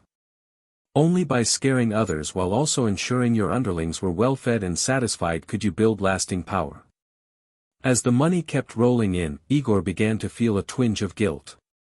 Stannis Baratheon had initially allowed him to mine dragonglass freely on Dragonstone at the request of Eddard Stark, to provide weapons for the wall. But now he was making a fortune from it. If the Lord of Dragonstone, destitute, isolated from power, scorned by the nobility, lacking tribute, and so poor he couldn't afford meat became envious, and decided to impose restrictions or set up barriers, Aegor would be doomed. Perhaps this was a case of projecting one's own pettiness onto others, but in business, peace of mind was essential. Aegor began attempting to meet with Stannis, hoping to reassure him by offering a share of the dragonglass industry and some dividends. After all, given Stannis's character, he likely wouldn't ask for an outrageous sum.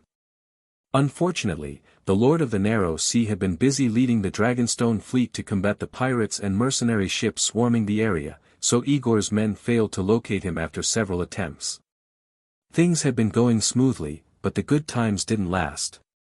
Unbeknownst to him, and perhaps inevitably, chaos soon erupted across the Seven Kingdoms. Renly Baratheon and Marjgerie Tyrell quietly left King's Landing, and the Stormlands army, which had been en route to the Westerlands battlefield, abruptly turned back and began marching toward King's Landing. Without Arya, the young intelligence agent, Aegor didn't learn this explosive news immediately.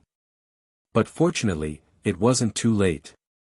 As the city garrison began recruiting new soldiers, Eddard Stark once again rallied the remaining forces of the crown's loyal lords. As a godfather-like figure and protector to half of the Gold Cloaks, Aegor held immense influence among the commoners of the capital. Even if he hadn't gone out of his way to investigate, it would have been impossible not to hear of it. After riding high on his commercial success in King's Landing for over half a month, a sense of helplessness once again crept over Aegor. The Night's Watch industry had grown strong enough to weather the storm brought by war, but it was still far from strong enough to prevent civil war altogether, and this time, it would be hit directly by it. The Night's Watch Industrial Park was situated on the northwestern outskirts of King's Landing along the Blackwater Rush. Renly's army was approaching from the west via the Gold Road. If the Reach rose in support, they would likely advance eastward along the Rose Road, eventually crossing the Blackwater at a suitable point to encircle the capital. Unless one were blind, such a massive industrial complex like the Night's Watch Industrial Park could not go unnoticed. The strategy of occupying land in the suburbs to develop independently had allowed the Night's Watch industry to rise quickly at almost no cost and expand into a massive enterprise within a year. However, as a satellite city of King's Landing and an economic development zone for the capital, this industrial park, lacking even a proper wall, yet housing food and armaments, was like a sizzling piece of bacon in front of a giant army, tempting and within easy reach. The biggest headache was that every inch of land inside King's Landing was precious. There was no way to relocate the industrial park within the city walls. As the leader of a faction, Aegor had to ensure his own survival. The situation had grown tense, and all the gates of King's Landing were now strictly controlled. Though Aegor could still move in and out freely for the time being, if the gates were officially sealed in another day or two, no one would be able to make an exception for him. Gritting his teeth, he took his guards and 3 times the usual number of horses, exited through the King's Gate, and galloped westward along the Gold Road. Due to Melisandre's presence, Renly was destined to lose the moment he chose to fight for the Iron Throne. What Aegor needed to do now was stop him, or at the very least, persuade him not to drag the Night's Watch down with him. The sky was clear, and the air was crisp. The Gold Road was filled with gold-cloaked scouts dispatched by Eddard Stark as an early warning system. Thankfully, Eddard's authority and recognition among the garrison troops was nearly equal to that of the commander himself. Aegor was neither stopped nor questioned. Setting out in the morning and traveling non-stop all day, he encountered scouts from the Stormlands the next morning. After stating his purpose, he was led into Renly's camp. Even though he had seen the combined armies of the 6 kingdoms under Robert's command during the rebellion in the Vale, Aegor was still stunned by the scale of the military camp before him. One glance was enough to tell him this was far more than the over 10,000 Stormlanders Allardyce had spoken of earlier. Not because he could count them instantly, but because he saw the golden rose of Highgarden flying beside Renly's crowned stag banner. In less than 10 days, the Reach had mustered an army and rushed to join Renly. Even though their elite troops were still fighting in the west, the sheer number of soldiers now present was staggering. King's Landing might not be defensible at all. This war to exterminate the lions, which had unintentionally united the Six Kingdoms, had provided Renly with a perfect opportunity to usurp the throne. On a normal day, if someone were to gather troops at Storm's End or Highgarden, messages of condemnation from King's Landing would have arrived before the troops had finished assembling. But under the guise of marching west to fight the Lannisters, Renly's forces had calmly passed through King's Landing's gates without raising suspicion. Better yet, the Stormlands had always ranked last in terms of military mobilization speed. This flaw became their greatest asset at the most critical time. Because of their slower pace, the other 5 kingdoms and the Crownlands had already committed their armies to the Westerlands battlefield, leaving no one available to rush back to defend the capital. This would be a one-on-one showdown between the Stormlands army and the King's Landing defenders, bolstered by the newly raised Reach army. Was this string of coincidences all part of Renly's deliberate scheme, or had he simply taken advantage of the situation? Passing by camp after camp, Aegor did his best to identify the sigils of various Stormlands and Reach houses. He had done his homework, but still couldn't recognize them all. In addition to noble forces, there were plenty of mercenary knights and free riders. These men hadn't responded to Tywin's call in the Westerlands but were now flocking to Renly's banner, seeking to side with the more charismatic and generous contender in this battle between the two Baratheon brothers. When Aegor was finally led into Renly's command tent, the Lord of Storm's End was having breakfast with Marjgerie and his close companions. They laughed and conversed, seemingly brimming with confidence in their victory. "Your Grace, the Chief Logistics Officer of the Night's Watch, Aegor West, requests an audience. Send him in." Renly didn't pause in eating. When Aegor entered the tent and stood at the center, Renly even asked cheerfully, "Chief Logistics Officer, have you had breakfast? My camp's cook made extra food. Would you like some?" I don't know much about Renly's true capabilities, so I won't comment, but in terms of charm and making friends, he was unrivaled. You never had to worry that he'd publicly humiliate you for no reason or suddenly lose his temper and hurl a goblet at your face. A man like that was perfectly suited to be a local lord, yet he had been appointed Master of Laws. It's little wonder the Baratheon dynasty had gone to rot. Now this man was openly eyeing the Iron Throne. Aegor couldn't say for sure who was more suited to be king, Renly or a Lannister. If forced to answer, he'd probably say, maybe neither. Though he had some internal misgivings, Renly's amiable nature at least made the coming conversation easier. Aegor bowed and said, "You are too kind, Lord Renly. I have already eaten." "It's your Grace," corrected a tall guard behind Renly. "Not, my lord. You should kneel before the king." "Your Grace." Aegor was baffled. He was still in King's Landing and hadn't heard of Robert's death. How could Renly declare himself king already? Had Eddard hidden the news, or? The guard's voice sounded strange. Looking up, he saw a tall, ugly woman standing behind the smiling Marjgerie. It was Brienne the Beauty. This should have been their second encounter, but it was the first time Aegor clearly saw her face. He had to admit, the actress in the show looked far better. "King Robert has passed away."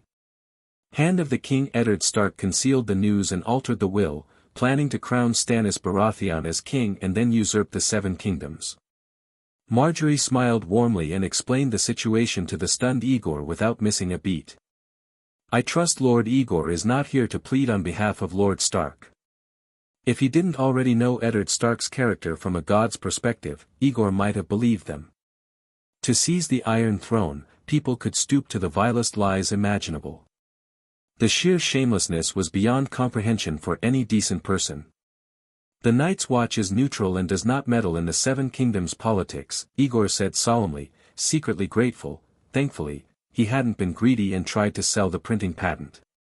Though he had suffered some financial loss, he maintained a good relationship with the couple in front of him, and there were no conflicts of interest between them. As long as he framed his request under the banner of righteousness, there was a high chance of success. "I've come for a different matter. The Night's Watch Industrial Park lies outside the city walls and lacks fortification. In the chaos of war, swords do not distinguish friend from foe. I humbly ask my lord to spare the defenders of the wall." "Night's Watch Industrial Park," Renly repeated, then chuckled. "So that's why the logistics officer is here." Many royal lords held shares in the Night's Watch enterprise. Among King's Landing's nobility, this was common knowledge. As Renly marched toward the capital, he would need their internal and external support to seize the Iron Throne with minimal bloodshed. Not to mention, he had seen the whites with his own eyes in the Red Keep. Even if he hadn't, Renly would never deliberately damage the Night's Watch's assets. Of course, not actively targeting it was one thing. But who could guarantee that the tens of thousands of soldiers from the Stormlands and the Reach wouldn't loot or destroy something along the way? Aegor's visit was a timely reminder. Renly waved his hand and said, "That's easy to fix. Go back and build a wall around your Night's Watch territory. Paint it black. I'll issue orders that no soldier from the Stormlands or the Reach may touch it." That simple. Aegor was genuinely surprised, but quickly understood the reasoning behind it. Seizing the opportunity, he added, "There are also some workshops inside King's Landing. Tell them to hang a black cloth over the door." "Thank you, my lord," Aegor said gratefully, though he still avoided calling him Your Grace. Between the two stags, Stannis would certainly win. If that rigid man knew he had acknowledged Renly as king, he might hold it against him. "It's Your Grace." Marjgerie waved a hand, signaling Brienne not to quarrel over trivialities like titles with a Night's Watch officer who wasn't part of their noble game. Then she leaned close to Renly's ear, stared at Aegor, and whispered something to her future husband. Aegor was alarmed and racked his brain. Aside from snubbing her slightly during the Vale Rebellion, he couldn't recall having offended Marjgerie in any way. What was this clever girl scheming now? As the nobles of Stormlands and the Reach in Renly's tent either stared at him curiously or ignored him entirely, Aegor endured that long minute in silence. After what felt like ages, Marjgerie pulled away from Renly's ear. The latter immediately looked up at Aegor and spoke again. To be continued. Chapter 193, The King's Grace. Chief Logistics Officer, I have something to say. I wonder if you'll agree. Renly Baratheon looked at Aegor with a warm smile. I have always believed that talent is the foundation of governing a realm. If you use the right people, managing a kingdom is as easy as eating. Unfortunately, my brother Robert never understood that. His small council is filled with flatterers, incompetents, or schemers with ulterior motives. The only Kingsguard knight who could be considered loyal, brave, and wise is called Barristan the Spoiler by him. When I take power, the small council and the Kingsguard will be completely reshaped. A full transfusion is necessary. He turned to the Flower of Highgarden beside him and looked at her tenderly. My dear Queen Marjgerie, I have no doubt you possess the talent to rule. The Guard is still not complete, and when I sit the Iron Throne and rule the Seven Kingdoms, there will be a vacant seat in the small council. At that time, I can issue a royal decree to relieve you of your status as a brother of the Night's Watch. As long as you are willing to serve me, you may choose among 3 positions, Kingsguard, Master of Coin, or Master of Laws. What do you think, Chief Logistics Officer? What the hell? He had come here to plead for leniency, but why had the conversation suddenly taken such a strange turn? Aegor opened his mouth, quickly realizing that his reputation had probably spread far beyond the garrison and the common folk. It now seemed even high lords like Renly and Marjgerie had taken notice. The offer of Kingsguard was clearly based on the fame of the White Walker Slayer title. Due to Robert's negligence, the quality of the King's Guard had declined sharply in recent years. Apart from Barristan and Jaime, the remaining 5 knights barely had recognizable names. The warrior king failed to grasp that, as the king's personal guard, deterrence and martial prowess were equally important.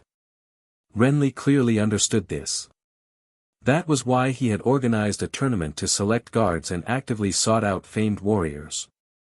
Ever since Aegor let Slynt off in front of the soldiers during the rebellion in the Vale to preserve face, rumors of his martial prowess had begun to circulate. When he openly named Slynt and was then targeted for assassination, he managed to kill several men and survive. The timely arrival of the Whites, which proved the legends beyond the wall were real, cemented his image as a Night's Watch officer with unfathomable skills in the minds of many well-informed nobles. As for the offer of Master of Coin, it wasn't hard to understand. Renly and Marjgerie must have reasoned, since he was capable of building the vast Night's Watch industry from nothing, then managing the even larger economy of the 7 kingdoms should be no issue. After all, both required money management, so handing him the kingdom's coffers seemed only natural. But what on earth made Renly think he was fit to be Master of Laws? Aegor raised his eyes to the handsome man wearing a slim golden crown on the platform. A guess gradually formed in his mind.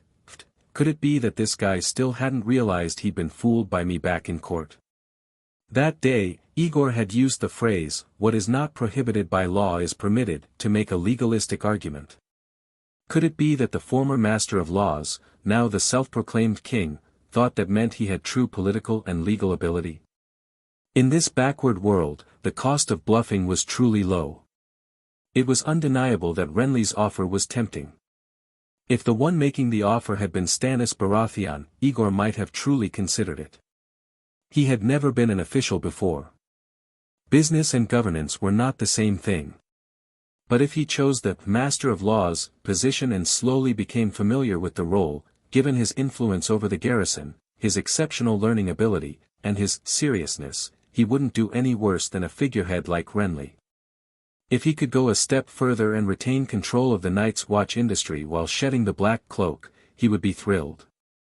Unfortunately, even a child would understand this. If you're going to abandon neutrality and pick a side, you must choose the one with the best chance of winning, and Aegor, who had seen Melisandre's powers with his own eyes, would never rashly oppose a Red Priestess whose strength he didn't fully understand. Even if the Iron Throne were laid out before him, he would still hesitate.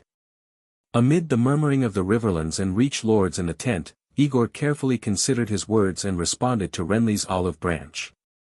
"Lord Renly, Lady Marjgerie, thank you both for your high regard. However, I truly don't deserve the compliment of being fit to govern a realm. I'm fairly capable of managing Night's Watch logistics, but I'm afraid I don't have what it takes to sit on the small council and govern the 7 kingdoms. Besides, even wearing black, I can still be of service to you. After all, no matter who claims the Iron Throne, they'll still need the Night's Watch to guard the northern frontier and defend against those ghosts beyond the wall, won't they? That's truly ungrateful. His Grace personally offered him a post, yet this lowly Night's Watchman is still playing hard to get. I have the qualifications, unlike you who only knows how to drink, eat, and swing a sword." The murmuring among the gathered lords suddenly grew louder. If Renly's attempt to recruit a Night's Watch officer was merely surprising, then the officer's actual refusal was downright shocking. Renly had only just crowned himself king days ago.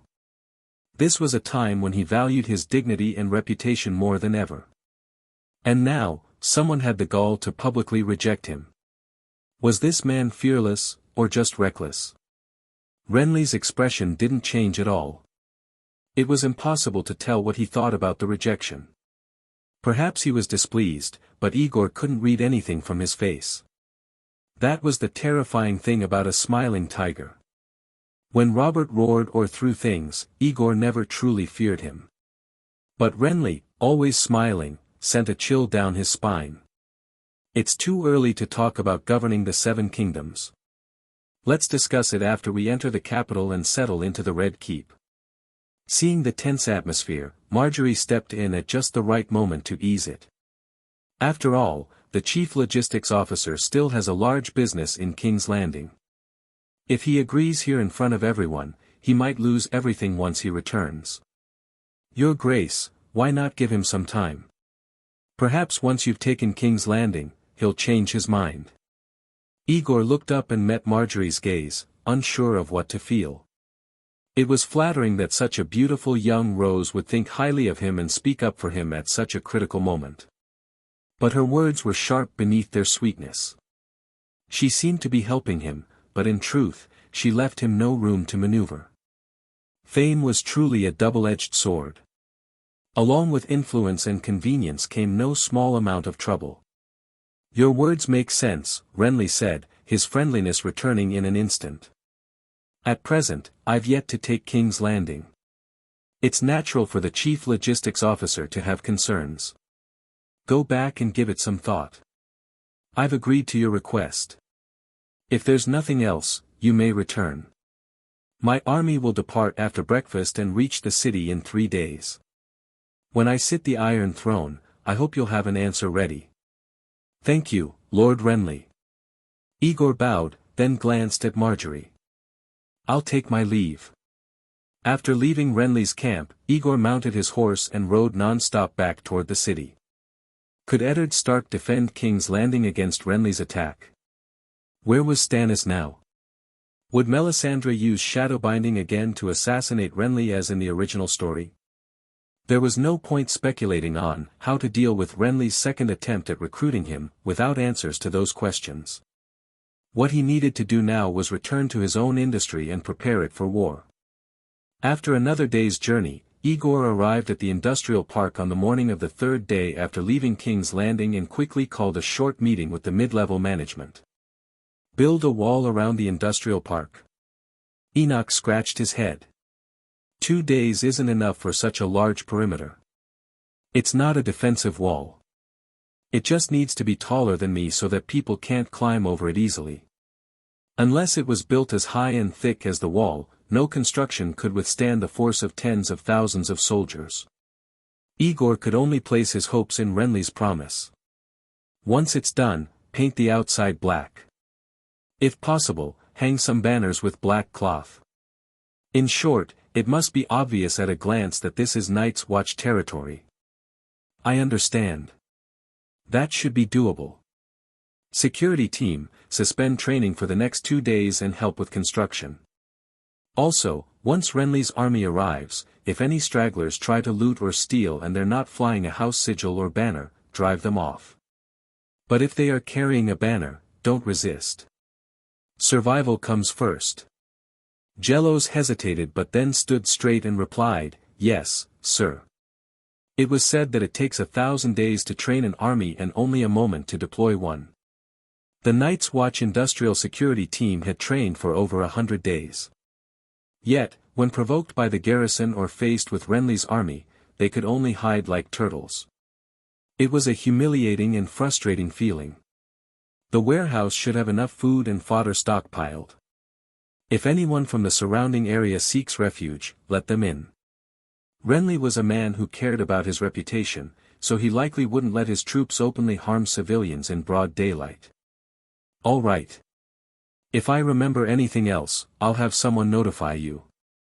But the city gates will probably be sealed soon. Everyone, take care.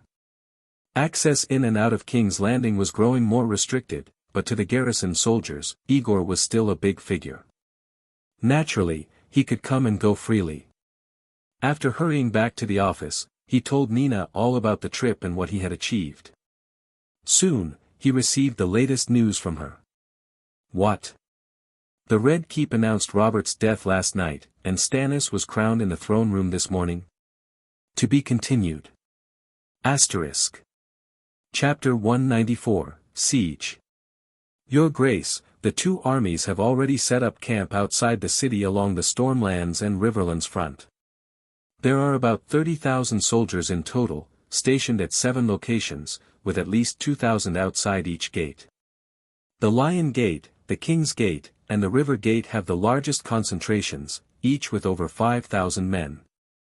The soldier knelt on one knee and reported loudly, Lord Renly's banner is raised outside the king's gate, and his men are shouting, demanding that your grace come out to negotiate.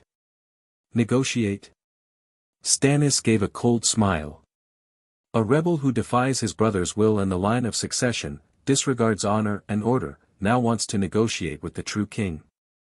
Keep the defenses tight and ignore whatever nonsense they shout. No, wait. I should respond.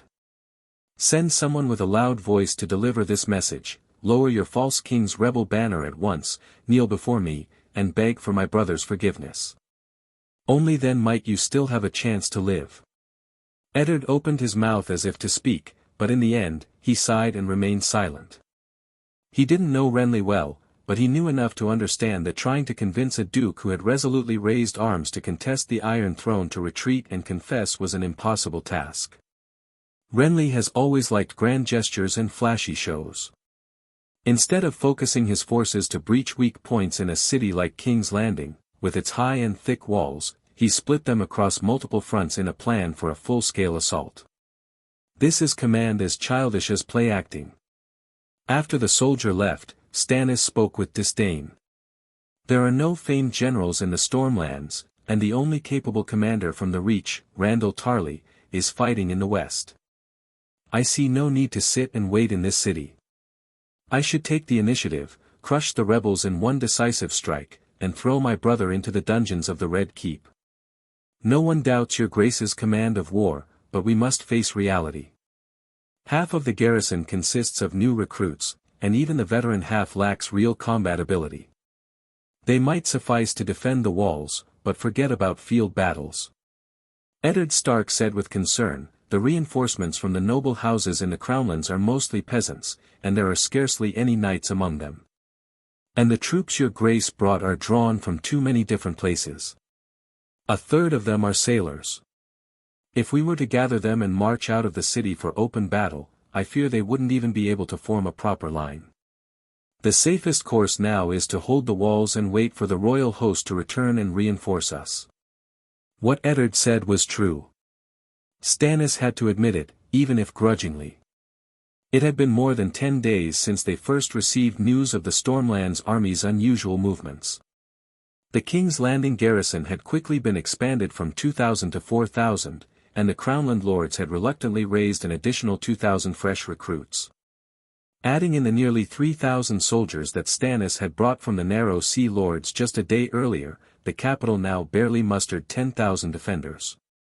A 1-to-3 ratio of defenders to attackers should not have been a desperate situation, but the quality of the soldiers was so poor that even 2 veterans seasoned in the fires of Robert's rebellion were forced to hunker down inside the city when facing a newly risen challenger like Renly. It was truly disgraceful. Deep Den is only a few hundred miles from King's Landing. Renly has taken his time, gathering sellswords and wandering knights on the way, and waited for reinforcements from the Reach. His pace is already sluggish. Even if the king's army is dragging its heels, there should have been some word by now, shouldn't there? Stannis looked at Eddard with a frown. Has something unexpected happened, or are they deliberately stalling to prepare for treachery? Perhaps they were delayed by Renly's forces intercepting them, Eddard offered reluctantly, though unease gnawed at him. Renly had always been close to the lords of the Crownlands, and Stannis's suspicions were not groundless. But the army was out in the field now. If they didn't send a raven back, there was nothing they could do, no matter how anxious they were, not with the city under complete siege. But regardless, at least they haven't joined Renly's army. For now, we can only wait. Join Renly's army? Many of the noble families and their households were still in King's Landing. Would they truly dare to side with the rebels? What a pity I didn't bring Melisandre. The thought flashed through Stannis's mind, and his brow furrowed. The Red Woman had lived on Dragonstone for over a year, and during that time she had shown powers that were certainly no parlor trick. Half a month ago, she had clearly predicted that something would happen in King's Landing, and that she herself would be betrayed again. The fact that the king's army had not returned, was this the fulfillment of the betrayal she foresaw? If she were here, Stannis could have asked her directly. But on the day he received Eddard's summons, he had been leading the Dragonstone fleet in pursuit of pirates near Crab Bay outside Seaguard. He sailed to King's Landing the moment he got the news, not even stopping at Dragonstone on the way. Though he made it in time to claim the throne, he had left the queen, the princess, and his enigmatic sorceress advisor behind. Now, filled with questions, he had no one to ask. Stannis snapped out of it. What was he doing?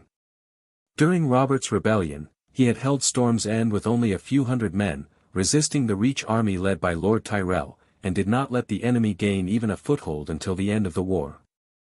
Back then, he had faced enemies dozens of times his strength without flinching. Now, seated upon the Iron Throne, facing a force only 3 times his number, he found himself placing hope in reinforcements and arcane powers he barely understood. He cursed himself inwardly, then quickly pulled himself together and assumed the mantle of commander once again. The city still had enough food and fodder. He had plenty of experience in defending fortresses. All he had to do was hold out for 10 days or 2 weeks. Once the people of the 7 kingdoms saw that their new king could protect the capital, their fears would melt away like snow in spring. Even if the king's army was up to something, no matter how many excuses they made, they couldn't delay indefinitely. Besides, he still had the backing of the 3 northern houses. After a moment's consideration, Stannis decided to act as though the king's army did not exist.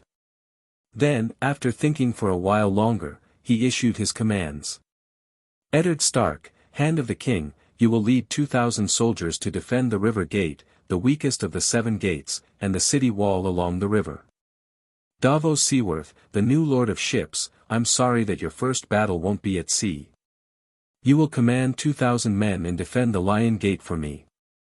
I will personally go to the King's Gate and confront my foolish brother, so that the people of the 7 kingdoms can see for themselves the difference between the true king and the pretender. The other 4 gates will be held by 500 soldiers each. The remaining 1,000 men will maintain order before the battle, serve as a reserve during combat, and be ready to reinforce any gate whose defenses begin to fail. Yes, Your Grace. Renly will likely launch his attack soon. This meeting is over. If anything unexpected occurs, don't panic. Follow the backup plans we've already discussed. To be continued. Chapter 194, Chapter 195, Attack and Defense of King's Landing. What was written in Robert's will, and to whom he intended to pass the throne in his lifetime, the people of the 7 kingdoms have no way, and no need, to know. With 2 Baratheon brothers holding differing views, it would either become a historical mystery or be decided by the victor. Even if Eddard Stark took the authentic document and showed it to the people on the street, who could truly recognize the late king's handwriting? Only one thing was certain, no matter how many declared themselves kings, the one who held King's Landing would have the greatest political and military advantage, and be the most readily acknowledged by others. Eddard Stark understood this, so he sent out a large flock of ravens and dispatched fast ships to seek out Stannis, who had already departed port, urging him to return and claim the throne as soon as possible. Stannis understood this as well. That was why, upon receiving the news, he immediately abandoned the pirates before him and rushed to King's Landing, not even stopping at Dragonstone along the way. Renly was also keenly aware, as long as his brother sat the throne, his own claim was nothing more than that of a false king. Winning the hearts of the people would be impossible, and even recruiting a single member of the Night's Watch would prove difficult. The longer his brother remained on the Iron Throne, the more awkward and untenable Renly's position became. Thus, just half a day after surrounding King's Landing, he launched his assault without delay. Outside the King's Gate, the army from Storm's End began to form ranks. A swell of voices surged. Renly Baratheon, clad in his trademark green armor and wearing a smaller golden antlered helm in the same style as Robert's, rode past his soldiers, loudly promising them rewards for taking King's Landing. Gold, office, fiefdoms, honors, and more. Every promise brought cheers. It was a tried-and-true method, but one that never failed. Renly never imagined he'd be the one making such a speech one day. He had spent half the night memorizing the lines. Regardless, he needed to rally the morale of the troops. Only by drawing out enough defenders through a frontal assault would his allies inside the city have a chance to act. When my brother is captured, no one is to desecrate his body. He is my blood, and I will not allow anyone to mount his head on a spear to flaunt military success. After delivering the lengthy speech, Renly swallowed dryly, looked at the walls of King's Landing in the distance, and offered the final prize. The first man to reach the city will be awarded either a white cloak of the King's Guard or a noble title, your choice. Long live King Renly! Thousands of voices roared in response, mixed with the blaring of trumpets and the thunder of drums. Smoke rose from the camp, forming a murderous haze that loomed over it. Flesh and blood, no one is to mount his head on a spear to show off. A glorious declaration, but shrewd minds caught the true meaning beneath Renly's words. If you encounter Stannis, don't let him live. Only if Stannis died on the battlefield would Renly avoid the charge of kinslaying. When it came to securing the throne and ruling the realm, mercy was a luxury no one could afford. Compared to the rewards promised after victory, the fate of the ever stern-faced Stannis, who truly cared. The sun had passed overhead and it was now afternoon. Renly took a sip of water, drew a deep breath, and waved his right hand. No time to waste. Sound the horn. Begin the assault. Woo woo woo. As the war horn sounded, Stannis on the city wall also finished his pre-battle address in a booming voice. But many of the garrison soldiers were distracted. They turned their heads west and saw the familiar crowned stag banner fluttering in the wind among the enemy ranks, starkly contrasting with the burning heart banner beside it. The black stag representing Stannis Baratheon was engulfed in flames and nearly unrecognizable. Ser Barristan Selmy immediately sensed the unease among the gold cloaks. He turned to look at the new banner atop the city wall and shook his head in quiet resignation. By law, the new king had the right to change the banner. But Stannis should not have rushed into reforms before firmly securing the throne. The garrison was long accustomed to fighting beneath the crown and the stag. When the king changed one day and the banner was immediately swapped, who could be expected to so quickly turn around and pledge themselves to a new master? Fortunately, aside from the original gold cloaks, there were also loyal troops under Stannis's command in the city. Whether their loyalty was genuine or not, at least these men appeared spirited. They were familiar with the banner of the burning heart and believed in their king's leadership and martial prowess. Stannis was known to clearly distinguish between reward and punishment. Supporting the rightful king on the Iron Throne and repelling a rebellion was a merit not often available. As he pondered, the old knight heard the new king call out, Ser Barristan Selmy. Your Grace, I am here. You will lead all cavalry stationed at the king's gate and stand ready behind the gate. If the enemy's siege fails and they retreat, open the gate and charge out with all forces. I'll lead the infantry in support. Your Grace, as captain of the King's Guard, I belong at your side. Staying with me is pointless. I assure you, no one will breach the walls I defend in person. That is an order. Carry it out at once. The old knight had resolved not to leave the side of the king he had sworn to protect, but duty prevented him from disobeying. Yes, Your Grace. Remember, if you encounter my foolish brother and he surrenders, do not take his life. Though he was misled by the Tyrells and raised the banner of rebellion, he is still my last brother. I will give him a fair trial. Barristan led his cavalry down from the wall. Behind him, Stannis bellowed again, archers, ready. Prepare for battle. Amid the blare of trumpets, siege weapons were the first to advance. Though Robert's early attack on the Vale had failed at the Bloody Gate, the method had become a textbook case that influenced many new lords. Whether he realized it or not, Renly was now imitating that tactic, using long-range bombardment to cover the infantry's assault. It was a sound plan. The open, fertile ground outside the King's Gate was well suited for deploying siege engines. Unfortunately, due to the hasty mobilization, Renly's army hadn't had time to produce large siege equipment. In both quality and quantity, his siege lineup fell far short of the grand forces that had once assembled outside the Bloody Gate. Worse still, they faced King's Landing, fortified over many years and equipped with numerous fixed defenses. In comparison to Stannis' hurried succession and defensive planning, this was also a hasty assault. Amid volleys of stones and spears flying through the air, both sides took casualties, but the attackers, hindered by the high walls, were at a disadvantage. Unable to suppress the defenders, the large siege towers and battering rams could not advance near the gates under the barrage of flaming pitch. Fortunately, Renly's numerical advantage was overwhelming. His men advanced in groups of 10 to 20 along a battlefront stretching hundreds of meters. Carrying crude ladders, they surged toward the walls like a tidal wave. Arrows filled the sky, raining down like a swarm of locusts upon the defenders and attackers alike. Screams and shouts rang out. The battle for King's Landing had begun. Sansa was terrified. Arya looked at her sister, silently praying with eyes closed and hands clasped, and felt a mix of disdain and amusement. Renly's army was still outside the walls.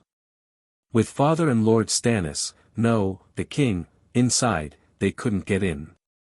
Even if by some miracle they breached the king's gate, the Red Keep had thick walls, massive bronze doors, iron portcullises, and 7 great iron-roofed drum towers. Impossible to break through. Impossible to break through. Arya repeated it to herself. Still, she felt a bit nervous. Unlike Sansa's fear, hers came from being so close to war for the first time. Her excitement slightly outweighed her fear. She stood, sat, paced restlessly. Eventually she ran to the window and looked out.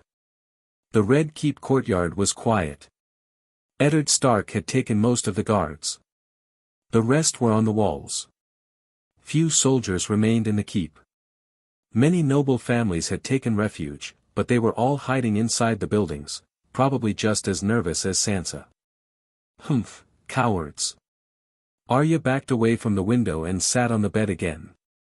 Sansa, irritated by her pacing, finally snapped, "Arya. Father's fighting the enemy on the wall. Can't you be quiet and pray for him?" "I don't believe in prayers. I only believe in swords." Arya raised her chin and said proudly, "I'm the apprentice of a White Walker slayer, a girl swordsman praised by the Red Viper. I'm nothing like a delicate lady like you." Tisk. Sansa rolled her eyes, turned back, and resumed her prayer. "Fine, Master Swordswoman. Where's your sword?" "My sword is," Arya faltered. After thinking hard, she remembered, she'd brought the sword Jon gave her to the Night's Watch office, but Aegor wouldn't let her train with it and had confiscated it, saying he'd keep it safe for her.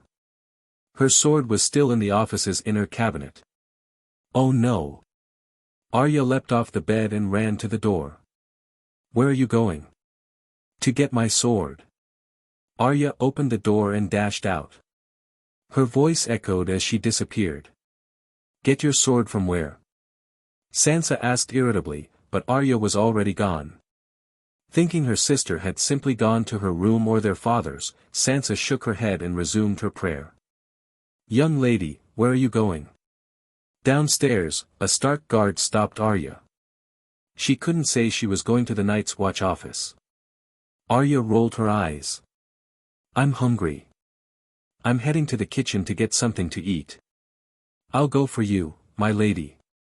Please return to your room." "What would you like?" Arya rattled off several of Sansa's favorite treats, then pretended to turn around and go back upstairs. As the guard headed toward the kitchens, she doubled back, hunched over, and slipped through the gap between the Tower of the Hand and the side hall, sneaking into the Red Keep's complex buildings. Crossing a hidden courtyard, turning a corner, climbing over a wall, and crawling through a narrow window, Arya entered a pitch-black cellar. The Red Keep was complicated, but to her it was simpler than Winterfell's stone maze. After nearly a year here, she had thoroughly learned its layout, and her proudest discovery was a secret passage beyond the keep, blocked by an iron grate that only a child could squeeze through. She felt along the wall. After a minute, her eyes adjusted to the darkness. Massive dragon skulls emerged from the shadows. The walls, the floor, even the dragon bones were black. In the gloom, it felt as if monsters might leap out at any moment. She had been here before, but her skin still crawled. A Night's Watch apprentice is not afraid of monsters and ghosts.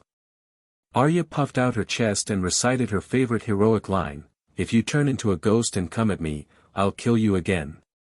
Nothing happened. But the dragon skulls seemed to awaken, their dark sockets fixed on her. Despite her bold words, Arya suddenly remembered, she had no weapon. If a ghost really came, what would she fight it with? I was just kidding. Go back to sleep, okay? She sheepishly apologized to the imaginary foes, hurried past them, found the iron ring on the wooden door, and tugged hard. With a creak, she opened it just enough to slip through into the long corridor beyond. It was even darker inside. Arya stopped talking to herself and focused on her breathing, tracing the rough stone walls with her fingers. After walking nearly a mile, she reached a fork. She had explored both paths. Ahead was a sewer outlet leading into the Blackwater Rush, flooded with dirty water. That would take her out of the Red Keep, and out of King's Landing entirely. She needed to turn left. A little farther, there was another sewer entrance, blocked by an iron grate. The third gap from the left was just wide enough for her. Arya turned left, crawled on hands and knees, and eventually saw light. The familiar iron bars came into view. She must have grown. It took a painful effort to squeeze through the gap she used to fit through easily. The bars pressed against her chest. Pushing aside the vines over the opening, she emerged into sunlight once more. Her memory hadn't failed. This was still the abandoned drainage outlet hidden in the shrubs on the hillside of Aegon's High Hill. From here, she could faintly see the black sign of the Night's Watch office in the distance.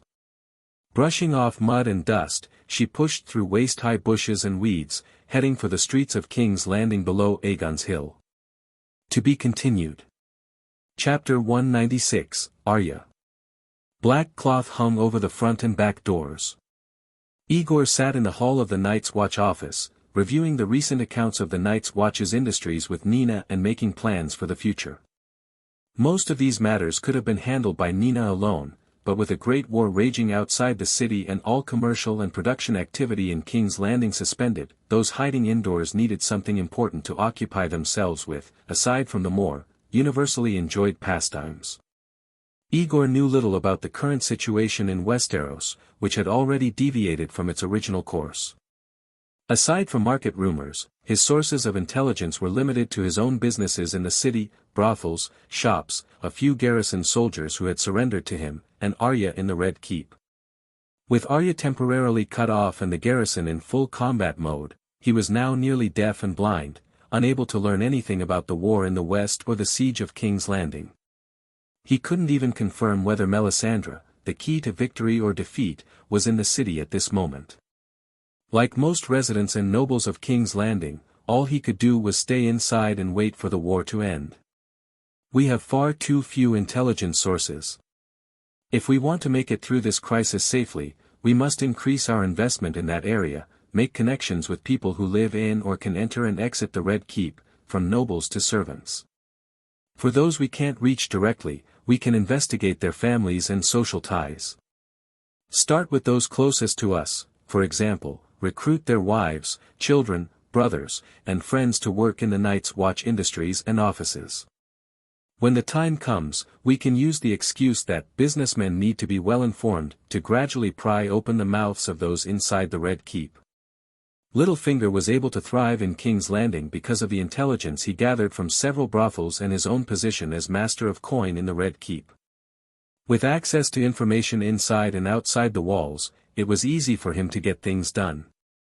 As for the Night's Watch, it had grown strong outside the Red Keep, but due to its rapid rise, its foundation was unstable and it had no time to extend its reach into the royal castle. In the early days, this weakness was masked by Arya's help, but as time went on, the flaw became more and more apparent. It was precisely because Aegor realized this that he began working to resolve the issue. Actually, even if you hadn't mentioned it, the noble families of King's Landing have been trying their best to place people in the Night's Watch. Nina pursed her lips. When Lord Tyrion was still here, some of our investors and clients were already asking for jobs for their families' descendants and retainers. But Lord Tyrion kept the line firm and only gave them minor, insignificant positions. For key roles, candidates had to go through assessment and compete based on ability. Good. Continue doing that, but you can relax the requirements a little. There's no such thing as a perfect bargain in this world. If we want to use the power of the nobles, it's acceptable to keep some idle people, so long as they're not completely useless and don't cause us trouble. But we must control it. Important and sensitive positions must go to those with clear backgrounds and real capabilities. Aegor nodded. Also, have in-depth talks with the prostitutes Littlefinger trained and left behind. See if they can re-establish contact with his original informants in the Red Keep. It's a ready-made intelligence network. If we can inherit it, that would be ideal. Understood. I'll get started right away. The two novices began planning to build the Night's Watch's own intelligence agency. They lacked experience, but as the saying went, a 9-story tower starts with a mound of earth. As long as they moved forward step by step, they would see results eventually. While discussing their ideas with great enthusiasm, a guard knocked on the door and reported, "Master Aegor, there's a little girl at the door. She's knocking and shouting that she wants to see her master. What should we do? Arya? What's she doing here?" Aegor raised his eyebrows and quickly stood, clearly alarmed. Damn it! How could she leave the Red Keep and come running around at a time like this? Immediately abandoning their conversation, Aegor rushed to the front door, opened it, and saw his little apprentice, looking as though she had crawled out of a pile of mud. Arya was filthy, hugging her knees and panting like she'd run a great distance. When she saw Aegor open the door, she looked up and smiled. "Master, I went to the office to look for you earlier. Why weren't you open today?" "Open for business? What business in a day like this?" Aegor yanked the girl inside and said, "You'll be the death of me." "Did you use that secret passage again?" "Yes." The girl still looked proud. "Why did you come to see me?" "My sword is here. I came to take it back." "Sword? What sword?" Aegor had completely forgotten. After a few seconds, he realized what Arya was talking about. 7 hells. Of all days, you had to come today. But there's a war going on. Arya was confused by his flustered and angry tone. If someone wants to hurt me or Sansa, at least we'll have something to protect ourselves. Nonsense. Utter nonsense. Aegor was so angry his whole body trembled. He'd hung black cloth on the doors and stayed shut inside to avoid any ties to this war. On one side were Stannis and Eddard, on the other was Renly, who had made generous promises and wanted to recruit him. With the neutral status of the Night's Watch, he would be fine no matter who won. He had kept clear of the mess, only for his troublesome little apprentice to drag it straight to his door. What to do with this hot potato? Throw it back to where it came from. After a brief pause, Aegor turned to his guards and barked, "Bring the horses, 2 of them. And remember, no one came here today." "Understood?" "Yes, sir." Arya looked up at Aegor with wide, innocent eyes full of confusion and fear, which only made him more frustrated.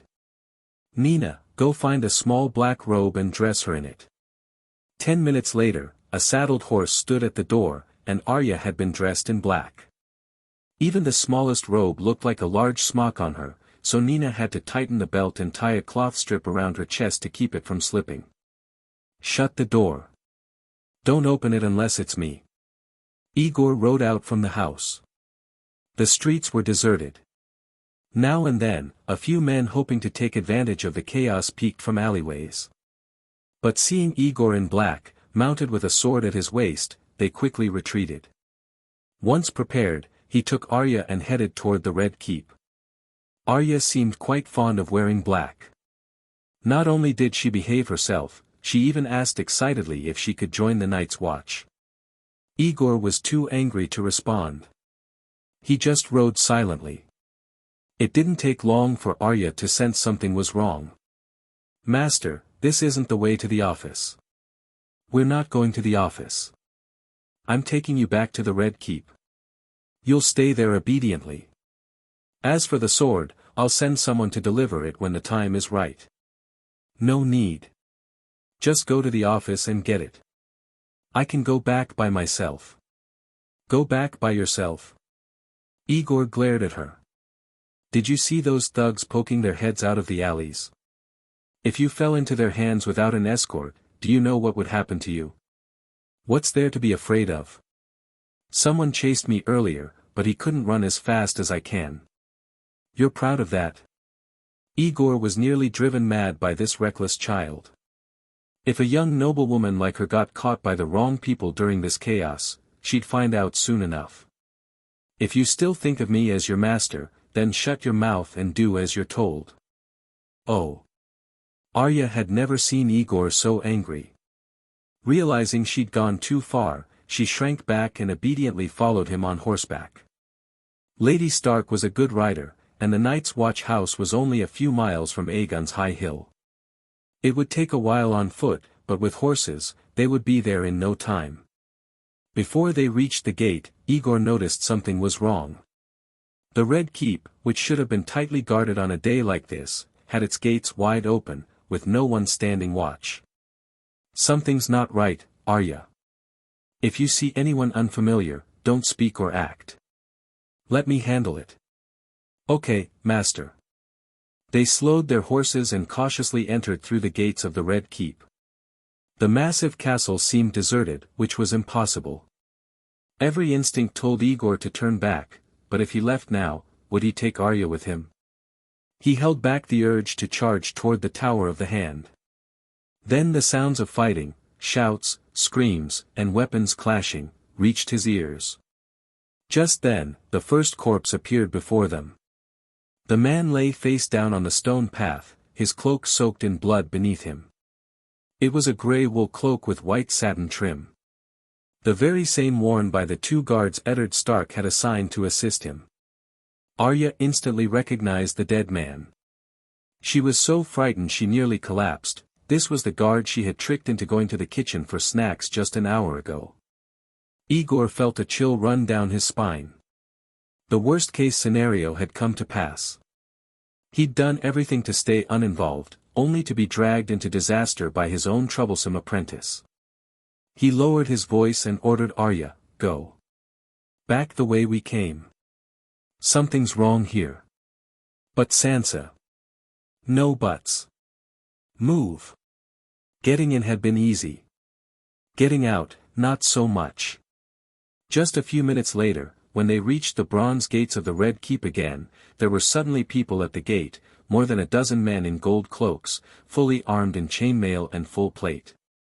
As soon as they spotted the two figures in black on horseback, they leveled their spears. "Who are you? Don't move." Chapter 197, Rebellion. At the King's Gate, thick smoke from burning pitch engulfed a large section of the city wall. The flaming red heart banner flapped violently atop the battlements, torn and tattered from repeated arrow strikes, but it still clung defiantly to the top of the pole, just like the defenders holding the line below. Beneath the wall, corpses lay scattered, blood running in rivulets through the rubble. The stench of blood and charred flesh mingled, forming a strange and nauseating atmosphere. Stannis stood atop the tallest tower, fully armored, though he did not engage in the fighting himself. Surrounded by trusted guards, he observed the battlefield and dispatched reserve troops to reinforce the most critical points as needed. The Stormlanders, waving the crowned stag banner, launched charge after charge against the walls, but each one was shattered and repelled like waves crashing against rock. The only siege soldier to climb onto the battlements was immediately swarmed and hacked to death by the reinforcements Stannis had stationed for such a contingency, before he could even dream of becoming a lord. The fighting raged from noon until sunset. Hundreds of soldiers from the Stormlands died at the gates of King's Landing. When the last batch of hastily constructed siege ladders was thrown into the fray and failed to yield any results, the rear commanders finally gave the order to retreat. The attacking soldiers, having long lost hope of breaching the walls, turned and fled toward their camp the instant they heard the long-awaited retreat horn, like desert travelers glimpsing an oasis. The defenders were also weary and spent, but their losses were far fewer than the blood-soaked dead strewn outside the gates. Those who paid attention would notice the casualty ratio exceeded 3-1. At this rate, even if Renly threw his entire army into the assault, the defenders would not lose even half their strength, especially since they could keep recruiting more citizens to help man the walls. But before the weary defenders could catch their breath, a new command came down: all who could still walk were to assemble at the gate, prepare to exit the city, and pursue the enemy. Everything was going according to plan. Stannis stood atop the battlements, narrowing his eyes in disdain at Renly's soldiers retreating like the receding tide. He silently calculated the distance in his mind. He would order the gates to be opened and give the attack signal when the retreating infantry reached the midpoint between the city wall and Renly's camp. Then Barristan would lead the cavalry charge. As long as they seized the moment, the cavalry would drive the enemy foot soldiers straight into their own camp like a herd of ducks. Stannis would then lead the remaining infantry out of the city and strike the entangled Stormlanders from behind. If this move succeeded, even if Renly escaped, Stannis would still slaughter half the army outside the King's Gate and shatter their siege morale. Then, all he would need to do was sit tight in King's Landing and wait calmly for the arrival of reinforcements from the Crownlands and the 3 northern territories. Once that happened, the Iron Throne would be his for good, untouchable by anyone. He counted the time on his fingers, but a panicked voice shattered his focus.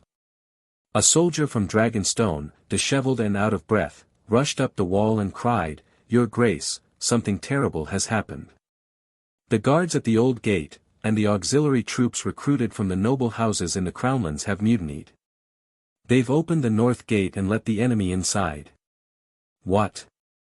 Stannis turned his head so sharply that his neck bones cracked. "Where are the city's reserve troops? Send them to the North Gate immediately and take it back." "I've already given the order." "But, Your Grace, now that the Old Gate guards have turned, we can't guarantee the gold cloaks at the Dragon Gate, the Gate of the Gods, or even the Red Keep won't also betray us. I beg Your Grace to retreat to the Red Keep at once, defend against danger, and make plans accordingly." Stannis was shaken, then suddenly realized, Eddard Stark had gathered all the families of the lords into the Red Keep not only for their protection but also as hostages, to force their respective troops to commit to the defense of the city. If the traitorous garrison and the Stormlander vanguard that entered the city first made for the Red Keep, the consequences would be unimaginable. "Leave 100 men to continue holding the gate. Send word to the guards at the other gates to fall back and reinforce the Red Keep. Barristan. Take the cavalry with me. We ride to crush the rebels inside the city." At the gate of the Red Keep, Aegor stared at the dozen gold cloaks pointing spears at him, trying to figure out which side they were on. Should he turn and flee into the castle, or force his way out into the city? He quickly realized that either choice would have terrible consequences and shatter the hard-earned neutrality of the Night's Watch. After a moment's hesitation, he decided to take a risk. "It's me. Don't shoot." The garrison soldiers in front of him were strangers. Aegor raised his head high and rode toward the roadblock as if nothing were wrong. Looking around, he realized this wasn't good. These people didn't seem to recognize him. Before he could think of a way to intimidate a group of unfamiliar gold cloaks, someone called out to him. "Aegor West. What are you doing here?" He glanced at the speaker and instantly recognized him as the captain of the Old Gate, a member of House Buckwell, one of the Night's Watch's major investors. He had recommended younger relatives to the Earl of Harthorn for investment in the Watch. He was also on Aegor's list of post-Tyrion contacts. But why was he here at the Red Keep instead of guarding the Northern Gate? Of course, this was not the time to ask such questions. From their perspective, a Night's Watch officer showing up at the Red Keep was even more suspicious. "Ah. Sir Buckwell, greetings. I came to see the Master of Coin and report our recent accounts. I noticed the gates were open and unguarded, so I came in to check. What happened here? The man before him was a respected figure in his house, an important business partner, and practically the god of wealth to many factions. Ser Buckwell stared at Aegor for a few seconds, hand resting on his sword, then decided it wasn't worth opposing money. Leave it alone, Ser Aegor. Whatever happened here doesn't concern you. Go home, shut your doors, and when the chaos ends, open up again and rake in the gold. Aegor met his eyes and gave a calm nod. Understood. Arya, we're going home. Arya often ran about the city and regularly used the King's Gate to visit the Night's Watch Industrial Park. Aegor now feared she might be recognized. But thankfully, the worst didn't happen. Arya had never passed through the old gate and was now dressed in black like a boy. The garrison's focus was on Aegor, and they assumed the black-clad youth riding beside him was just his attendant. At their commander's signal, they lowered their spears, opened the gate, and let them through. Suppressing his nerves, Aegor rode with the girl past a dozen fully armed gold cloaks and exited the Red Keep before chaos could catch up.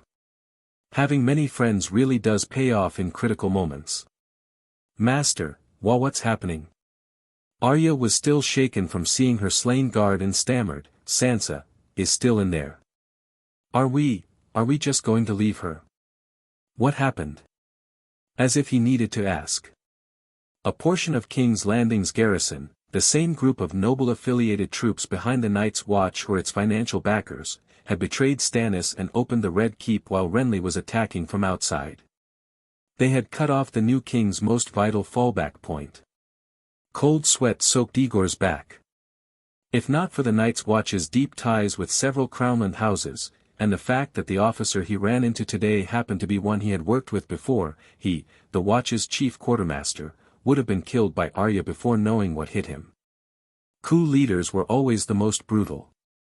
In a moment like that, who would care that you wore black and claimed neutrality as a brother of the Night's Watch? The coup surprised Aegor, but on reflection, it wasn't unreasonable. One could even say it was inevitable the day Stannis claimed the throne. When both his brothers raised banners and marched on the capital, rumors swirled through the city that the new king planned sweeping reforms, shutting down brothels and gambling halls, banning pornographic literature, severely restricting tourneys. Whether true or not, it sounded exactly like something the uptight Stannis would do. Being decent was all well and good, but not when you trampled others' profits. How many of the city's brothels and gambling dens weren't owned by noble families? The Night's Watch's risque books were turning a tidy profit for many. And if no one from the court stepped forward to deny the rumors, what would those with a stake in the current system think? These reforms might not have seriously harmed noble interests under ordinary circumstances. But on the eve of Renly's assault, how many waverers on the fence between the Baratheon brothers would switch to Renly's side? Looking back at the Red Keep, Aegor saw that the gold cloaks who had staged the coup weren't giving chase. They even closed the gate behind him. He exhaled slowly, his heart settling back into place, and glared at Arya. You and Sansa are Starks. If those soldiers are helping Renly take the throne, they wouldn't hurt you unless they were mad. But now that you're with me, if they recognize me, I'm in deep trouble. He had just escaped death and was now clear of the Red Keep's shadow. His fury finally broke loose. Not another word. Go. No matter how much he tried to stay out of the fight, no matter how much he cherished the Night's Watch's neutrality, Arya still called him master. Though he had initially befriended her for strategic reasons, people weren't stones. Feelings formed over time. Aegor might have been able to accept her being seized by the rebels and falling into Renly's hands. But he couldn't watch her be dragged away while she was with him. The outcome might look the same, but the meaning was entirely different. Everyone had a line they couldn't cross.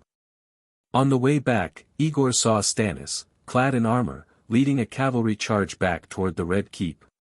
One look at their bloodshot eyes and desperate faces was enough to make him abandon the idea of turning Arya over to their custody.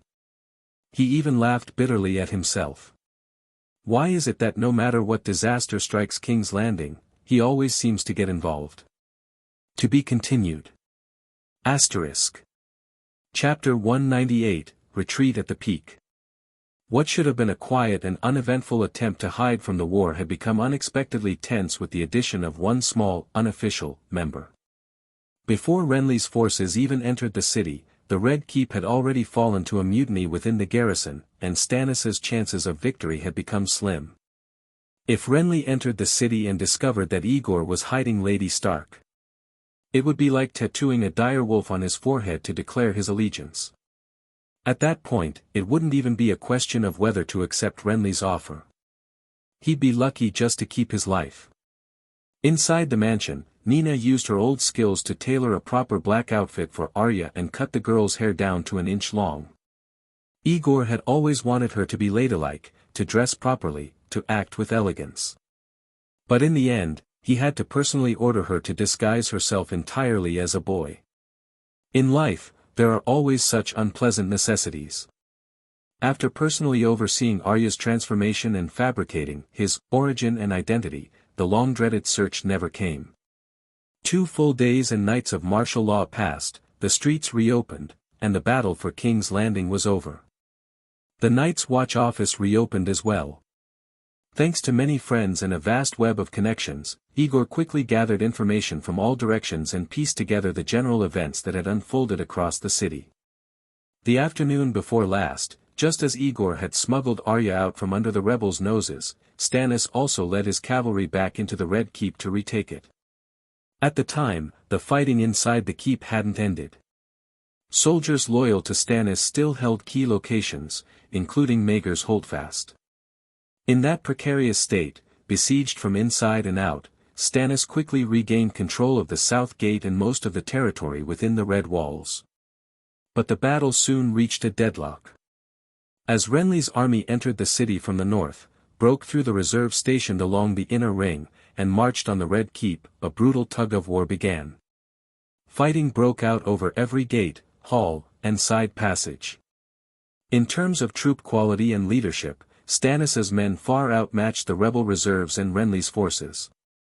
But the enemy had an unending flow of reinforcements pouring into Aegon's High Hill. Stannis found himself at a growing disadvantage. He had to reclaim every gate and corridor to retake the Red Keep, while the enemy only needed to hold a single door long enough for reinforcements to arrive and solidify their position. The battle dragged on until the sun disappeared behind the horizon. After repeated attempts to retake the keep failed, and realizing that further delay could trap him inside completely, Stannis finally made the painful decision to abandon the Red Keep. He led his forces out of King's Landing to the south, breaking through before the enemy had completed their encirclement.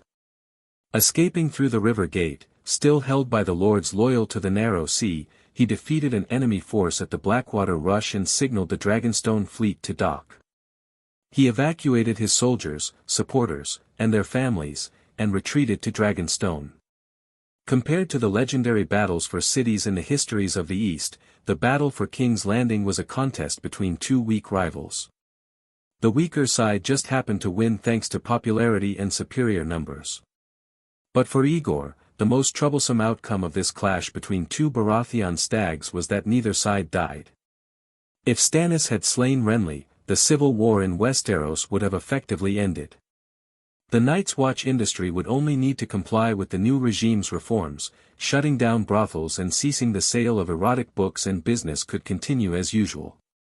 If Renly had killed Stannis, Aegor could have shed his black robes, pledged himself to the new king without fear, secured a seat on the small council, and instantly become a powerful figure in the 7 kingdoms. But unfortunately, both Baratheons lived. With the situation between the 2 kings unresolved, Aegor now found himself in a dilemma, facing several problems at once. The first, and most urgent, was what to do with Arya Stark, who was hiding under his roof. Hand her over to Renly and Marjgerie. The theatrical couple likely wouldn't harm her. But doing so would lose him a devoted apprentice and ally, while simultaneously offending the entire Northern Alliance, and Stannis. If he didn't hand her over, he couldn't simply keep Lady Stark in his house indefinitely. There were guards living in the building. While they were generally loyal, human nature is unpredictable. The second problem, when Renly offered him a position on the small council again, should he refuse and risk offending the king, or grit his teeth, stand against Melisandre, and serve a monarch who might die at any moment? Compared to the first two, the third issue was less life-threatening but still a major blow to the Night's Watch's business. Stannis' return to Dragonstone meant the war wasn't over. With Dragonstone and King's Landing now on opposing sides and no safe shipping routes between them, the Dragonglass trade faced supply interruptions. Even though Aegor had tons of inventory at the industrial park, it would only last half a month if supplied to King's Landing alone, let alone his grand plan to distribute Dragonglass across the realm. And there was also an unconfirmed rumor: former Hand of the King, Eddard Stark, had failed to escape when the city fell and had been captured by Renly's forces in the Red Keep. You got to run free. Your sister Sansa and King Stannis escaped safely. But your father ran back through the river gate and got caught. You think he did that just to look for you? I. Arya stammered, face full of guilt. She had finally learned a painful lesson. What do we do? Will they hurt my father? Master. I know I was wrong. Please, save him. The Night's Watch does not interfere in the internal affairs of the Seven Kingdoms. Aegor raised a sign in front of her face like a shield and snapped back, and how exactly would I save him? Your father is the Lord of House Stark. He'll be eating well and sleeping fine in the Red Keep cells. Nothing will happen to him. Me? I'm trying to save myself right now. Stark was the leading house in the north. With its patriarch in custody, the captors held the lifeline to the north, Riverlands, and Vale. Renly and Marjgerie wouldn't be foolish enough to kill him. What Aegor was truly worried about was that if Renly and Marjgerie realized Arya had vanished and suspected him of hiding her, they'd come knocking. My lord, I don't understand why you're so hesitant to join Renly's council, but there is a way to solve both problems at once. Nina glanced at Arya, who sat silently behind the desk, her expression troubled. The girl had contributed so much to the Night's Watch's growth, yet now posed a serious threat to Aegor's life. You could go north under the guise of a business trip assigned by the Night's Watch, quietly send Lady Stark home to her family, and take the opportunity to avoid the political storm for a while. Wait until Renly's council fills up. He can't exactly kick someone out just to give you a seat, can he? Of course Aegor had thought of that. But Renly wasn't a fool. It would be obvious he was fleeing if he suddenly decided to leave King's Landing the moment Renly arrived. Aegor had heard all the old stories since childhood, all those famed recluses who supposedly refused the call to serve. He'd long thought those tales were just made up by people trying to raise their price. Pretending to be noble, waiting to be begged. Who would have thought he'd end up in the same position one day? Only by living through it does one realize that avoiding court service and retreating from politics isn't always about lofty ideals. Sometimes, it's just about cold, complicated, and hard-to-explain realities. He had a massive business in King's Landing. Running away had never seemed like a real option. But now, with the added duty of sending Arya safely out of the city, it was starting to look like a wise choice. Aegor stared at Arya for a long moment, then hardened his heart. Fine. I'll leave King's Landing for a while. To be honest, being in this capital full of lords and schemers, always watching every step, is exhausting.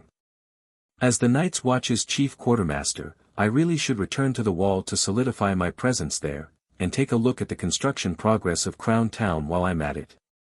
To be continued. Chapter 199, Returning North to Avoid Officialdom. The monk can run away, but the temple cannot.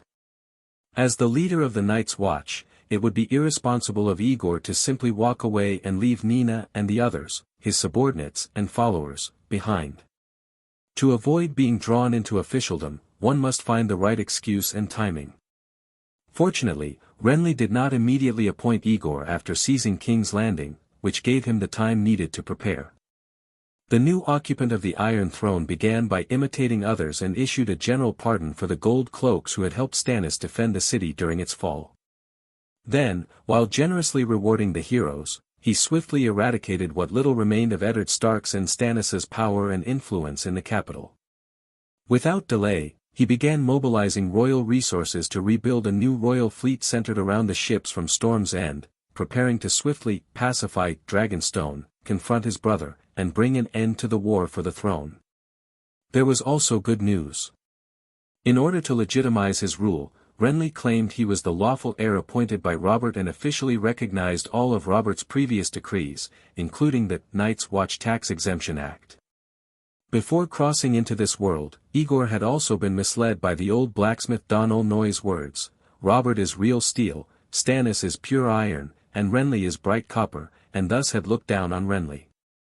But if you think about it, how is that any different from saying, Northerners can fight 10 men at once? Both are heavily biased statements with strong subjective leanings. Compared to his two older brothers, Renly was simply too young and had yet to prove himself. Didn't Tywin also dismiss the young wolf Robb Stark because of his age? And yet, throughout the war, he lost every battle against him, and even his own son Jaime was captured. Even if Renly is truly just bronze, who says bronze can't make a good king? Based on what Aegor had seen and heard since arriving in the world of ice and fire, to be honest, he believed Renly was more suited to be king than Stannis. Indeed, Renly had no remarkable abilities apart from his popularity, personal charm, and acting skills. But for a ruler, especially in a feudal lord era, personal talent isn't everything. A qualified king is one who can win over the nobles, balance all factions, and appoint the right people to govern. Even just being able to make friends with the great lords of the realm and heed Marjorie's counsel and recruit talents accordingly would already make Renly a qualified king. With Renly's charisma, Marjorie's cunning and wisdom, and the resources of the Reach behind them, as long as Eddard Stark was kept as a hostage, a ceasefire was reached with the three northern regions, and the unpredictable Stannis was eliminated.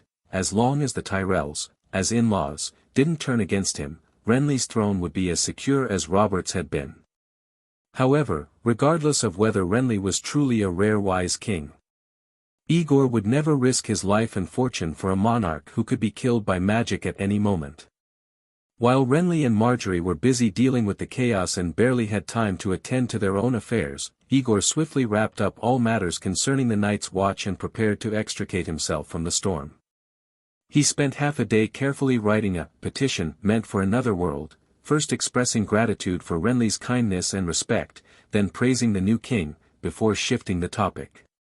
He emphasized that the Wall was currently facing the dual threats of the Wildlings and the White Walkers. At this moment, when the northern border of the Seven Kingdoms was under unprecedented crisis, he could not abandon his sworn brothers to enjoy comfort in the south. He acknowledged that he was in his prime and had many opportunities to serve the realm, but the threat looming over the Night's Watch and all of humanity in Westeros was one not seen in 1,000 years.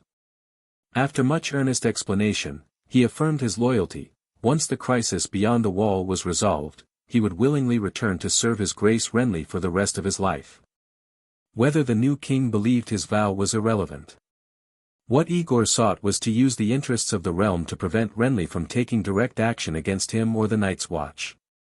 Of course, to play it safe, Aegor also prepared a wedding gift for Renly and Marjorie, a chandelier adorned with colorful crystal gems, designed to catch the sunlight during the day and glow with lamplight at night, casting a vibrant array of colors, just like modern ballroom lighting. If the rumor about Renly's love of color was true, then he would surely enjoy this gift, and Aegor's petition would be delivered along with it.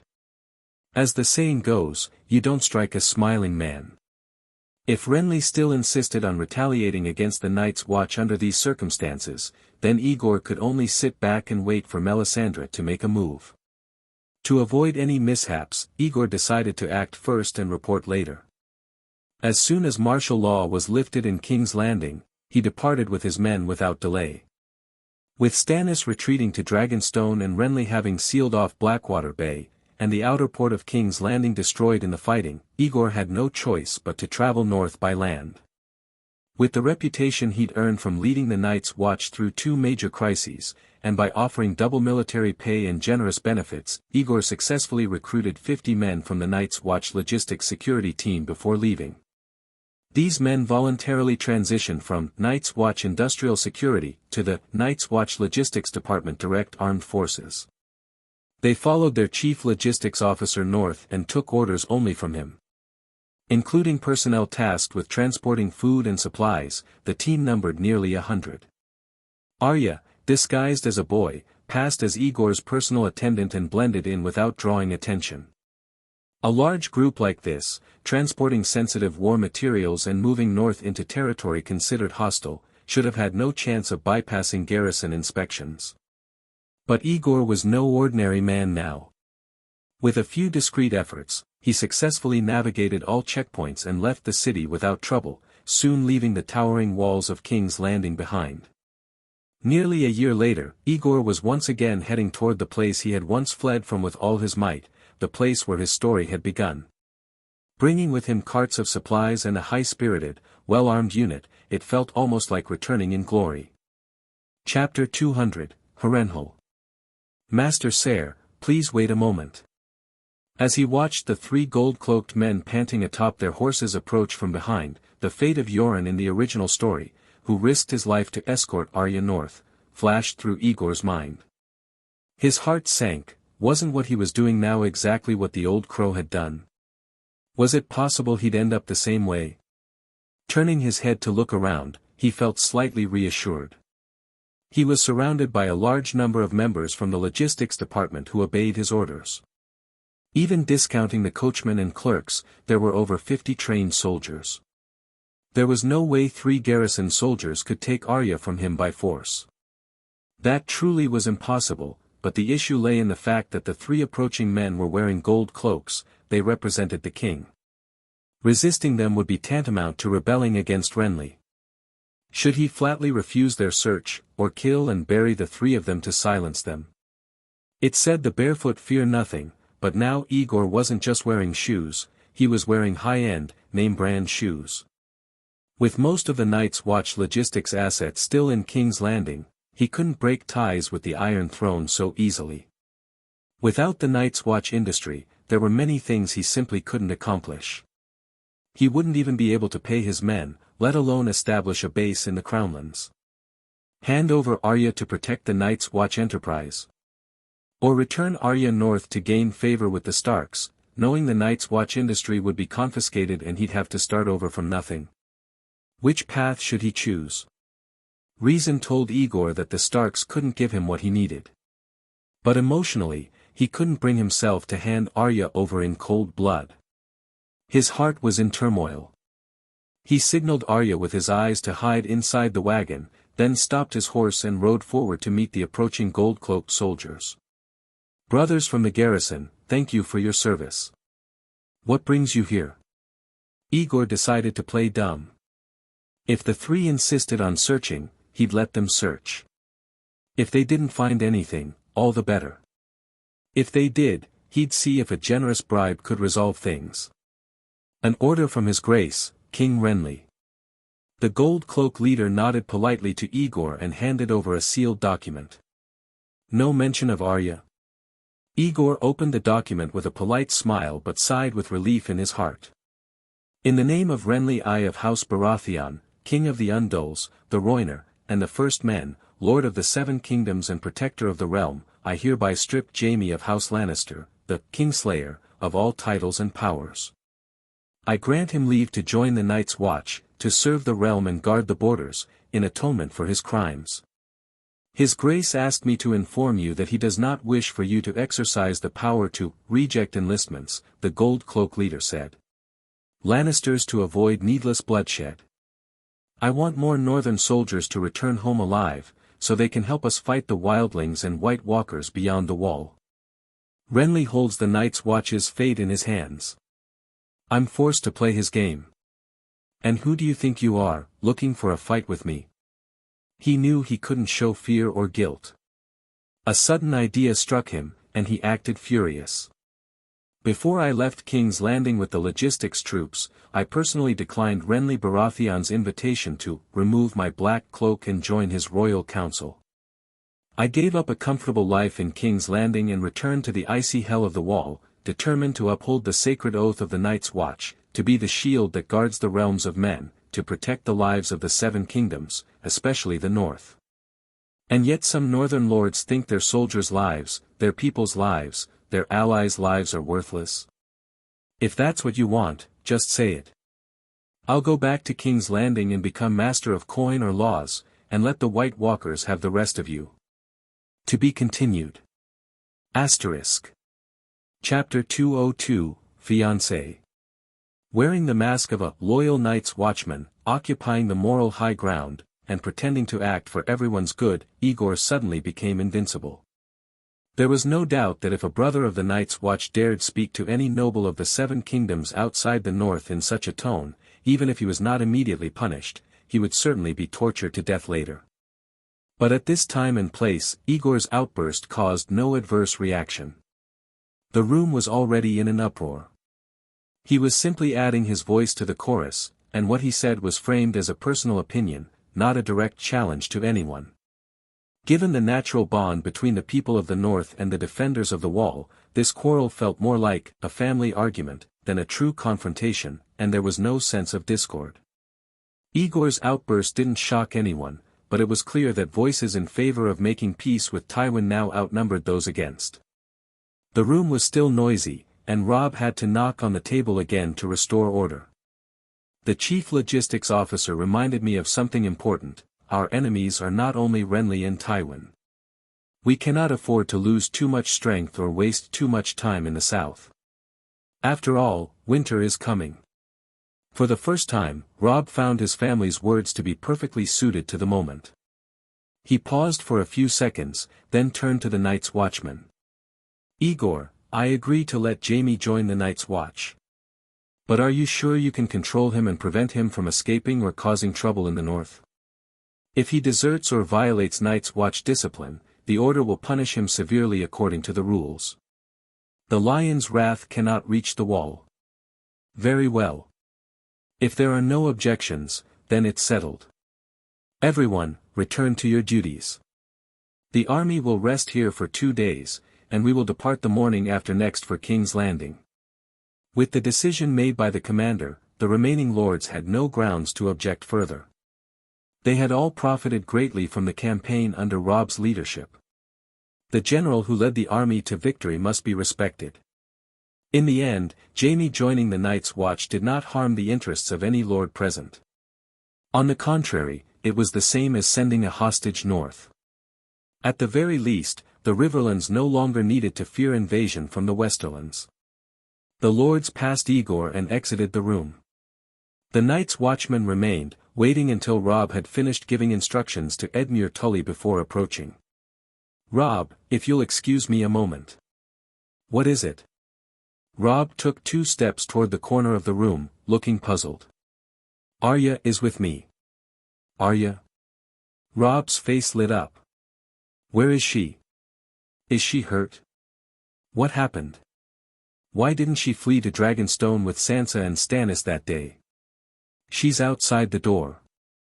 Aegor explained everything that had happened on the day Renly attacked the city, then added in a low voice, doing this violates the Night's Watch's vow not to interfere in the affairs of the Seven Kingdoms. You can take her away quietly, and don't make any noise about it. When my team returns north, I'll announce that we found your sister and that she escaped from King's Landing and made her way to you. I understand. My quarters are upstairs. I'll dismiss everyone and you can bring her in. Robb gripped Aegor's arm with excitement. You don't know how worried I've been about that mischievous little sister. I owe you one, Aegor. If you ever find trouble in the north, come to me. I'll help however I can. Then I'll thank you in advance. I'll head out and bring her in shortly. Good. Aegor stepped out of the meeting room and looked around, but didn't see Arya. He turned to his guards. Where is Arya? Didn't I tell you to wait here? A big grey dog came out of the hall just now, and Arya ran after it. Another guard corrected him. What dog? That was a wolf. They were probably talking about Robb's dire wolf, Grey Wind. Aegor felt a bit more at ease. With that wolf around, at least Arya wouldn't be harmed.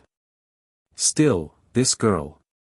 Why did she always wander off the moment someone needed her? No, maybe it wasn't that she wandered off when someone looked for her, it was that she wandered constantly. Grumbling inwardly, Aegor began asking nearby soldiers about the direwolf's whereabouts. Grey Wind was well known in the camp, and after some effort, Aegor found her in a stable several hundred meters away in Harrenhal. Arya, what are you doing over there? Arya was crouching by the wall, back turned, seemingly playing with Grey Wind. A little Night's Watch servant getting so friendly with Robb Stark's direwolf. If someone with ill intent saw this, they'd be suspicious. Aegor grew anxious. Come here. No, leave me alone. Arya turned, eyes red, on the verge of tears. The huge grey wolf lowered its head and gently nudged the girl with its nose, as if comforting her. What's wrong? Aegor approached cautiously. He had to admit, the direwolf had grown, only a year old, yet already as tall as his waist. Grey Wind looked up and bared his teeth, but having seen Aegor several times and with Arya clutching his neck, he didn't attack. Arya turned her head and buried her face in Grey Wind's fur. She mumbled, I miss Nymeria. Nymeria. The wolf she had been forced to drive away. Aegor understood then. No wonder her eyes were red. He sighed. Nymeria must be alive out there, running free. Don't dwell on it. Come on. Let's go see your brother. No. Arya stood up and patted Grey Wind's head. The direwolf wagged his tail, walked up to Aegor and sniffed him, then turned and ran back toward Robb's tower. He sold me out. I'm not going. Sold you out? I suddenly have a fiancé. Robb chose him for me. He didn't even ask what I wanted. So that's what this was about. Arya must have overheard something while the Northern Lords were arguing. That's a family matter. My job was to bring you back safely. Go talk to Robb. You can settle it with him. Even if nothing changes, he won't marry you off right away. With the direwolf gone, Aegor wasn't nervous anymore. He reached out to pull her back. Don't touch me. I'm not going to see him. Arya leapt and ran toward the stables. Aegor checked to make sure Grey Wind was gone before giving chase. Stop. Accepting an arranged marriage is part of being a noble. Don't turn out like your aunt, it'll only hurt yourself and others. I don't care. I want to fall in love freely and marry who I want. Arya ran fast, dashing past the soldiers scattered across Harrenhal. Free love. Wasn't that something he'd told her once to win her favor? Aegor realized he'd dug his own grave. He shoved through the crowd and chased her. After several hundred meters, he finally cornered her in a dead end and caught her just as she tried to slip past. Girl, you've got some nerve. Aegor hauled her back, annoyed. If you dare sell me out to Robb. I'll. You'll what? I'll tell Robb and my fiancé that you touched my butt. When did I touch your butt? You touched me anyway. Arya squirmed like a live fish. I don't care. Take me back to Winterfell. I don't want to see Robb. This girl was clever. She even knew how to threaten him. Molesting a noblewoman was a serious crime. At best, you'd lose a hand. At worst, you'd be executed, by House Stark or her future husband. Good intentions unappreciated. Aegor lost his patience and hoisted her over his shoulder, slapping her backside twice. Not only did I touch you, I hit you too. Keep struggling and you'll get more. He hadn't held back with the smacks. Arya flinched in pain and almost cried out, but the sting was enough to subdue her. She whimpered and quieted, her eyes brimming with tears she stubbornly refused to shed, letting Aegor carry her back to Robb's tower and into his room. To be continued. Chapter 203 Political Marriage. This girl refused to come see you. She said you sold her off and gave her a fiancé out of nowhere. Aegor set Arya down from his shoulders and nudged her toward Robb. Before the girl could speak, he complained, she also threatened to make me take her back to Winterfell or she'd tell everyone I touched her butt. Heh. Even with her hair cropped short, Robb recognized his sister at a glance. As someone who had watched Arya grow up, he naturally knew her temperament well. Without hesitation, he chose to believe Aegor. All right, Arya, I apologize. It was my fault for making this decision without consulting you. But these are extraordinary times, and this marriage is very important. Still, I promise no one will rush you into it. Humph. Arya avoided Robb's hug, ran over to a chair in anger, and sat down. But the moment her rear hit the chair, she jumped back up, wincing. She turned away, eyes brimming with tears, and refused to look at either of them again. In the original story, Catelyn had gone to negotiate with the Freys at a crucial moment when the Northern Army desperately needed to move south.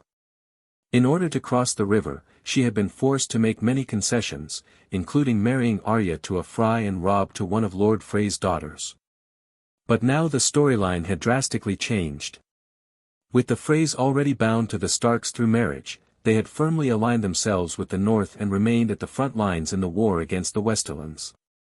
Since the eldest son had already married into the Frey family, it would be inappropriate for House Stark to send one of their two daughters to curry favor with a house of lower standing once again. That initial marriage had already been a boon for the Freys. To do it a second time would be excessive. So, who would Arya marry now? After all, Aegor was technically the girl's master, and he subconsciously felt a sense of responsibility for her.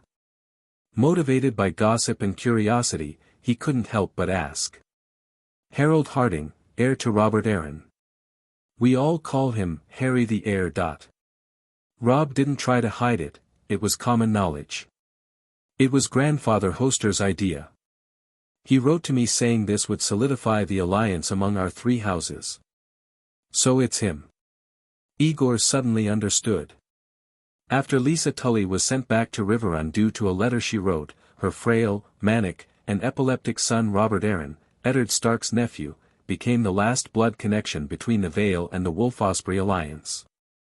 If he died, the alliance with the Vale would no longer have a foundation in blood, and one built solely on friendship would be unstable. Not to mention that prominent First Men nobles like Yohn Royce, who supported the North, had recently been taken to the wall by Robert during a rebellion. Arya Stark's marriage to Harold Harding would ensure that even if the current Lord of the Vale died, the future Lady of the Vale would bear the Stark name. The alliance among Wolf, Osprey, and Eagle would still hold. Using marriage to stabilize alliances had always been Lord Hoster's specialty. And judging by Robert Arryn's condition, there was a good chance he would die without leaving an heir. In this context, what lay before Aegor now was a highly consequential political marriage. It was no exaggeration to say that Arya bore a heavy burden. She could not afford to be willful. It's a reasonable arrangement. After learning the details, Aegor quickly adopted the tone of a benevolent elder and considered it from Arya's perspective. But I think the girl has the right to meet her fiancé first. Of course. Here's what we'll do. Tomorrow, I'll find an excuse to summon Ser Harold to the conference room downstairs. Then, Arya, you can pose as a squire and get a good look at your future husband. Robb eyed Arya's tomboyish look, her short hair, and knew he couldn't let her meet her fiancé looking like this. As far as looks go, Ser Harold has a slender and well-proportioned figure. He's reasonably handsome. Uncle Brynden even said he resembles Lord John Arryn in his youth. So just in terms of appearance, you could do worse. Arya shook her head firmly. No, no, no. I heard people outside say he already has several bastards. Bastards. Robb was momentarily speechless. Having grown up under the guidance of Eddard Stark, he naturally saw this as a stain on the man's honor. But he couldn't dwell on it. Bastards won't affect your or your children's right to inherit the Vale. To hell with inheritance rights. Who wants to have babies with him? Arya stamped her foot, only to wince in pain from the earlier spanking. You're swearing again. Aegor muttered under his breath about Tyrion leading the girl astray and glared at her. You eat well, wear good clothes, have a horse to ride when you want to learn riding, and someone to teach you swordsmanship when you want to learn that. Even after getting yourself into a serious mess, I, an officer of the Night's Watch who should stay neutral, risked everything to bring you home. Why? Because your last name is Stark. You're happy to enjoy everything your family gives you, but when it comes time to fulfill your duty to your family, you throw a tantrum and pretend none of it applies to you? That reasoning might have convinced an adult, but a child wouldn't listen. I don't care. Whatever. If you force me to marry him, I'll die right in front of you. You girl, what nonsense are you spouting? Robb frowned. But he had always spoiled his sister, and Arya no longer feared his words or expressions. He held no authority in her eyes, and his words were less effective than Aegor's. What do you mean we're forcing you? Aegor finally realized that he was overstepping. Arya refusing her family's marriage arrangement was a private matter for House Stark. How could a swordsmanship instructor persuade her? It was like a dog chasing a rat, pointless and only inviting trouble for himself. Once he understood that, he immediately said goodbye to Robb. Arya's been delivered safely. I'll go prepare now. I leave for the Golden Tooth tomorrow to escort the Kingslayer to the Wall. Also, my lord, please inform the lords along the King's Road in advance. I don't want any enemies of the Lannisters blocking my way or launching an ambush. No problem. I'll write tonight. Robb nodded. And I'll assign you 100 men to ensure you and the Kingslayer make it to the Wall safely. That's perfect. If there's nothing else, I'll take my leave. You two haven't seen each other in a long time. Have a proper talk. As Aegor walked toward the door, he heard Arya grumbling behind him, why me? Why not Sansa? She's older than me and loves marrying this and that. Why can't she be the Lady of the Vale? She's still Joffrey's betrothed.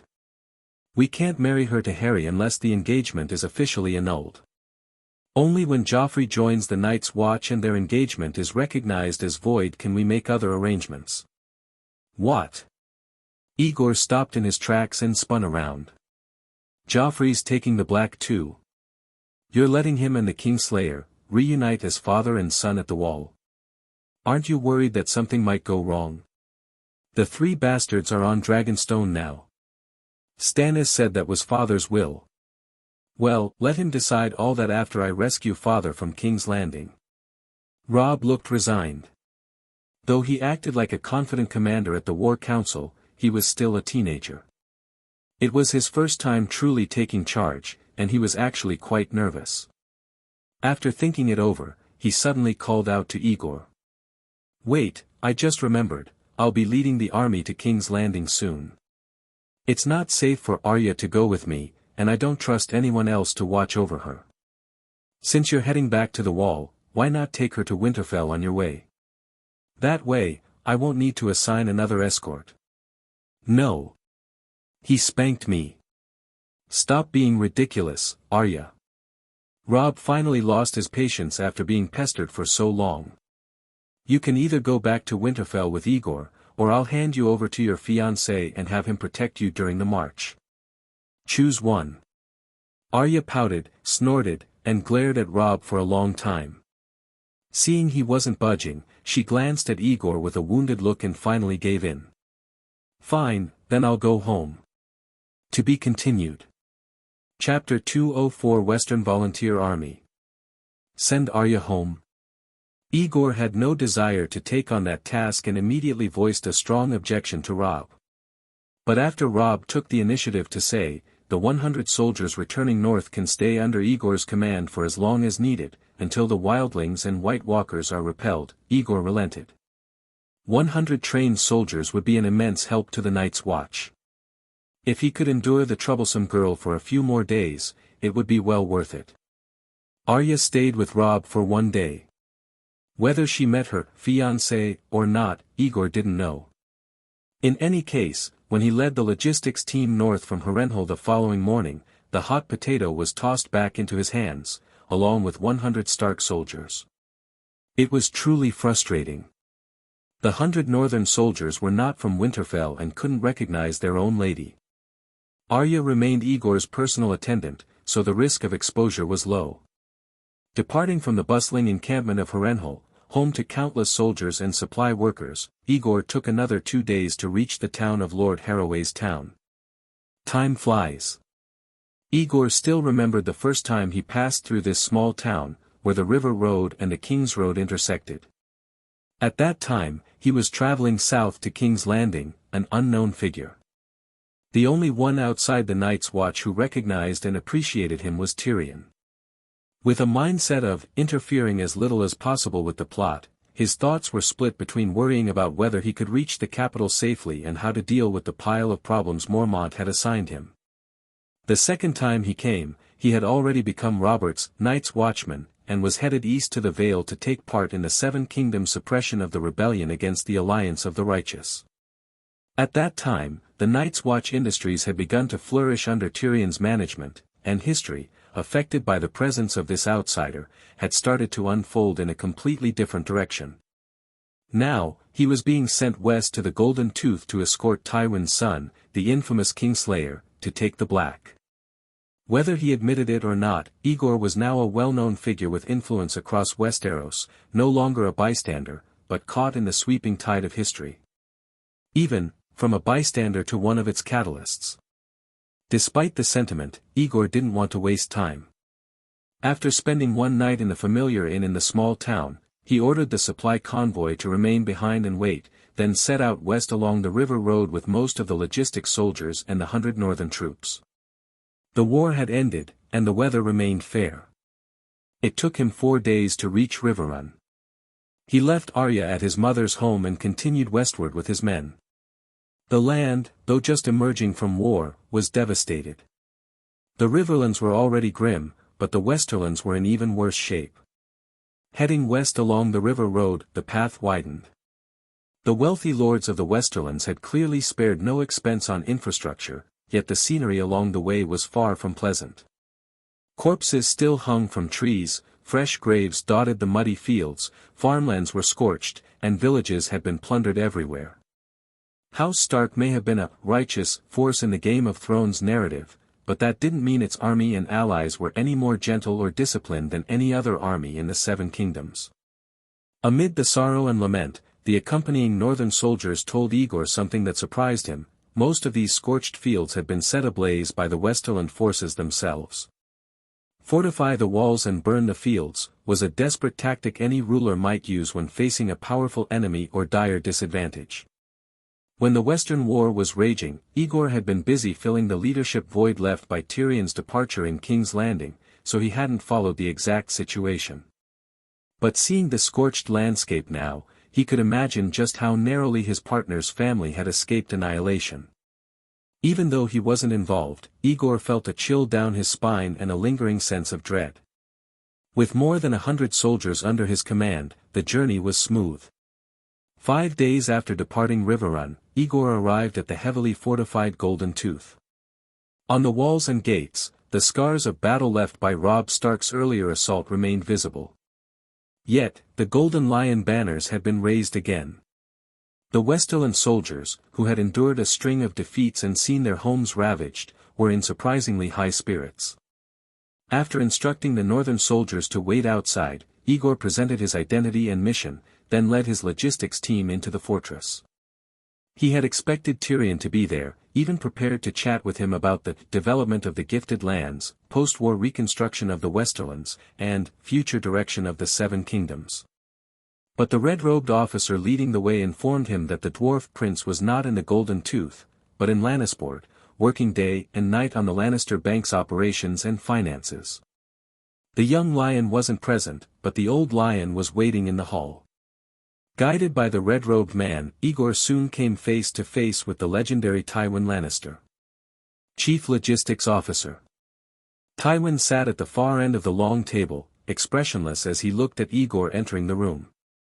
Even here in the far west, I have heard often of your legendary feats and heroic deeds. On behalf of House Lannister, I welcome you. Thank you for coming so swiftly.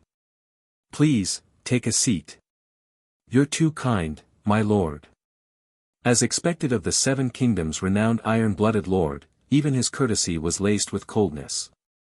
Fortunately, the current situation was one where he needed Aegor's help. Calmly, Aegor pulled out a chair and sat down. Thank you for the welcome and hospitality, but I'm here on official business.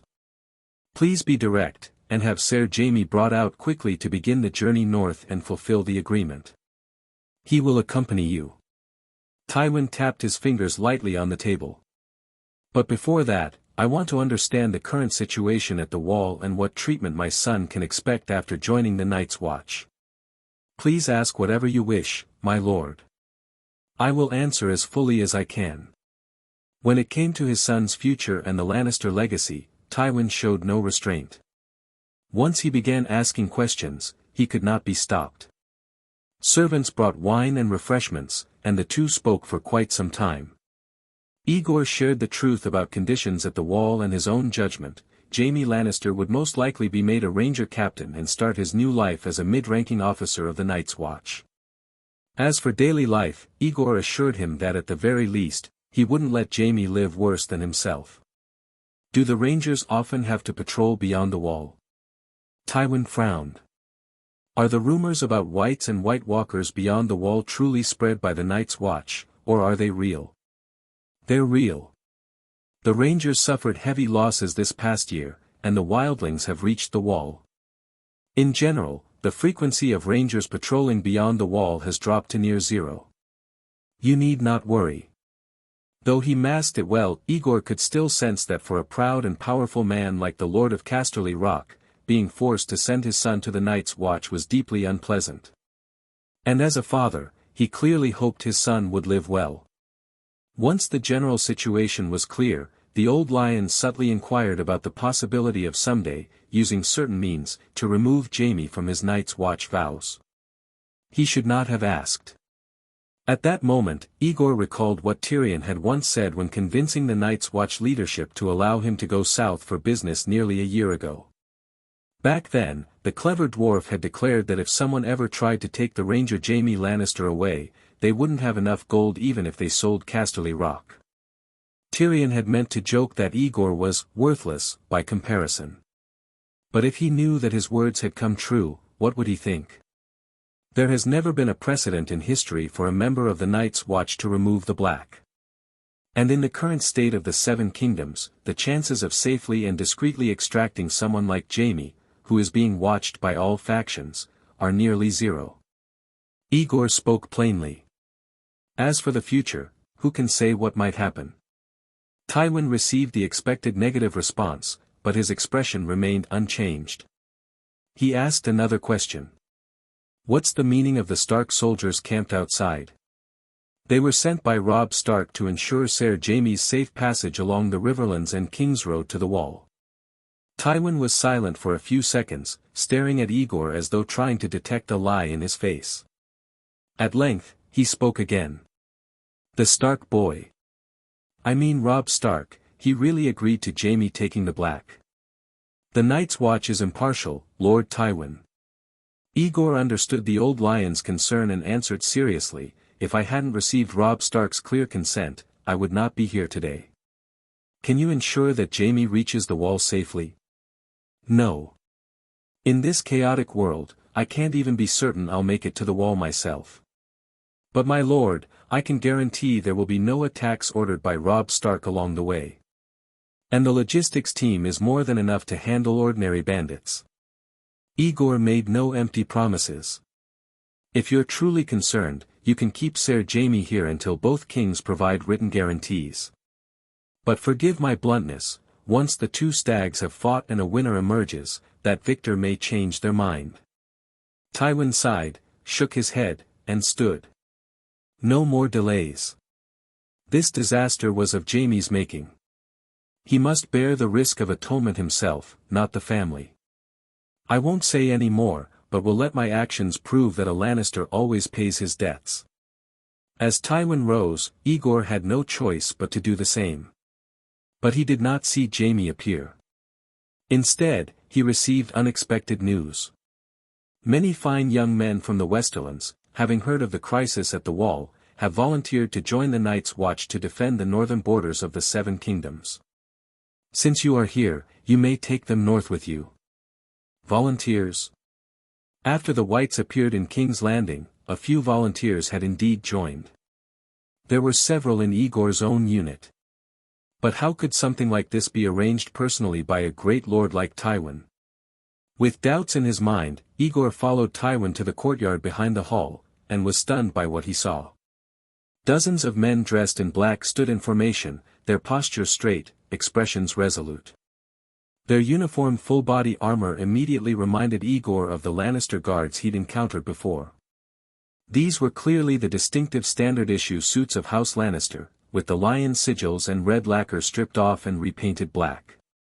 Judging by their bearing and discipline, Aegor had no doubt these men could easily rout the 100 Stark soldiers outside the walls in any confrontation. These were not mere volunteers. They were bodyguards assigned by Tywin to protect his son. They are joining the Night's Watch as well. Yes. Like Jaime, they will wear black and swear the oath, becoming full brothers of the Night's Watch, just like you. What a massive investment. Aegor couldn't help but marvel inwardly. How much effort and how many benefits had he exhausted just to recruit a similar number of security men to head north with him? And even then, they were merely auxiliaries of the Night's Watch logistics department, not sworn brothers and free to leave at any time. But Tywin, with a single wave of his hand, had arranged for an equally elite group to accompany Jaime north to that frozen hell, swear the sacred oath, and be bound by it for life. In fame, Aegor might now rival the great nobles, but in vision and resources, he was still far behind. How long would it take to build up the town base before he could match the power of the old lion before him? In addition to these young men, I will also donate a small shipment of weapons, armor, horses, and food to the Wall. My logistics officer is currently tallying the supplies. You will remain in the city tonight. Tomorrow, when you depart, Jaime will accompany you along with these volunteers and a supply caravan. To be continued. Chapter 205 Dragon Queen. Beyond her breathtaking beauty, Daenerys possessed a unique power that made one's hair stand on end and compelled people to kneel and obey. Only those who experienced it firsthand would understand, there truly was such a thing as a king's aura in this world.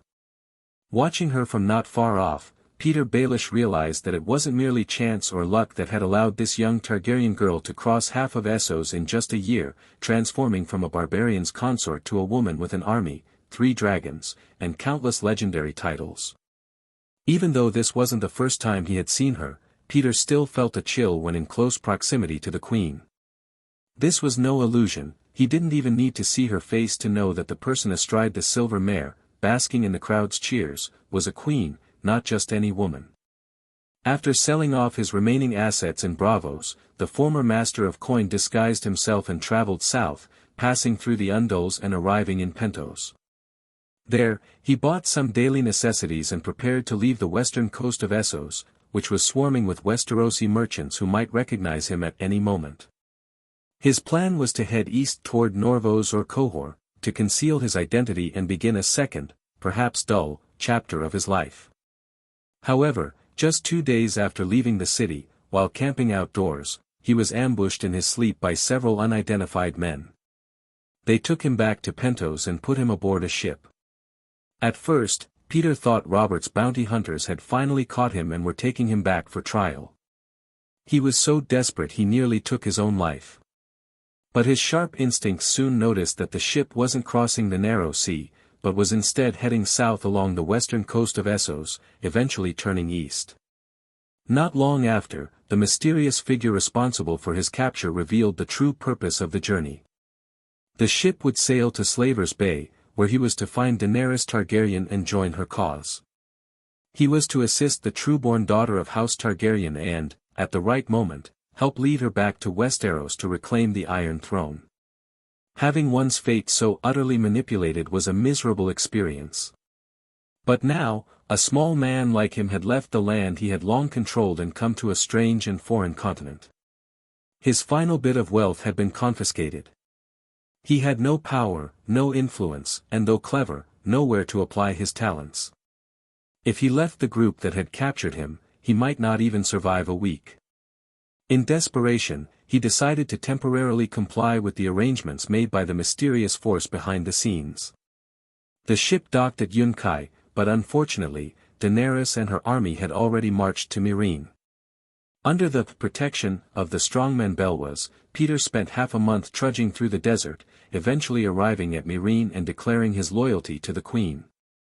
Their first meeting was far from pleasant. As both a greeting and a means of protecting himself, Peter immediately exposed Jorah Mormont as a spy.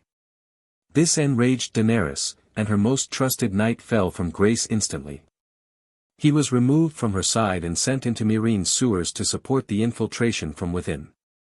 Unfortunately, other than earning him a tent and food, the accusation didn't win Peter her trust. As Daenerys herself put it, a man who exposes a liar might be an even bigger liar. Then came a miracle. Right before Peter's eyes, the Dragon Queen, who had already defied expectations more than once, worked yet another wonder without uttering a word. Relying on men hidden in the sewers and a single wooden stake, she captured Meereen, an unconquerable city, overnight. At sunrise, she began the ceremony of her entrance. In the square before the Great Pyramid, the slave masters dragged from their beds huddled together in despair. Under the morning light, the so-called Great Masters looked nothing like lords. Stripped of their jewelry and robes, they appeared humble, ugly, and ridiculous, like a pack of shaven monkeys.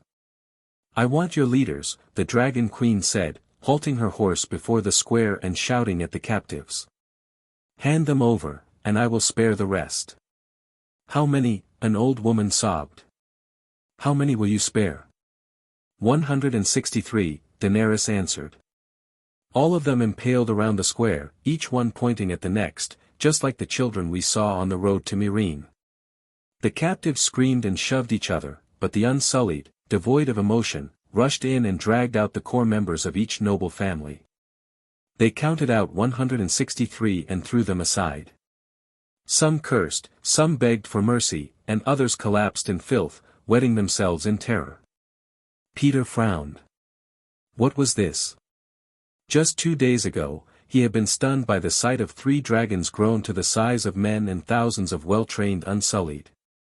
He had also watched Daenerys conquer Meereen with ease. That had loosened his resistance.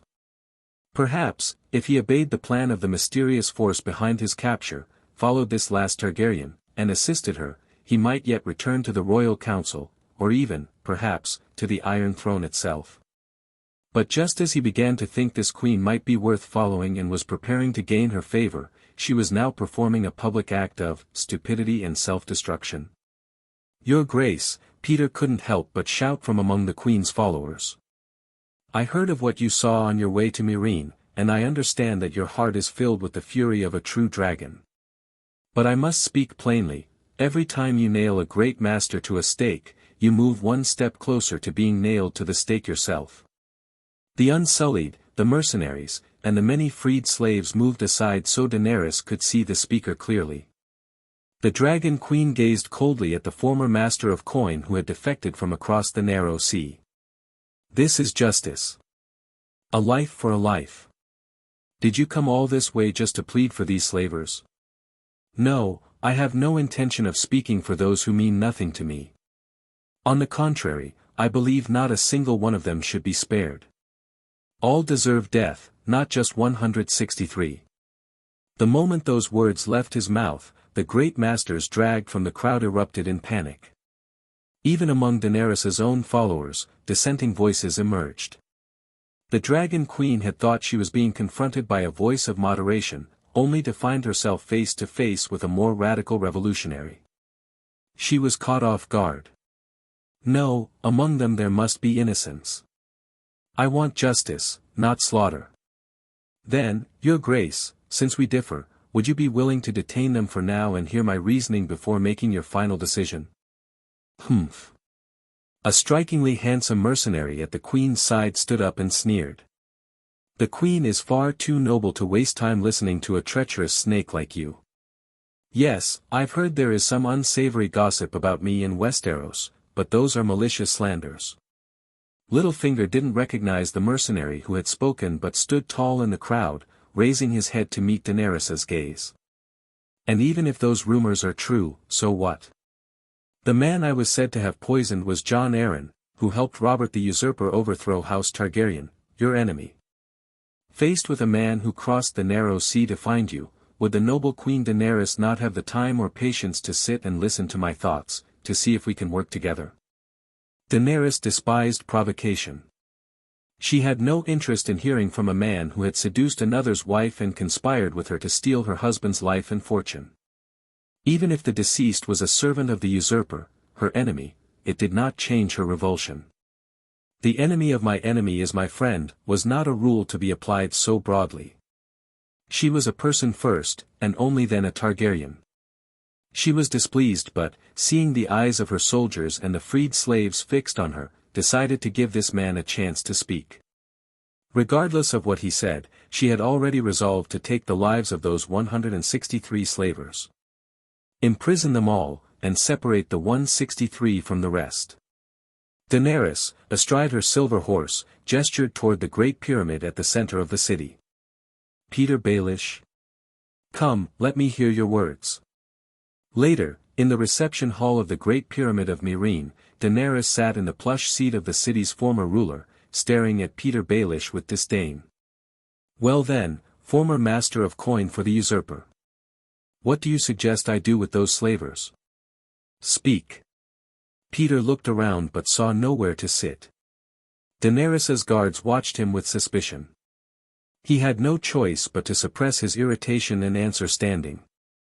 Your Grace, in the slave camp you. They are not slaves. They are free men. Well, after living among your free men's army for 2 days, I've learned something of your actions in Astapor and Yunkai. First, allow me to express my admiration.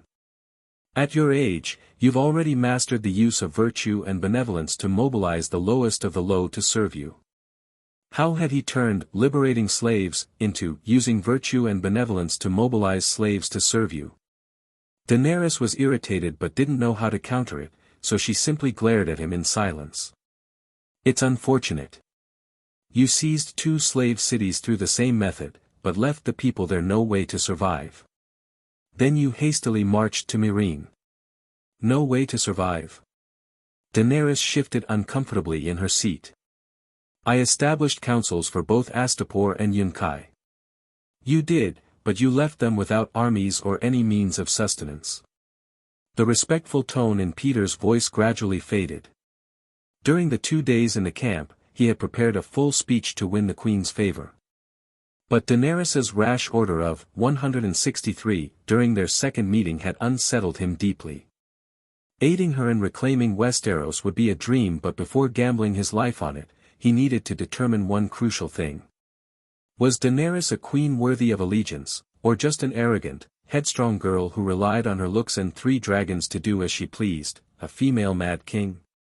To be continued. Chapter 206, Meereen not, Meereen untie. I left no army or means of livelihood, Daenerys admitted frankly. But shouldn't these problems be solved by the council and the local freed people themselves? You broke the shackles of slavery and overturned the production and operating system of the slave city-states that had lasted for thousands of years. And now you expect to promote a few people at random and hope they can solve everything on their own. If things were really that simple, then why do you think tens of thousands of slaves, free people, who couldn't find stability in Astapor and Yunkai followed you all the way to Meereen? Peter chuckled. I suppose you think it's because of love. Isn't it? Daenerys opened her mouth, and nearly said the word aloud. I was once a nobody, so I understand how the lower classes think. Let me tell you this, so long as they can survive, people will never leave their homes en masse and follow someone, no matter how noble or beautiful, into strange and dangerous lands. The free people who followed you were all clever. They saw that they could never have a stable life if they stayed. Once you left, Astapor and Yunkai would descend into chaos, and slavery would return immediately. That's why they insisted on crossing the wasteland and following you and your army at all costs. That's just your judgment. From what I know, Astapor and Yunkai are still doing fine. Besides, what does any of this have to do with Meereen? The 3 slave cities are like sisters. How could things be fine? You ordered the crucifixion of 163 great masters, and that nearly brought Meereen to the brink of ruin. Peter looked at Daenerys and said in a deep voice, "Allow me to ask you, Your Grace, do you truly believe that the decision to crucify those 163 slave children on your way to Meereen was unanimously agreed upon by all the masters after some meeting?" Daenerys shifted her gaze and stared at Peter for a moment. Suddenly, she realized she had never considered that question. In her mind, a slave owner was a slave owner. What difference was there among them? That one example should make Your Grace understand what a grave mistake your earlier, hasty decision was. You must have heard of Lord Tywin of House Lannister. After he annihilated the 2 rebellious vassal houses, Rhaen and Tarbeck, he became the lord with the strongest grip on his domain in all Westeros. At the time, many families in the Westerlands showed disrespect to their liege lord. Why did Tywin only destroy those 2, rather than punish them all? Because he wanted to make an example of them. What he wanted was fear, not hatred. Peter stared at Daenerys without flinching. He had wanted to say that the Mad King never understood the difference between fear and hatred, and that was why he lost the Iron Throne, died, and had his family destroyed, leading her into exile. But at the last moment, he thought better of it and instead replaced the cautionary tale with Tywin, an example of success. You want to kill, to avenge those 163 children, that's fine, but you should create fear, not hatred. Imagine if Tywin hadn't destroyed those 2 houses but instead had every disrespectful family's head chopped off one by one. Would people still sing, "The Rains of Castamere," and fear him across Westeros? No, he'd have been overthrown by a coalition of angry vassals in a matter of days and dragged out of Casterly Rock to be hanged. I understand. Not all of Meereen's slave owners agreed to crucify those 163 children.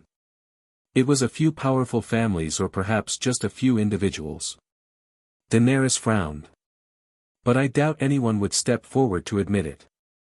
You don't need anyone to admit it. You only need to investigate which great master in Meereen owned the most slaves and lived in the tallest pyramid. The answer will reveal itself. Peter shook his head. That's the easy part. What puzzles me more, Your Grace, is that even after calming down and thinking it over, you still only want to find out which master gave the order to crucify those children.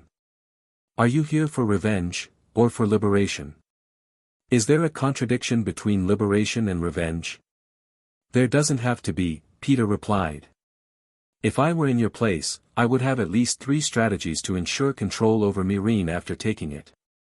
Based on effectiveness, they fall into 3 categories: inferior, moderate, and superior. Your Grace may suspect me of deceit, I understand. So, from now on, I will only speak of the strategies. Whether they're feasible or not, that's for you to decide. Faced with the daughter of the Mad King, Peter dared not play tricks by withholding information. He took a breath and began to offer his counsel. The worst plan is the one I mentioned publicly before: kill all the slave owners in Meereen, take full control of the city, and rebuild a governing system from scratch. Just as you did in Astapor. But this plan comes with 3 serious issues. First, Your Grace does not have enough capable people around you to assist in managing the city. The Unsullied and the Sellswords can fight for you, but they can't offer governance or produce food. Among the freed people, there may be doctors, scholars, craftsmen, scribes, or teachers, but they were all servants, not a ruling class. The only capable person you have is Ser Jorah Mormont, and unfortunately, he turned out to be a spy for King Robert. If all the great masters, the existing ruling class, are slaughtered, the city will descend into chaos immediately. Peter slowed his speech before continuing. Second, this city-state was built on the slave trade. Now that all the goods have become free men, how will you feed them? You can order everyone to farm, but what will they eat before the first harvest? And if enemies strike before the crops are in, does your grace have a plan to respond? The third issue, can the newly freed people truly govern themselves?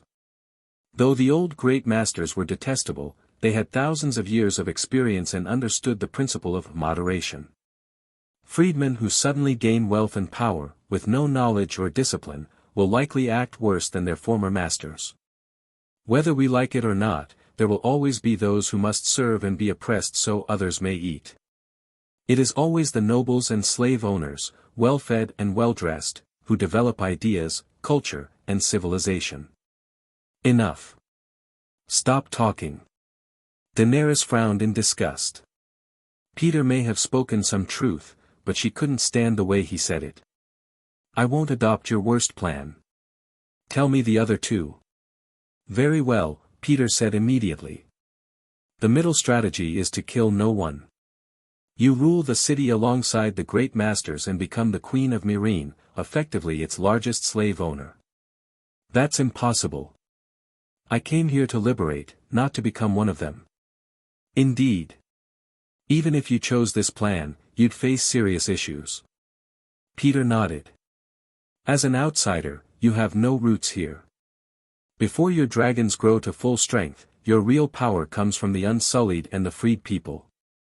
If you become a large slave owner yourself, you'll lose their support and be overthrown easily. Once you're driven out, Meereen will swiftly return to its former ways, as if you had never come. So we arrive at the final and best strategy.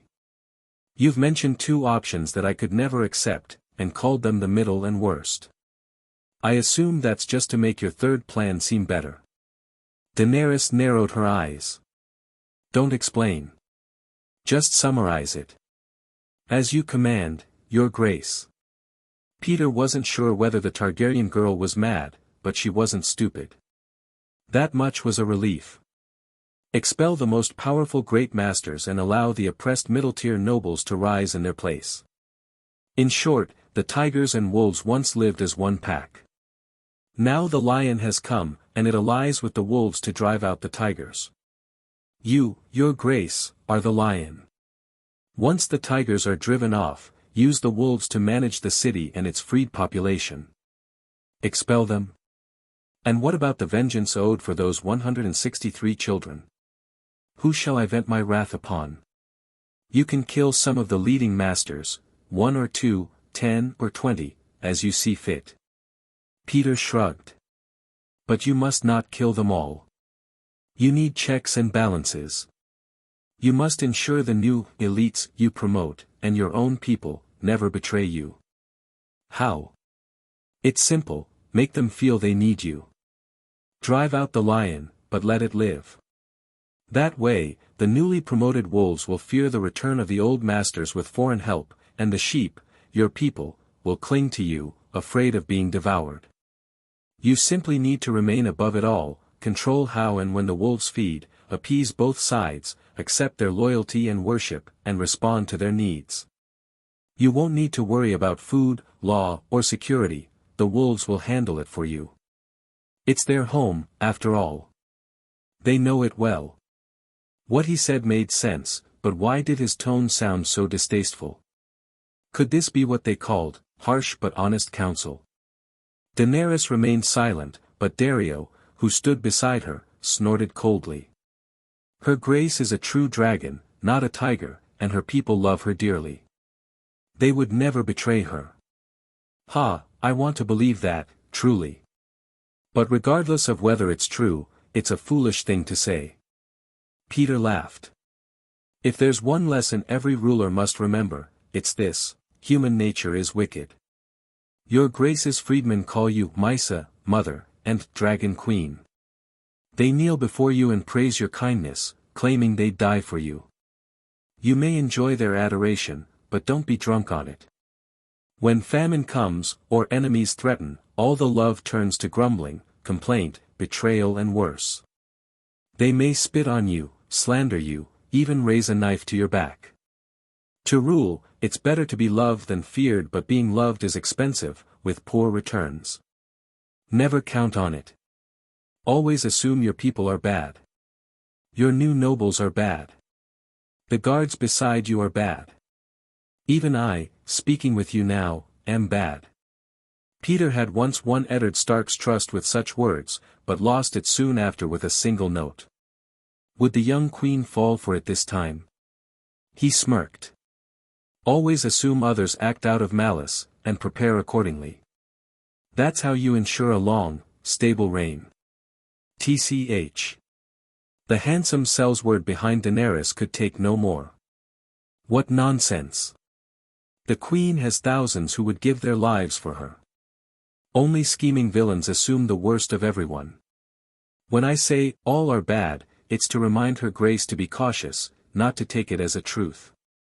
Peter glanced at the mercenary, then back to Daenerys, his tone slightly reproachful. You can kill everyone. Or kill no one. Or kill selectively. In Astapor, you used the worst plan. In Yunkai, the middle one. I hoped you would be wiser in Meereen. But now, you're about to choose a plan even I never considered. To call it stupid wouldn't be an exaggeration.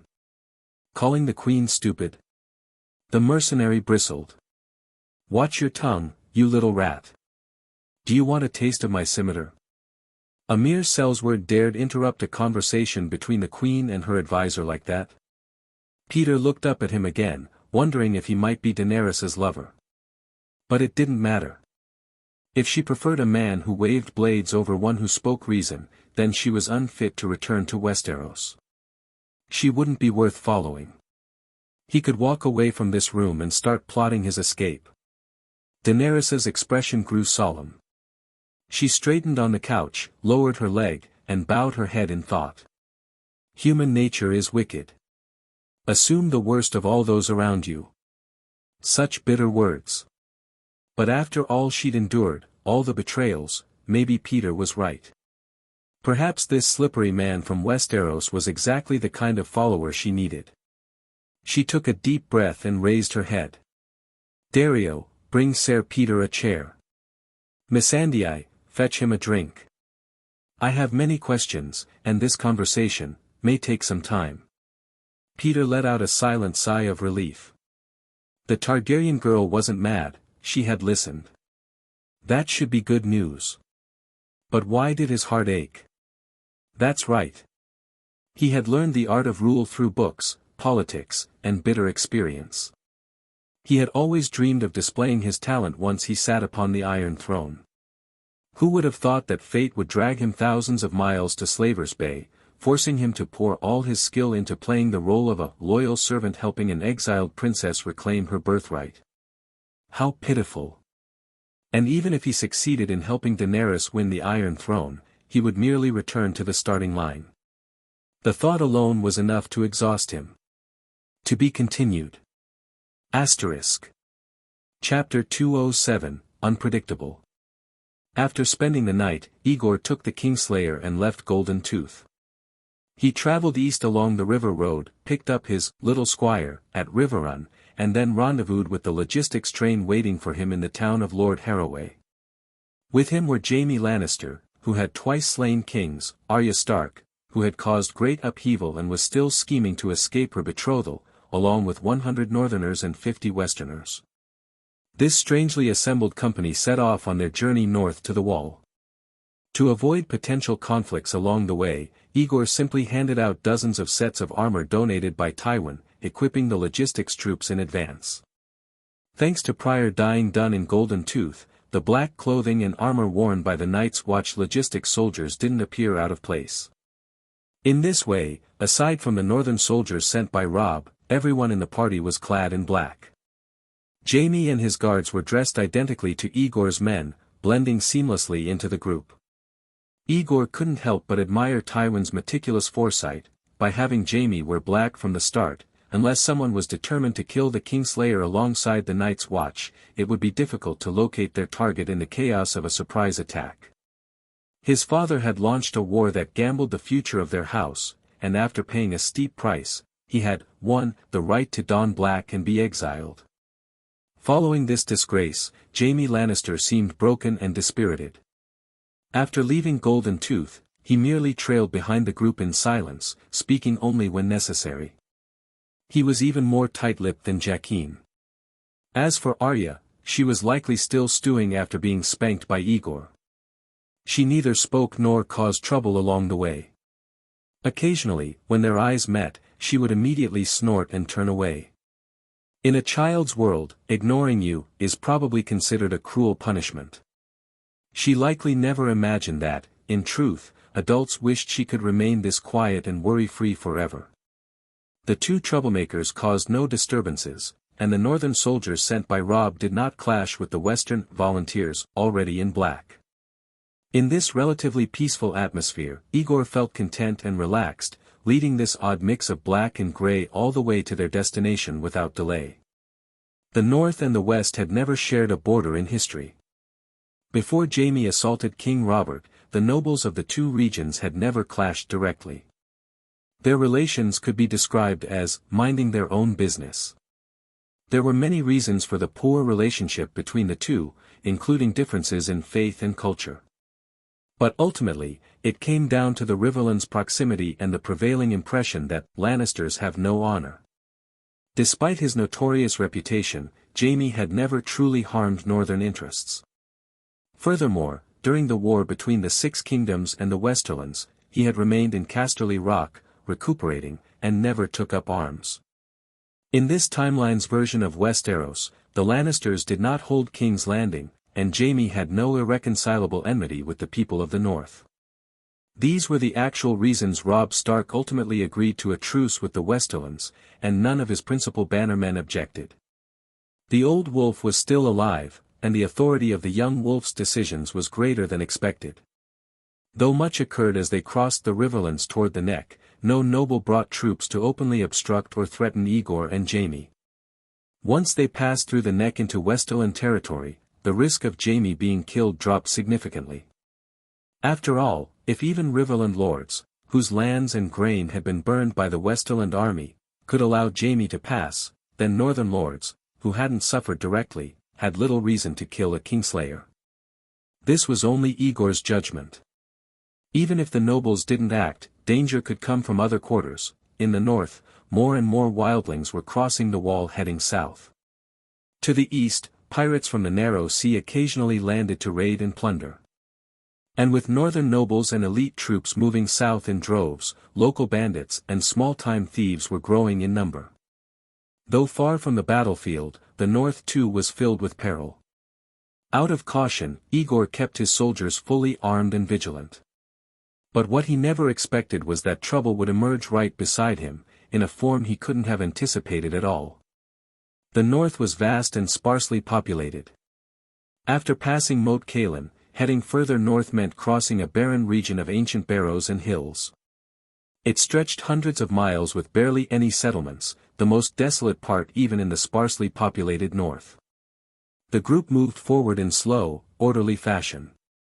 Arya, who had been giving Aegor the cold shoulder for over 10 days, suddenly approached him with a pale face and startled him by saying, "Master. I think I'm going to die." "What nonsense is that?" Her words were so baffling that Aegor thought the girl was up to something again. "What happened?" I'm bleeding." "Where?" "Let me see." Arya didn't move. She only sniffled, face flushed with embarrassment. Aegor stared at her in confusion for a few seconds, then drew a sharp breath. His pupils gradually widened. "Is it down there?" "Yeah." Fear overpowered her shame, and Arya looked confused and panicked. "It's been a few days. At first it was just a little, but today, it started flowing a lot. My pants. How much blood?" "Her pants." Aegor glanced down and saw the dark gray cloth stained red near the seat and thighs, forming a blackish blotch. He could smell the faint scent of blood. Aegor swallowed hard. Since coming to this world, he had faced life-and-death struggles and hardships building a foundation, and survived them all through luck, effort, and the help of friends. But this time, he was truly at a loss. The girl in front of him was going through a major physical change. Normally, Arya should be with her mother or at least an older woman like Septa Mordane. They would tell her this was a normal process, patiently explain how to handle it, and teach her what to be careful about. But now, Aegor held his head and looked around helplessly. The men nearby were all Northerners or Westerners, and among the logistics troops, only a few even knew who Arya was. There probably wasn't another woman within dozens of miles. Was it normal for an 11-year-old girl to start this early? Had her sword training triggered early development? What was he supposed to do? Arya looked up at him pleadingly. Aegor's thoughts were in chaos, and he even began regretting accepting this escort mission. But his rational mind seized on the crucial point amid the panic. No matter what, he had to act immediately, for Arya's health and to keep her identity a secret. As a straightforward man, his gender severely limited his imagination and knowledge. Faced with something as mysterious as menstruation, Aegor had no idea what to do beyond drink hot water and keep warm. But at this moment, he was the only one Arya was familiar with. Even if he had to bite the bullet, Aegor had to deal with this trouble that came neither too soon nor too late, but exactly at the most inconvenient moment. Have the group stop. Make camp early today, Aegor shouted to a nearby guard leading the team. Get the tents up first. He told Arya to find a place to sit and rest while he personally led the others in setting up. The sun was still high, and it would be another 2 or 3 hours until dusk. Most were puzzled by the early stop, but no one objected to the extra rest. Before long, Aegor's tent was the first one ready. All right, don't overthink it and don't panic. Bleeding is normal. It means you're growing up. Stay inside. I'll bring you some hot water. Wash up and change your pants later. Aegor pushed Arya into the tent, pulled the flap closed, and whispered, and remember to put a towel under your pants. To be continued. Chapter 208, More Painful Than a Pain in the Balls. The simple camp was quickly set up, and the first fire was lit in the clearing before the main tent, but it was immediately taken over by the chief logistics officer. Dinner had not yet been cooked, but Aegor boiled several pots of water in succession. After delivering them to the tent, he went back outside and sat down to wait. The nearby soldiers couldn't help wondering what he was doing. Fortunately, most of the group's energy was consumed by setting up the camp and preparing dinner, so no one paid much attention to what was happening here. After patiently waiting for Arya to finish washing and changing, Aegor went back inside the tent, poured out the dirty water, and threw away her soiled trousers. He felt like a babysitter. But if the trouble could have ended there, he would have gladly accepted the role for once. Unfortunately, things didn't go as planned. After dinner, Arya mumbled that her stomach hurt again. There's no maester or healer with us. He scratched his head in frustration. I'll get you a hot towel. Press it against your belly. That solution didn't last long. After cleaning up after dinner and settling down for bed, the girl came to him again with a pained expression. Master, it still hurts a lot. It comes and goes, like someone stabbing me in the stomach. What am I supposed to do? Aegor's scalp tingled. He resisted the urge to scratch his head and spread his hands helplessly. Should I rub it for you? It was meant as a joke. Back before he crossed into this world, Aegor would say this to tease female friends when they complained of stomachaches, though he'd never actually rubbed anyone's belly. Arya didn't catch the helpless tone or the jest. Maybe she would have, under normal circumstances, but now the pain clouded her mind. She looked at Aegor with tearful eyes for a few seconds and whispered, rubbing, will it help? Why don't you try it? Why should I try it?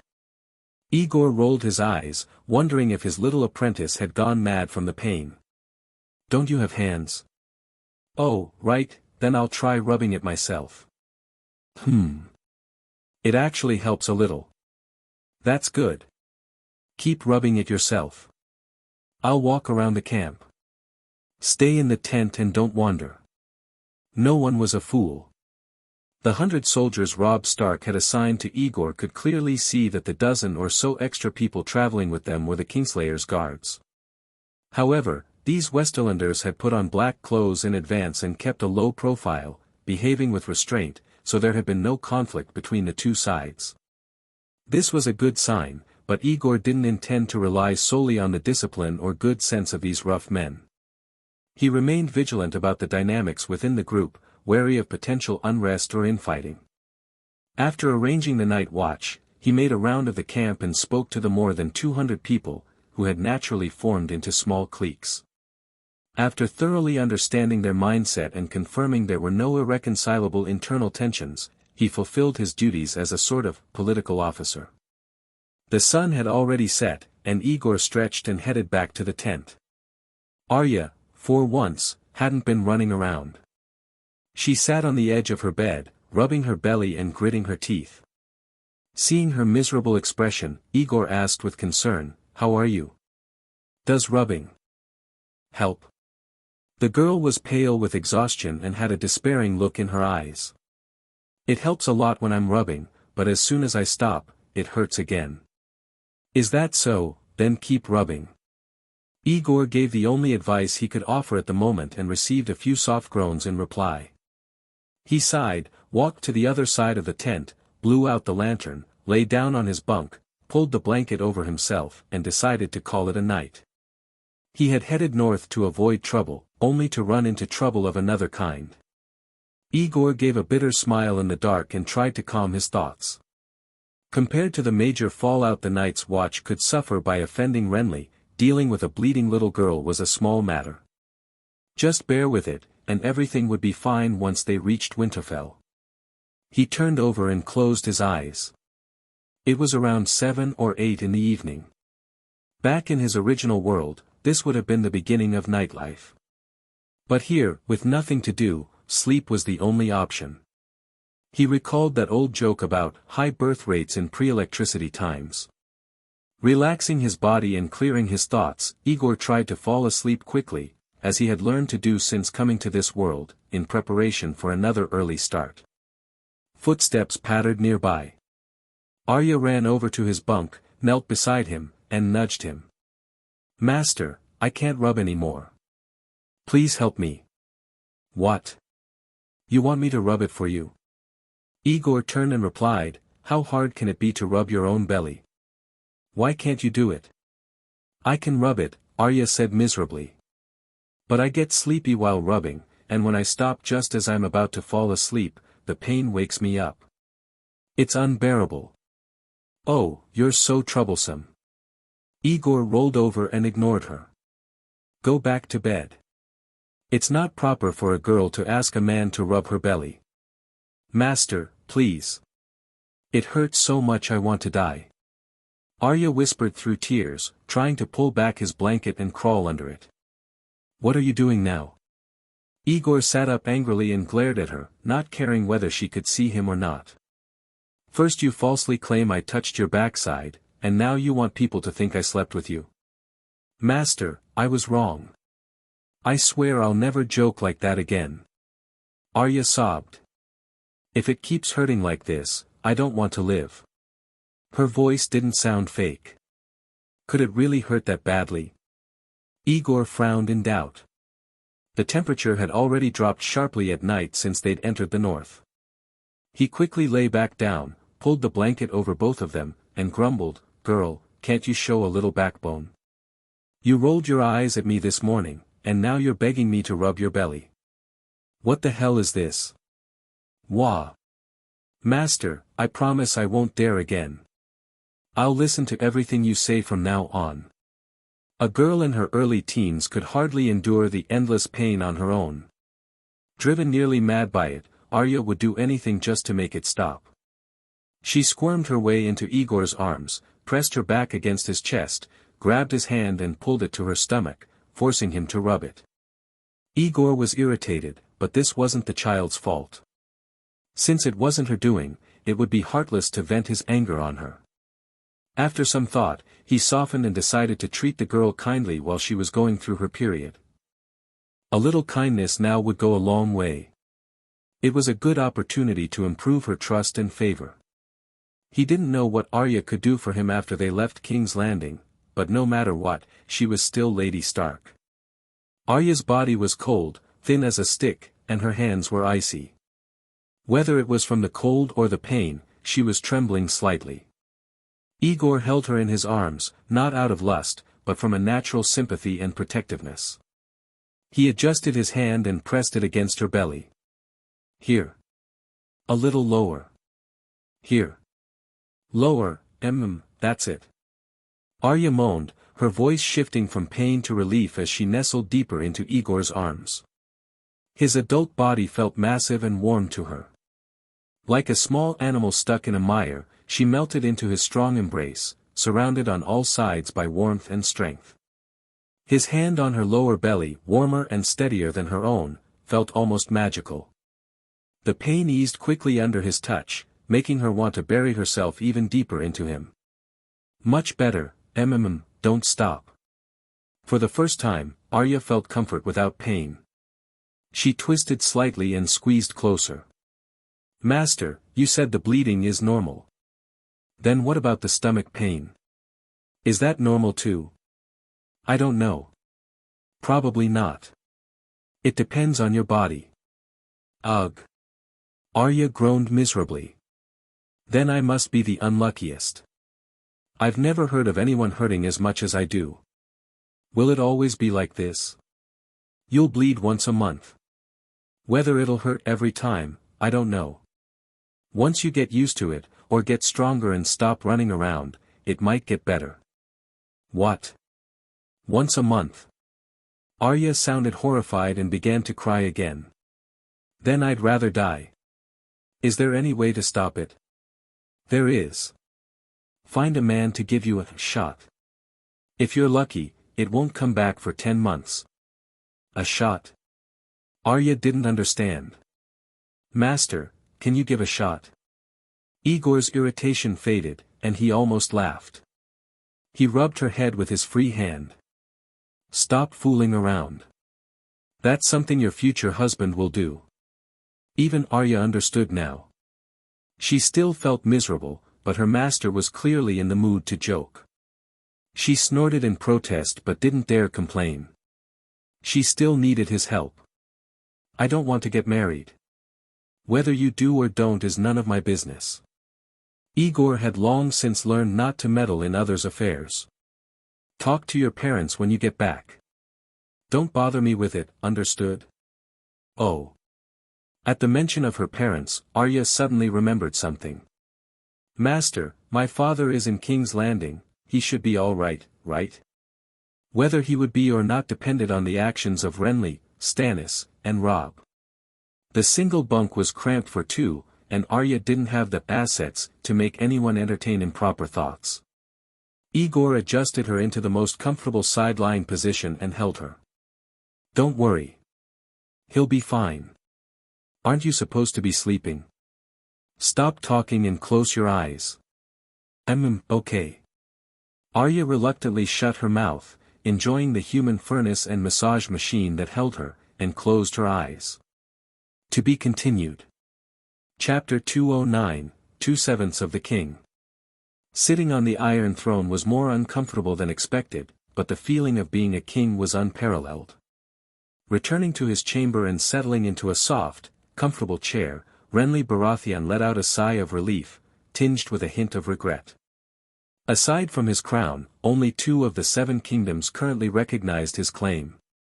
Compared to his brothers, he could only be considered 2/7 of a king. The Westerlands had been ravaged by the war between the 5 kings and had chosen neutrality. Dorne had yet to declare support for anyone, maintaining an ambiguous stance. As for the North, the Vale, and the Riverlands, though they had come to King's Landing, it was not to meet him or swear allegiance, but with their armies in tow, intending to drive him from the throne. King's Landing currently had over 30,000 troops from the Stormlands and Riverlands, as well as 10,000 from the City Watch and Royal Garrison.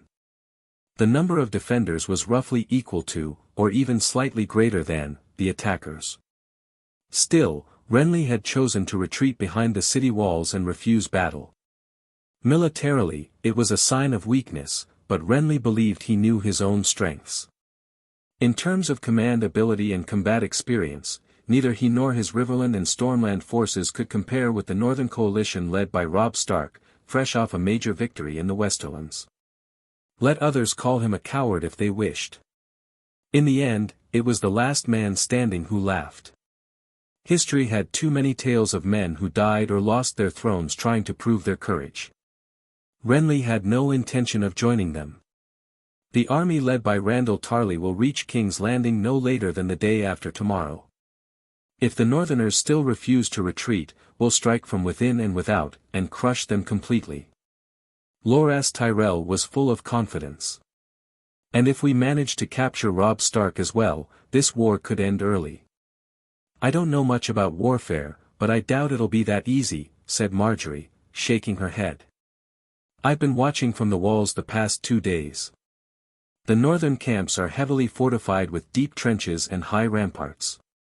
Their scouts move in and out constantly, and they seem prepared for any eventuality. They just defeated Randyll Tarly in the west, their morale is high, but they haven't grown arrogant. Many seasoned commanders lead them, and their strength in battle is formidable. Even with Randyll's reinforcements, our numerical advantage is only about 2 to 1. And we still need to guard against Stannis landing at Blackwater Bay at any time.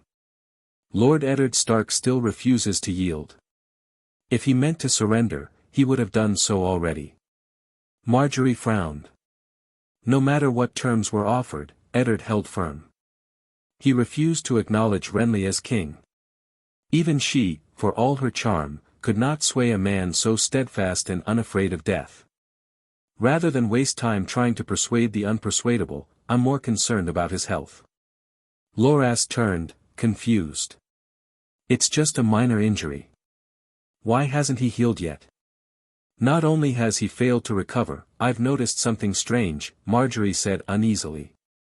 Lord Eddard is exhibiting the same symptoms King Robert showed before he died, weakness, trouble relieving himself, and a foul odor that lingers even after bathing. The same symptoms Robert had? That can't be. Loras looked incredulous. Robert's heart and lungs were pierced by a dagger. That was fatal. But Lord Eddard only fell from his horse when he was captured, and his leg was injured. That's completely different. A leg injury shouldn't cause symptoms like internal organ failure. Wait. Renly didn't miss the implication in Marjorie's words. He narrowed his eyes and stared at her. You're saying someone is trying to kill Eddard, so I'll lose the throne and the 7 kingdoms won't know peace? There's reason to suspect, but no evidence. It was that old bastard Pycelle, Renly said coldly, naming his suspect without hesitation. He was the only one in the Red Keep with access to poison. Marjgerie offered a bitter smile. Your Grace, you forget, Pycelle left the Red Keep after you entered King's Landing. This. Renly paused, realizing she was right. After a moment of confusion, he muttered, have Varys investigate what Pycelle's been up to lately. Who he's met with. Your Grace suspects Pycelle. I suspect you're master of whisperers. You plan to replace the small council, do you not? Why not start with the spider? That eunuch of unknown origin, who knows where his true loyalty lies? Marjgerie shook her head. Still, it's all conjecture. With no proof, the safest course is to keep everyone under watch. I've already replaced the healers and guards attending Lord Eddard with people I brought from Highgarden. Let's see if his condition improves. Loras grew uneasy. Anyone with sense knew the consequences if Eddard died in their custody. If he can't be cured, send him back to his son at once. No matter what, he cannot die in the Red Keep. It's not that simple. While he's in our hands, his son won't dare storm the city outright. But if we return that stubborn man to their camp. Marjgerie gave her brother a sharp look. Eddard Stark's reputation in the north far exceeds the king's. He's one of the most respected commanders in the Seven Kingdoms. If he returns to Robb and takes command, father and son fighting together, we'll be in deep trouble. It's wrong to keep him, and wrong to release him. What now? Loras asked, irritated. Political schemes and strategic planning were still beyond the grasp of the young and handsome Rainbow Knight. A gust of wind blew the curtains inward, setting the great colored chandelier in the middle of the room, a wedding gift from the chief logistics officer, into a slow spin. The colored light refracted through the crystal cast dreamlike glows across the room. Don't panic. Time is on our side. Marjgerie thought she saw something slip in through the window, but the light from the chandelier stung her eyes. When she blinked again, she saw nothing. The Starks brought over 20,000 men, nearly half the North's able-bodied population. With winter nearing and the final harvest upon them, the longer they linger in the south, the more likely they'll lose their crops. Meanwhile, in the Riverlands. Given time, the Reach can raise another 80,000 men, Loras said confidently. If 2-1 isn't enough to beat these northern savages, we'll make it 3-1. Or 4-1. Winter is coming. When did even King's Landing become so cold? Marjgerie rubbed her arm, feeling the chill, glanced out the window in puzzlement, then turned back. Don't just rely on overwhelming numbers. The Reach can indeed raise hundreds of thousands, but untrained peasants are no better than straw dummies before battle-hardened northern soldiers. The threats don't just come from the north. We also face potential enemies from Dragonstone, Dorne, and the Iron Islands. Until we know where everyone stands, we can't afford to empty our coffers or expose our flanks. Dorne doesn't matter. We can hold the Prince's Pass with 1,000 men. They'll never break out. The real problem is the pirates and mercenaries on the Narrow Sea. They're getting bolder, even raiding the castles of my minor vassals. That's shaken their confidence, and now everyone wants to return home to defend their lands. I can't summon more troops to King's Landing, and I have to send men to protect these smaller lords. Because of this, the Storm's End fleet can't leave port. Let the fleet remain in the Stormlands. Even if they came, they couldn't match the fleet of Dragonstone or Stannis' forces. Also, your grace must not redeploy the garrison at Storm's End. It's your birthplace and the foundation of your rise. It holds great significance and must not be lost. Marjgerie thought for a moment. What's most critical now is the attitude of the Iron Islands.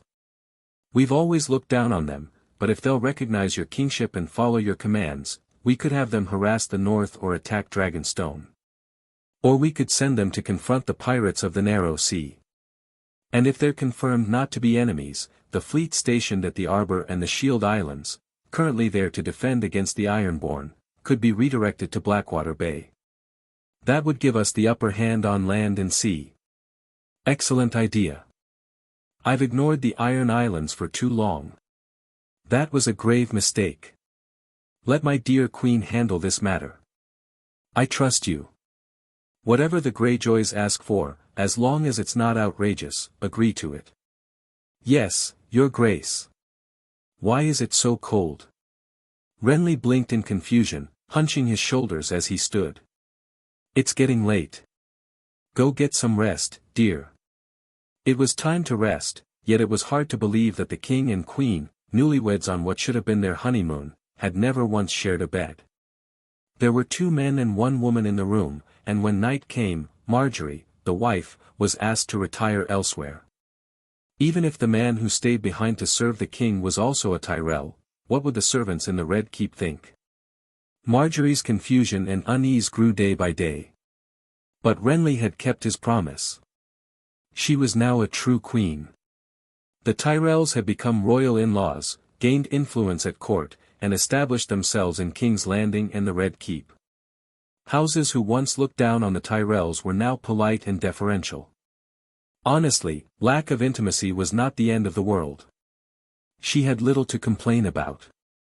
A gust of wind blew out several candles, leaving only the lamp inside the colored chandelier burning. Its spinning gradually slowed.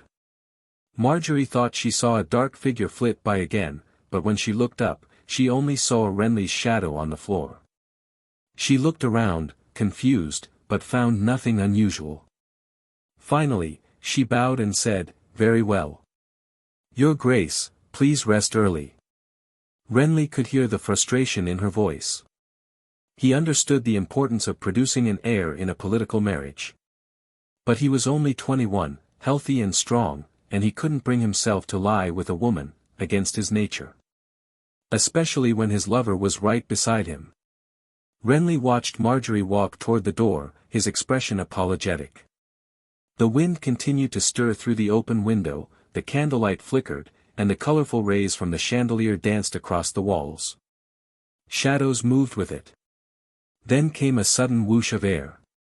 The Rose of Highgarden turned her head sharply, eyes wide, and cried out, "Your Grace, behind you." "Stop!"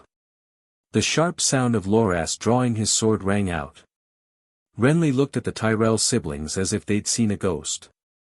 He turned, puzzled, and saw a dark face, seemingly made of smoke, with features that vaguely resembled his brother, Stannis Baratheon. In the next instant, he lost all consciousness. To be continued. Chapter 210, Return to Winterfell. When the broad, towering silhouette of Winterfell finally came into view, Aegor let out a long sigh of relief. They had arrived at last. The journey to return the little wolf to her den had gone unusually smoothly, at least for most of the group. Along the way, they encountered no noble lords blocking their path, no wildlings fleeing south ahead of winter, no pirates harassing the coast as rumored, and not even a bout of bad weather. From the Neck to Winterfell, the entire route had taken less than 10 days. As the leader of the party, Aegor enjoyed a superior's privileges. He could ride either horseback or in a carriage, and he wasn't required to stand night watch. By all logic, he should have been the most comfortable person in the group. Unfortunately, with Arya present, he had instead become the most exhausted. On the first 2 nights of Arya's troubles, the girl insisted he rub her belly to help her fall asleep. When the pain woke her in the night, she'd shake him awake and ask him to continue. Even after the pain passed on the 3rd day, she still climbed into Aegor's bed as usual, claiming it was for warmth. After several days of this, Aegor wasn't just sleep-deprived. His body ached from awkward sleeping positions. He sniffed his tunic and seemed to catch a faint trace of blood. A mischievous child was always a handful, but no matter. Once he delivered the girl back to her mother, he could finally escape this sea of torment. The party continued forward, gradually passing into the winter town that surrounded Winterfell. With the cold season looming, the place was clearly more lively than it had been the last 2 times Aegor had come. The mountain clans, who did not farm and had no need to tend fields, had already migrated here with their belongings, claiming the most solid, well-sealed stone houses in preparation for winter. This was Arya's home, and many people here could recognize her. Aegor told her to keep her hood up to avoid being seen. Returning Lady Stark was, of course, a noble and honorable act in the north. But it would destroy the Night's Watch's reputation for neutrality. Since most of the Watch's wealth lay in the south, it was better to keep things quiet. As they neared Winterfell's gates, the streets grew more crowded and animated. Aegor noticed a number of soldiers clad in the Stark's grey livery running back and forth through the town, shouting and calling out as if gathering forces. An approaching carriage gave Aegor the chance to ask what was going on. He stepped forward and called out, "Ser Roderick." "Ah. Brothers of the Night's Watch. Good afternoon." The old knight looked perplexed. He had never seen so many men in black in one place before. He stared at Aegor's company in confusion. "Winterfell welcomes all, but Lord Eddard and his son Robb took most of our men with them. Only a handful of servants remain. I'm afraid we can't accommodate so many of you inside the castle." "It's fine. We'll stay overnight in the winter town and head further north tomorrow." With several dozen elite Westerland soldiers among them, Aegor wouldn't have brought them into Winterfell regardless of its capacity. What's going on here? Why so much commotion?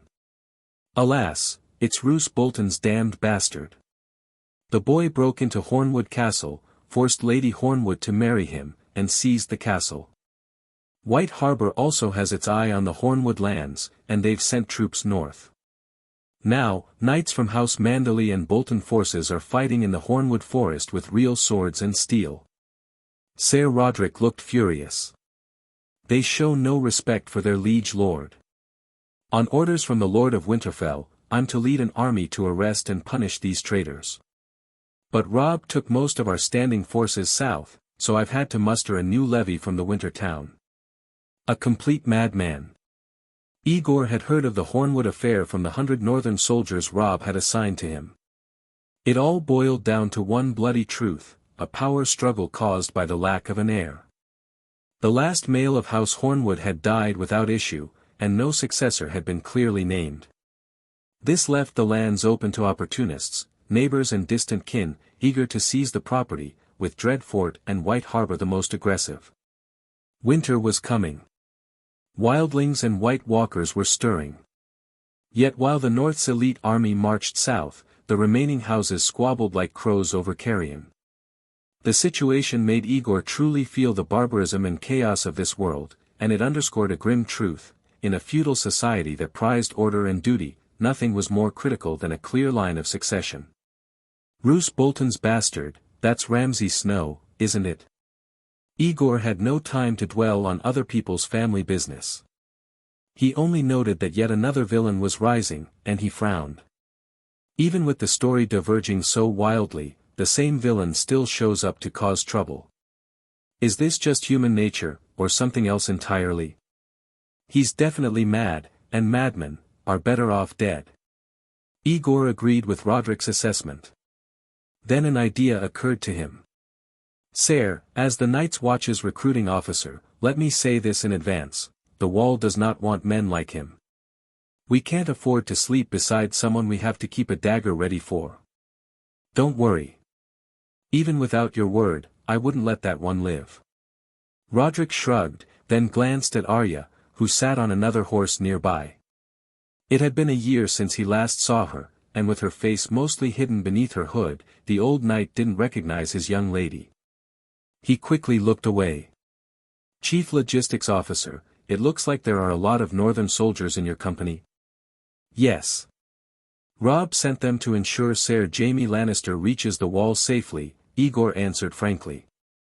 They'll remain under my command until the threat of the Wildlings and White Walkers is resolved. I see. Well, officer, may I ask a favor? Let me borrow some of those soldiers. Once I take Hornwood and deal with that bastard Bolton, I'll send them back to report to you. Does that sound acceptable? This. Aegor hesitated. The North was clearly facing an emergency. As an outsider, he couldn't find any good reason to refuse. In truth, maintaining the 100 men was an expensive burden. He nodded. Very well, sire. Come pick the ones you need. Once it's over, have them report back at Harroway Town. Thank you. I was worried these raw recruits wouldn't be useful without experienced men to lead them. Think nothing of it. The Night's Watch and the North are family. We ought to help one another. Aegor said evenly, hoping to deepen their rapport. Then he offered his farewells. You go on ahead. I have a matter to discuss with Lady Stark, so I'll head into the castle first. Very well.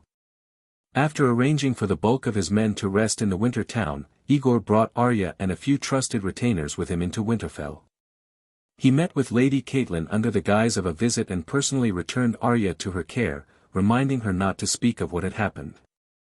With that, one of his main goals in heading north was achieved. He accepted her thanks and the guest treatment calmly, then took a walk through the familiar yet foreign castle. Far from King's Landing, a nest of schemes, traps, and power plays, Winterfell felt like another world. Here, in this political center of the North, within dozens or even hundreds of miles, nearly everyone was either his subordinate or his ally. The worst were passing strangers or a few Vale nobles with old grudges. There were no great lords who could crush him with a wave of the hand. No invisible enemies he had to tiptoe around. The enemy and ally were clear. He controlled the field. It felt good. Breathing in the cool, clean northern air, he felt at ease. But the momentary peace also stirred a sense of guilt. His current leisure was made possible because he had dumped the entire burden of the Night's Watch business onto Nina. She earned in the south. He spent in the north. Could that clever girl really handle it all? As he was thinking about his capable partner, two slender figures suddenly appeared in the courtyard and walked straight toward him. The taller was a young woman, slender like Arya, with long brown hair tied behind her head. Her chest was flat, as if she were still a girl, but she moved with grace and poise. The other was shorter, a boy of 13 or 14, dressed entirely in green, even his boots dyed the hue of fresh forgiveness. "Greetings, Chief Logistics Officer." The two youths stopped in front of the black-cloaked man. The girl looked at him with warm green eyes and smiled. Just one sentence swept away the calm Aegor had finally reclaimed. "I am Mira of House Reed. This is my brother, Jojen. He heard of your arrival and wished to meet you. It's a pleasure to finally do so." To be continued. Chapter 211, A Word of Confusion. "Mira, Jojen, nice to meet you. You can call me Aegor." Aegor pretended to be unaware of the two siblings and smiled calmly, but his heart was already in turmoil. It seemed he had relaxed too soon. While the North might no longer have anyone who could restrain him, it still held, inhuman, extraordinary powers. Compared to the old gods and the cold god, Renly and the others were mere minor figures. Now, Jojen Reed wanted to meet him. Was it simply a boy's personal curiosity about the famous Night's Watchman, or had he been sent by the Green Seer, or even the old gods? What message was he meant to convey? "We've all heard about the disaster happening beyond the wall. My father originally wanted to send men north to help, but the war in the south broke out suddenly, and Robb Stark took away too many of our forces. The ones left behind could barely defend themselves," the girl explained, a bit embarrassed. "So we couldn't send troops, but we still gathered as much food and fodder as possible and sent it to the north, as a small contribution to the defense of the wall." "That's very kind. Please allow me to express my gratitude to House Reed on behalf of the Night's Watch." Aegor replied with formal courtesy and smiled at the girl, locking eyes with her until her cheeks flushed. The way Mira looked at him reminded Aegor of Nina. Over time, it had become instinctive for him to act like a man of status. His attire and demeanor made him seem important, and coupled with the exaggerated rumors about him, it was easy to earn admiration from young girls. "You've just come from the south. Are you heading to the wall to help deal with the wildlings and the White Walkers?" "Deal with the wildlings and the White Walkers?" Of course, it would be ideal if the issue could be solved. But he hadn't left King's Landing to be some kind of hero. Aegor nodded solemnly. "That's right. The wall faces an unprecedented crisis. As a member of the Night's Watch, I naturally can't remain in the south, enjoying a comfortable life while the realm is in danger." The girl seemed to believe him completely. "With a legend like you guarding the wall, the people of the North can breathe a sigh of relief. On behalf of all the descendants of the First Men, I want to express our gratitude and admiration to the Chief Logistics Officer." Mira must have read the adventures of the Night's Watch. She looked shy and quietly delighted to meet a hero, just like a little girl. Aegor knew she wasn't a key figure, so he chatted with her amiably for a few more words, then turned his gaze to Jojen, locking eyes with the boy who possessed the green sight. Jojen was a boy of 13 or 14, yet mature and serious far beyond his years. The two of them stared at each other silently for a while, without speaking. Aegor found those green eyes unsettling. To break the silence, he had to speak first. "I wonder, what brings the two of you to Winterfell right now?" It was a meaningless question. In fact, Aegor already knew what the Reed siblings were doing in Winterfell. Because he had driven Littlefinger away with a note, many events that were supposed to happen had either not occurred or were significantly delayed, including Theon's betrayal and the fall of Winterfell. These two youths in front of him were likely waiting for the right moment to abduct Bran and take him beyond the wall. There was no doubt about it. As the second son of House Stark, and crippled, it would be nearly impossible for Bran to slip away unnoticed and flee north of the wall. The Green Seer beyond the wall was likely growing impatient. Mira stammered, we're here, serving the Lord of Winterfell, Bran Stark. I saw you in my dream, Night's Watch, Jojen interrupted her hollow explanation. A bloody blizzard is about to sweep across the north. Only a Night's Watchman from a foreign land can stop it. Your place is at the wall, not here. You must head north as soon as possible. Aegor looked at Jojen in surprise. The boy in front of him was undoubtedly a spokesperson and servant of the Green Seer. But there was one thing Aegor couldn't tell: had the Green Seer activated Jojen's prophetic power, giving him some of the Green Seer's abilities? Or had he merely implanted visions and sensations into his dreams, making him think he could see the future? This distinction mattered greatly. Was what Jojen said truly a vision of the future, or just the Green Seer's manipulation, meant to confuse and influence Aegor through the boy's mouth? Was it possible the Green Seer feared he might do something reckless again, like the incident where he nearly stopped Bran from falling and had therefore sent someone to quickly confront him upon arrival in Winterfell with cryptic warnings? I plan to head north tomorrow, Aegor said after a moment of thought. Though countless thoughts swirled in his mind, he found no definitive answer. Still, he quickly replied, Boy, I don't believe in your dreams. But I will go to the wall, not because of what you said, but because I am a man of the Night's Watch. I hope so. Just remember, your place is at the wall. Don't stray again, Jojen said solemnly. He then turned and walked away. We'll disturb you no more. I'm sorry, my brother is always like this. But he dreams green dreams, dreams that are bound to come true. So please, don't dismiss what he says. Mira gave Aegor an apologetic look, then turned and chased after her brother, quickly vanishing from the Night's Watchman's view. What did it all mean? Aegor was confused. The Green Seer had sent Jojen, but all he'd said was one sentence, without context or reason.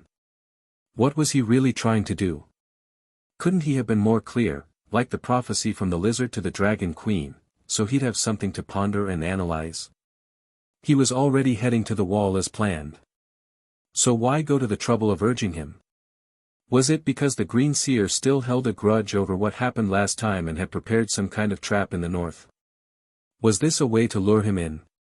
But hadn't Melisandre said the Red God had marked him, and that the old gods would not dare harm him lightly? Full of doubt, Aegor continued toward the gates of Winterfell. Though Catelyn had arranged a room for him, he had decided to stay at an inn in the winter town instead.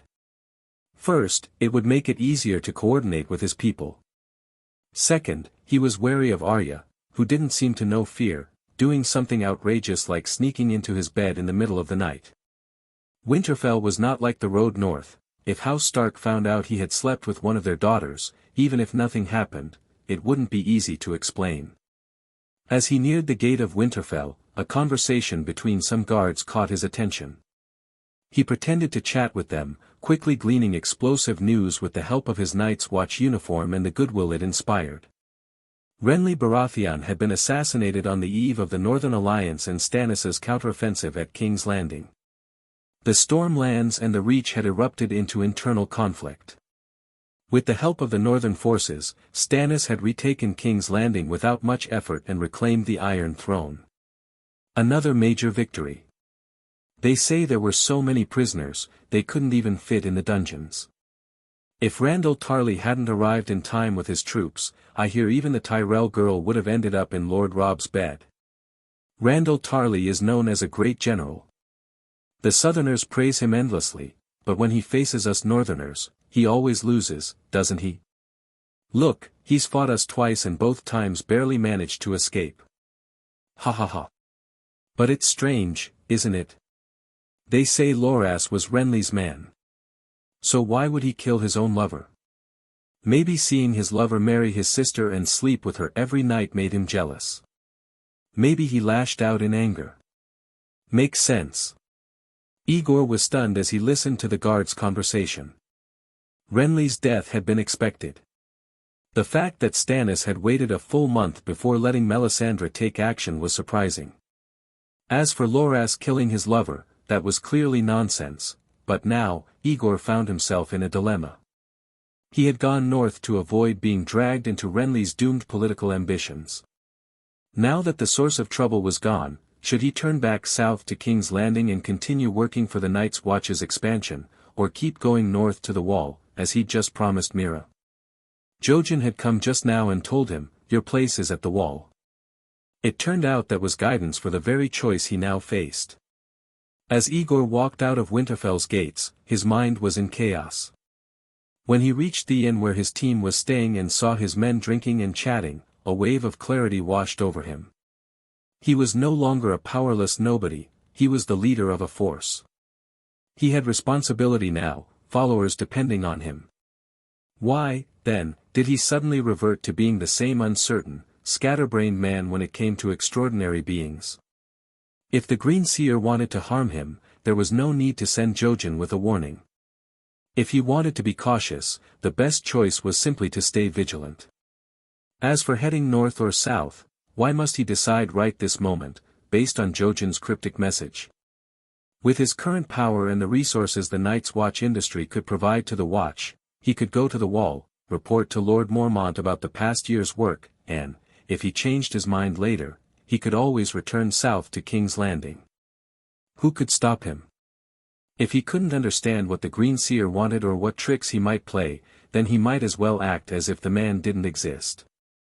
He would go north as planned, inspect Queen's Crown, oversee the base's construction, and participate in defending the Wall.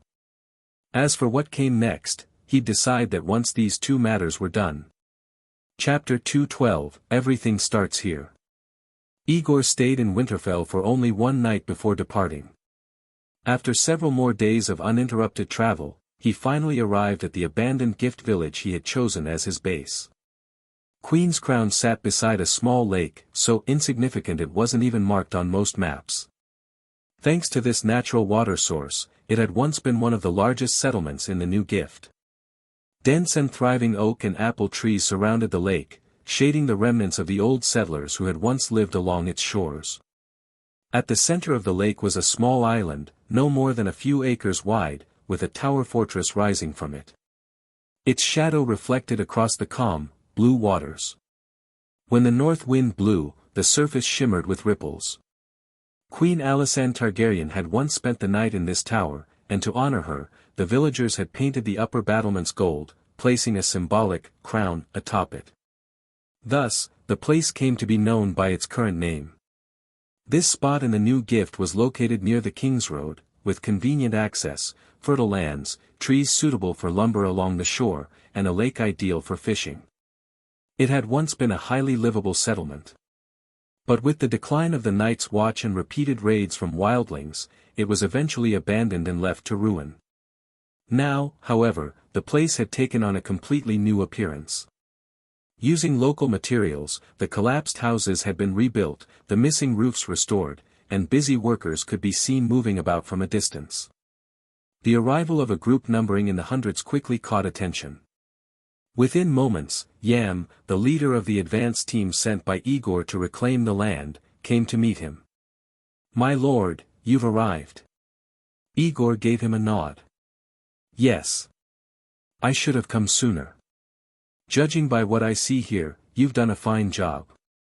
It was sincere praise. Compared to the last time they had met, the young man from the Westerlands was noticeably darker and more weathered.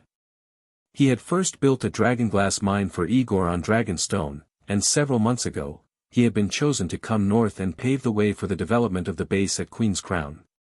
His contributions to the Night's Watch industry were considerable. Clearly, Aegor had chosen the right man. "Thank you for your praise, my lord." Yam, who now looked several years older, couldn't conceal his joy at being recognized by his leader. "You've had a hard journey. Come, please rest in the town first." Yam, perhaps now best described as the mayor, led Aegor and his party into Queen's Crown. After seeing to the settlement of most of the new arrivals, he took Aegor on a tour of the transformed village. The changes here were far more extensive than what could be seen from afar. The stone causeway that led to the island in the lake had once been submerged, but now it had been reinforced with stone and timber, forming a stable bridge. The ruined buildings along this side of the lake had been partially restored, and a low wooden palisade had been built to enclose them. The building standing apart from the others has the thickest walls. It's where the fire wizards mix wildfire.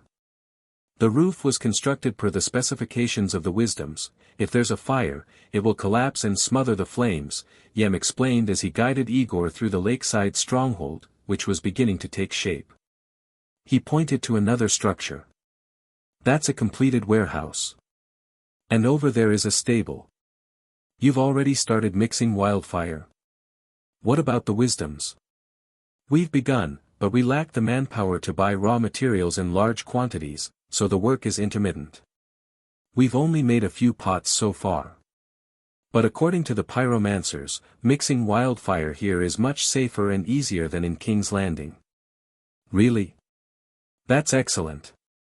Aegor thought to himself, it's likely not that wildfire is easier to produce in the north, but rather that, with magic returning to the world, it's easier to make it anywhere. Why is the stable empty? What's inside the warehouse? We've hidden the few horses we have on the island. The warehouse is still empty. Every day I'm overseeing construction according to plan, but in truth, the logistics transfer station isn't operational yet. What do you mean? We can overcome most difficulties, but there's one issue I can't resolve without help. My lord, you've been in the south, so you don't know how dire things are up here, Yem said helplessly. The wildling army has reached the base of the wall. Though they haven't breached Castle Black, they constantly send raiders south. Several small villages in the north near the wall have already been plundered or massacred. As for our Queen's Crown, you gave me 10 guards, and I hired some laborers from among the farmers of the Gift and those under House Umber's rule. Altogether, we have just over 40 men. That's nothing against large bands of wild raiders. During the day, we guard and work. At night, we retreat to the island and pull up the bridge planks. It's just large enough for us to live on. Even if Lord Commander Mormont recognizes us as a logistics base, how can we store or transport supplies? So that was the situation. Aegor was taken aback. Living safely in King's Landing, he had not imagined that the North and the Gift were in such disarray. He thought he had paid the advance team a high enough wage for their work here, but in hindsight, no amount of coin could truly compensate for labor under such peril. This place hasn't been attacked. It has. But the lakeside houses are empty, just repaired shells. All our people and supplies are on the island. When the wildlings came, we pulled up the bridge. They didn't want to waste time. You've worked hard. Aegor was genuinely respectful.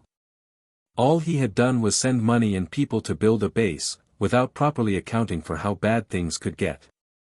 Had Yam and the others not been cautious, he wouldn't be seeing any of them now. Now that I'm here, this problem will be dealt with. Standing on the lakeshore, Aegor looked around and devised a plan. Let's start by building a wall. Have you been to Lannisport? Yes, my lord. Then model it after Lannisport. Build a small castle along the lakeshore to control the bridge. That way, we'll have the means to defend ourselves no matter who attacks. If the wall is overrun, we can retreat to the island. If the island is compromised, we fall back behind the wall. Funding won't be a problem. That's a good idea, my lord. But how large should the wall be? Aegor thought for a moment. Not too large. Just enough to accommodate 1,000 people. 1,000? Yam clicked his tongue. But the Night's Watch doesn't even have 1,000 men in total. Where are we going to find that many people to garrison it? That's not your concern. If my plan goes well, I'll end up complaining it's too small, not too big. Aegor sighed and once more surveyed the lake and the rebuilt houses in the breeze. Let's take it one step at a time. For now, don't cram everyone onto the island.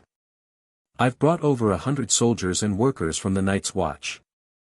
Soon, the men borrowed from Winterfell will arrive. Castle Black isn't short of people right now, and I'll assign as many as I can here. You, the administrators, the pyromancers, and other skilled workers will live on the island. The rest of the fighters will be stationed in the fenced-off houses on this side of the bridge. Establish a system of sentries and patrols. Once the wall is complete, start purchasing supplies from the northern lords and delivering them to the wall. A stronghold must be useful to be recognized. Do you understand? I understand. Yam didn't truly grasp it all, but he could tell his leader had a grand plan. He quickly nodded. So our next task is to get that wall built as soon as possible. Yes. Make the foundation solid. We may need to expand later. Aegor nodded. I can tell you the full plan. My aim is to build a sturdy, militarized stronghold. With safety and stable supply as its banner, it will draw settlers from across the Gift. If we can eventually force the wildlings to surrender, even better. In time, Queen's Crown will become the central city of the Gift, a new town belonging entirely to the Night's Watch Logistics Department, with the castle as its core and this lake as its lifeblood. Yam opened his mouth and couldn't help but ask, but what are we going to do with this town? That's not your concern. Aegor smiled and shook his head. First, build the wall. Make sure wildfire production stabilizes. Then, buy food and supplies from the northern houses and transport them to the wall. I've given you the long-term vision and the short-term tasks. If there's nothing else, then the advance team's salary will be doubled. Keep up the good work. To be continued. Chapter 213, It's better to arrive at the right time than to arrive early. Aegor stayed in Crown Town for one night, during which he had a friendly conversation with the first batch of residents who could be considered their own people, such as the advanced construction team that had rushed there ahead of time, and a few pyromancers who had been forced to relocate. These men were full of complaints, grumbling about the northern cold, the lack of materials, tools, and manpower, the presence of wildlings, and the fact that there wasn't a single woman in the entire stronghold. Some even suggested returning home. The Night's Watch had neither the intention nor the means to satisfy all their demands, but manpower was needed at this critical time, so they had to expend great effort and make various promises to persuade them to stay. After leaving behind a dozen or so northern soldiers and most of the Night's Watch industry members Ser Roderick had selected in Crown Town, Aegor set off for the final leg of his journey to the wall on the morning of the second day. With this group added, the population of Crown Town finally surpassed 100. By the time Aegor departed, they had already begun enthusiastically building roadblocks and simple walls, preparing for a life without the lake's protection. Only a short dozen leagues remained between Crown Town and Castle Black. With the King's Road already in place and favorable weather throughout the journey, Aegor once again laid eyes on Mole's Town and the wall before dark, places he had hoped never to see again when he left a year prior. Everyone in the group except Aegor was seeing the wall for the first time.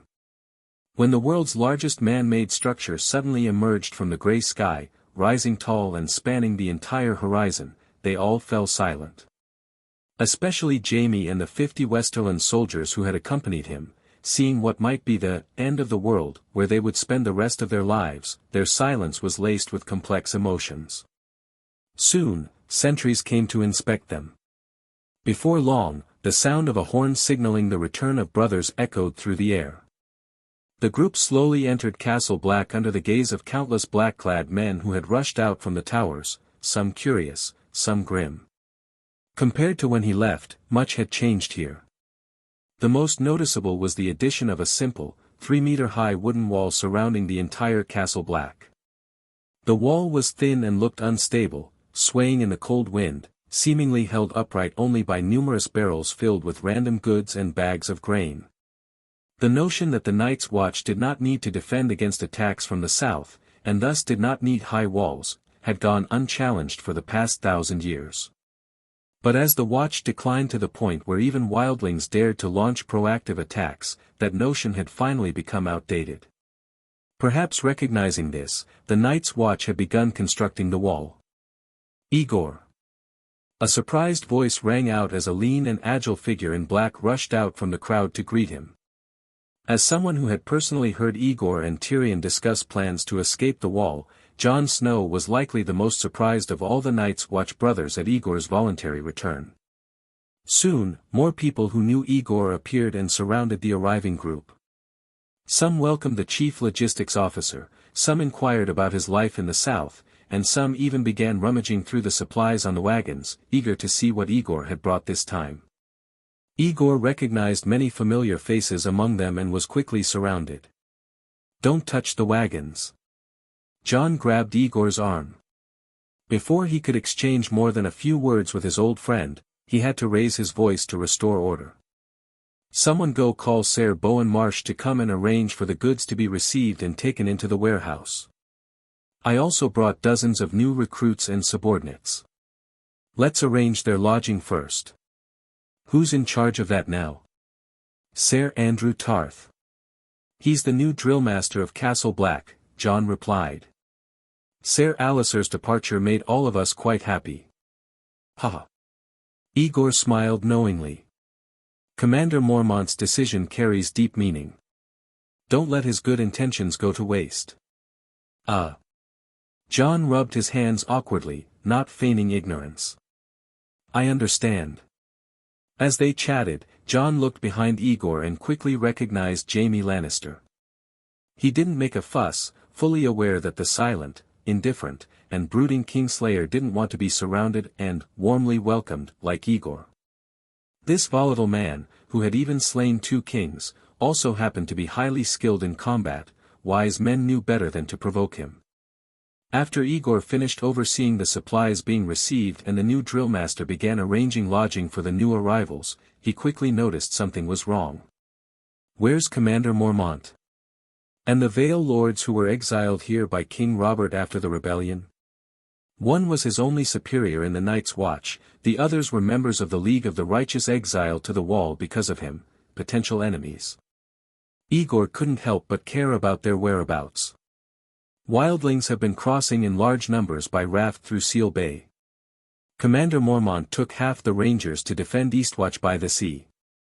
Ser John Royce and the others took the other half west this morning to rescue several villages attacked by wildlings who crossed the wall. Only I was left behind to temporarily manage Castle Black.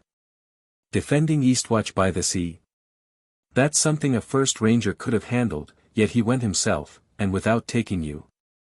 This was clearly meant to help Jon get used to managing Castle Black on his own. Aegor smiled meaningfully at the young man but felt a vague unease in his heart. When did the last group of rangers leave? This morning. How many people are left at Castle Black now? A little over 200. With the ones you brought, about 300. This isn't good. There are skin changers among the wildlings who can control birds for aerial scouting. Aegor frowned uneasily. That means the enemy is well aware of our movements. It's highly likely they'll take advantage of Castle Black's vulnerability and launch an attack. Skin changers. Jon's expression turned serious. I've heard of them. Where did you learn about this? In a book, Aegor replied. The same one that mentioned dragonglass can kill White Walkers. Its credibility seems solid. It can't be that much of a coincidence, right? Jon looked uneasy. Don't panic. It's just my guess, Aegor said, waving a hand to calm the young man. Come on, take me up the wall. Let's see what the wildlings are up to outside. All right, let's go. The two walked to the rope hoist and began ascending to the top of the wall. After traveling all day from Crown Town, the sky had already begun to darken. In the haunted forest, shrouded by a thin veil of cold mist, thousands of campfires flickered and swayed among the branches. Their numbers were great, but compared to the vast, dark wilderness beyond the wall, they seemed small and powerless. Looking down from the wall, the campfires appeared almost at their feet, but that was an illusion caused by the difference in elevation. Even the nearest wildling camp was at least a mile from the wall, well out of range for ordinary weapons. Ordinary weapons, that is. With ballistas or trebuchets, they could still pose a threat. Why are they camped so close? I don't know. It wasn't like this when the main wildling force first arrived, but after staying below the wall for a few days, their camps kept inching closer. Jon shrugged. Even though their formation became longer and more spread out, they didn't seem to care. It's like they're determined to get close to the wall at any cost.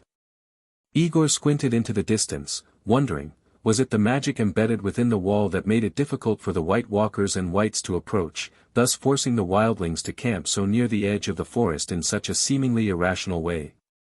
Melisandre had said the cold god had left a mark on him, he didn't know if it was still there. Strange.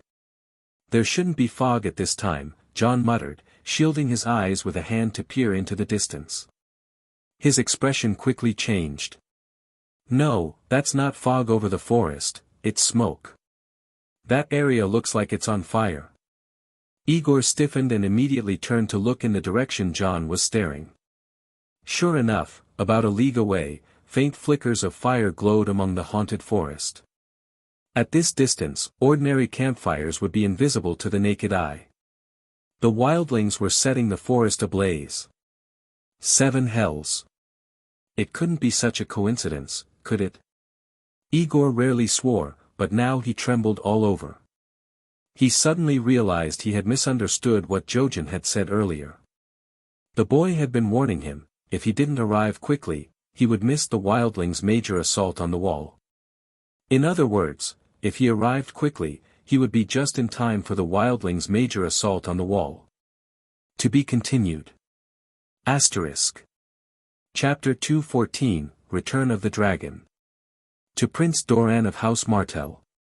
I hope you still remember me. My name is Jon Connington. I have known your sister for many years and was once a loyal servant to your brother-in-law. I cherish their memory as much as you do. I am not dead, and neither is your sister's son. I hid him for his safety. Now, it is time to stop hiding. The dragon has returned to Westeros, determined to reclaim his rightful inheritance and avenge the deaths of his father, Prince Rhaegar, and his mother, Princess Elia. Renly Baratheon is dead. We are heading for Storm's End. The garrison there has been lured away and left the castle defenseless. We will take it by surprise. When you receive this letter, the dragon banner will likely already be flying atop Storm's End. To counter the counterattack of the usurper's brother, we need Dorne's support. Please, Prince, do not abandon me. Jon Connington. Lord of Griffin's Roost. Hand of the True King. Interesting, very interesting. A dragon has returned to Westeros, but it is not the one he had expected, nor one he even knew existed. Prince Doran set down the letter and handed it to his brother, Oberyn Martell. To believe that a single piece of paper could convince Dorne, quietly waiting at the southern tip of the continent for the situation to shift, to join blood and fire, was undoubtedly a fantasy. But if this message had been delivered by the spider, Varys, himself, that changed everything. Aegon is still alive. Oberyn read the letter, snorted, and tossed it on the table. So, the pirates who harassed our coastline, plundered our villages, and killed our people during the Six Kingdoms siege of the Westerlands were actually my nephew's men? No. Only the Golden Company mercenaries who landed in the Cape of Wrath area were Prince Aegon's forces. The rest, according to my information, were hired by Tywin Lannister. No one wants this letter to be true more than I do, but Gregor Clegane tore Aegon from Elia's arms and smashed his head against a wall. Countless people saw my nephew's corpse. Should I tie you up and hand you over to King Stannis as a sign of loyalty? Lord Varys, I am curious. Why did you come out here to support rebels instead of remaining in King's Landing as Master of Whisperers? A poor man with a ruined body, what else can he hope for? I simply wish to end this long rebellion once and for all and restore peace and order to the seven kingdoms. By law, Aegon is the true king. Lord Oberyn, calling him a rebel, is not quite accurate. Varys shrugged sadly. King Stannis firmly believes that I am responsible for the deaths of Lord Arryn and King Robert. If I do not leave quickly, I fear my poor head will be mounted on a spike atop the Red Keep. He sighed. The body of little Aegon that countless people saw belonged to a poor farmer's child. I had already smuggled the real prince out of the Red Keep beforehand. We had planned to strike while the two stags fought each other, but who would have thought their infighting would end as swiftly as the wind, leaving us caught off guard. If Dorne does not act now, we will simply watch as Stannis leads his army into the Stormlands, easily defeats the Golden Company, and kills the last male Targaryen in the world. Touching loyalty, Lord Varys. Your words are entirely irrefutable. Let's stop discussing irrelevancies and talk about what matters. How can you prove that Aegon is truly Elaya's son? How would you like me to prove it, Prince? Or rather, how could I? Varys asked. There are indeed a few methods to identify the child, but none of them work without both the child and the parents present. The maesters have long proven through experiments that methods such as blood tests are unreliable. Even King Robert, in the end, never knew for certain whether his 3 children were truly his. Aegon Targaryen was raised by Jon Connington, his father Rhaegar's close friend. Doesn't that speak volumes? If he weren't the real Aegon, would Lord Connington really ruin his honor, fake his death, and live under a false name for over a decade just for him? And who can prove this Lord Connington is even real? The Lord of Griffin's Roost I knew was a proud and hot-tempered young man. How could he be willing to act as a wet nurse, raising a child? I don't buy it. If Lord Oberyn doesn't believe me, why not visit Griffin's Roost and meet the hand of the true king yourself? Varys replied without hesitation. Lord Connington has changed over the past 10 years, but he is not disfigured. Since you are familiar with him, you should be able to recognize him. Oberyn frowned and glanced at his brother. Doran Martell, who had remained silent in his wheelchair since reading the letter, finally spoke. Lord Varys, no offense, but if I had to send my brother to verify the truth of every letter brought to me, our family would have been wiped out long ago. Prince Doran's concerns are reasonable. Varys maintained his calm. In that case, as a gesture of sincerity, I am willing to remain in Dorne as a hostage. You, a hostage? Even 10 of you would not be worth the life of my only brother. Doran did not say this, but merely shook his head. Even if all this is true, what does my dear nephew want from me? That line about Dorne's warriors being as numerous as the sand is just empty bravado. Not every Dornishman is a red viper.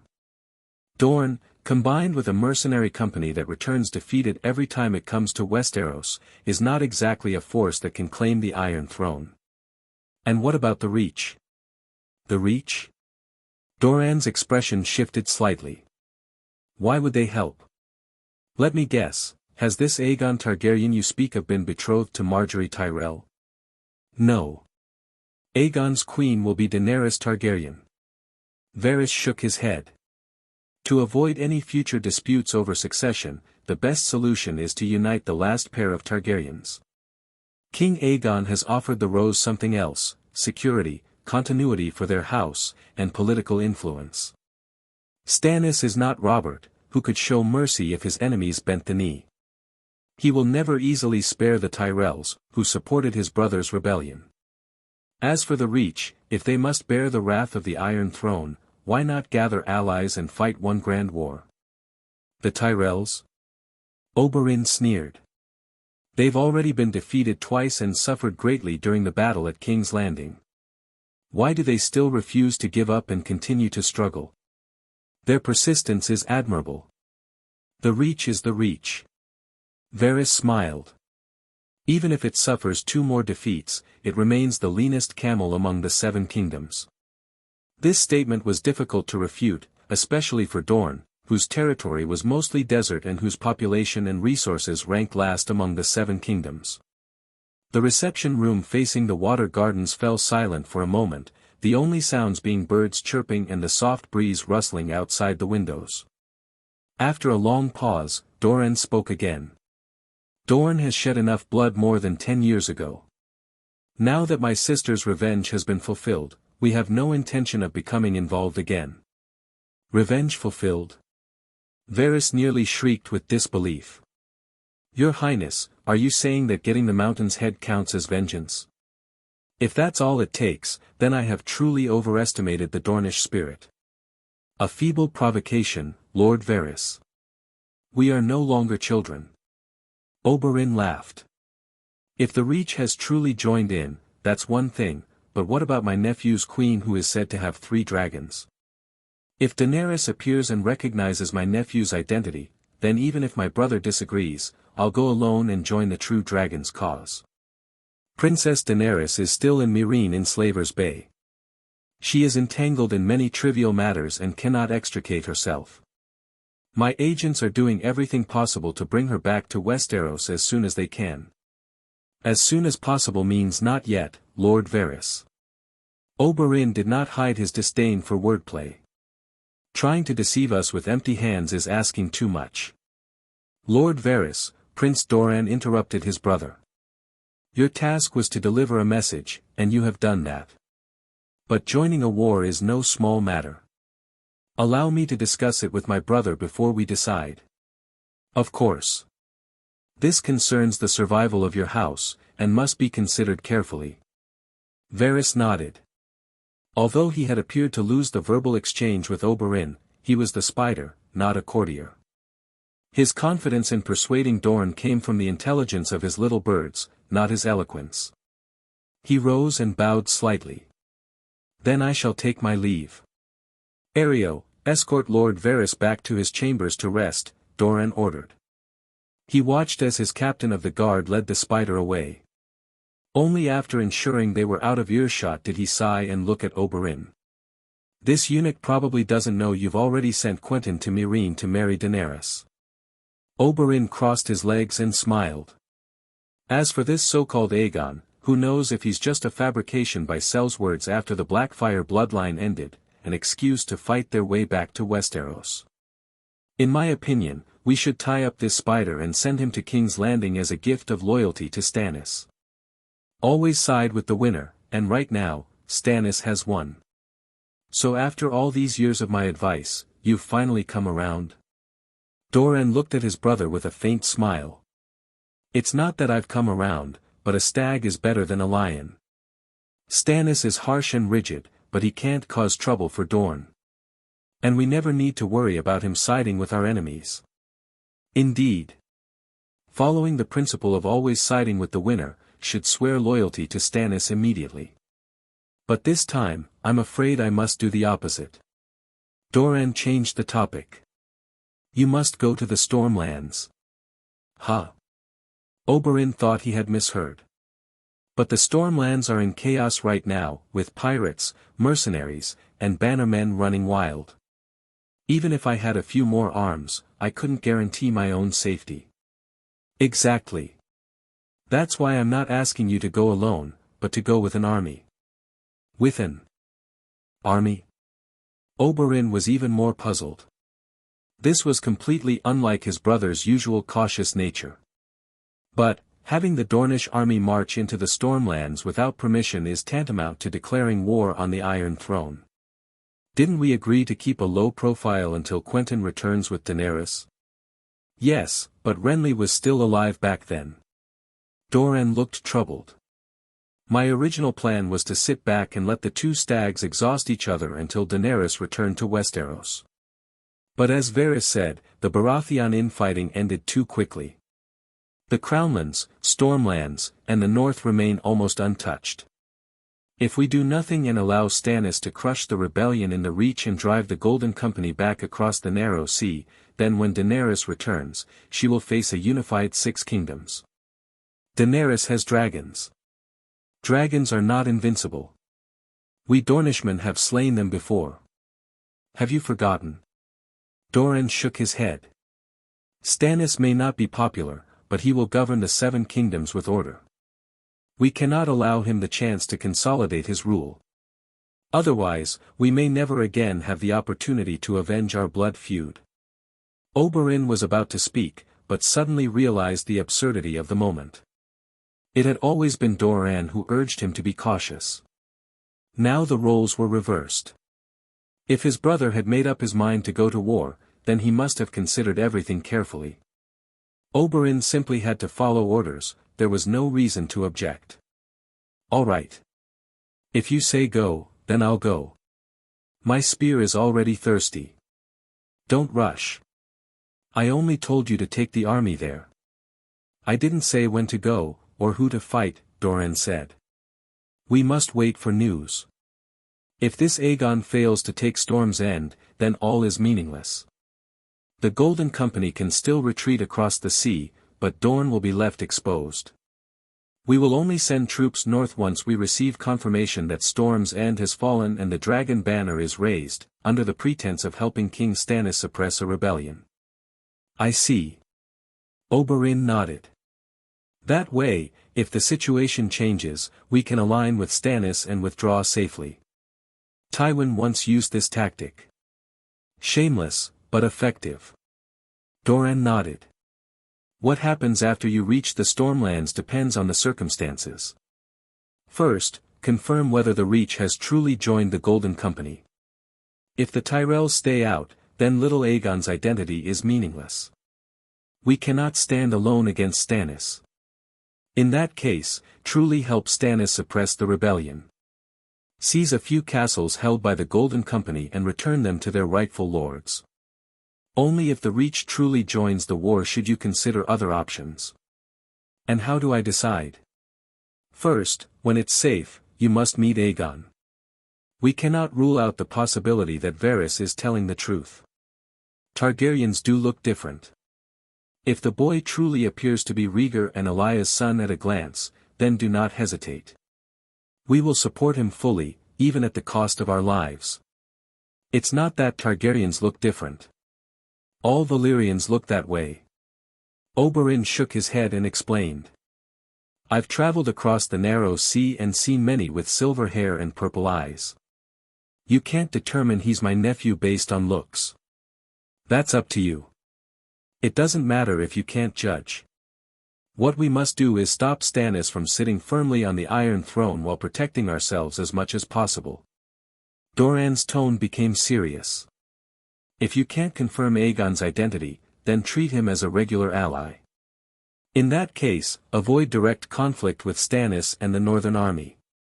The Tyrells are the ones who fear Stannis consolidating power the most, and the Targaryen remnants are the ones he most wants to eliminate.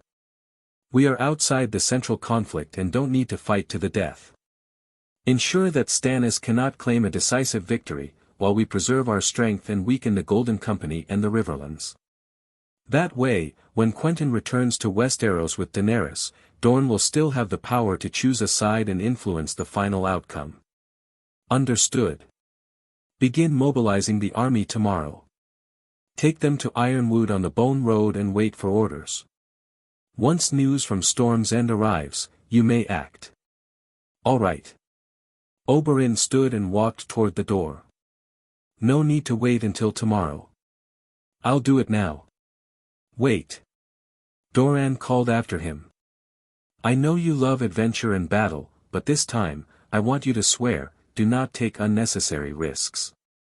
You still think I'm a child, brother? Oberyn smiled. All right, I swear. To be continued. Asterisk. Chapter 215, Savage Attack. Why are they burning the forest? What else can fire be used for? Aegor gritted his teeth. It gives light and heat, it burns, and it glows. They could be using fire to stop the whites, or they might be using it as a signal for those who have crossed the wall. All things considered, Mance Rayder may be using the flames as a signal to launch a full-scale assault, while also creating a barrier to prevent the whites from attacking his rear when he strikes the wall. Just my luck, why did I arrive at exactly this moment? If it hadn't taken him more than 10 days to go west and retrieve Jaime, he would have arrived at Castle Black earlier and had time to plan a strategy against the wildlings. On the other hand, if he hadn't met Arya's kin while traveling north from the Neck, and hadn't pushed so hard to rid himself of that clingy little apprentice, even arriving a day or two later would have meant missing the initial wave of the assault. In short, whether earlier or later, he could have either avoided this dangerous battle or faced it with more preparation. Instead, he showed up at the worst possible moment, with no time to plan, forced straight into the fray. A general assault? What do we do then? After spending a year at the Wall, Jon Snow was no longer the unsure boy he once was. But now that someone older and seemingly wiser was at his side, he instinctively leaned toward relying on Aegor's judgment. What else can we do? We hold the line. Keep your eyes on the outer wall. Aegor barked at the Night's Watch brothers standing atop the wall. Let's go down and organize the defenses. And remember, if anything starts moving near the wall, don't hesitate. Blow the horn twice. I understand. Don't worry. Let's move. Aegor was a sworn brother of the Night's Watch and an officer. He might be afraid of dying, but he wouldn't shirk his duty. Since he had arrived at such a critical moment, he might as well step forward. He and Jon entered the iron cage and gave the signal to descend. With a groaning creak from the lift, they were back on the ground just minutes after climbing the wall. Sam! Find the steward and craftsman. Open the armory and distribute all weapons and armor to everyone, including the stewards and the craftsmen. Jon called out to the gathered Night's Watch brothers in the Castle Black courtyard. Ed, ride to Mole's Town and get the villagers to shelter here. If anyone plans to strike Castle Black, they'll likely slaughter Mole's Town first. Aegor noticed with some relief that Jon had earned the trust and loyalty of many brothers.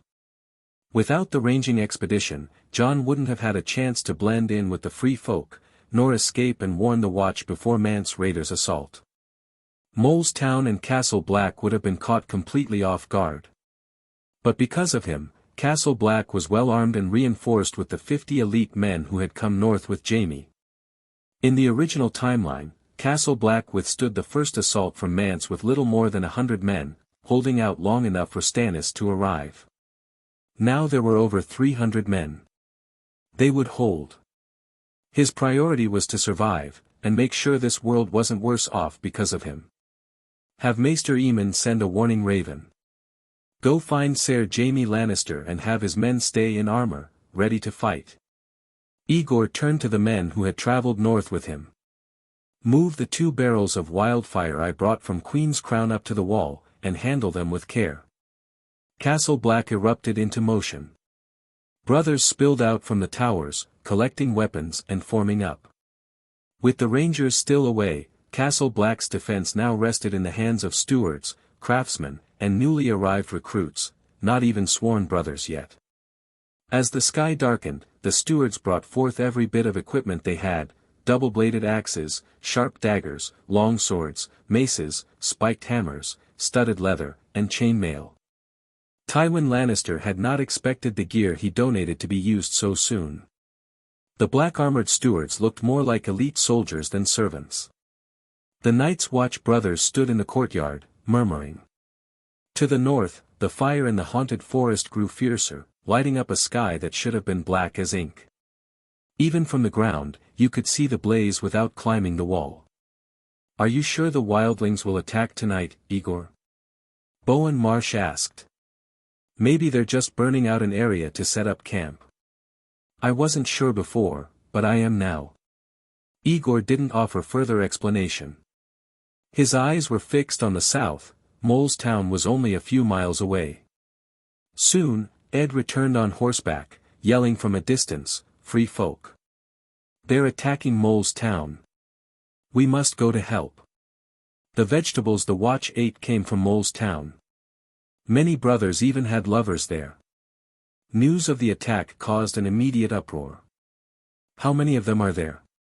How could I dare get close? I saw from a distance, at least hundreds. Who cares? They're just a bunch of savages. Let's go meet them head-on. Silence. Jon shouted, trying to calm the uproar. Our duty is to guard the wall. We can't abandon Castle Black. They're butchering our friends, and we're supposed to hide here like cowards. Our duty is the wall. You're just the Lord Commander's steward, Jon Snow. Stop acting like you command us, someone shouted. Mormont isn't dead yet, and even if he were, you wouldn't be the next Lord Commander. If we can't even protect Mole's Town, how are we supposed to protect the wall? Yes, I'm only the Lord Commander's steward, Jon replied loudly, and you're a craftsman. Why don't we hear what the first steward, first builder, and first ranger think? He turned to Aegor. We can't leave Castle Black, Aegor said, inwardly praising Jon's poise, though his face remained stern. But we can saddle every horse and send out riders to scout. If villagers escape from Mole's Town, we'll shelter them. Bowen, Othel, do you disagree? I agree. Guarding the wall comes first. Even though most brothers had nearly forgotten him, Aegor was still the first steward, appointed by Lord Commander Mormont. That title alone gave his words weight. With the first builder and the acting steward supporting him, his command became final. Woo, woo. Someone was about to protest when two horn blasts from the top of the wall silenced the courtyard. Aegor tensed and issued a swift order. As planned, I'll lead a group to man the wall. The rest stay below to defend Castle Black from any climbers. Remember, if they want to seize the abandoned tower, kitchens, hall, or stables, let them. We only hold the gate. Mance had chosen to attack from both above and below. In this situation, the top of the wall was far safer than the ground, where wildling elites might launch surprise attacks. Aegor didn't have much to spare, so the fewer losses the better. Taking the safer position was not cowardice, it was strategy, both for self-preservation and for the men under his command. Atop the wall, the Night's Watchmen raised steel basins with long poles and lit fires within them. The wind slashed at the flames, scattering orange light across the ice. Arrows, crossbows, spears, and bolts were lined up along the battlements, alongside piles of stones and barrels filled with pitch and lamp oil. These had been prepared ahead of time and now offered a crucial sense of security. Thanks to the Watch's renewed support and effective leadership, they had all the tools they needed, except enough men. Aegor looked down, and soon understood a third purpose behind Mance's fires. With the roaring blaze miles off as a backdrop, the forest's edge beneath the wall became cloaked in unnatural shadow. The Free Folks' camp was buried in darkness, a sea of black where only the occasional flickering spark could be seen. At that moment, the cleared stretch of snow between the forest and the wall revealed its value. Hundreds of yards wide and stripped of all cover, it gave the wildlings no place to hide. These free folk had no snow camouflage. As they poured from the forest, their colorful clothes and armor gave them away immediately, even a blind man could spot them now. Oh! The horn sounded again, but this time not from the Night's Watch. A horde of wildlings burst from the haunted forest like a flood of ants. More than a dozen horns echoed all at once, mixed with flutes and drums of varying tone, utterly disorganized and overwhelming through sheer noise. Amid the chaos, mammoths and giants emerged. From the wall, they stood out clearly among the masses, giants striding ahead on massive legs, charging forward at speed. The King Beyond the Wall's first direct assault on the Seven Kingdoms had begun. To be continued. Chapter 216, Wildfire shows its power. The wall was massive, too tall for ladders or siege towers to reach, too thick for battering rams to breach. Ordinary arrows couldn't reach the top, and even trebuchets couldn't hurl stones powerful enough to damage it. Fire attacks were pointless, as the melting snow would quickly smother the flames. The free folk could scale it, as some raiders had done, but only those who were strong, agile, and fearless. For a large host traveling with families, the only viable path was to assault the gate. Throw stones. Loose arrows. Don't let them get close to the wall. The blacksmith who had climbed to the top with Aegor was well versed in the wall's defenses and shouted commands loudly. Barrels of pitch were quickly loaded into trebuchets and set alight with torches. The wind fanned the flames, which roared to life. With the order to fire, the counterweights dropped, and the throwing arms slammed down with a heavy bang. The burning barrels flew into the night, leaving glowing arcs across the darkness before slamming into the ground and exploding into fireballs. Two mammoths near the impact point panicked, and the giants riding them strained to hold their mounts steady, bellowing in ancient tongues like thunder echoing from another age, clearly audible even atop the wall. Nearly 100 defenders used whatever weapons they had to attack the massing enemy below. Spears and swords were useless from this height. Aegor took up a bow and leaned over carefully to fire. The northeast wind blew fiercely, deflected by the wall and forming a rapid east-west current along its face. In such dark, windy conditions, aiming was useless. The defenders simply targeted the densest clusters, sending arrows, oil barrels, and stones down at them. Most attacks were swallowed by the darkness as soon as they left the wall. The heavier barrels and stones at least landed near their intended mark and sometimes ignited on impact. As for the arrows, whether they were blown off course, hit an unlucky target, or stuck harmlessly in the snow, it was up to the gods. The wildlings kept pouring from the forest, charging toward the wall. Soon, the narrow cleared zone below resembled a flour cake dusted with toppings, wildlings as black sesame seeds, and the mammoths and giants like assorted nuts. In the show, the producers had included all sorts of dramatic tactics to make the battle exciting. But the truth was, no wildlings tried to climb the wall to be picked off. All of them, men, giants, and mammoths, rushed straight toward the outer gate of the castle black section with one goal, to break it down and flood south. The Night's Watch's task was simple, repetitive, and hopeless: kill wave after wave of enemies. The gate. Aegor noticed some of the defenders losing focus and shouted as he moved along the line. Ignore the ones just standing there. They can't shoot this high. Focus your fire near the gate.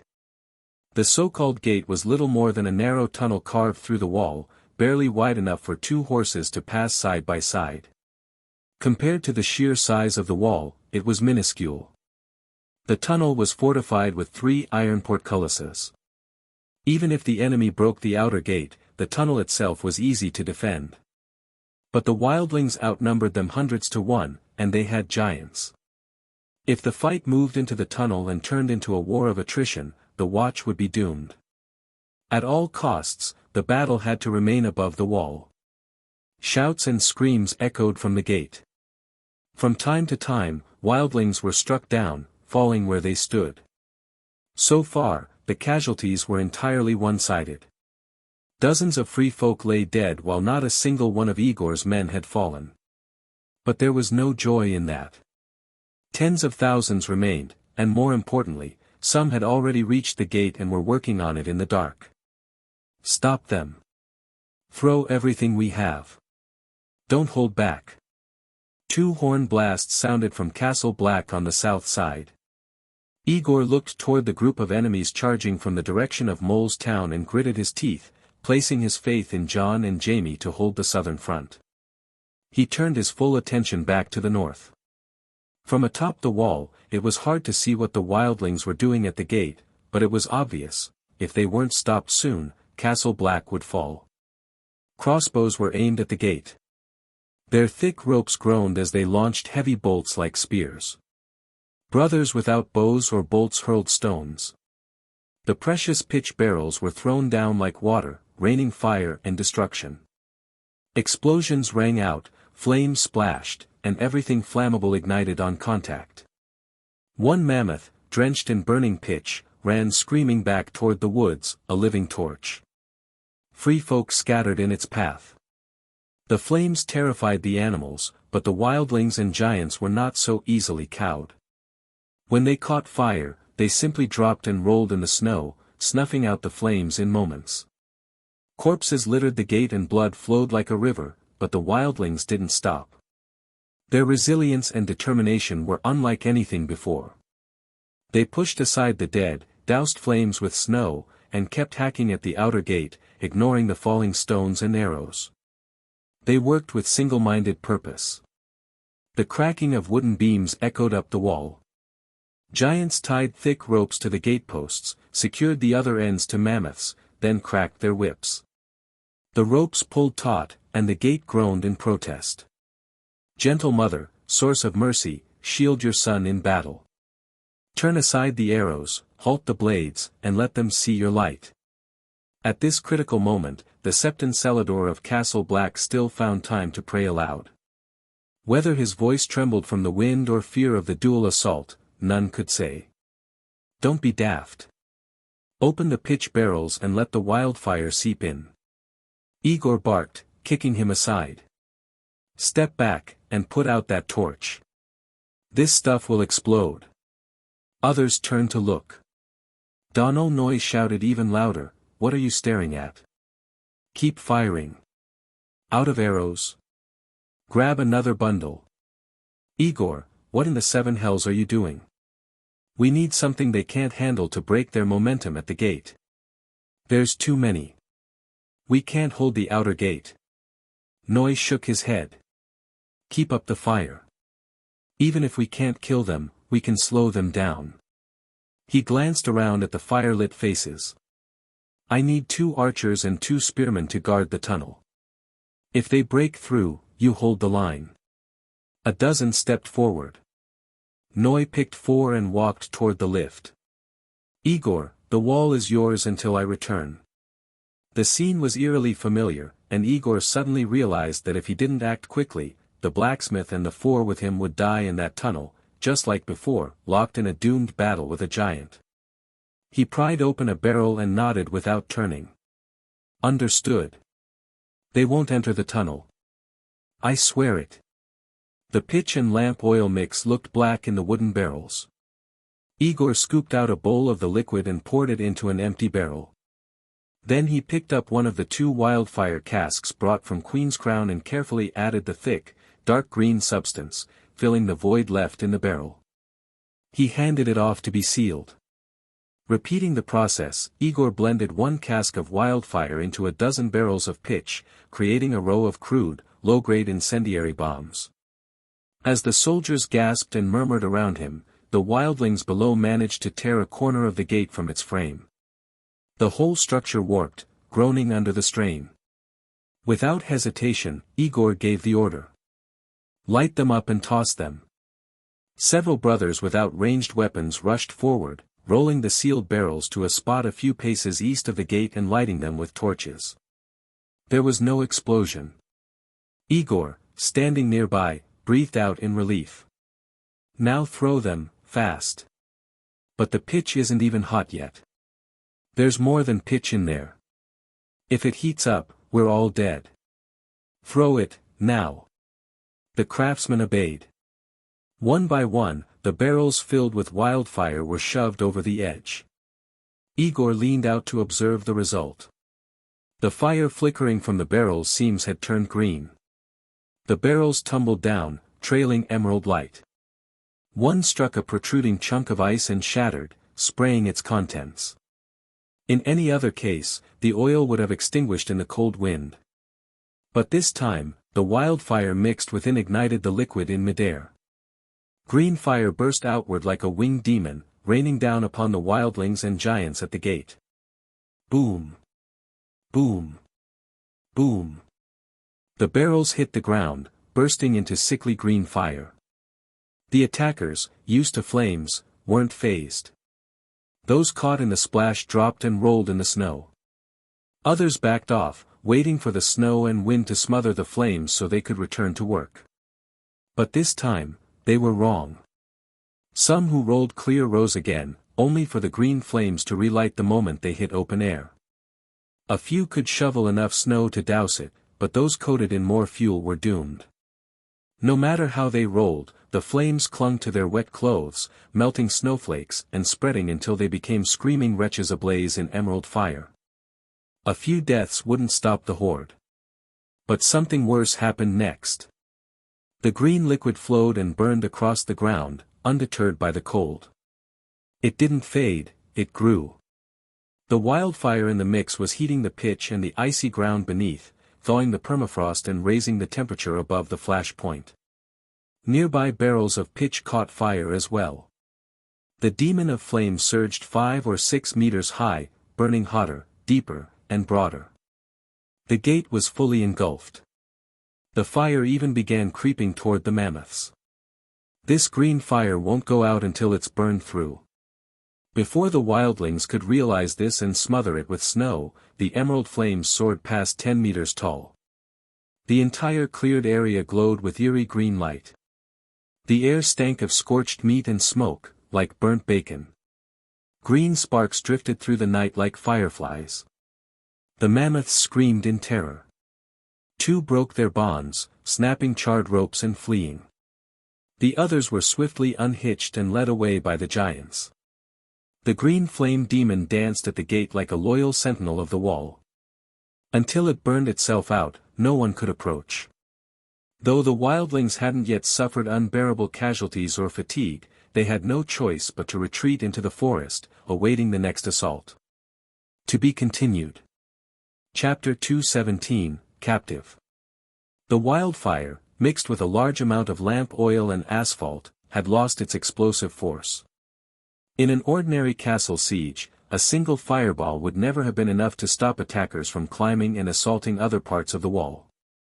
But when it came to the special defensive structure of the Wall of Despair, where the only viable breakthrough was the gate, a mass of strange green flame covering that entrance became the most effective defense. The wildlings made no effort to extinguish the blaze despite the attacks from above, and the roaring green fire was clearly not going to burn out anytime soon.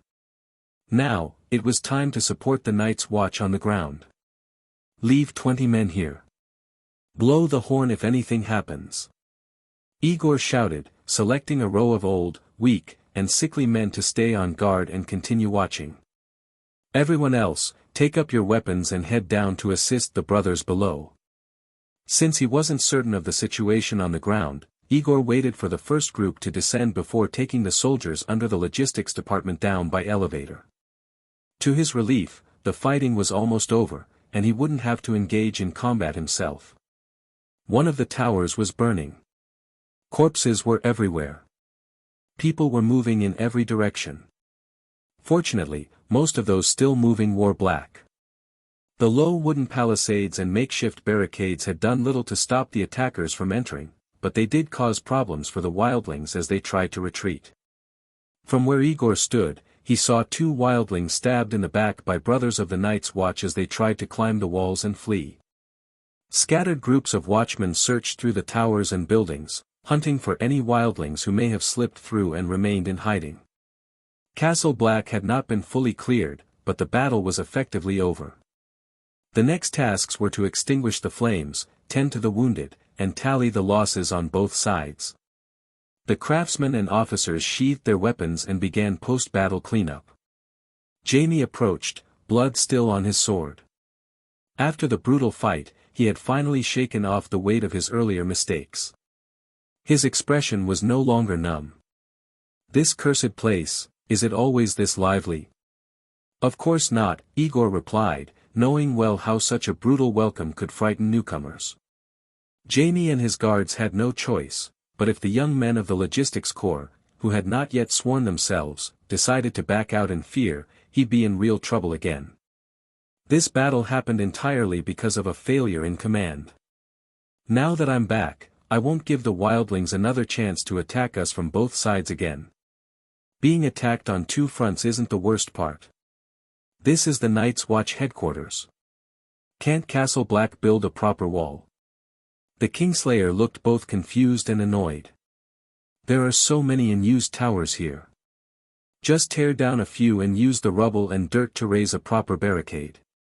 Jaime speaking up was a good sign. Aegor certainly wouldn't oppose his suggestion. He shrugged and said, I'll pass your suggestion along to Lord Commander Mormont. In the meantime, take your men and find a place to rest. The Night's Watch will handle the rest. Voices were raised a dozen paces away. Aegor heard Jon's voice and immediately led his men over to investigate. This bitch killed at least 2 of our brothers. She surrendered. She's my prisoner, Jon replied firmly. I didn't see her surrender. Jon grabbed the wildling woman and asked, do you surrender? I surrender, the woman said. Her breath fogged in the cold air. You fancy this wildling whore, don't you? The wall's too lonely, and your bastard blood's heating up, eh? She's my prisoner, Jon repeated. Is there a rule against taking prisoners during battle with wildlings? We can interrogate her. Learn their tactics and movements. Most of them would rather bite off their tongues than talk. It's a waste of time. Aegor arrived just in time to see the woman Jon was holding. She had red hair. It was Ygritte. He hadn't recognized her in the dark. She had joined the raid on Castle Black and ended up captured by Jon during the chaos. Was this just a lustful boy fixated on a red-haired wildling, or fate? Aegor didn't care to ponder such nonsense. He stepped in, cutting off the argument. If they're alive, take them prisoner. Even if we can't get anything out of them, they might be useful for sending a message to Mance Rayder later. The prisoners are still eating our food. Compared to the new troops he had trained in King's Landing, the Night's Watch, which once seemed so strict now appeared undisciplined. A random soldier dared to confront the chief logistics officer. Aegor frowned. Clearly, his authority had diminished. The food issue will be handled by the logistics department. Stop wasting breath. Clean the field. The kitchen staff will prepare dinner. The chief craftsman and steward were both straightforward men, not inclined to give commands. Lord Commander Mormont and the chief ranger were absent. After a year away, Aegor had returned and quietly assumed leadership. He became the de facto boss. Steaming onion soup was soon brought out from the kitchens. Everyone received a portion, and some was taken up to the sentries on the wall. With bread, they could quickly recover the energy spent in battle. Counting was especially difficult in the dark. It wasn't until midnight that a preliminary report was ready. 26 Night's Watch brothers had been killed, several more injured. About 200 wildlings had taken part in the assault. 76 were confirmed dead, 5 captured, and the rest fled into the night. The elite soldiers Jaime had brought from the Westerlands had fought like reapers, spears in hand. They alone had killed nearly half the attackers, and lost only 4 of their own. The wildlings had tried everything to lure the Night's Watch rangers away, only to stumble into a force even deadlier. Against some of the wildlings' best fighters, the kill ratio was a decisive victory. But with the free folk outnumbering them by 100 to 1, this success meant little. After the soup and bread, after the bodies, wildling and brother alike, were burned, there was still no horn from atop the wall. No one could say whether the wildlings would strike again that night, but the 300 defenders couldn't just wait.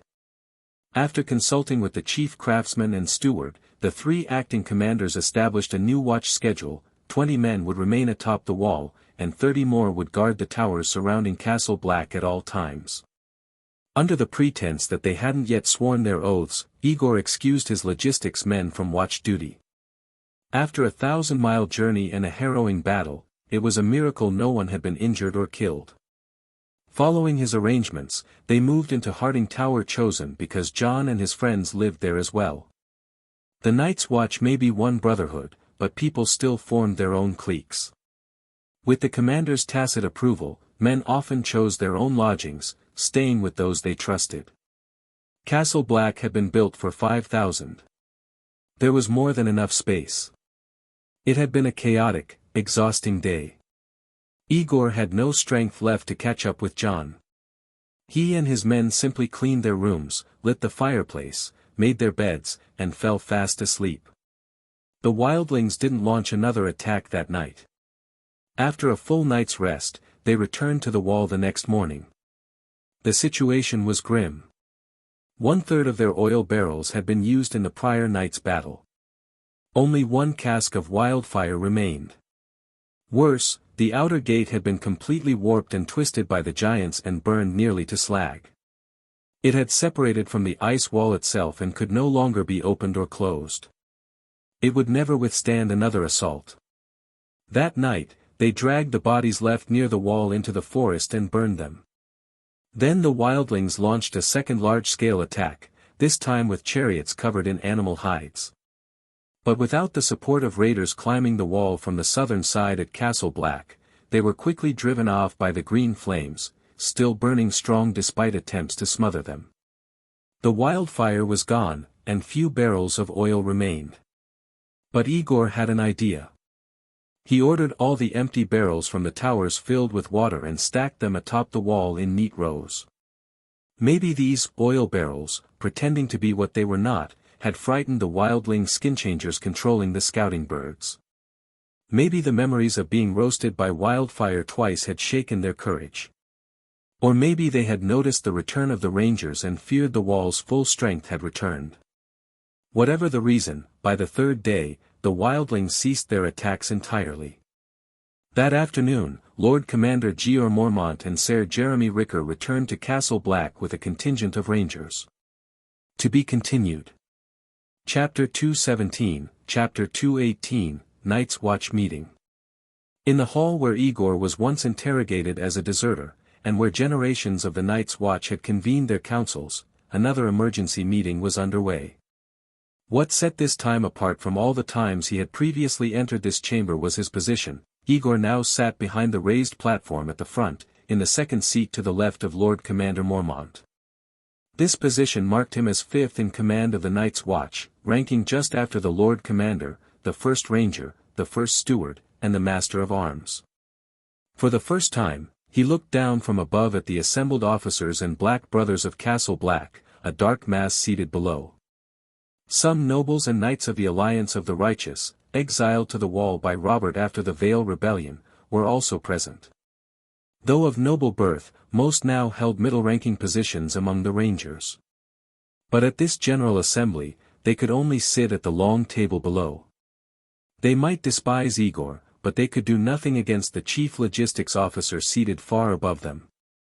The feeling was entirely different from being in King's Landing. Here, the combined forces of potential enemies were far weaker than their own, and the situation was fully in hand.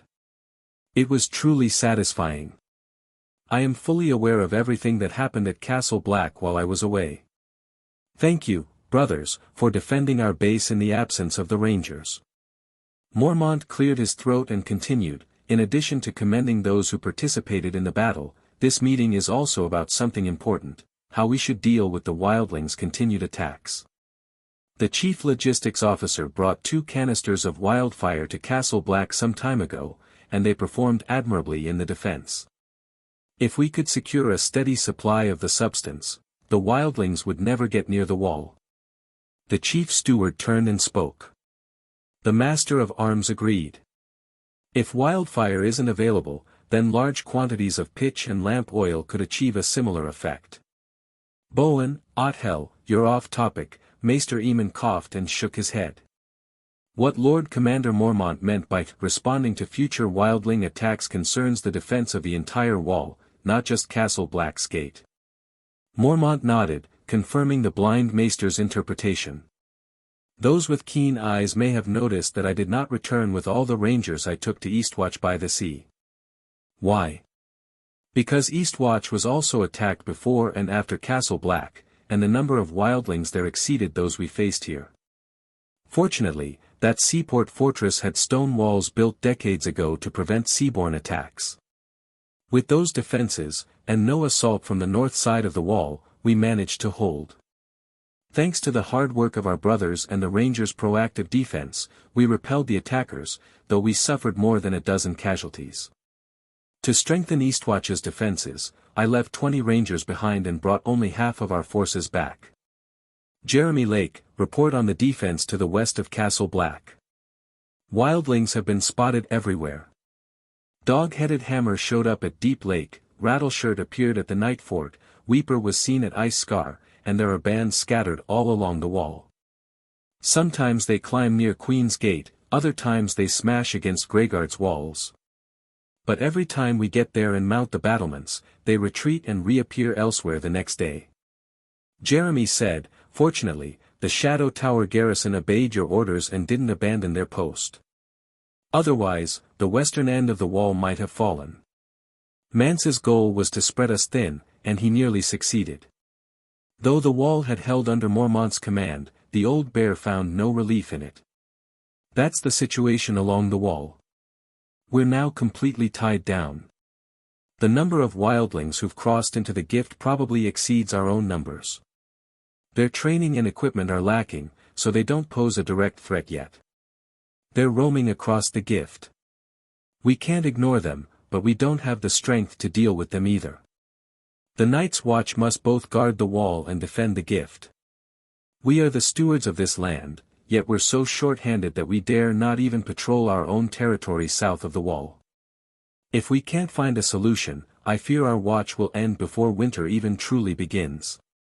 The Night's Watch can no longer solve this problem alone, Aegor said. We must appeal to the king and to the Lord of Winterfell for aid. The war in the south is over. King Stannis will surely come north to support us. I've sent out every raven I could, Maester Aemon said calmly. But they've only returned with bad news. Storm's End has been attacked and captured by an unknown force. The occupiers raised the dragon banner of the old dynasty and claimed to be Rhaegar's son. As a Targaryen, his tone remained composed. The Reach has accepted his claim and allied with him. I fear King Stannis will now lead his army south to retake his castle. Damn it, what's going on? Aegor's heart sank. This was another completely unforeseen variable. Since returning to the wall, he had already grasped the situation. Without the 200 elite rangers who were sent away, defending the wall had become slightly more manageable. But even that would only buy them a few extra days. Without outside aid, this war of 1,000 against 100,000 would inevitably end with the wildlings breaking through the wall and pouring into the north. If that happened, his plans and ambitions would all be for nothing, a wasted effort. What about the lords of the north? They can't all be too busy to spare men, can they? It's the last harvest before winter. Even if they have the manpower, they'll need every hand to bring in the crops. How can they send us help? This was disastrous. The reason he had chosen to come north to Castle Black after Stannis took King's Landing was precisely because he saw the wildlings' immense, unclaimed labor force. These days, every time he climbed to the top of the wall and looked toward the haunted forest, what his fellow black brothers saw as enemies were, to him, the world's cheapest, most available workforce. But these people were no tame kittens who would join his army with a wave and a smile. To subdue the free folk, the first step was to defeat them with overwhelming force. Only then could they be tamed, slowly and methodically. Stannis, who once declared that he would save the realm and claim the throne, had actually put those words into action when he failed to take King's Landing. But now that he had succeeded and sat upon the Iron Throne, he couldn't make the same sacrifice to defend the realm. Could you please stop being so self-righteous? The side effects of a runaway plot always show up at the most inconvenient time. Aegor clenched his teeth and pressed on. What about Lord Eddard Stark? He's Warden of the North. He can't ignore his own land's safety, can he? The Northern Army has followed Stannis south to Storm's End. Ravens have wings, but men do not. Even if they ended the war and turned around this instant, they wouldn't reach the wall in under a month. And I'm afraid we won't last that long, Aemon said. The Maester's report shattered all of Aegor's plans. He frowned, mind clouded with thoughts on how to break the deadlock. Jon stood from the lower benches. We should negotiate with the wildlings. Strike a deal with them. Let them in, and they'll follow our laws. We share a common enemy. In the coming winter, the wall will need every living soul it can get. Let the wildlings into the wall. The voice of opposition came at once. I think you've been bewitched by that wildling woman. Jon ignored his old rival's provocation and looked directly at the Night's Watch leader seated above. Commander Mormont, we captured several wildlings who attacked Castle Black. After interrogation and persuasion, one agreed to confess Mance's plan, but she insists on speaking publicly. She. Just as I thought. It wasn't persuasion. More like sleeping with her. Mormont slammed the table, silencing the jeers from those who disliked Jon. Enough. Bring the wildling up. The hall, filled with hundreds, was still buzzing with noise. Jon stood and left. 10 minutes later, he returned with the shackled and handcuffed wildling woman. Everyone turned to look. Ygritte was not as beautiful as in the tales. She had a plain round face, a stubby nose, wide-set eyes, and uneven teeth. Only her fiery red hair and clear blue-gray eyes lent her any charm. Even so, in Castle Black, where women were absent for years, she was far prettier than the whores in Mole's Town and still stirred the lust of many black brothers. Mormont studied the captive for a moment, then asked, "Wildling girl. What's your name?" "Ygritte." "Very well, Ygritte. Jon says you're willing to reveal Mance Rayder's plan to attack the wall. Is that true?" "Yes. You wish to speak publicly. Nearly everyone at Castle Black is here. Go ahead. Something's not right." Aegor, observing Ygritte, soon sensed a problem. He had assumed that Jon and Ygritte were destined to meet, and that his knows-nothing boy could easily convince her to share Mance's plans. But looking at her now, did she look like someone confessing her crimes? If anything, she resembled a revolutionary martyr standing on the gallows, proud and defiant, ready to die heroically. If Aegor didn't know better, he would almost suspect she was about to detonate a bomb and blow up the Night's Watch leadership, so her wildling comrades could slip past the wall. Ygritte scanned the room, ensuring most of the watch was present. Then she lifted her chin and proudly declared, "You crows who kneel can't defend this wall. If I were you, I'd open the gates, throw away the black, and surrender to Mance. Maybe then you'd have a chance to live." Mormont waved a hand to silence the uproar. His expression grew dark. "I recall you came here to confess Mance Rayder's attack plan. If you continue spewing nonsense, you'll go back to the ice cells. And this time, no furs." The threat seemed to work. Ygritte hesitated and swallowed her words. "I'll admit, you crows are tougher than expected." She deliberately snorted, then moved on. "But don't think you can stop the free folk. There are too few of you, and too many of us. This attack on Castle Black was just a test. Before we left, Mance told us, if this assault failed, he wouldn't waste more troops. He'd send 10,000 to the east to build rafts and cross the Bay of Seals to attack Eastwatch from behind. Another 10,000 would head west, cross the Great Canyon lightly, and strike the Shadow Tower from the south. The rest would split up with mammoths and start digging through the sealed gates of your abandoned forts. Once they're through, they'll pass the wall easily. Even if you can fight 10 times your number, you'll be overwhelmed. Half of them would drown in Seal Bay. Half of the rest would fall to their deaths in the canyon." Ygritte scoffed. "I'm not good at numbers. But if half of one group lives, and half of the other does too, that still gives us 10,000 behind your wall. A clever plan. If it works, you'd be unstoppable," Mormont said, unfazed. "So why haven't you done it already? Mance hopes you'll see reason and agree to talks." Ygritte said contemptuously. "In return, the king beyond the wall guarantees safety for all crows. I know it's unlikely, but you'd best think about it. If you want to talk, I can deliver the message." "Talk your mother's judgment," blacksmith Donal Noy roared, standing up and hurling a cup of water at her. "As long as one of us still lives, you savages will never cross the wall or set foot on our land." "Your land?" Ygritte shouted, dodging. "The free folk have lived here for generations. You show up, build a wall, shut us out, and now you say it's your land. What else is that but theft? Enough." Aegor snapped back to reality and stood, his voice cutting through the rising chaos. He asserted his authority and stopped the shouting before it spread. No wonder Ygritte agreed so easily. She wasn't revealing Mance's plan, she was making a statement. Unfortunately, the free folk had the strength to be arrogant. The idea of negotiating and subjugating them, which he had implanted in Jon's mind, had just been dashed by her provocations.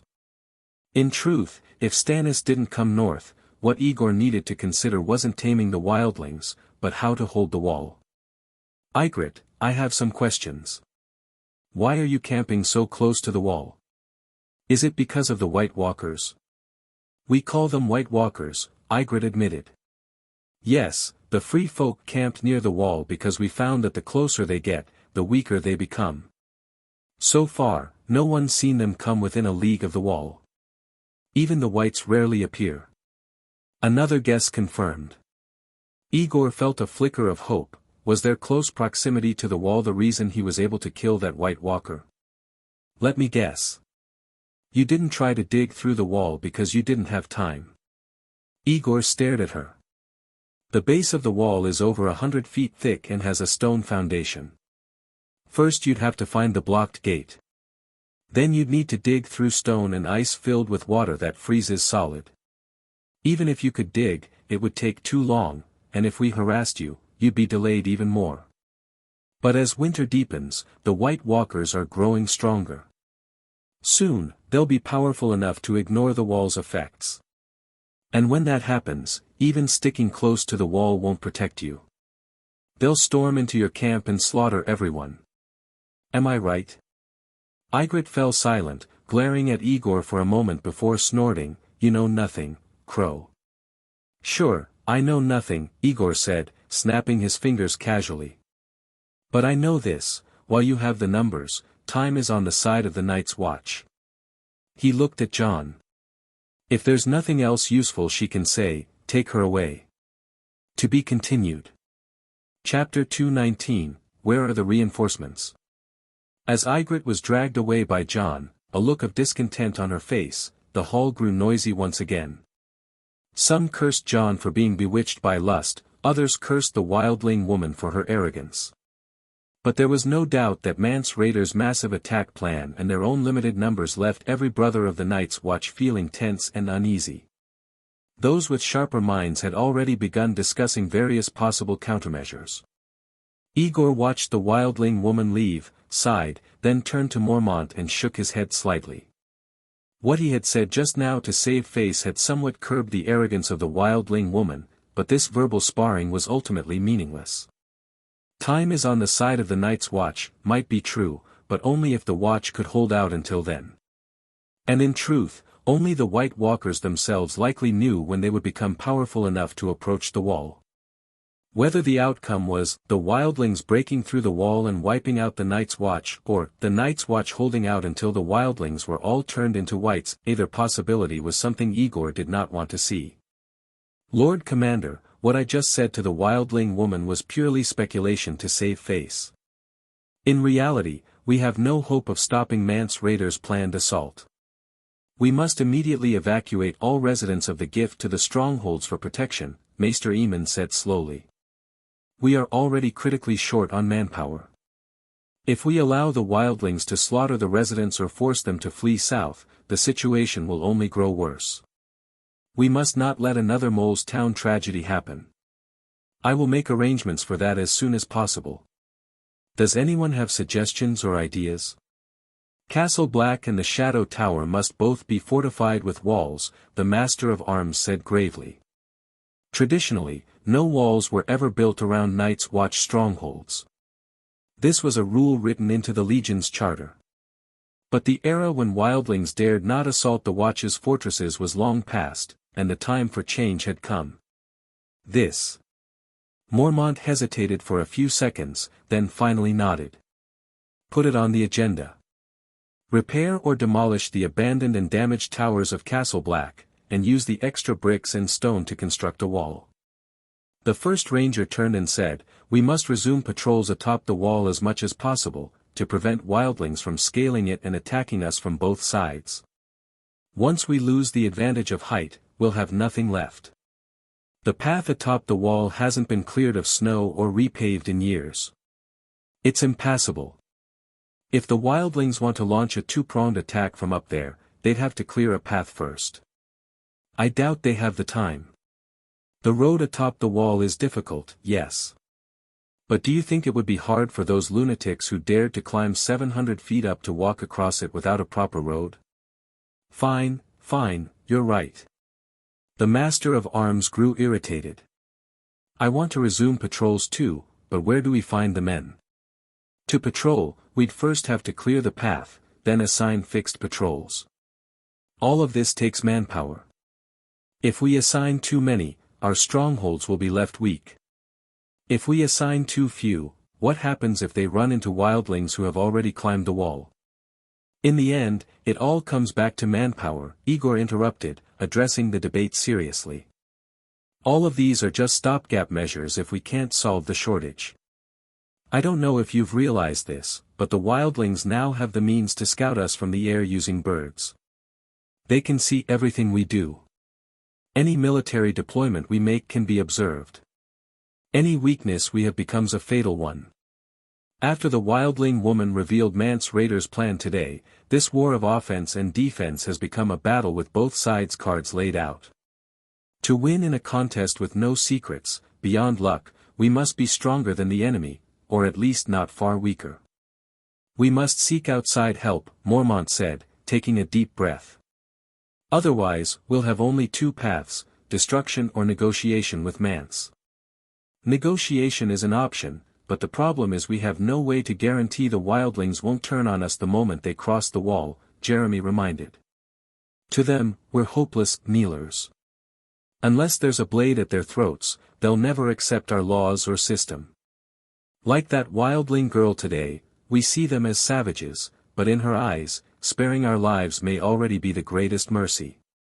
If we can't suppress the wildlings' arrogance, there won't be any negotiation at all, Aegor said. With an imbalance of power, all we can do is plead for peace. We must first find a way to shatter Mance Raider's reputation. As for seeking outside help, you've spent many years in the south. Don't you have any contacts? Mercenaries, perhaps? Mercenaries? Ha! Aegor chuckled. You must be joking, Lord Commander. You don't know how expensive they are. The logistics department does have business in King's Landing and is doing fairly well. But affording mercenaries, enough to fight 100,000 wildlings? Absolutely impossible. Besides, there's war in the south. Anyone who can fight is already there, looking for work. Prices will be even higher. What we need now are cheap helpers, preferably free. A cheap helper, preferably free, how could such a thing even exist? When Aegor said that, he hadn't thought of anyone specific. But half a second later, someone did come to mind. Did Robb Stark recruit soldiers from the mountain clans when he marched south? Mountain clan tribes. Everyone who heard him turned toward him, some wearing expressions that said, "Why didn't I think of that?" He did. Every clan sent warriors to follow Robb south. The leaders of these clans all know Lord Eddard Stark. They respectfully call him Ned, the leader of the North. When they heard it was his command, and that they'd be heading south to rob the richest nobles in the Seven Kingdoms, they responded with great enthusiasm. That hope was quickly dashed again, but Mormont's expression brightened. Wait, yes, they sent warriors south with Robb, but those mountain clans are different from the other northern lords' people, they don't farm. No farming. What did that mean? Aegor paused for a second, then understood. Not farming means the so-called autumn harvest season doesn't apply to them. They sent warriors with Robb, but those left behind might still be able to support us. Exactly, the chief steward exclaimed, slamming the table. The lifestyle of these mountain clans is no different from the wildlings. The only difference is that they've been tamed by the rulers of the north over thousands of years. They're fierce, and both men and women can fight. If we can persuade them to leave the mountains and help defend the wall, it would relieve much of our manpower burden. Though the idea came from Aegor, he knew little about the mountain clans and urgently needed someone to explain. The Night's Watch had long exchanged resources and necessities with the mountain clans and were very familiar with them. After a bit of discussion, Aegor gained a basic understanding of these friendly barbarians south of the wall. If, as Tyrion Lannister once said, the wildlings were those unfortunate enough to be north of the wall when it was built, then the mountain clans were those lucky enough to be south. These tribes living in the mountains north of the Wolfswood shared nearly identical culture and customs with the free folk. They worshipped the old gods and were naturally fierce. There were nearly 40 clans of various sizes. Among them, the Flint clan and the Norei clan lived closest to the Gift and were often attacked by wildling raiders crossing the gorge. They were well known for their close ties to the Night's Watch. Poor, aggressive, and obsessed with honor, they were the perfect reinforcements. How many of them are there? Hard to say. No one has ever counted. Altogether, maybe 20 to 30,000. That's total population. In reality, the farther tribes are from the wall, the harder it will be to persuade them. But even if we can get 1 or 2,000, it would be enough to change everything. Thousands. There might even be women among them. All you ever think about is women. Excellent. It seems today's meeting was not in vain. We found a viable path forward. Mormont's face finally showed a trace of relief. He coughed to silence the excited murmurs in the hall. Please discuss the details among your departments. We won't go into them here. I'll now assign tasks. The hall fell quiet. All eyes turned to the commander. The top of the wall and surrounding strongholds must be guarded at all times. This will be the duty of the Rangers. The construction of walls around Castle Black and the Shadow Tower falls to the craftsmen. Also, Chief Steward, send people to relocate the surviving residents of the Gift to the 3 main strongholds and resettle them properly. Chief Logistics Officer, since you often deal with people, you'll be responsible for visiting the mountain tribes west of the Gift and requesting their support. The old bear looked around the room, then turned toward James and his remaining guards. Lastly, I'll be transferring 20 Rangers from Castle Black to Eastwatch to begin naval training, so the warships donated by Lord Manderley of White Harbor can be put to use. As for the Ranger vacancies, Andrew Tars, this new group of recruits is of decent quality. Train them quickly and add them to the Rangers. All duties begin today. Now, this meeting is adjourned. To be continued.